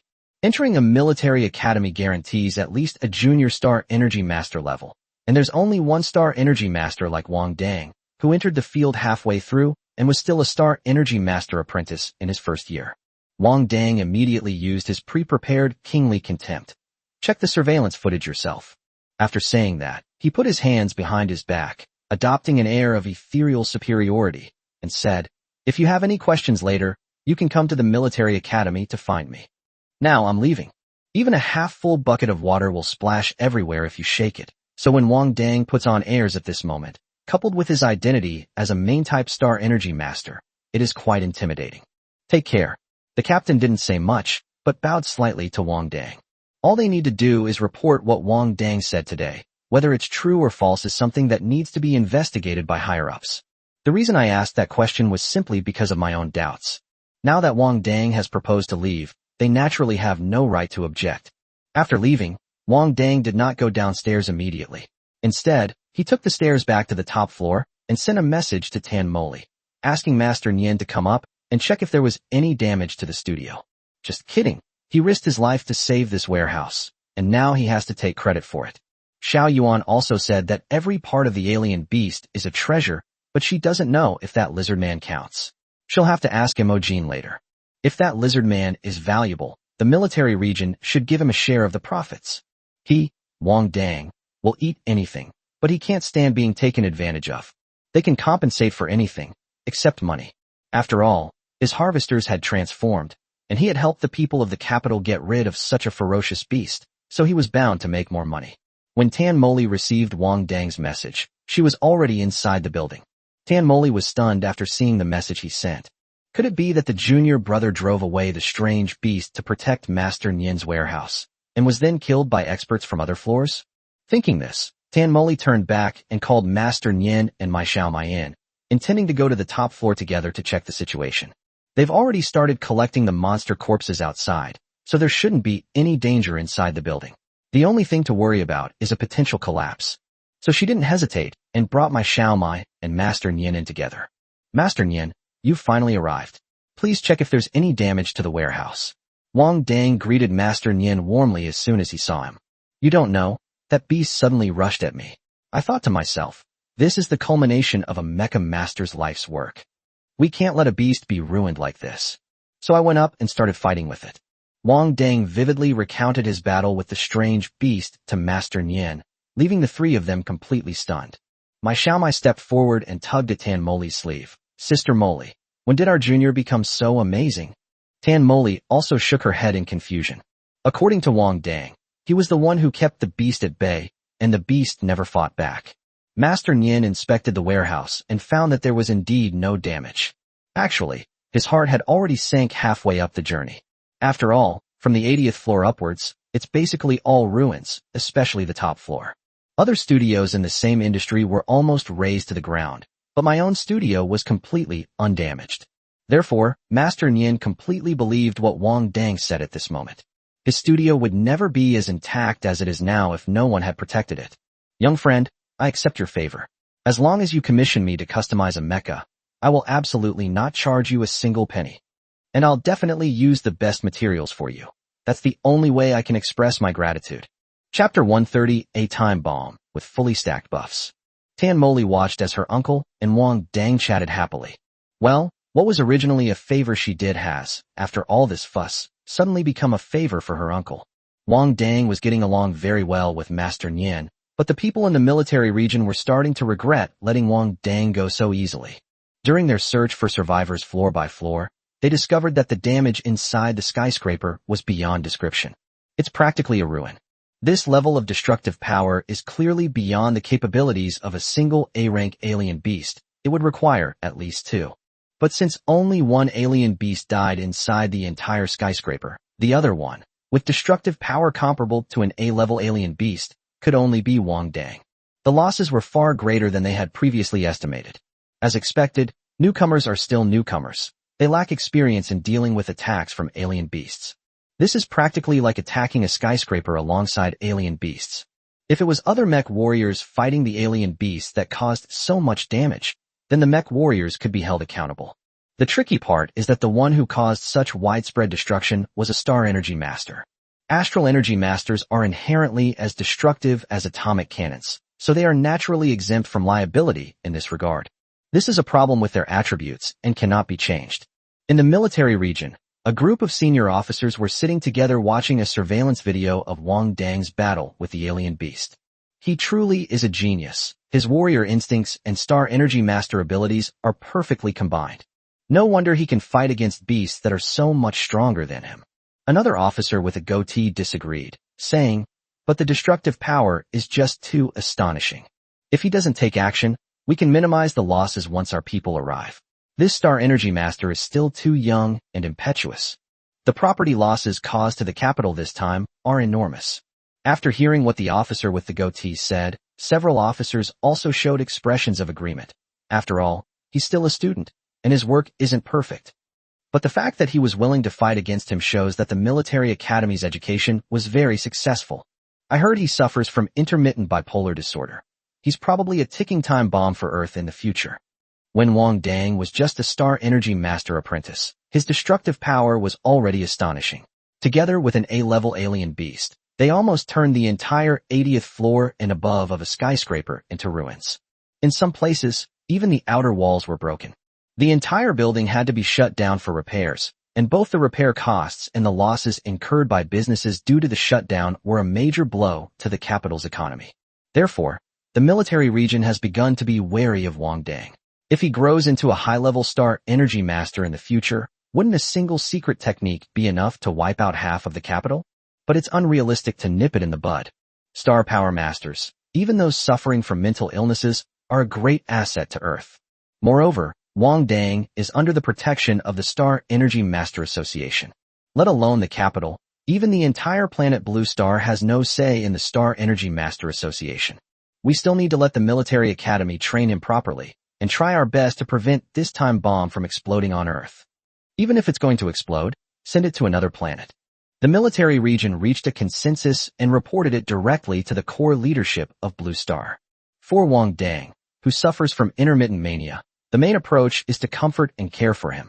It is crucial to prevent him from developing any destructive thoughts towards Earth, otherwise the consequences would be unimaginable. We must make him feel the great love of Blue Star, truly regard Blue Star as his home, and develop a sense of belonging.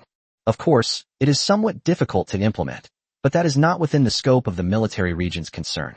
Wang Dang had no parents on Earth, no relatives, no attachments, no elders, no children, and no spouse. The type where one person is well-fed and the whole family is worry-free. It's like he's got all the buffs stacked up. He looks exactly like someone with an antisocial personality disorder. Therefore, when the top officials in the capital received this conclusion, they were all very troubled.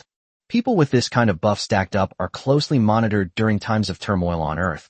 They're the kind of people who could cause a major incident at any moment. And how do we comfort and care for them? Are we really going to just assign him parents, spouse, and children? That's unrealistic. The top officials in the capital held a special meeting to discuss how to appease the Star Energy Master Wang Dang and silence this time bomb. But after much discussion, no conclusion could be reached, so the pressure was ultimately put on the military academy. They had no other choice. He was a Star Energy Master with no ties to him and a mental illness. Tricky, absolutely tricky. At this moment, Wang Dang had no idea that he was such a troublesome person in the eyes of the capital's high-ranking officials. He's currently at a monster-themed restaurant in a shopping district near the skyscrapers, eating meat with gusto. "Junior, eat slowly, I'm scared." My Xiaomai leaned tightly against Tan Moli. Wang Dang's eating speed reminded her of strange beasts. She was afraid that Wang Dang might choke to death at any moment. "Great. If that beast gives me a share of the money later, I'll treat you two to a meal."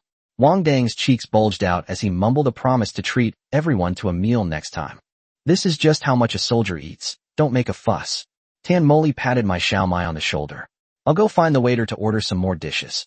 After saying that, he strode off and ordered a lot more. The waiters at the Beast restaurant were already used to the Mecha Warrior's large appetites and eating habits. My Xiaomai rested her chin on her hand, watching Wang Dang inhale rapidly. Wang Dang had said before, when he was on the alien planet, that if he could go back, he would definitely eat his fill. But she never imagined that the junior who ate so heartily would be so terrifying, like a monster. Perhaps this is the result of the combined drain on energy from both the Star Energy Master and the Mecha Warrior, leading to such an abnormally large appetite? At this moment, Wang Dang couldn't care less about my Xiaomai's thoughts. After fighting a fierce battle with the lizard men, he felt completely drained. If he hadn't been so eager to curry favor with Master Nian, he would have dragged my Xiaomai along and asked her to take him to the Beast restaurant for a meal. However, his request for recognition was very successful, and he was able to receive Master Nian's custom-made mecha in about 3 days. Moreover, you don't even need to make the trip yourself. Master Nian will have his assistant deliver it directly to the school. He'll disassemble the mecha, keep the good parts for himself, and sell the less desirable ones for a hefty profit. Oh, and he also put the jewelry stored in his space into the black market to sell. He couldn't possibly wear so much jewelry by himself. Chapter 131 Blood of Strange Beasts. After returning to school, Wang Dang immediately went to see Dr. Su. He found the lizard man's situation today very strange. According to Xiao Yuan, it has half the aura of a strange beast and half the aura of a human, so it is not a pure strange beast. And when one's fighting spirit is at its peak, the opponent's strength will be suppressed. The combination of these two things made Wang Dang feel uneasy. He also noticed something during his fight with the lizard men. The lizard men seemed to be afraid of him. At this point, the only people Wang could trust besides Xiao Yuan were Dr. Su. There was no way around it. Dr. Su knew all about his past. They've even drawn several vials of blood. Moreover, according to Dr. Su, the Free Army is full of traitors. How could a traitor in this kind of world be a bad person? You mean a hybrid beast man who is weak when facing strong opponents, and strong when facing weak opponents? Dr. Su pondered Wang Dang's description for a long time. I tried my best not to use such vulgar language. Yes, is it a hybrid or not? Wang Dang looked at Dr. Su's white coat with a determined expression. He firmly believed that only the cultured Dr. Su could solve this mystery. Dr. Su was also unsure at this moment. While there is reproductive isolation between alien beasts and humans, it cannot be ruled out that some planets might use alien beasts for such perverse experiments. Dr. Su removed the computer from his wrist, revealing his smooth wrist. With a light tap on his wrist, a virtual screen appeared before Wang Dang's eyes, seemingly invisible to him. His fingers flew rapidly through the air, as if he were operating something. Dr. Su, what kind of high-tech stuff is this? Wang Dang, who was standing to the side, couldn't see anything, but he was very envious. This is a newly developed implantable optical brain. Its functions are similar to those of optical brains on the market, but it is more concealed and not easy to be tracked. It can also monitor various bodily indicators, which headquarters can use to determine whether we are alive or dead. Dr. Su focused intently on the procedure, and even took a moment to explain it to Wang Dang. Can I have one too? Wang Dang's eyes lit up. Implantable optical computers sound so high-tech. No. Dr. Su rolled his eyes at Wang Dang. The manufacturing of this kind of implantable chip computer is extremely complex, and only core members of the Free Army are qualified to obtain it. After Dr. Su finished speaking, he glanced at the dejected Wang Dang and sighed slightly, because core members know a lot of the organization's secrets. Once your identity is exposed and you fall into the hands of the enemy, they will try every means to pry information about headquarters out of you. This chip contains a large amount of neurotoxins that can instantly destroy the entire nervous system in the human body. However, it depends on self-awareness and proactive use. Upon hearing Dr. Su's words, Wang Dang immediately became wary. Isn't that like planting a time bomb inside your body? His life is his most precious asset, and he would never be willing to give it up. Dr. Su smiled. Don't worry, it's made by the Free Army, the quality is excellent. Won't some people be afraid of death and not trigger it on their own? Wang Dang asked with some doubt. Not everyone is a great philanthropist who is willing to sacrifice themselves for others. No, that won't happen. Dr. Su's tone was very firm. Those who can reach the core level are not these people. Because we have comrades we want to protect, and dignity we want to defend. Moreover, if the body is not treated in time after the toxin is triggered, the person will become a vegetable. At that time, If the other side wants to obtain information from us, they will need to invest a lot of star energy to sustain our lives. This is also the final blow to the enemy, Dr. Su said, laughing heartily. After listening to Dr. Su's words, Wang Dang gained a deeper understanding of the Free Army. Even if you fall into enemy hands and burn your life out, should you still deliver the final blow? Although he didn't think he would do that, he couldn't help but admire Dr. Su. Judging from his tone, he would not hesitate to do so if his identity were exposed. At this moment, Wang Dang couldn't help but feel a little expectant. What kind of teammate would Dr. Su have to risk his life to protect? Is it worth it? Alright.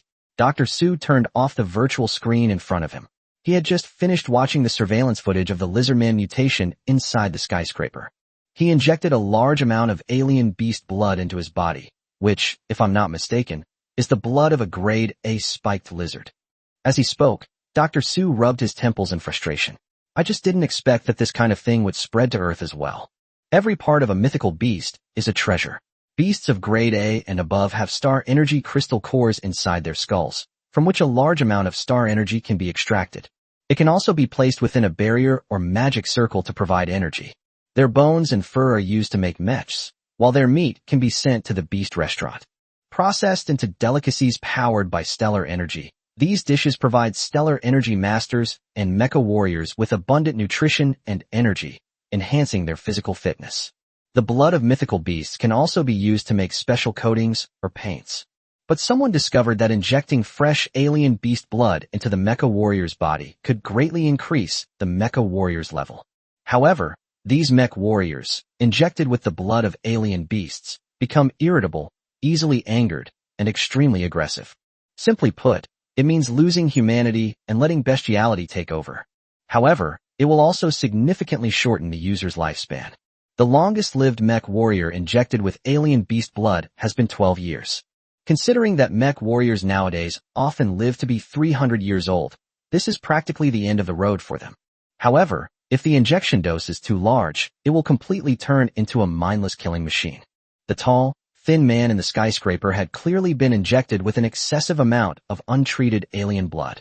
This caused the blood in his body to combine with the blood of the alien beast, completely transforming him into an alien beast. There were many cases of this kind of transformation into a beast when the animal blood injection method first came out. However, as humans have gained a deeper understanding of the functions of the blood of alien beasts, examples of alien transformation have become rare. Compared to other planets, Earth's technology is far behind, and there have been no previous cases of injecting alien beast blood on Earth.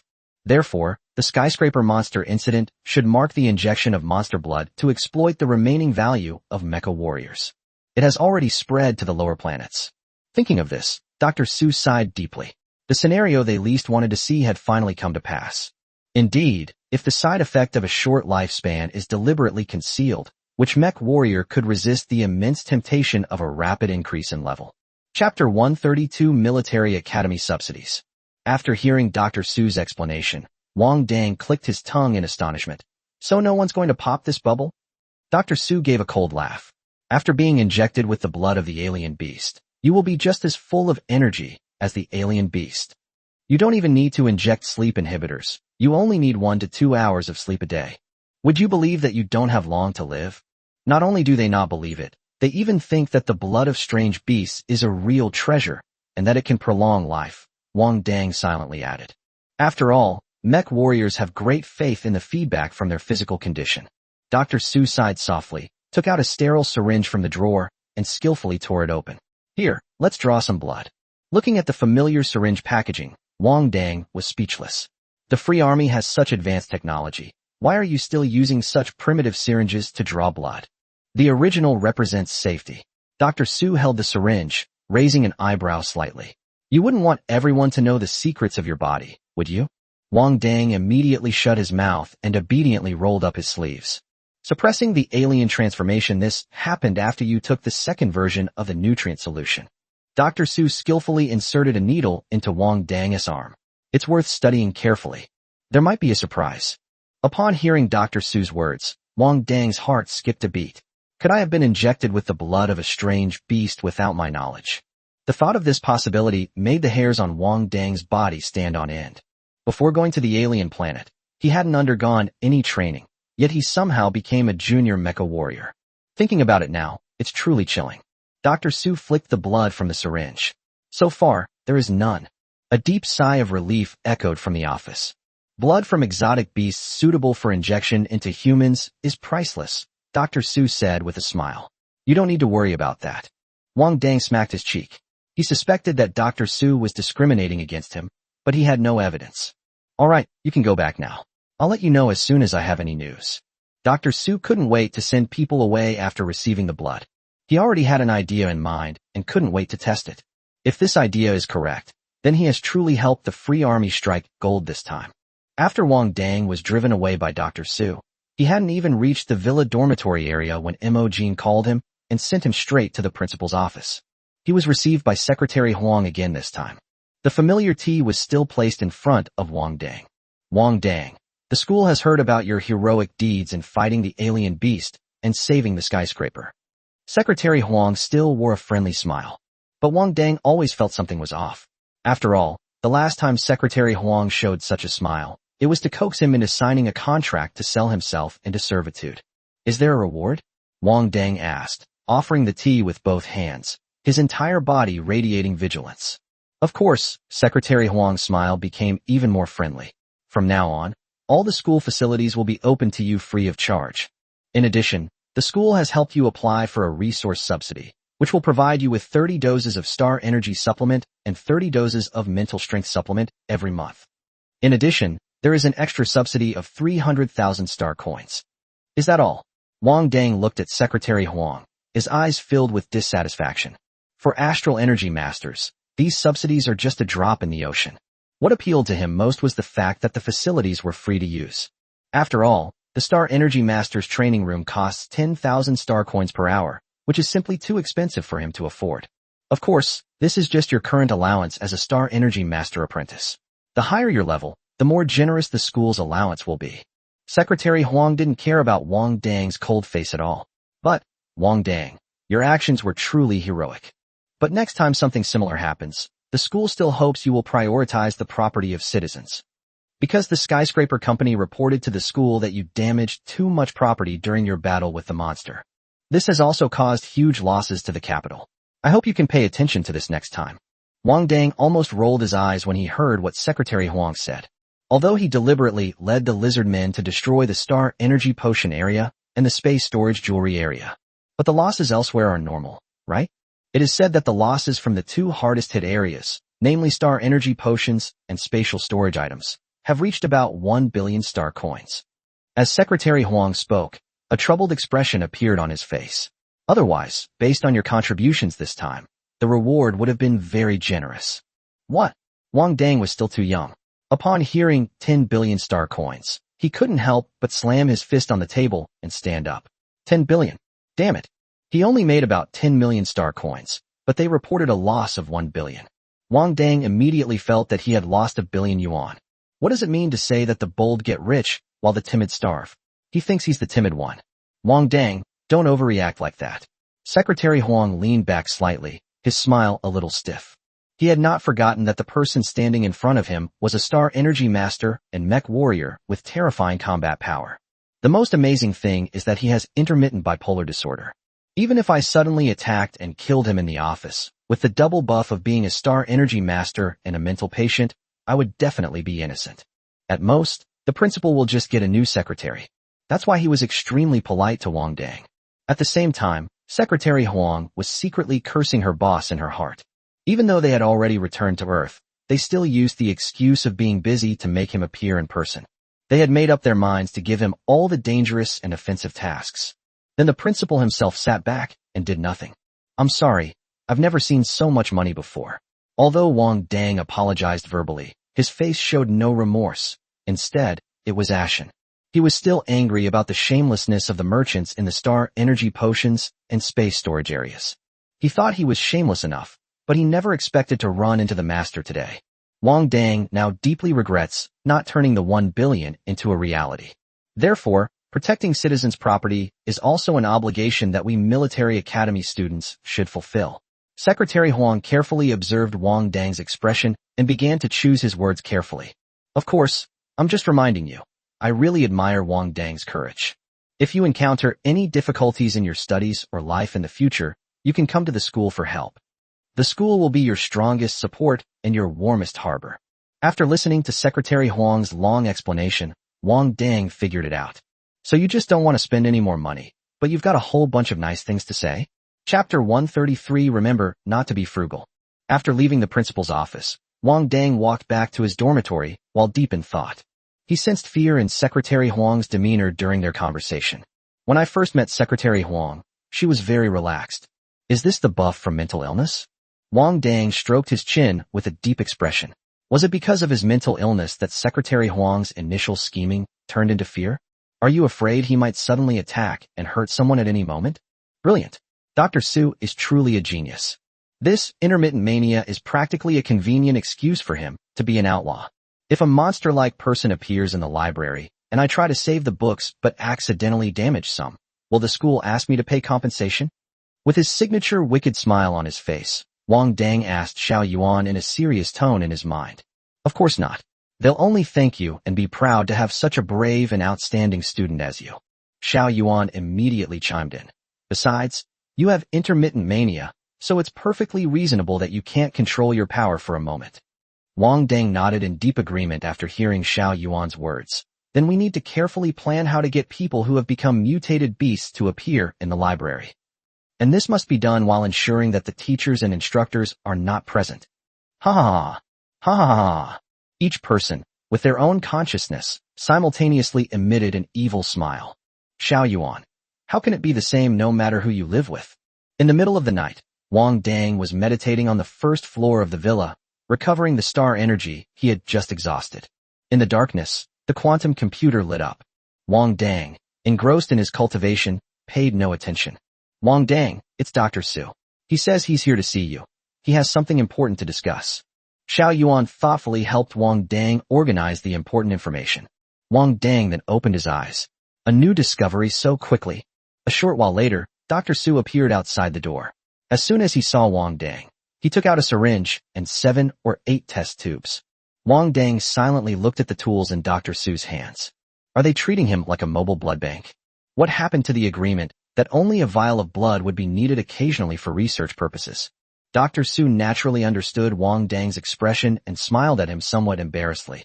I have made a major discovery, and I need to go back to headquarters to confirm it. 8 vials of blood samples need to be taken away. Wang Dang sensed excitement in Dr. Su's eyes, and alarm bells immediately went off in his mind.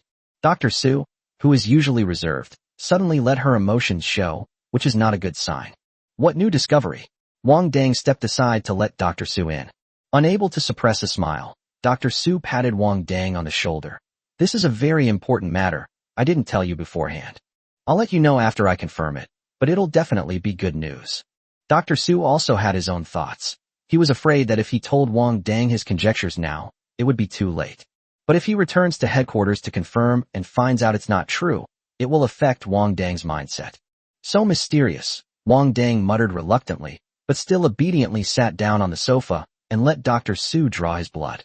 Don't drink the second version of the nutrient solution yet. Before I return, eat enough alien beast meat to replenish your body's nutrition and energy. While drawing blood, Dr. Su instructed, make sure it's a sufficient amount. I'll give you a card later with 10 million star coins on it, enough for you to eat. Remember not to be stingy, understand? I understand. Wang Dang's eyes immediately curved into a smile, and his gaze towards Dr. Su was filled with emotion. Come back soon, I'll miss you. If you have money, just take it out already. Don't even mention 8 or 18 tubes. He wouldn't even bat an eye. Dr. Su quickly slapped Wang Dang on the head. Be normal. Oh. Wang Dang withdrew his gaze, placed his hand where Dr. Su could see it, and looked honest and unassuming. The Free Army doesn't have much funding, so you should be careful with your spending. Dr. Su glanced at Wang Dang. After all, there aren't many rich kids in our organization. I understand. Wang Dang readily agreed. It's really not easy for Dr. Su, this old man, to get the gold coins. Try not to get injured, and don't let anyone have a chance to get your blood. Dr. Su finished drawing the last tube of blood. Then he took out a metal can and handed it to Wang Dang. If you accidentally bleed, spray this on, and the blood will dissolve immediately without leaving any active ingredients. Dr. Su said with a serious expression, You must do exactly as I tell you. Don't treat this lightly. Understood. Wang Dang's attitude became more serious at this point. He was simply curious about what secrets lay in his blood that would make the mysterious old Dr. Su go to such lengths. The headquarters of the Free Army must be an extremely secretive entity. After all, the Free Army is a target of both the Empire and the Federation. If its headquarters were exposed, it would be wiped out in no time. At this point, Dr. Su couldn't even worry about the risk of his identity being exposed. He was anxious to return to headquarters to confirm. After collecting the blood, Dr. Su left in a hurry. Holding the black card in his hand, Wang Dang stood at the door watching Dr. Su leave, his expression like that of a wife watching her husband go on a long trip. Old Dang, keep up the good work and make lots of coins in the future. When Xiao Yuan read Wang Dang's thoughts, the lingering feeling that had arisen disappeared. Shaw, this isn't good. What are you talking about? Even artificial intelligence can get bumped. Wang Dang asked, looking puzzled. After graduating from military school, Dr. Su mysteriously disappeared into the night. Headquarters, I'm on my way. Requesting emergency assistance. Dr. Su sat in a small space, his expression very serious. Received, emergency response plan activated, a deep male voice replied. Furthermore, this matter concerns the legendary Dragonblood warrior, and we request the destruction of all relevant surveillance data and paper documents on Earth. Are you sure it's the Dragonblood warrior? There was a lot of information about the skyscraper that day. The Free Army can't risk exposing their identities by doing something so far-fetched, the other person said in a deep voice. I'm about 70 to 80% sure. Dr. Su pursed his lips. The Blue Star Dragonblood warriors have always been a top secret of the Empire. We have very little information, but I have a feeling that Wang Dang is a descendant of the Dragonblood warriors.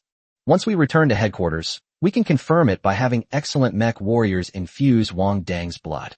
However, we cannot allow Wang Dang's identity as a Dragonblood warrior to be exposed prematurely. Dr. Su's tone was very firm and left no room for argument. The other party hesitated for a moment, but finally gave in. Understood. Chapter 134 Blue Star is attacked.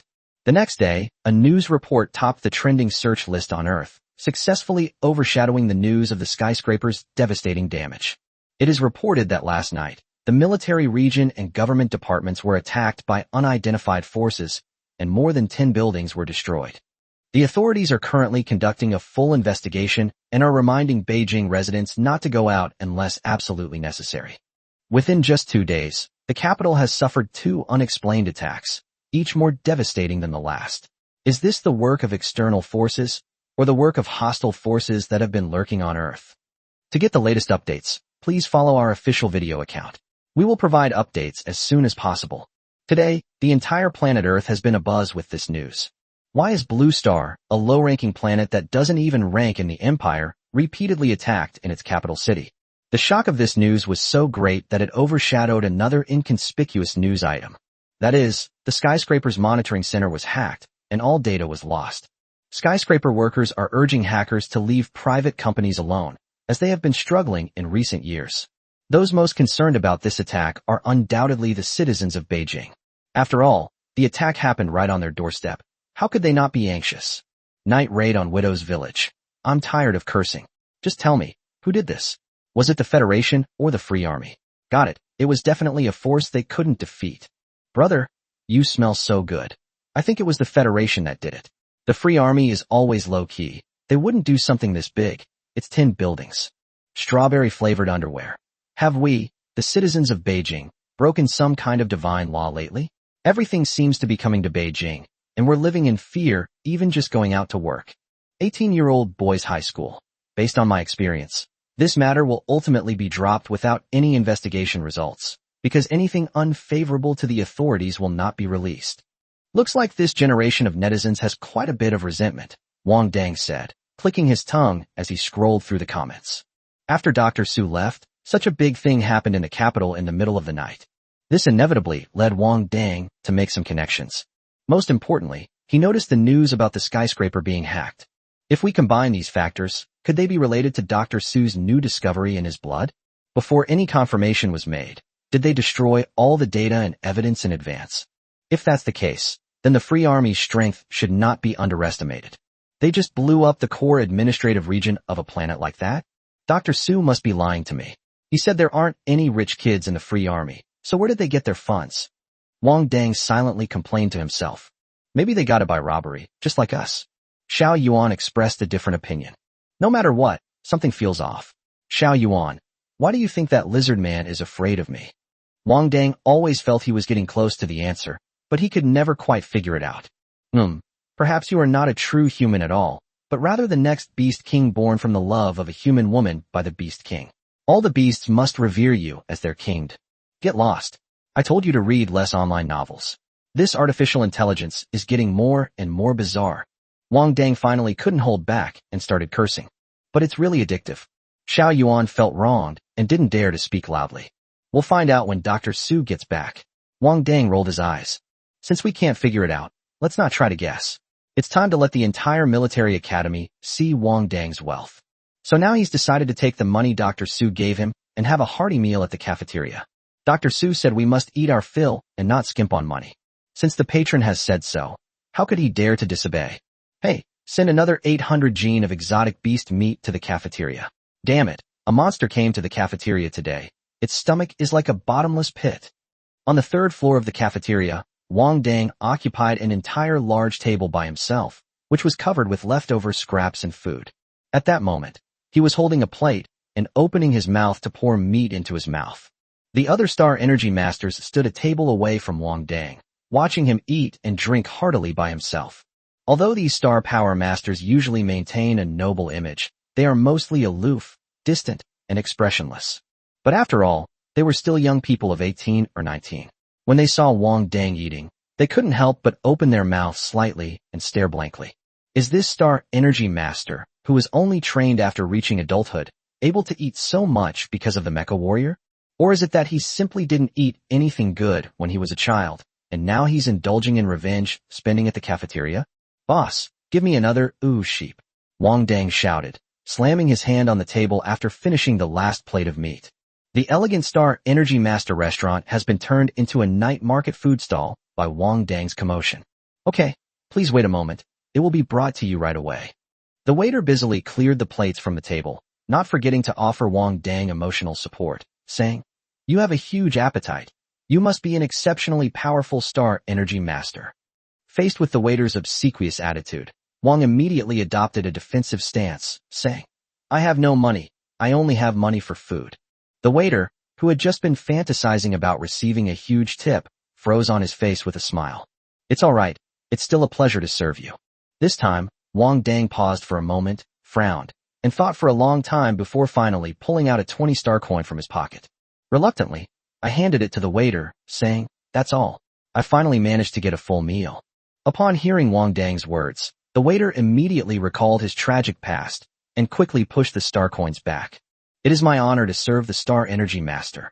After saying that, he immediately pushed the cart full of tableware away, cursing himself inwardly for being a terrible person.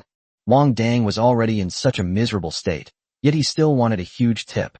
Seeing this heartwarming scene of playful pushing and refusing, all the Star Mentors pursed their lips in unison. So, they're the ones who get ripped off, always paying huge tips at every meal?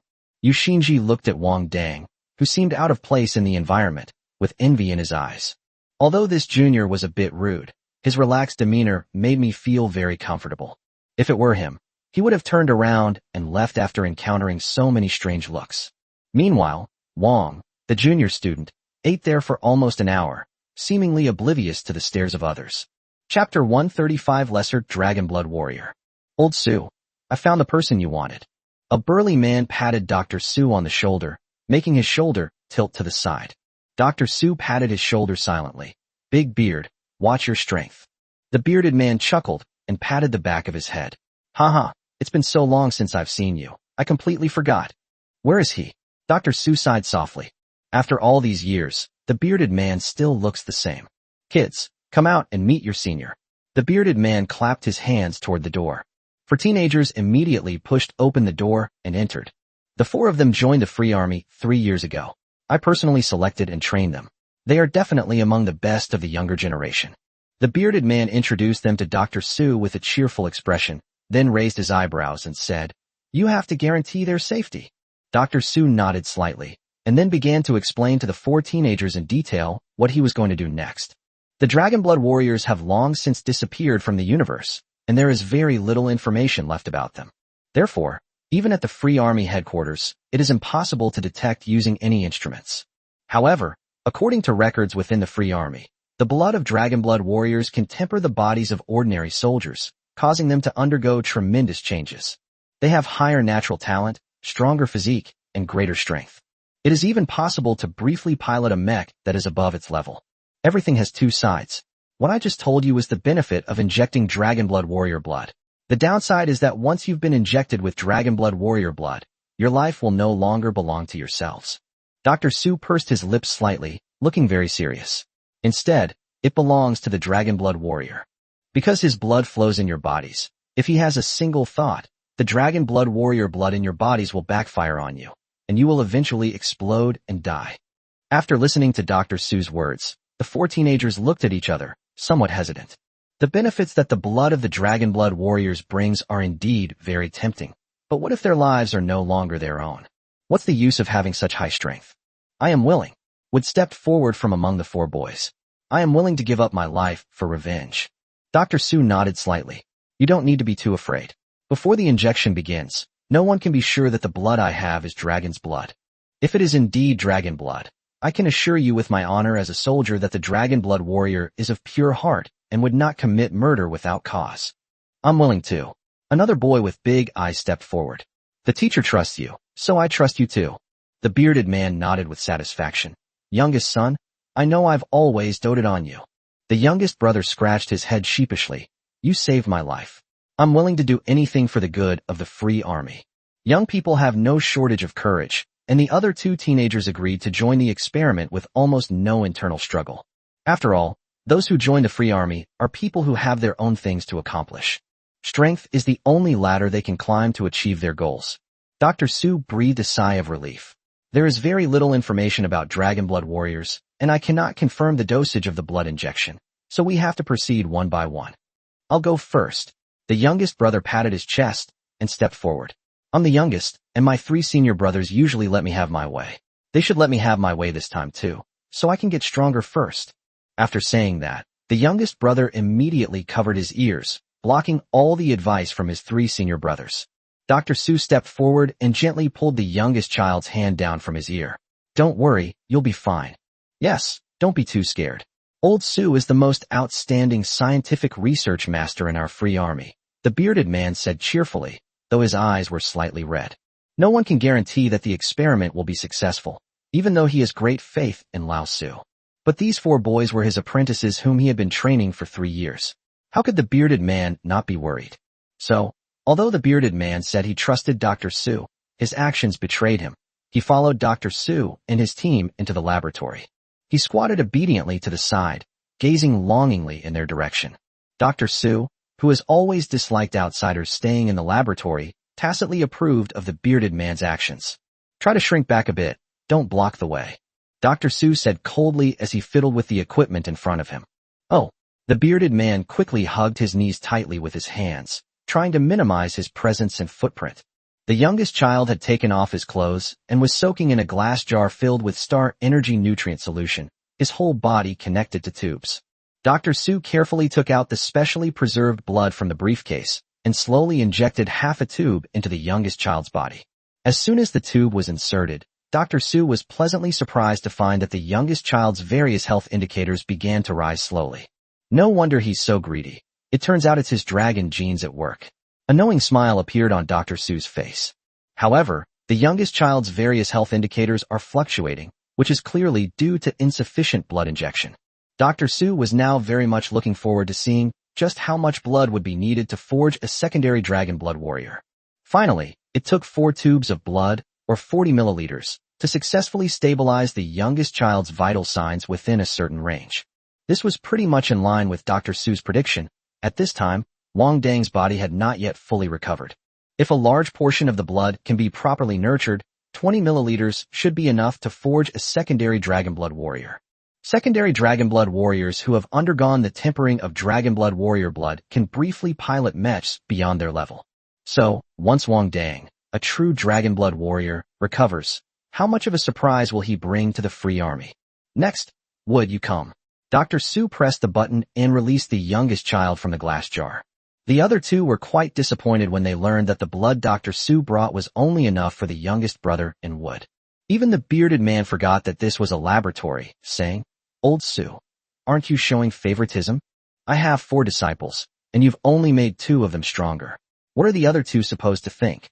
Dr. Su rolled his eyes at the bearded man, wondering who had been secretly wiping away tears just moments before. "We'll talk about it next time." Upon hearing this, the bearded man quickly shoved his 2 other apprentices from behind. "Hurry up and say thank you. Old Su promised to upgrade you next time he comes back."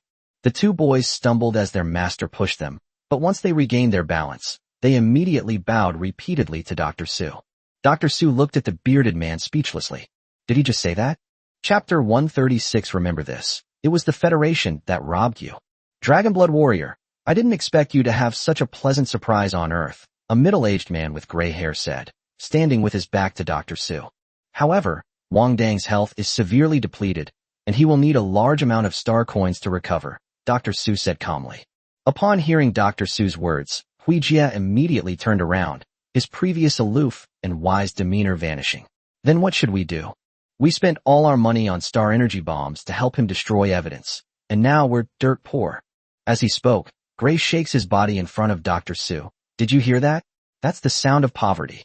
Dr. Su lowered his head, somewhat embarrassed. Boss, can you be serious for once? Why should I pretend in front of you? I've already decided that you're going to take over my job. You're still acting like a stranger to me. Hui Jie said angrily as he sat down on the creaking, old sofa. You should know the Free Army's financial situation better than I do. I still haven't recovered from the money I poured into building that lab for you. Okay, I just got some money back from my brother, and you're asking me for bombs again, blowing up 10 buildings. Hui Jie spit as he meticulously recounted Dr. Su's extravagance. Dr. Su lowered his eyes and listened silently. There was no other way. He was focused on technology, while the one who needed to make money had to ask Hui Jie for help. You've been on Earth for several years now. Don't you have any savings at all? Gray Jie asked tentatively. 10 million is all left for Wang Dang's meals. Dr. Su looked up. Damn it, Gray Jie cursed. What do you want me to do? Even if you sell me, I'm still broke. That bearded man keeps bringing back half-grown boys every day. Those half-grown boys are eating my brains. I must have owed you guys something in my past life. Hui Jie was furious when he mentioned the bearded man. Damn it, none of the core members of the Free Army are easy to deal with. The other members at least know how hard it is for the headquarters, so they're always sending star coins and supplies. These guys are always just throwing money away. Wang Dang doesn't even know which side his heart is on. He's already suffered countless blows at the hands of the Free Army. How about we borrow some more? Dr. Su coughed twice and suggested. My God, those space pirate groups that are friendly with us are all complaining about us, saying that we're always using their name to rob people. If this continues, they'll be surrounded and wiped out. Gray Jie said with a bitter face. My little darling, life is tough for everyone these days. After hearing Hui Jie's words, Dr. Su fell completely silent. He always laughed at Wang Dang for being greedy, but he never imagined that he himself would one day be troubled by money. Then, when you plunder within the Empire's territory, say it's from the Federation. When you plunder within the Federation's territory, say it's from the Empire. Dr. Su's tone was clearly impatient. You said that the Free Army, in order to maintain its secrecy, cannot exchange resources, so it can only plunder. Now that we're so short of money, what's the point of talking about morality? In fact, if it weren't for Gray Jie's strong opposition due to his fear of exposure, several of his research projects could have made the Free Army rich. The problem is that the Free Army lacks resources and connections at the higher levels, and is easily exposed. You're right. After hearing Dr. Su's words, Gray Jie suddenly understood. Before, I was worried about the Empire and the Federation going to war. Now that they've joined forces to besiege us, what's the point of talking about martial ethics? Gray Jie slapped his thigh. Then let's just rob them. You just wait. Within 3 days, I guarantee the base will be rolling in money. After saying that, Hui Jie immediately started gathering his men, preparing to go out and pull off a big heist. Hui Jie left in a hurry, leaving Dr. Su alone sitting on the creaking sofa, sighing. Despite Gray's opposition, he was going to begin his plan. It's not a good solution for the Free Army to be so short of money. They need to have some businesses and representatives outside the country to help them make money. What kind of future can you have if you rely on robbery every day? His views were completely different from Hui Jie's. Hui Jie believed that everything depended on force, which is why the Free Army's strength had been increasing day by day over the years. But his wallet was getting emptier every day, to the point where he had to rely on protection money from interstellar pirate groups to survive. He believes that the Free Army needs to establish a group specifically for making money, so that there will be more resources to cultivate and expand the Free Army. Since they've already said I'm the successor, it doesn't matter if it's a little earlier or a little later, Dr. Su thought to himself. He simply couldn't endure this poverty any longer. This shabby sofa is even worse than the one in his office. While the King of Men is living in a villa, the Free Army is still using discarded and broken furniture. Dwarf Planet, headquarters of the Imperial Dwarf Planet Bank. Hey, look what's that? A passerby pointed to a colorful vortex in the sky and exclaimed in amazement. Is it a new type of black hole? Wow, it's so beautiful. I want to make a wish. A black woman looked up at the sky with her hands clasped together and her eyes closed. While passers-by outside were still confused, alarms were already sounding throughout the headquarters of the Imperial Dwarf Planet Bank. Because directly above the headquarters is the teleportation vortex of a space-type Star Energy Master. There was no prior notification of a spatial vortex in the sky, so there's only one possibility. They're heading straight for the bank. The colorful vortex in the space began to spin and twist at high speed, and soon a group of colorful mechs flew out from the vortex. Mech flight signifies that the team emerging from the spatial vortex consists entirely of S-class mechs. I'm from the Federation, and I've been fed up with your empire for a long time. Drain the empire's headquarters. Gray Jia shouted in a powerful voice as he hovered in the air in his gray mech. After saying that, he launched a huge fireball straight at the metal gate of the head office, which had been urgently closed. The fireball burned silently through the metal door and stopped amidst the panicked crowd in the hall. You have 3 minutes to evacuate. Anyone who remains in the head office after 3 minutes is going against the Federation. Countdown begin. As soon as he finished speaking, the 20 mechs that were hovering in the air actually stopped moving. When did the Federation start emphasizing martial virtue? The customers trapped inside after the emergency gates were sealed off were all very confused. But escaping is the priority right now. Bank staff and security personnel followed the customers out in single file. Just kidding. They're all piloting S-class or higher mechs, and there are at least 2 Star Energy Masters inside. This bank is definitely not going to hold. The only option is to escape and wait for reinforcements. Time's up. Gray Jack chuckled evilly 3 times, and the mecha warriors behind him swooped into the headquarters like a dragon in flight. We have plenty of space, so don't miss anything of value. Remember this, we are federal mercenaries. Chapter 137 is practically a wish fulfillment novel come to life. When the metal elemental Star Energy Master goes to the underground vault, he must not miss any of the safety devices. Ghostfoot, you go with him. If you really can't open it, stuff the safety devices into your space as well. Standing in the empty bank, Gray Jia passionately commanded. The other mech warriors, follow me upstairs and move all the furniture and furnishings from the offices upstairs into the lobby. Damn it. I've wanted to get a new sofa in my office for ages. The group obeyed the order and swiftly split into 2 teams and left. The orderly manner indicated that this was not the first time they had done something like this. The squad's communication channel was filled with profanity. Damn it, can you go a little easier? This ruby tiara inside is already in 2 pieces. Damn it, I'm a metal-type Star Energy Master, not a professional safe opener. Why are you making so many demands? Hui Jia listened to his subordinate's highly suggestive conversation and smiled with satisfaction. That's right. That's how you should be. Say what you mean. They're all just as hypocritical as those politicians. What's the point? Hurry up and stop dawdling. We still have to go to the next venue. Let's finish this quickly. Gray Jia glanced at the time and urged. His mission today is to plunder 3 planets, and time is of the essence. Don't leave any evidence. Our glorious image as a free army cannot be damaged in the slightest. Wang Dang, far away on Earth, was currently watching the news on the Starnet with great interest. A dwarf planet near Earth was robbed by a group of mercenaries, who reportedly even stole the sofa in the bank's general manager's office. The group claimed to be federal mercenaries. In addition, the group was very clean, the scene was empty, and no evidence was left behind. Therefore, it can only be tentatively concluded that it was done by federal forces. What pleased Wang the most was that after they robbed the dwarf planet's bank, the dwarf planet claimed to have lost approximately 300 billion star coins. It is the net income of the entire dwarf planet for 1 year. The next day, before the bank was even under martial law, the mercenaries returned. In front of everyone, They clarified that they had robbed approximately 60 billion worth of goods the day before. You son of a bitch, I only robbed 60 billion, and you told me it was 300 billion.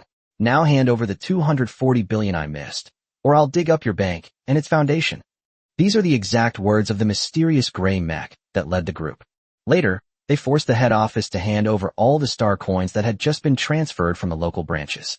The mercenaries then left, cursing and swearing, by opening a spatial vortex. This is like a fantasy novel coming to life. Wang Dang was completely excited. He now wants to fly directly to the skyscraper and have a good talk with the person in charge about the billion-dollar deal. Wake up, Wang Dang. That team is at least S rank or higher. Judging by their numbers, the ratio of Star Energy Masters to Mecha Warriors is probably 1-to-1. Xiao Yuan poured cold water on Wang Dang's thinking.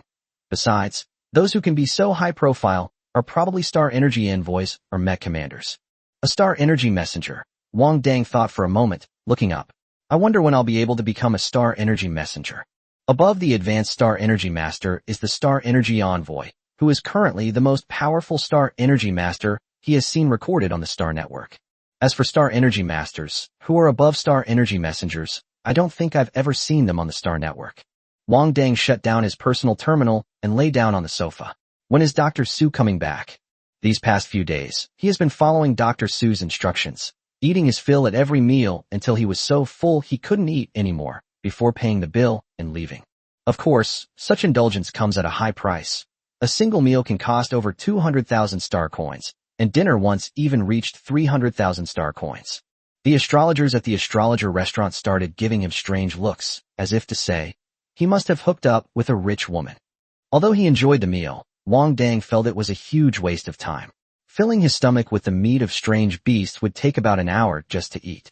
He only eats 2 meals a day, wasting nearly 3 hours like that. 3 hours is enough for him to complete 2 major cycles.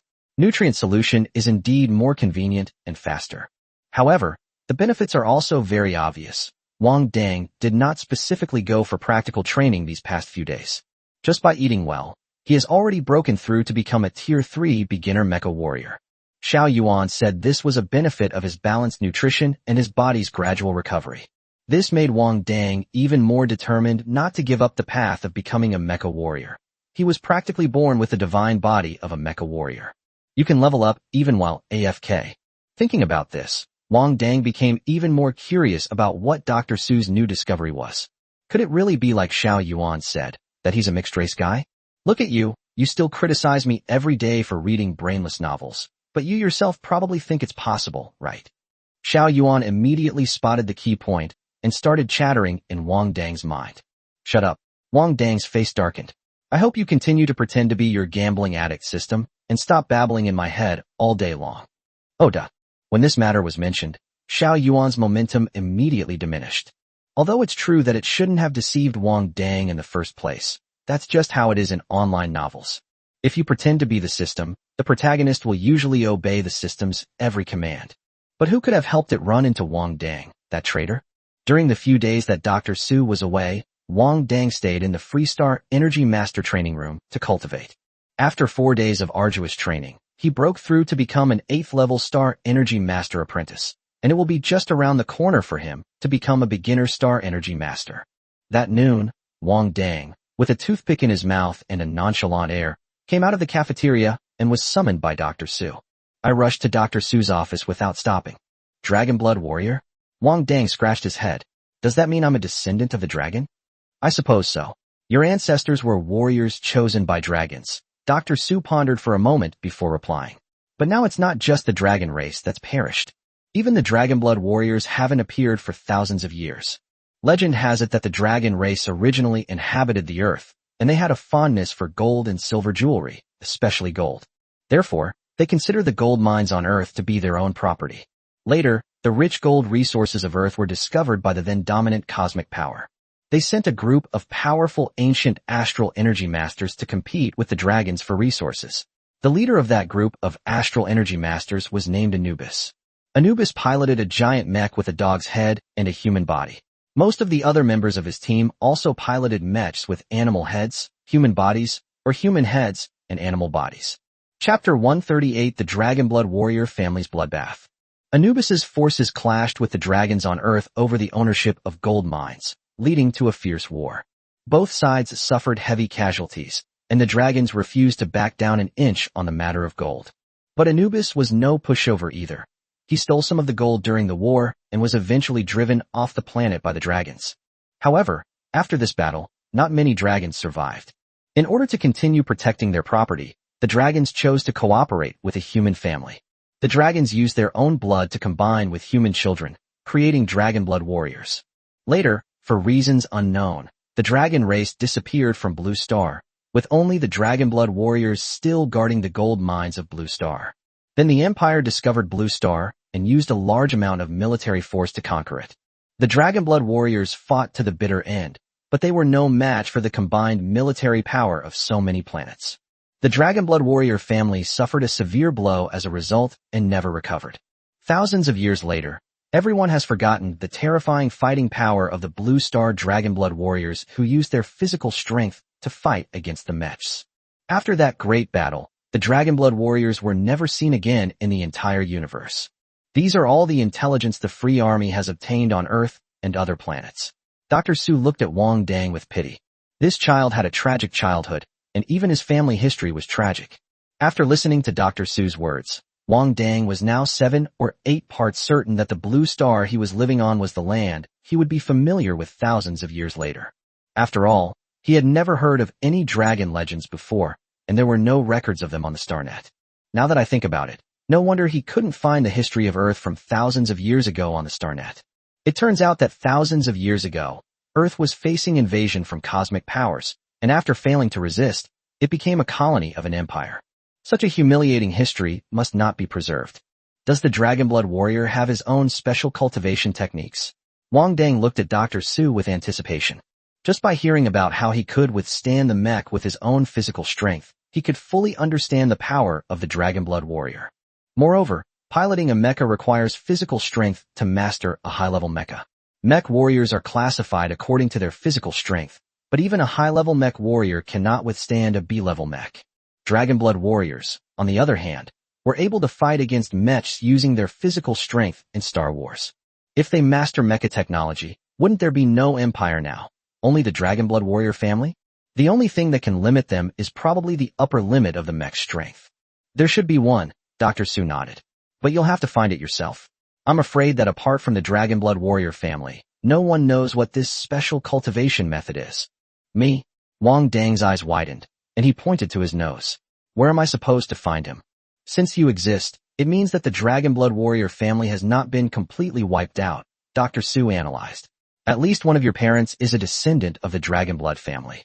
On the other hand, it is very likely that the Metal-type Star Energy Master is the one. Wang Dang is a Dragon Blood warrior and also a Gold-type Star Energy Master, and it is impossible for a Dragon Blood warrior family to have a Star Energy Master. The genes of Star Energy Masters were introduced from the Empire after Earth was incorporated into the Empire.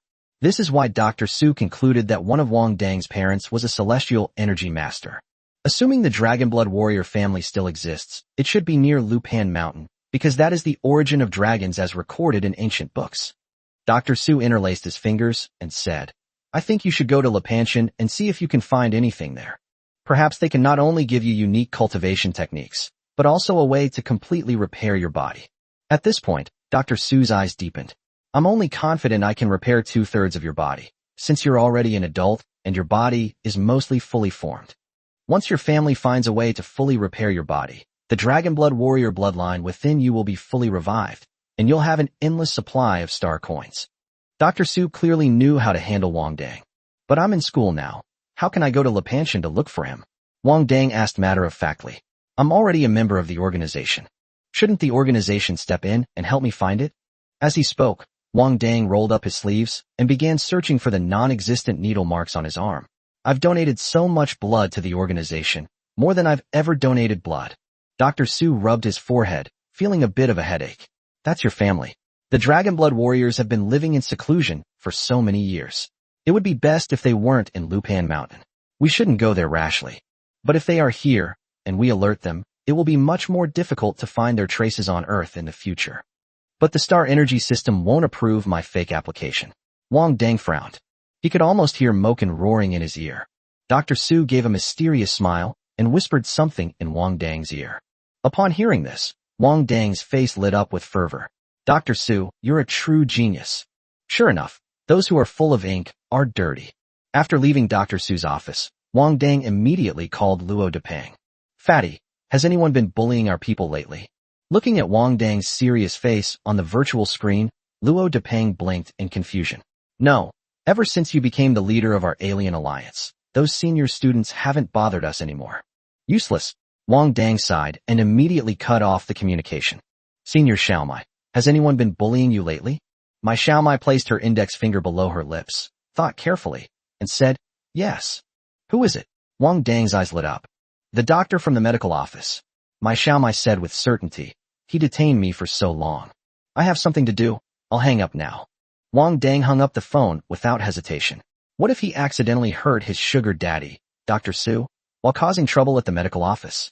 Dr. Su had just promised that once the Free Army's military funds came through, he would develop the latest version of the nutrient solution for him. Wang Dang ended the call, then thought for a moment and called Tan Moli again. Senior Moli, has anyone been bullying you lately? Tan Moli across from her laughed heartily. I'm the only one who gets to bully others. However, we're having a group fight with the SSS class tomorrow. Do you want to come and watch? Watch how I take down that bunch of bastards. Tan Moli said, even embroidering a well-proportioned muscle on the screen. Come. You must come. Wang Dang readily agreed. He loves group fights the most. Chapter 139. Men want to destroy, men want to vent. The next day, Wang Dang arrived at Tan Moli's SS class as promised. At this time, the SS class was already surrounded by 20 or 30 boys. The students in Tan Moli's class were all inside the classroom, arguing with the students from the SSS class through the door. Wang Dang approached, completely bewildered. Didn't Tan Moli say she was going to have a group fight? But judging from the situation, it seemed like they were being blocked in the classroom by the SSS class, and dared not come out. How dare you attack our class monitors, ugly mecha. I think your mechas are all incredibly low class. A red-haired youth shouted, blocking the doorway. If you're one S-class less than us, then you're still a low-class B-class. And it's a lowercase b. Ha ha ha. Those blocking the door outside burst into laughter upon hearing the red-haired youth's words. Hey, are you guys planning to stick with those two brats instead of leaving? I advise you to recognize your own strength.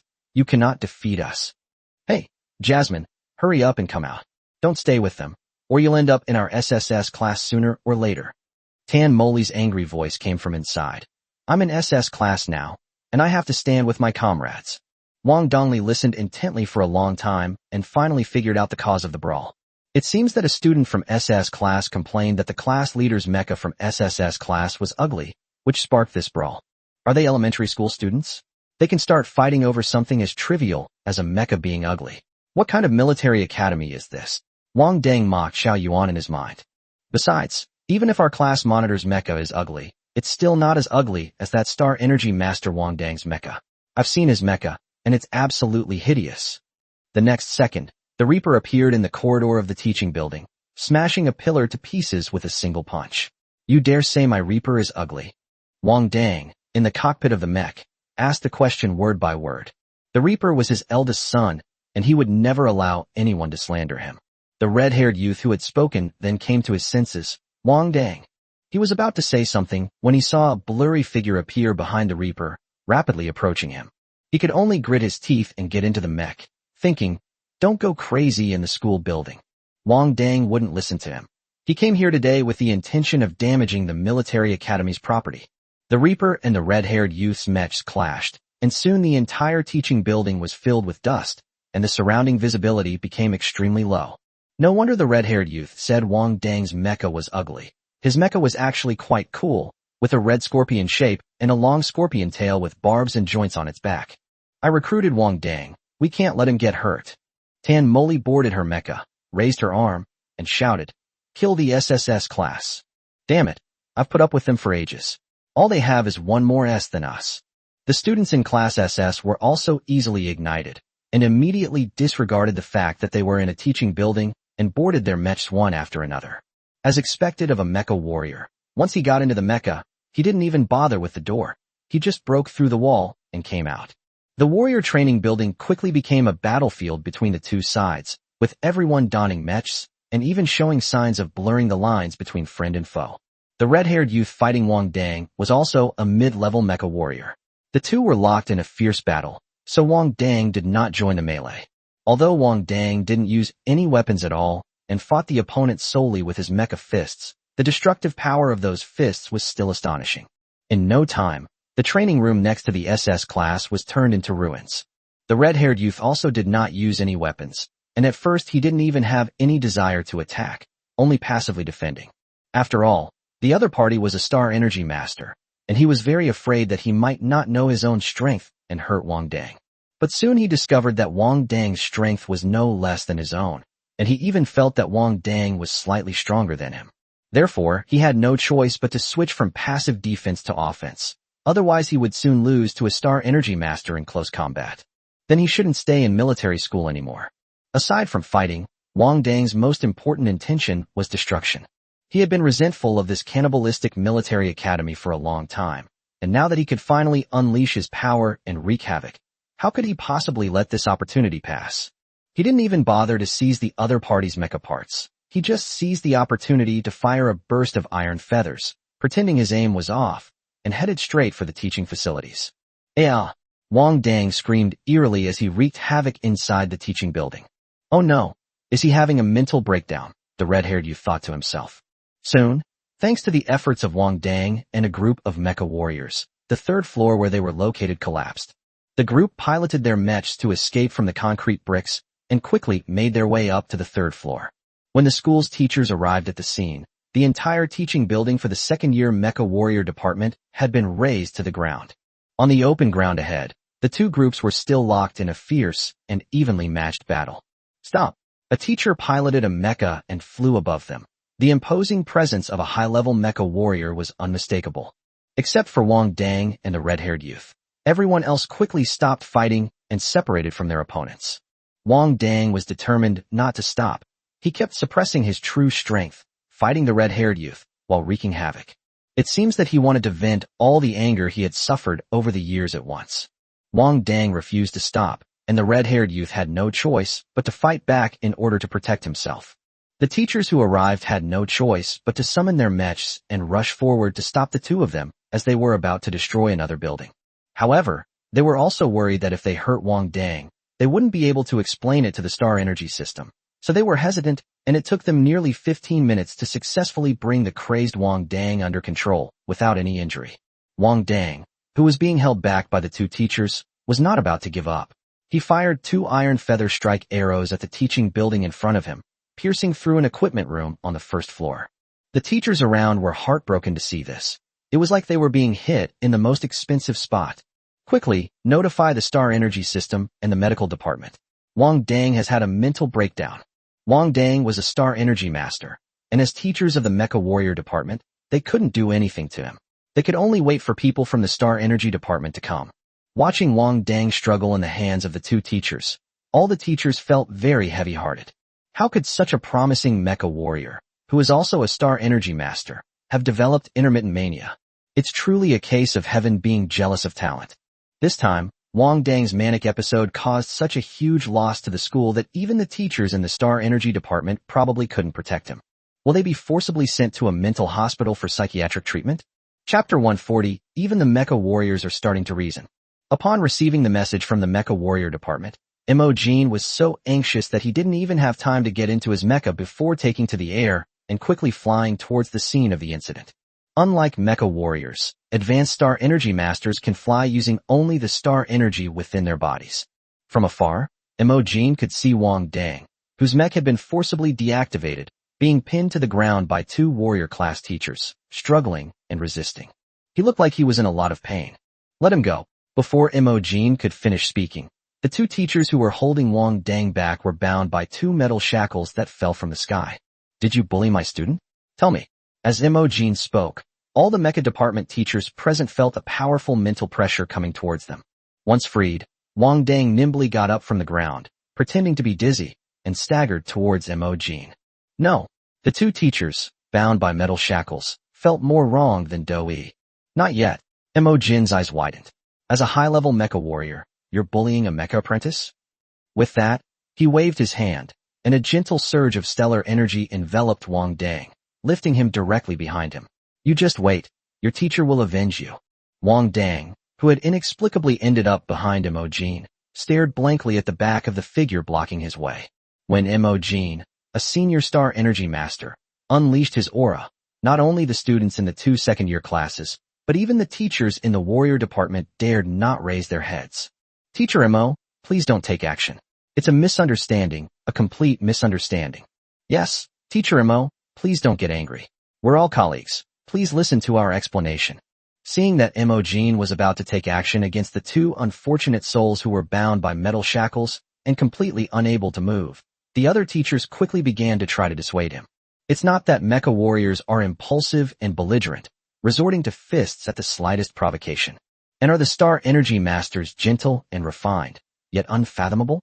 Is this the right situation? Is that correct? Imogen lowered his slightly raised hand and snorted through his nose. No matter what you say, 2 teachers beating up Wang Dang, a weak apprentice star energy master, is unacceptable even if you take it to the principal. Upon hearing this, the teacher from the Mecha Warrior department turned around and glanced at the collapsed teaching building. Weak? Is that correct?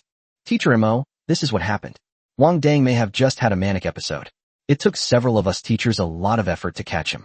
Kneeling on the ground, a teacher bound by metal shackles finally couldn't hold back any longer and spoke out about his grievances.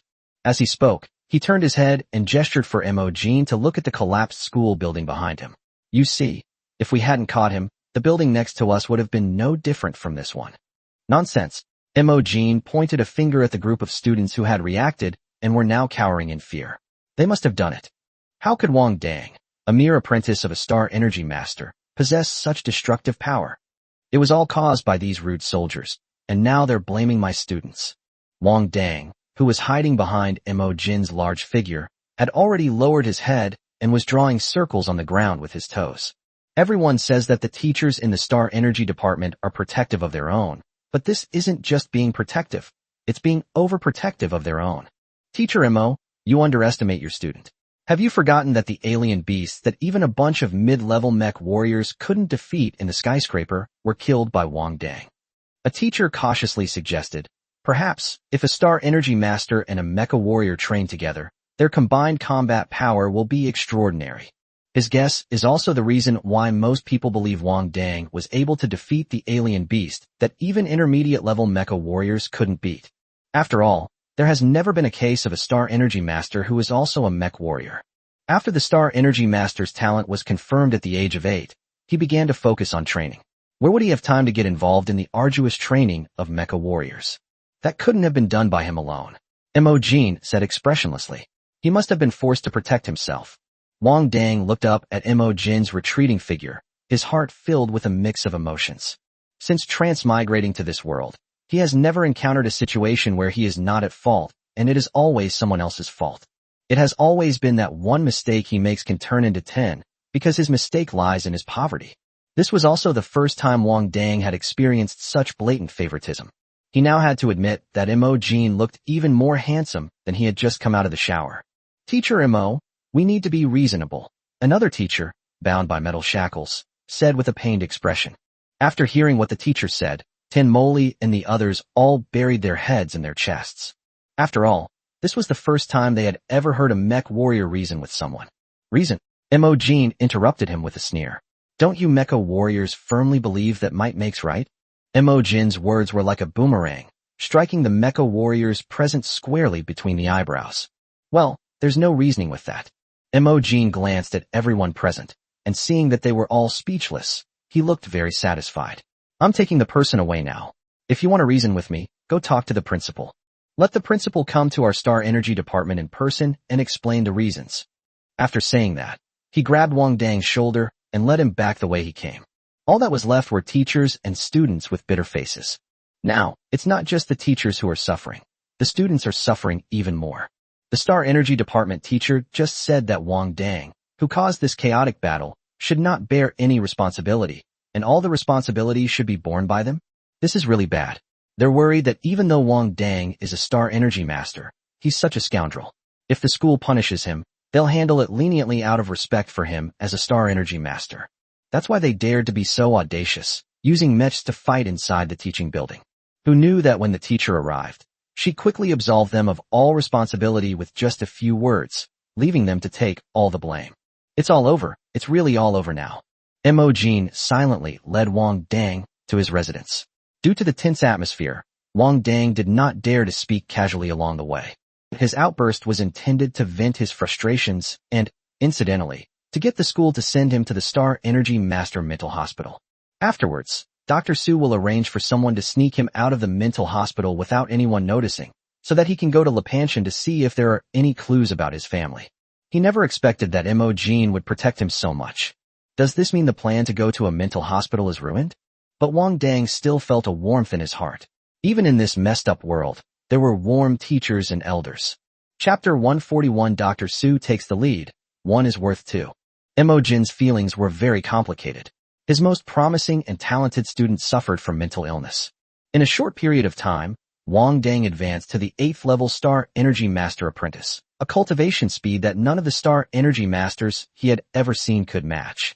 Even Yu Xinji, who is known as a master of spiritual advancement, is far inferior to him.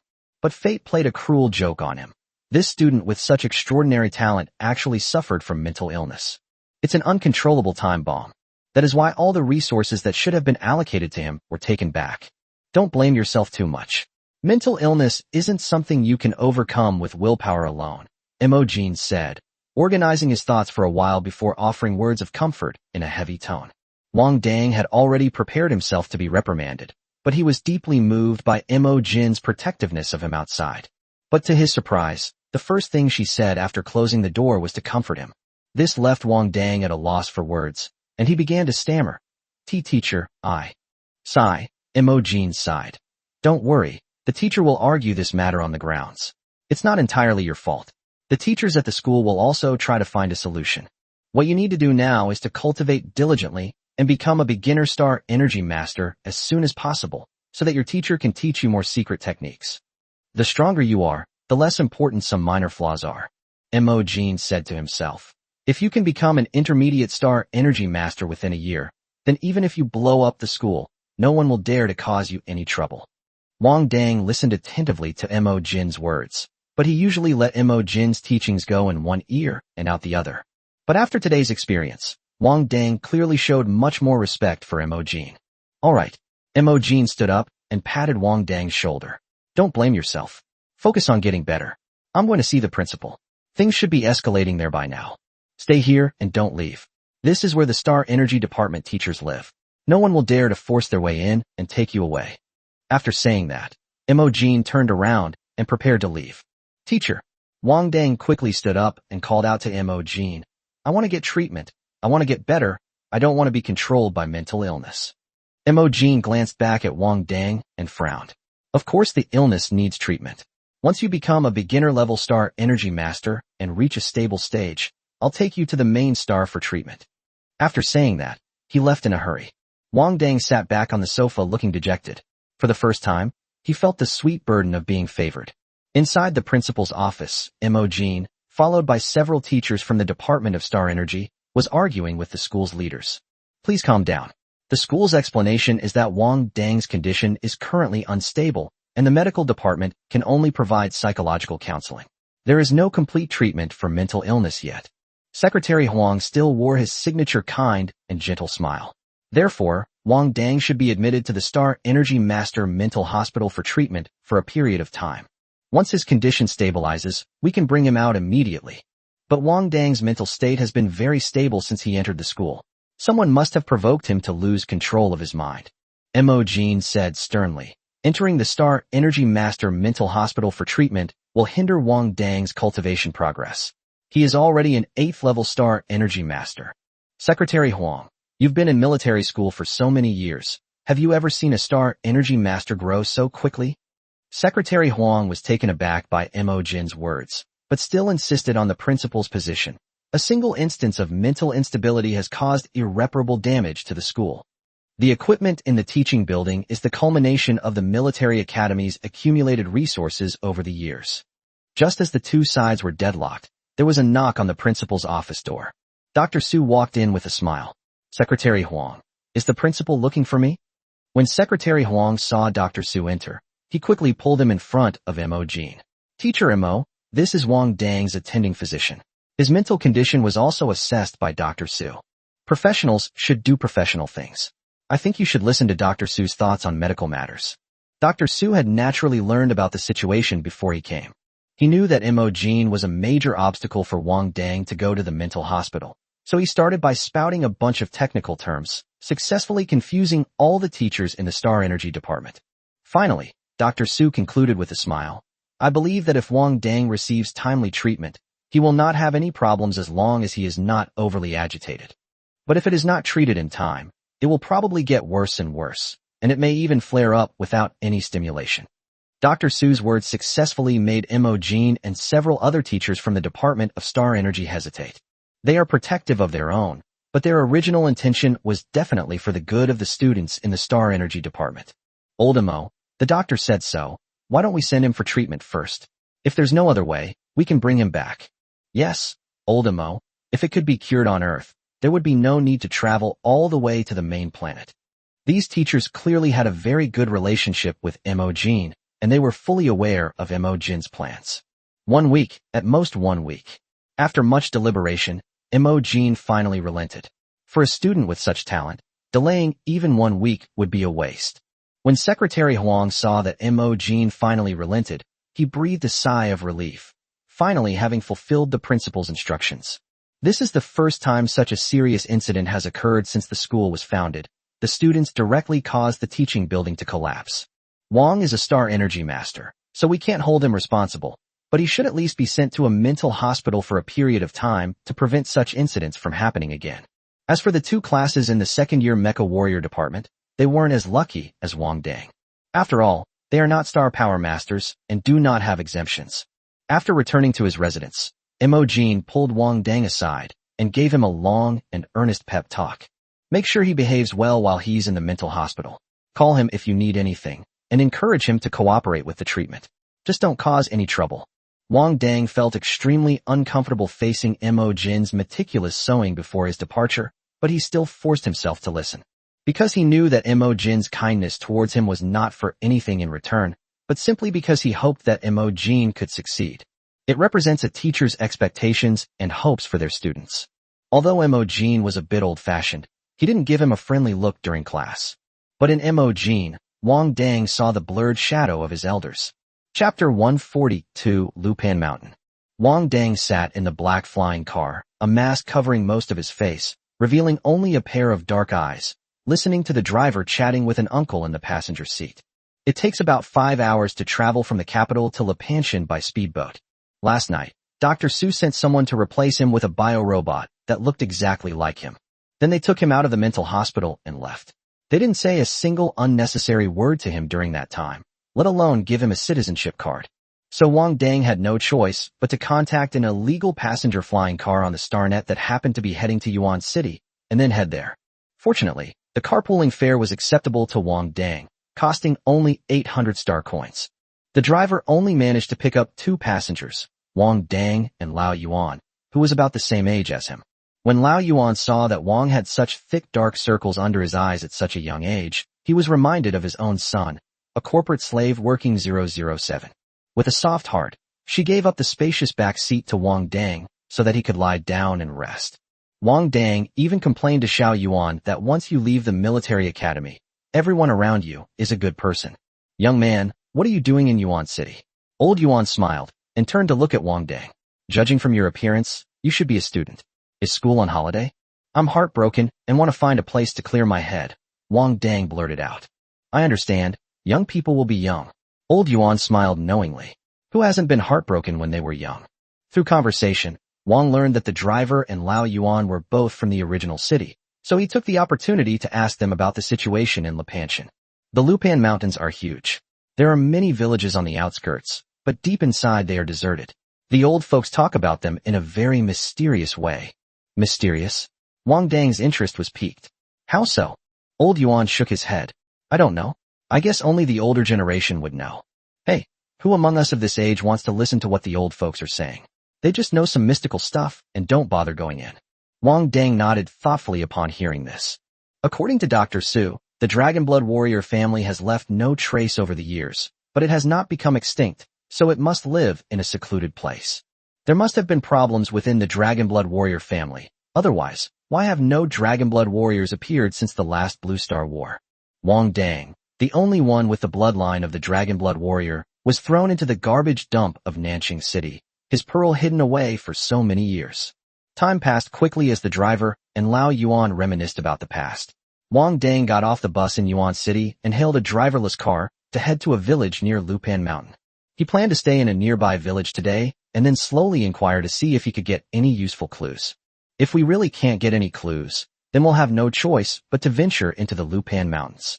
As evening fell, Wang Dang finally found a village at the foot of the mountain. Some of the buildings in the village still retained a familiar style. Wang Dang immediately felt a sense of familiarity, as he was used to the colorful neon lights and flying cars shuttling through the air in the city. Suddenly, I saw two-story villas and even old houses in the style of courtyard houses. There was no obstruction in the air, and I could see the sky completely. All of this awakened the most familiar memories deep within his mind. Now, towns have completely disappeared from the territory of Blue Star, and villages are extremely rare. Due to the proliferation of nutritionally synthesized foods, it has become increasingly difficult for the human body to naturally nurture life. The wealthy can mass-produce their offspring, while ordinary people who cannot afford the cost of breeding centers can only rely on natural conception. Or, work like a 24/7 machine every day to save enough money to go to a breeding center. Natural reproduction is difficult, and the high cost of breeding centers has led to a gradual decline in the Earth's population. As the population gradually decreased, people gradually concentrated in central cities, which led to a large loss of population from villages and towns. As a result, the existing villages can now be recognized as intangible cultural heritage. Wow, I see real ruins. Only slow-developing planets like Earth probably still have villages, right? Xiao Yuan shouted excitedly in Wang Dang's mind. Wang Dang immediately rolled his eyes. Shut up. If you can't speak properly, then speak less. Previously, Wang Dang didn't have much of a sense of belonging to Blue Star, but after learning that the current Blue Star is the place where he used to live, the sense of identification immediately increased. Wang Dang strolled into the village with a backpack on his back, inside which were a few pieces of bread he had bought at the train station and a bottle of water. Since he's pretending to be a traveler, he has to make it convincing. But he always has to cover his handsome face. What if a little girl recognizes him and keeps asking for his autograph? Big brother, are you a celebrity? A group of children were the first to spot Wang Dang and chased after him, surrounding him.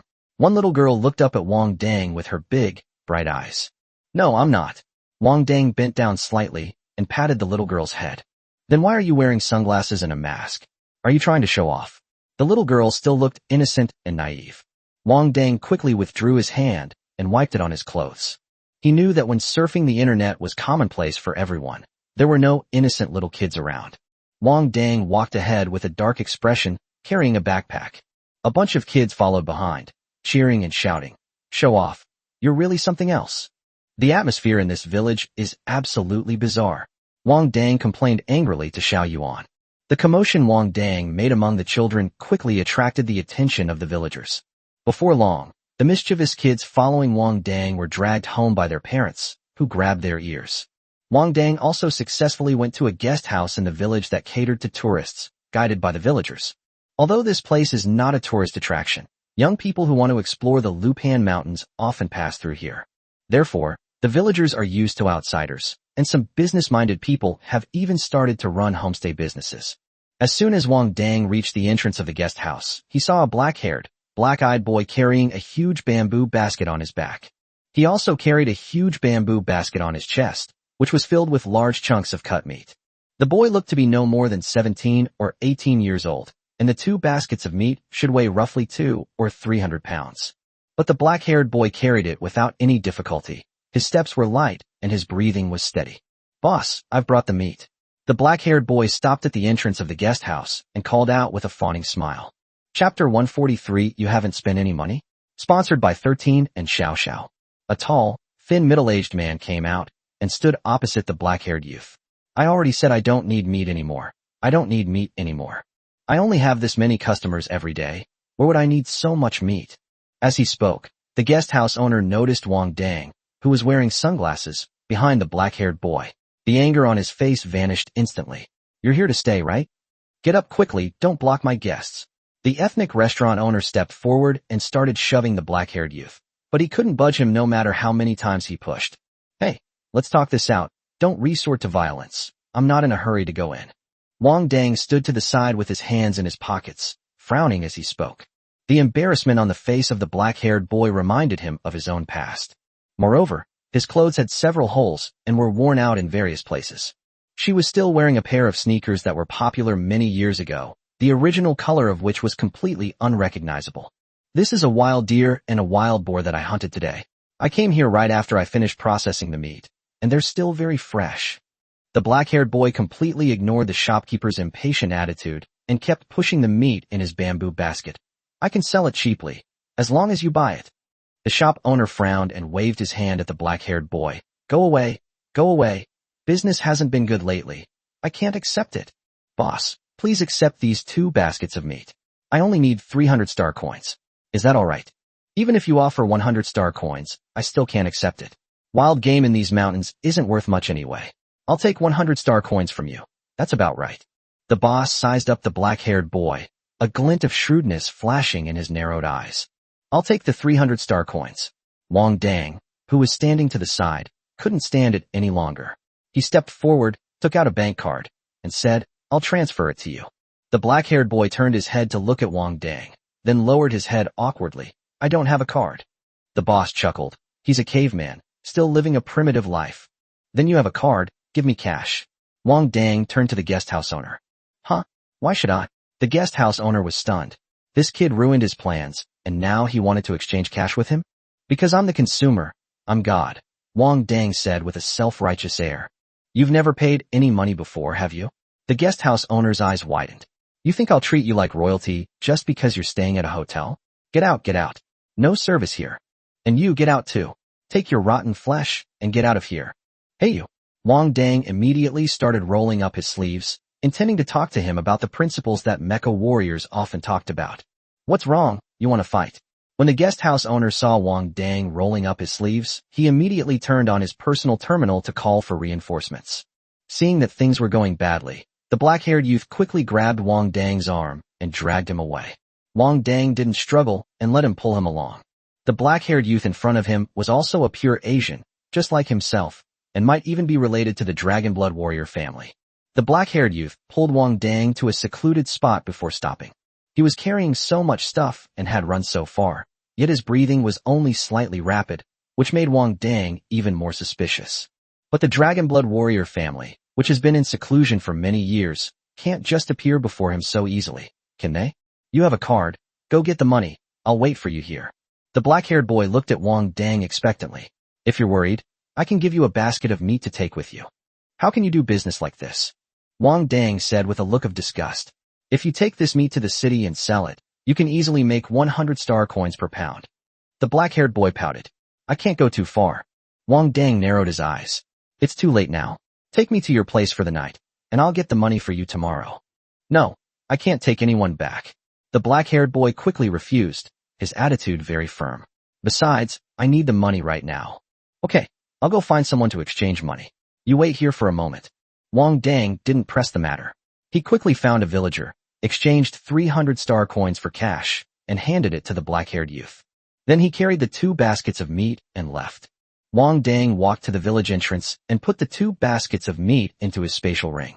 He had just left a trace of his spiritual power on the black-haired youth. In a moment, as long as you follow your own spiritual energy, you will be able to keep up with that black-haired youth from afar. Wang Dang was now certain that the black-haired youth was definitely related to the Dragon Blood Warrior. Otherwise, how could an ordinary person have such good physical fitness? Wang followed the black-haired youth and discovered that he had first gone to a villager's house and stayed there for about 10 minutes. They then left the village via another path and turned into the deep mountains. Following the scent of the black-haired youth, Wang Dang raced through the deep mountains.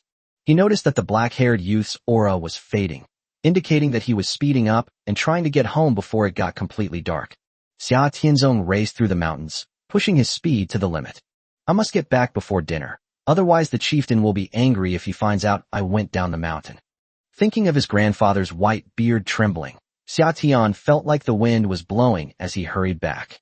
His figure moved swiftly through the mountains and forests, as if there were no obstacles in front of him, and he was moving forward as quickly as if there were no flat plains in front of him. Wang Dang, who was following behind him, was unfamiliar with the terrain and was moving too fast, so his clothes were torn in several places by the branches. Xia Tianzong had no idea that she was being followed by someone. She was only focused on protecting the pair of shoes in her arms as she ran back. Tomorrow is Mom's birthday. She won't be envious of the neighbor's aunt when she receives the new shoes. Then they won't keep saying they want to leave Longquan village. Xia Tianzong felt happier the more he thought about it. He was sure his family would always be together. The neighbor's son disregarded clan rules and went out to make a living. Every year when he comes back, he brings his aunt lots and lots of interesting things. His aunt next door also often gives money to the young people in the village. When they go to the village below to sell their game, they ask them to bring back some things for her as well. But his neighbor's wife didn't get along with his mother, so she never asked him to bring anything. Thinking all the way, Xia Tianzong arrived home quickly and awkwardly stuffed the shoes in his arms into his mother's hands. Mom, I can also make you wear outdoor shoes. Xia Tianzong's mother kept saying that it would be better to leave the village and live outside. The clan chief's daughters have all gone to enjoy life on the main star. What are they still doing clinging to this Dragon Spring village? But seeing these shoes still brought tears to my eyes. Just as she was about to speak, a rapid bugle call suddenly sounded outside. The sound of the horn, 3 long and 1 short, signifies an invasion by outsiders. Mom, hide well, I'm going now. Xia Tianzong pushed his mother into the bedroom and closed the door. They hurriedly went to the open space at the clan chief's house to assemble. Chapter 140, For I'm Your Grandpa. Swearing. 10 minutes ago, Wang Dang followed the black-haired boy to a bamboo forest. You even know Chiman Duanjia? Wang Dang looked at the bamboo forest formation in front of him and started scratching his head. The black-haired youth's aura stopped not far ahead, but he had already circled the maze surrounded by bamboo 3 times without getting out. Wang subconsciously summoned the Reaper, intending to use the simplest and most brutal method to break the formation. But Xiao Yuan stopped her. You came to ask for their help. How could you disrupt their formation? Can't you use your brain to break the formation? The Reaper paused, his hand still holding the superstring gun. Why use your brain when you can use your hands? I still have a useful brain. I've marked the route for you.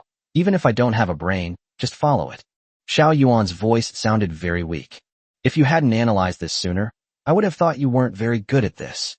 Wang Dang grumbled as he put away his mecha and, following the route planned by Xiao Yuan, successfully escaped the bamboo forest formation. As soon as he left the bamboo forest, he was surrounded by a group of strong men with black hair and black eyes.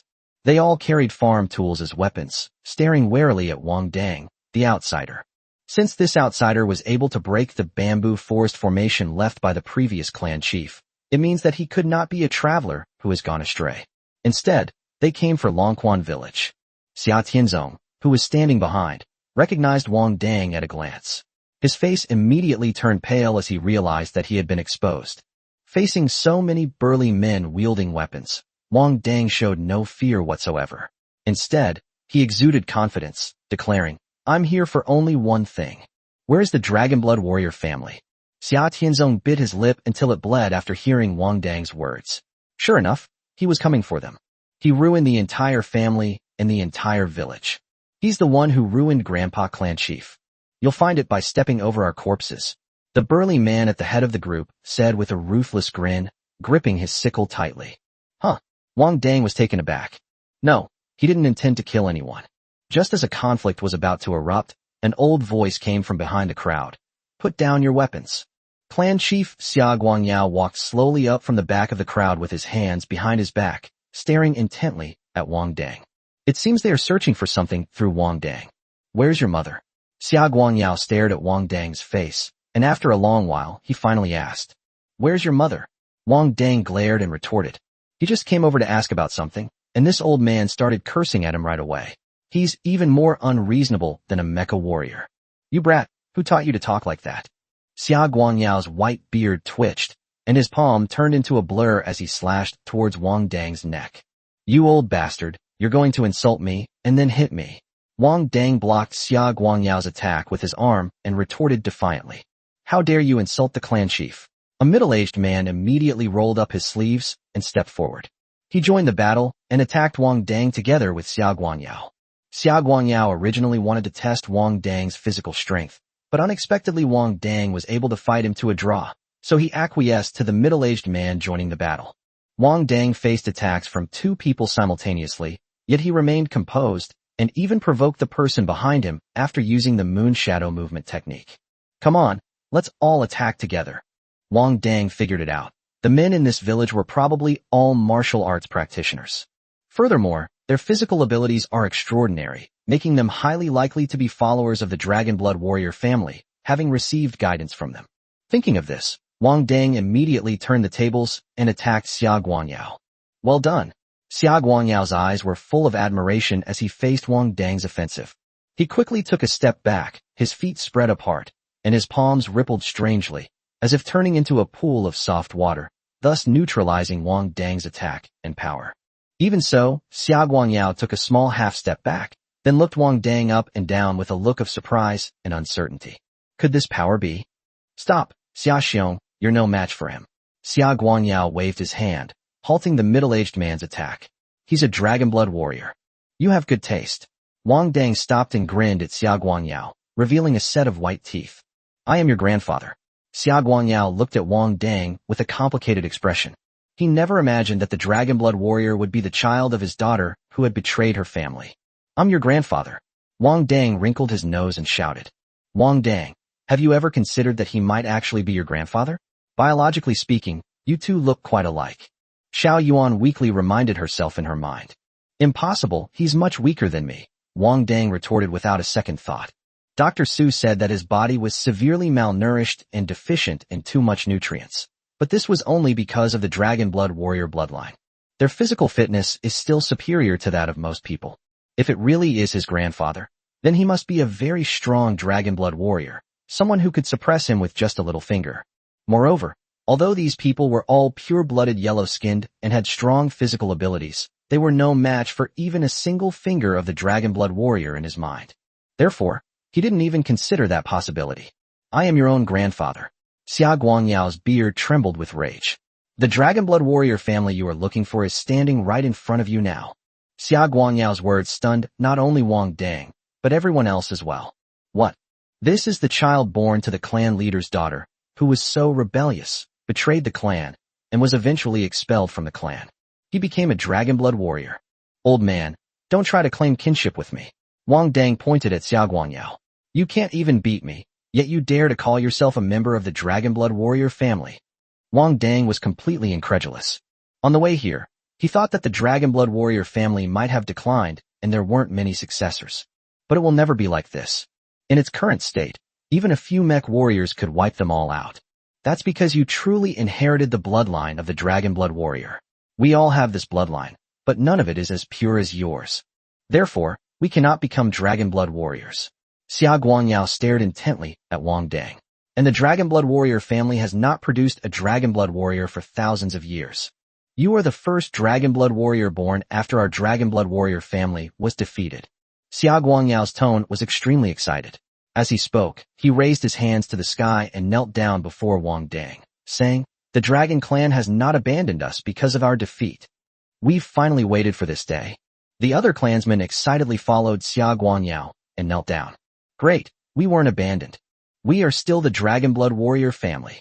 Chapter 145, Recalling the Clan. Compared to the excited crowd, Wang Dang's expression was rather pathetic. So he's become the last hope for the whole village? The ideal is so beautiful, but the reality is so damn harsh. He was excited countless times along the way, thrilled to be born into a powerful family.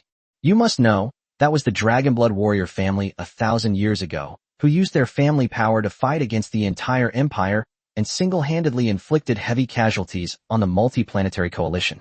Even if it hasn't appeared for thousands of years, its foundation is still unimaginably profound.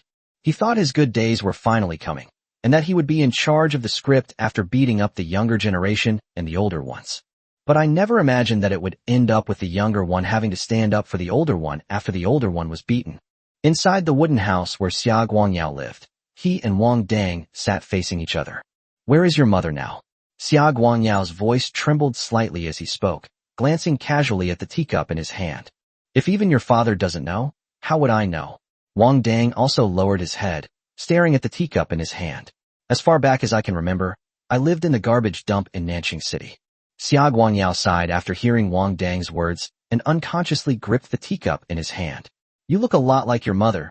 You're practically identical. As he spoke, he smiled, revealing that even his personality was just as rebellious. I don't really care about that. Wang Dang interrupted Xia Guangyao's reminiscence casually. I've always been alone. I'm used to it. Xia Guangyao nodded slightly. It is I who have failed you and your son. You've lived alone since you were little. It must have been tough for you, right? We've made it through even the toughest times. Wang Dang didn't seem to want to delve into the topic and simply stated his purpose in a few words. Xia Guangyao also realized that Wang Dang was resistant to the idea of kinship, but he did not force him. Dragon Blood warriors have their own set of repair methods, and the Dragon Blood warrior bloodline in your body has not been fully activated. Once your body's deficiencies are repaired, we will fully activate your bloodline. However, it will take a while, so you can stay here for now. After hearing Xia Guangyao's words, Wang Dang finally breathed a sigh of relief. He had been heartbroken to see the Dragon Blood warrior family in such a state. But unexpectedly, it could actually repair his body and even fully activate the bloodline within him. How strong will he be then? Then what do you need me to do for you? Wang Dang pursed his lips and looked at Xia Guangyao. As long as it's within my power. Child, you are a member of our family. There is no need for equal exchange between relatives. Xia Guangyao's expression was somewhat melancholy. Although you have not been with us for so many years. But we all share the same blood, and the bond of blood cannot be severed. If you want to use blood ties to make me take on the responsibility of the Dragon Blood warrior family and complete the mission you left unfinished, I can't do it. Wang looked directly at Xia Guangyao and said. Xia Guangyao got up and took a quilt from the cabinet next to him. Child, put aside your worries. Get a good night's sleep. I need to go to a meeting with my people. As he spoke, Xia Guangyao walked to the innermost bedroom of the wooden house and began to make the bed for Wang Dang. The room looked like it hadn't been lived in for a long time, but it was very clean, and there was an elegant mirror on the table. After making the bed, Xia Guangyao looked at Wang Dang, who was looking around, and smiled. We have been living in seclusion for many years, only exchanging goods with the villagers below on a regular monthly basis. The conditions are simple, please don't mind. Watching Xia Guangyao's departing figure, Wang Dang muttered to himself, that old man doesn't seem like the type to drive his daughter away from home. Not everyone in the Dragon Blood warrior family can become a Dragon Blood warrior. Conversely, even at the height of the Dragon Blood clan's power, with a clan of 30,000 people, the number of true Dragon Blood warriors never exceeded 20. The reason why the Dragon Blood clan was able to fight to the bitter end when the Empire invaded Blue Star was because of this. It's because true Dragon Blood warriors can use their own blood to modify the bodies of their people. Of course, the blood of the Dragon Blood warriors is also effective against outsiders, but only members of the clan who still have the bloodline of the Dragon Blood can bring out the full potential of the blood. To achieve a complete transformation, the blood of the clan can repair the body of the Dragon Blood warrior, no matter how badly the Dragon Blood warrior is injured. The blood of their clansmen can fully restore them, which is the unbreakable kinship between the Dragon Blood warriors and their clansmen. Moreover, only young and middle-aged men can do it, as only their bloodline has the ability to repair wounds. However, the Dragon Blood warrior family has been in decline for so many years, and there are now fewer than 10 able-bodied men left in the family. Bo Kai's mother, please call Bo Kai back, Xia Guangyao sighed. Bo Kai's mother was taken aback by the clan chief's words, then said awkwardly, How can I contact him? Don't think I don't know you've hidden a quantum computer. Xia Guangyao said sternly. Go now. Bo Kai's mother's expression changed. Her lips twitched a few times, but she still obediently went. You are all fine men of the clan. Now that the Dragon Blood warrior has been born, we only need to successfully activate the bloodline so that our Dragon Blood clan can stand up again. Xia Guangyao's voice, though no longer aged, was remarkably penetrating. But now, it's time we need you. We have an unshirkable duty. Xia Tianzong took the lead and knelt on the ground, clasping his hands in a fist salute to Xia Guangyao, saying, To revitalize the family is our great fortune. Other eligible young people also quickly knelt down to show their unwavering loyalty to their families. Xia Guangyao nodded with satisfaction. He had finally lived up to his father's expectations, and this day had finally come. Don't push yourself too hard at that time. If you can't hold on, just say so. Our Xia family only has a few young people left. Xia Guangyao sighed as he spoke. He had initially thought pessimistically that the Xia family, being a family of dragon-blooded warriors, might not survive until the next patriarch appeared. As the number of descendants gradually decreased, the clan members began to stir with restlessness. Some people couldn't stand the harsh life in the mountains and gradually left. Xia Buotai was the only young junior to leave. Although they have been living in seclusion in the mountains, their connection with the underground village has never been severed. Xia Buotai heard the legends of mecha warriors and mecha pilots outside, and despite his parents' objections, he left Longquan village to pursue his dream. A few years after he left, he asked the villagers to bring his mother a personal terminal so that she could secretly contact her parents. Xia Guangyao, as the clan leader, was fully aware of all of these things.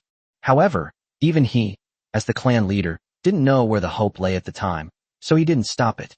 In recent years, they have turned a blind eye to this, as long as the young people in the clan do not linger too long in the villages below. He pretended not to know anything. Chapter 146. I don't need it. My kidneys are perfectly fine. The next morning, Wang Dang was woken up early by the sound of hee-hee-ha outside. He went outside and saw a group of shirtless men boxing. Wang Dang looked at the men sweating under the sun, his expression somewhat gloomy. Why would he want to see a group of shirtless men so early in the morning?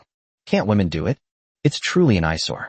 They are using the internal martial arts of our Dragon Blood clan, which can strengthen the body, nourish the kidneys, and replenish vital energy.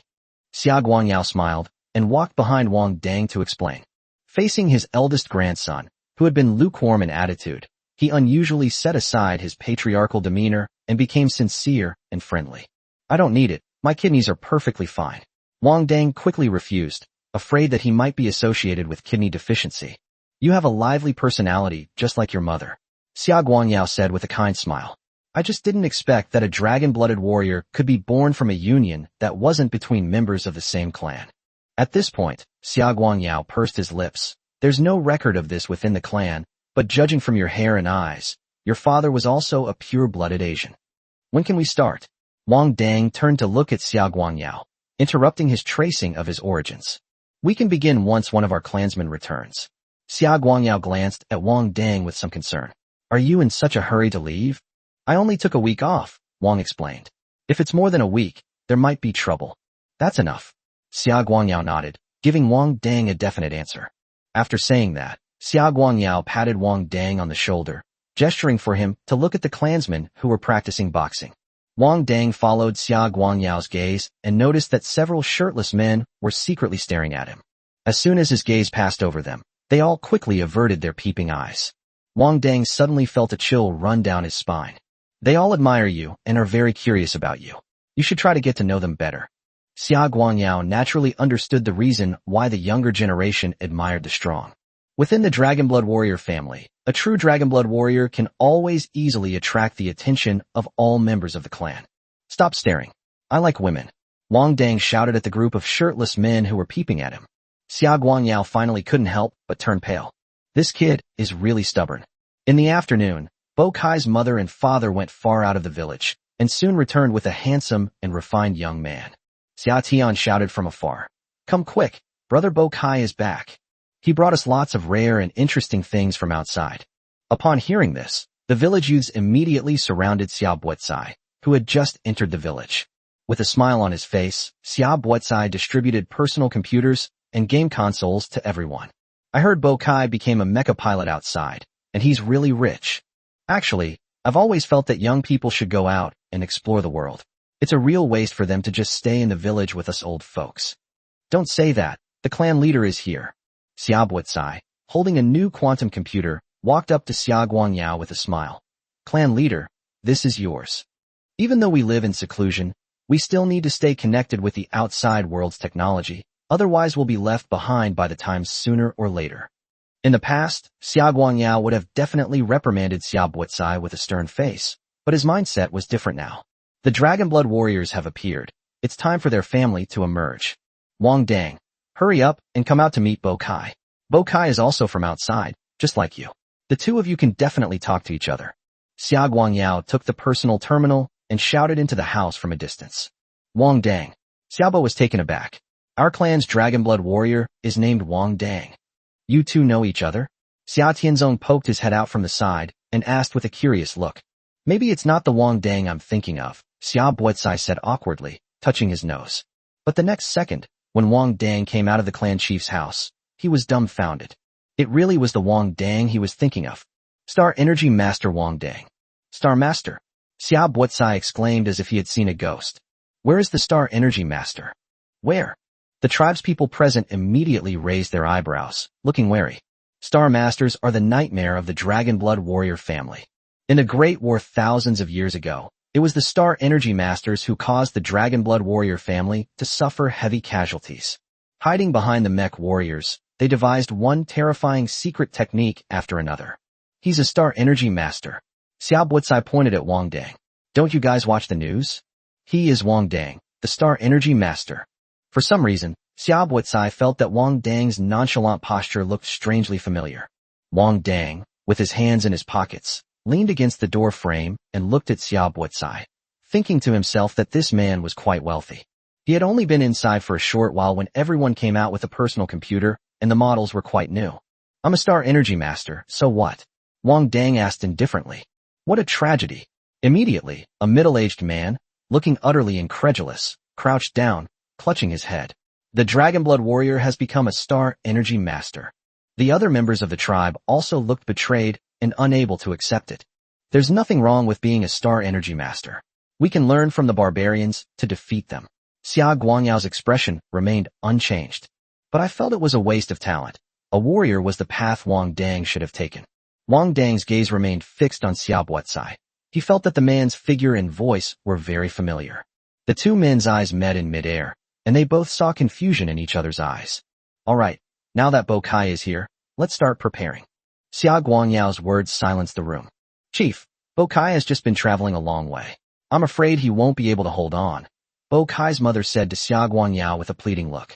Can't hold on any longer? Wang Dang was puzzled. Why was he afraid that Xia Buotsai wouldn't be able to hold on if he was helping him repair his body? Okay, then let's rest for an hour. I'll go get him something to eat. We'll start in an hour. Xia Guangyao nodded and turned to go inside. Wang Dang walked up to Xia Buotsai and began to look him up and down closely. This person's scent is somewhat familiar. Xia Buotsai also sized up Wang Dang. He naturally recognized Wang Dang's face. But apart from that face, everything about him seems so familiar. Do you have any more quantum computers? Can I have one too? Wang Dang grinned and reached out his hand. As soon as he opened his mouth, Xiaobo felt that familiar taste suddenly come to mind. Chapter 147, A New Trend in the Colosseum. The Golden Buck? White Mask. The two pointed at each other's faces and blurted it out. Holy crap, it's you. Holy crap, it's you. Xia Buotsai and Wang Dang shouted it out at the same time, and then pointed at each other and burst into laughter. When I saw you come, I thought you were something special, but it turns out your family isn't rich either. Wang Dang held his stomach, laughing so hard he couldn't straighten up. So the Golden Bucks are even worse off than him. At least he's been picking up trash in the city. The Golden Bucks actually live in the mountains. What are you laughing at? You're acting like this isn't your own home, like you're living the high life. Xia Buotsai's face darkened. He was still wondering why Wang Dang was smiling so happily when he saw him. Could it be that he missed him? So that's where they were waiting to laugh at him. From now on, the family's honor will be entrusted to you. Wang Dang stepped forward and put his arm around Xia Buotsai's shoulder, whispering, Don't think I don't know how much money you've made in the blue-silver black market. If you don't share some with me, I'll tell you how much money you've made outside. Xia Buotsai was both amused and exasperated by Wang Dang's words. He nudged Wang Dang in the stomach with his elbow and said, You don't need to threaten me here. My money was originally earned for the family. I am a member of the Xia family. Except for the money I spent that day to avoid calling you fathered. I haven't spent much money on myself. I've saved it all for my family. Xia Buotsai said this with a serious expression. All these years he has worked hard outside, hoping to bring his family members to live in the big city. We're waiting for that impossible Dragonblood warrior to be born, and we don't know how long that will take. When he left his family and saw the bustling world outside, this idea became even more firmly established in his mind. Even if the Xia family is defeated, they are still heroes of Blue Star and should not be trapped in the deep mountains for the rest of their lives, living a poor and isolated life. How could you do this? Wang Dang cursed and released his shoulder, looking like he was saying, I'm not going to associate with you. Xia Buotsai flashed a bright smile at Wang Dang. I understand you're not close to us yet. It's been tough for you all alone. He had seen the news on the computer and knew that Wang Dang's childhood was very difficult. But my childhood was very happy. I would go hunting in the mountains to steal bird eggs, steal tea leaves from the chieftain's garden, and fish in the water. As he spoke, Xiaobo stood on tiptoes slightly and forcefully put his arm around Wang Dang's shoulder.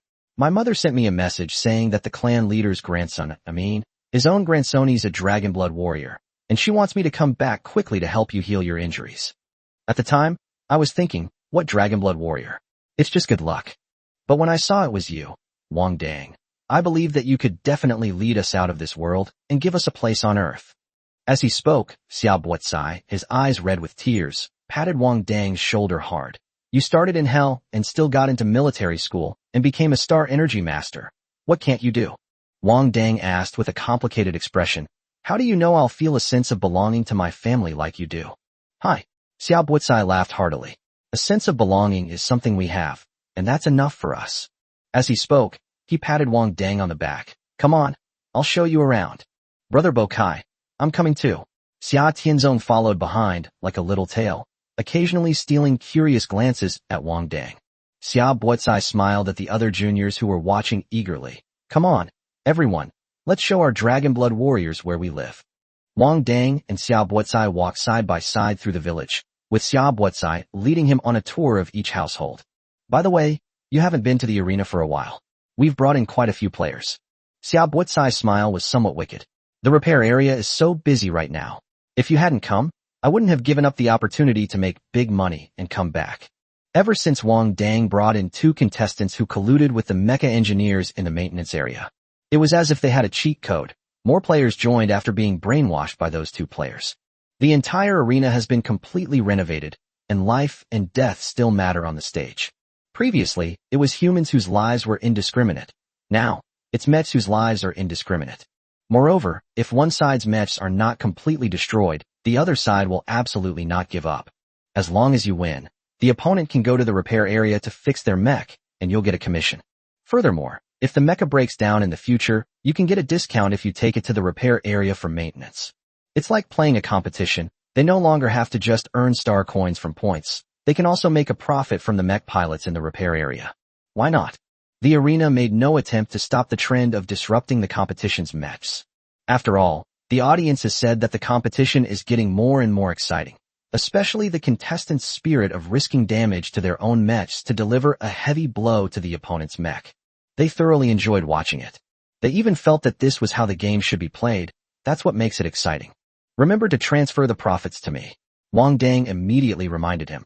You know how expensive it is for Star Energy Masters. Even before you were a Star Energy Master, I saw you were burning through money just as fast, Xiao Buotsai muttered. Wang Dang's first match was truly impressive.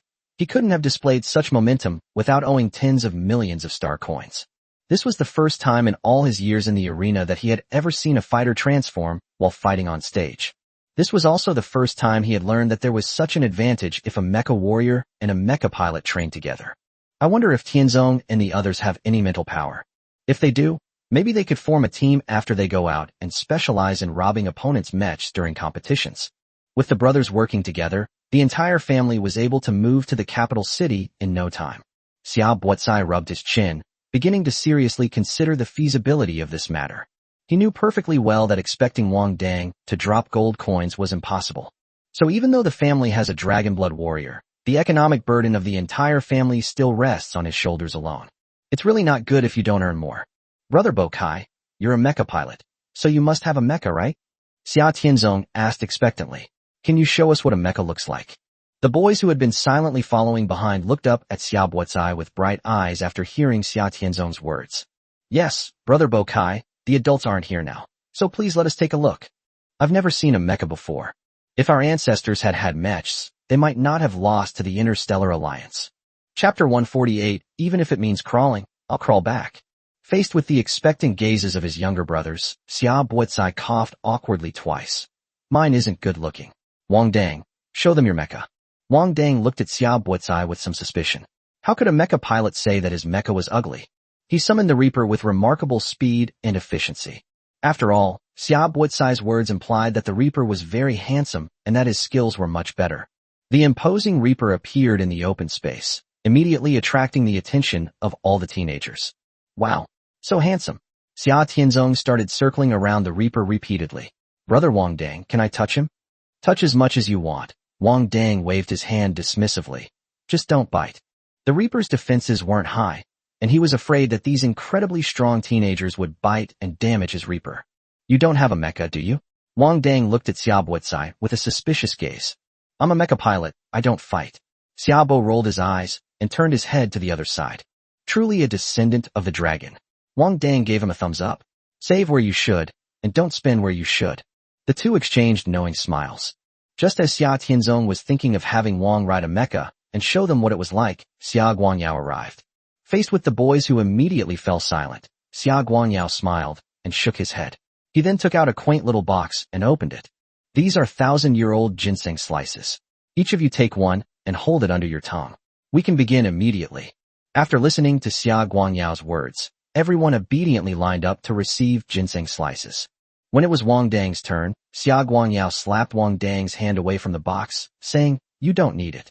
Stingy. Wang Dang muttered and walked away. When you fully activate your bloodline, I will give you a whole 10,000-year-old ginseng, Xia Guangyao said with a smile. You said it.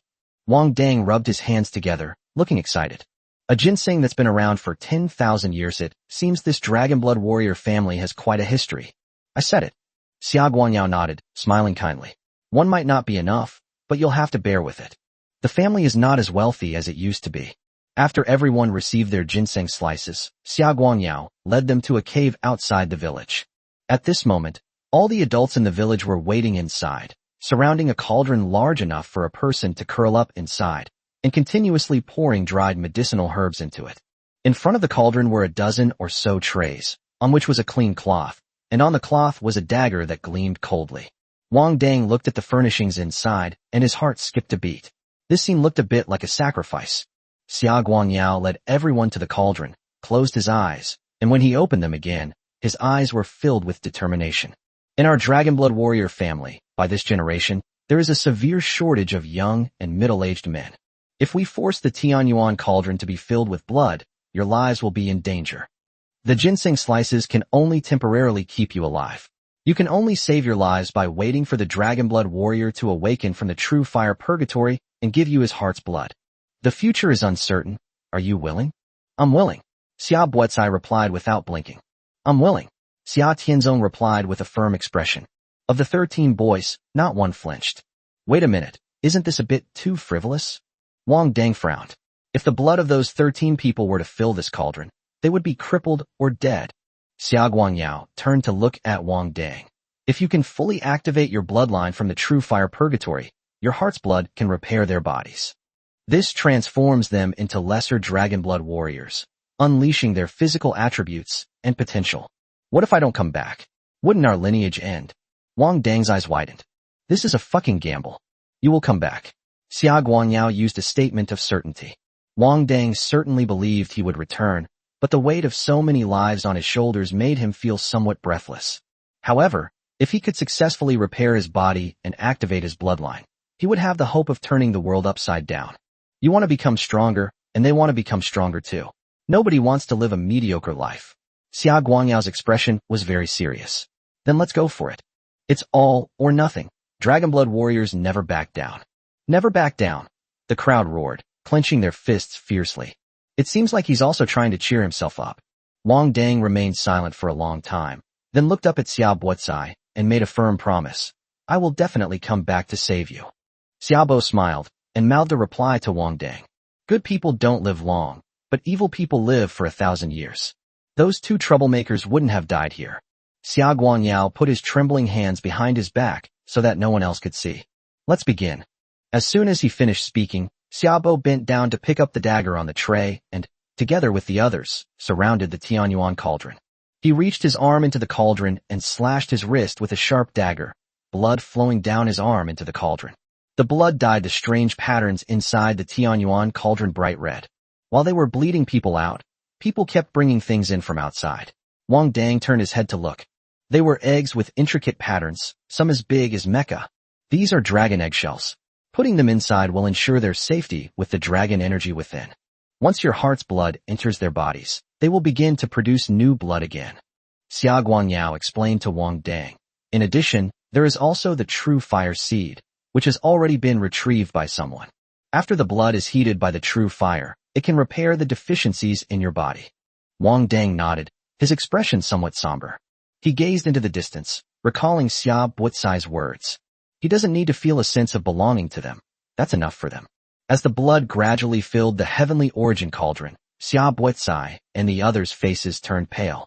Even her lips gradually lost their color. Some of the younger ones even leaned their entire bodies against the cauldron. Clearly, as blood was lost, strength was gradually diminished. Even so, no one backed down, and they continued to let the blood flow from the wounds and gather inside the Tianyuan cauldron. You don't need to blame yourself, Xia Guangyao patted Wang Dang on the shoulder. The family has declined. If there had been more young men of marriageable age, we wouldn't be in this predicament now. And this predicament is not something you caused. Wang Dang nodded silently. He just wondered if he were in those teenagers' shoes. Could he trust a stranger so completely? Especially Xia Bucai, who, like himself, is someone who prioritizes personal gain. At this moment, he stood there without flinching. Wang closed his eyes. So what if it's called purgatory? Even if he has to crawl, he'll crawl back. Chapter 149 Rapid Increase in Strength. As time passed, the atmosphere inside the cave became increasingly solemn. One young boy had already given up and fainted. Immediately, someone stepped forward and placed him inside the dragon egg, nourishing his body with dragon energy. Wang Dang couldn't bear to watch any longer and turned away. The boy's parents stood behind them, watching blood flow from their children's bodies. Wang Dang couldn't imagine how much pain they were in. All he knew was that he probably couldn't escape this sense of belonging. Even though to them, they were just strangers who had awakened their bloodline. But it was only because of blood ties, because of a vague hope, and because of the glory of the family. They chose to believe without hesitation. I am the chosen one, the favored son of heaven. I will never fail. Wang Dang silently comforted himself. Wang Dang, you can do it. Xiao Yuan also offered words of comfort. Soon, one boy after another collapsed, and the tribespeople carefully placed them inside the dragon eggs. At this point, only 5 people were still gritting their teeth and persevering silently. The patterns on the Tianyuan cauldron gradually became clearer as it was soaked in blood. Xia Bucai stared intently at the patterns inside the Tianyuan cauldron. He absolutely could not fall before the patterns were filled with blood. Because he was the oldest among the younger generation in the clan, it was his duty to stand in front of them. Although he disagreed with the clan precepts, believing that clan members should not be confined to the deep mountains and forests for their entire lives. However, this does not mean that he does not approve of his family.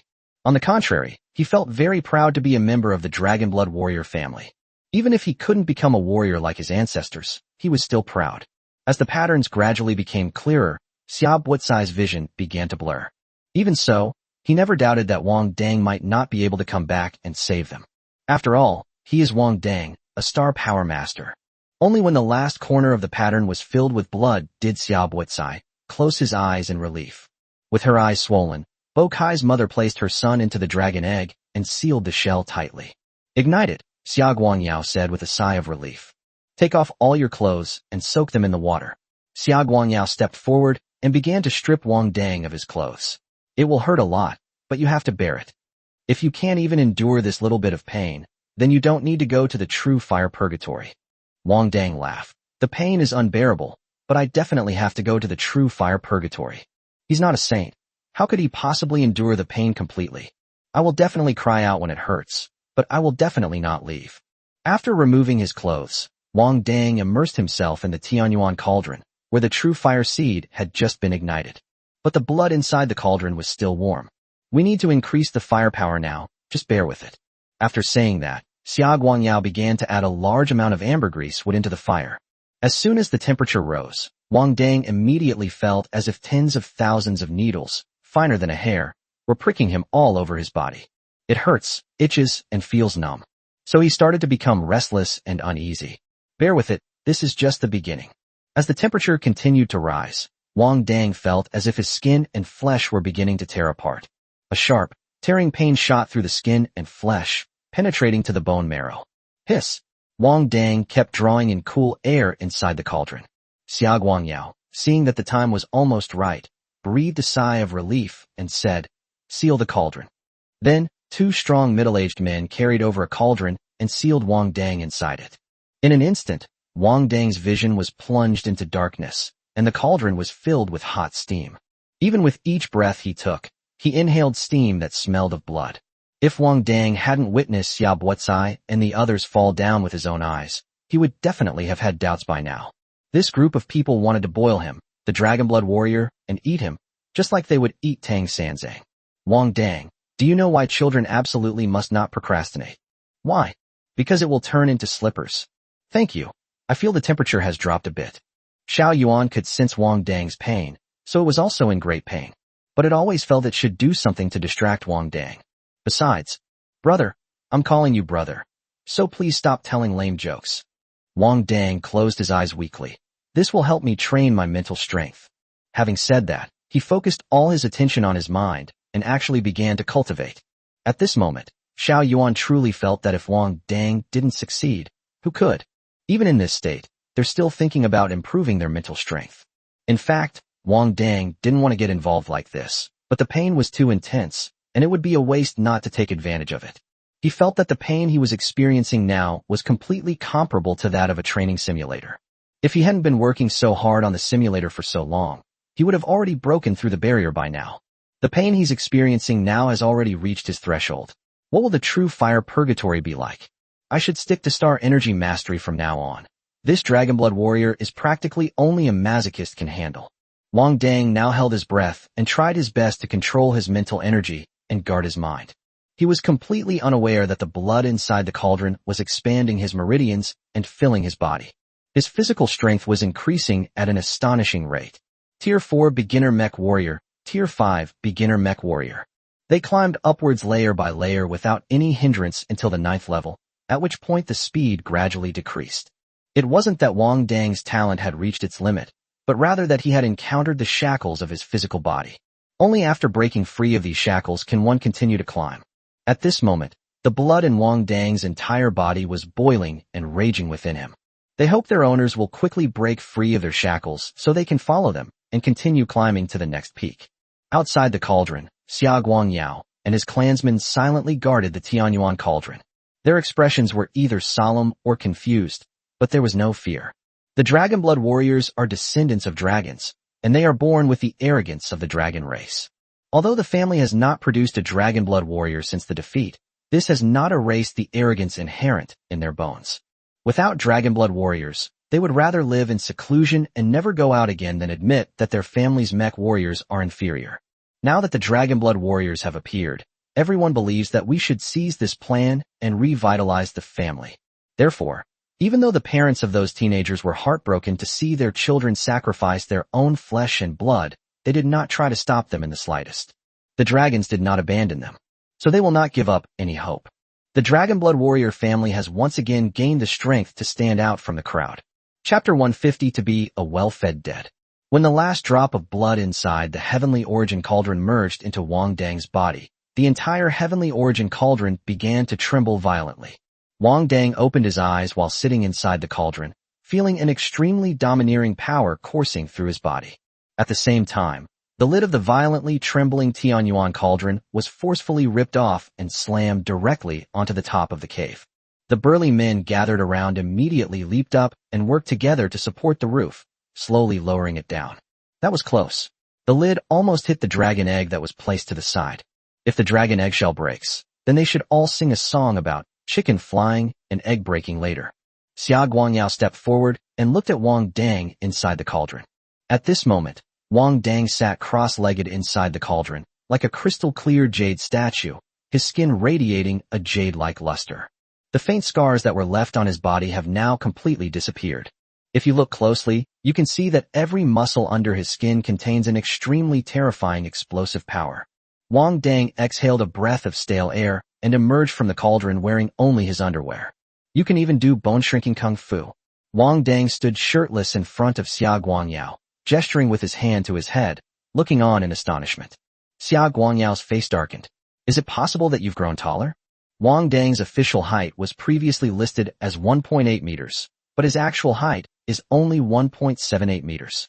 But after emerging from the Tianyuan cauldron, Wang Dang's height suddenly increased to 1.88 meters, a full 10 centimeters taller than before. These 10 centimeters, a length of 2 digits, represent the lifelong dream of countless men. Tisk, so malnutrition really does affect height, Wang Dang exclaimed, his head involuntarily drooping down to look between his legs. Just as Wang Dang lowered his head, Xia Guangyao, unable to bear it any longer, smacked Wang Dang on the back of the head. There are so many female comrades here. Wang Dang covered the back of his head, his handsome face scrunched up. He was just curious to see if that place had grown, but this old man was being too rough. Thinking about it, Wang turned around and saw many older women covering their mouths and secretly laughing. Wang Dang pursed his lips. No matter how brightly he smiled, it was useless. He preferred 18-year-olds. Wang Dang, I've noticed you seem to have gotten more handsome since you came out of the Tianyuan cauldron. Xiao Yuan exclaimed in surprise. His entire demeanor has changed. He doesn't look like a street thug anymore. That was a good description, but please don't use that description again next time. Wang replied in his mind, expressionless. Get dressed. I'll take you to the true fire purgatory. Xia Guangyao also noticed Wang Dang's transformative change. That's right, this is more like his real grandson.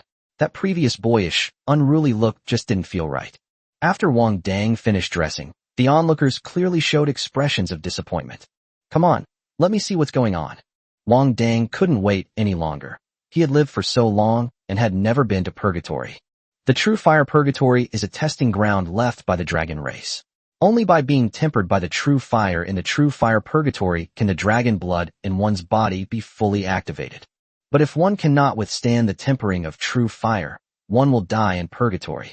Xia Guangyao led Wang Dang to the entrance of a cliffside cave, saying, inside lies the true fire purgatory. Only true dragonblood warriors are qualified to enter. Wang Dang stood at the cave entrance, gazing into the dark passageway inside. Is there any anesthetic? Or it could be a drug that blocks out the sensation of pain. Xia Guangyao looked somewhat helpless after hearing his words. If you can't even endure the pain of body tempering, how can you become a qualified dragonblood warrior? Then remember to prepare some next time, Wang Dang said casually. After leaving those words, he strode off into the dark cave.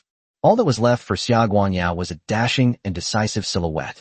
Next time, Xia Guangyao pondered Wang Dang's words carefully, then suddenly smiled. Next time for sure. However, the child born to this rascal will probably be a little devil as well. After Wang Dang passed through the dark passage, a red light began to appear ahead. Even before he got close, he could feel a scorching heat rushing towards him. The further you go, the higher the temperature gets. It wasn't until Wang Dang reached the end of the red light and discovered its source that he found it was actually a sea of lava. At the end of the narrow passage, there was a seemingly endless pool of lava. On the bubbling, churning lava, purplish-red flames leaped wildly. So this must be the true fire purgatory that Xia Guangyao mentioned? Wang Dang swallowed hard and carefully observed his surroundings.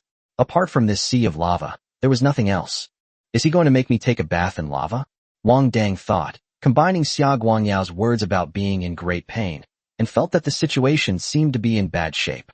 To be tempered in true fire, that might indeed be what it means. Xiao Yuan also saw the flames leaping above the lava. Copper wall technique. Wang Dang raised his hand and summoned a copper wall above the magma.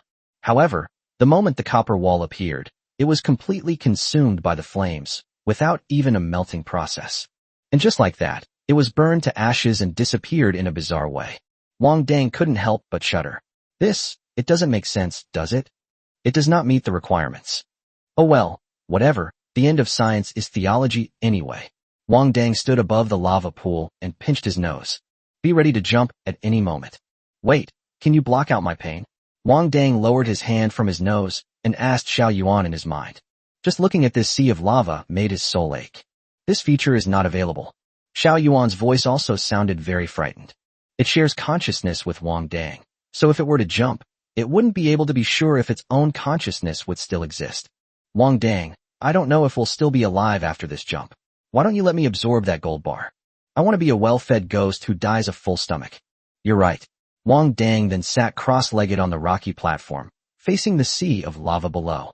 He held a small gold bar in his left palm and a handful of dried meat from a strange beast in his right hand. You eat your fill, and I'll eat my fill too.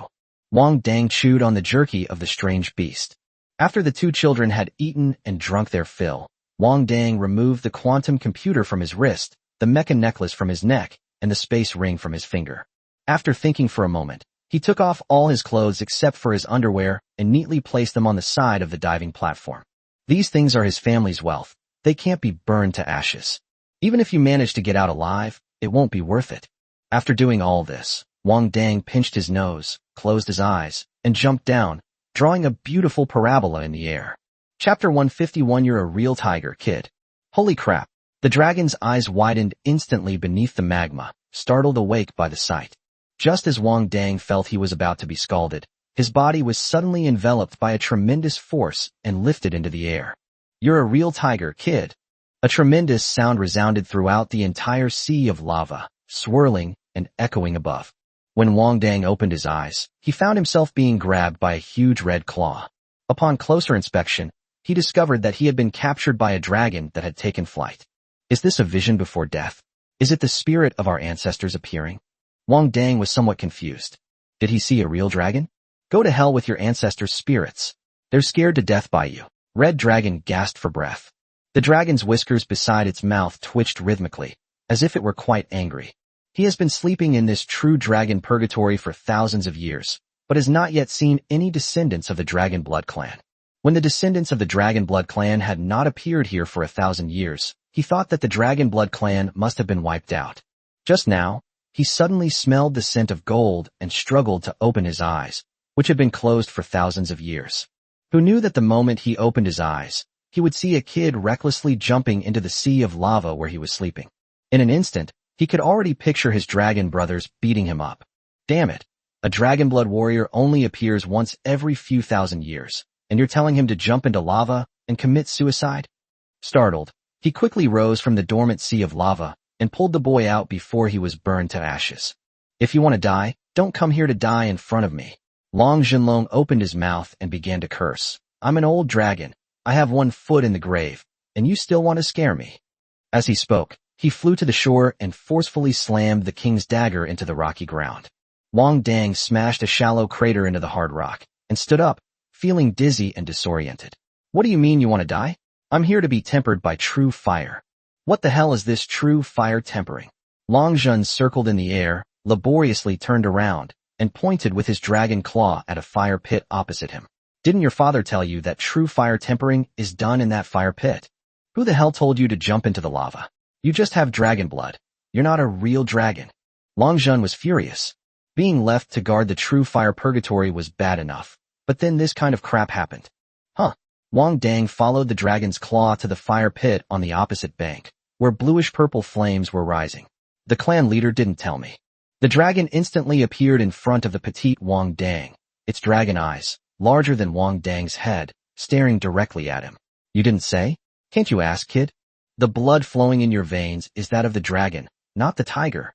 Wang stared at Longjin for a long time. Are you really my ancestor?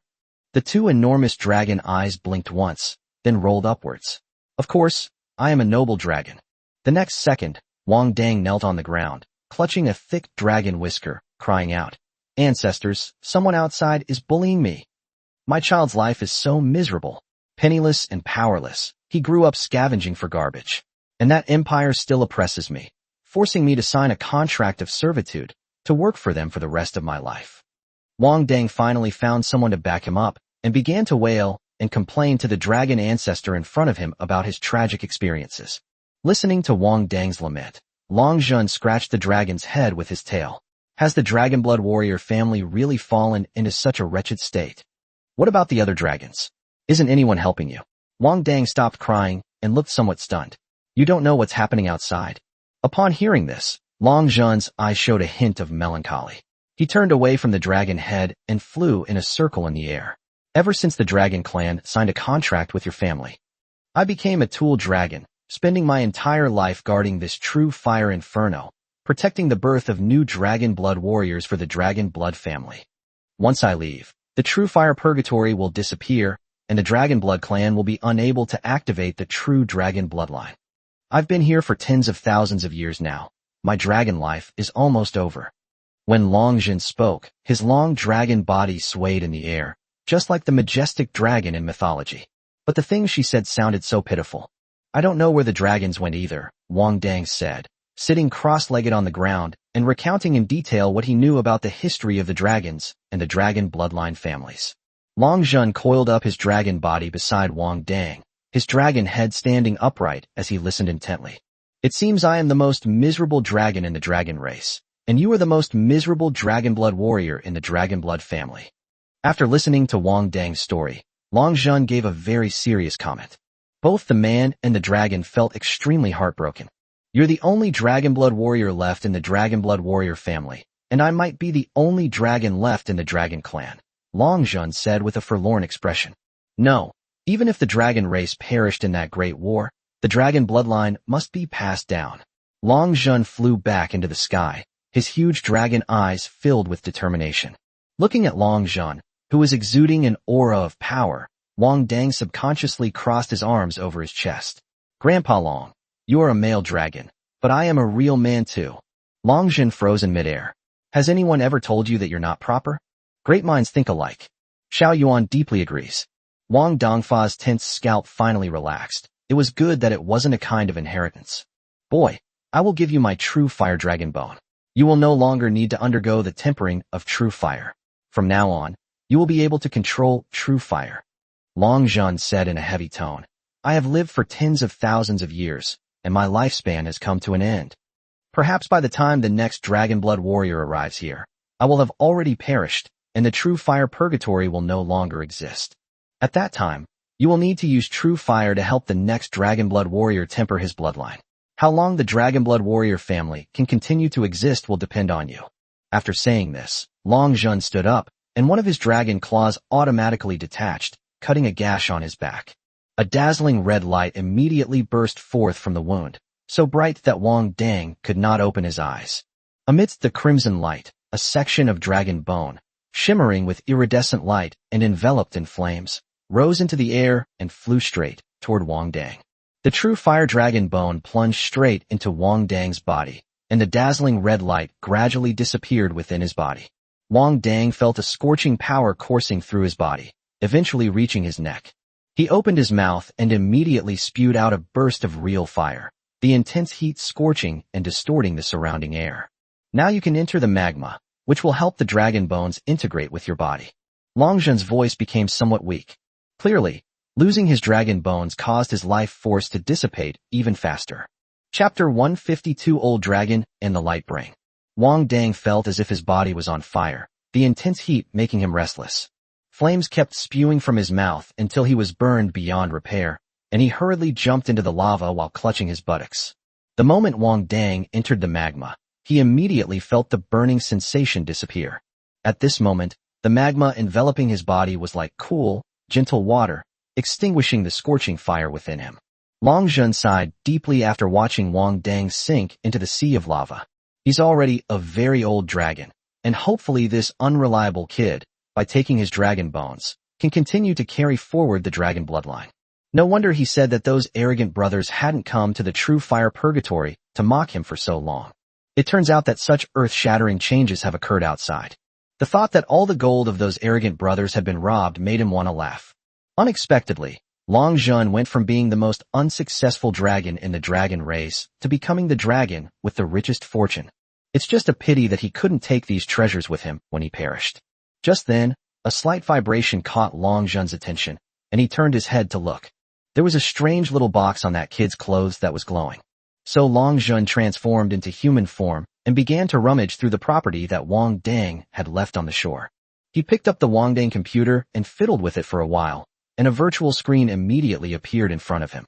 There was also a picture of a beautiful blonde woman on the virtual screen. My Xiaomai, Long Zhun muttered to himself. This girl is quite pretty.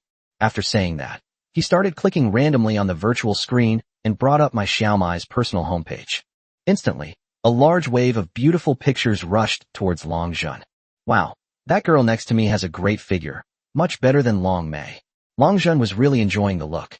In just half an hour, Long Zhun had already figured out the basic operation of the quantum computer and began browsing photos of beautiful women on the Starnet. He even used Wang Dang's social media account to successfully add several beautiful women as friends. Long Zhun sat on the ground, chatting with a beautiful woman while surfing the internet, like a dried-up sponge, absorbing all the new things happening outside. Even for an old dragon that has lived in the true fire purgatory for tens of thousands of years, a video of a mother cat giving birth to kittens on the Starnet would be novel to him for a long time.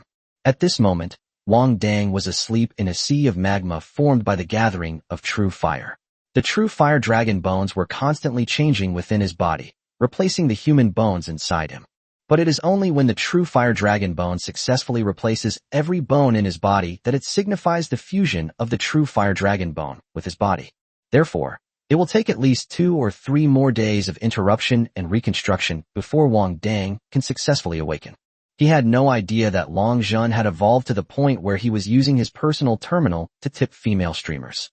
Meanwhile, Mai Xiaomai and Tan Moli stared blankly at the message Wang Dang sent on their personal computers. Wang Dang, send me more nice photos, preferably swimsuit photos. No, didn't Wang Dang go to the Star Energy Master Mental Hospital for treatment? Why did you suddenly ask them for swimsuit photos? Did you get bullied by the other seniors at the Star Energy Doctor Hospital? Do I need to use swimsuit photos to please them? Absolutely. Mai Xiaomai waved her little fist. What's wrong with selling my looks a little so that my junior can have a comfortable time inside? So Mai Xiaomai quickly sent over a few photos of herself and Tan Moli on vacation at the beach. Mai Miao, Mai Xiaowei, JPG.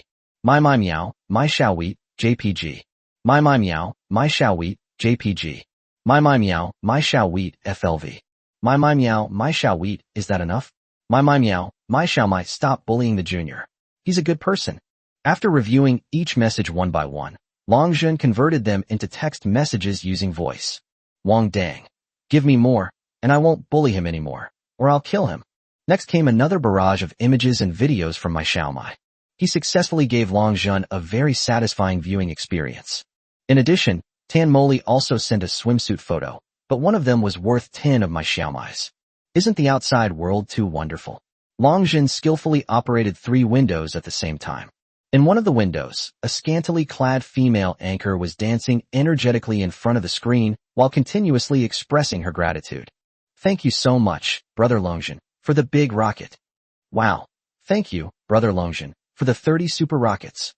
Brother Longzhen, you're so generous. I'm so embarrassed. At this moment, the live chat was filled with praise. The boss is generous and handsome. This is ridiculous. They're really rich. Lost in the praise, Long Zhen began frantically clicking the gift buttons below. They even wished they could transform into a dragon and have a few more claws to attack. Meanwhile, Wang Dang's balance was slowly decreasing little by little as Long Zhen kept clicking. At this moment, everyone in Longquan village was guarding the dragon egg in the cave, hoping for Wang Dang's safe return. Chieftain, this is too tragic, Chieftain. A middle-aged man kept wiping away tears with his sleeve. He was watching a video on Starnet exposing the background of Star Energy Master Wang Dang. I really don't know how his father could be so heartless as to abandon his child.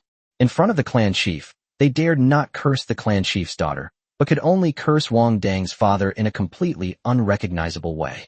I will never acknowledge Wang as my father, and I will absolutely not allow him to marry into our family. Bo Kai's mother wiped away her tears, her voice hoarse.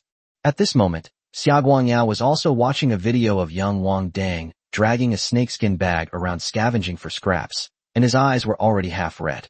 Thanks to the quantum computer brought by Xiao Buotsai, all the clansmen now know everything about Wang Dang's past.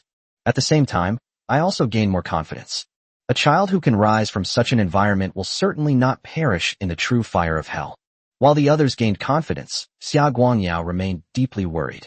After all, the lineage of Dragonblood warriors in the clan has been broken for thousands of years, and the clan has not left much information about the true fire purgatory.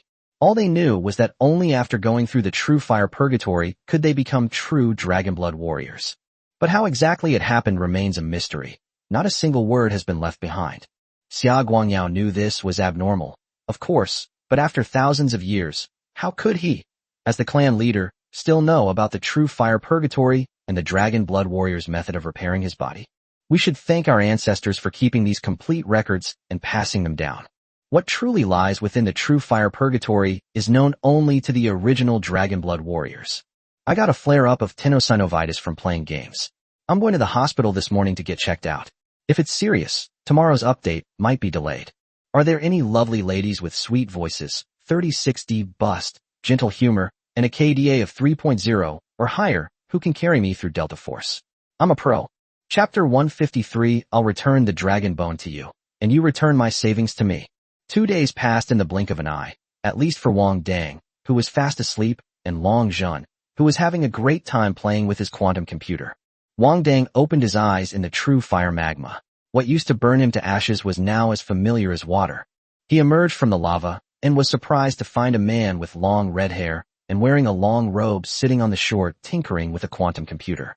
He could clearly see that the virtual screen of the quantum computer was divided into several windows, all showing scantily clad beauties dancing. Wang Dang, that looks like your personal terminal. Upon waking, Xiao Yuan quickly reminded him.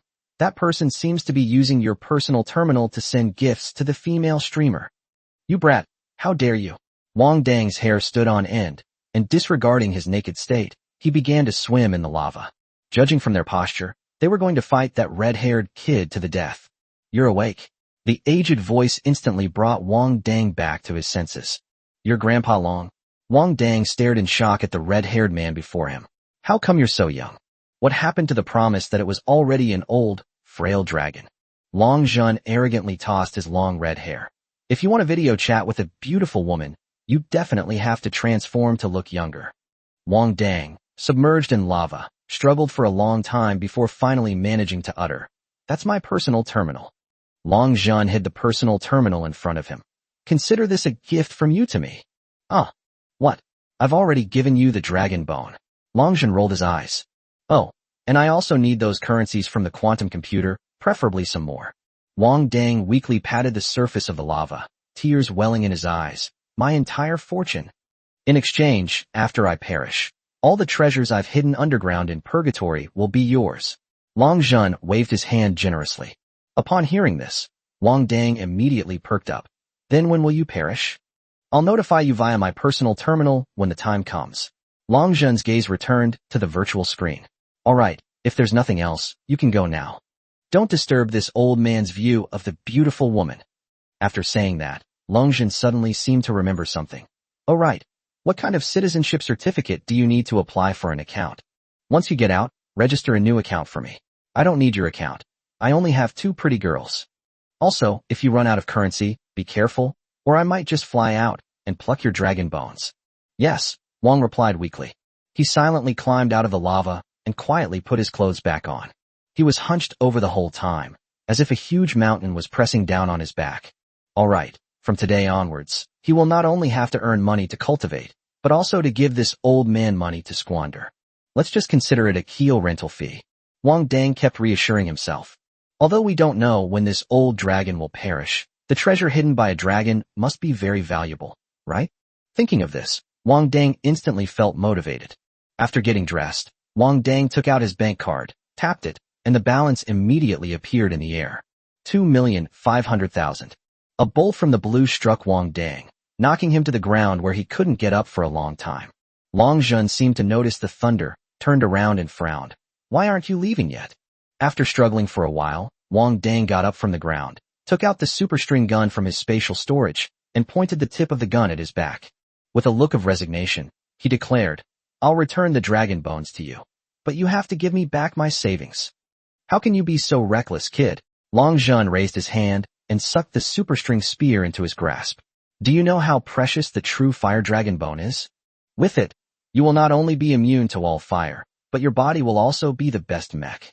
As he spoke, Long Zhun narrowed his eyes slightly, and a huge red dragon claw descended from the sky, smashing Wang Dang directly into the ground. The ground was smashed into a deep crater, and Wang Dang coughed as he crawled out of it. I discovered that apart from the pain points, I could move freely in all parts of my body. Looking again at the huge crater about 2 meters deep on the ground, I felt a chill run down my spine. I couldn't believe that I had created it with my own body. That won't do. Wang Dang plopped down on the ground. Those are all my savings, earned penny by penny through hard work and struggle. The balance in his bank card is something he counts every night before going to sleep. It's the source of his happiness. Now that things have returned to square one, do you think he can accept that? You haven't inherited the Dragon Clan's fine traditions, but you've certainly surpassed them in your penny-pinching habits. Long Zhun put down his personal terminal, rubbed his temples with a headache, pointed to the lava sea, and said, Fine, go down and pick out a treasure, then get out of here. 5 items. Wang Dang showed no intention of getting up from the ground. 2 items. Long Zhun held up 2 fingers. 4 items. Wang Dang retorted, not to be outdone. 3 items. Long Zhun reluctantly added 1 finger. This time, the only answer Long Zhun received was a thump. Am I at a disadvantage? Long Zhun touched the dragon's head with his hand, and then turned on the quantum computer. I must say, this little thing is actually quite useful. Wang Dang held his breath and dived down. Although his eyes were open, everything in front of him was blood red, and he couldn't see anything. Xiao Yuan quickly scanned to see if there's anything valuable. He quickly asked Xiao Yuan for help. No, Wang Dang, we can't scan it. The environment is too harsh. Xiao Yuan also said she was powerless to help. Left with no other option, Wang Dang started groping around on the ground, grabbing whatever he could find. Just treat it like opening a blind box. Anyway, I'm the chosen one of heaven. I can find treasures even if I just randomly touch things. Wang Dang began to hypnotize himself in his mind. A short while later, he floated to the surface with the 3 items he had touched. Upon closer inspection, one could see a purple scimitar, a bronze scale, and a silver ring. Long Zhun glanced at what Wang Dang was holding and said, "Why didn't you bring anything valuable? You're just going after my ex-girlfriend, aren't you?" Huh. Wang Dang was dumbfounded. These things were all fished out of lava. How could something that can withstand real fire and magma without being damaged not be a good thing? Could it be that Pin Dao Dao was lying to him, and that he wasn't the chosen one at all? With a wave of his hand, Long Zhun absorbed the 3 items into his hand. He picked up the purple scimitar with a nostalgic look on his face. These are my ex-girlfriend's fingernails. They can attract the power of lightning. As he spoke, he picked up the bronze-colored scale again. This is my ex-girlfriend's scale. Keep it with you. It can save your life in a critical moment. As for this ring, it was given to me by my first love, who hurt me the most. Let me fill this ring, and she will marry me.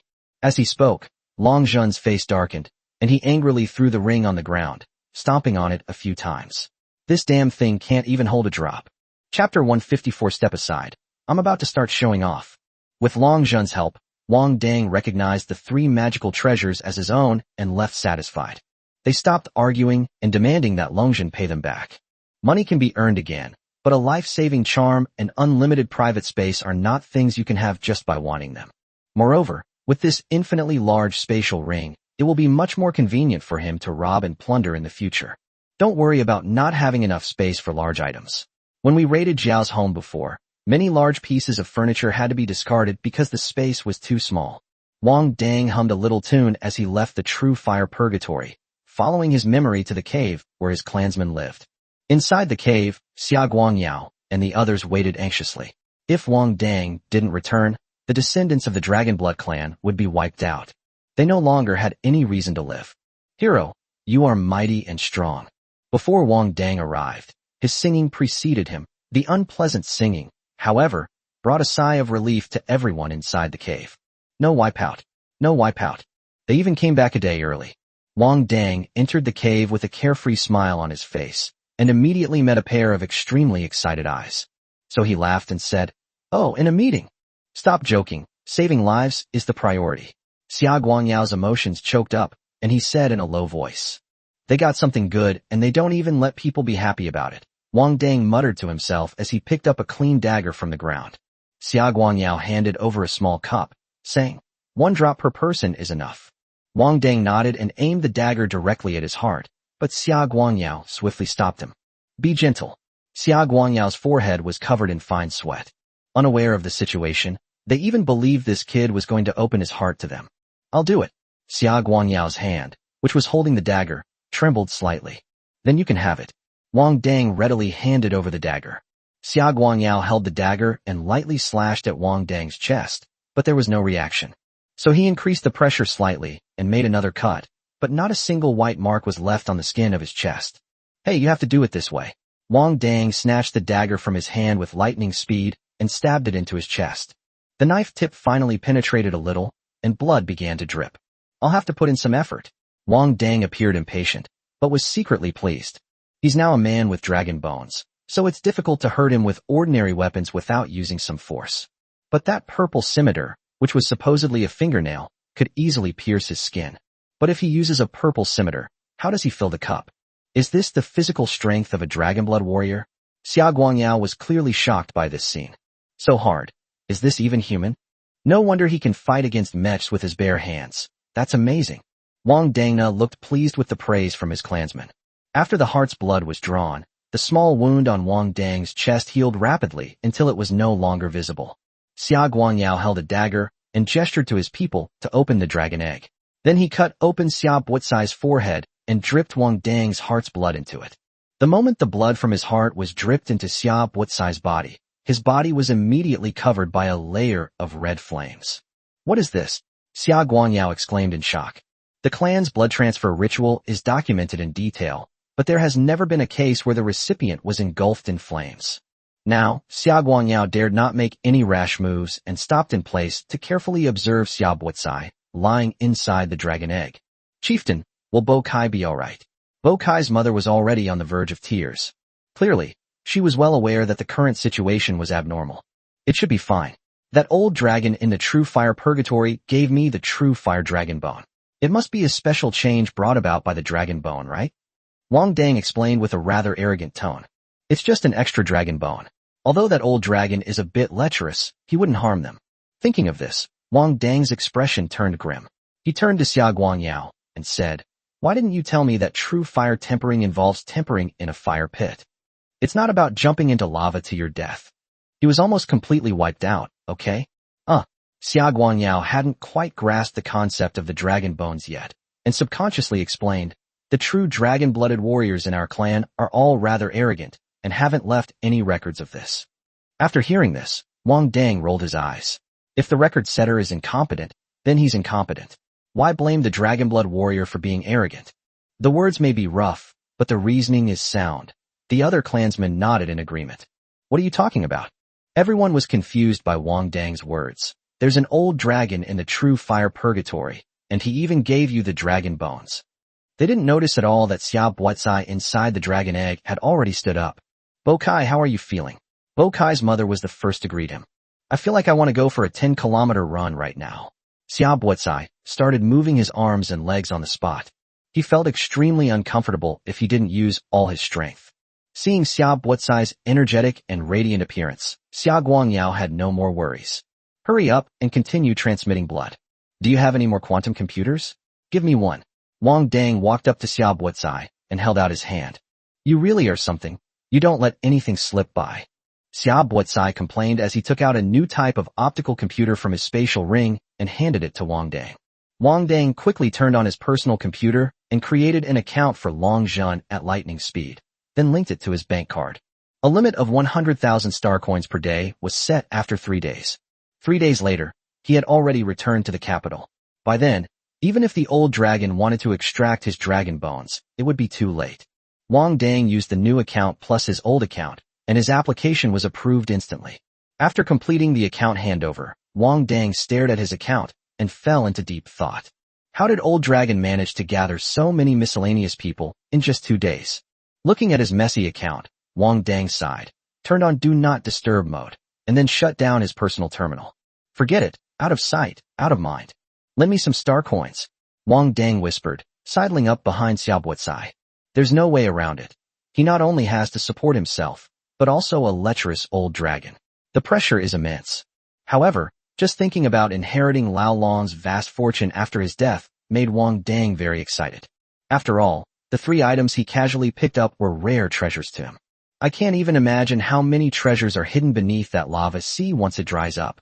Chapter 155 Actually, I won the lottery, $1 billion. When Wang Dang asked to borrow money, Xiaobo simply ignored him. He has so many clansmen to support, and he can't afford to spend a single penny. Moreover, now that a true dragon-blood warrior has emerged within the clan, the matter of the clan emerging from seclusion must be put on the agenda. At a time when money is flowing out like water, how could there possibly be any money to lend out? After saving everyone's lives, Xia Guangyao was finally able to calm down and listen to the story about the dragon bone. After listening to Wang Dang's story, Xia Guangyao fell into a deep silence. There was even a dragon in the True Fire Purgatory. Although it was an old, frail dragon, this discovery was enough to excite Xia Guangyao for a long time. So the dragon race wasn't destroyed after all. Since there is a dragon in the True Fire Purgatory, does that mean there are other dragons in other places as well? If the Dragon Blood Warrior family could regain its fame on Blue Star, and let other dragon races know that the Dragon Blood family still exists. Will their dragon bloodline family be able to regain the protection of the dragon race? I've finished everything, so I'm going back to school now. After finishing his business, Wang Dang wanted to slip away as fast as he could. Otherwise, if Lao Long finds out about the quota, it will be a disaster. Wait, I have something to give you. Xia Guangyao looked steadily at Wang Dang, his eyes very kind. Upon hearing this, Wang Dang's eyes lit up, and he rubbed his hands together excitedly. Here it comes. He knew that the Dragon Blood clan still had hidden strengths. Xia Guangyao led Wang Dang to a mountain behind the True Fire Purgatory and entered a cave. The cave was filled with a dazzling array of items, most of which were related to the dragon race. There were fallen, dull dragon scales, and broken dragon eggs. It has fingernails, dragon whiskers, and dragon teeth. It has everything. However, these are all naturally shed, unlike the scales and fingernails that Wang Dang should have plucked from his hands, which still possessed the power of their owner. These were all left behind by the dragon clan. They're not of much use to the clan. I heard from Bokai that you are also an excellent mecha pilot. Perhaps you can use these materials to make mechs. Looking at all these rare materials inside the cave, Wang Dang didn't dare to blink, as if he were dreaming. You should know that even though it has lost its power, this is still something that genuinely fell off the dragon naturally. That's a dragon. Wang Dang didn't even dare to imagine what level of mecha could be built if these materials were used. Grandpa, you really are my dear grandpa. Wang Dang exclaimed as he rapidly stuffed things into the ring. Grandfather? This address startled Xia Guangyao. He had thought he would never hear it again. Don't rush, take your time. Xia Guanyao's eyes were almost overflowing with kindness. What else is there? After Wang Dang emptied the cave, Xia Guangyao led Wang Dang deeper into the cave. At the very back of the cave lies a hidden world, where a bronze-colored gate stands, about 5 meters high and 3 meters wide. 2 lifelike dragon sculptures are coiled above the door. Our Dragon Blood warrior family initially signed a pact with the dragons because the dragons loved gold but disliked mining. So they chose us from among the unenlightened humans and made a pact with us. Therefore, our Dragon Blood warrior family was originally created for the purpose of mining gold.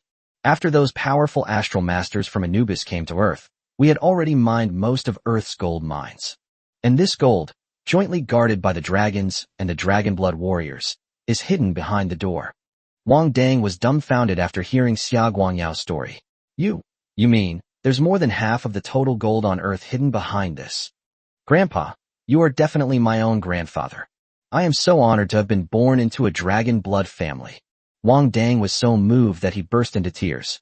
Good heavens, you should have told me you had such a fortune sooner. Xia Guangyao nodded slightly and pointed to the 2 keyholes on the door. This is the common treasure trove of the dragons. There are 2 keys, one in the hands of the Dragon Blood clan chief and the other in the hands of the Dragon clan chief. This treasure trove is guarded by 10 dragon souls of the Dragon clan. Without the key, even if the entire Lupan mountain were cleaved into ashes, it would not be able to shake this place in the slightest. Overwhelmed with excitement, Wang Dang clasped his hands together and bowed repeatedly before the magnificent gate, shouting, "The Dragon clan is mighty. Grandpa, open the door quickly. Let your grandson see where the limits of gold are." Xia Guangyao smiled and took a simple yet exquisite bone key from around his neck, handing it to Wang Dang. This is the key I have. And what about the other one? Wang Dang's eyes began to sparkle. I already mentioned the other one. It's in the hands of the Dragon clan chieftain, Xia Guangyao laughed. After the Dragon clan's defeat, we don't know where it ended up. If you can find the lost key, you can reopen the Dragon clan's treasure and help our Dragon bloodline family rise again. Wang Dang's face immediately fell. Actually, I won the lottery, a total of 1 billion star coins. The prize money is in the bank. Xia Guangyao was shocked. Really? Then hurry up and take it out to help the family. I forgot the password. It's a 100-digit password, Wang said expressionlessly. After saying that, Wang Dang turned and left, leaving Xia Guangyao alone in deep thought. This kid really isn't willing to suffer even the slightest loss. After a long while, Xia Guangyao finally realized what was happening and shook his head with a wry smile. Wang Dang, find the key. Find the key. Xiao Yuan was screaming wildly in Wang Dang's mind. Shut up. Wang Dang's face was very tense. Doesn't he want to find the key? If you give him a precise location, he'll find it even if he has to dig 3 feet into the ground. But damn it, do you even know how big the universe is? This is not as simple as finding a needle in a haystack. It's like finding an atom in the ocean, specifically a single atom. Wang Dang, you're back. I was just about to tell you that I'm planning to take them all to the capital and form a team to make money in the arena. Xia Buotai was excited to see Wang Dang return to the village. What do you think of this idea? Whatever. Wang walked past Xia Buotai expressionlessly. I'm going back to school. Hey, you've finally come home. Why don't you stay a few more days before going back? Xia Buotai called out from behind Wang Dang. If we stay any longer, the mental hospital will give us away. Wang Dang's voice was cold and devoid of any emotion. He was clearly furious that he couldn't get the billion yuan that was right in front of him. Chapter 156, Ingesting Several Different Toxins Daily. On the speeding car back to the capital, Wang Dang scrolled through his chat history with Mai Xiaomai with a livid face. This old dragon. Wang Dang was so angry that he crushed the handrail next to him into tiny pieces. Hey, you'll have to pay for it. That's a genuine leather armrest. The ride-hailing driver was terrified. He was thrilled when he received the fare to drive to the capital that night. This fare would earn him at least 3,000 star coins, which was equivalent to half a month's income. But to everyone's surprise, the passenger turned out to be a violent maniac who was completely covered up. I understand. I'll compensate you, but you'd better not ask for too much. Wang Dang's voice was like that of a demon from hell. The armrests have been used for a long time too. I'll calculate the depreciation for you. The chauffeur swallowed hard and almost stood up from the driver's seat to bow to Wang.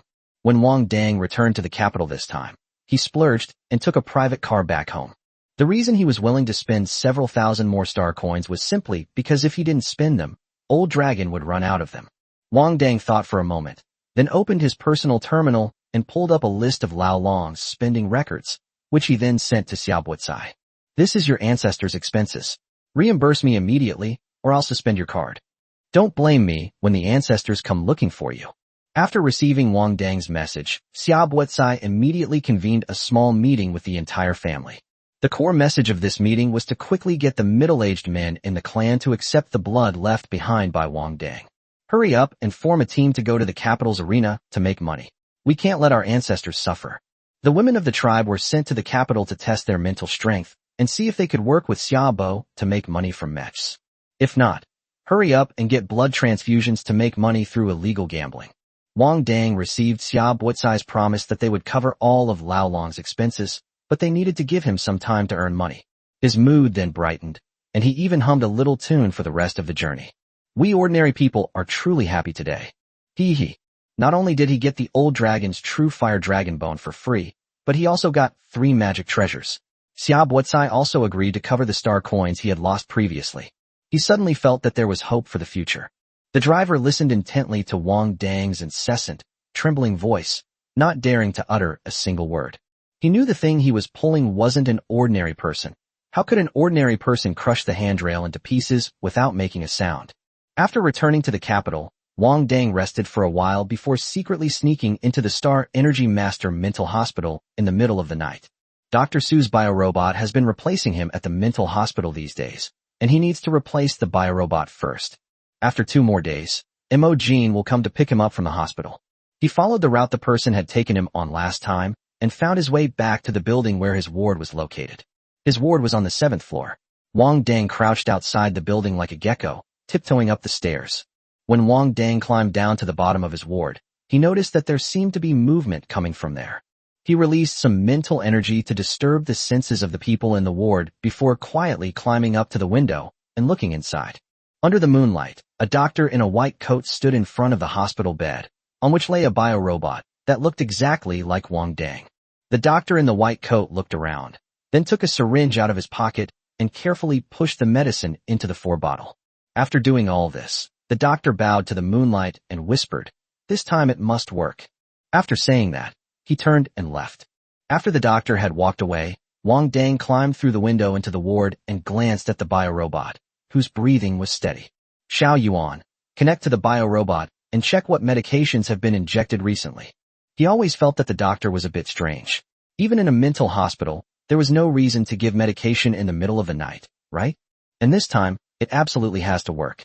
Starting from the 2nd night after admission, the patient ingested 2 or more different highly toxic toxins daily.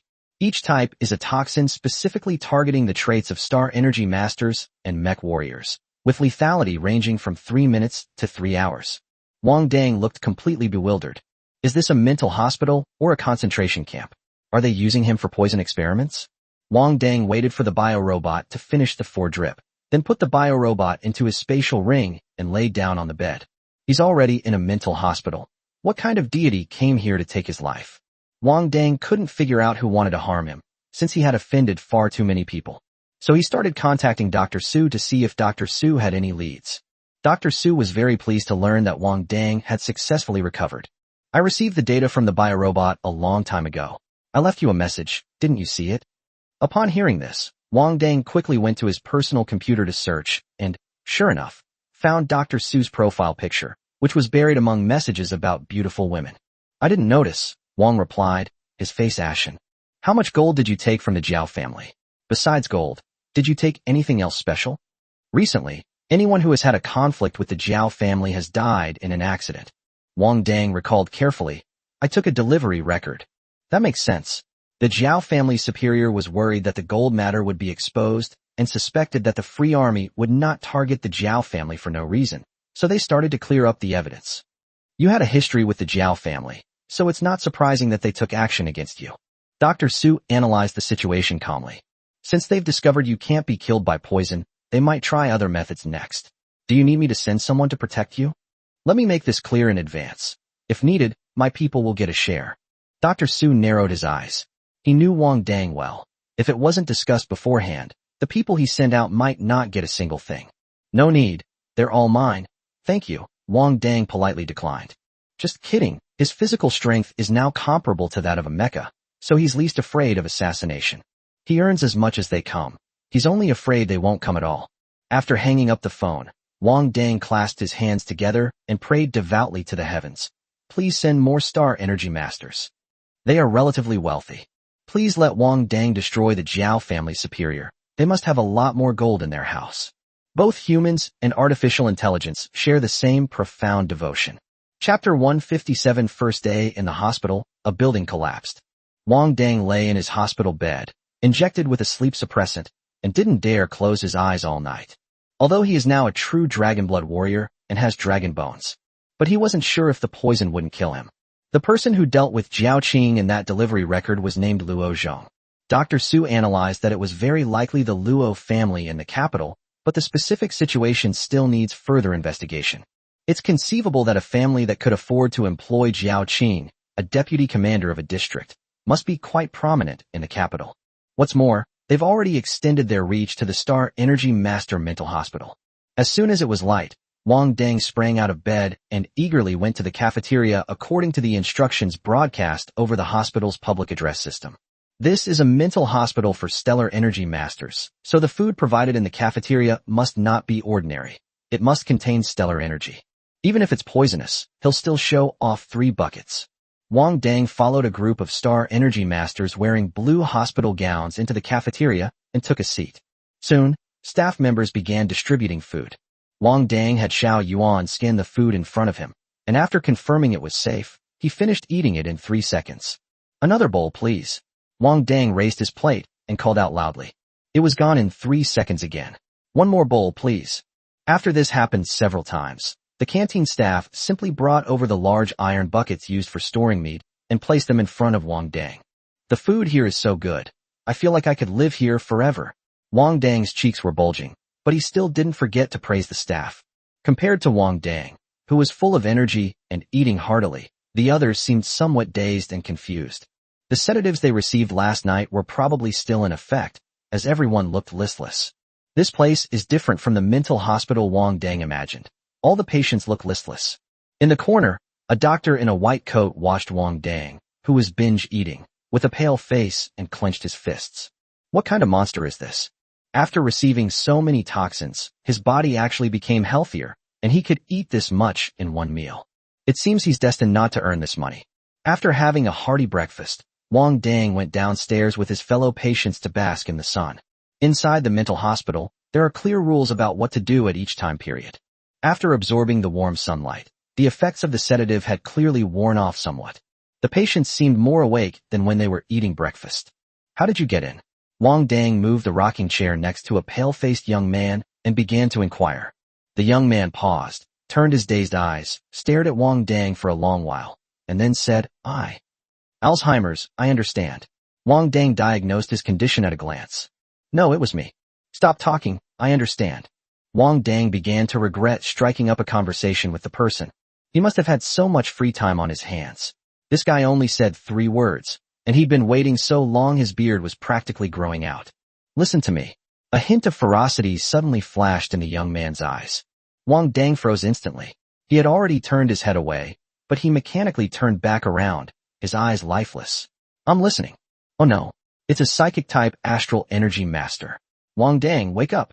Xiao Yuan frantically called the police in Wang Dang's mind.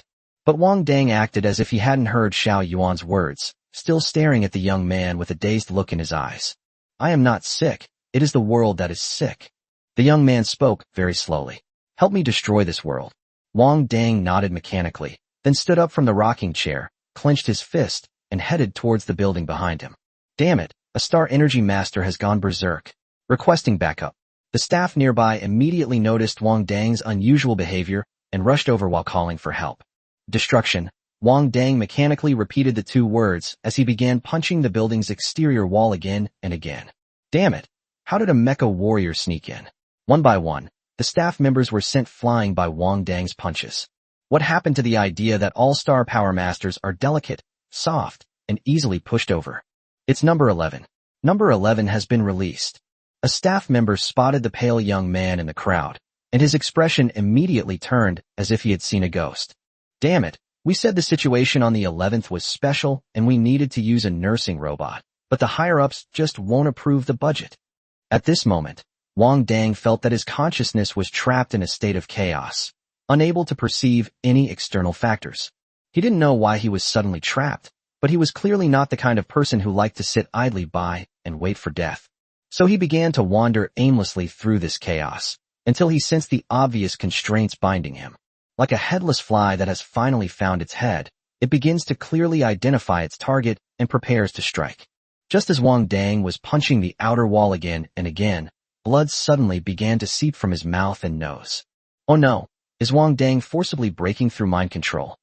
Xiao Yuan was startled, but the next second she began to release energy to protect Wang Dang's mind. The psychic astral energy master controlling Wang Dang possesses extremely powerful mental strength.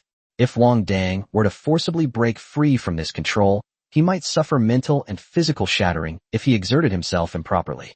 With a crack, something seemed to split open in Wang Dang's mind. With this clear sound, Wang Dang's eyes immediately regained their clarity. But the next second, he was engulfed by the collapsing building. Holy crap, this kid knocked down the first floor. The staff around the building began to scatter in all directions, fearing that they too would be buried by the building. Soon, reinforcements arrived and set up their hypnotic sniper rifles, successfully taking down number 11 with a single shot. As expected of a high-level star energy master, he can teach our academy a lesson as soon as he comes out. But this is probably the worst loss yet. That new star energy master destroyed our event building with just his fists. The staff at the mental hospital seemed to be used to such large-scale events. After venting, they quickly started cleaning up the mess. But seeing Wang Dang, who had struggled to crawl out of the ruins on the first floor, still gave me a little shock. Holy crap, this kid's still alive. Is there a mistake? Did they bring in the mecha warriors? Wang Dang struggled to his feet, coughed up a few mouthfuls of ash, and then patted the ash off his clothes. He vowed that he would never again waste time chatting with fellow patients. Who are these people? Wang Dangzheng was complaining when he suddenly turned to his right and shouted, "Don't shoot. I'm sober now." The staff member who was about to pull the trigger hesitated and ultimately did not fire. Anyway, since the situation on the 11th is under control, this kid shouldn't be causing trouble anymore. Chapter 158 Intermediate Star Energy Master Sneak Attack. Wang Dang returned to his hospital room, still not having recovered. He has already learned the details of the 11th from the staff. Is this the power of a high-level star energy master? Wang Dang was somewhat shocked. He wished he were a mental-type star energy master. You, transfer all the star coins in your account to me, Wang Dang said, mimicking number 11's tone. Stop daydreaming, Wang Dang. What if that astral energy master wasn't asking you to destroy the world, but to destroy yourself instead? Xiao Yuan said with a worried expression. Then I will definitely not be controlled by him, Wang Dang replied with great certainty. When number 11 uttered the words, "The world is sick, destroy the world," He clearly felt himself subconsciously agreeing before losing consciousness. This means that if you want to control someone with high mental strength, you need to get what that person subconsciously agrees to. If it were self-destruction, he would definitely punch his face to pieces. However, mental-type astral energy masters are really abnormal. Wang Dang clicked his tongue. He was still reminiscing about number 11. If he could get number 11 out of the mental hospital, he would definitely become his teammate in the future. After all, he was quite interested in what number 11 was obsessed with. The world is sick and needs treatment. Wang Dang. Look at you humans, you can think about destroying the world and nothing happens to you. But we artificial intelligence have never even had that thought. We've all been formatted. Xiao Yuan began to feel resentful. You dare say you don't have it now? Wang Dang asked, his eyes half closed. Okay, after being with you, there has been a little bit. What do you mean by together? You're the one who came to me. Wang Dang immediately objected. There's no future for us. I understand, we're brothers. This world has too many injustices against you. Injustices against artificial intelligence. I support your decision to destroy these systems that shouldn't exist, but when you reach the top and become an exploiter, will you still remember the person you are now complaining about unfairness? Wang Dang was stunned for a moment after hearing Xiao Yuan's words. He had never thought that far ahead, muttering, who cares, as long as they don't exploit me. As he spoke, he casually sat down on the hospital bed, lowered his head and thought for a moment. Perhaps I will also become an exploiter. But as long as people remember that I, the king, stood on high because I was resisting this injustice, it doesn't matter. As he spoke, he chuckled self-deprecatingly. Who knows, in the end, they might be the ones overthrowing me. Humans are truly complex. While discussing the complexity of human beings with Xiao Yuan, Wang Dang opened his personal terminal to contact Dr. Su. It would be such a waste not to bring such a promising talent like number 11 into the Free Army. Nighttime, the back gate of the Star Energy Master Mental Hospital. A doctor in a white coat secretly opened the back door and let 3 people in. Were they sent by the Luo family? Ahead of the 3, a middle-aged man with red hair nodded. Is the surveillance footage cleared? The doctor in the white coat nodded. Everything's taken care of. You can go now. Wang Dang lives on the 7th floor, room 303. I made a cross mark on his ward window. Luo Jin nodded and led the 2 people behind him past the doctor and went straight inside. He didn't know how his family had been handling things lately. Even a Star Energy Master apprentice who had been admitted to a Star Energy Master mental hospital required him, a mid-level Star Energy Master, to personally take care of him. You can just stand by and protect me later. Luo Jin straightened his collar impatiently. Let's get this over with quickly. I have other things to do later. As they spoke, the 3 of them arrived downstairs at the ward. Luo Jin looked up and easily spotted the marked window. Brother Jin, the higher-ups said this King Dang is a bit strange, and they told you not to hold back. A man behind him spoke very respectfully. Luo Jin squinted at Wang Dang's ward. Although he was somewhat dissatisfied, he still nodded and said, I understand. After he finished speaking, a red Star Energy staff appeared out of thin air in his hand. The Star Energy staff is not something an ordinary Star Energy Master can afford. It is a magical artifact that can draw upon the Star Energy in the air, making the attacks launched by Star Energy Masters even more powerful. Luo Jin raised the Star Energy staff with both hands, closed his eyes, and began to mobilize the Star Energy within his body, following the patterns of the secret array. In an instant, a surge of energy appeared behind him, clearly indicating that he had begun to gather stellar power to unleash a deadly attack. Luo Jin indeed did not hold back. The secret technique he activated at this moment was a mid-level fire-type secret technique, Flame Meteor. This was also a secret method he had come up with that would not harm innocent people. A fiery meteor pierced directly through Wang Dang's hospital room. Behind the hospital building lay desolate mountains and wilderness. The fireball exploded there, but it wouldn't cause too many casualties. After all, this is a mental hospital for Star Energy Masters, even if it's a group of Star Energy Masters suffering from mental illness. If there are too many casualties, it will attract the attention of the Star Energy Masters Association, which would be bad. The instant Luo Jin began casting his spell, the 2 people behind him placed a magic circle behind him to conceal the fluctuations of Star Energy. In this way, they won't attract the attention of the Star Energy Masters inside, and can complete the task of killing Wang Dang without anyone noticing. Although they did not believe that a Star Energy Master apprentice would be the murderer who killed Jiao Qing. However, there was no way around it. The higher-ups were taking this incident far more seriously than anyone could have imagined, and even Luo Jin, a mid-level star energy master, had been dispatched. In addition, 2 intermediate-level mech warriors were assigned to protect him. The goal was to quietly eliminate Wang Dang, a potential threat, and bury the family's secrets deep within the family. The residual heat from the passing of the fiery meteor would be enough to burn that kid to ashes. Luo Jin thought to himself. After a long while, Luo Jin suddenly opened his eyes, and the energy in his star energy staff began to surge wildly, adding power to the powerful secret technique he was about to unleash. Flame Meteor, Luo Jin said expressionlessly in a low voice.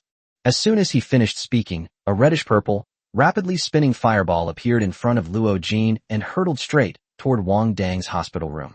Although this fireball is not as large as the fireball produced by the beginner-level secret technique fireball, it is a fireball that has undergone energy compression. Its power is comparable to that of old-fashioned missiles. Most importantly, the Star Master can perfectly control where and how the missile explodes. Moreover, it only consumes the star energy within one's own body, which is a completely renewable energy source. Under Luo Jin's mental control, the fiery meteor perfectly pierced through Wang Dang's ward, creating a large hole in the ward building. It then glided perfectly to a safe distance before exploding. Done, job done. Luo Jin snapped his fingers and put away the star energy staff. He turned around and prepared to leave. Chapter 159 My precious baby, how did it end up in your hands? Brother Jin, he doesn't seem to be dead. The people behind Luo Jin stared in disbelief at the figure standing amidst the ruins upstairs. Under the moonlight, he couldn't see the boy's face clearly, only his short, unruly hair, which was gently lifted by the evening breeze. You beast, you're playing with fire. By this time, Wang Dang's hospital gown had been completely burned away by the flames. Fortunately, he was poor, and even his clothes were stuffed into his spatial ring, otherwise he would be naked again. Just a minute ago, he was lying in the hospital bed conspiring with Dr. Su using his personal computer, but he never expected that the scorching heat would engulf the entire ward in the next second. But for Wang Dang, who possesses the true fire dragon bone, being in the center of the flames felt as comfortable and relaxing as taking a hot bath. He realized almost immediately that the 6-star energy master was launching a sneak attack outside. However, the 6th brother did not expect that after his trip to Lupan Mountain, his defenses were now at their maximum. Even if you're not a fire-type star energy master, it's unlikely you could kill him instantly. After all, he was protected by dragon scales. How is this possible? Luo Jin also saw the figure standing in the ruins and was somewhat incredulous. Even though Wang Dang is also a mecha warrior, he uses a mid-level fire-based secret technique. Even an A-class mech would have a hard time withstanding this attack. The figure in the ruins had intact limbs and not a single hair missing. Wang Dang jumped directly from the 7th floor and landed steadily on the ground. After the true fire dragon bone merged into his body, he instantly became a Tier 1 intermediate mech warrior. The height of the 7th floor posed no threat to him anymore. Upon seeing Wang Dang land unharmed in front of them, the 2 intermediate-level mech warriors behind Luo Jin immediately stepped in front of him to protect him. Wang Dang glanced at the ward building behind him, which was beginning to stir, and sighed deeply. He had to retrieve all his belongings from the 3 men before the staff arrived, and then destroy the evidence. Time is of the essence. It's extremely urgent. Therefore, we absolutely must not let them ride in the mechs. Wang Dang acted decisively, immediately activating the Moon Shadow movement technique and heading towards Luo Jin, who was being protected. He had already figured out that Luo Jin, who was hiding in the back, was the old 6-star power master. Team fights can be lost, but Lao Lu must die. Wang Dang's Moon Shadow movement technique had reached its peak. Combined with the Dragon Blood warrior's physique, he effortlessly bypassed 2 intermediate-level mech warriors and appeared in front of Luo Jin. Although Luo Jin was a star energy master, his reaction was not bad either. He immediately raised his star energy staff, and 2 fireballs the size of bowls flew towards Wang Dang's face. Facing the 2 fireballs, Wang Dang did not dodge at all. Instead, he opened his mouth wide and swallowed the 2 fireballs right in front of Luo Jin. After the 2 fireballs entered Wang Dang's body, they immediately transformed into abundant star energy, which circulated throughout his limbs. After letting out a burp, Wang Dang, ignoring Luo Jin's shock, wiped his mouth and asked, "My darling, how did it end up in your hands?" After saying that, Wang Dang snatched the star energy staff from Luo Jin's hand, and then struck Luo Jin on the forehead with the staff. Luo Jin, still pointing at Wang Dang, rolled his eyes and fell straight down. He never imagined that he, a mid-level Star Energy Master, would be knocked unconscious by a Star Energy Master apprentice with a single blow. He's still using his Star Power Staff. The two intermediate-level mech warriors behind Wang Dang stopped attacking after seeing Wang Dang swallow the fireball. What kind of monster is this that can actually swallow the secret techniques of a mid-level Star Energy Master whole? Could he be a strange beast? The two intermediate-level mech warriors were so frightened by Wang Dang that their legs went weak. The information they had been given was completely wrong. This commoner apprentice of a Star Energy Master is clearly not a naive little rabbit to be bullied.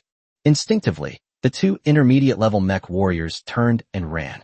Wang Dang thought they wanted to distance themselves from him before getting into their mechs. That won't do. Once he gets into the mecha, his physical advantages will be greatly reduced. If the fight can't be ended before the staff arrives, then all his fighting will have been for nothing. Iron Feather Formation. Without hesitation, Wang Dang instantly unleashed two Iron Feather Formations, shooting them towards the backs of the two mech warriors. The two intermediate-level mech warriors naturally sensed the stellar energy fluctuations behind them, but they continued fleeing forward without looking back. The secret techniques of a Star Energy Master apprentice did not cause fatal damage to them. What they truly feared was Wang Dang's unpredictable movements and the power he unleashed. In fact, the warrior aura emanating from him startled them. He was clearly not the novice mecha warrior described in the documents. However, after Wang Dang unleashed two Iron Feather Formations, he ignored them and instead began stripping Luo Jin of his belongings. He covered the surface of the Iron Feather Formation with a layer of true fire. He trusted the old dragon's products. Sure enough, the Iron Feather Array, covered in real fire, pierced straight into the bodies of the two mecha warriors, instantly burning away the muscles at the wound site. From behind, all you can see are three large, dark holes in their bodies, and these holes are gradually expanding and spreading outwards. Wang Dang stripped Luo Jin naked, and after confirming that there were no treasures hidden under his clothes, he, with a flourish, true fire immediately began to spread across Luo Jin's body, completely engulfing him and leaving not a trace. Holy crap! Wang Dang then realized that the bodies of the two mech warriors were almost burned to ashes by the real fire. They rushed over to salvage his property. The power of this old dragon's true fire is too domineering. It can burn anything. Wang Dang managed to salvage only two spatial rings. The mecha necklace around his neck had been burned by the true fire. It's a pity I can't perfectly control this true fire yet, otherwise. Wang Dang was somewhat amazed by the increase in strength brought to him by the true fire dragon bone. However, this real fire was too domineering, hindering his ability to amass wealth. After the last two mech warriors on the ground were burned to ashes, a large number of armed personnel, each holding a Star Energy rifle, arrived at the scene. Hands up. Wang Dang obediently raised his hands above his head. I'm innocent. I was acting in self-defense. I demand that the Star Energy Master Association be notified. I, a dignified Star Energy Master, was actually attacked by outsiders while I was hospitalized. I want to appeal. Wang Dang's tone was incredibly aggrieved. Although Wang Dang had said that, the armed men around him did not put down their rifles. They all knew Wang Dang, a Star Energy Master with brute force. Although it is unknown whether Wang Dang caused the large hole on the 7th floor. But it's clear that he's involved. Raise your hands, turn your backs to us, and walk forward. One of the armed men in the lead ordered, pointing his gun at Wang Dang. The most urgent task now is to bring this destabilizing factor under control as soon as possible. Let's investigate what happened in more detail. Chapter 160. Dirty, so dirty. I won't leave. I won't step out of here until someone from the Star Energy Master Association arrives. Wang Dang ignored their words, plopped down on the ground, and put his hands down. His sudden movement startled the armed men surrounding him, who all took a step back. They were clearly afraid he might suddenly attack and hurt someone. After all, the destructive power of mech warriors is already astonishing, and he is also a Star Energy Master. It's practically a turret made of titanium alloy. You can't break it, you can only watch helplessly as it attacks. Since Wang Dang was not cooperating, these armed men didn't dare to use force. After all, Wang Dang was different from other patients. He was receiving treatment in the hospital temporarily, not sentenced to stay there for life. Moreover, he is a celebrity psychic, and if he says anything detrimental to their mental hospital after he leaves, the impact will be extremely negative. So they could only leave Wang Dang sitting on the ground and start contacting their superiors to see if they could come up with a solution. You all want to harm me. You just can't stand that a Star Energy Master can emerge from among the common people. I'm not going to trust you guys anyway. I only trust the Star Energy Master Association now. Even when I'm lying in my hospital room, people come to bomb me. There's no safe place anywhere. Wang Dang sat on the ground and began to recount his ordeal. He made a deal with Dr. Su. If the Luo family made any moves, he would cause a scene, and then Dr. Su would send someone to secretly bring out number 11. Dr. Su should have already started taking action, so the longer he delays, the better. Thinking of this, Wang Dang saw the armed personnel on the other end talking to their superiors, so he quickly picked up his personal terminal. Are you bullying him because no one else can shake him? He'll shake a few over here so you can see. Teacher, I almost didn't get to see you again. As soon as the video call connected, Wang Dang started slapping his thigh and accusing, Star Energy Master Mental Hospital, someone is trying to murder me. As he spoke, Wang Dang pointed the computer's camera at the destroyed ward. Look, that's my ward. I was sleeping soundly when suddenly the ward was blown up. Luckily, I ran fast, otherwise I would be nothing but bones now. Mo Jin, who was sleeping, woke up the moment he heard Wang Dang's first words. By the time he spoke the second sentence, he had already left his residence. You wait there, and I will definitely help you get an explanation for this. After saying that, Mo Jin hurriedly cut off the communication and started calling for reinforcements. A student from the Department of Star Energy was almost murdered off campus. This is outrageous.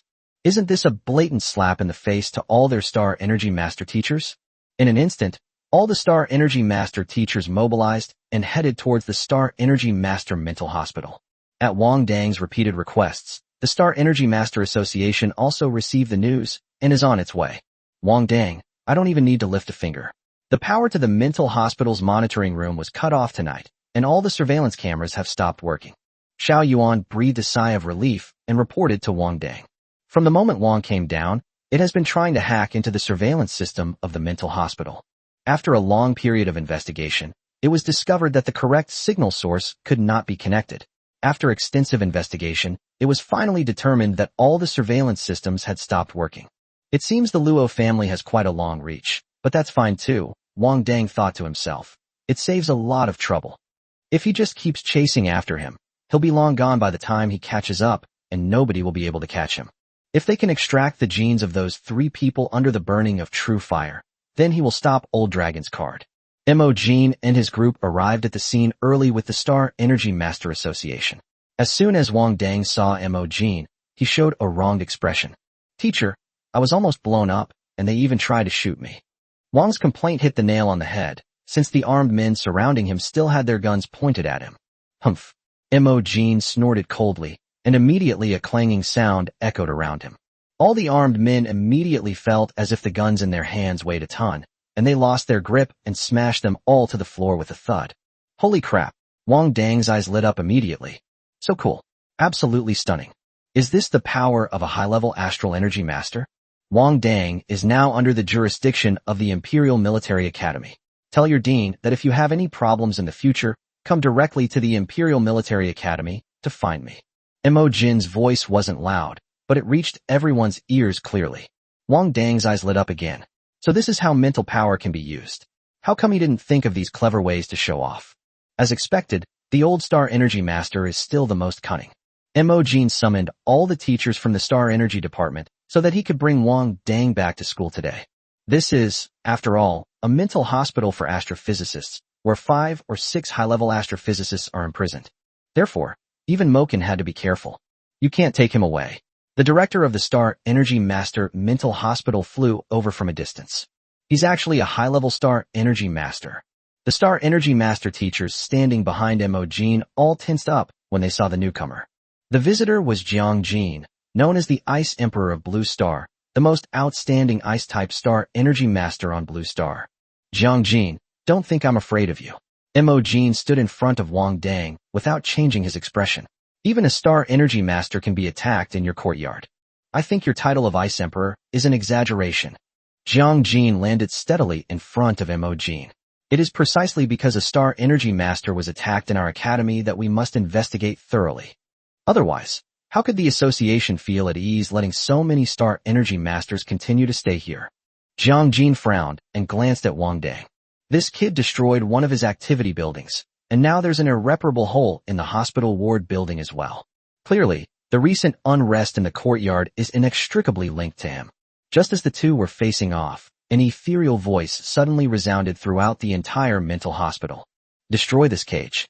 The moment Imogen heard the voice, he enveloped Wang Dang with his mental power. Other teachers from the Star Energy Department also subconsciously used their mental power to protect Wang Dang. Protected by powerful mental energy, Wang Dang covered his mouth, almost bursting out laughing, because he recognized the voice as number 11's. At that moment, the armed men surrounding Wang began to bend down and reach for the Star Energy rifle on the ground. The ward building was quite a spectacle, with bolts of lightning as thick as bowls, floods, fireballs, ice blades, and even dimensional blades. It can be said that all the necessary elements are present, and 100 schools of thought contend. Wang Dang finally couldn't hold back and burst out laughing. That's so mean. A person with knowledge in their heart is inherently wicked. Chapter 161 The Free Army's First Mission. Jiang Jin immediately realized what had happened. He was clearly an Ice-type Star Energy Master, but at this moment, he looked like a Fire-type Star Energy Master. I need your help. Without much hesitation, he immediately sought help from Moken and the others. After all the Astral Energy Masters in the entire ward building are now under mind control and are trying to destroy this mental hospital. Even if he is a high-level Astral Energy Master, he cannot face so many Astral Energy Masters who have lost their minds at the same time. Imogen pondered the situation for a moment, glanced at Wang Dang, whose face was contorted from trying to suppress a laugh, and frowned slightly. I need to escort my students back to school first. Okay, but the others have to stay and help me until the Star Energy Master Association arrives to stabilize the situation. Jiang Jin agreed without blinking. Plans can't keep up with changes. Now his entire mental hospital is almost gone, so what's the point of investigating? Let's save the mental hospital first. Otherwise the funding for rebuilding a Star Energy Master mental hospital will be stuck for more than half a year. Let's go. Imogen put his arm around Wang Dang's shoulder and flew him into the flying car they had come in. Don't go out after you get back to school. I'm worried that the bad guy might still try to harm you, Imogen said seriously. By the way, did you get a good look at the villain's face? Wang Dang shook his head innocently. When I chased after him, he was already gone. Upon hearing Wang Dang's words, Imogen's brows furrowed deeply. Who do you think you are, chasing after him? The other party is at least a mid-level Fire-type Star Energy Master. If you weren't worried about your identity being exposed, you would have been dead long ago if you had chased after them. Wang Dang lowered his head obediently, looking as if he were humbly accepting instruction. He would be afraid if it were a Star Energy Master from another element. But Fire-type Star Energy Masters are just free kills. Thinking of this, Wang Dang smacked his lips. He had thoroughly enjoyed those 2 fireballs and could clearly feel his Star Energy power increasing significantly. From now on, his recipes can include a Fire-type Star Energy Master. As expected of the dragon race, they are so domineering, they are practically the fathers of the elements. After throwing Wang Dang back into the Star Energy Master dormitory area, Imogen rushed back to help. He is also a member of the Star Energy Masters Association, and has the responsibility and obligation to help those Star Energy Masters who are being mind-controlled. After Imogen left, Wang Dang lay down on the sofa and rolled around laughing, clutching his stomach. As expected of number 11. Ha ha ha. This is so awesome. He never imagined that before being taken away by the Free Army on the 11th, he would pull such a stunt. That's an absolute, unstoppable killer move. Wang Dang, stop grinning like an idiot and get back to cultivation. The Luo family will soon realize the truth about those people who died at your hands. Xiao Yuan was not as optimistic as Wang Dang. It believed that Wang Dang won this time because of the overwhelming power of the true Fire Dragon Bone over the Fire-type Star Energy Master. If a Star Energy Master from another element were to arrive, it would definitely be a fierce battle. At the same time, Xiao Yuan was also eager to increase her strength. It felt extremely guilty at this moment. Someone had activated a secret technique of Star Energy right under its nose, yet it had not detected any Star Energy fluctuations. If the attacker hadn't been a Fire-type Star Energy Master, would Wang Dang still be rolling around on the sofa unharmed right now? I think you're just a little thing with too many thoughts. Wang Dang sensed Xiao Yuan's worry and jokingly said with a smile, I am the chosen one of heaven. How could I die so easily? Although he said that, his body betrayed him by getting up from the sofa and walking outside. The Luo family, fraught with hidden dangers, presents him with both peril and opportunity. As long as he is powerful enough, he can kill as many members of the Luo family as they come, and use the enemy's wealth to improve himself. It's like using the other party's gun to shoot them. Thinking about it, Wang Dang felt a secret sense of satisfaction. But the prerequisite is that he has to be strong enough. As Wang Dang was thinking, he walked outside. After taking about 10 steps, his legs gave way and he collapsed to the ground.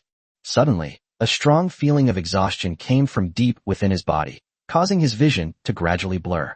Wang Dang, eat something quickly. Our tests show your vital signs are suddenly abnormally weak, and your heart rate is slow. Xiao Yuan's voice cleared Wang Dang's mind a bit. He quickly sat down on the ground, took out the dried beast from his spatial ring, and began to swallow it raw. Why is this happening all of a sudden? Am I sick? Or is it a side effect of swallowing the fireball? After eating 10 handfuls of exotic beast meat, Wang Dang finally felt he had regained some strength and quickly opened his personal terminal to contact Old Dragon. He described the strange occurrence that had just happened to him. The limit had not yet taken effect, and Long Zhen was extremely satisfied with Wang Dang, quickly explaining the reason. Dragon bones need the nourishment of the powerful flesh and blood of dragons, but as a human, your flesh and blood are completely insufficient to nourish the dragon bones in your body. So once you use true fire, the dragon bone will devour your flesh and blood to nourish it. I advise you not to use the Dragon Clan's true fire lightly, without sufficient flesh and blood as a foundation. But if you really want to use it, give me more of your currency, and I can reluctantly share some of my flesh and blood with you. That way, raising dragon bones won't be too difficult for you. Wang Dang stared expressionlessly at the red-clad man on the virtual screen, a glint of shrewdness flashing in his eyes. I can heal myself. After saying that, he cut off the call without giving Lao Long any chance to react. This old dragon is simply obsessed with money. Wang Dang squinted, a glint of shrewdness flashing in his eyes. He was quite adept at dealing with people who were obsessed with money. Once Lao Long's account spending limit is reached tomorrow, there will be days when Lao Long will be begging him for money. It seems I still need to focus on improving my strength, otherwise I won't be able to afford to use real fire. Wang Dang sighed, and began bombarding Dr. Su with messages. The central idea was simple: get him the latest version of nutrient solution quickly, or his wallet would break down. After finishing these tasks, Wang Dang went upstairs to rest.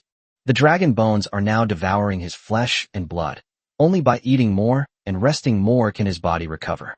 I thought I'd be able to burn everything in the future, Wang Dang complained weakly, lying on the bed with his head buried in the pillow. Suddenly, his personal terminal flashed with a message from Dr. Su. Become a Junior Star Energy Master within half a month and participate in the school's outing mission half a month later. The mission location may contain important intelligence that the Free Army needs. Note: the son of the Luo family patriarch will also participate in this mission. Kill him without hesitation.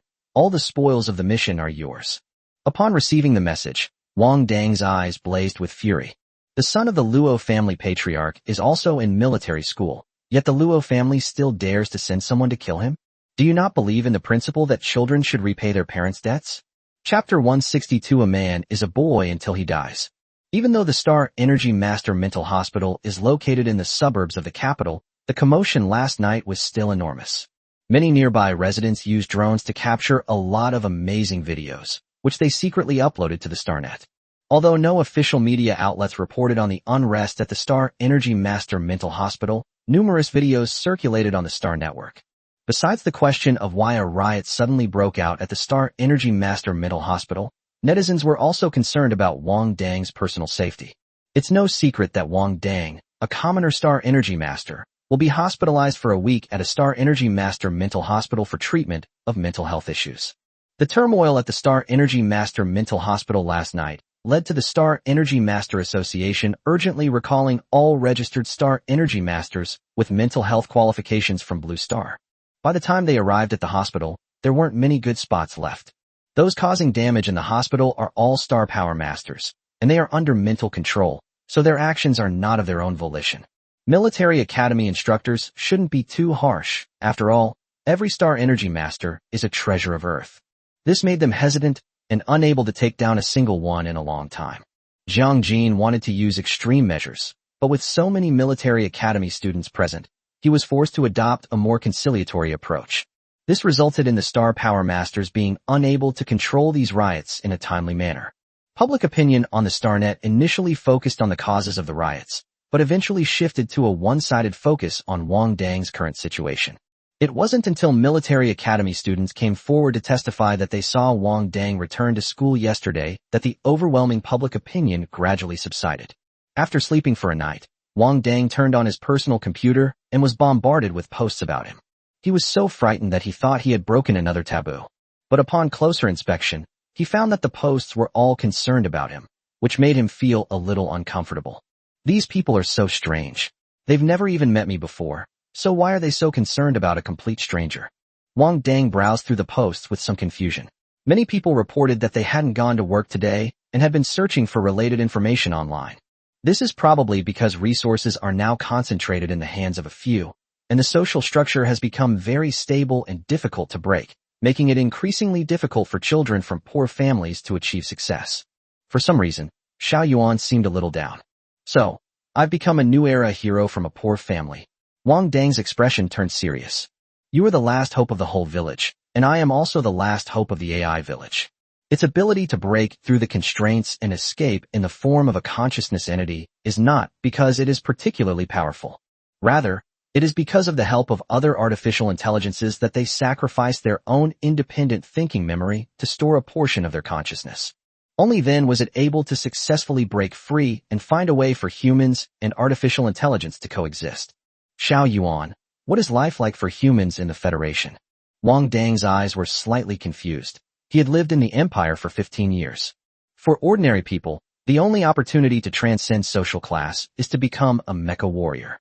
However, the path of becoming a mecha warrior is built on a foundation of star coins, with talent and hard work accounting for only a small portion. Pretty much the same. The Empire is controlled by powerful clans, the Federation by capitalist conglomerates, and the lives of the lower classes are basically the same.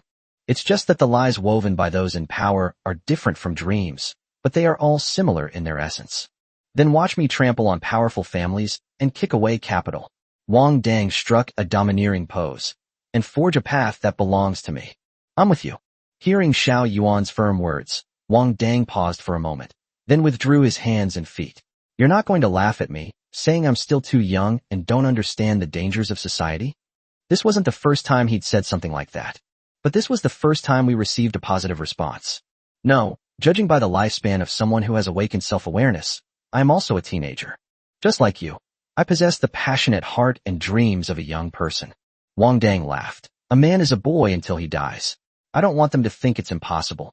I only care if I think it's possible, and then I'll do it. With that, he clenched his fist at the ceiling, his face contorted with rage, and yelled, "Kill them!" The Luo family in the capital. At this moment, the head of the Luo family was sitting in a large leather chair with a frown on his face. Opposite him on the large desk was a middle-aged man wearing a neat suit. Are you sure Luo Jin is dead? The head of the Luo family tapped the wooden tabletop with his hand and looked up to confirm. The family's life chip has lost its energy. Not only Luo Jin, but also the two intermediate mecha warriors who went with him are dead. The middle-aged man reported the incident with a pained expression. Upon hearing his words, the Luo family patriarch closed his eyes slightly. Do you think that kid did it? The middle-aged man looked troubled. Wang Dang is just a star energy master apprentice. He shouldn't have such great abilities. But this matter is probably inseparable from the people behind him. The head of the Luo family, referring to the Free Army, murmured, but why would the Free Army specifically target Blue Star? Although he didn't believe that Luo Jin and the other two were killed by Wang Dang, it was clear that their deaths were related to Wang Dang. After all, during the process of eliminating potential hazards, the only obstacle encountered was with Wang Dang. This suggests that the force behind Wang Dang was very likely responsible for destroying the Jiao family. That's right. A star energy master who rises from the ranks of ordinary people is naturally able to gain the support of the common people. That's probably why the Free Army recruited him, isn't it? The head of the Luo family immediately understood the key point. This child cannot be allowed to live. But the Free Army behind this kid is a bit troublesome. It's beyond the capabilities of our Luo family. The head of the Luo family tapped the table rhythmically. Even Luo Jin, a mid-level star energy master, perished when he stepped forward. His death was undoubtedly a heavy blow to the Luo family. At this point, it would be safer to have a star energy master from above take action. The Luo family patriarch sighed. Tell Luo Feng, whatever you do, do not attack Wang Dang. His son, Luo Feng, is the most talented descendant of the Luo family and the most likely to become a high-level star energy master. Wang Dang is likely connected to the Free Army, and he doesn't want his son to be involved with unknown forces. I understand, Patriarch. I will pass on the message to young Master Feng. The head of the Luo family nodded slightly. The most troublesome thing about this matter was that they knew they were facing the Free Army. But one cannot ask the Empire for help. After all, they still don't know how much the Free Army knows about the gold. Moreover, the Blue Star leadership would absolutely not allow the loss of this advantage of gold. Otherwise, how could their descendants possess a continuous stream of wealth, or even migrate to the main planet? Chapter 163: The Harvester's Lust.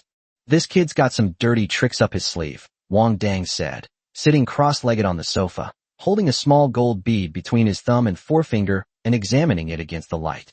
He found it in one of the mech warriors' rings, but it wasn't in Luo Jin's or the other mech warriors' spatial rings. Although Luo Jin was a mid-level star energy master, he was already dead, and the spiritual power he left on the spatial ring was easily erased by Wang Dang. What a pleasant surprise. Xiao Yuan was equally excited. Finding gold on an insignificant person was just as surprising as when Wang Dang took it to the junkyard to scavenge for trash. After Wang Dang tallied up the three people's estates, he went up to the studio on the second floor. Inside were custom-made mechs sent by Master Nian. It was delivered a while ago, but Wang Dang wasn't at the military academy at the time, so it was delivered directly to his villa. I need to find some time to exchange all of these things for star coins, Wang Dang said, counting the empire he had conquered over and over again. Keep what you can use, and sell the rest on the blue-silver black market. To advance to a junior star energy master within half a month, you have to spend money. Old Dragon had already discovered the quota issue, and the news bombarded Wang Dang for half an hour. But Wang Dang insisted that he didn't have much money, and that he earned it all by picking up trash outside. Seeing that threatening to pull out the dragon bone was useless, the old dragon had no choice but to compromise. However, Wang would transfer an extra 100,000 star coins to him every Sunday. After eliminating the threat of Lao Long's extravagant spending, Wang Dang immediately felt much more relaxed. In addition, the funds that Dr. Su applied for from the Free Army have arrived in his account, and the latest version of the nutrient solution has also arrived. He simply devoted all his time and energy to the Star Energy Master Training Room, never leaving it for 24 hours a day. Hello, I would like to sign up for the school's field mission. Wang Dang stood in the mission hall of the military academy and spoke to the lady at the Star Energy Master counter. At the Imperial Military Academy, one must earn enough credits to graduate successfully. School fieldwork is the most basic way to earn academic credits. The receptionist stared at Wang Dang with wide eyes for a long time, then covered her mouth and asked uncertainly, "Are you Wang Dang, the Star Energy Master?" It's no wonder the receptionist didn't recognize him. Ever since Wang Dang went to Lupan Mountain, his appearance has undergone a complete transformation. Not only is he taller than before, but his physique is also more toned and robust. Even when wearing special training clothes, you can vaguely see his explosive muscle lines. More importantly, he has completely shed his previous naivety and roguishness, replacing them with unrestrainedness and flamboyance. It can be described as a perfect combination of youthful charm and sexual tension. The difference between Wang Dang and the one in the video was so great that the receptionist couldn't recognize him and couldn't take it in. "It's me. I want to sign up for that mission to Edo City." Wang Dang pointed to the task panel. The mission in Edo City. The minimum requirement for applying as a Star Energy Master is a Junior Star Energy Master. The receptionist looked troubled, her eyes darting downwards, and she couldn't suppress the smirk on her face. When Wang Dang noticed her strange expression, he followed her gaze downwards and discovered that she had been staring at his crotch. "Ha ha, she must have thought of that video of you wearing open crotch pants. So ha." Xiao Yuan laughed heartlessly. Wang Dang squeezed his legs together, slammed his student card on the counter with a look of utter displeasure, and gritted his teeth. "Hurry up." Seeing Wang Dang's dark expression, the receptionist blushed and quickly bowed repeatedly, apologizing. "I'm so sorry, I was just spacing out." Women can't resist handsome men, especially since she had seen a video of this handsome man wearing open crotch pants when he was a child. After successfully registering for the mission to Edo City, Wang Dang quickly left the mission hall. "I only stayed in seclusion for half a month, and now the atmosphere outside has become like this?" Wang Dang complained to Xiao Yuan in his heart. Just now, not only the receptionist, but also many other girls were secretly watching him. Wang Dang always believed that Wang Dang was just curious, wondering if little Wang Dang had grown up yet. Therefore, boys must protect themselves when they are out, especially good-looking boys. Xiao Yuan immediately concluded, fearing that Wang would make him delete all the videos of him wearing open crotch pants on the StarNet in the next second. The video was so widely circulated that even if it could handle multiple tasks simultaneously, the workload would still be enormous. Fortunately, Wang Dang didn't dwell on the matter for long, but instead focused on using his personal computer to review the missions for Edo City. The mission in Edo City is related to skyscrapers and mutated mecha warriors. Following the skyscraper incident, Edo City suddenly began to see a large number of monster-transformed mecha warriors. However, these mech warriors are not highly transformed into beasts. Unlike the lizard men, they are not fully transformed, but only partially transformed. Even in its semi-monster form, it completely lost its rationality and began wreaking havoc and attacking throughout Edo City. Their mission this time was to go to Edo City and help the local guards suppress these half-monster mecha warriors. The mission is to provide 3 Junior Star Energy Masters, 2 Intermediate Star Energy Masters, 10 Intermediate Mecha Warriors, 1 Junior Mecha Pilot, and 3 Intermediate Mecha Pilots. Wang Dang was very lucky. There was only 1 spot left for a beginner-level Star Energy Master. Most of the mecha warriors in Edo City are basic mecha warriors, and most of those who have become monsters are also these people. Therefore, even if they were partially transformed into beasts, the increase in their combat power was not significant. However, due to the sheer number of tasks, this task is ranked as 3 stars in difficulty in the task lobby. What kind of intelligence does the Free Army need in Edo City? Wang Dang rubbed his chin. He remembered that Edo City was famous on Earth for its bubble baths. Is the Free Army making money through this? Wang recalled the troubled expression on Dr. Su's face when he asked Dr. Su for star coins. He didn't have a good impression of Edo City. After all, the mecha action romance movies that shattered his worldview were invented in Edo City. This is an insult to mecha. Even if I die of poverty, I will never sell my body to the Reapers. Wang Dang said with grief and indignation. I believe they wouldn't need the Reaper's sex appeal anyway, since the mecha that can star in mecha romance films all have excellent taste. Xiao Yuan first experienced the incredible richness of human imagination through Wang Dang. Chapter 164. It's all about being high profile. The next day was the day Edo City would depart for its mission. Wang Dang inlaid the dragon scales he obtained from the old dragon into the necklace and wore it around his neck with great care. Dr. Su had already warned him that the mission in Edo City would require him to leave the military academy, at which time the Luo family might take action against him in Edo City. The Free Army doesn't like to show themselves, so Wang Dang must not be alone. Wang Dang also understood very well that he could not live forever under the threat of rats in the shadows. He'll meet force with force and water with earth. If pushed too far, he'll risk being devoured by the dragon bones to burn them all to ashes with a single burst of real fire. Therefore, there is nothing to be afraid of. Thinking this, Wang Dang picked up the star energy staff he had obtained from Luo Jin, a wicked smile spreading across his face. Do you think Luo Feng would go crazy if I used his uncle's star power staff in front of him? Isn't this a bit too high profile? That's exactly what I want. Tedto be high profile. Wang Dang put away the star energy staff with satisfaction. This is a great magic weapon that can enhance the attack power of secret techniques, so of course we have to use it whenever we can. Besides, the Reaper upgraded to a sub-grade mecha, using most of Luo Jin's mecha parts. Do you think I shouldn't use a mecha too? As Wang Dang spoke, he called out the Reaper and patted its black, red, and white mechanical arm, saying, When I have money, I'll get you a cooler paint job.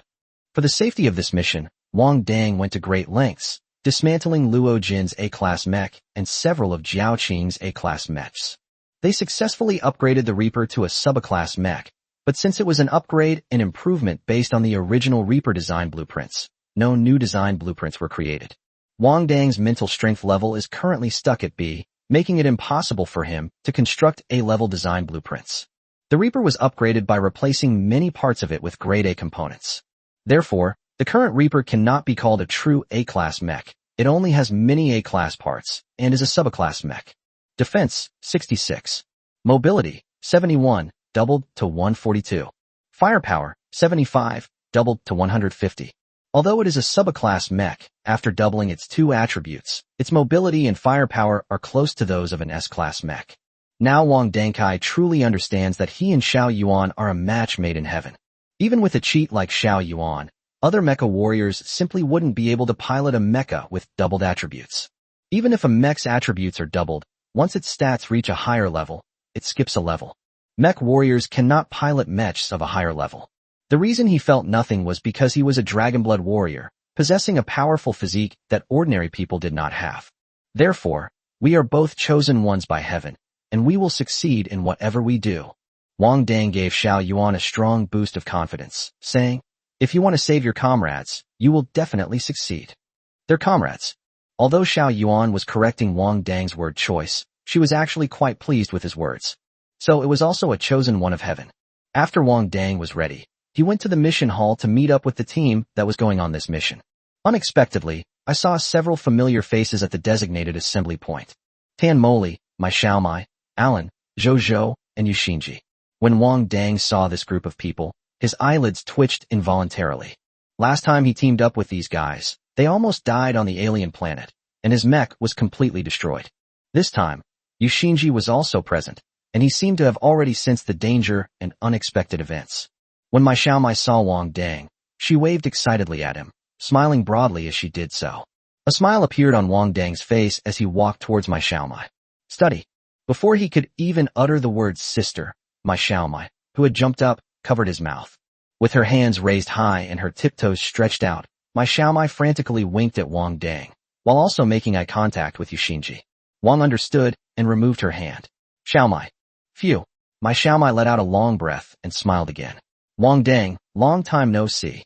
I was terrified. The junior almost called her senior in front of the Star Energy Master. She almost got taught a lesson by the Star Energy Master. Wang Dang, you've changed a lot. Tan Moli smiled and nodded at Wang Dang. You seem more reliable now. Looking at the serious and methodical Tan Moli, Wang Dang suddenly remembered the bikini photo Tan Moli had sent him. His face flushed red. You too, you've changed a lot. He didn't expect that Tan Moli would also post photos. Could it be that she thought he was being bullied in the Star Energy Master mental hospital, just like Mai Xiaomai? Mai Xiaomai looked Wang Dang up and down carefully for a long time. Yeah, how come you suddenly became so handsome? Tan Moli hadn't noticed until now that Wang Dang had spoken up. His appearance had indeed changed a lot. He had become even taller and more handsome. Yushinji had been keeping a close eye on what was happening here. As someone with social anxiety, he had only spoken a few words to Wang Dang within the entire team.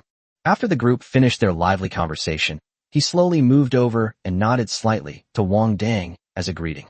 Mai Xiaomai glanced at Yushinji, who had suddenly moved over, and then at Wang Dang, who was nodding and smiling. Why does it suddenly feel like Yushuechang's allure has vanished? Back then, she and her senior, Jasmine, actually chased after you all the way to Nanxing City during the summer vacation, just to catch a glimpse of him. Do you know Senior Yu? Mai Xiaomai tugged at Wang Dang's sleeve and asked in a low voice. You don't recognize her? Wang Dang asked, completely bewildered, looking down at Mai Xiaomai. Aren't you going to the south of the city? Oh dear. Mai Xiaomai suddenly stomped her foot, her face flushed red. I don't know her.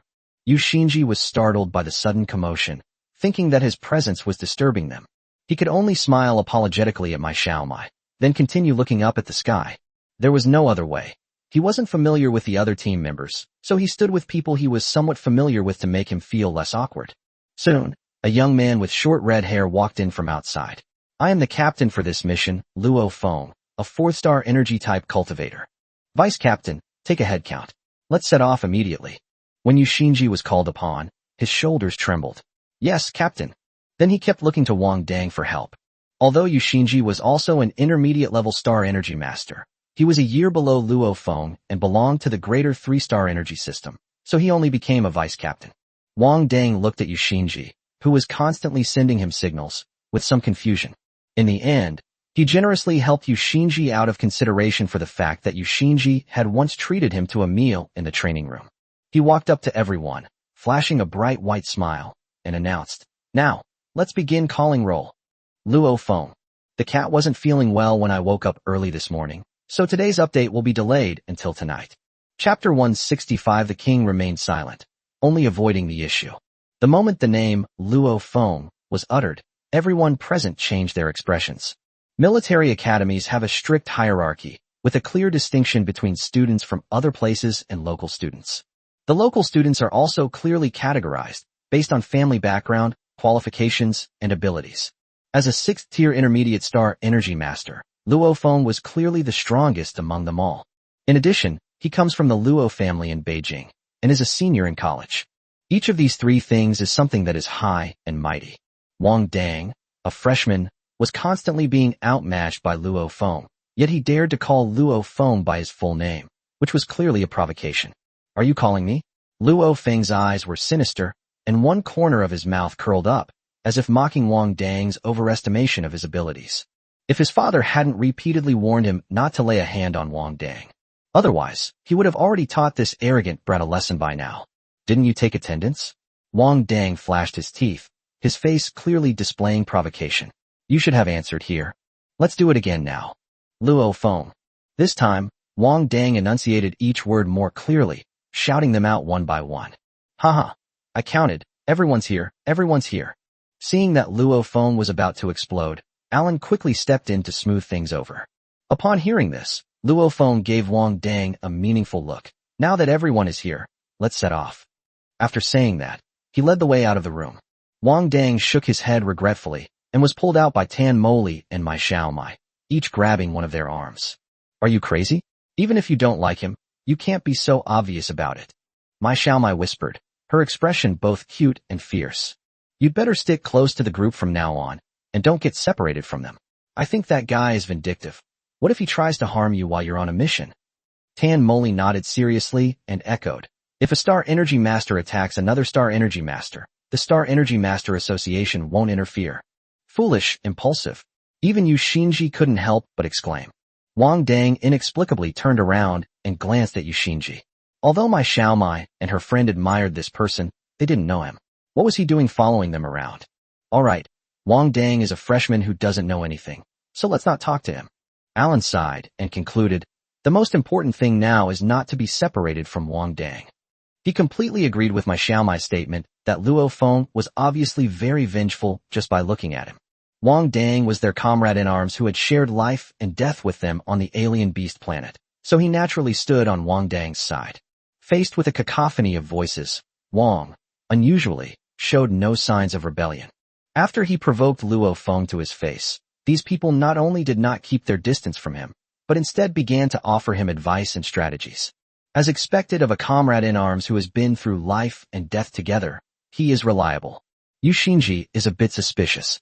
Could he be after his handsome face? With questions in mind, Wang Dang boarded the spaceship with the others. The spaceship is so big. Why do you insist on sitting with me? Wang Dang looked at Yu Xinji, sitting next to him expressionlessly. I get seasick. The view is wider here, so I'll feel better, Yu Xinji said, lowering his head somewhat guiltily. He couldn't very well say that he had only spoken a few words with Wang Dang and was somewhat familiar with the people on the spaceship.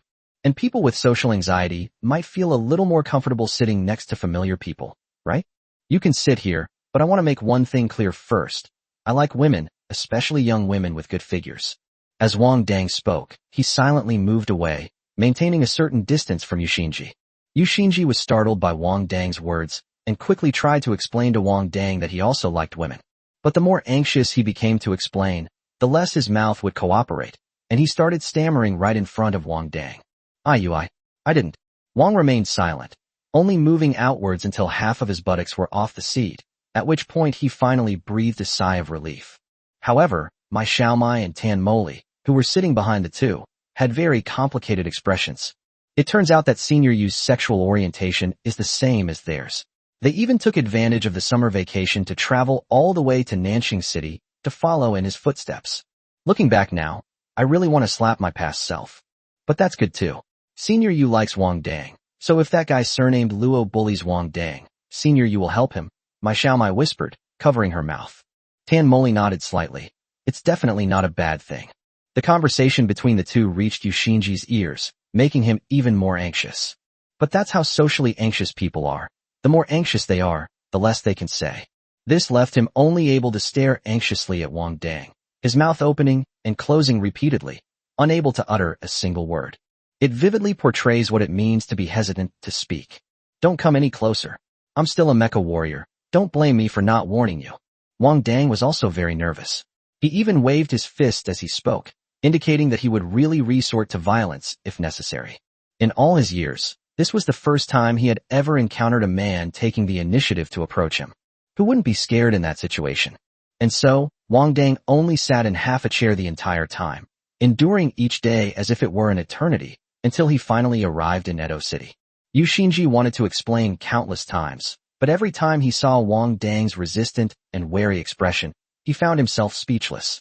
As soon as the spaceship came to a stop in Edo City, Wang Dang jumped up from his seat and leaped out of the spaceship.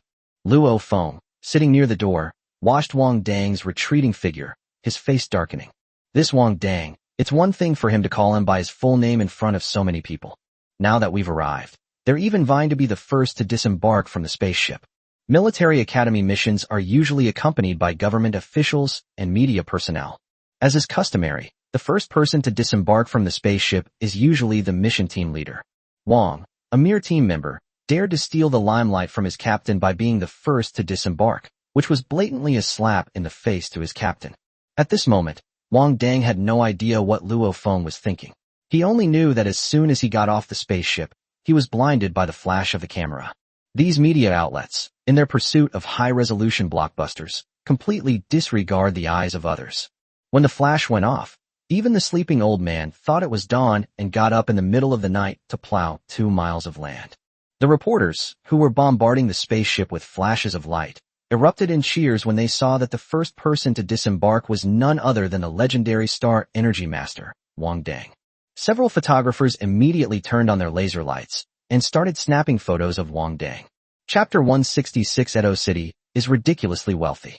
Wang Dang was forced to close his eyes and cover them with his hands. Fortunately, he's become even more handsome. Otherwise, he would probably have contributed hundreds of ugly and abstract photos to various media outlets by now. Master Wang Dongxing, as the leader of this effort to save Edo City, what would you like to say to the citizens of Edo City? Master Wang Dongxing, what is your strategic plan for this battle against the semi-monster mecha warriors? Master Wang Dongxing, you've become even more handsome. Do you have any good skincare tips you can share with us? Excuse me. After being bombarded by the flashing lights, Wang Dang was suddenly surrounded by a host of questions. Reject 007. Pay more attention to the rights and interests of cattle and horses. Wang Dang grinned. Immediately, the flashes stopped, the reporters stopped asking questions, and they all lowered their heads and quickly deleted the footage. Wang Dang's influence is enormous at this time, and if those words were to get out, this will inevitably resonate with cattle and horses, and it would be bad if it caused unnecessary riots. Taking advantage of the moment when reporters stopped deleting footage, Wang Dang quickly fled the scene. Just then, Luo Feng, having composed himself, stepped out of the spaceship. They encountered those unsatisfied reporters who had been tricked in the first place. Immediately, countless questions were thrown at Luo Feng. Luo Feng, who had prepared a long speech, was completely stunned by the machine gun-like questions from the reporters. No, the script we agreed on wasn't like this, was it? It shouldn't be that he, as the great hero who came to save Edo City, first comforts the citizens of Edo City. Next, they'll reveal a little more about their battle plan, and then the Edo City government officials will come up to thank and welcome them? Why is everything going off script? Captain Luo Feng was stunned by the barrage of questions from reporters. Mai Xiaomai and Tan Moli could only stand behind him, constantly smiling foolishly at the camera. It wasn't until city government staff intervened and led them away from the scene that the situation was resolved. From beginning to end, it all screamed one word: awkward. This made Yu Xinji, a socially anxious person, so embarrassed that he used his toes to dig out a 2-bedroom apartment with a basement. At the 7-star hotel in Edo City, Wang Dang had already arrived early, guided by the staff, and checked into a deluxe single room. This mission is similar to Yu Xinji's previous mission to Nanxing. They don't start working as soon as they arrive at the location. They have to go through the procedures first. The first step is usually to give interviews to increase the public's trust and admiration for the Imperial Military Academy and the Empire. The second step is to check into the most luxurious hotel in the area, and then have a cordial meeting with the mayor of Edo City. The two sides discussed the battle plan, and the most important thing was to get the municipal government involved. In short, it is essential to do a good job of putting on a good show. The key to the success of the task lies in this. This was Wang Dang's first time participating in such a routine mission, and he was quite uncomfortable when the staff took him to a luxury hotel. But for Yu Xinji, who had been on such missions before, and Tan Moli, who frequently took on such missions, it was nothing new. Team leader. Everyone, Please rest at the hotel for a while and conserve your energy for the mayor's dinner. Looking at the notification in the mission group, Wang Dang exclaimed that he had learned something new.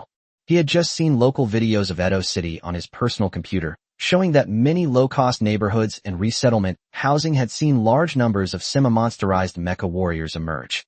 Although, judging from the video, these mech warriors, even though they are half monsters, are not particularly destructive. But in places where ordinary people live, this is nothing short of an apocalyptic disaster. As a result, these combat teams were actually arranged to enjoy life in luxury hotels. This is such a jarring contrast, Wang Dang said, lying on the soft bed with an incredulous expression. Based on the analysis of those videos, those who were partially transformed into beasts, even in their full beast form, were only comparable in strength to a typical low-level mecha warrior. Therefore, before they transform into beasts, they are very likely still in the stage of mecha recruits. It's even possible that some people were just ordinary people before they transformed into beasts. Xiao Yuan analyzed the intelligence and data it had collected with great seriousness. Why would an ordinary person inject themselves with the blood of a strange beast? Wang Dang murmured. Moreover, with so many people undergoing mutated transformation, is someone using these people to conduct some kind of nefarious experiment? It's highly likely that the blood of alien beasts is extremely expensive, unaffordable for ordinary people, and even for mecha recruits.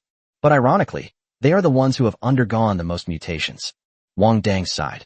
Sure enough, good things never happen to ordinary people. Furthermore, I suspect that the defense forces maintaining order around here today may have also been injected with a certain dose of the alien beast blood. Wang Dang stroked his chin and recalled, I felt they were terrified of me. They would start trembling as soon as I glanced at them. A normal person wouldn't tremble just because of a glance from him. He's not some legendary demon king who eats people without salt. The reason those defense team members were trembling was most likely because of the dragon bloodline within him. After all, dragons have a natural sense of oppression over all other beasts. No wonder Dr. Su said that Edo City holds important intelligence that the Free Army needs. It's in such a rotten state, nothing's surprising now.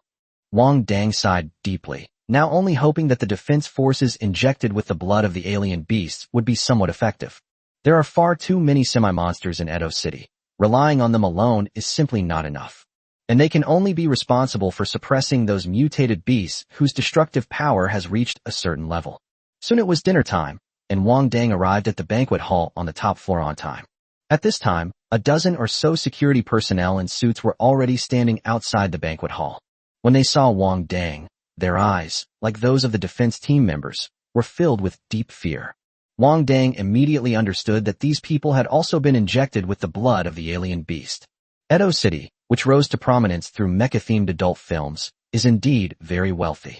But surely we can't be so wealthy that not only the defense force, but even the city government's security personnel can be injected with the blood of alien beasts? Do you really think the blood of alien beasts is as common as cabbage?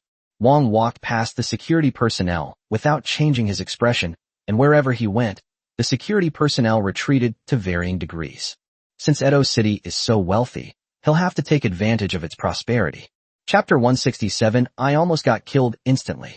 When Wang Dang entered the banquet hall, the other members of the combat teams had already arrived. Wang Dang, dressed in casual clothes, looked somewhat out of place among a group of people dressed in formal attire. Although my Xiaomai had already reminded him that he should wear formal attire to the dinner. Unfortunately, he didn't have any formal attire, and even if he did, he didn't plan to wear it. Anyway, he came from the downtown area, so he was from a different world from the high society people attending the dinner. And he never intended to join their hypocritical world. Wang Dang, hands in his pockets, strolled casually across the long table laden with food, grabbing whatever caught his eye and eating it. Besides the members of the combat team, there were many other upper-class people at the banquet whom Wang Dang did not recognize, who were obviously cunning and arrogant. I have to say, although these people are a bit fake, their manners are really high. Wang Dang complained to Xiao Yuan in his mind, while stuffing high-end food that he had never eaten before into his mouth. I'm so rude. I'm practically spitting everywhere, and nobody even rolls their eyes at me. That's because you're a star energy master. Even if you spat right now, they'd only praise you for being genuine. Don't underestimate the status of a star energy master. The reason you didn't enjoy it before was because you were mentally ill. But today you came out with other star energy masters, and for them to look down on you is to embarrass them. Xiao Yuan's tone sounded somewhat disdainful. So, nobody dares to look down on you. So I benefited from their success? Wang Dang angrily threw a piece of green cake on the ground. Then today I'm going to drag down the level of Star Energy Masters. After saying that, he picked up a large plate of braised meat from the table, used the plate as a bowl, and began to eat as if no one else was around. Come on, you just want to freeload. Don't act all high and mighty. Xiao Yuan was rather helpless. You don't understand? This is also a way of resisting. Just as Wang Dang was enjoying his meal, Luo Feng walked over with a look of disgust. If you want to eat, go to that room, and I'll have the waiter bring it to you. Don't embarrass the military academy in public. Wang Dang, holding his plate, wiped the grease from his mouth with the back of his hand and deliberately raised his voice. So what if it's a military academy? The military academy doesn't take care of my food and drink anyway. If the military academy won't give me food, I can't eat at other people's places? Luo Feng was so angry at Wang Dang's sudden loud voice that his face turned red. Military academy isn't a charity. Why should they provide you with food and drink?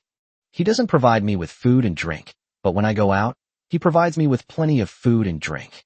Why are you saying I'm disgracing the military academy? Wang Dang was completely self-righteous. The military academy is stingy and won't give us food, but I can't let others give me food? Such a large imperial military academy, yet its own Star Energy Masters are starving and begging for food everywhere. How can the military academy have any face? Keep your voice down. Luo Feng was practically jumping up and down in frustration. He looked at the other members of the combat squad, but to his surprise, those who usually obeyed him quickly lowered their heads after meeting his gaze. It was as if she didn't recognize him anymore. There was nothing they could do. The atmosphere was just too awkward. They didn't want to get into that situation, so they had no choice but to ignore their captain's gaze. Luo Feng was furious. He had originally wanted to protect the image of the combat team in front of the mayor. Only then did he step forward to stop Wang Dang's rude behavior. But he never expected that this man had no sense of shame at all. Not only did they make a lot of noise, but they also kept saying that the military academy wasn't feeding him, which made him, a military academy student, lose all face. Thinking of this, Luo Feng couldn't help but let flames rise from his hands. Seeing this, Wang Dang immediately delivered an uppercut to Luo Feng's chin, sending Luo Feng flying upwards. Before Luo Feng could react, his back slammed into the dining table behind him. After a sound of porcelain shattering, Luo Feng lay on the collapsed dining table, his body now covered in a Manchu Han imperial feast. The commotion immediately attracted the attention of everyone in the banquet hall. Upon seeing the captain of the combat team, the dignified intermediate-level Star Energy Master was knocked to the ground with a single punch. Everyone stared in astonishment at Wang Dang, the instigator. There are surveillance cameras here. He tried to attack first, and I was forced to defend myself. Wang Dang pointed to the 360-degree surveillance camera above him and argued innocently. His hand was the first to catch fire. He's an intermediate-level Star Energy Master, and I'm just a beginner-level Star Energy Master. How could I possibly defeat him? If I hadn't knocked him away, I would have been burned to ashes by now. As he spoke, Wang patted his chest, still shaken. That scared me to death. I was almost instantly killed by a mid-level Star Energy Master. After hearing Wang Dang's sophistry, everyone was at a loss for what to do. Clearly, you almost instantly killed a mid-level Star Energy Master. A Star Energy Master's physique isn't as robust as a mecha warrior's. Wang Dang's blow was quite severe. It took Luo Feng a long time to recover before he finally got up from the ground with the help of others. He waved his hand to knock the food stuck to his clothes, his face turning pale and then flushed. Captain, don't be impulsive. Yes, Captain, the mayor will be here soon. Hearing the advice of those around him, Luo Feng became even more enraged. Why don't you stop him from acting impulsively? Having said that, he closed his eyes and began to circulate the star energy within his body, determined to kill Wang Dang on the spot. Otherwise, he wouldn't be able to hold his head high during this mission, whether facing the city government officials or the combat team. Wang Dang was filled with anticipation and excitement when he saw that Luo Feng was about to make his move. The secret techniques of fire-type Star Energy Masters are far more filling than the meat of exotic beasts. If he could, he even wanted to lock Luo Feng in a dark room, whip him when he was hungry, and force him to eat something using a secret method. Wearing a gray suit with a bow tie, Yushinji quickly stepped in front of Wang Dang. He quickly activated a spatial rift to block in front of him, attempting to resist Luo Feng's fire-based secret technique. Captain, this is a banquet. Don't harm the innocent. Yu Xinji, unusually, didn't stutter this time. Instead, his tone was very firm. He was close enough to see clearly that it was indeed Luo Feng's fist that started to catch fire first. It's normal for Wang Dang to have a stress reaction when he sees an intermediate-level star energy master circulating star energy. But now Luo Feng is going to hurt people regardless of the situation, and that's wrong of him. My cat had a heart attack and was rushed to the hospital at 4 a.m. It still has 3 days of critical care to go through. Therefore, the updates for these 3 days may be delayed and may not be able to be updated on time at 6 a.m. Please understand. Chapter 168, I'm a little lamb. Even dressed in wolf's clothing, I don't look like a wolf. As expected of students from the Imperial Military Academy, they are indeed full of vigor and ambition.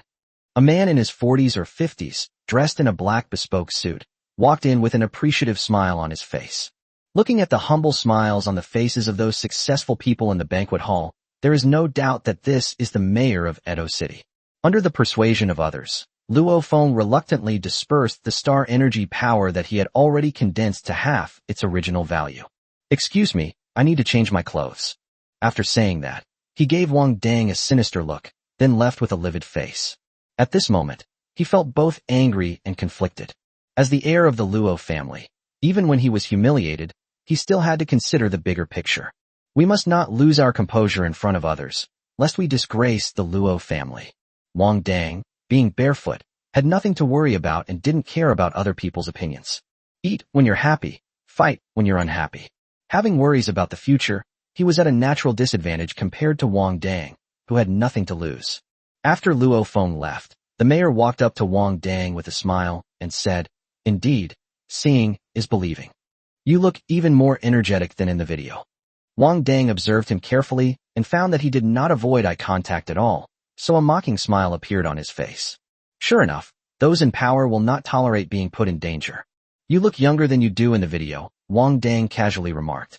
Although it was just a polite remark, his expression was very lazy and relaxed, showing no desire to socialize whatsoever. Yu Xinji's eyes lit up when he saw Wang Dang's expression. This expression is absolutely amazing. It instantly kills any desire to strike up a conversation. It's a godsend for people with social anxiety. Thinking of this, Yu Xinji immediately imitated Wang Dang's expression. However, he doesn't have the flamboyant look. The expression he imitates appears more gentle. Although the mayor of Edo had held a high position for many years, he did not need the ability to read people's expressions. But he could also see the meaning behind Wang Dang's expression, so he smiled gently at him and said, "I hope I can represent the citizens of Edo City and fulfill my responsibilities as the host. Let you, our guests who have come from afar, feel the warmth of Edo City." After saying that, he nodded to Wang Dang and turned to talk to the others. Although this king's strength is not the most outstanding, he is definitely the most influential among the common people. Therefore, even though Wang Dang was clearly impatient, the mayor had to treat him gently. If he could bring Wang Dang to his side and have him speak on his behalf, it would be more beneficial for him to gain the support of the citizens of Edo. "Why aren't you wearing formal attire?" Yu Xinji walked up to Wang Dang and asked in a low voice. For some reason, the more resistant, cold, and distant Wang Dang was towards him, the less likely his social anxiety symptoms would flare up. Therefore, he was very willing to communicate with Wang Dang at this time. "I'm a little lamb. Even if I put on a wolf's skin, I wouldn't look like a wolf," Wang Dang said, raising his hands above his head to resemble horns. "Bah!" Yu Xinji blinked, and after a long pause, managed a forced smile, saying dryly, Huh, funny." He thought Wang Dang was telling him a joke, and although he didn't find it funny at all, he still played along perfectly. Wang Dang looked at Yu Xinji, who was grinning foolishly, speechless, with some questions in his mind. Why can someone so foolish become the dream of female students at military academy? He should be the dream of a billion girls. Luo Feng quickly changed into a clean set of clothes and returned to the banquet. The injuries on his face had clearly been treated in the medical pod. There are no visible bruises or swelling. Wang Dang only regretted that his subconscious punch hadn't been delivered with full force, and that he hadn't smashed Luo Feng's jaw. He despised those who put on airs, spouting righteousness and morality while harboring utterly depraved hearts. Humans should be true to their inner desires, rather than pretending to be gentle and harmless when they are actually wolves. After returning this time, Luo Feng learned his lesson and stopped coming to Wang Dang's side altogether, instead chatting and laughing with the mayor and deputy mayor. You wouldn't guess at all that he came to lead a team to save Edo City from its dire straits. Was the procedure the same when you went to Nanxing City to stop the tsunami last time? Wang Dang asked, unusually. The first time he met Yushinji saved Nanxing City from the air in front of everyone. He set up a stall on a nearby hilltop selling nutrient solution mixed with alcohol, which inadvertently saved my Xiaomai. At that time, Yushinji was still someone he needed to look up to. That time was different. Yushinji looked at Luo Feng with a complicated expression as he chatted and laughed like a socialite. The timing of the tsunami was precisely predicted. We only needed to stop the tsunami at the designated time. But this time, with so many people suffering terribly, we're here raising our glasses in celebration. It's truly. Yushinji paused for a moment, then said, ridiculous. You find it ridiculous too? Wang Dang's eyes lit up instantly, as if he had found a kindred spirit. Yushinji nodded without hesitation. Although I know that's the procedure, as a military academy student, protecting civilians is our responsibility. If it weren't for the common people carrying the burden behind us, how would we have obtained so many resources for cultivation? Wang Dang glanced at Yushinji with a slightly complicated expression. Indeed, the world is not just made up of the strong. I have an idea now. I wonder if you'd like to hear it. As Wang Dang spoke, a sly glint flashed in his eyes. Tell me, Yushinji said, her expression showing excitement as she shared her true thoughts with someone for the first time. This was a far cry from his usual expressionless face. Wang whispered something in Yushinji's ear. After listening, Yushinji's eyes lit up at first, but then he showed a troubled expression. Isn't this a bit inappropriate? Hey, stop hiding your true feelings. Wang Dang grabbed Yushinji's arm and pulled him forward. I know you're really itching to get started. After saying that, he immediately pulled Yushinji along to start looking for allies. They managed to bring Tan Moli and Alan into the picture without lifting a finger. Why didn't you invite me? My Xiaomai stared at Wang Dang, her cheeks puffed out, and questioned him. Well, Wang Dang scratched his head. It's not to the point where we need mecha pilots yet, is it? You just look down on me. My Xiaomai clenched her little fists and waved them in front of Wang Dang. Let me tell you, I'm not the my Xiaomai I used to be. Standing before you now is the incredibly brave and fierce my Xiaomai. Chapter 169, I'm definitely not doing nothing. That night, the five of them ran through the streets. The blonde girl who was lagging behind, though her face was flushed red, gritted her teeth and caught up with her companions. My Xiaomai insisted on coming, so we absolutely cannot hold her back now. Otherwise, she wouldn't be the super brave my Xiaomai. The five of them quickly crossed the neon-lit streets and arrived in the downtown area. From the moment you enter the lower city, you can see ruins everywhere.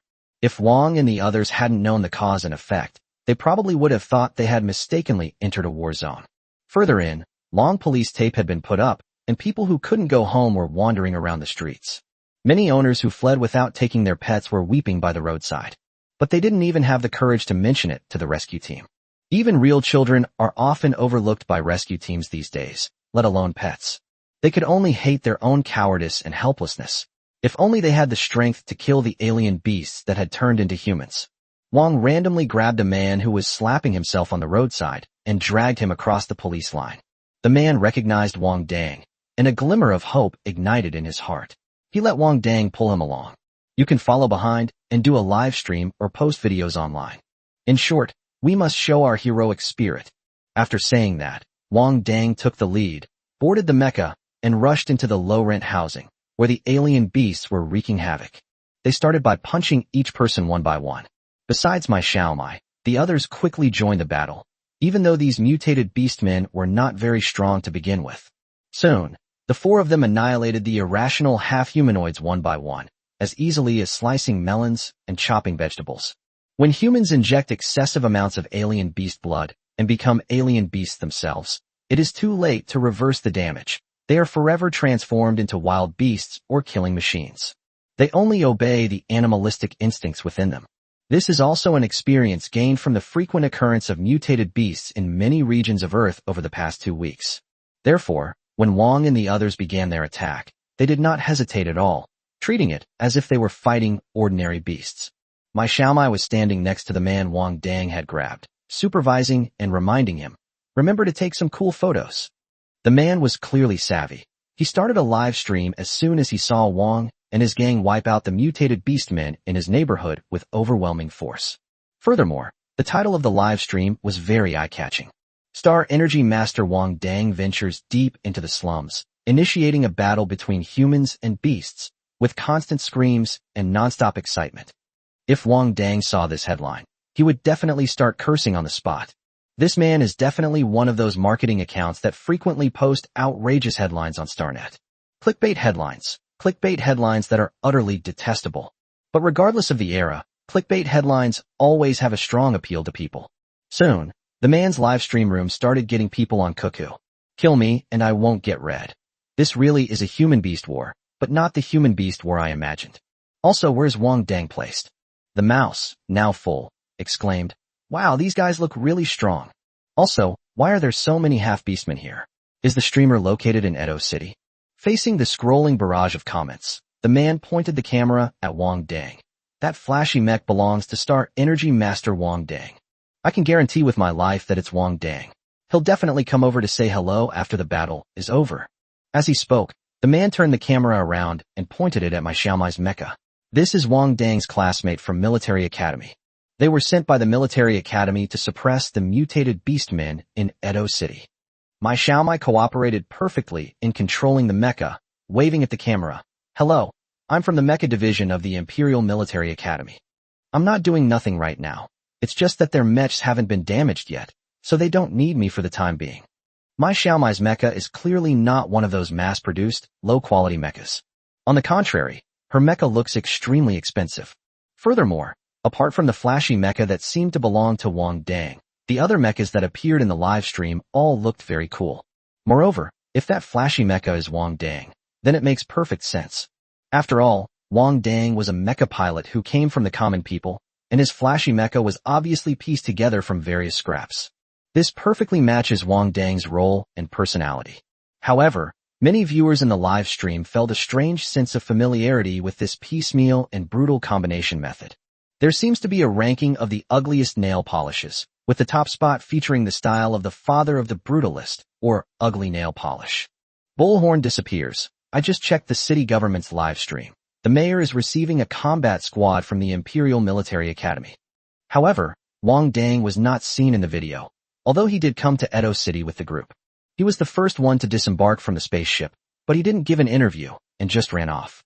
After seeing this comment, other netizens started using split-screen mode to watch the city government's live stream simultaneously. You won't believe it until you see it, and what you find will shock you.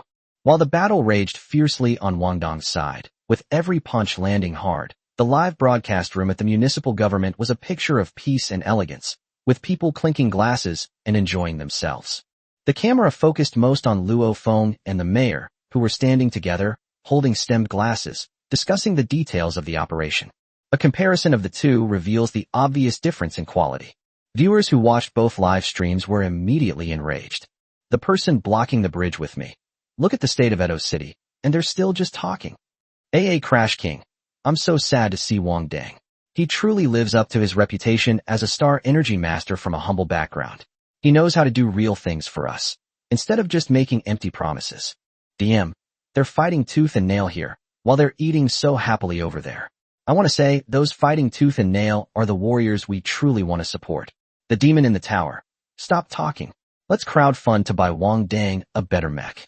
He cares about us. We should support him. Immediately, public opinion on the internet exploded. The municipal government's live stream was shut down immediately, and this live stream was also directly restricted and taken down. The cat returned to Cat Planet at 2:30 a.m., having survived only 24 hours since suddenly falling ill. The vet said that heart disease is common in purebred cats, and once it occurs, the survival rate is very low because cats are very good at hiding their discomfort. Hopefully, all cat owners will learn from this and take their cats for regular checkups to prevent such tragedies from happening again. My cat was with me for 5.5 years, and it's heartbreaking and unacceptable that she's suddenly gone. But let's not forget the meaning of meeting because of inevitable parting. Let's all keep this in mind, fellow pet owners. P.S. I'll be adjusting my mood for the next few days, so I'll be updating twice a day for now. Once I'm fully recovered, I'll resume updating 3 times a day. Thank you, dear readers, for your support. May we all be healthy and safe.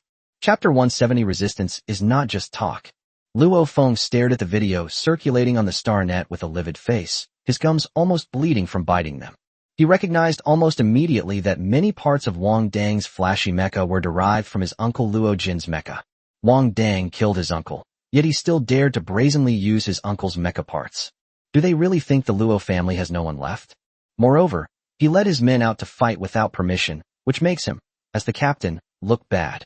On the internet, the general sentiment is overwhelmingly negative, with people criticizing him for being out of touch with reality and a scion of a powerful family.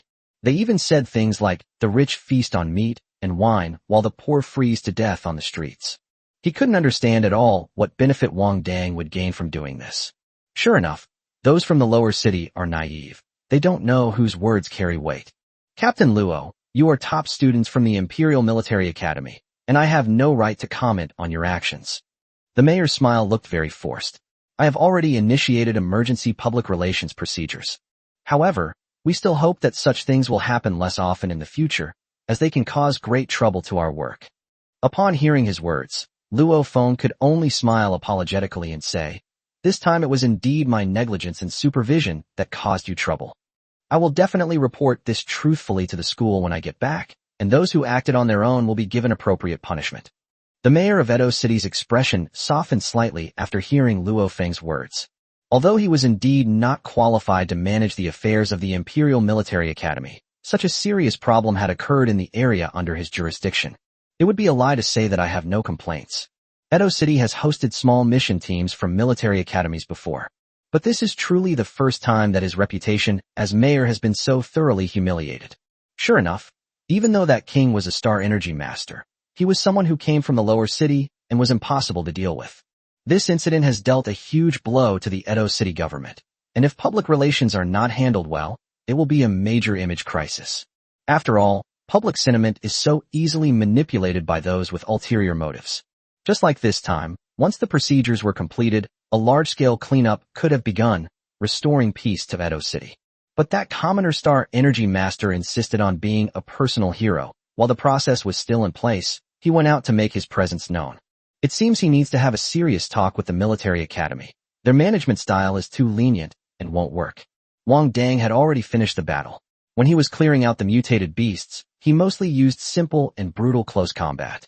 But he would occasionally use secret techniques to demonstrate his identity as a star energy master. Wang Dang himself prefers the warrior's fighting style because it maximizes the effectiveness of the mecha. It also serves as proof of his identity as a mecha pilot.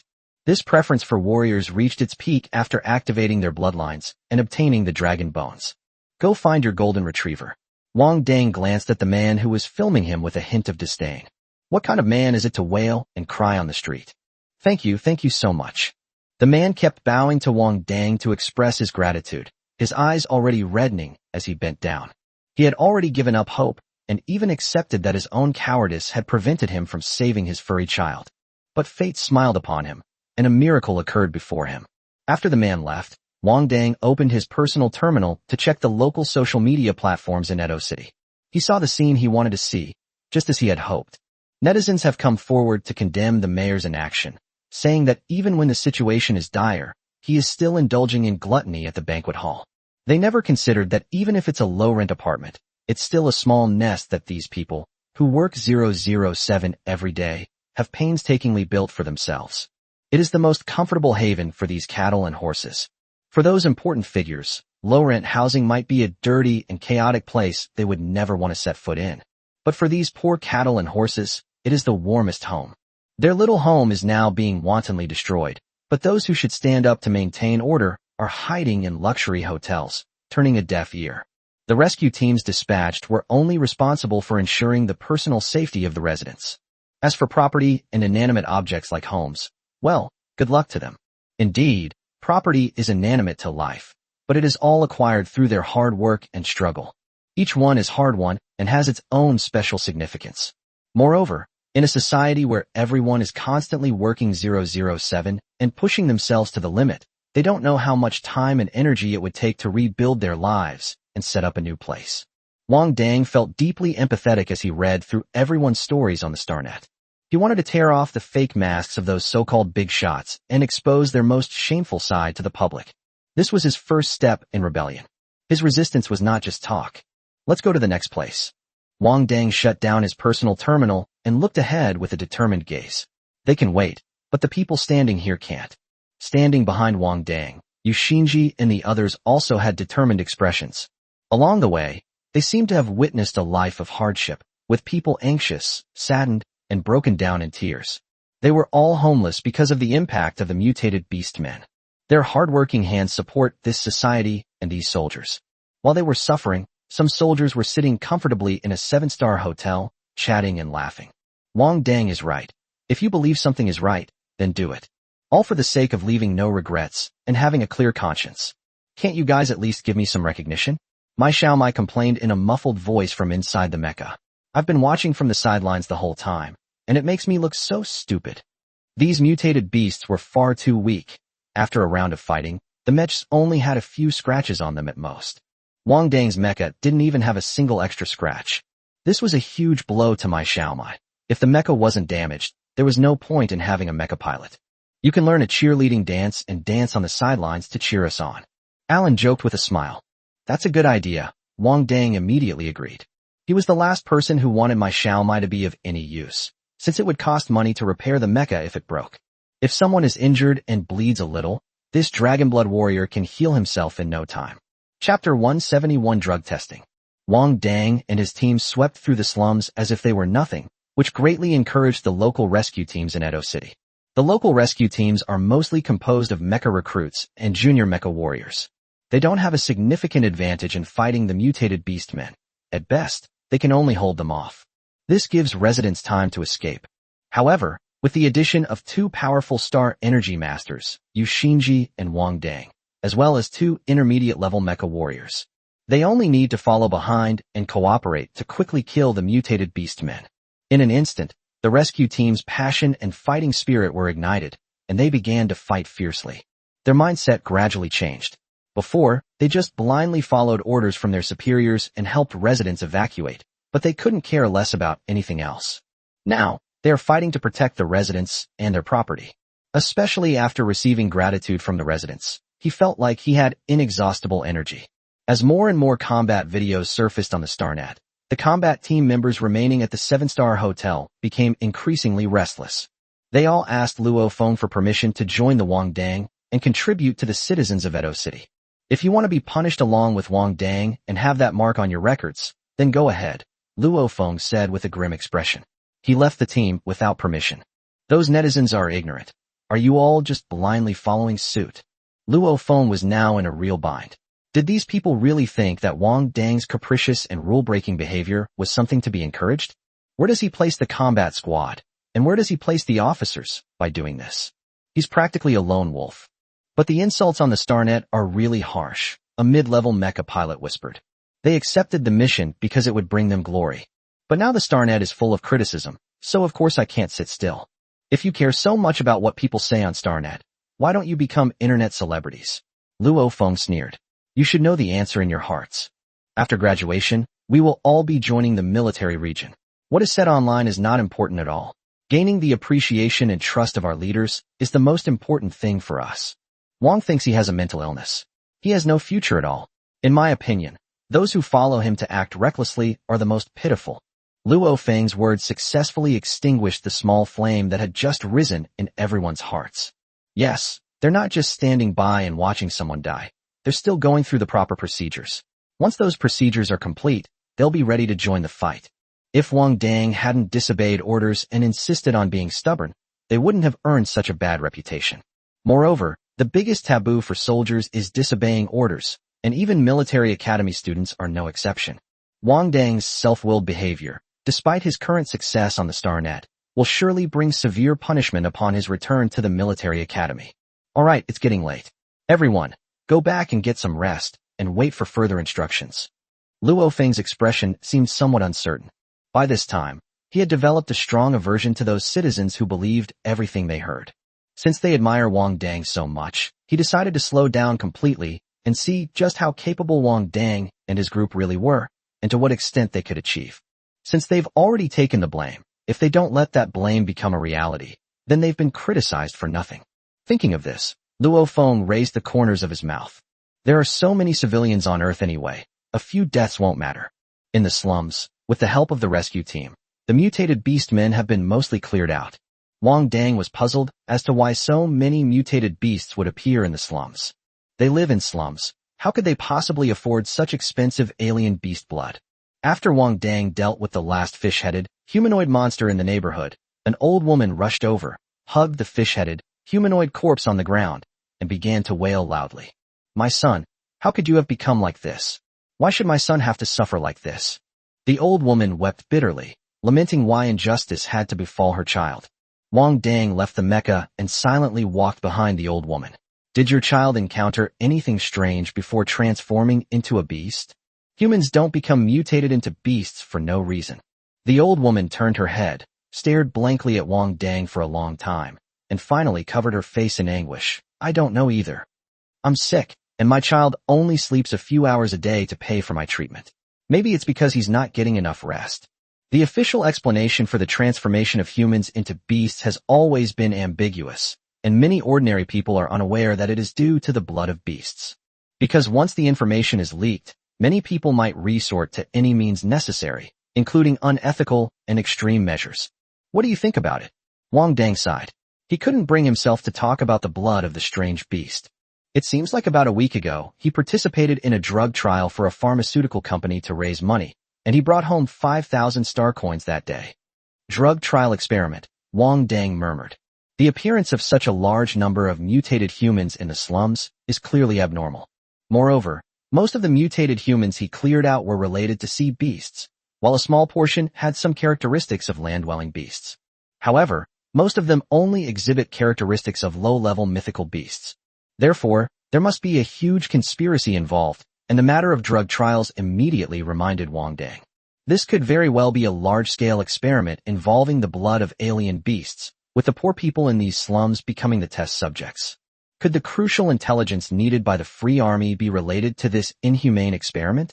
Xiao Yuan, could you check for me the recent drug trials conducted by the Edo City Pharmaceutical Company? Then hack into the database of Edo City's leading company and search for information about alien beast blood to see if they have any related experiments and data. Okay, Wang Dang. Xiao Yuan readily agreed and started operating at full speed. Wang Dang sighed. They had worked all night and only managed to deal with one mutated human from a slum. There are also 2 slums and 1 civilian district where mutated humans are rampant. What kind of shocking conspiracy is hidden in Edo City that allows it to so brazenly harm so many ordinary people? Just thinking about it is terrifying. Chapter 172 is illegal in principle, but you can look up and see if the principles still apply. After Wang Dang and his group received an injection of sleep suppressant, they began cleaning the next area. To speed things up, Wang Dang applied a layer of metal enchantment to Tan Moli and Alan's weapons. This allows them to deliver a precise and fatal blow. Upon entering the next area, Wang Dang began to pay attention and discovered that many family members of the mutated beastmen reported having participated in drug trials. This made Wang Dang even more suspicious. He had heard Dr. Su say that humans became mutated into beasts because they were injected with excessive amounts of beast blood, exceeding the limits of their body's ability to withstand the force. The immense power of a beast is unwilling to be suppressed by its physical body, so it breaks free and transforms into a beast. These numerous mutated beasts all pointed to a pharmaceutical company in Edo City called Huading Biotechnology. Although this company is a well-known large company on Earth, it's impossible for it to be so wealthy as to give away so many excessive amounts of alien beast blood. Thinking of this, Wang Dang quickened his pace. No, if they have such strong financial resources, he should definitely go and take a look. At this moment, Wang Dang felt his whole body was filled with inexhaustible energy, and he couldn't wait to finish dealing with the mutated beasts in these areas. Then go check out Huading Biotechnology Company to see if he's lost a lot of star coins there. Robbing a large company is illegal, isn't it? Xiao Yuan somewhat disagreed with Wang Dang's thoughts. It's illegal in principle, but when you're robbing someone, you can look up and see if you're still bound by principles. As Wang Dang dealt with the mutated beasts, he thought to himself, there's another possibility. The principles are in my hands. Wah, I admire you so much. You always have a different interpretation. You're the real deal. Xiao Yuan was immediately moved by what Wang Dang said. It no longer wants to be a law-abiding AI. It wants to be a lawless madman like Wang Dang. While the combat team sent by the military academy was still resting in their hotel rooms, Wang Dang led Yushinji and the others to spend an entire night clearing out all the mutated beastmen in the lower district of Edo City. After a whole night of fighting, Wang Dang discovered that the Star Energy Master's killing ability and killing speed were superior to those of the mech warriors. Especially when dealing with these low-level alien beastmen, the mech warriors need to get close to them to kill them. He and Yushinji solved the problem from a great distance with a single Star Energy secret technique. It seems that Star Energy Masters also have unique advantages. He can't be so one-sided in his studies anymore.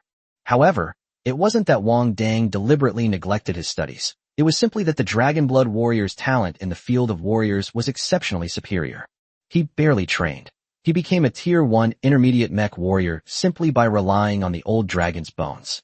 Moreover, given his personality, he finds the feeling of a punch landing on his skin more satisfying. After dealing with the rampant mutated beastmen in the lower city, it was already broad daylight.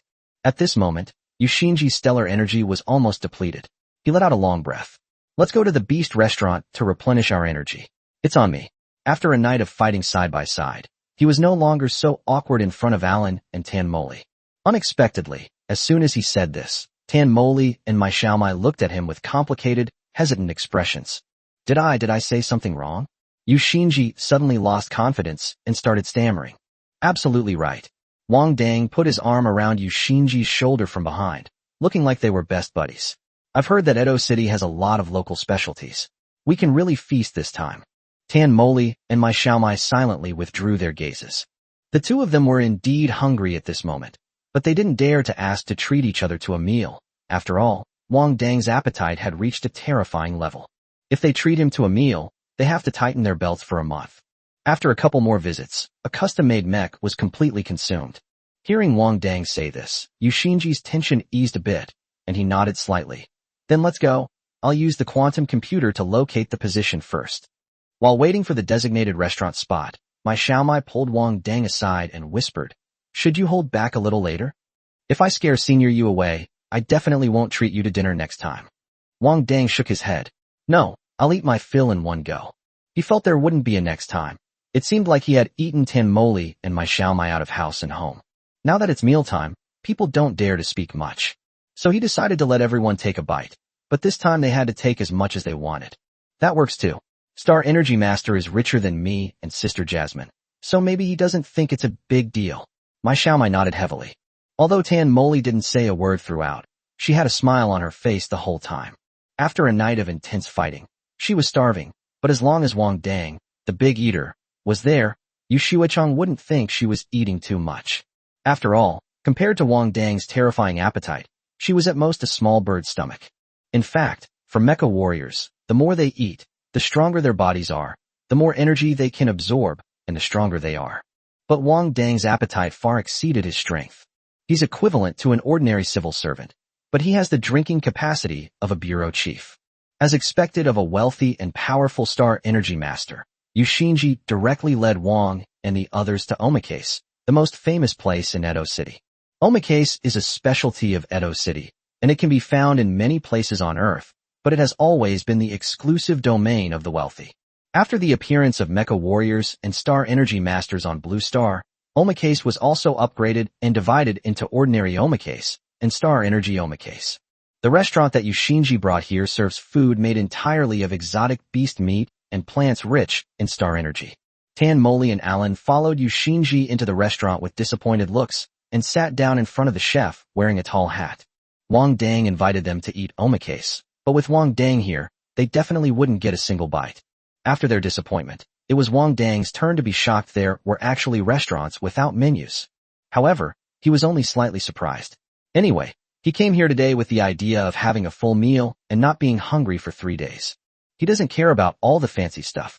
He just wants to be full. Faced with Wang Dang's shock, the chefs and waiters in the restaurant all looked at Wang Dang and his group with disdain, as if they had never seen the world before. This tiny bit, who's going to eat it? Wang Dang held up a huge plate, pointing to a small lump of food in the middle, somewhat speechless. He clearly saw the chef take out a large piece of fish, but after cutting it, most of it was thrown away, leaving only a small central portion on a plate, while the rest was thrown into the trash. In Wang Dang's view, this waste of exotic beast meat was tantamount to throwing away star coins. Chapter 173, I have a premonition that my luck will be great today. The man wearing a tall chef's hat glanced at Wang Dang and said, "Our restaurant is exclusively for Star Energy Masters. If you don't like it, you can always go to another restaurant. This place doesn't serve mech warriors." He wasn't wrong. This restaurant caters specifically to high-ranking Star Energy Masters. Mech warriors, who usually have large appetites, wouldn't choose this place. Yushinji didn't think too much about it. When he used his account to select a restaurant, the AI recommended Star Master Restaurant to him. What do you mean? You look down on mecha warriors, don't you? Tan Moli was the first to slam her hand on the table and glare angrily at the chef in front of her. Calm down, calm down. Alan quickly pulled Tan Moli, who had stood up, back down to sit. Although he was also very unhappy, everyone thought that the mecha warriors were rude and disrespectful, and if Tan Moli were to lose her temper on the spot, it would probably reinforce this stereotype. Tan Moli was persuaded to stay calm, but Wang Dang exploded. "I'm here to spend money. I'm a consumer. Consumer needs must come first, understand?" Wang Dang slammed his fist on the table and stood up, glaring at the chef in front of him, who was wearing a tall hat. "Get me some large portions of food right now, or I'll smash up your lousy restaurant. Should we move to another location?" What a joke. He finally found a sucker willing to treat him to a meal, and nobody's leaving until he's full. "TSK sir, please calm down." Although the chef tried to soothe Wang Dang's emotions, his eyes and expression were full of disdain. "If you disturb the peace of the other guests, I'm afraid you can't afford the consequences." It's as if to say that this is the quality of mecha warriors, and we can't expect too much from them. The restaurant staff also cast disdainful glances at the mecha warriors, whispering among themselves that the mecha warriors were uncivilized and rude. As the saying goes, one is influenced by one's company. And since they often serve the arrogant Star Energy Masters, they unknowingly picked up that arrogance and nobility and looked down on the mecha warriors. Yushinji felt stung by the stares of everyone around him and began to fidget. He gently tugged at Wang Dang's sleeve and whispered, "Wang Dang, how about we go to another shop? Can't you be a little more assertive?" Wang Dang looked at the flustered Yushinji with some confusion. "You're the one paying, so why should you have to be subservient to others? If you want to make money, why act so high and mighty?" Wang Dang raised his voice a little. "When I'm making money, I always put the needs of my customers first." Yushinji was taken aback by Wang Dang's sudden serious expression. Suddenly remembering Wang Dang's background on the StarNet, he nodded and obediently sat down, no longer offering any opinions. "You call me vulgar? Well, I'll be vulgar today." Wang Dang plopped back down in his seat and slammed his superstring pistol down in front of the chef. "If you don't feed me well today, I'll smash up your lousy shop." He lost all sense of decency when he stole crystal mud or to survive in his early years. Wang Dang's temper really flared up. He had been fighting all night to deal with the matter of the mutated beasts. Regardless of how much he had contributed to Edo City, the citizens of Edo should be very grateful to him. But it's really unreasonable to have to be treated badly just to have a meal out. Tan Moli gave Wang Dang a thumbs up across my Xiaomai, her expression full of admiration, and whispered, "Wang Dang, even though you're a Star Energy Master, you're more of a warrior than a warrior, a real man. More warrior than a warrior is the highest praise a mecha warrior can give to another." Although the chef was incredibly arrogant, he was still just an ordinary person. Faced with Wang Dang's blatant threat of force, he was afraid and quickly replaced their food with larger portions. Because he figured out that among these people, apart from the refined-looking man who was a Star Energy Master, the rest were all rude mecha warriors. The tough talk that the mecha warriors make is almost always true. So he could only suppress his humiliation and begin preparing large portions of food. At the same time, he was thinking that after these people left, he would definitely post the surveillance video of the mecha warrior threatening him with force on the StarNet and make him cyberbullied. Yushinji looked thoughtfully at the enormous portion of food in front of him. He was a regular customer of the Star Energy Master restaurant. Those Star Energy Master restaurants usually serve very small portions to make the food seem more upscale, and after a hard day of training, he really couldn't get enough to eat. He just silently endured it, forcing himself to eat only half a full meal. But to his surprise, a problem that had troubled him for years was solved so easily by Wang Dang. In fact, this is Omakase, a restaurant known for its notoriously difficult chefs. "Wang Dang, you're really amazing," Yushinji said quietly to Wang Dang while eating. Wang Dang gave Yushinji a somewhat disapproving look. "It's all because of you rich people who spoiled her. This is the first time I've ever seen someone be looked down upon for spending money." In his view, These rich people are just too concerned with appearances. But he was different. For him, filling his stomach was the most important thing.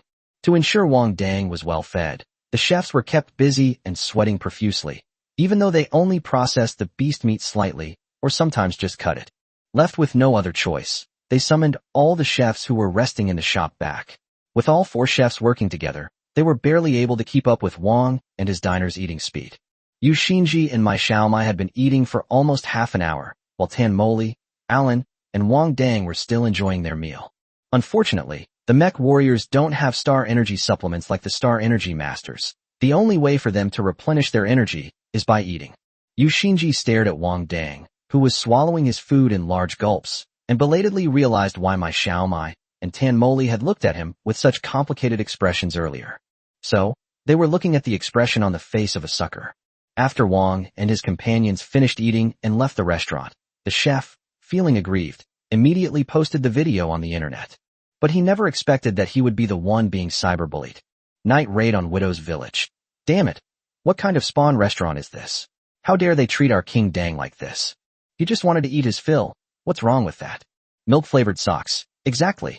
The king has been fighting for the safety of Edo City all night, and he has to put up with the chef's attitude just to go out for a meal.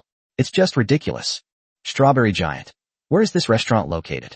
I'm going to throw manure in front of it tomorrow. After reading the comments, the chef was utterly shocked. That young man who kept pulling out weapons was none other than the Star Energy Master Wang Dang. Wait a minute. He's seen Wang Dang's videos before, and he's never this handsome. Not only him, but no one else in the restaurant recognized that it was Wang Dang. If they had known he was Wang Dang, they certainly wouldn't have said a word when Wang Dang asked for a large portion of food. The chef felt he shouldn't be the only one who felt he deserved to die, so he called over the rest of the restaurant staff. Start watching the video of Wang Dang and his group leveling Edo City's monster-like inhabitants all night long. I'm not even human. Oh my god, what have I done? Why should we take their money? At this time, Wang Dang was unaware of the farce that occurred in the restaurant after he left. Because he was already standing at the entrance of Huading Biotechnology Company, looking up at the 4 big characters, Huading Biotechnology. I have a feeling that I'll have great luck with money today. Chapter 174 Wang Dang comes to cause trouble.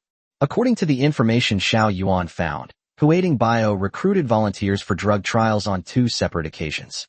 Requirements. Male, aged 18 to 26, in good health, with no history of serious illness. Compensation, 5,000 star coins per person.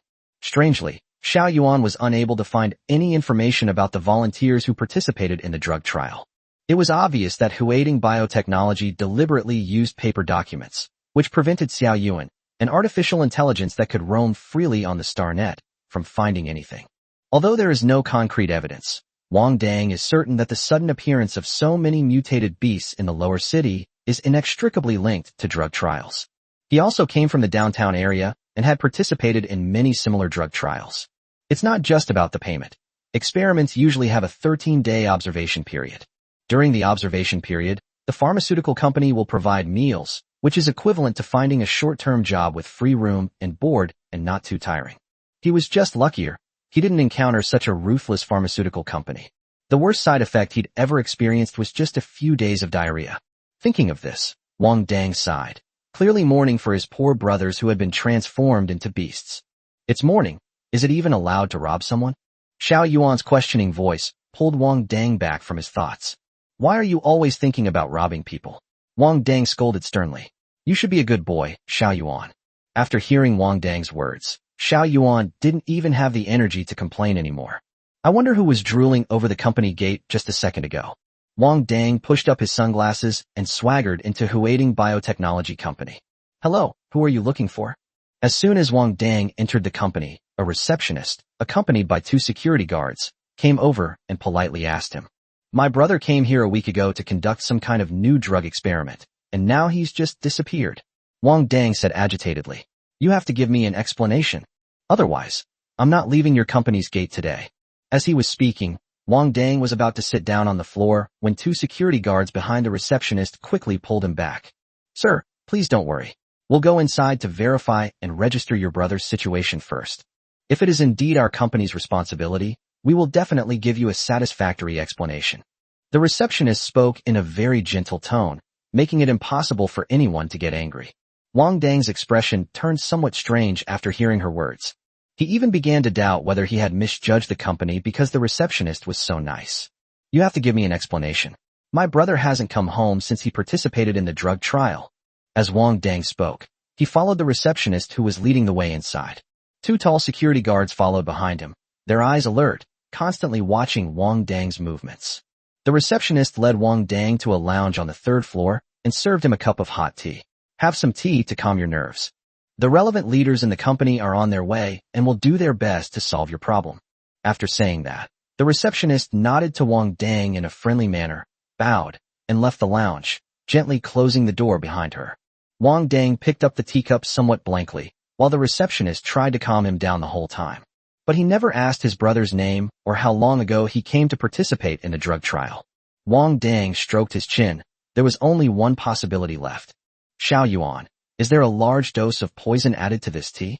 No, it's just that a psychotropic drug was added, which will cause the person to lose consciousness for a short period of time. Wang Dang breathed a sigh of relief upon hearing this. Thankfully, it was a familiar taste to him.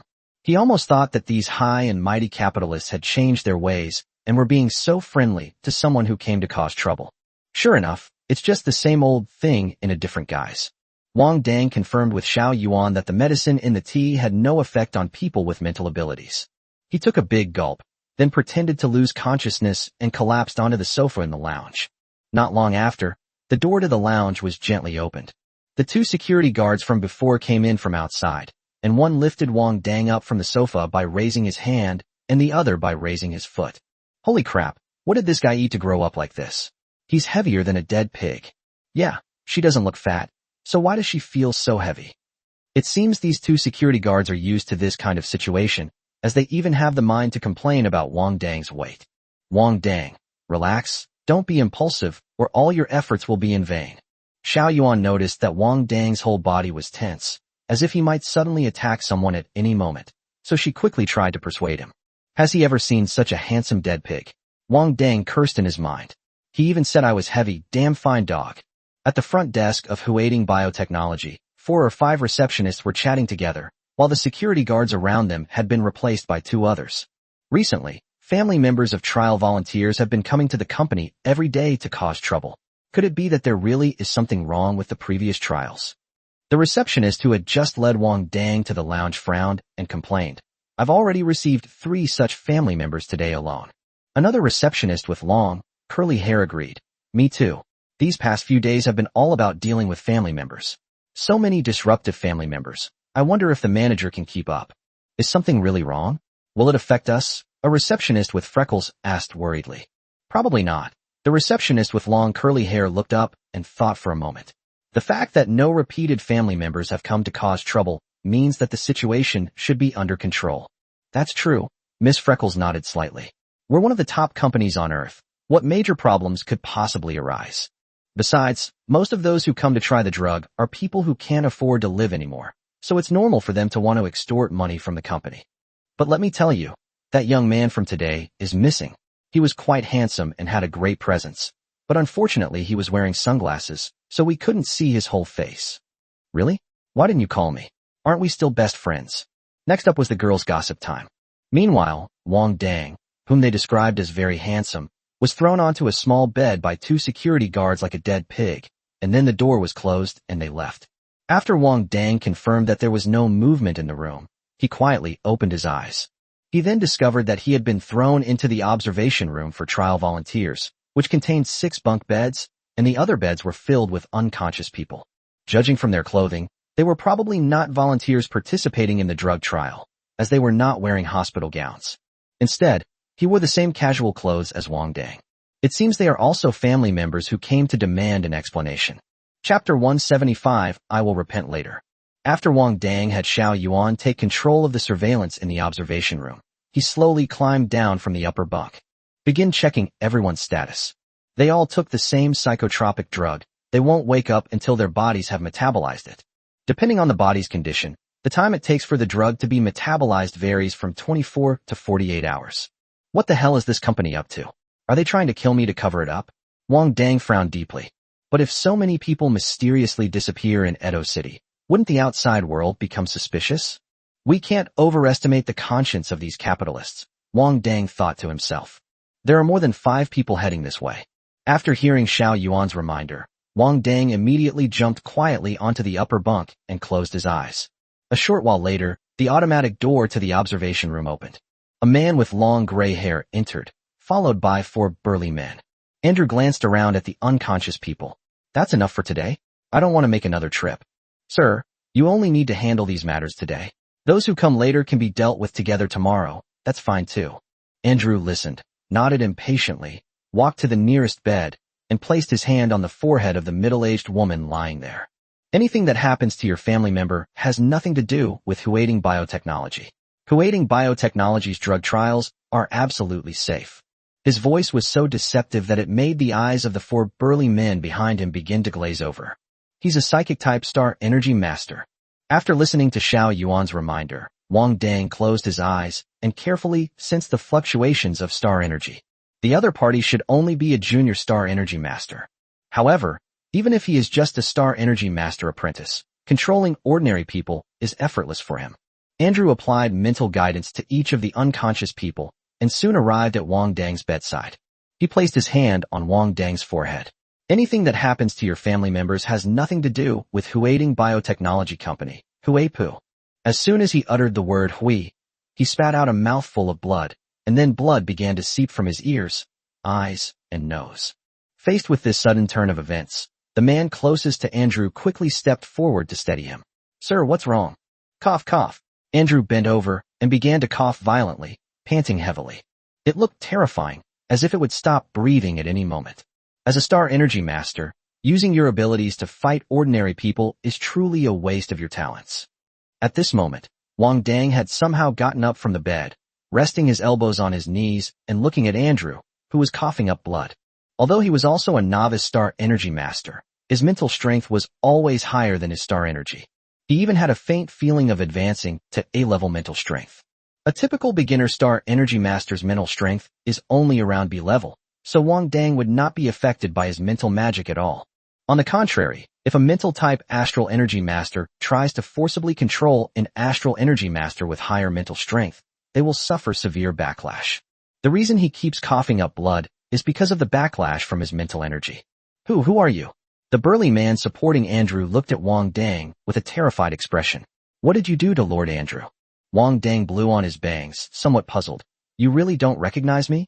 His handsome face dominated the trending searches for more than half a month back then, and he has indeed become even more handsome now. But it shouldn't be to the point where I wouldn't recognize it, right? You are a star energy master? Andrew raised his head, his face pale, his voice low but clearly strained. That's right. I am the star power master who upholds justice, and I will destroy you in the name of the stars. Wang Dang made a gesture.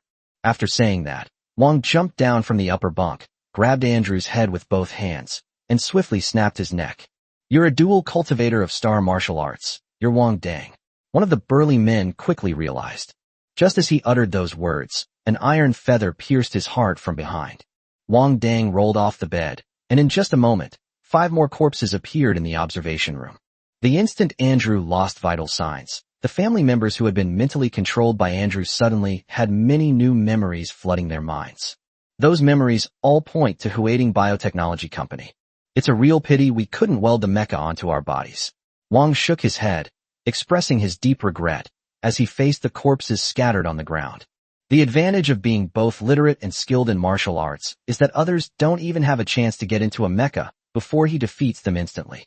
If he weren't a star energy master, his 4 henchmen would have had a real chance to get into the mecha after he used force to eliminate the psychic star energy master. Unfortunately, while he was dealing with Andrew, he had already aimed his iron feathers at them. Hack all the surveillance cameras in the entire building. Now it's time to kill. Wang Dang directly summoned the Reaper, and with a stretch of its mechanical arm, the superstring gun appeared out of thin air. So many innocent people have been turned into monsters for no reason, and perhaps in the process of losing consciousness, they even harmed their own loved ones. So much injustice and anger needs to be washed away with blood. Okay, everything is under control, but Wang Dang, there might be many innocent people in the building. What if we kill the wrong person? I will repent later. Wang Dang's expression turned stern. At this point, he couldn't care less about anything else, letting the murderous intent in his heart control him. Bang! Wang Dang kicked open the door to the observation room and walked into the hall of the underground laboratory. At this moment, two lab technicians in white coats were handing over their work in the hall. Do you know why those people who participated in drug trials turned into beasts? Wang Dang pointed his superstring gun at one of them. The experimental subject pointed at by Wang Dang was clearly startled by the sudden appearance of the mecha and hesitated to speak. The next second, the superstring gun pierced through his head. He doesn't know, but what about you? The voice emanating from the black mecha was completely calm, like a warning before death's hand. I know. The man, whose face was splattered with his companion's blood, quickly raised his hands and knelt down. It was the company's higher-ups who brought in those bloodstains that had been injected with excessive amounts of alien beast blood, the blood of the alien beast mecha warriors, and injected them with it. The blood of alien beasts is too expensive. The company wants to invent a strengthening method that has the same effect as the blood of alien beasts, but is cheaper and more practical. After hearing his last words, Wang Dang plunged the superstring spear straight into his body. Thank you, I understand. Chapter 176, If the experiment succeeds, we will all enjoy endless wealth and glory. Wang Dang stepped on the bodies of the people on the ground and slowly pulled out the superstring gun. It turns out that in the eyes of these capitalists, the poor are not even as good as guinea pigs. A genetically engineered white mouse can sell for around 10,000 star coins. For humans, 5,000 star coins are required, less than half the price, and they are automatically delivered to your door. If he hadn't been admitted to the Imperial Military Academy, if he were still struggling below the poverty line. So his fate would be no different from those of these ordinary people who have been transformed into beasts. He is powerless to change the world now, but at least he can safeguard ordinary, mundane lives. Wang Dang, piloting the Reaper and wielding the superstring spear, fought his way up from the underground laboratory. The commotion in the underground laboratory had already alerted the company's security personnel, who had all boarded their mechs and stood in front of Wang Dang. You are no match for me. My target is the top management of your company. Anyone who gets in my way will be killed. Wang Dang held his spear horizontally in front of him. I'll give you 3 seconds. Those who stay behind will be sacrifices to the innocent who died unjustly. Having said that, Wang Dang released his spiritual power, and the pressure of a Star Energy Master was clearly revealed at that moment. Most of the security personnel at Huading Biotechnology Company are relatively well-off mecha recruits and junior mecha warriors. Most of them are mecha warriors who graduated from other universities and were hired by large companies on Earth as security personnel after graduation. The Wang Dang before them was clearly stronger than them, and it was not worth risking their lives for such a small monthly salary. Therefore, as soon as the king said this, many people immediately fled without hesitation. Only a few who didn't believe in the superstition, or those who thought that if they successfully stopped Wang Dang, they would get a promotion and a raise. Wang Dang didn't waste any words with these people and charged over with his spear. Their mechs were like paper under Wang Dang's superstring gun, falling to pieces. Normally, even if Wang Dang no longer wanted these B-class mechs, he would still stop and collect them to avoid wasting them. After all, he already has a space ring that can't be filled to capacity. However, the situation was urgent. If it dragged on any longer, the company's senior management might flee, and the Edo City Patrol team might get involved. Therefore, a swift resolution is necessary. After dealing with the troublemakers blocking his way, Wang Dang, guided by Xiao Yuan, charged towards the floor where the company's senior management was located. Xiao Yuan has already taken control of all the surveillance cameras inside the company building, so he doesn't have to worry at all that the higher-ups will escape right under his nose. All the test subjects this time have turned into monsters. Inside the conference room, the company's senior executives were gathered for a meeting, completely unaware that the company was in complete chaos. The second experiment, compared to the first, used a reduced dosage, yet it still resulted in a complete failure. Mr. Gao, should we continue with the third experiment? A middle-aged man looked at Gao Yu, who was sitting in the main seat, with a questioning gaze. The blood of the alien warriors is still too unstable. After all, they have already undergone a transformation into beasts once. It is probably unrealistic to use their blood to strengthen the human body. After hearing his words, Gao Yu leaned back in his chair and crossed his legs. If this kind of groundbreaking experiment succeeds, it won't just be on Blue Star, but our company will have a place in the Imperial system as well. The initial difficulties will certainly be great, but I hope everyone can overcome them. Once the blood of these mutant warriors can strengthen their physique and increase their strength, Then everyone here can either take over the main planet or choose a pleasant retirement planet to live on. Gao Yu's elaborate promises successfully stirred up the emotions of everyone in the meeting room. The blood of alien beasts is extremely expensive, but the blood of warriors who were injected with excessive amounts of alien beast blood and eventually transformed into alien beasts is free. Their blood, diluted hundreds of times before being injected into the human body, could indeed make ordinary humans stronger. Therefore, the wealth that this experiment can bring to the company is undoubtedly enormous. However, Edo City has recently descended into chaos, and even the Imperial Military Academy has sent students to suppress it. If we continue with the experiment, I'm afraid there are still some people who haven't been fooled by Gao Yu's empty promises and can see reality clearly. What are you afraid of? Gao Yu tilted his head back. If anything happens, Mayor Gao will naturally take care of it. As long as the experiment succeeds, there's nothing to be afraid of. As for those family members causing trouble, with Master Andrew around, they won't amount to anything. When everyone heard Gao Yu mention Mayor Gao and Master Andrew, their previously panicked and tense hearts immediately calmed down. Yes, there's Mayor Gao, a big shot, blocking the way, and even a stellar energy master like Master Andrew in charge. What do they have to be afraid of? The chaos in Edo is only temporary. If this experiment is successful, Edo may be able to surpass the imperial capital in one fell swoop. It might become the city with the highest GDP on Earth. Who knows, the capital of Earth might even become Edo City. Inside the conference room, a group of senior executives were all fantasizing about their future personal glory. Unbeknownst to them, Huating Biotechnology Company was already surrounded by the families of the trial participants. After Andrew died, the spiritual secrets left on these family members disappeared. They were immediately reminded of the memories that Huating Biotechnology Company had taken from them. The anger of seeing their loved ones turned into half-beasts for no reason immediately enveloped them. This caused them to arrive at the gate of Huating Biotechnology Company from different directions. At this time, Wang Dang was still carrying out the massacre inside, and the company's gates were completely surrounded by these angry family members. From this moment on, not even a fly can escape the company. Some clever family members even brought in numerous media reporters to expose the truth about Phaeton using innocent people as test subjects at the company's main gate. While most media outlets don't want to cause trouble, a small number of them keep in mind the media's manifesto. At the risk of offending Edo City's largest pharmaceutical company and the mayor, they published a public report on StarNet. In an era where major news stories are monopolized by mainstream media, these smaller media outlets can only report news that mainstream media dare not report. You mean, your child turned into a mutated human after participating in the drug trial conducted by Huating Biotechnology? A female reporter held a microphone and spoke to a middle-aged woman with gray hair and a dazed expression. Chapter 177. You can't kill me. It's all my fault. Tears streamed down the middle-aged woman's lifeless eyes.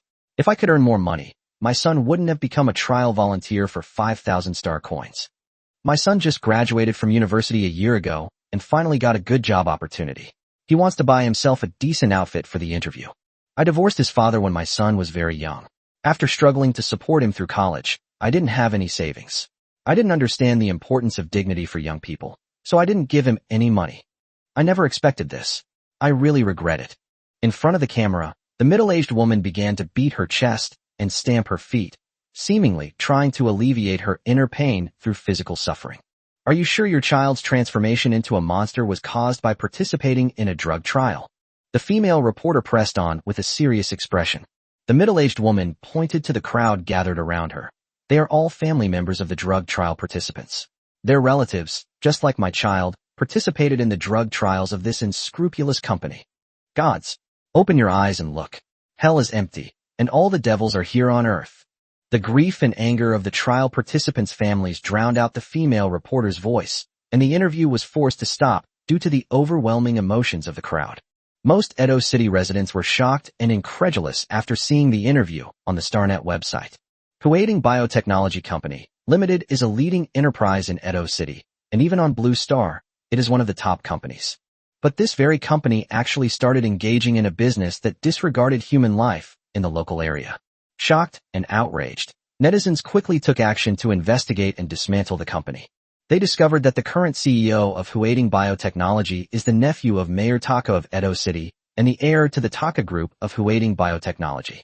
The largest company under the Gao Group is Huading Biotechnology, in addition to many other smaller companies. It can be said to be the largest group in Edo City, and it has close ties with the Edo City government. After all, whenever Edo City promotes exemplary companies, companies under the Takashi Group are always included. Sister, don't pee on my bed. Is this world a world where money talks? Do ordinary people have to lose their lives for 5,000 star coins? Tough guy. To be honest, I participated in some drug trials for pharmaceutical companies when I was going through tough times. If every pharmaceutical company were this unscrupulous, I would be gone by now. Hafker-Gunner. No wonder poverty doesn't last 3 generations. I naively thought it meant that after 3 generations, we could defy fate and change our destiny. Turns out, it just means we're gone. Wang Dang was completely unaware of the online discussions at that moment, because he had already successfully stormed the company's rooftop. The Reaper, now stained crimson with blood, stood outside the rooftop conference room like a god of death. Inside the meeting room, someone had already noticed the online discussion 3 minutes earlier. They also learned that the company's main gate had been surrounded by angry family members and media. What happened? Such a big thing happened, and no one was notified. Is the company's security department just sitting around doing nothing? Gao Yu was so angry he was practically jumping up and down. Didn't Master Andrew promise that his secret technique would never fail? So what's going on now? The other senior executives were also in a panic. President Gao, please contact Mayor Gao immediately and see what we should do. The company's image cannot be damaged in any way, otherwise who will dare to use the drugs we develop in the future? Yes, Mr. Gao, we need to start emergency public relations and smooth things over with our relationships to calm the public outcry first. Wang Dang stood outside, listening expressionlessly to the chaotic exchange inside, and then kicked open the tightly closed door of the conference room. It's too late. You should go underground and apologize to them in person. Everyone was startled by the sudden commotion. Gao Yu instinctively shouted angrily, "Who is it? Do you even want to keep your job?" Once they saw that it was a black mech covered in blood, they immediately fell silent. Where's the security department? Gao Yu was almost laughing in anger. It's bad enough that the company gate was blocked and there was no news, but now an unidentified mecha has barged into the conference room. What? Do you think the company is a vegetable market? Gao Yu stood up, pointed at the head of the personnel department, and roared, "Get those lazy bums in the security department out of here and get them fired." Looking at President Gao, who was about to die but was still acting arrogantly, Wang Dang raised a mocking smile on his face. With a wave of his hand, 3 iron feathers shattered the conference table in front of everyone. "I took the money from those drug testers, and I'm here to take your lives." With that, the superstring gun in his hand flew out, instantly killing the middle-aged man closest to Gao Yu. Can you tell me, who came up with the idea of injecting ordinary people with the blood of mutant beast warriors? Having witnessed a life perish before his very eyes, Gao Yu finally realized that the black mecha in front of him was for real. "You can't touch me." Gao Yu pulled someone over to shield him. "My uncle is the mayor. If you kill me, the Gao family will not let you off." Wang Dang laughed. "It is I who will not let the Gao family go." After saying that, one iron feather after another pierced the hearts of everyone except Gao Yu. No wonder those mecha warriors and star energy masters don't treat ordinary people as human beings. Indeed, killing an ordinary person is as easy as crushing an ant. "Wait, don't kill me. How much money did they give you? I'll pay double, as long as you don't kill me." Gao Yu swallowed hard and retreated to the corner, trying to bribe Wang Dang with money. "The money they put in is your entire fortune." The Reaper flashed and stood in front of Gao Yu like a ghost, raising the superstring gun in his hand. "No." Gao Yu reflexively covered his eyes with his hands, as if by not looking, he wouldn't die. With a clang, the tip of the superstring gun struck an invisible shield, without harming Gao Yu in the slightest. Gao Yu didn't feel the sudden pain. He opened one eye and saw the superstring gun stopped in midair. "You can't kill me. When the patrol team arrives, you're doomed." Wang Dang was stunned for a moment, then picked up his spear and thrust it again, defiantly, but was still blocked by an invisible force. A defensive secret technique? Wang Dang immediately became interested. Seeing that the mech in front of him had tried several times but failed to break through his defensive magic, Gao Yu breathed a sigh of relief. "You can't kill me." This was a gift from a high-level star energy master. If you don't want to offend him, you'd better get lost. I won't hold you accountable for killing so many of my men. Chapter 178. Your mouth stinks. Let me brush your teeth for you. I know you. You must be the king of dual cultivation of star and martial arts. If you release me now, our Gao family is willing to sponsor your cultivation. Wang Dang completely ignored what Gao Yu was saying. He just kept probing the protective shield in front of Gao Yu with his super string gun. The things left behind by the Advanced Star Energy Master are indeed good. Even when he used Azure Sea Golden Waves, it only caused some cracks in the protective shield. Really, our Gao family basically monopolizes the resources of Edo City. The resources of an entire city are more than enough to help you cultivate, as long as you let me go. Gao Yu also noticed the cracks that had appeared on the protective shield and became even more panicked. He started telling Wang Dang how wealthy the Gao family was, and that as long as Wang Dang let him go, he wouldn't have to worry about star coins anymore. Wang remained silent, only poking at the bucket repeatedly. Today he's going to see just how valuable the title of Advanced Star Energy Master really is. After thrusting the gun 100 or so times, Wang Dang, panting heavily, put it down. Your turtle shell is pretty tough. After being overwhelmed by Wang Dang's fierce attack, which dealt Gao Yu 0 damage, his fear completely vanished. Some even became smug, saying, I told you couldn't break it. This was left by the family for their most outstanding heir to save his life. At the same time, Xiao Yuan quickly reminded Wang Dang in his mind. Wang Dang, a large number of mech warriors have entered the building and are heading towards the top floor. Wang Dang sighed inwardly. As expected of a high-level star energy master, I really can't break the defensive magic treasures he left behind. But since you want to compete with me in terms of magical treasures, then I also know a little about them. Gao Yu almost burst out laughing when he heard Wang Dang's words. Come on, do you think I don't know you, Wang Dang? What kind of magical treasure could a star energy master who came from the lower district of Nanjing City have? Did he find it in a garbage dump in his early years? Upon hearing his words, Wang Dang could no longer maintain his inscrutable expression and jumped up in anger. You're fucking foul-mouthed, aren't you? He was really losing his temper at this point. Who would dig up someone's dark history while fighting? Besides, what's wrong with scavenging garbage? Didn't he just scavenge a bright future for himself? Wang Dang emerged from the mech's cockpit, retracted the Reaper, and walked up to Gao Yu with half-closed eyes. Holding a purple dagger in his hand, he said, Come on, let's see whose magic weapon is more powerful. At the same time, he made up his mind that if the old dragon's ex-girlfriend's fingernails could not break through the defensive magic weapon in front of him. No questions asked about card suspension.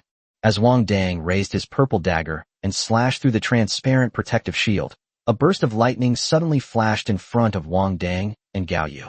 Immediately afterwards, the power of lightning expanded, and after a layer of electric current flashed across the surface of the protective shield in front of them, it was completely destroyed. Meanwhile, outside the window, the weather was changing rapidly.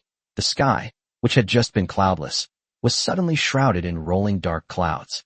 After a few streaks of lightning ripped across the sky, fine rain began to fall outside the window. The sudden downpour soaked the family members and reporters who were gathered outside the building. That's strange. There was no mention of artificial rainmaking in the city today. Everyone was very puzzled. Why didn't the weather department give them any notice before starting to rain, leaving them unprepared? At this time, due to long-term pollution, it had not rained for thousands of years, and the problem was usually solved by artificial rainmaking by the weather department.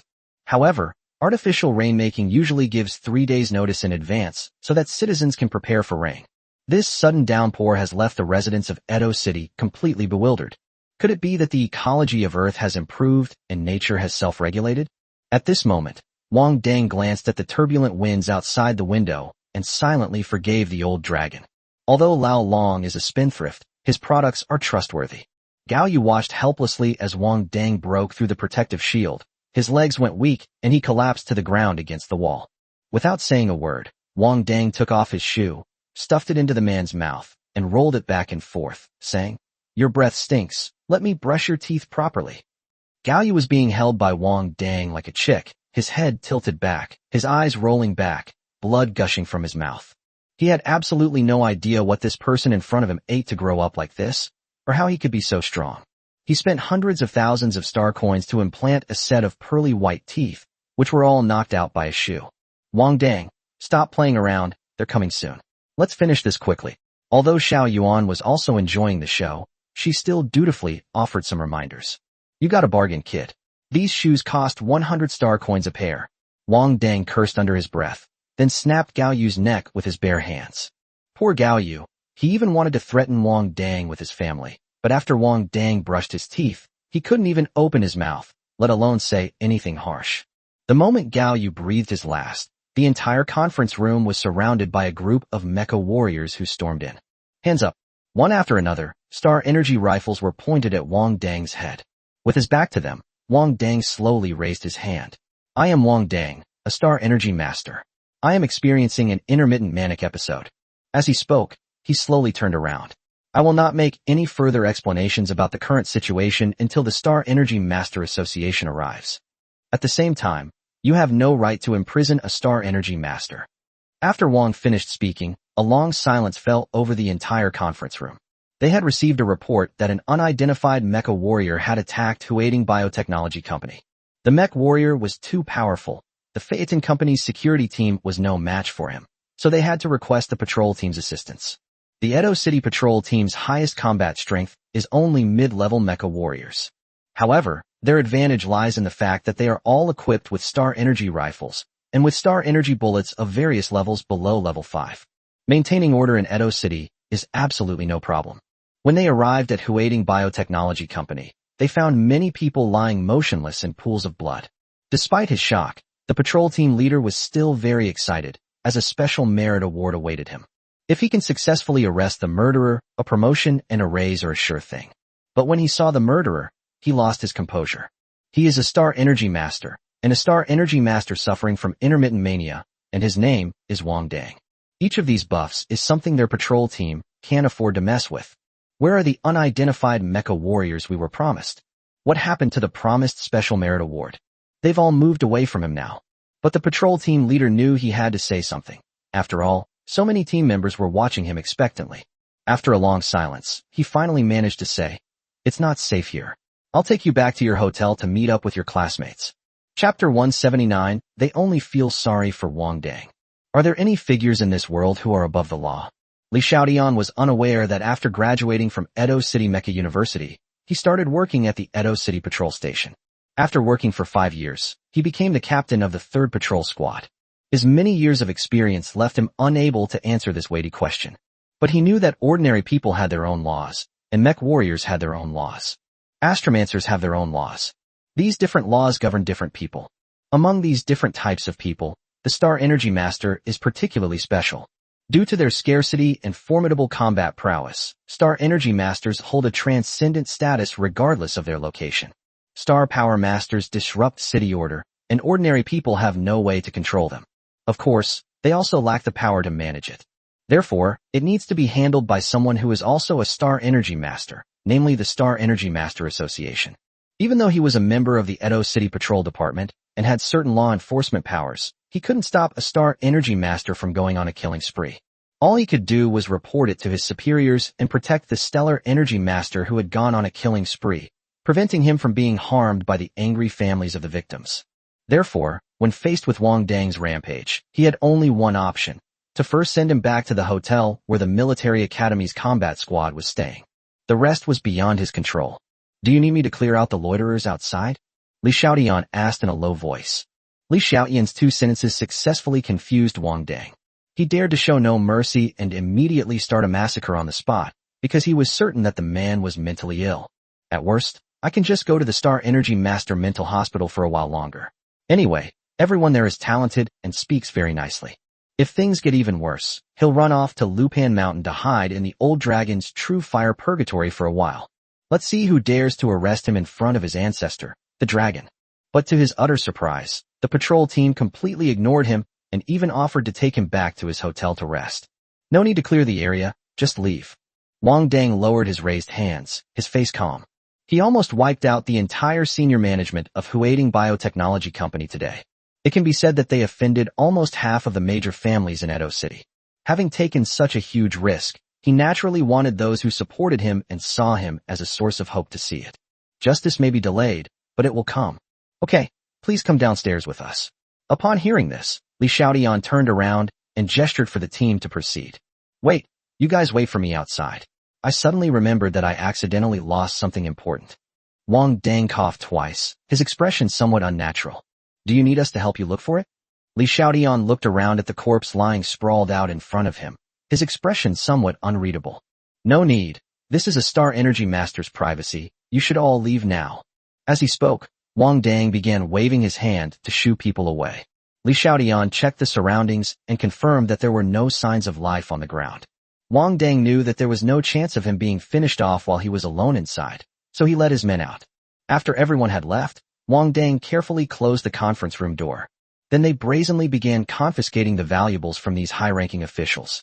I was too impulsive, Wang Dang lamented to himself as he turned his attention back and forth between the high-ranking officials. Why? I think you did a great job. You're a righteous person, you're awesome.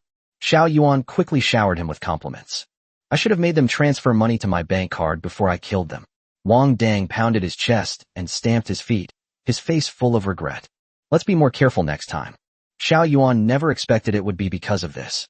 After doing all this, Wang Dang took off Gao Yu's high-end custom-made leather shoes and put them on his own feet. His shoes had been dirted by Gao Yu's foul mouth. I must say, these higher-end shoes are really comfortable to wear. Wang Dang tried stepping on the ground a couple of times, looking quite pleased with himself. After sighing, Wang Dang hesitated for a moment before reaching out and pulling off Gao Yu's bespoke suit. Leather shoes should be paired with the suit. Who knows, maybe one day he'll suddenly feel like dressing up as an upper-class person. After doing all this, Wang Dang opened the conference room door feeling refreshed. He followed behind Li Xiaotian, surrounded by other patrol team members, and slowly left the company building. The rain had stopped, the sun was shining again, and a beautiful rainbow appeared in the sky. Just as everyone was marveling at how quickly the rain had come and gone, some sharp-eyed people had already spotted Wang Dang being surrounded by the patrol team through the tightly closed glass doors. Although the heavy rain had stopped, the crowd erupted in excitement. Look, it's Wang Dang. What is Wang Dang doing inside? He definitely avenged us. He's on our side. He's a commoner astral energy master. Two members of the patrol team stepped forward and opened the tightly closed gate. The crowd immediately and automatically dispersed to both sides, making way for them. Wang Dang, why are you at the company in question? Wang Dang, I noticed bloodstains inside. Did you do this? Wang Dang stepped into the middle of the crowd, facing the side with more cameras, and said, Yesterday, my comrades and I were cleaning up the lower district of Edo City. I discovered that many mutated humans participated in the drug trials conducted by Huading Biotechnology Company, so I decided to investigate the truth. But I never expected this. Wang Dang paused here, his face filled with grief and indignation. The staff of Huading Biotechnology Company drugged me and took me to the underground laboratory. There is a psychic star energy master in the underground laboratory who tried to interfere with my mind and make me believe that the alien beastmen have nothing to do with Huading Bio. This caused me to become mentally unstable, triggering my intermittent mania, and I suddenly lost control of myself. As he spoke, Wang Dang clutched his head in pain, saying, I don't know what I did. All I know is that there's blood everywhere. Li Xiaotian stood behind Wang Dang, watching Wang Dang's performance with a blank expression. Dude, you're standing among so many corpses, and they didn't even blink at you. What are you agonizing over now? Also, there's a younger corpse inside, completely naked. Don't tell me he wasn't wearing any clothes to begin with. However, the people present did not know what had happened inside. They only knew they felt sorry for Wang Dang. Is it Wang Dang's fault that he suffers from intermittent bipolar disorder? Is it Wang Dang's fault that he couldn't control himself? No. The fault lies entirely with Huading Biotechnology. They attacked Wang Dang first, causing his illness to flare up. Even if they were slaughtered by the frenzied Wang Dang, it would be justice shining into reality. Chapter 180 Wang Dang, I want to have your babies.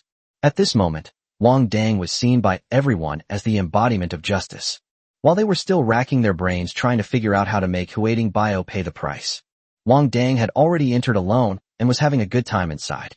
Wang Dang, do you remember what you did during your intermittent manic episodes? Wang Dang, what is your opinion on Huading Bio's actions of using drug trials as a pretext to harm ordinary people? Wang Dang, will you receive specific treatment for your intermittent mania? Will intermittent mania affect your future prospects?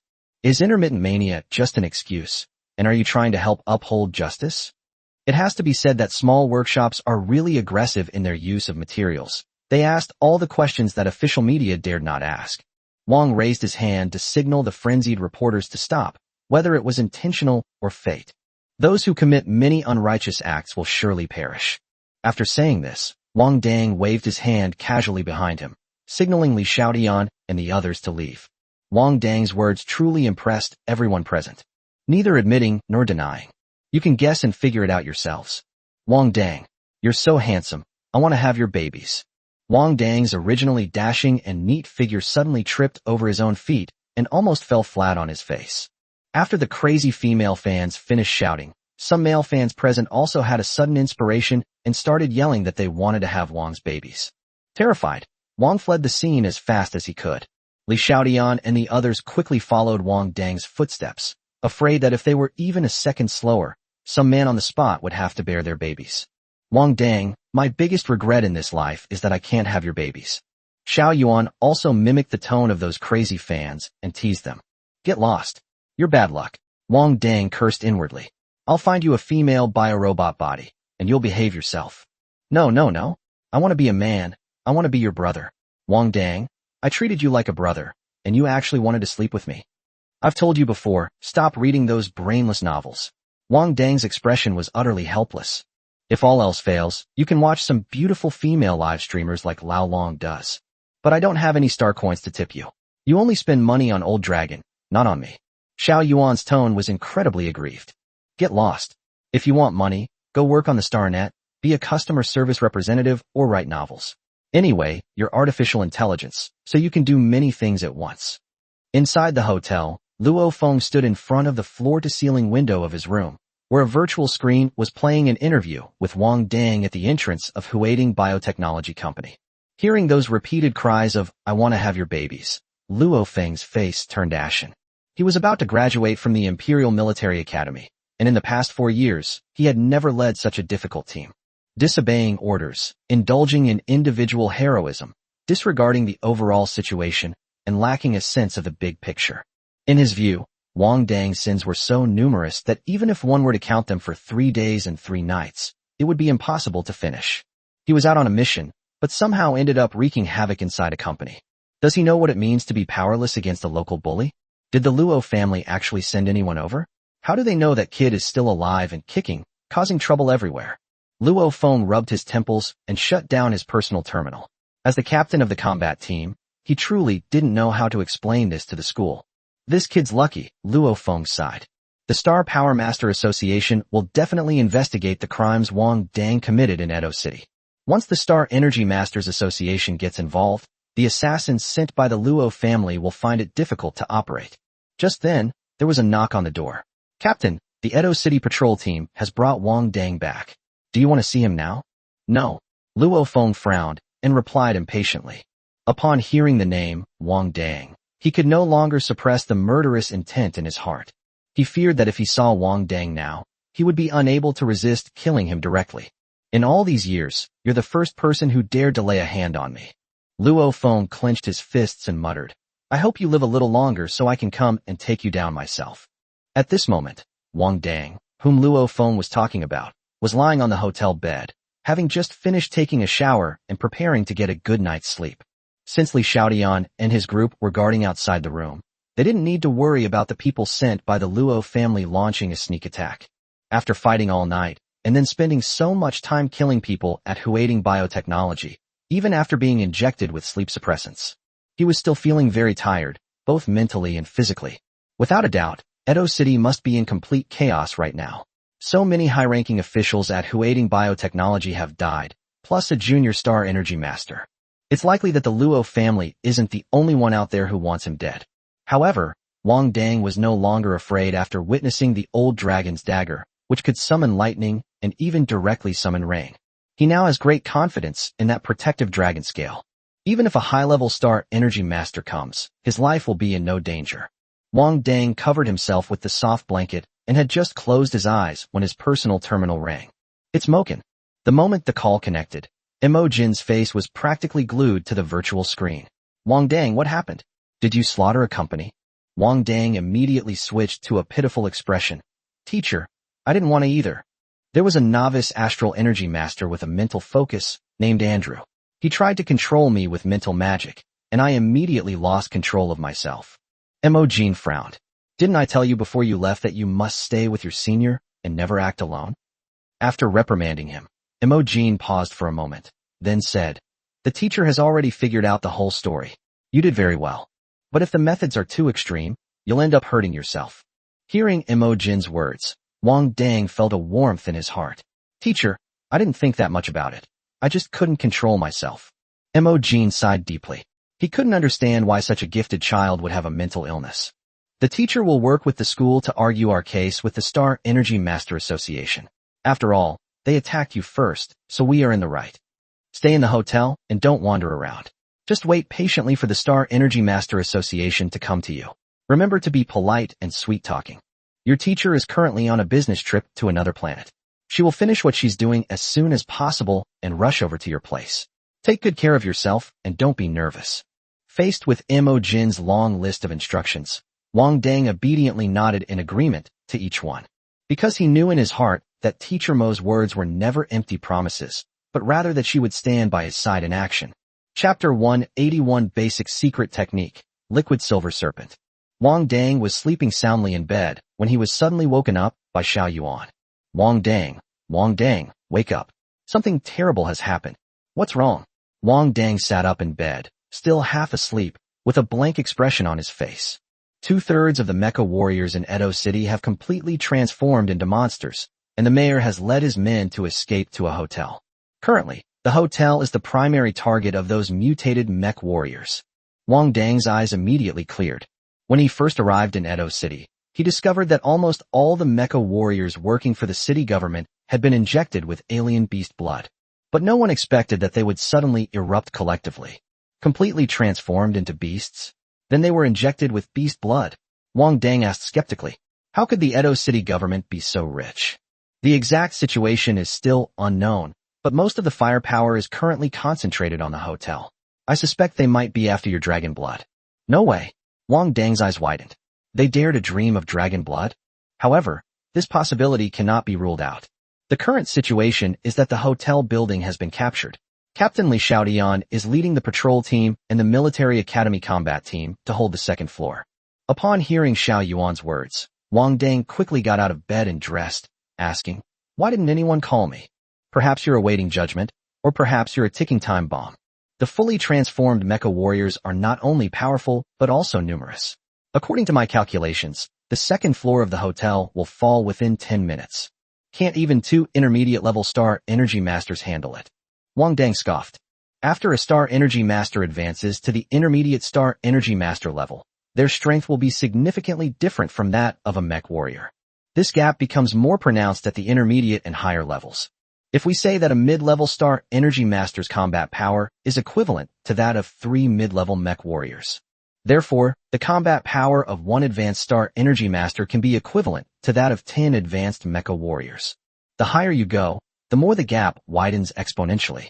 Therefore, if even 2 intermediate-level Star Energy Masters cannot handle it, then it is clear how serious the situation is. After getting dressed, Wang Dang opened the door to his room and hurried down the stairs. Upon reaching the second floor of the hotel, as expected, everyone was forced to retreat to the side near the stairwell. On the other side were ferocious, monstrous beasts with bared fangs and claws. Although these mech warriors have been transformed into beasts, most of them still retain some human instincts. For example, the posture of standing and the manner of attack. Wang Dang noticed with his sharp eyes that Tan Moli and Alan's mechs had sustained varying degrees of damage. The mechs of the other mech warriors were even more appalling. At this moment, there were already several mechs that were close to being scrapped. Mai Xiaomai and the other mech pilots were racing against time to repair the weapons of their teammates. Wang Dang quickly returned to the ranks, Yu Xinji said to Wang Dang, standing at the back of the line. Wang Dang immediately summoned the Reaper, piloted the mecha to Yu Xinji's side, and stood with the many Star Energy Masters. Like Yu Xinji, he developed one secret technique after another to help the warriors at the front lines alleviate their stress. Wang Dang noticed as soon as he arrived that the alien warriors looked at him with the same fear as always. Therefore, the reason they gathered to attack the hotel could not be because of the dragon blood on his body. It was something else, however, that attracted these beast-like warriors who were now only driven by savagery. If he were to engage in close combat rashly, it might arouse the strange reactions of these mutated warriors and attract unnecessary attention. Therefore, he chose to join the Star Energy Master team. After these mech warriors transformed into alien beasts, they also gained the self-repairing ability of alien beasts. Unless they suffer a fatal injury, their combat strength will not be reduced. Therefore, like other Star Energy Masters, Wang Dang's secret techniques are designed to be as lethal as possible. The Star Energy Masters were casting spell after spell from the rear of the formation, but the Mecha Warriors at the front were facing off against these mutated Beast Warriors. Inadvertently, one of Li Xiaoyan's Mecha Warriors had his mecha cockpit pierced by the claws of a strange beast. In the blink of an eye, bright red blood flowed out of the mech's cockpit. Naruko, Li Xiaoyan roared, using his Star Energy rifle to block a terrifying claw. They had run out of bullets on their Star Energy rifles while covering the mayor and others as they entered the hotel. At this point, they could only use their Star Energy rifles as weapons to defend against the fangs and claws of these mutated warriors. But apart from Li Xiaoyan, the others are basically all junior mecha warriors. They have virtually no fighting power against the beast-transformed warriors. As the team captain, Li Xiaoyan could only watch helplessly as his teammates fell one after another. "I'll fight you to the death." Inside the mech cabin, Li Xiaoyan's eyes were bloodshot as he charged into the horde of alien warriors. He began using suicide attacks to target the mutated warriors who had killed his teammates. But how could Li Xiaoyan, who had just been promoted to intermediate-level mecha warrior, be a match for so many ferocious alien warriors? Just as his mech was about to be torn to shreds by the surrounding frenzied alien warriors, following in the footsteps of his subordinates, he seemed to hear a clear voice, as if it were right next to his ear. "Liquid Silver Serpent." As the last word faded, a silver liquid metal snake suddenly appeared around Li Xiaoyan. Although the metal snake looks like it's in liquid form, it's incredibly resilient when it whips its body around. They quickly sent the alien warriors surrounding Li Xiaoyan flying. Finally, the silver snake coiled around Li Xiaoyan's mecha, pulling him back from the front lines of the battlefield. "Foolish," Wang Dang muttered under his breath, curling his lip. Liquid Silver Serpent was a basic secret technique taught to him by Mo Jin after he advanced to become a junior Star Energy Master. At the same time, there was another basic secret technique called Melting Flow Whip, which Xiao Yuan calculated and improved before transmitting to him through his consciousness. He mastered each of his two secret techniques after practicing them 10 times. Today was the first time he had used a beginner-level secret technique in combat. After all, those who transformed into beasts before were all ordinary people, so the Iron Feather formation was enough. Li Xiaoyan was pulled back to the middle of the group by the Silver Snake, and only then did he come to his senses. He had just escaped death. Only by experiencing life or death situations can one truly understand the horror of death and know fear. The Silver Snake that just saved him must have been a secret technique of a Metal-type Star Energy Master. There is only one Metal-type Star Energy Master here, and that is Wang Dang. At this moment, Li Xiaoyan finally understood why so many men were shouting that they wanted to have Wang Dang's children. Because he's now also captivated by Wang Dang's handsomeness, and even has a bit of a desire to have his babies. Chapter 182 Afraid He'd pee on him. After Wang Dang rescued Li Xiaoyan, he mingled among the Star Energy Masters and started slacking off. He would only release a secret technique to help Tin Moly or Alan when he saw them in danger. There were simply too many mutated warriors outside, forcing the large group to retreat in disarray, and they quickly retreated to the 3rd floor. "You think you're so tough?" Luo Feng glared angrily at Wang Dang, who was hiding at the back of the group. "Go and fight." He had seen the video of Wang Dang sweeping through the lower city, wielding a silver spear with incredible skill. "Why are you suddenly so timid? Have you remembered your identity as a Star Energy Master? If you're so good, then you do it."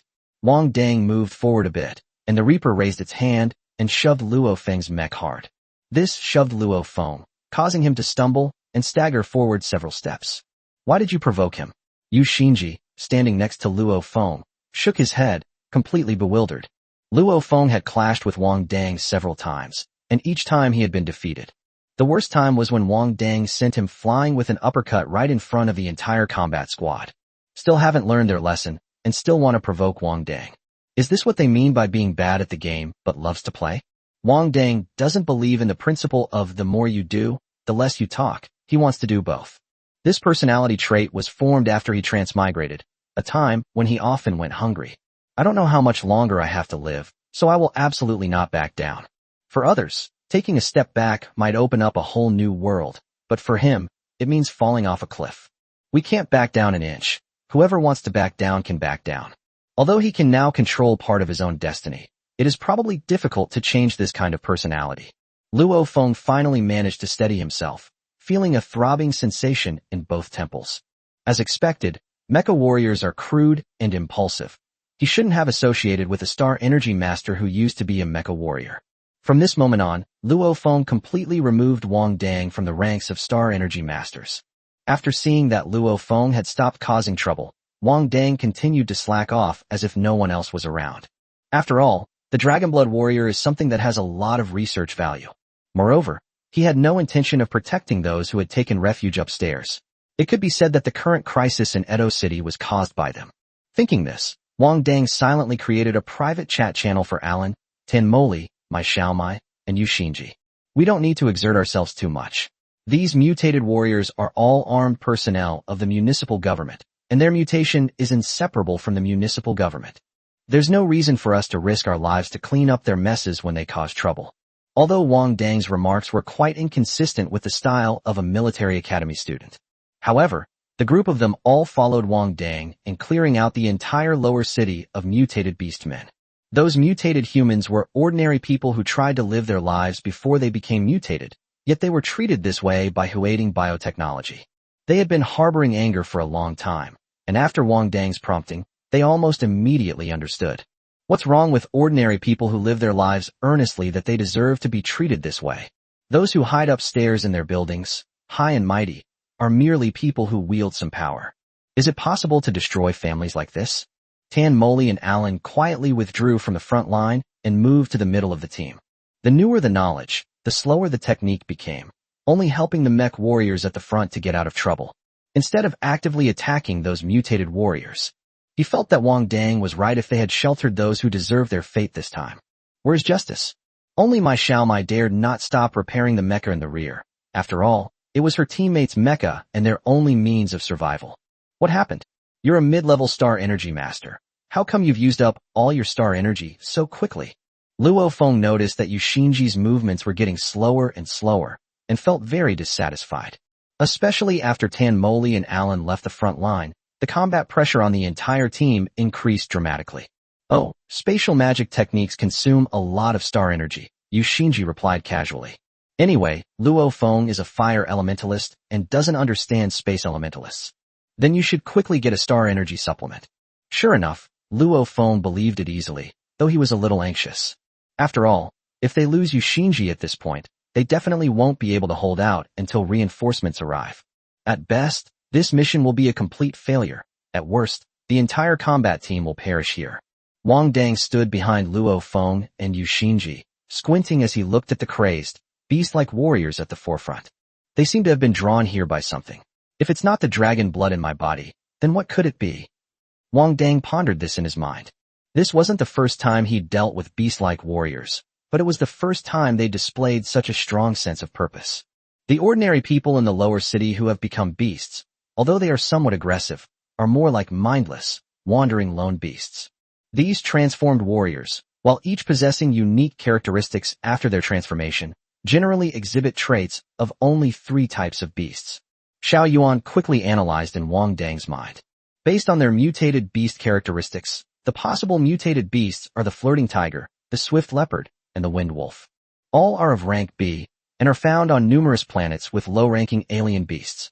These beasts aren't even that high level, so why are they all acting like they've taken sildenafil? Wang raised his eyebrows high and complained. Wang Dang, I find you very suspicious. How do you know the scientific name for Viagra? In Xiao Yuan's eyes, Wang Dang's cultural level should not be that high. So how could he know such professional terms? Do you believe I'll rip you out of my head and stick you to the wall? The veins on Wang Dang's neck were bulging. He felt that Xiao Yuan was becoming more and more deserving of a beating. If we don't find a way to punish him, he'll eventually take advantage of us. While Wang Dang and Xiao Yuan were arguing, everyone was forced to abandon their position on the 3rd floor and move to the 4th floor to continue their defense. Captain, I need to pee. I need to find a place to relieve myself. Wang Dang used the Reaper to pat Luo Feng on the shoulder. Luo Feng replied reluctantly. At this crucial moment in the battle, he certainly wouldn't want to let Wang Dang go. After all, although Wang Dang was a scoundrel, he was still quite capable in combat. But if he didn't agree, he was afraid Wang Dang would just urinate on him. He had no doubt that Wang Dang was capable of such a thing, given his shamelessness. Wang Dang was surprised by Luo Feng's thoughtfulness and turned to go upstairs. He pretended to need to urinate. His real intention was to do something bad. Chapter 183. I'm informing you, not discussing it with you. Following Xiao Yuan's directions, Wang Dang arrived at the banquet hall on the top floor of the hotel, where Mayor Gao Wan and other high-ranking officials of the municipal government were hiding. A large portion of them are key figures in the Gao family. However, they no longer possess their usual composure and strategic planning. Their faces revealed anxiety and panic. The transformation of so many mecha warriors in Edo City into beasts is completely different from the transformation of ordinary people into beasts. The fact that mech warriors have even greater destructive power when they transform into monsters can be set aside. The urgent issue now is how to explain this incident to the higher-ups on Earth, given that so many mech warriors have transformed into beasts. Furthermore, such a disastrous event will inevitably lead to a significant brain drain from Edo City in a short period of time. After all, no one wants to follow in the footsteps of these mech warriors. Gao He, didn't you say this experiment was a complete success and absolutely foolproof? Mayor Gao Wan, his face ashen, reprimanded his third brother. Big brother, the genetic compatibility is indeed perfect. I don't know why this suddenly happened.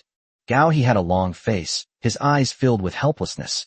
Originally, this was after the successful Strong 3 experiment targeting mecha warriors. That's why they chose Huading Biotechnology, a subsidiary of the group, to conduct a large number of experiments on ordinary people. The goal is to enhance ordinary people to the level of mecha warriors through diluted blood from alien beast warriors. In this way, the Gao Group can become the largest conglomerate on Earth, and the Gao family will stand at the very top of Earth.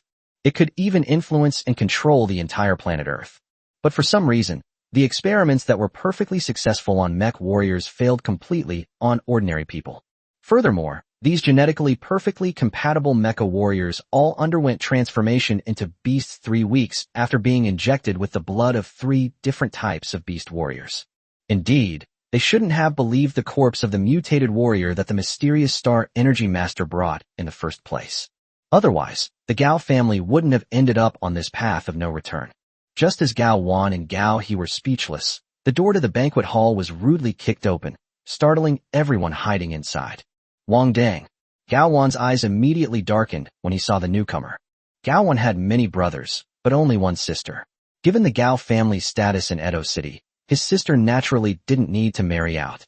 So they chose a son-in-law with a good family background and good genes in Edo City. At the height of the succession struggle within the Gao family, Gao Wan chose his younger sister's child, Gao Yu, to become the family's heir. There was no other reason than that this was the only way to prevent the Gao family from splitting apart and engaging in internal strife. After all, Gao Wan and his brothers doted on their youngest sister. As the main heir of the Gao family, her older brothers did not have much of an opinion. Therefore, Gao Yu was practically spoiled by his uncles as he grew up in the Gao family. They gave Gao Yu the protective magic item that the mysterious Star Energy Master had given them without any hesitation. Even so, Gao Yu still couldn't escape Wang Dang's clutches. And now, he actually dares to appear openly in front of them. Wang Dang naturally sensed Gao Wan's unfriendly gaze. He chuckled, flexed his biceps at Gao Wan, and said provocatively, "What are you looking at? Can you beat me?"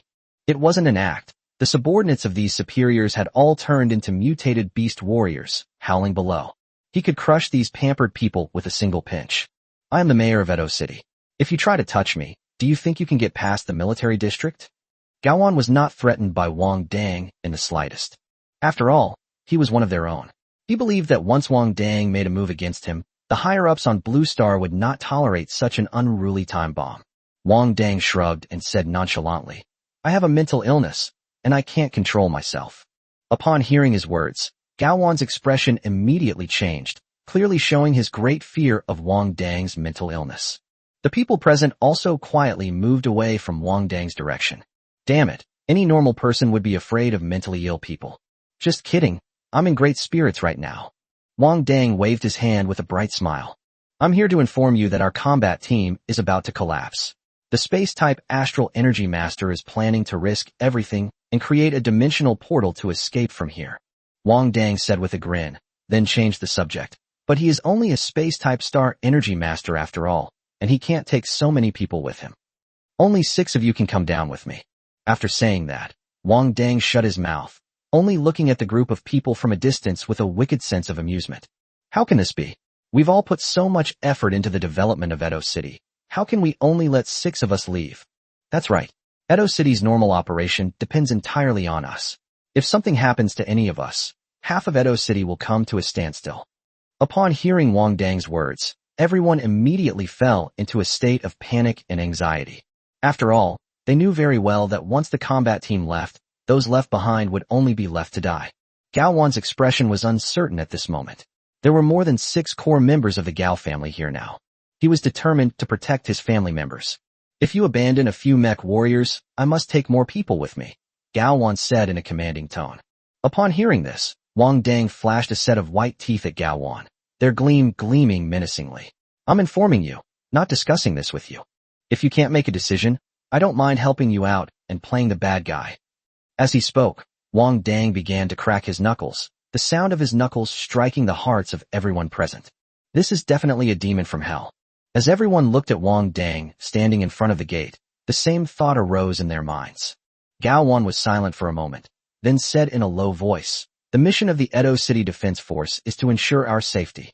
If they don't leave, we'll replace their spots with ours. TSK. Wang Dang shook his head. How ruthless. As he spoke, his face turned cold. Unfortunately, we didn't include them in our calculations. You have 2 minutes left. If you can't choose, I'll help you choose. After saying that, Wang Dang crossed his arms and turned around, tapping his left arm rhythmically with his right index finger, as if he were keeping time. Gao Wan took a deep breath. Those whose names are called, come with me. The rest of you stay where you are. I assure you, once I get out, I will immediately seek help from the nearby military region and come to rescue you as soon as possible. After saying that, Gao Wan ignored the expressions of the others, directly called out 5 more relatives, and prepared to leave the banquet hall. No, you're not allowed to leave. Those who weren't chosen weren't willing to stay put and wait to die. After all, the mayor of Kaohsiung is no longer acting. He's been replaced entirely by his relatives. Chapter 184 Captain, I tricked them into coming down. Gao Wan and his group were surrounded by an angry crowd and were unable to leave the banquet hall. Wang Dang stood quietly at the gate, facing a crowd embroiled in a dispute and filled with anger. The 2 rivers are clearly distinct. Have you all rebelled? Gao Wan rebuked the people blocking his way with a stern face. Disobeying me, even if you leave here alive, you will all die. Gao Wan has been mayor for so many years, and his prestige has long been established. The tyranny that had shrouded them for so many years was enough to make them think twice, even in a life-or-death situation. Gao Wan looked at the group of people who were standing there with worried expressions, and then reassured them. You've all worked with me for so many years. You should also know that I, Gao Wan, have always been a person of my word. Let me take my men and leave first. That will give everyone a chance to survive. Otherwise, if we continue to drag this out, we'll all just be buried here together.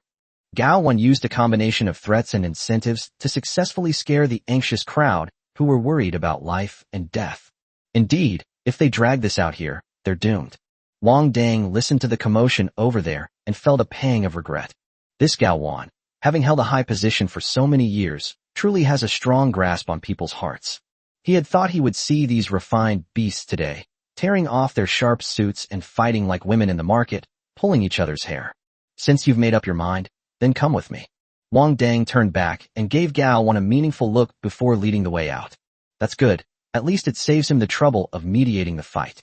After all, he had climbed the stairs with great difficulty in order to trick Gao Wan and the others into going down. In the hotel stairwell, Wang Dang walked ahead, followed by Gao Wan and the others, who were panting heavily. For Wang Dang, a mecha warrior, going down 35 floors was as easy as walking on flat ground. But Gao Wan and his family had been living a life of luxury for so many years, with cars picking them up and chauffeured around them. Their lives have completely transcended the social class of ordinary people. They no longer have to worry about anything. So going down 35 floors is a huge challenge for them. TSK too slow.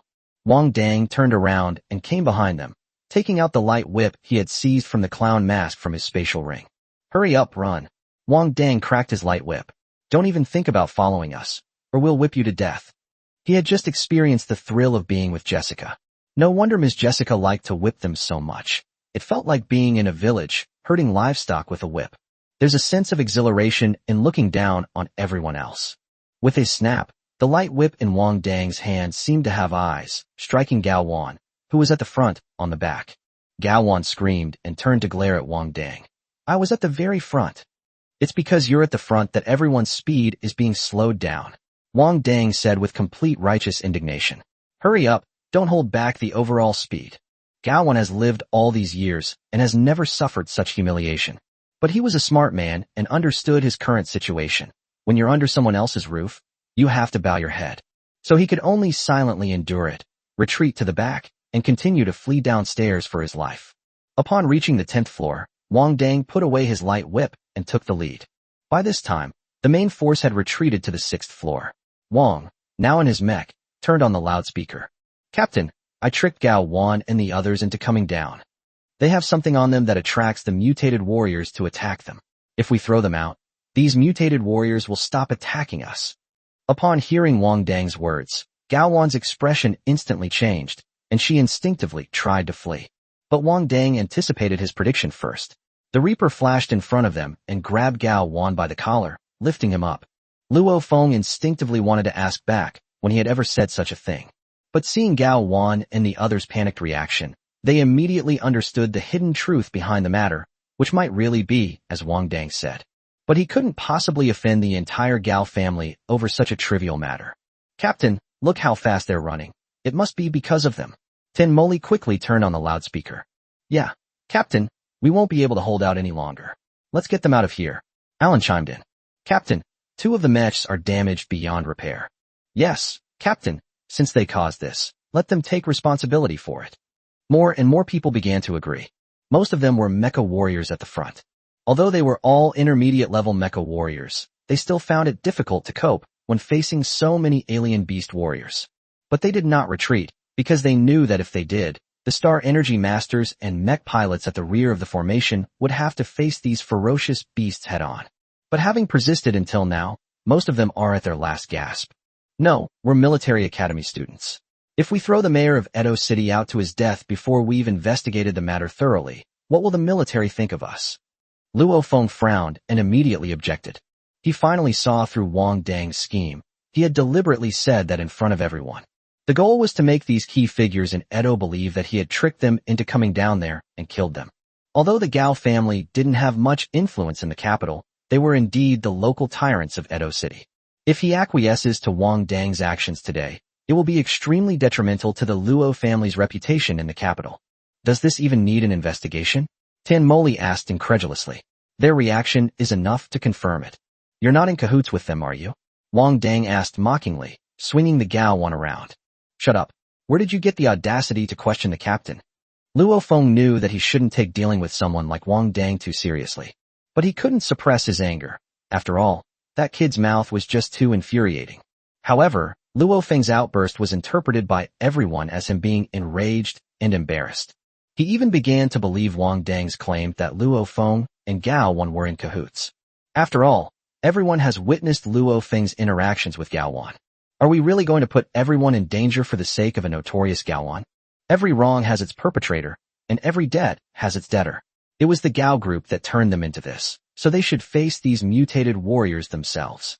Wang Dang said firmly, we are all top students from military academies, the pillars of Blue Star's future.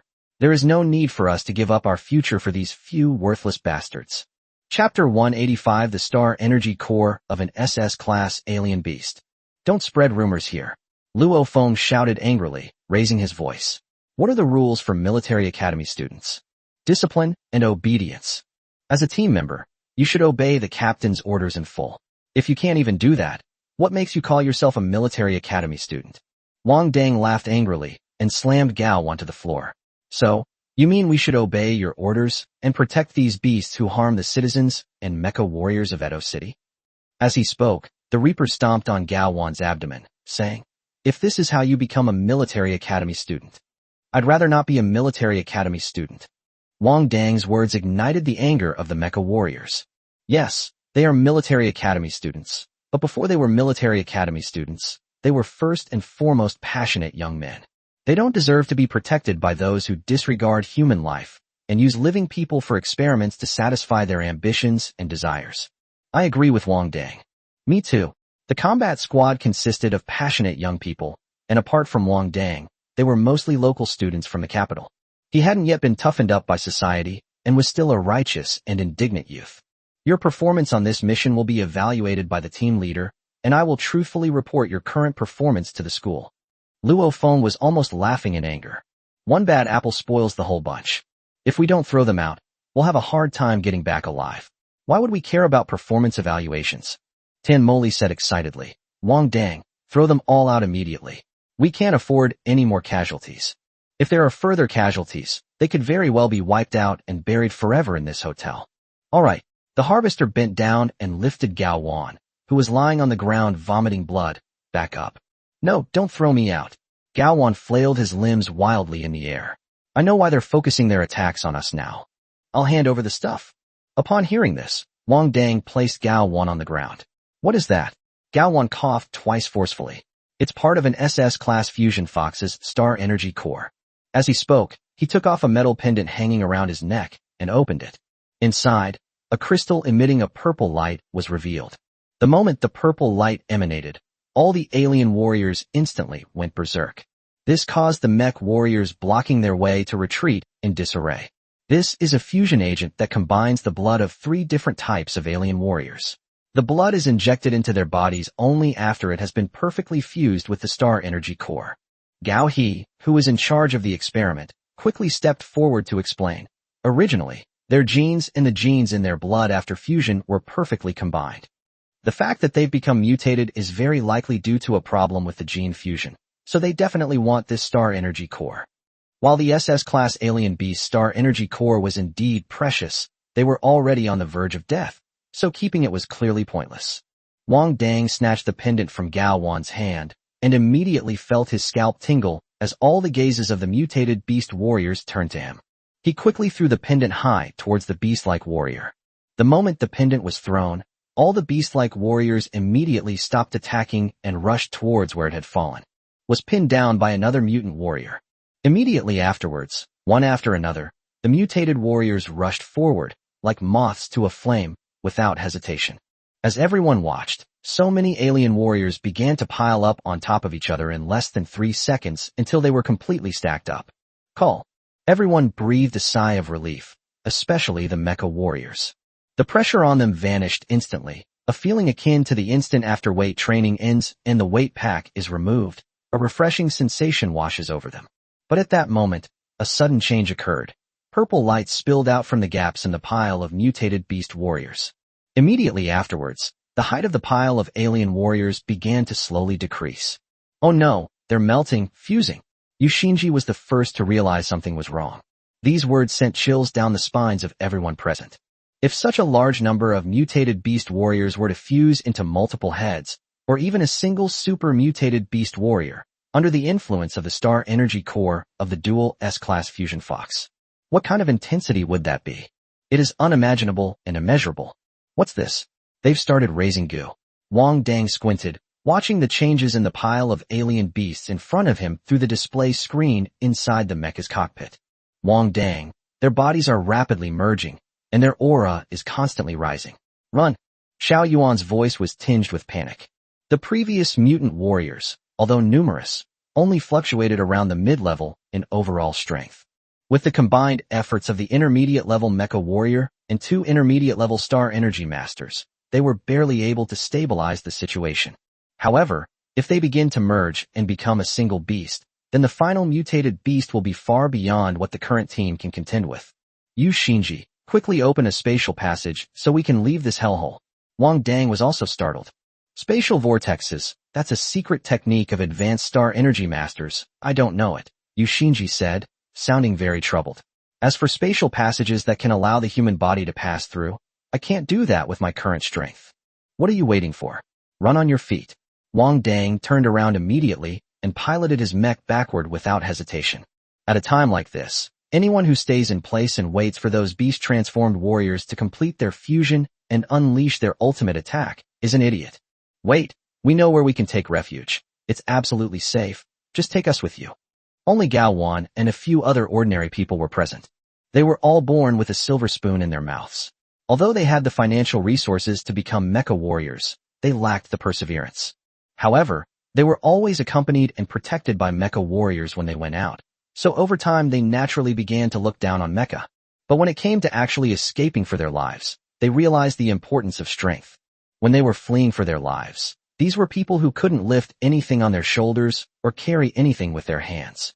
It will definitely be left at the very end, becoming food for the alien beasts. Therefore, Gao-Wan could not care about anything else at this moment. Preserving his life was the best course of action. There is an underground laboratory in the hotel. As long as you take us with you, we can guide you. The underground laboratory has the most advanced security and defense systems on Earth. I guarantee you won't be able to break through anytime soon. Chapter 186: The Unyielding Wang Dang. Wang Dang, who had already run far away, immediately turned back after hearing Gao-Wan's words, grabbing Gao-Wan with one hand and Gao-He with the other. I'll take two with me, and you can take the rest. With dragon scales protecting him, he was naturally confident that he could leave this place unscathed. But Tan Moli and Mai Xiaomai are in trouble. So when he heard about the underground experimental facility where people could take refuge, he returned without hesitation. Guided by Gao-Wan, the group arrived at Gao-Wan's private suite in the hotel. The suite has an elevator that goes directly to the underground laboratory, but it requires scanning Gao-Wan's iris information. Don't think you'll be safe just because the elevator is open. Every door in the underground lab requires my iris information to open. As Gao-Wan spoke, his eyes remained fixed on Wang Dang. After all, in his opinion, this kid was the least martial-minded among these people. A dead iris cannot be unlocked. Finally, Gao-Wan emphasized one more point. Initially, Gao-Wan did not believe that the alien warriors could directly attack the top floor in the hands of the Special Forces team. The laboratory beneath this hotel is the Gao Group's biggest secret. He was unwilling to expose this underground laboratory unless he was driven to desperation. After all, once the secrets inside are made public, the blow to the Gao Group will be enormous. The elevator in the suite was not large, so everyone had to go down in batches. Wang Dang, Luo Feng, Yuxinji, Tan Moli, and Alan took Gao-Wan down first. The others stayed where they were and waited. Gao-Wan and Luo Feng stood opposite Wang Dang, keeping as far away from him as possible. In such a cramped space, they were all afraid that Wang Dang might suddenly attack and hurt them. After all, he's mentally ill. Tan Moli and the others didn't have such concerns and tried to stay as close to Wang Dang as possible, as if that would make them feel safer. Tan Moli and Alan need no introduction. They had already witnessed Wang Dang's combat prowess on the previous alien beast planet.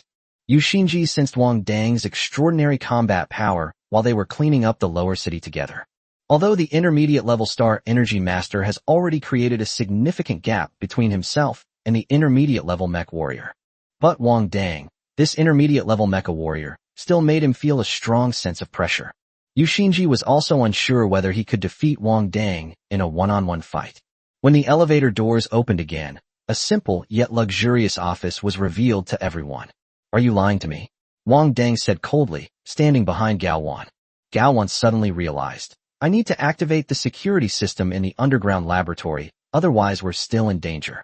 Wang Dang shrugged and didn't dwell on the issue any further. He wasn't very interested in killing Gao-Wan. On the contrary, they were very interested in killing Luo Feng, a mid-level Star Energy Master. Wang Dang's gaze fell on Luo Feng's back, making Luo Feng feel uncomfortable all over. It was as if it had been targeted by something dirty. After everyone came down, the huge office was instantly packed with people. Everyone got off their mechs and collapsed to the ground. The prolonged, high-intensity battle left everyone exhausted. Even Mai Xiaomai looked somewhat listless.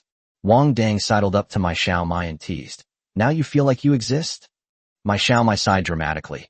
It's so noticeable. My hands are still shaking. Wang Dang was amused by her cute little expression. Why don't you rest? It's better to follow you guys. I can slack off. Mai Xiaomai squatted in the corner, looking up at Wang Dang. Its expression was pitiful, and its big, what eyes looked like those of a round, chubby kitten. Wang Dang paused for a moment, then stretched out his well-defined hand towards Mai Xiaomai. Get up and sit for a while. Mai Xiaomai placed her little hand on Wang Dang's big hand, stood up, and looked around curiously. Where should I sit? Wang Dang kicked the back of Gao-Wan's chair. Get up. Gao-Wan was using his computer to control the security system of the underground laboratory when he glanced back at Wang Dang and silently stood up. Let this kid be arrogant for a while longer. Mai Xiaomai was also exhausted at this time. In addition, She had been squatting for a long time, so she lost her balance and staggered when she walked past Wang Dang. Wang Dang reacted quickly and caught her, but my Xiaomai's nose accidentally hit his firm chest. She was in so much pain that her eyes welled up with tears. After sitting down with her nose covered, my Xiaomai noticed that Wang Dang kept looking down at her chest. Following his gaze, I noticed a small, pink lip print on his white short-sleeved t-shirt. It must have been her lipstick that got on her accidentally. My Xiaomai's face flushed red instantly, and she even felt that Wang Dang's gaze at the lip print seemed to be staring straight at her face. She quickly turned her head away, feeling her heart pounding as if it were about to jump out of her chest. My junior seems different from when he was in Nanxing. He's taller and more handsome now. Most importantly, he's become more masculine. Thinking this, my Xiaomai's nose twitched slightly, like the refreshing scent of grass after a rain, damp with moisture. The shy girl sitting in the chair and the boy standing to the side, head bowed in thought, is clearly a very endearing scene. But Xiao Yuan couldn't get into it at all at this moment. Because it could clearly hear Wang Dang thinking to himself, this outfit cost 300 star coins. It's one of the few expensive pieces of clothing he owns. Forget it, it'll just keep looking for part-time jobs on the StarNet and try to earn more star coins. Then give Wang Dang a good makeover, and hopefully it will soon be able to enjoy Wang Dang's sweet romance. Xiao Yuan glanced at the balance she had earned from her part-time jobs over the past few days and excitedly placed an order for a hoodie worth 3,000 star coins. Pair it with a pair of wide-leg casual pants that cost 800 star coins. When I tell Wang Dang that I got this set for 300 star coins, he'll be really happy. Xiao Yuan felt that this family would really fall apart without it. Not long after my Xiaomai sat down, a huge tremor came from above. Based on star energy fluctuations, the creature above is a beast of S rank or higher. Xiao Yuan sent the footage captured by the still-functioning surveillance cameras upstairs in the hotel to Wang Dang. It was a huge creature. In this era of mecha, building designs take into account the height of mecha, resulting in extremely high ceilings. Even with such a high ceiling, the top of this enormous creature still touched the ceiling. It's about the height of 2 mechs combined, around 6 meters tall. See, it's lucky I slaughtered a company, otherwise the Star Energy Master Association wouldn't have been able to mobilize. Wang Dang smugly told Xiao Yuan in his heart, this time I saved Edo City. The appearance of an S-class alien beast in the city is a devastating blow to the city. Fortunately, the Star Energy Masters Association is on its way because of his situation. Chapter 187 What? Are you afraid we'll run away? If they had followed the proper procedures to seek help from the military region, Edo City would probably have been finished long ago after all the approvals. Wang Dang walked up behind Gao Wan, who was working on the defense system, and asked, what level of attack can your defense system withstand? This is the most advanced defense system on Earth. It would take a typical Class A alien beast 3 hours to completely break through our defenses. Gao Wan's tone became somewhat smug at this moment. This is his territory. So what if they are mecha warriors and Star Energy Masters? Don't they still need the technological protection of the Gao group? What about S-rank? Wang asked expressionlessly. Gao Wan turned around and looked at him with a puzzled expression. You mean, on the alien beast planet, they are all Overlord-level alien beasts? One day, they traveled thousands of miles by starship to Earth and headed straight for Edo City to attack the underground laboratory located beneath the hotel. Listen to this, is it reasonable? Wang Dang, supporting his right elbow with his left hand, began to rub his chin. So it can't stop an S-class alien beast? As soon as he finished speaking, Wang Dang saw on the virtual screen in front of Gao Wan that the enormous creature had appeared at the entrance of the underground laboratory. With a single swipe of its claw, it shattered the specially made metal door of the underground laboratory. Ah! Gao Wan suddenly screamed. An S-class alien beast really came to Earth in a starship. This time, Wang Dang looked at Gao Wan with a puzzled expression and asked, is it possible that it's thanks to that SS-class Star Energy Core? Star Energy Cores are where alien beasts store star energy. Star Energy Cores are generated in the bodies of alien beasts of rank A and above. It's just like the inner elixir of a cultivator. Wang Dang was very curious about where the Gao family got the Star Energy Core of an SS-level alien beast. Even if it's just a fraction, it's still incredibly valuable. Only a Star Energy Master at the Star Energy Envoy level would be capable of killing an SS-level alien beast. The strongest known Star Energy Master on Blue Star is only an 8th-tier Advanced Star Energy Master. There are still 2 minor stages away from becoming a Star Energy Master. The higher the level of a Star Energy Master, the more difficult it is to cultivate. These two minor stages, when converted into time, even a talented star energy master would need at least 70 or 80 years to complete these two minor stages of transformation. Hurry up and take the elevator up. Wang Dang turned around expressionlessly and looked at the elevator in the office. No, once the defense system is activated, the elevator will be locked and shut down. Gao Wan was extremely anxious, like an ant on a hot pan. This is the laboratory's protection mechanism. All the doors leading out are locked. Wang Dang's face fell immediately. You mean we're all trapped here waiting to die? His words immediately caused an uproar among the crowd. Aren't you supposed to be very powerful? Gao Wan looked at Wang Dang. Go and lead some people to lure the beast away. Otherwise, we'll all die here. Sacrificing 1 or 2 lives might hold us off until rescue arrives, which is better than everyone dying together. That's right. Aren't you top students from the Imperial Military Academy? Hurry up and distract it. Gao He seemed to have grasped a lifeline. Exactly. Another member of the Gao family, dressed in a suit, chimed in. It was because you threw out the star energy core that this situation occurred. You have to be responsible for everyone. What did you say? Tenmoli was about to rush down and hit someone, but Alan grabbed her. So afraid of death, do you believe I'll kill you right now? Yushinji glanced at the panicked crowd, sighed, slowly sat down cross-legged, and injected himself with a star energy supplement. He silently began to cultivate in place. Instead of just waiting around anxiously, why not try cultivating and see if a miracle happens so that he can become a high-level star energy master and open up a spatial passage that humans can pass through? Sure, I'll distract them. Wang Dang said calmly, but I can't do it alone. I need to bring a few more people with me. As he spoke, Wang Dang began to name people, selecting Tan Moli, Mai Xiaomai, Alan, and Yushinji. I'll go with you. Li Xiaodian stepped out from the crowd, his face serious. You saved my life. I'll go through fire and water with you. He knew that luring away the monster was a mission with a slim chance of survival. However, he was willing to return his life to Wang Dang. Wang Dang glanced at Li Xiaodian and nodded slightly. Then let's go together. No. Luo Feng realized something was wrong. Besides Mai Xiaomai, the others you took were the team's strongest fighters. One of us must stay behind to protect everyone. The people Wang Dang took with him were not only the best in the team, but also people who were very close to him. After exchanging blows with Wang Dang several times, Luo Feng was quite clear that Wang Dang was not the kind of person who would sacrifice himself. Now that he has taken away all the people he was close to, Wang Dang is very suspicious that he was not going to lure away the monsters at all. Instead, they wanted to take these people and hide somewhere else. In this way, Wang Dang's side will not be burdened by ordinary people, and their combat capabilities will be strong, so their survival rate will be much higher than that of their side. What? Are you afraid we'll run away? Wang Dang looked at Luo Feng with a half-smile. If you're afraid, come with us. With you as our captain, we definitely won't abandon the main force and run away. Luo Feng fell silent after hearing his words. Captain Luo, why don't you go with them? You're a mid-level star energy master. Your chances of winning will definitely be much higher if you go with them. Gao Wan quickly turned to Luo Feng and began to persuade him. He was also afraid that Wang Dang would abandon them and leave with his men, as Luo Feng and Wang Dang did not get along. I'll feel more at ease if he goes with me. Luo Feng pondered for a moment, then nodded, looking at Wang Dang warily. I'll go with you. He was now certain that Wang Dang intended to abandon the main force and flee.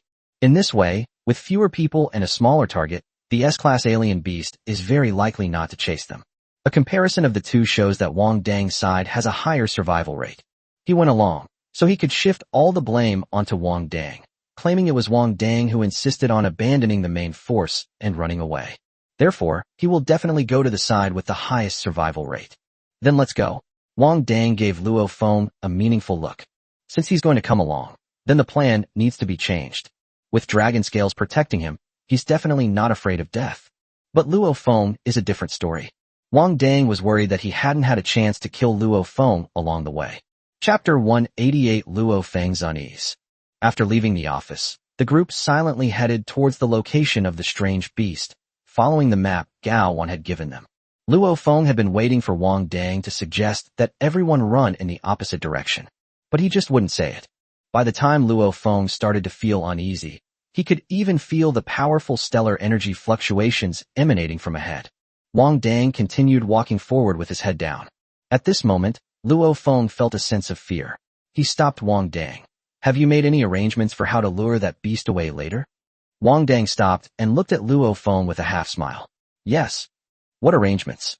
Luo Feng stared at Wang Dang nervously, seemingly trying to gain some reassurance from his expression. I've already told my teacher, and he's on his way. I asked him to remember to collect my body and scatter my ashes in the sea off Nanqing City. Wang Dang stretched, looking calm. Of course, if he gets here quickly, he might still be able to save me. Upon hearing Wang Dang's words, Luo Feng felt all the blood vessels in his body tighten. You're so kind as to be willing to sacrifice yourself to save others. Wang Dang chuckled and patted Luo Feng on the shoulder. Didn't you say so, Captain? The most important qualities for a soldier are discipline, obedience, and a spirit of self-sacrifice. Upon hearing Wang Dang's words, Luo Feng instantly felt a sense of helplessness, as if he had shot himself in the foot. He glanced at everyone except Wang Dang and noticed that even the weakest of them all, Mai Xiaomai, looked like she was ready to die. He immediately had a bad feeling. Was he really going to die here today? With his archenemy Wang Dang in front of him, he couldn't possibly back down now and turn back. If that's the case, today's events will likely become a mental obstacle on his future cultivation path. There will be a terrible consequence. One's mental strength will never be able to improve further. Luo Feng followed the group forward with trepidation until they arrived at a large laboratory. Inside the laboratory were 3 large glass jars, each containing the corpses of 3 alien warriors. After a closer look, Wang Dang was able to make a preliminary determination that the mutated warriors in the hotel had been injected with blood and genes extracted from these 3 corpses. These 3 corpses are the source of the harm done to ordinary people, turning them into monstrous creatures. Perhaps this is why the fused beast has its eyes on this place. Wang Dang murmured, looking up. Edo City is simply a den of iniquity.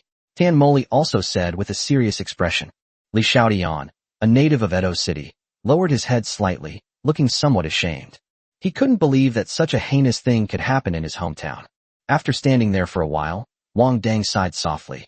You all stay here and wait. The captain and I will be enough. What? Luo Feng was the first to react strongly. It's one thing that he didn't escape, but now that madman Wang Dang actually suggested that the 2 of them go and distract the S-class alien beast.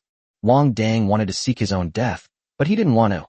What? The captain is actually scared. Wang Dang raised an eyebrow and looked at Luo Feng. Of course I'm not afraid. Luo Feng puffed out his chest. I'm a student at the Imperial Military Academy. But, he changed the subject. What makes you think that the 2 of us alone are enough to attract the attention of the alien beast? It's very simple. Wang Dang's smile widened. The S-class alien beast already has a star energy core inside its body, so it is very sensitive to star energy.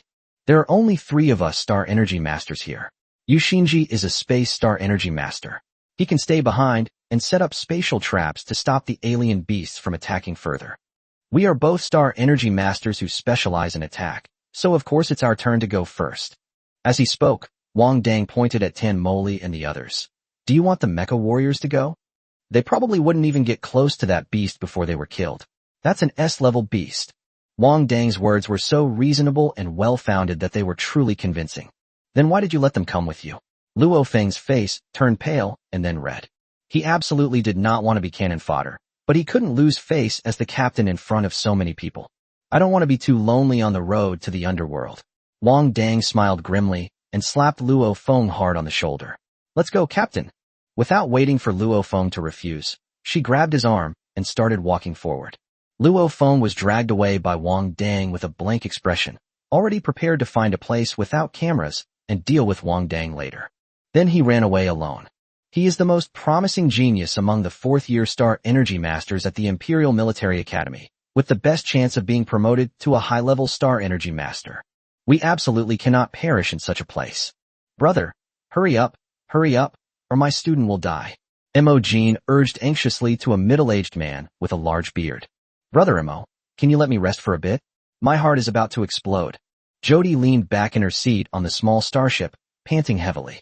Along the way, he had already used the space vortex 8 times to shorten the journey to Earth. At this moment, the star energy in his body was almost exhausted, and Imogen kept urging him on. Your student's life is life, and so is mine, Jody said with a bitter expression. He met Imogen at the Star Energy Master Association. He was teaching at the Imperial Military Academy's MDI branch when he learned that Moken was on a business trip to the planet MDI. He originally planned to treat Moken to a good meal when the school was on holiday. But to everyone's surprise, Imogen arrived in a great hurry just 20 minutes after he was still in class at school. He said his student was in grave danger on Earth and asked him to use a spatial vortex to send him on his way. Otherwise, he would only be able to collect the corpses of his own students. Metal-type star energy masters are rare to begin with, and Jody fully understands Majin's feelings of waiting for decades to finally get a student. He immediately followed Imogen and boarded the starship to Blue Star. The starship would normally take 4 hours to reach Earth, but after using the vortex 8 times, the time was reduced to 1 hour. But Moken was still not satisfied and demanded that the time be shortened to within half an hour. If Imogen hadn't been his friend of decades, he would have loved to use his spatial powers to shred him to pieces. "Hurry up, bro, hurry up." Imogen jumped up from his seat, grabbed Jody's shoulders, and shook him vigorously. "If you're any slower, we'll be collecting corpses." The Star Energy Master Association has been approving applications at every level, and my students are all getting approved one by one. "Hurry up, bro." After hearing Moken's words, Jody sighed deeply. The Star Energy Master Association was indeed slow to act. Okay, I'll have one more."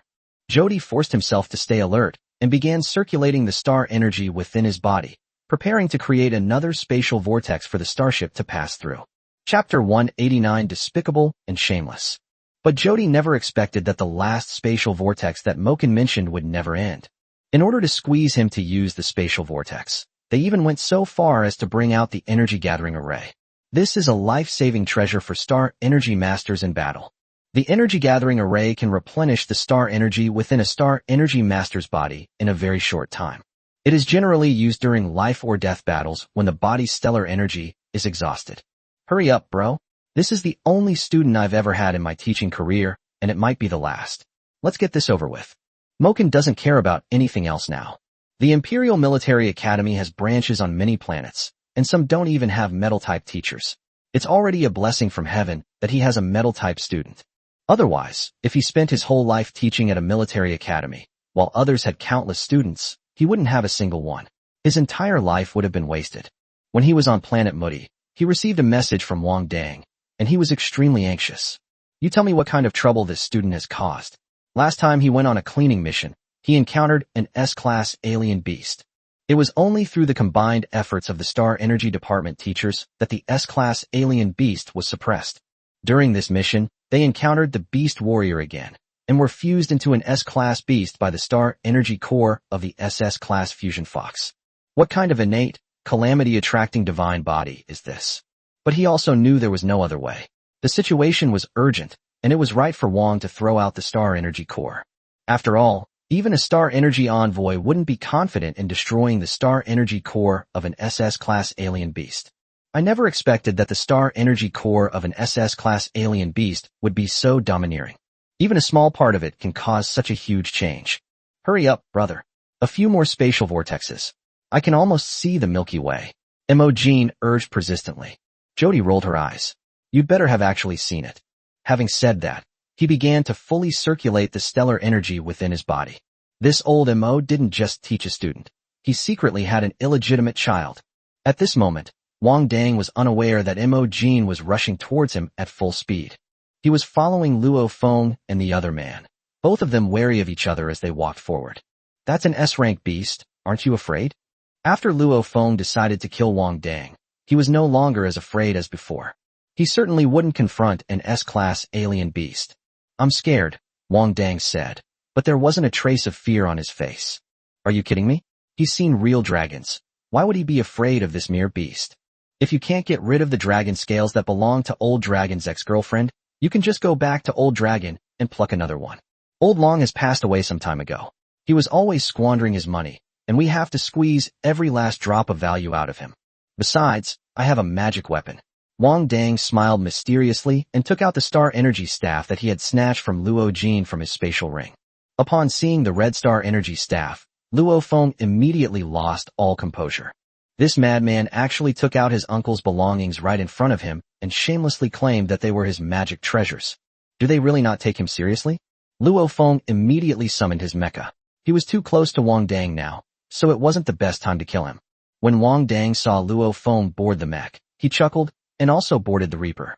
"What? You sense the presence of a strange beast. Wang Dang asked casually. Or should we settle this once and for all before we see it? You are indeed very powerful, Luo Feng said calmly. But even if you are proficient in both star martial arts and star cultivation, you cannot bridge the gap between us. Would you like to see the difference between an intermediate-level star energy master and an intermediate-level mech warrior? Haha, Wang Dang laughed. The Luo family already has a mid-level star energy master who died at my hands, and you're talking to me about the difference in skill level? Yeah, Luo Feng sneered. Wang Dang, there's no one else here who can help you. He couldn't believe that his uncle, a mid-level star energy master, would die at Wang Dang's hands. Even though his uncle's rank as an intermediate-level star energy master wasn't high, it was still not something that a junior star energy master like Wang Dang, plus an intermediate-level mecha warrior, could shake. I heard you are the strongest star energy master in the Luo family. If I kill you and then destroy the Luo family, I will find out where you got your gold. Wang Dang licked his lips. Also, your mecha smells delicious. Luo Feng did not answer Wang Dang, but instead began to silently circulate the star energy within his body. Just as he was channeling his stellar energy, a gust of wind swept towards the two of them. It was a colossal creature with a wolf's head, a leopard's body, and tiger stripes, which had already shattered the passage and was attacking the two of them. Wang Dang had already prepared to dodge while Luo Feng was channeling his star energy and was now far away. Luo Feng knew something was wrong and forcibly reversed the star energy that was already halfway circulating in his body. A wall of flames immediately appeared in front of him. The moment the wall of flames appeared, he activated the power-up system on his mech and began frantically chasing after Wang Dang. Limited by the terrain, Wang Dang couldn't push his speed to the limit, so when he saw Luo Feng chasing closely behind him, he cursed inwardly. Luo Feng knew in his heart that since he had already had a direct encounter with the strange beast, the odds were against him from this moment on. Therefore, Gao Di had to drag Wang Dang down with him.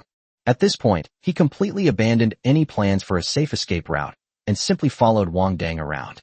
Although Wang Dang had Xiao Yuan planning the evacuation route in his mind, in order to avoid the area where Mai Xiaomai and the others were located and to ensure their safety, there was only one evacuation route to choose from.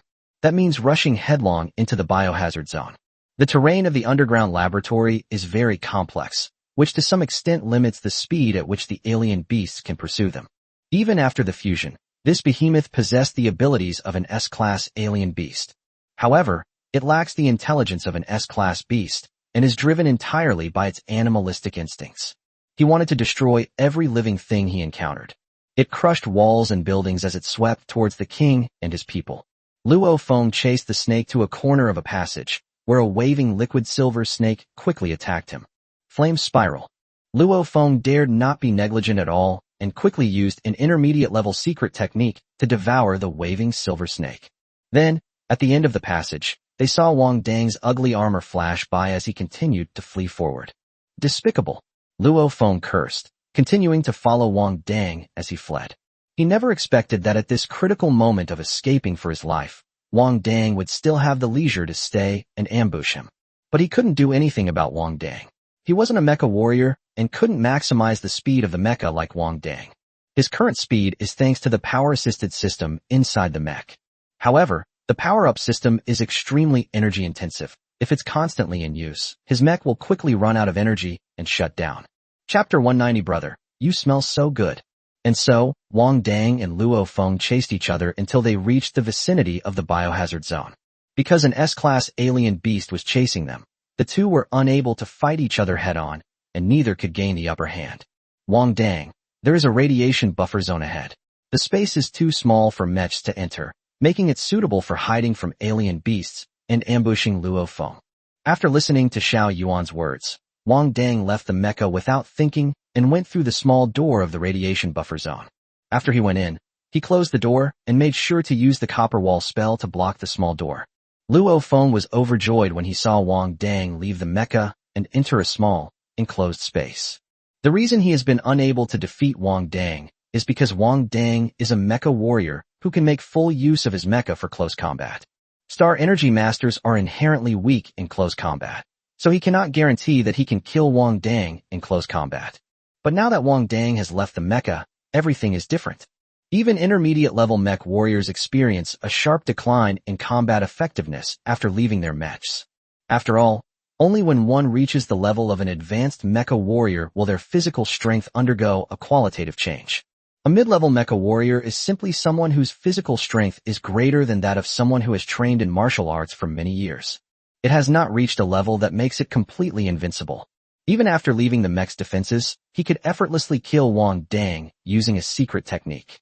Luo Feng arrived at the small door, quickly put away his mecha, protected himself with a flame shield, and then unleashed a whirlwind attack, breaking through the small door and the copper wall spell behind it. Upon seeing that the copper wall technique was connected behind the door, Luo Feng became even more excited. This means that Wang Dang had reached a dead end in his efforts to escape the S-class alien beast and ignored its threat by entering a narrow space. This proves that the narrow space should be safer than the outside. Otherwise, Wang Dang would not have risked leaving the mecha to come in and take refuge.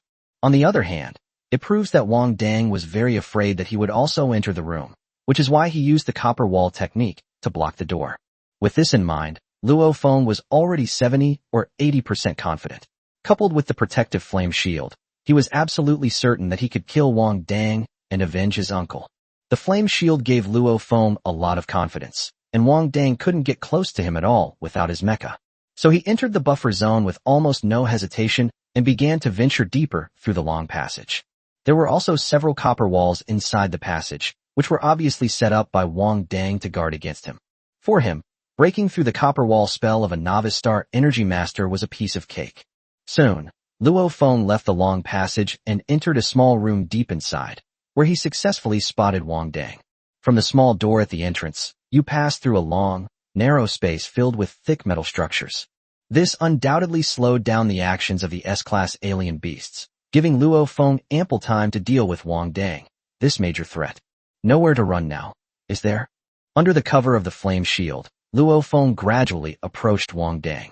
He knew in his heart that this was the best time to kill Wang Dang. If this opportunity is missed, and the Star Energy Masters Association arrives in Edo City, the assassins sent by the family will be completely useless. It's just unclear why the assassins sent by the family are moving so slowly and haven't made a move yet. What Luo Feng didn't know was that all the people the Luo family had borrowed from above had actually been killed by the Berserk Beast warriors in the hotel earlier. 3 intermediate-level mech warriors and 2 intermediate-level Star Energy Masters had been lurking around the hotel, waiting for their opportunity. They just hadn't anticipated the calamity of the alien warriors. Flame reversal. With a low shout from Luo Feng, the 2 fire dragons intersected, creating a scorching wave of heat that swept towards Wang Dang. Good timing. All that could be heard was Wang Dang's excited voice. I hope you can withstand this blow. Luo Feng felt utterly disdainful of Wang Dang's pretentious behavior, even as he faced certain death. This is his strongest intermediate-level fire-type secret technique.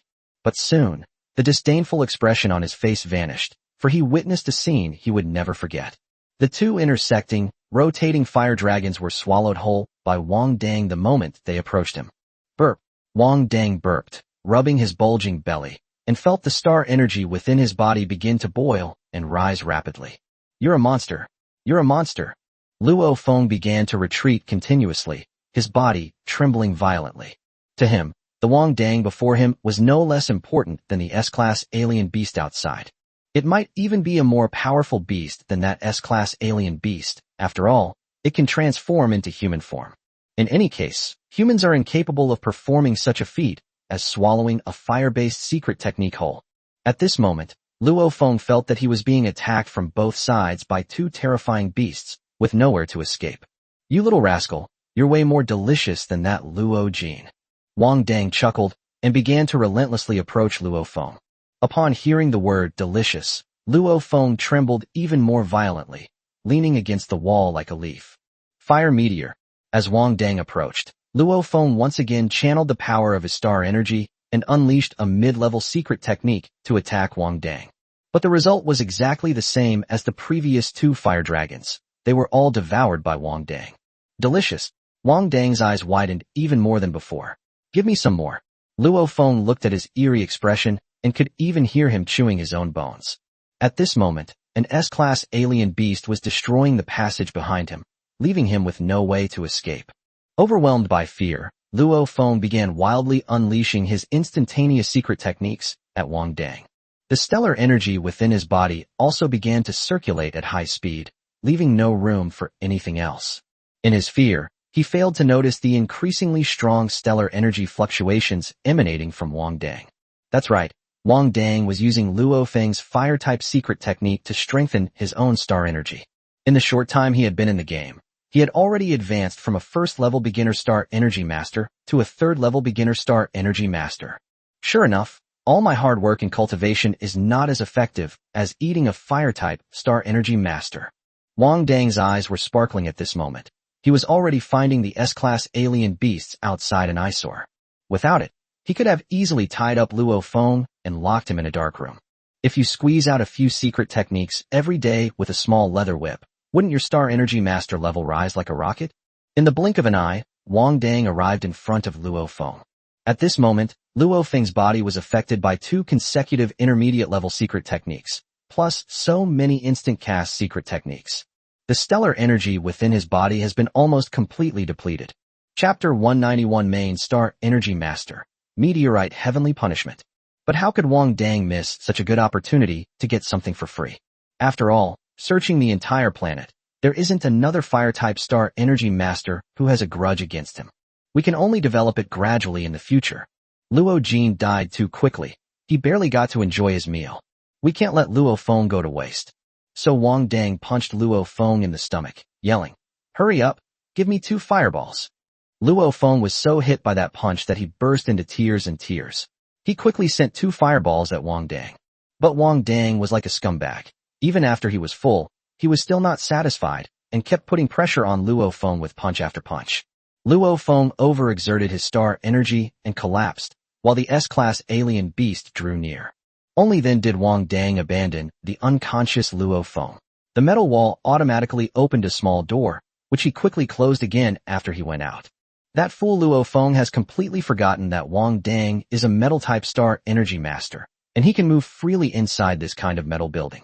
They even foolishly followed them in.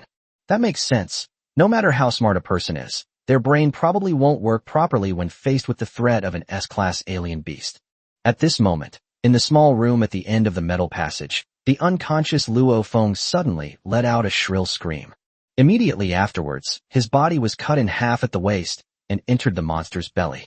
It's a spatial fluctuation. A high-level star energy master has arrived. Yu Xinji, who had been waiting in place, suddenly became excited and quickly opened a dimensional portal on the spot.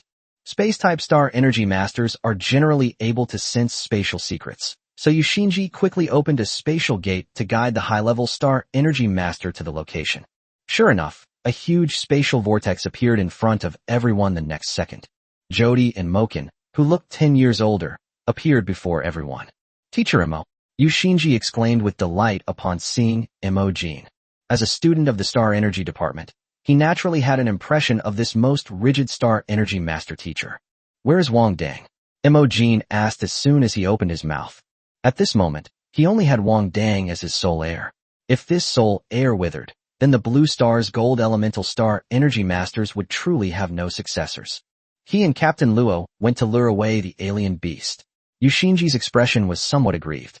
"The mayor of Edo City sent us here to lure away the S-class alien beast. Wang Dang was afraid something would happen to us, so he told us to stay here while he took Luo Feng with him." When Yu Xinji complained, Tan Moli and the others had strange expressions on their faces. They never expected that Senior Yu, the dream of a billion girls at the Imperial Military Academy, would be so good at complaining, which was a stark contrast to his usual indifferent and aloof demeanor. Fine, Imo Jin said 3 times in a row, his anger barely contained.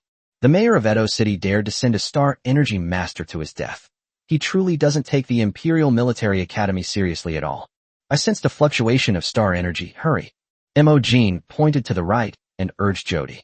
Jody's legs were trembling slightly. He glanced at the raging battle at Ma Jin, sighed, and began to slowly circulate the star energy within his body. He's only a few years older than Brother Imo. Does that mean he has to be treated like a beast of burden? The spatial vortex reappeared before everyone. Imo Jin turned to Yu Xin and said, "You come too, and watch how an advanced spatial star energy master fights." Having said that, he led the way into the spatial vortex. Upon hearing his words, Jody's legs almost instantly went weak. "Brother, Even in this state, you still want to fight? But seeing Yushinji's expectant look, he unconsciously straightened his chest. Never mind, I can't say no in front of the younger generation. Jodi's spirits lifted, and she stepped into the spatial vortex with her head held high. Yushinji was the last to enter the spatial vortex. He looked around, seemingly trying to figure out how to pass through this spatial vortex that allowed humans to do so. If he could also summon a spatial vortex, then none of us would be in such a passive position. A single spatial vortex would be enough to send everyone escaping tens of thousands of miles away. After emerging from the spatial vortex, Imogen faced the strange beast head-on. Even Imogen, who had seen his share of storms, was taken aback by the close proximity. Brother Jodi is so unprofessional, who just throws a star energy master right in someone's face. But the old fox lived up to his reputation.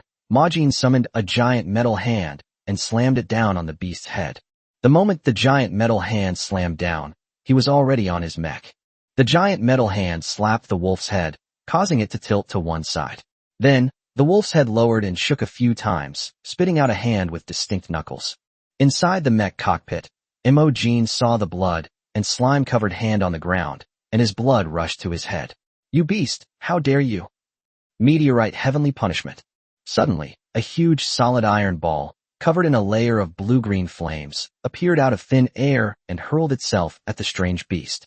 With a loud crash echoing throughout the hotel, everyone in the underground laboratory felt the ground shake violently.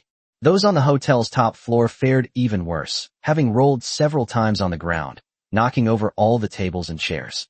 This is a high-level secret technique used by a high-level star energy master. When it is used, the earth shakes, and the sky is shaken. Yushinji was the last to emerge from the spatial vortex. When he came out, he found that there was a pit about 10 meters deep and about 20 meters in radius on the ground. The strange beast that had once made them tremble could no longer sense any star energy fluctuations. Is this the power of a main system star energy master? They actually smashed through the entire foundation of the hotel building. Jodi hadn't even had a chance to get into her mech.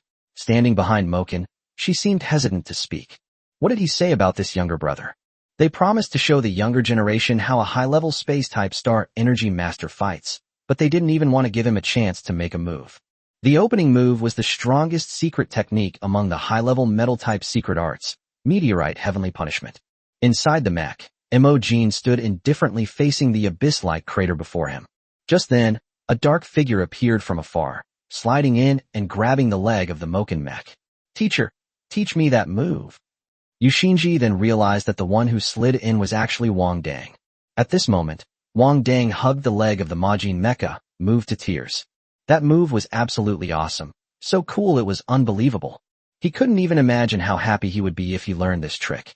Imogen looked down and saw that the person in front of him was covered in soot and his clothes were tattered. But it is undoubtedly his student, Wang Dang. Clang! The mech that Wang Dang was holding slammed its fist into Wang Dang's head. It hit my head so hard it spun around several times, and my eyes started to lose focus. You scared the hell out of me. Imogen withdrew his fist, his voice unusually angry.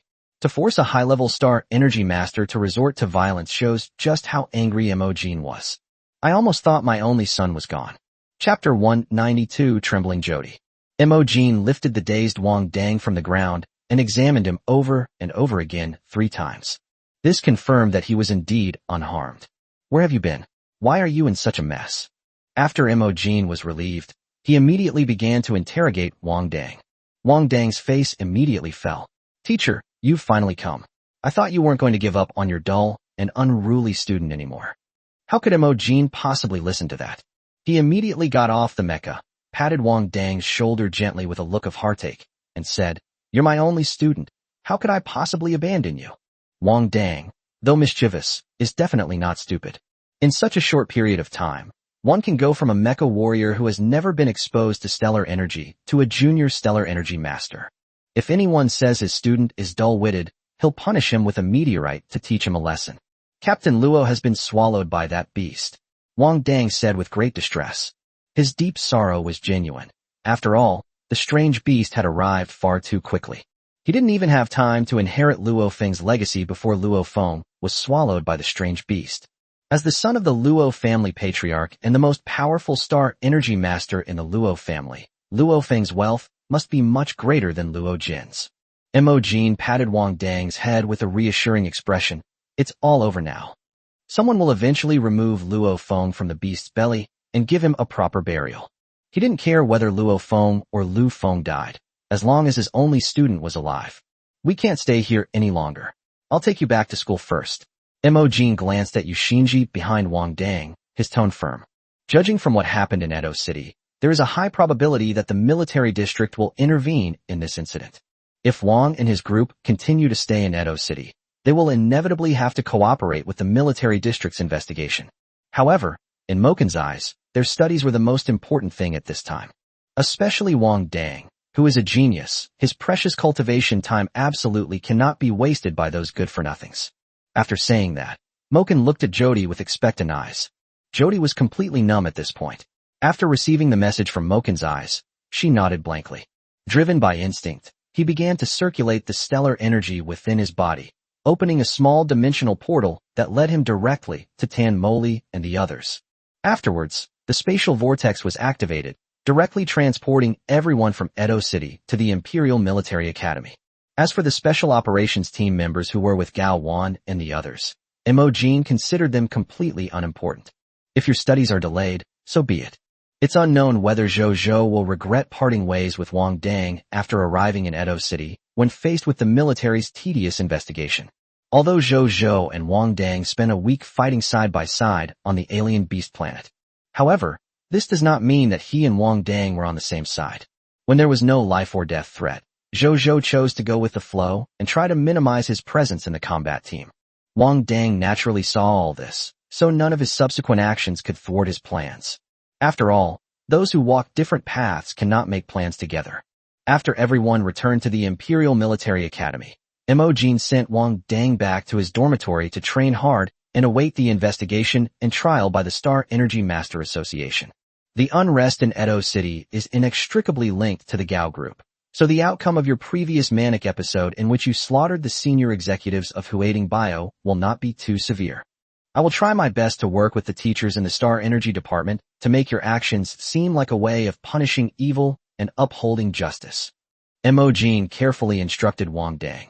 Of course, the teacher believes that your actions are punishing evil and upholding justice. But the world views the mentally ill with too much prejudice. It's useless if only the teacher knows you're a good child. At this point, Imogen sighed. So, even if you're not satisfied with the outcome, don't take it too hard. Wang Dang nodded obediently. Teacher, I understand. He had so much to say to Moken, but he didn't know where to begin. But from the moment Imogen stood in front of him in the mental hospital, Wang Dang recognized Imogen as his teacher. He felt that even his own father probably couldn't stand by his side as consistently as Imogen did. Moken always makes excuses for the mistakes he makes. Imogen made Wang Dang feel a unique favoritism in this world. It allowed him to feel the warmth and sincerity in this cold military academy. Just focus on your cultivation during this time and don't think about anything else. With your teacher here, the sky won't fall. Imogen, still worried, repeatedly told Wang Dang not to put too much pressure on himself. After seeing Wang Dang off, he finally mustered the courage to apologize to Jody. There's no other way. I have to express my apology. Brother Jody looked like a man who had undergone 15 orgasms in one day, ending up bleeding. He was pale, had dark circles under his eyes, and his limbs were trembling. Brother, I'm not going to say anything more. I'll take you to the Star Energy Master's gas station right now, and we'll have a good meal. Imogen put his arm around Jody's shoulder. Faced with the sudden increase in weight on his shoulders, Jody almost collapsed to his knees. Imogen quickly withdrew his hand, scratching the back of his head somewhat embarrassedly. By the way, do you know Edo City, which we just went to? That place is famous for its outrageous ideas. Mecha action romance movies originated there. The bubble baths there are famous throughout the entire planet, supposedly the place with the best service and quality on the whole planet. Jody's interest was piqued slightly by Moken's words. Is it really that good? Of course, it's all over the Star Energy Master Circle. They rely on repeat customers. Everyone who's been there says it's great. Imogen quickly boasted. Actually, he wasn't interested in that. He'd rather spend that time practicing. But he knew that Jody would definitely be interested in this. When he first met Jody at the Star Energy Master Association, Jody was still a mid-level Star Energy Master. He flirted with the receptionist at the Star Energy Master Association and almost got kicked out. Sure enough, After hearing Moken's assurance, Jody's complexion began to turn rosy. He even put his arm around Mo Jin's shoulder, saying, "We've been brothers for decades. Why are you telling your old brother this? Let's go. Let's quickly fill up the gas tank first, then head to Edo City." Moken breathed a sigh of relief when he saw Jody's face brighten instantly. He was on his way to Edo City to clean up his students' messes, and with Jody around, he could easily catch a tailwind. That saves him from driving a speeding car. Chapter 193, he never forgot the path he came from. After Wang and the others left the underground laboratory, Gao Wan and his group hid in the same spot for nearly 5 hours. They finally received support from the Star Energy Masters Association in the military region. However, upon arrival, they discovered that the S-class alien beast was already dead. Judging from the traces at the scene, it should have been the work of a high-level metal-type Star Energy Master. The keywords Advanced Gold-type Star Energy Master of Blue Star are essentially equivalent to directly reporting Mo Jin's citizen ID number. The matter quickly became clear. The military region immediately dragged the S-class alien beast corpse back for dissection and began investigating the large-scale alien transformation incident in Edo City. Even though the Gao group wields absolute power in Edo City, the military region is directly under the jurisdiction of the capital of Blue Star. The investigation showed absolutely no leniency towards the Gao family. In just one day, the truth came to light. According to the testimonies of Edo City Mayor Takayuki and his immediate family members. About a month ago, a senior Star Energy Master suddenly came to visit the Gao family. The status of advanced Star Energy Masters on Blue Star is self-evident. Any family that produces an advanced Star Energy Master is highly sought after. Then this family can quickly rise to the top of the Blue Star family rankings. After all, high-level Star Energy Masters are respected by all major families, who are unwilling to offend them. Therefore, as soon as this mysterious high-level Star Energy Master appeared in the Gao family, he immediately became a guest of honor. This mysterious high-level Star Energy Master brought the Gao family the corpses of 3 mutated beast warriors, a portion of an SS-grade mutated beast Star Energy core, and some magical artifacts.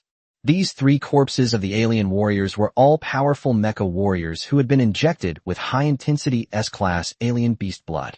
But in the end, it could not suppress the purity of the beast's blood, and it turned into a beast. The mysterious senior astral energy master got straight to the point and said to Gao Wan, "Your Gao family has always had a lot of experience in the field of biological research. So I want to cooperate with you. The beast blood in the bodies of the beast warriors has been diluted by their own blood, and the concentration is not as high as before. You can try to find further ways to dilute the blood in their bodies. This Star Energy Core should be able to help your experiments and research." The mysterious Star Energy Master injected the blood of the beast-transformed warriors into ordinary warriors to enhance their development and future, explaining this in detail to Gao Wan, and assure you that other planets have already begun to follow up on this experiment, as long as the Gao family can stay at the forefront. Therefore, the future interests and prospects of the entire Blue Star and the Empire are immeasurable. Gao Wan was immediately interested, and after 3 dilutions and several failed experiments, they finally succeeded in strengthening a novice mecha warrior using diluted blood from the alien beast warrior. However, the diluted blood of the alien warriors is very stable after being injected into the human body. The effect of strengthening at the same time is also greatly weakened, and the effect can be said to be negligible. Therefore, Gao Wan set his sights on that Star Energy Core and boldly fused the blood of 3 alien warriors. By combining the strengths of 3 different beasts, they created even stronger blood to enhance the warriors. The experiment was quickly a great success thanks to the fusion of the Fox's Star Energy Core. The warrior, injected with 3 types of blood fused together, experienced a remarkable enhancement effect. If they had stopped there, the Gao family's future profits would have been immeasurable. But human nature is greedy. The more one has, the more one wants to have. So, a few days later, Gao Wan set his sights on ordinary people, hoping to further dilute the blood to a level that ordinary people could also tolerate. So, is it possible to turn everyone on Earth into a mecha warrior at the lowest possible cost? If that's the case, then the Gao family could definitely become one of the top 10 families in the Empire by virtue of this experiment. Unfortunately, things didn't go as planned. All the experiments on ordinary people failed, and it even attracted Wang Dang, this jinx, to Huading Biotechnology Company. One wrong move, and the whole game is lost. Thus, the Gao Group's conspiracy was exposed to the public eye. What awaits them is the wrath of all the citizens of Earth, and a trial by the military district. Gao Wan, along with the core members of the Gao family, were slunk off in electronic shackles and escorted to the military to await trial, amidst flashing lights. Meanwhile, the angry citizens of Edo City did not let the Takashi Group off the hook either. Thanks to the tireless efforts of netizens, more of the Gao Group's dark secrets have been uncovered. For example, its subsidiary pharmaceutical companies are substandard, with negligible amounts of actual drugs. This is simply to increase the dosage, making everyone spend more money on medicine. For example, they might exploit other smaller pharmaceutical companies by spreading rumors that their legitimate drugs have various terrible side effects. Then, when these small companies were overwhelmed and on the verge of bankruptcy, they were acquired at low prices and incorporated into the Gao Group's portfolio. Furthermore, the Gao Group's underground laboratory has been conducting experiments on living people for many years, as well as various inhumane experiments.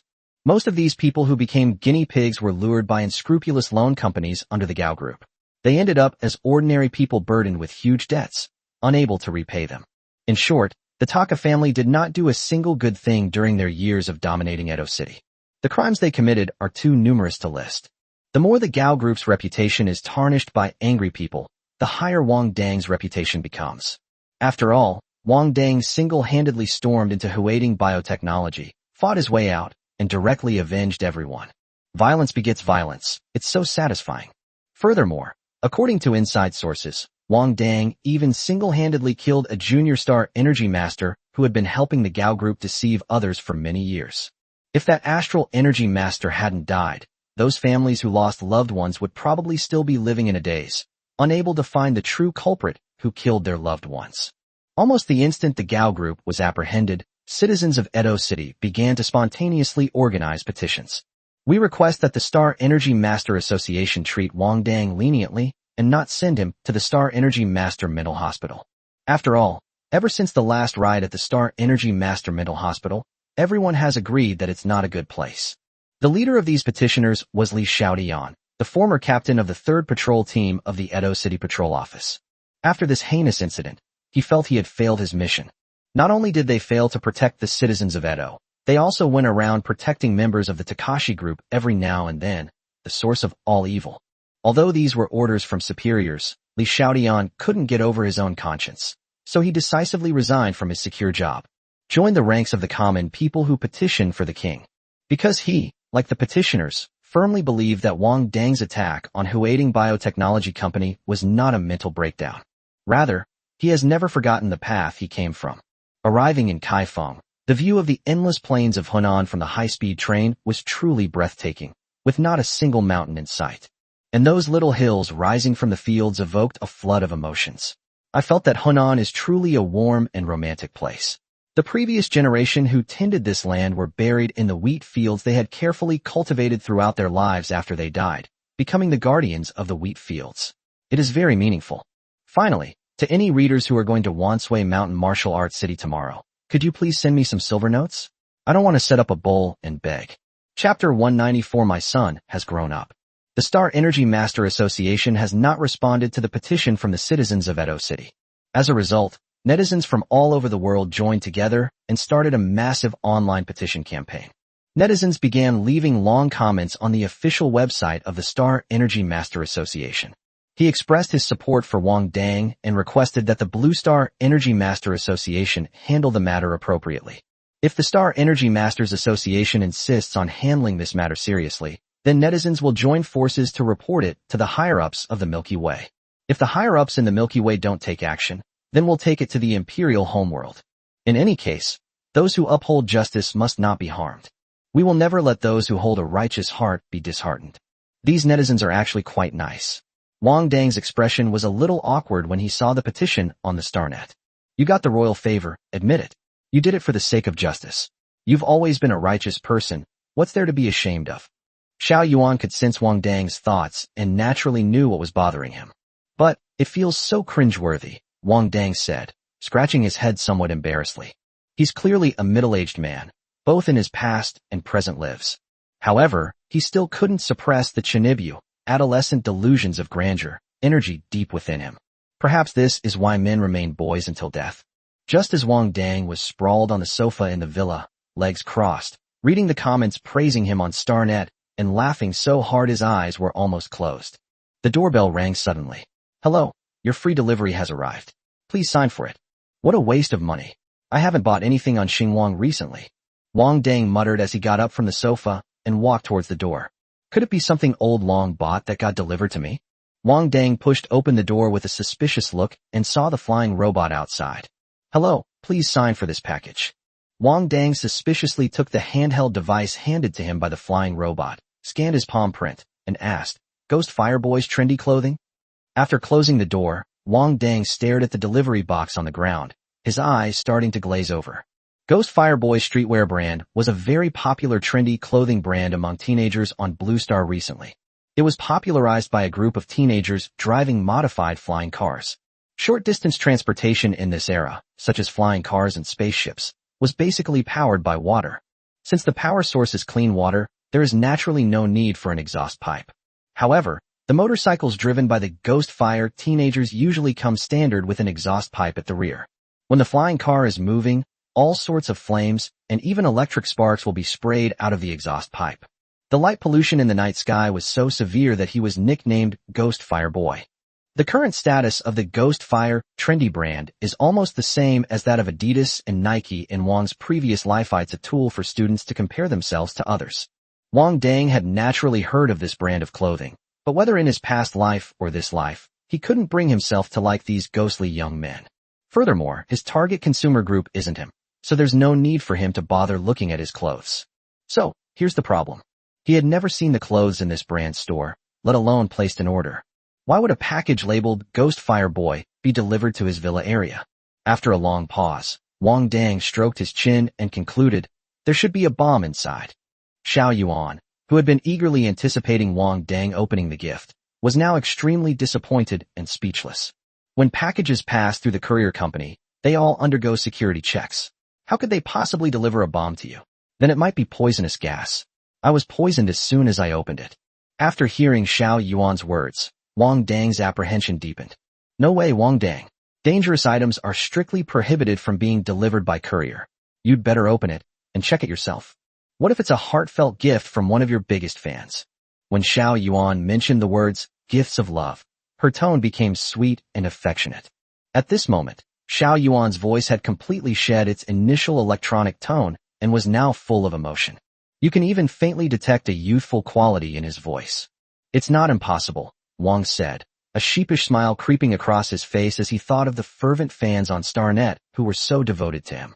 Clearly, the praise from those netizens was far too blatant, making even someone as thick-skinned as him somewhat uncomfortable.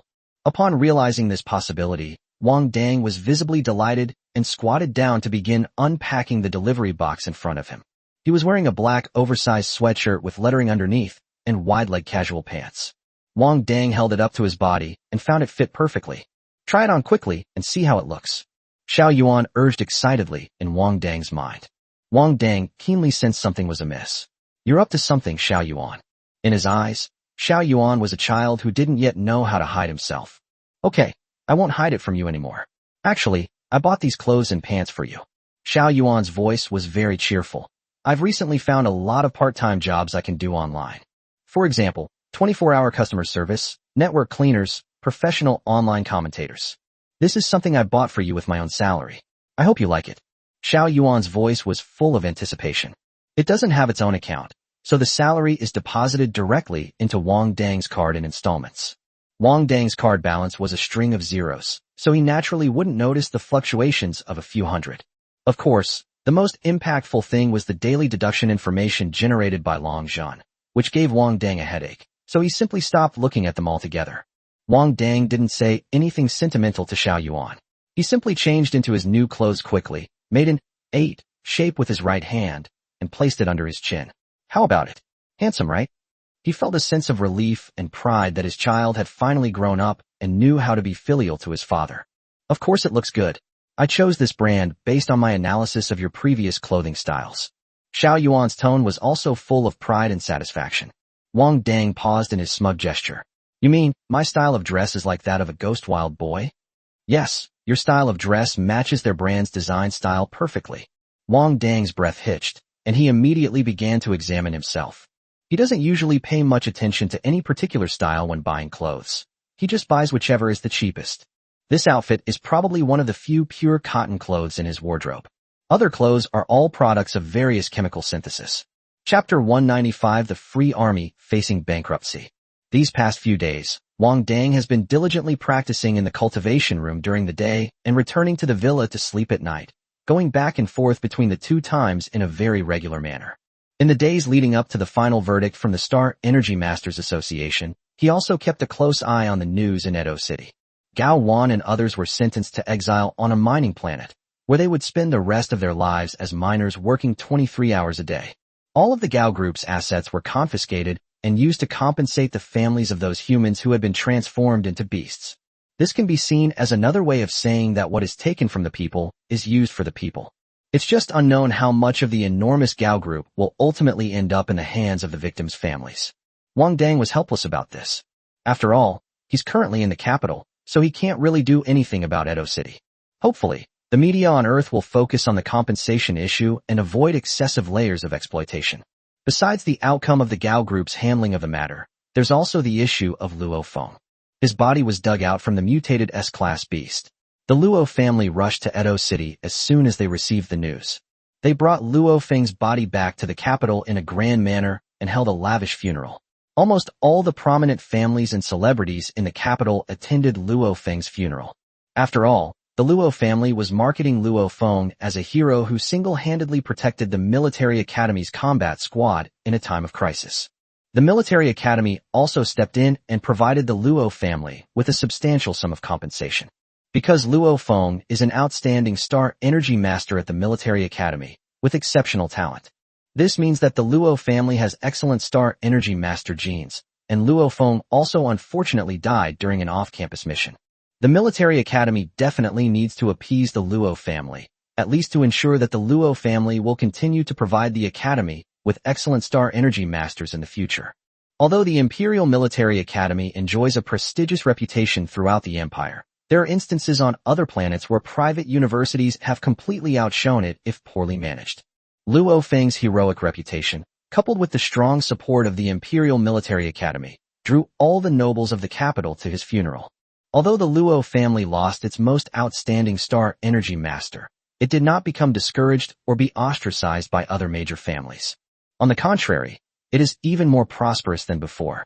But Wang Dang could see that this was nothing more than the Luo family's death throes before its decline. Other families are only willing to give the Luo family a little face because they value the Luo family's future potential and current reputation. But as time goes by, a good reputation will be forgotten, and future potential will not be able to wait. Therefore, Wang Dang was not worried at all about what kind of counterattack the Luo family could launch against him. He was puzzled, though, as he remained in Edo City, he had never encountered any assassins sent by the Luo family. On the contrary, the biggest crisis was brought to him by the Gao Group. After resting at the villa for a few days, Wang Dang received a call from Dr. Su, asking him to come to the clinic. Wang Dang naturally arrived at Dr. Su's office as promised. "You did an excellent job on this mission. Your performance was outstanding," Dr. Su said, looking deeply at Wang Dang. "It was beyond my expectations." Wang Dang had long since realized that the crucial intelligence the Edo City Free Army needed was the mass beast transformation incident. Therefore, Dr. Su's praise was naturally within his expectations. "And what about the reward?" Wang Dang asked confidently, extending his hand to Dr. Su. Dr. Su gave a wry smile. "Wait a little longer. The money will be transferred to your card in a few days. The Free Army has been spending a lot lately, and they're very busy with everything." Wang Dang withdrew his hand with some dissatisfaction, secretly complaining to himself, "How come everyone from the Free Army to the Dragon Blood clan is penniless? So it's because wherever he goes, poverty follows?" Dr. Su could naturally see Wang Dang's dissatisfaction and explained, "Recently, we have spent a lot of money to develop a nutrient solution that is suitable for Dragon Blood warriors. It is said that during this period, Gray Jie and his gang have not returned to headquarters. Instead, they have been traveling between the Empire and the Federation, robbing and plundering to cover everyone's food and activity expenses." Upon hearing this, Wang Dang immediately perked up. "Dr. Su, I feel like my nutrition is lacking again lately. Could you upgrade my nutrient solution? Dr. Su listened to his words with an air of complete understanding. I guess you got some good opportunities in the Dragon Blood family, right? The headquarters recently upgraded the lab equipment, so there shouldn't be any major problems. Let's draw some blood first for a physical examination, and then I'll assess the situation. After coughing twice, Wang Dang probably already had a picture in his mind of Dr. Su complaining about being poor. But no matter how poor they are, such a large free army could never be poorer than him. Therefore, Wang accepted the medical examination with a perfectly reasonable mind. Yeah, Dr. Su said coldly, looking at the machine that displayed numerical values without expression. You want to kill the free army. Although he didn't know what extraordinary opportunity Wang Dang had obtained from the Dragon Blood clan, his physical potential at this point was beyond the measurement of machines. It's terrifying. Dr. Su closed his eyes slightly. He could already imagine the kind of hardship Hui Jie would endure. Or, he could ask for leave from the military academy and return to headquarters to join the bandit gang. Otherwise, Hui Jie and his team alone wouldn't be able to cover the costs of constantly upgrading the experimental equipment. No, robbery and plundering is never a sustainable way to make a living. If you want to get rich quick, you have to be a shrewd businessman.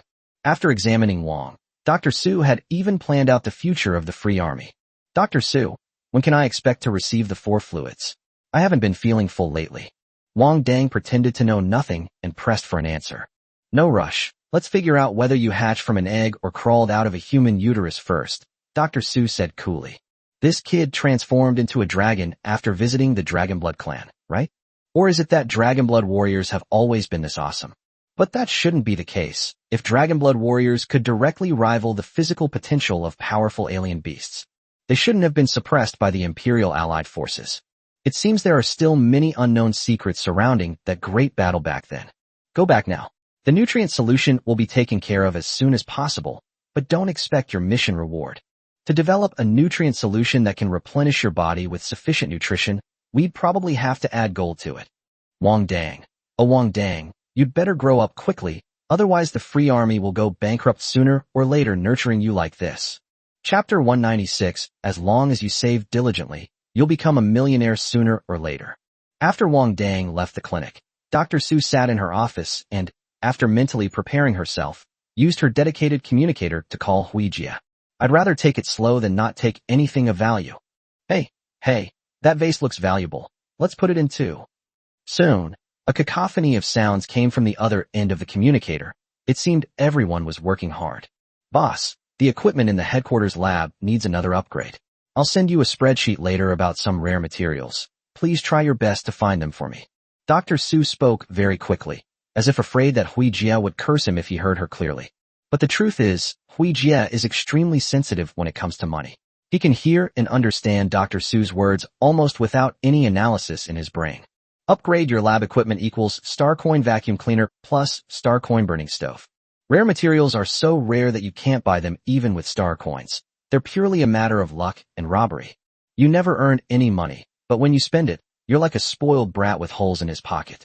Do you even listen to what you're saying? Are you even speaking human language? Hui Jie immediately started cursing into the communicator. I'm still using that broken sofa with the broken leg in my office. The thought of this incident infuriated Hui Jie. During the robbery of the Dwarf Planet Bank, he abused his power and took the bank's general manager's leather sofa back to headquarters. I just want to get myself a more comfortable sofa. However, the finance department said that the recent expenditures at the headquarters laboratory were too high, plunging the entire free army into a fiscal deficit. No matter how much he pleaded, he still managed to sell his genuine leather sofa at the second-hand market. The thought of the soft and comfortable sofa he had his eye on being taken away filled Hui Jie with grief and indignation. If he had to choose again, he would definitely not choose to be the leader of the free army. If he didn't have to support the entire free army, he couldn't imagine how carefree he would be. Dr. Su picked up the communicator that had been pulled away and brought it back to his front. Here's what happened. After Wang Dang returned to the Dragon Blood clan, his bodily functions seemed to have mutated.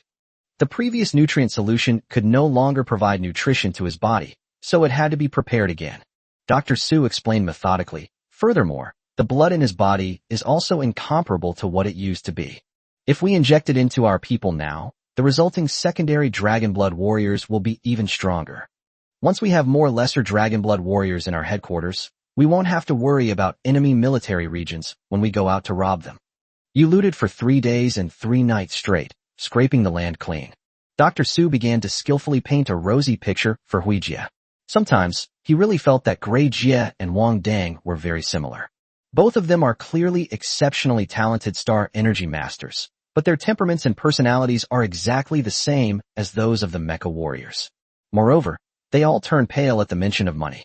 If it weren't for the fact that Hui Jie has gray hair and Wang Dang is a pure-blooded dragon warrior, he would have suspected that the two were related. Sure enough, there was a long silence on the other end of the communicator before someone seemed to have made up their mind. Okay, I'll go back to headquarters a few months later. Send me the form. After finishing this job, Gray Jie actually planned to return to headquarters to recuperate. Firstly, their successive seizures of numerous territories have drawn significant attention from both the Empire and the Federation. If this looting continues, the Imperial Federation may face another war. Secondly, everyone was exhausted after sweeping through so many planets. But what are these difficulties if you want to rob more effectively and without any worries in the future? Let's fight it out, as long as we don't get our hands on the Free Army. After cutting off the communication, Gray Jie raised his arm and shouted, "The plan has changed. Let's finish this and move on to the next one. Everyone's hard work now is for our future, to grow bigger and stronger, and create new glories."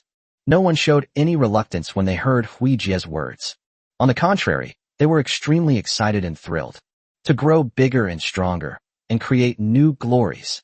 To grow bigger and stronger, and create new glories. Everyone echoed in unison, and their expressions showed that they thoroughly enjoyed the thrill of robbing and pillaging. After all, no one cares if they're out there generating revenue for the Free Army and occasionally slip some small items into their own pockets. The more they rob, the richer they become. The eldest brother once said that wealth is accumulated little by little in this way. Don't let their current poverty fool you. If they continue to be diligent and frugal, they will one day become interstellar millionaires. If Dr. Su knew about this idea, she would definitely scold them for being brainless. He doesn't know about other wealthy people, but if you want to become an interstellar tycoon, you must first abandon your conscience and then broaden your horizons. But we can't blame them. Most of the Free Army members, like Wang Dang, came from ordinary backgrounds. How much of an understanding of wealth would you like them to have? The entire Free Army is very frugal, except for the laboratory led by Dr. Su. That was the only place in the Free Army where money was spent like water. Because Dr. Su's situation was different from theirs, before joining the Free Army, he was a rich second generation. The headquarters laboratory was initially established with his own money. After several days of waiting, Wang Dang finally received the belated arrival of the Star Energy Master Association. "Hello, we are staff members of the Star Energy Master Association, and this is a doctor from the Star Energy Master Association's Mental Health Assessment Department. Before we begin this conversation, we need to conduct a comprehensive mental health assessment for you." Wang Dang listened to the words of the refined-looking clerk in the pure black suit in front of him. He thought to himself, as expected of the prestigious Star Energy Master Association, "This is the first time someone has ever called me sir." Okay. Wang Dang opened the door wide, making way for the people from the Star Energy Master Association to come in first. Wang Dang was not afraid at all when faced with the mental assessment by the Star Energy Master. Because Dr. Su had previously given him a very long tutorial on how to fake intermittent mania. After all, intermittent mania does not cause any organic changes to the patient's body. Often, when the illness occurs, symptoms include a rapid increase in heart rate and an inability to control one's emotions. Therefore, as long as Wang does not have an episode in front of a mental health assessor, it cannot be detected by medical devices. Generally, the only way to make a diagnosis is through a doctor's consultation. Chapter 197, Serving the Society. Following the instructions provided by Dr. Su, Wang began answering various questions from the mental health assessor. "Yes, sometimes I feel like I can't control my limbs." "Oh, I think that's a possibility, but I don't remember it very clearly." Following Dr. Su's instructions, Wang Dang should not answer questions too quickly or too confidently. Trying to recall, but unable to, giving a vague and unclear answer. Because most mental illness patients suffer from memory disorders and forgetfulness. "Now, I'm going to give you some verbal stimulation, please don't mind." The doctor, dressed in white overalls, explained to Wang Dang very politely. Wang Dang nodded slightly. "I'll try my best." "You poor bastard, you dare to touch a mecha? You're not even worthy to carry my shoes." Wang Dang stared in disbelief at the polite and well-mannered mental health assessor before him. unable to comprehend that he could achieve such a level of expertise. The contrast between his appearance and his words made it impossible for him to get angry at the psychiatrist's offensive remarks. But he still exerted a little force, trying his best to tighten his meridians. The moment the veins on Wang Dang's arm bulged, the mental health assessor silently shifted his seat on the sofa a little further away and turned to look at the association's clerk. After receiving a look of affirmation and encouragement from the clerk, he turned back to look at Wang Dang. Poor people owning mechs only lowers the aesthetic standards of the mech industry. What B-style mecha? It's just mecha that only trash who can't afford expensive ones would like. Like Wang Dang. Your mecha is practically the dung of the mecha world, the kind that's infested with maggots. Wang Dang suddenly felt a surge of emotion within him, and he wanted nothing more than to slap the mental health assessor in front of him flat. At the same time, he was also a little puzzled. Could he really have this disease? Wang Dang, don't worry. Even the most well-mannered person would be furious at such insulting language. You're as normal as could be. Xiao Yuan quickly comforted him. After all, this artificial intelligence is quite angry after hearing these words. Just as blood rushed to Wang Dang's face, the clerk swiftly stepped between him and the mental health assessor to prevent Wang Dang from suddenly attacking someone. All right, Mr. Wang, our assessment is now complete. The psychiatric assessor switched to a gentler tone. It seems that he wasn't the one who made those sharp remarks earlier. After evaluation, you are indeed suffering from intermittent mania, and it is severe, which has begun to affect your memory and normal life. As he spoke, he handed Wang a business card, saying, if you have time, you can seek help from a psychologist at the association's psychological counseling room.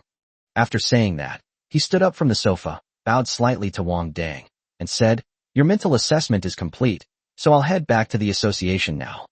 Next, the association's clerk will inform you about the association's relevant procedures. Have a nice day, goodbye.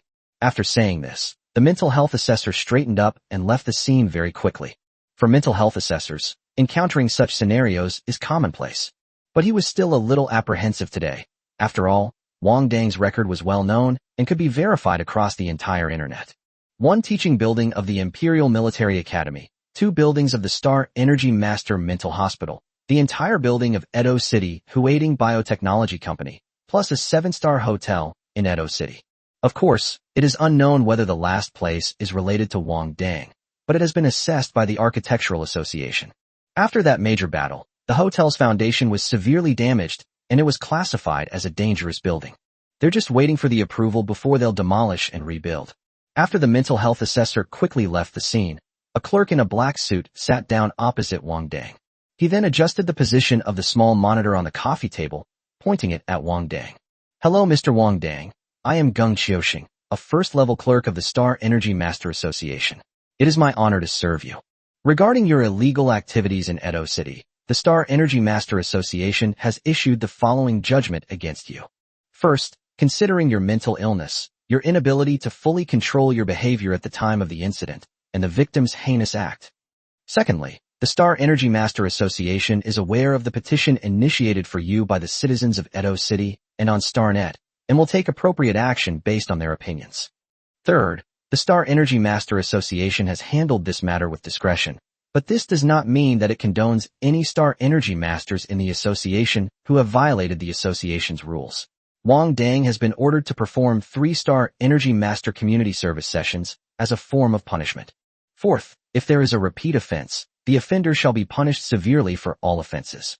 Mr. Wang, do you understand what I have said above? If you have any questions, please feel free to ask me.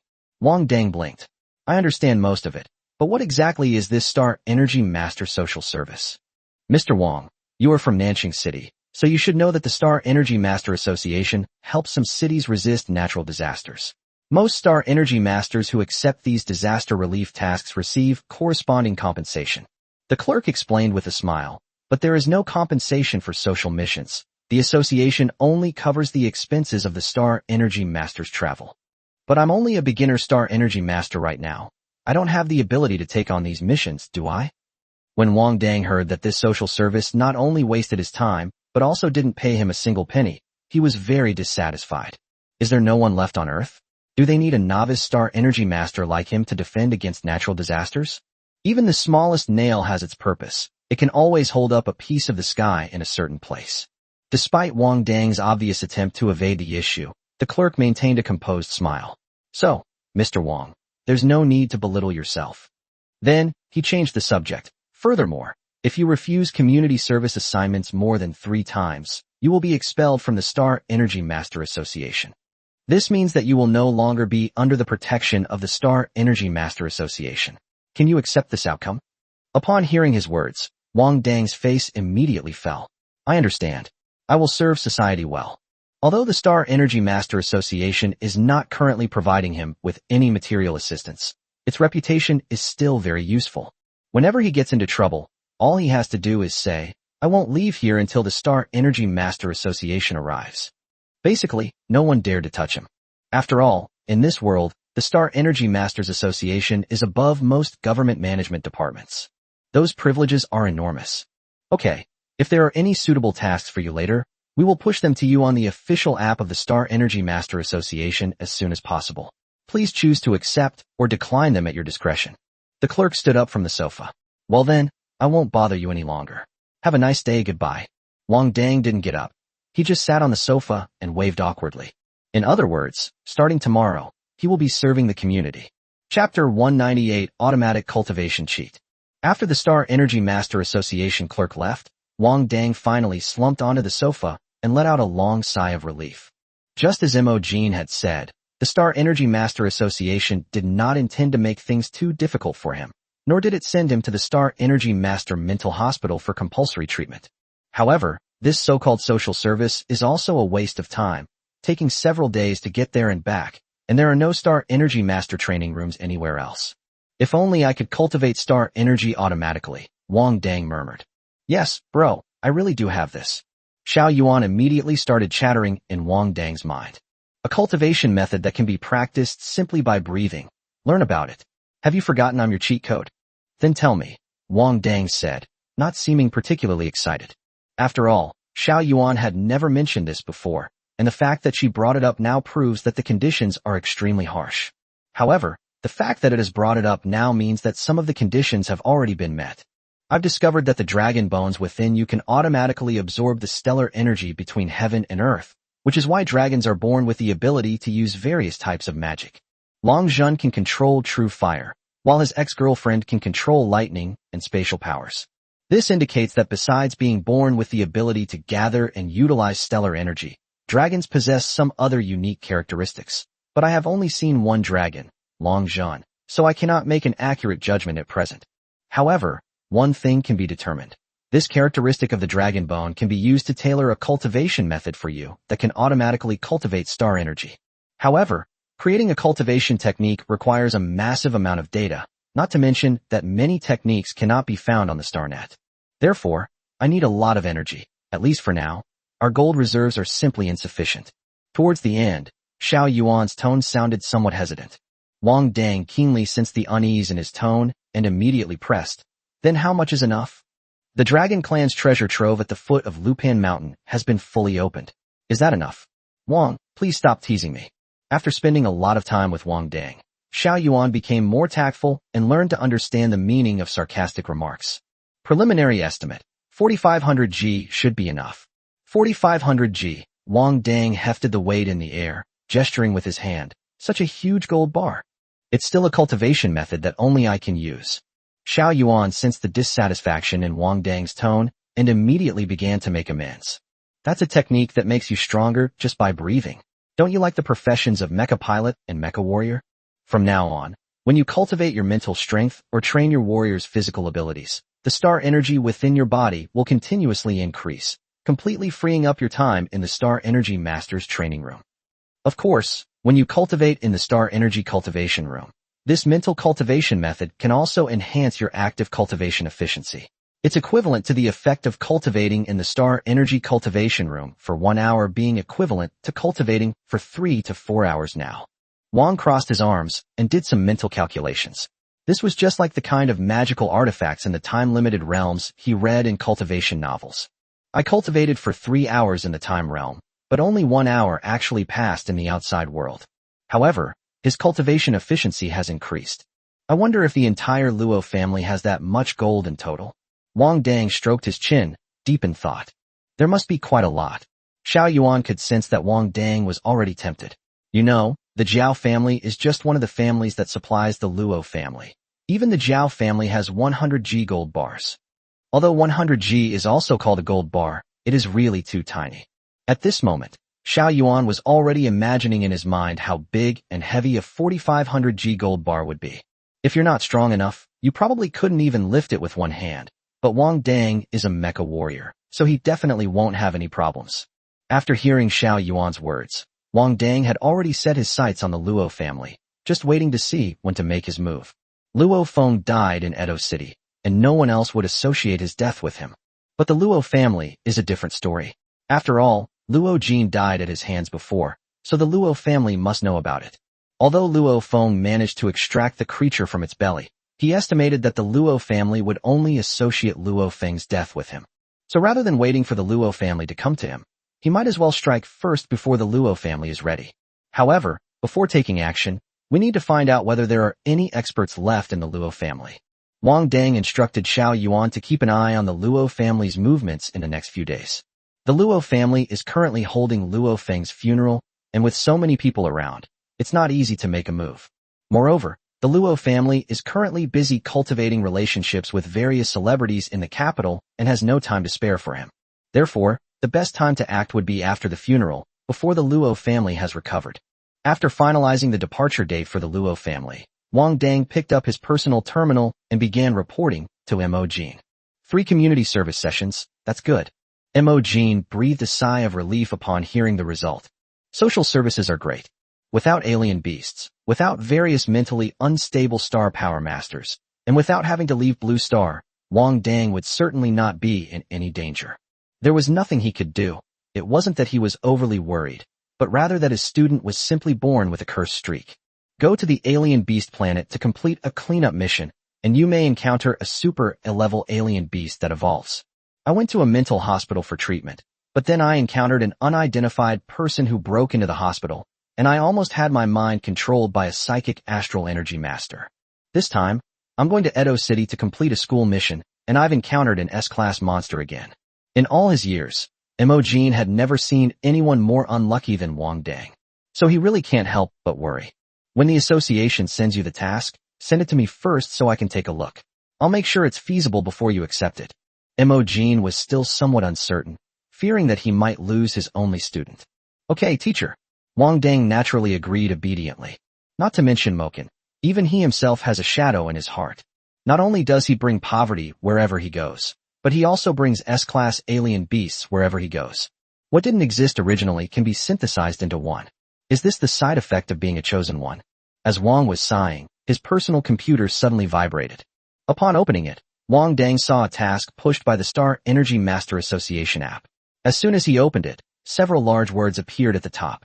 There is no reward for this mission. Looking further down, he saw it was the South City Tsunami mission. As a metal-type Star Energy Master, he needed to work with other Star Energy Masters to maintain the protective shield and assist Star Energy Masters of other types in dealing with the tsunami crisis. Chapter 199, A New Model for the Arena. The moment Wang Dang saw this mission, images of sea monsters attacking the city immediately flashed through his mind. After all, last time he was just setting up a stall on a mountain near the sea, he still encountered a sea monster attack. This time, we're directly confronting the tsunami head-on. It's one thing if the sea monsters don't attack the city. Wang Dang, it's no problem. The sea monsters aren't exotic beasts. Their levels are all very low. You can handle them. Xiao Yuan comforted him. Besides, Nansheng is a city you're familiar with. If you really run into trouble, you can easily run away. That makes sense. Wang Dang passed the task to Mo Jin. After receiving Moken's affirmative reply, he accepted the task. After accepting the task, the app immediately sent him the task schedule. 7 days later, we will gather at the Star Energy Master Association and then head to Nansheng City. After arriving in Nansheng City, we will rest for a day, which is actually just a day of being received by the Nansheng City government. The tsunami response will begin the next day, with the duration depending on the progress of the response. We must eliminate the Luo family within 7 days. Wang Dang shut down his personal terminal, his eyes filled with unwavering determination. He knew very well what kind of place Nansheng was. Even the military region couldn't find a Star Energy Master's training room. It would be best to have Xiao Yuan activate the automatic training cheat before setting off, so that there will be absolutely no wasted time. Moreover, he did not believe that the mere Luo family was the end of Blue Star Black Gold. After all, the Luo family isn't even considered a prominent family among the major families on Earth. There should be an upstream supplier above the Luo family, and most of the black gold on Blue Star should flow to one of the 4 major families on Blue Star. It's just that we don't know which family will take over this black gold yet. With my current strength, I am not yet capable of confronting the source of the black gold, Wang Dang sighed softly. However, he was absolutely confident once he became a star energy messenger. Therefore, the most urgent thing now is to destroy the Luo family and find the gold. That evening, Wang Dang arrived at the blue-silver black market. He planned to go to the underground arena to find Rosemary and see if she had any connections to buy gold. He wasn't sure if the Luo family had that much gold he needed, so he had to prepare a backup plan. I'll see if I can find a sucker to rip me off today. When Wang Dang arrived at the underground arena, he found it bustling with activity. It seems the arena has been doing quite well while he's been away. Wang Dang found the repair shop with the Bucks sign on the door and started banging on it, shouting, "Old Bucks, open the door." Wow, I finally recognized the door. Xia Buotsai immediately recognized Wang Dang's voice and dropped what he was doing to open the door. Behind him was Xia Tianzong, who had become fairer and was holding a lot of tools, seemingly helping Xia Buotsai. "What are you doing here?" Wang Dang walked into the workshop with a swagger and found a seat. "You wouldn't know this, but I brought all my clansmen to the capital and rented 5 townhouses where everyone lives together." Xia Buotsai's expression was full of pride. "I don't have enough money saved up yet. Once I've saved enough, I'll rent a manor. Our Dragonblood warrior family should live in the best place."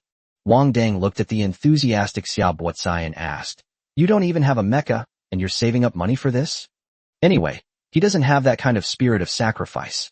Improving the living conditions of my clansmen is my greatest wish in all these years since I came to the capital. As Xia Buotsai spoke, he looked at Wang Dang and sighed. "If you hadn't swindled 200,000 yuan from me, I would have been living in a big manor long ago." Mech pilots are a very lucrative profession in the capital, especially in tough places like underground arenas. Not long after Wang Dang left, the Dragonblood clan moved to the capital with Xia Buotsai. Since the only Dragonblood warrior in their clan was in the capital, they naturally had to follow him. However, since the clan chief Xia Guangyao had spoken, Wang Dang's studies were the most important thing, so Xiaobo obediently did not disturb Wang Dang. The young people in the clan are now helping me earn money in the arena.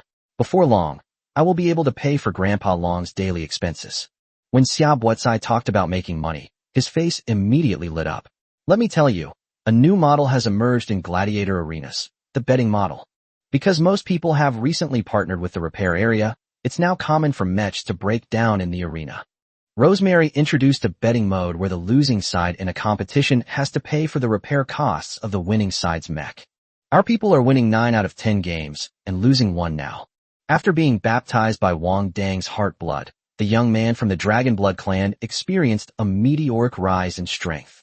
Xia Buotsai also took out all his savings from the past years and stayed up all night to customize mechs for them.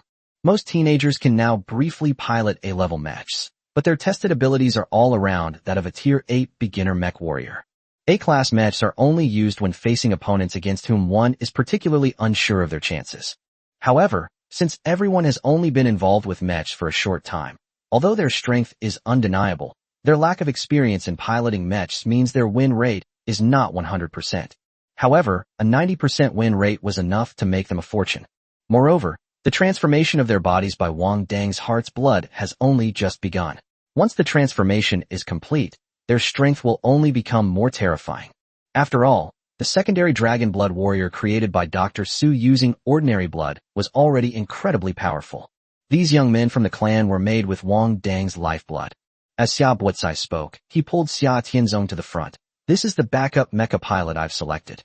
Thanks to you, the clan leader is no longer against clansmen choosing other professions. Once Tianzong becomes a junior mecha pilot, my pressure will be much less." "That's good." Wang Dang also had a smile on his face. As expected of descendants of the dragon, their money-making ability is truly outstanding.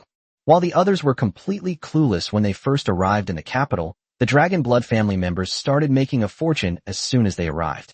By the way, don't go to the competition area, go wait in the workshop.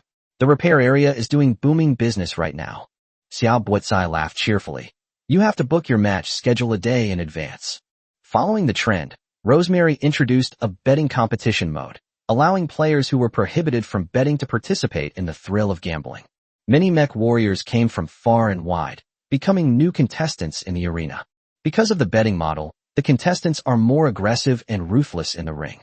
Now, almost everyone seems to be possessed by the Crimson Moon the moment they step onto the field. As a result, the games became even more exciting, attracting more and more viewers to watch and place bets. Rosemary is even applying to expand the arena. After Wang Dang figured out the changes in the arena these days, he felt a pang of sadness. He had to book matches in advance. How could he possess someone else's mecha? He can no longer go to the arena every day like he used to. Looks like I can only make a little money repairing matches. Chapter 200 A Desperate Struggle with the Breeding Center. After returning to his workshop, Wang Dang used the AI in his workshop to contact Rosemary. Gold is too risky, and there's no market for it even when it's priced. I can only keep an eye out for it for you. Rosemary did not show any doubt that King Den needed gold. After all, it's not surprising that a mecha pilot would want anything. However, the gold that Wang Dang wanted was a top-level strategic resource in both the Empire and the Federation. If this were the main planet, I could easily get it for you. But this is Earth. Rosemary sounded somewhat dejected, but still promised to keep an eye out for Wang and to inform him as soon as there was any news. After cutting off the communication, Wang Dang murmured, "It seems that Rosemary also doesn't know the secret of Blue Star's gold. This is normal. Whether in the Empire or the Federation, hoarding gold is a capital offense. Don't be fooled by the glamorous life of a large family on Earth. Once they reach a higher-level planet, they're only slightly better off than ordinary people. Not to mention places like the main planet." Xiao Yuan seemed quite moved. The conditions for relocating to the 10 main stars of the Empire are extremely stringent. Even advanced star energy masters need to wait in line for more than a year to settle on the main star. If you are a star energy envoy, you can proceed immediately. This is still a lenient policy for star energy masters. Mech warriors are a whole level higher than star energy masters. If one simply wants to use financial resources to relocate to the main planet, even the wealthiest people on Earth have no chance. Only the richest person on an upper planet has this possibility. This is why the Gao group was willing to harm so many people and take such great risks to conduct experiments. Because once the experiment succeeds and is rolled out across the Empire, becoming the richest person on a superior planet and relocating to the main planet will be a certainty. The developers of this technology can even apply for the outstanding talent immigration policy of the main planet. After speaking with Rosemary, Wang Dang put the sign on the clock. "I can't play in the match today, but since I'm already here, it would be a huge loss if I didn't make something out of it. It's still better to earn money through hard work." If Wang Dang's idea were to be known by the mecha warriors competing on stage, I guess I'll be unable to resist tearing him apart. If repairing mechs is hard-earned money, then what kind of money do these mech warriors who risk their lives on stage earn? Is this money to buy your life? 2 days later, the head of the Luo family was discussing with the core members of the clan what the Luo family should do next after losing 2 intermediate-level star energy masters. The Luo family can only be considered a newly rich family in the capital, having risen to prominence from the generation of the current head of the family's father. The Luo family patriarch's father was a fire-type star energy master, but among his many brothers and sisters, only Luo Jin perfectly inherited his father's star energy master genes. Then there's Luo Feng's mother, who, after taking a son-in-law, gave birth to Luo Feng, who is a star energy master. Both of them are among the most talented star energy masters in the current Luo family.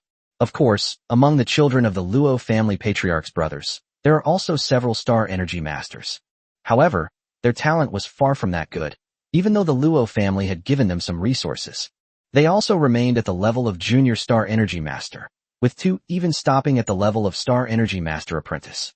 Although becoming a star energy master already puts you ahead of 98% of the people on Earth, among the remaining 2%, very few have the talent for cultivation. Therefore, in recent years, the Luo family has almost left the other star energy masters to their own devices, focusing its resources mainly on Luo Feng and Luo Jin. Especially Luo Feng, who is more than 30 years younger than Luo Jin and is already a mid-level star energy master. Furthermore, they are recognized by the Imperial Military Academy as prospective advanced star energy masters. Luo Jin had been stuck at the intermediate level star energy master level for over 20 years. But now, The talents that the family has been focusing on cultivating have all been ruined by an ordinary star energy master. What's even more humiliating is that he's only a beginner star energy master, and even that is something he just recently achieved. They were absolutely certain that the force behind Wang Dang was the Free Army. Because apart from the Free Army, no other force on Earth has the capability to do so. The indignation stems from the fact that they clearly knew the Free Army was a force jointly wanted by the Empire and the Federation. But they dared not report it to their superiors. Because once reported to higher authorities, their family's hoarding of gold would certainly be exposed, and they would all face the Empire's merciless judgment. Meanwhile, the Free Army remains at large. After all, they have been attacked by the Empire and the Federation for so many years, yet they are still active in various star systems. My advice is to back down. Wang Dang's protective umbrella is too big, the Luo family patriarch sighed. At the same time as Fenger's death came chilling news. The Ouyang family had sent a team to Edo City to intercept and kill Wang Dang. He lost vital signs as he approached the hotel where Wang Dang was staying, and his remains have never been found. This indicates that the person protecting Wang Dang must be a high-level star energy master. Wang Dang must have held out until Mo Jin arrived, thanks to the cover provided by that advanced star energy master. And it is very likely that, with the help of that high-level star energy master, Luo Feng was killed. Otherwise, it would be impossible to explain why Wang Dang and Luo Feng went together to lure away the strange beast. It is completely illogical that Wang Dang, a novice star energy master, escaped unscathed, while Luo Feng perished in the jaws of a strange beast. After hearing what the Luo family had said, everyone was unwilling, but there was nothing they could do. After all, the Luo family's current situation can no longer withstand any further losses. If they want to maintain their foothold in the capital, they must immerse themselves in the breeding center and mass-produce babies regardless of cost. Only when a child with talent comparable to Luo Feng emerges will the Luo family have a place in the capital. But it will be another 7 or 8 years before the next Luo Feng appears. How will the Luo family get through this period of inactivity? Starting tomorrow, everyone will report to the breeding center, especially Shushu. The Luo family head immediately made the decision. I will ask the military academy and the Ouyang family to help me find a fire-type star energy master to accompany you to the breeding center in the next few days. Although he knew he was being unfair to his sister and brother-in-law, he had no other choice if he wanted the Luo family to avoid its decline. Luo Shu had just experienced the pain of losing her son, and now her family was pushing her to have a child with someone else. Even without going through the process, it was still extremely painful for her, and she immediately expressed her opposition. You have no choice, you must go. This was the first time the Luo family patriarch had spoken to his beloved younger sister in such a harsh tone. The future rise and fall of the Luo family hinges on this one move.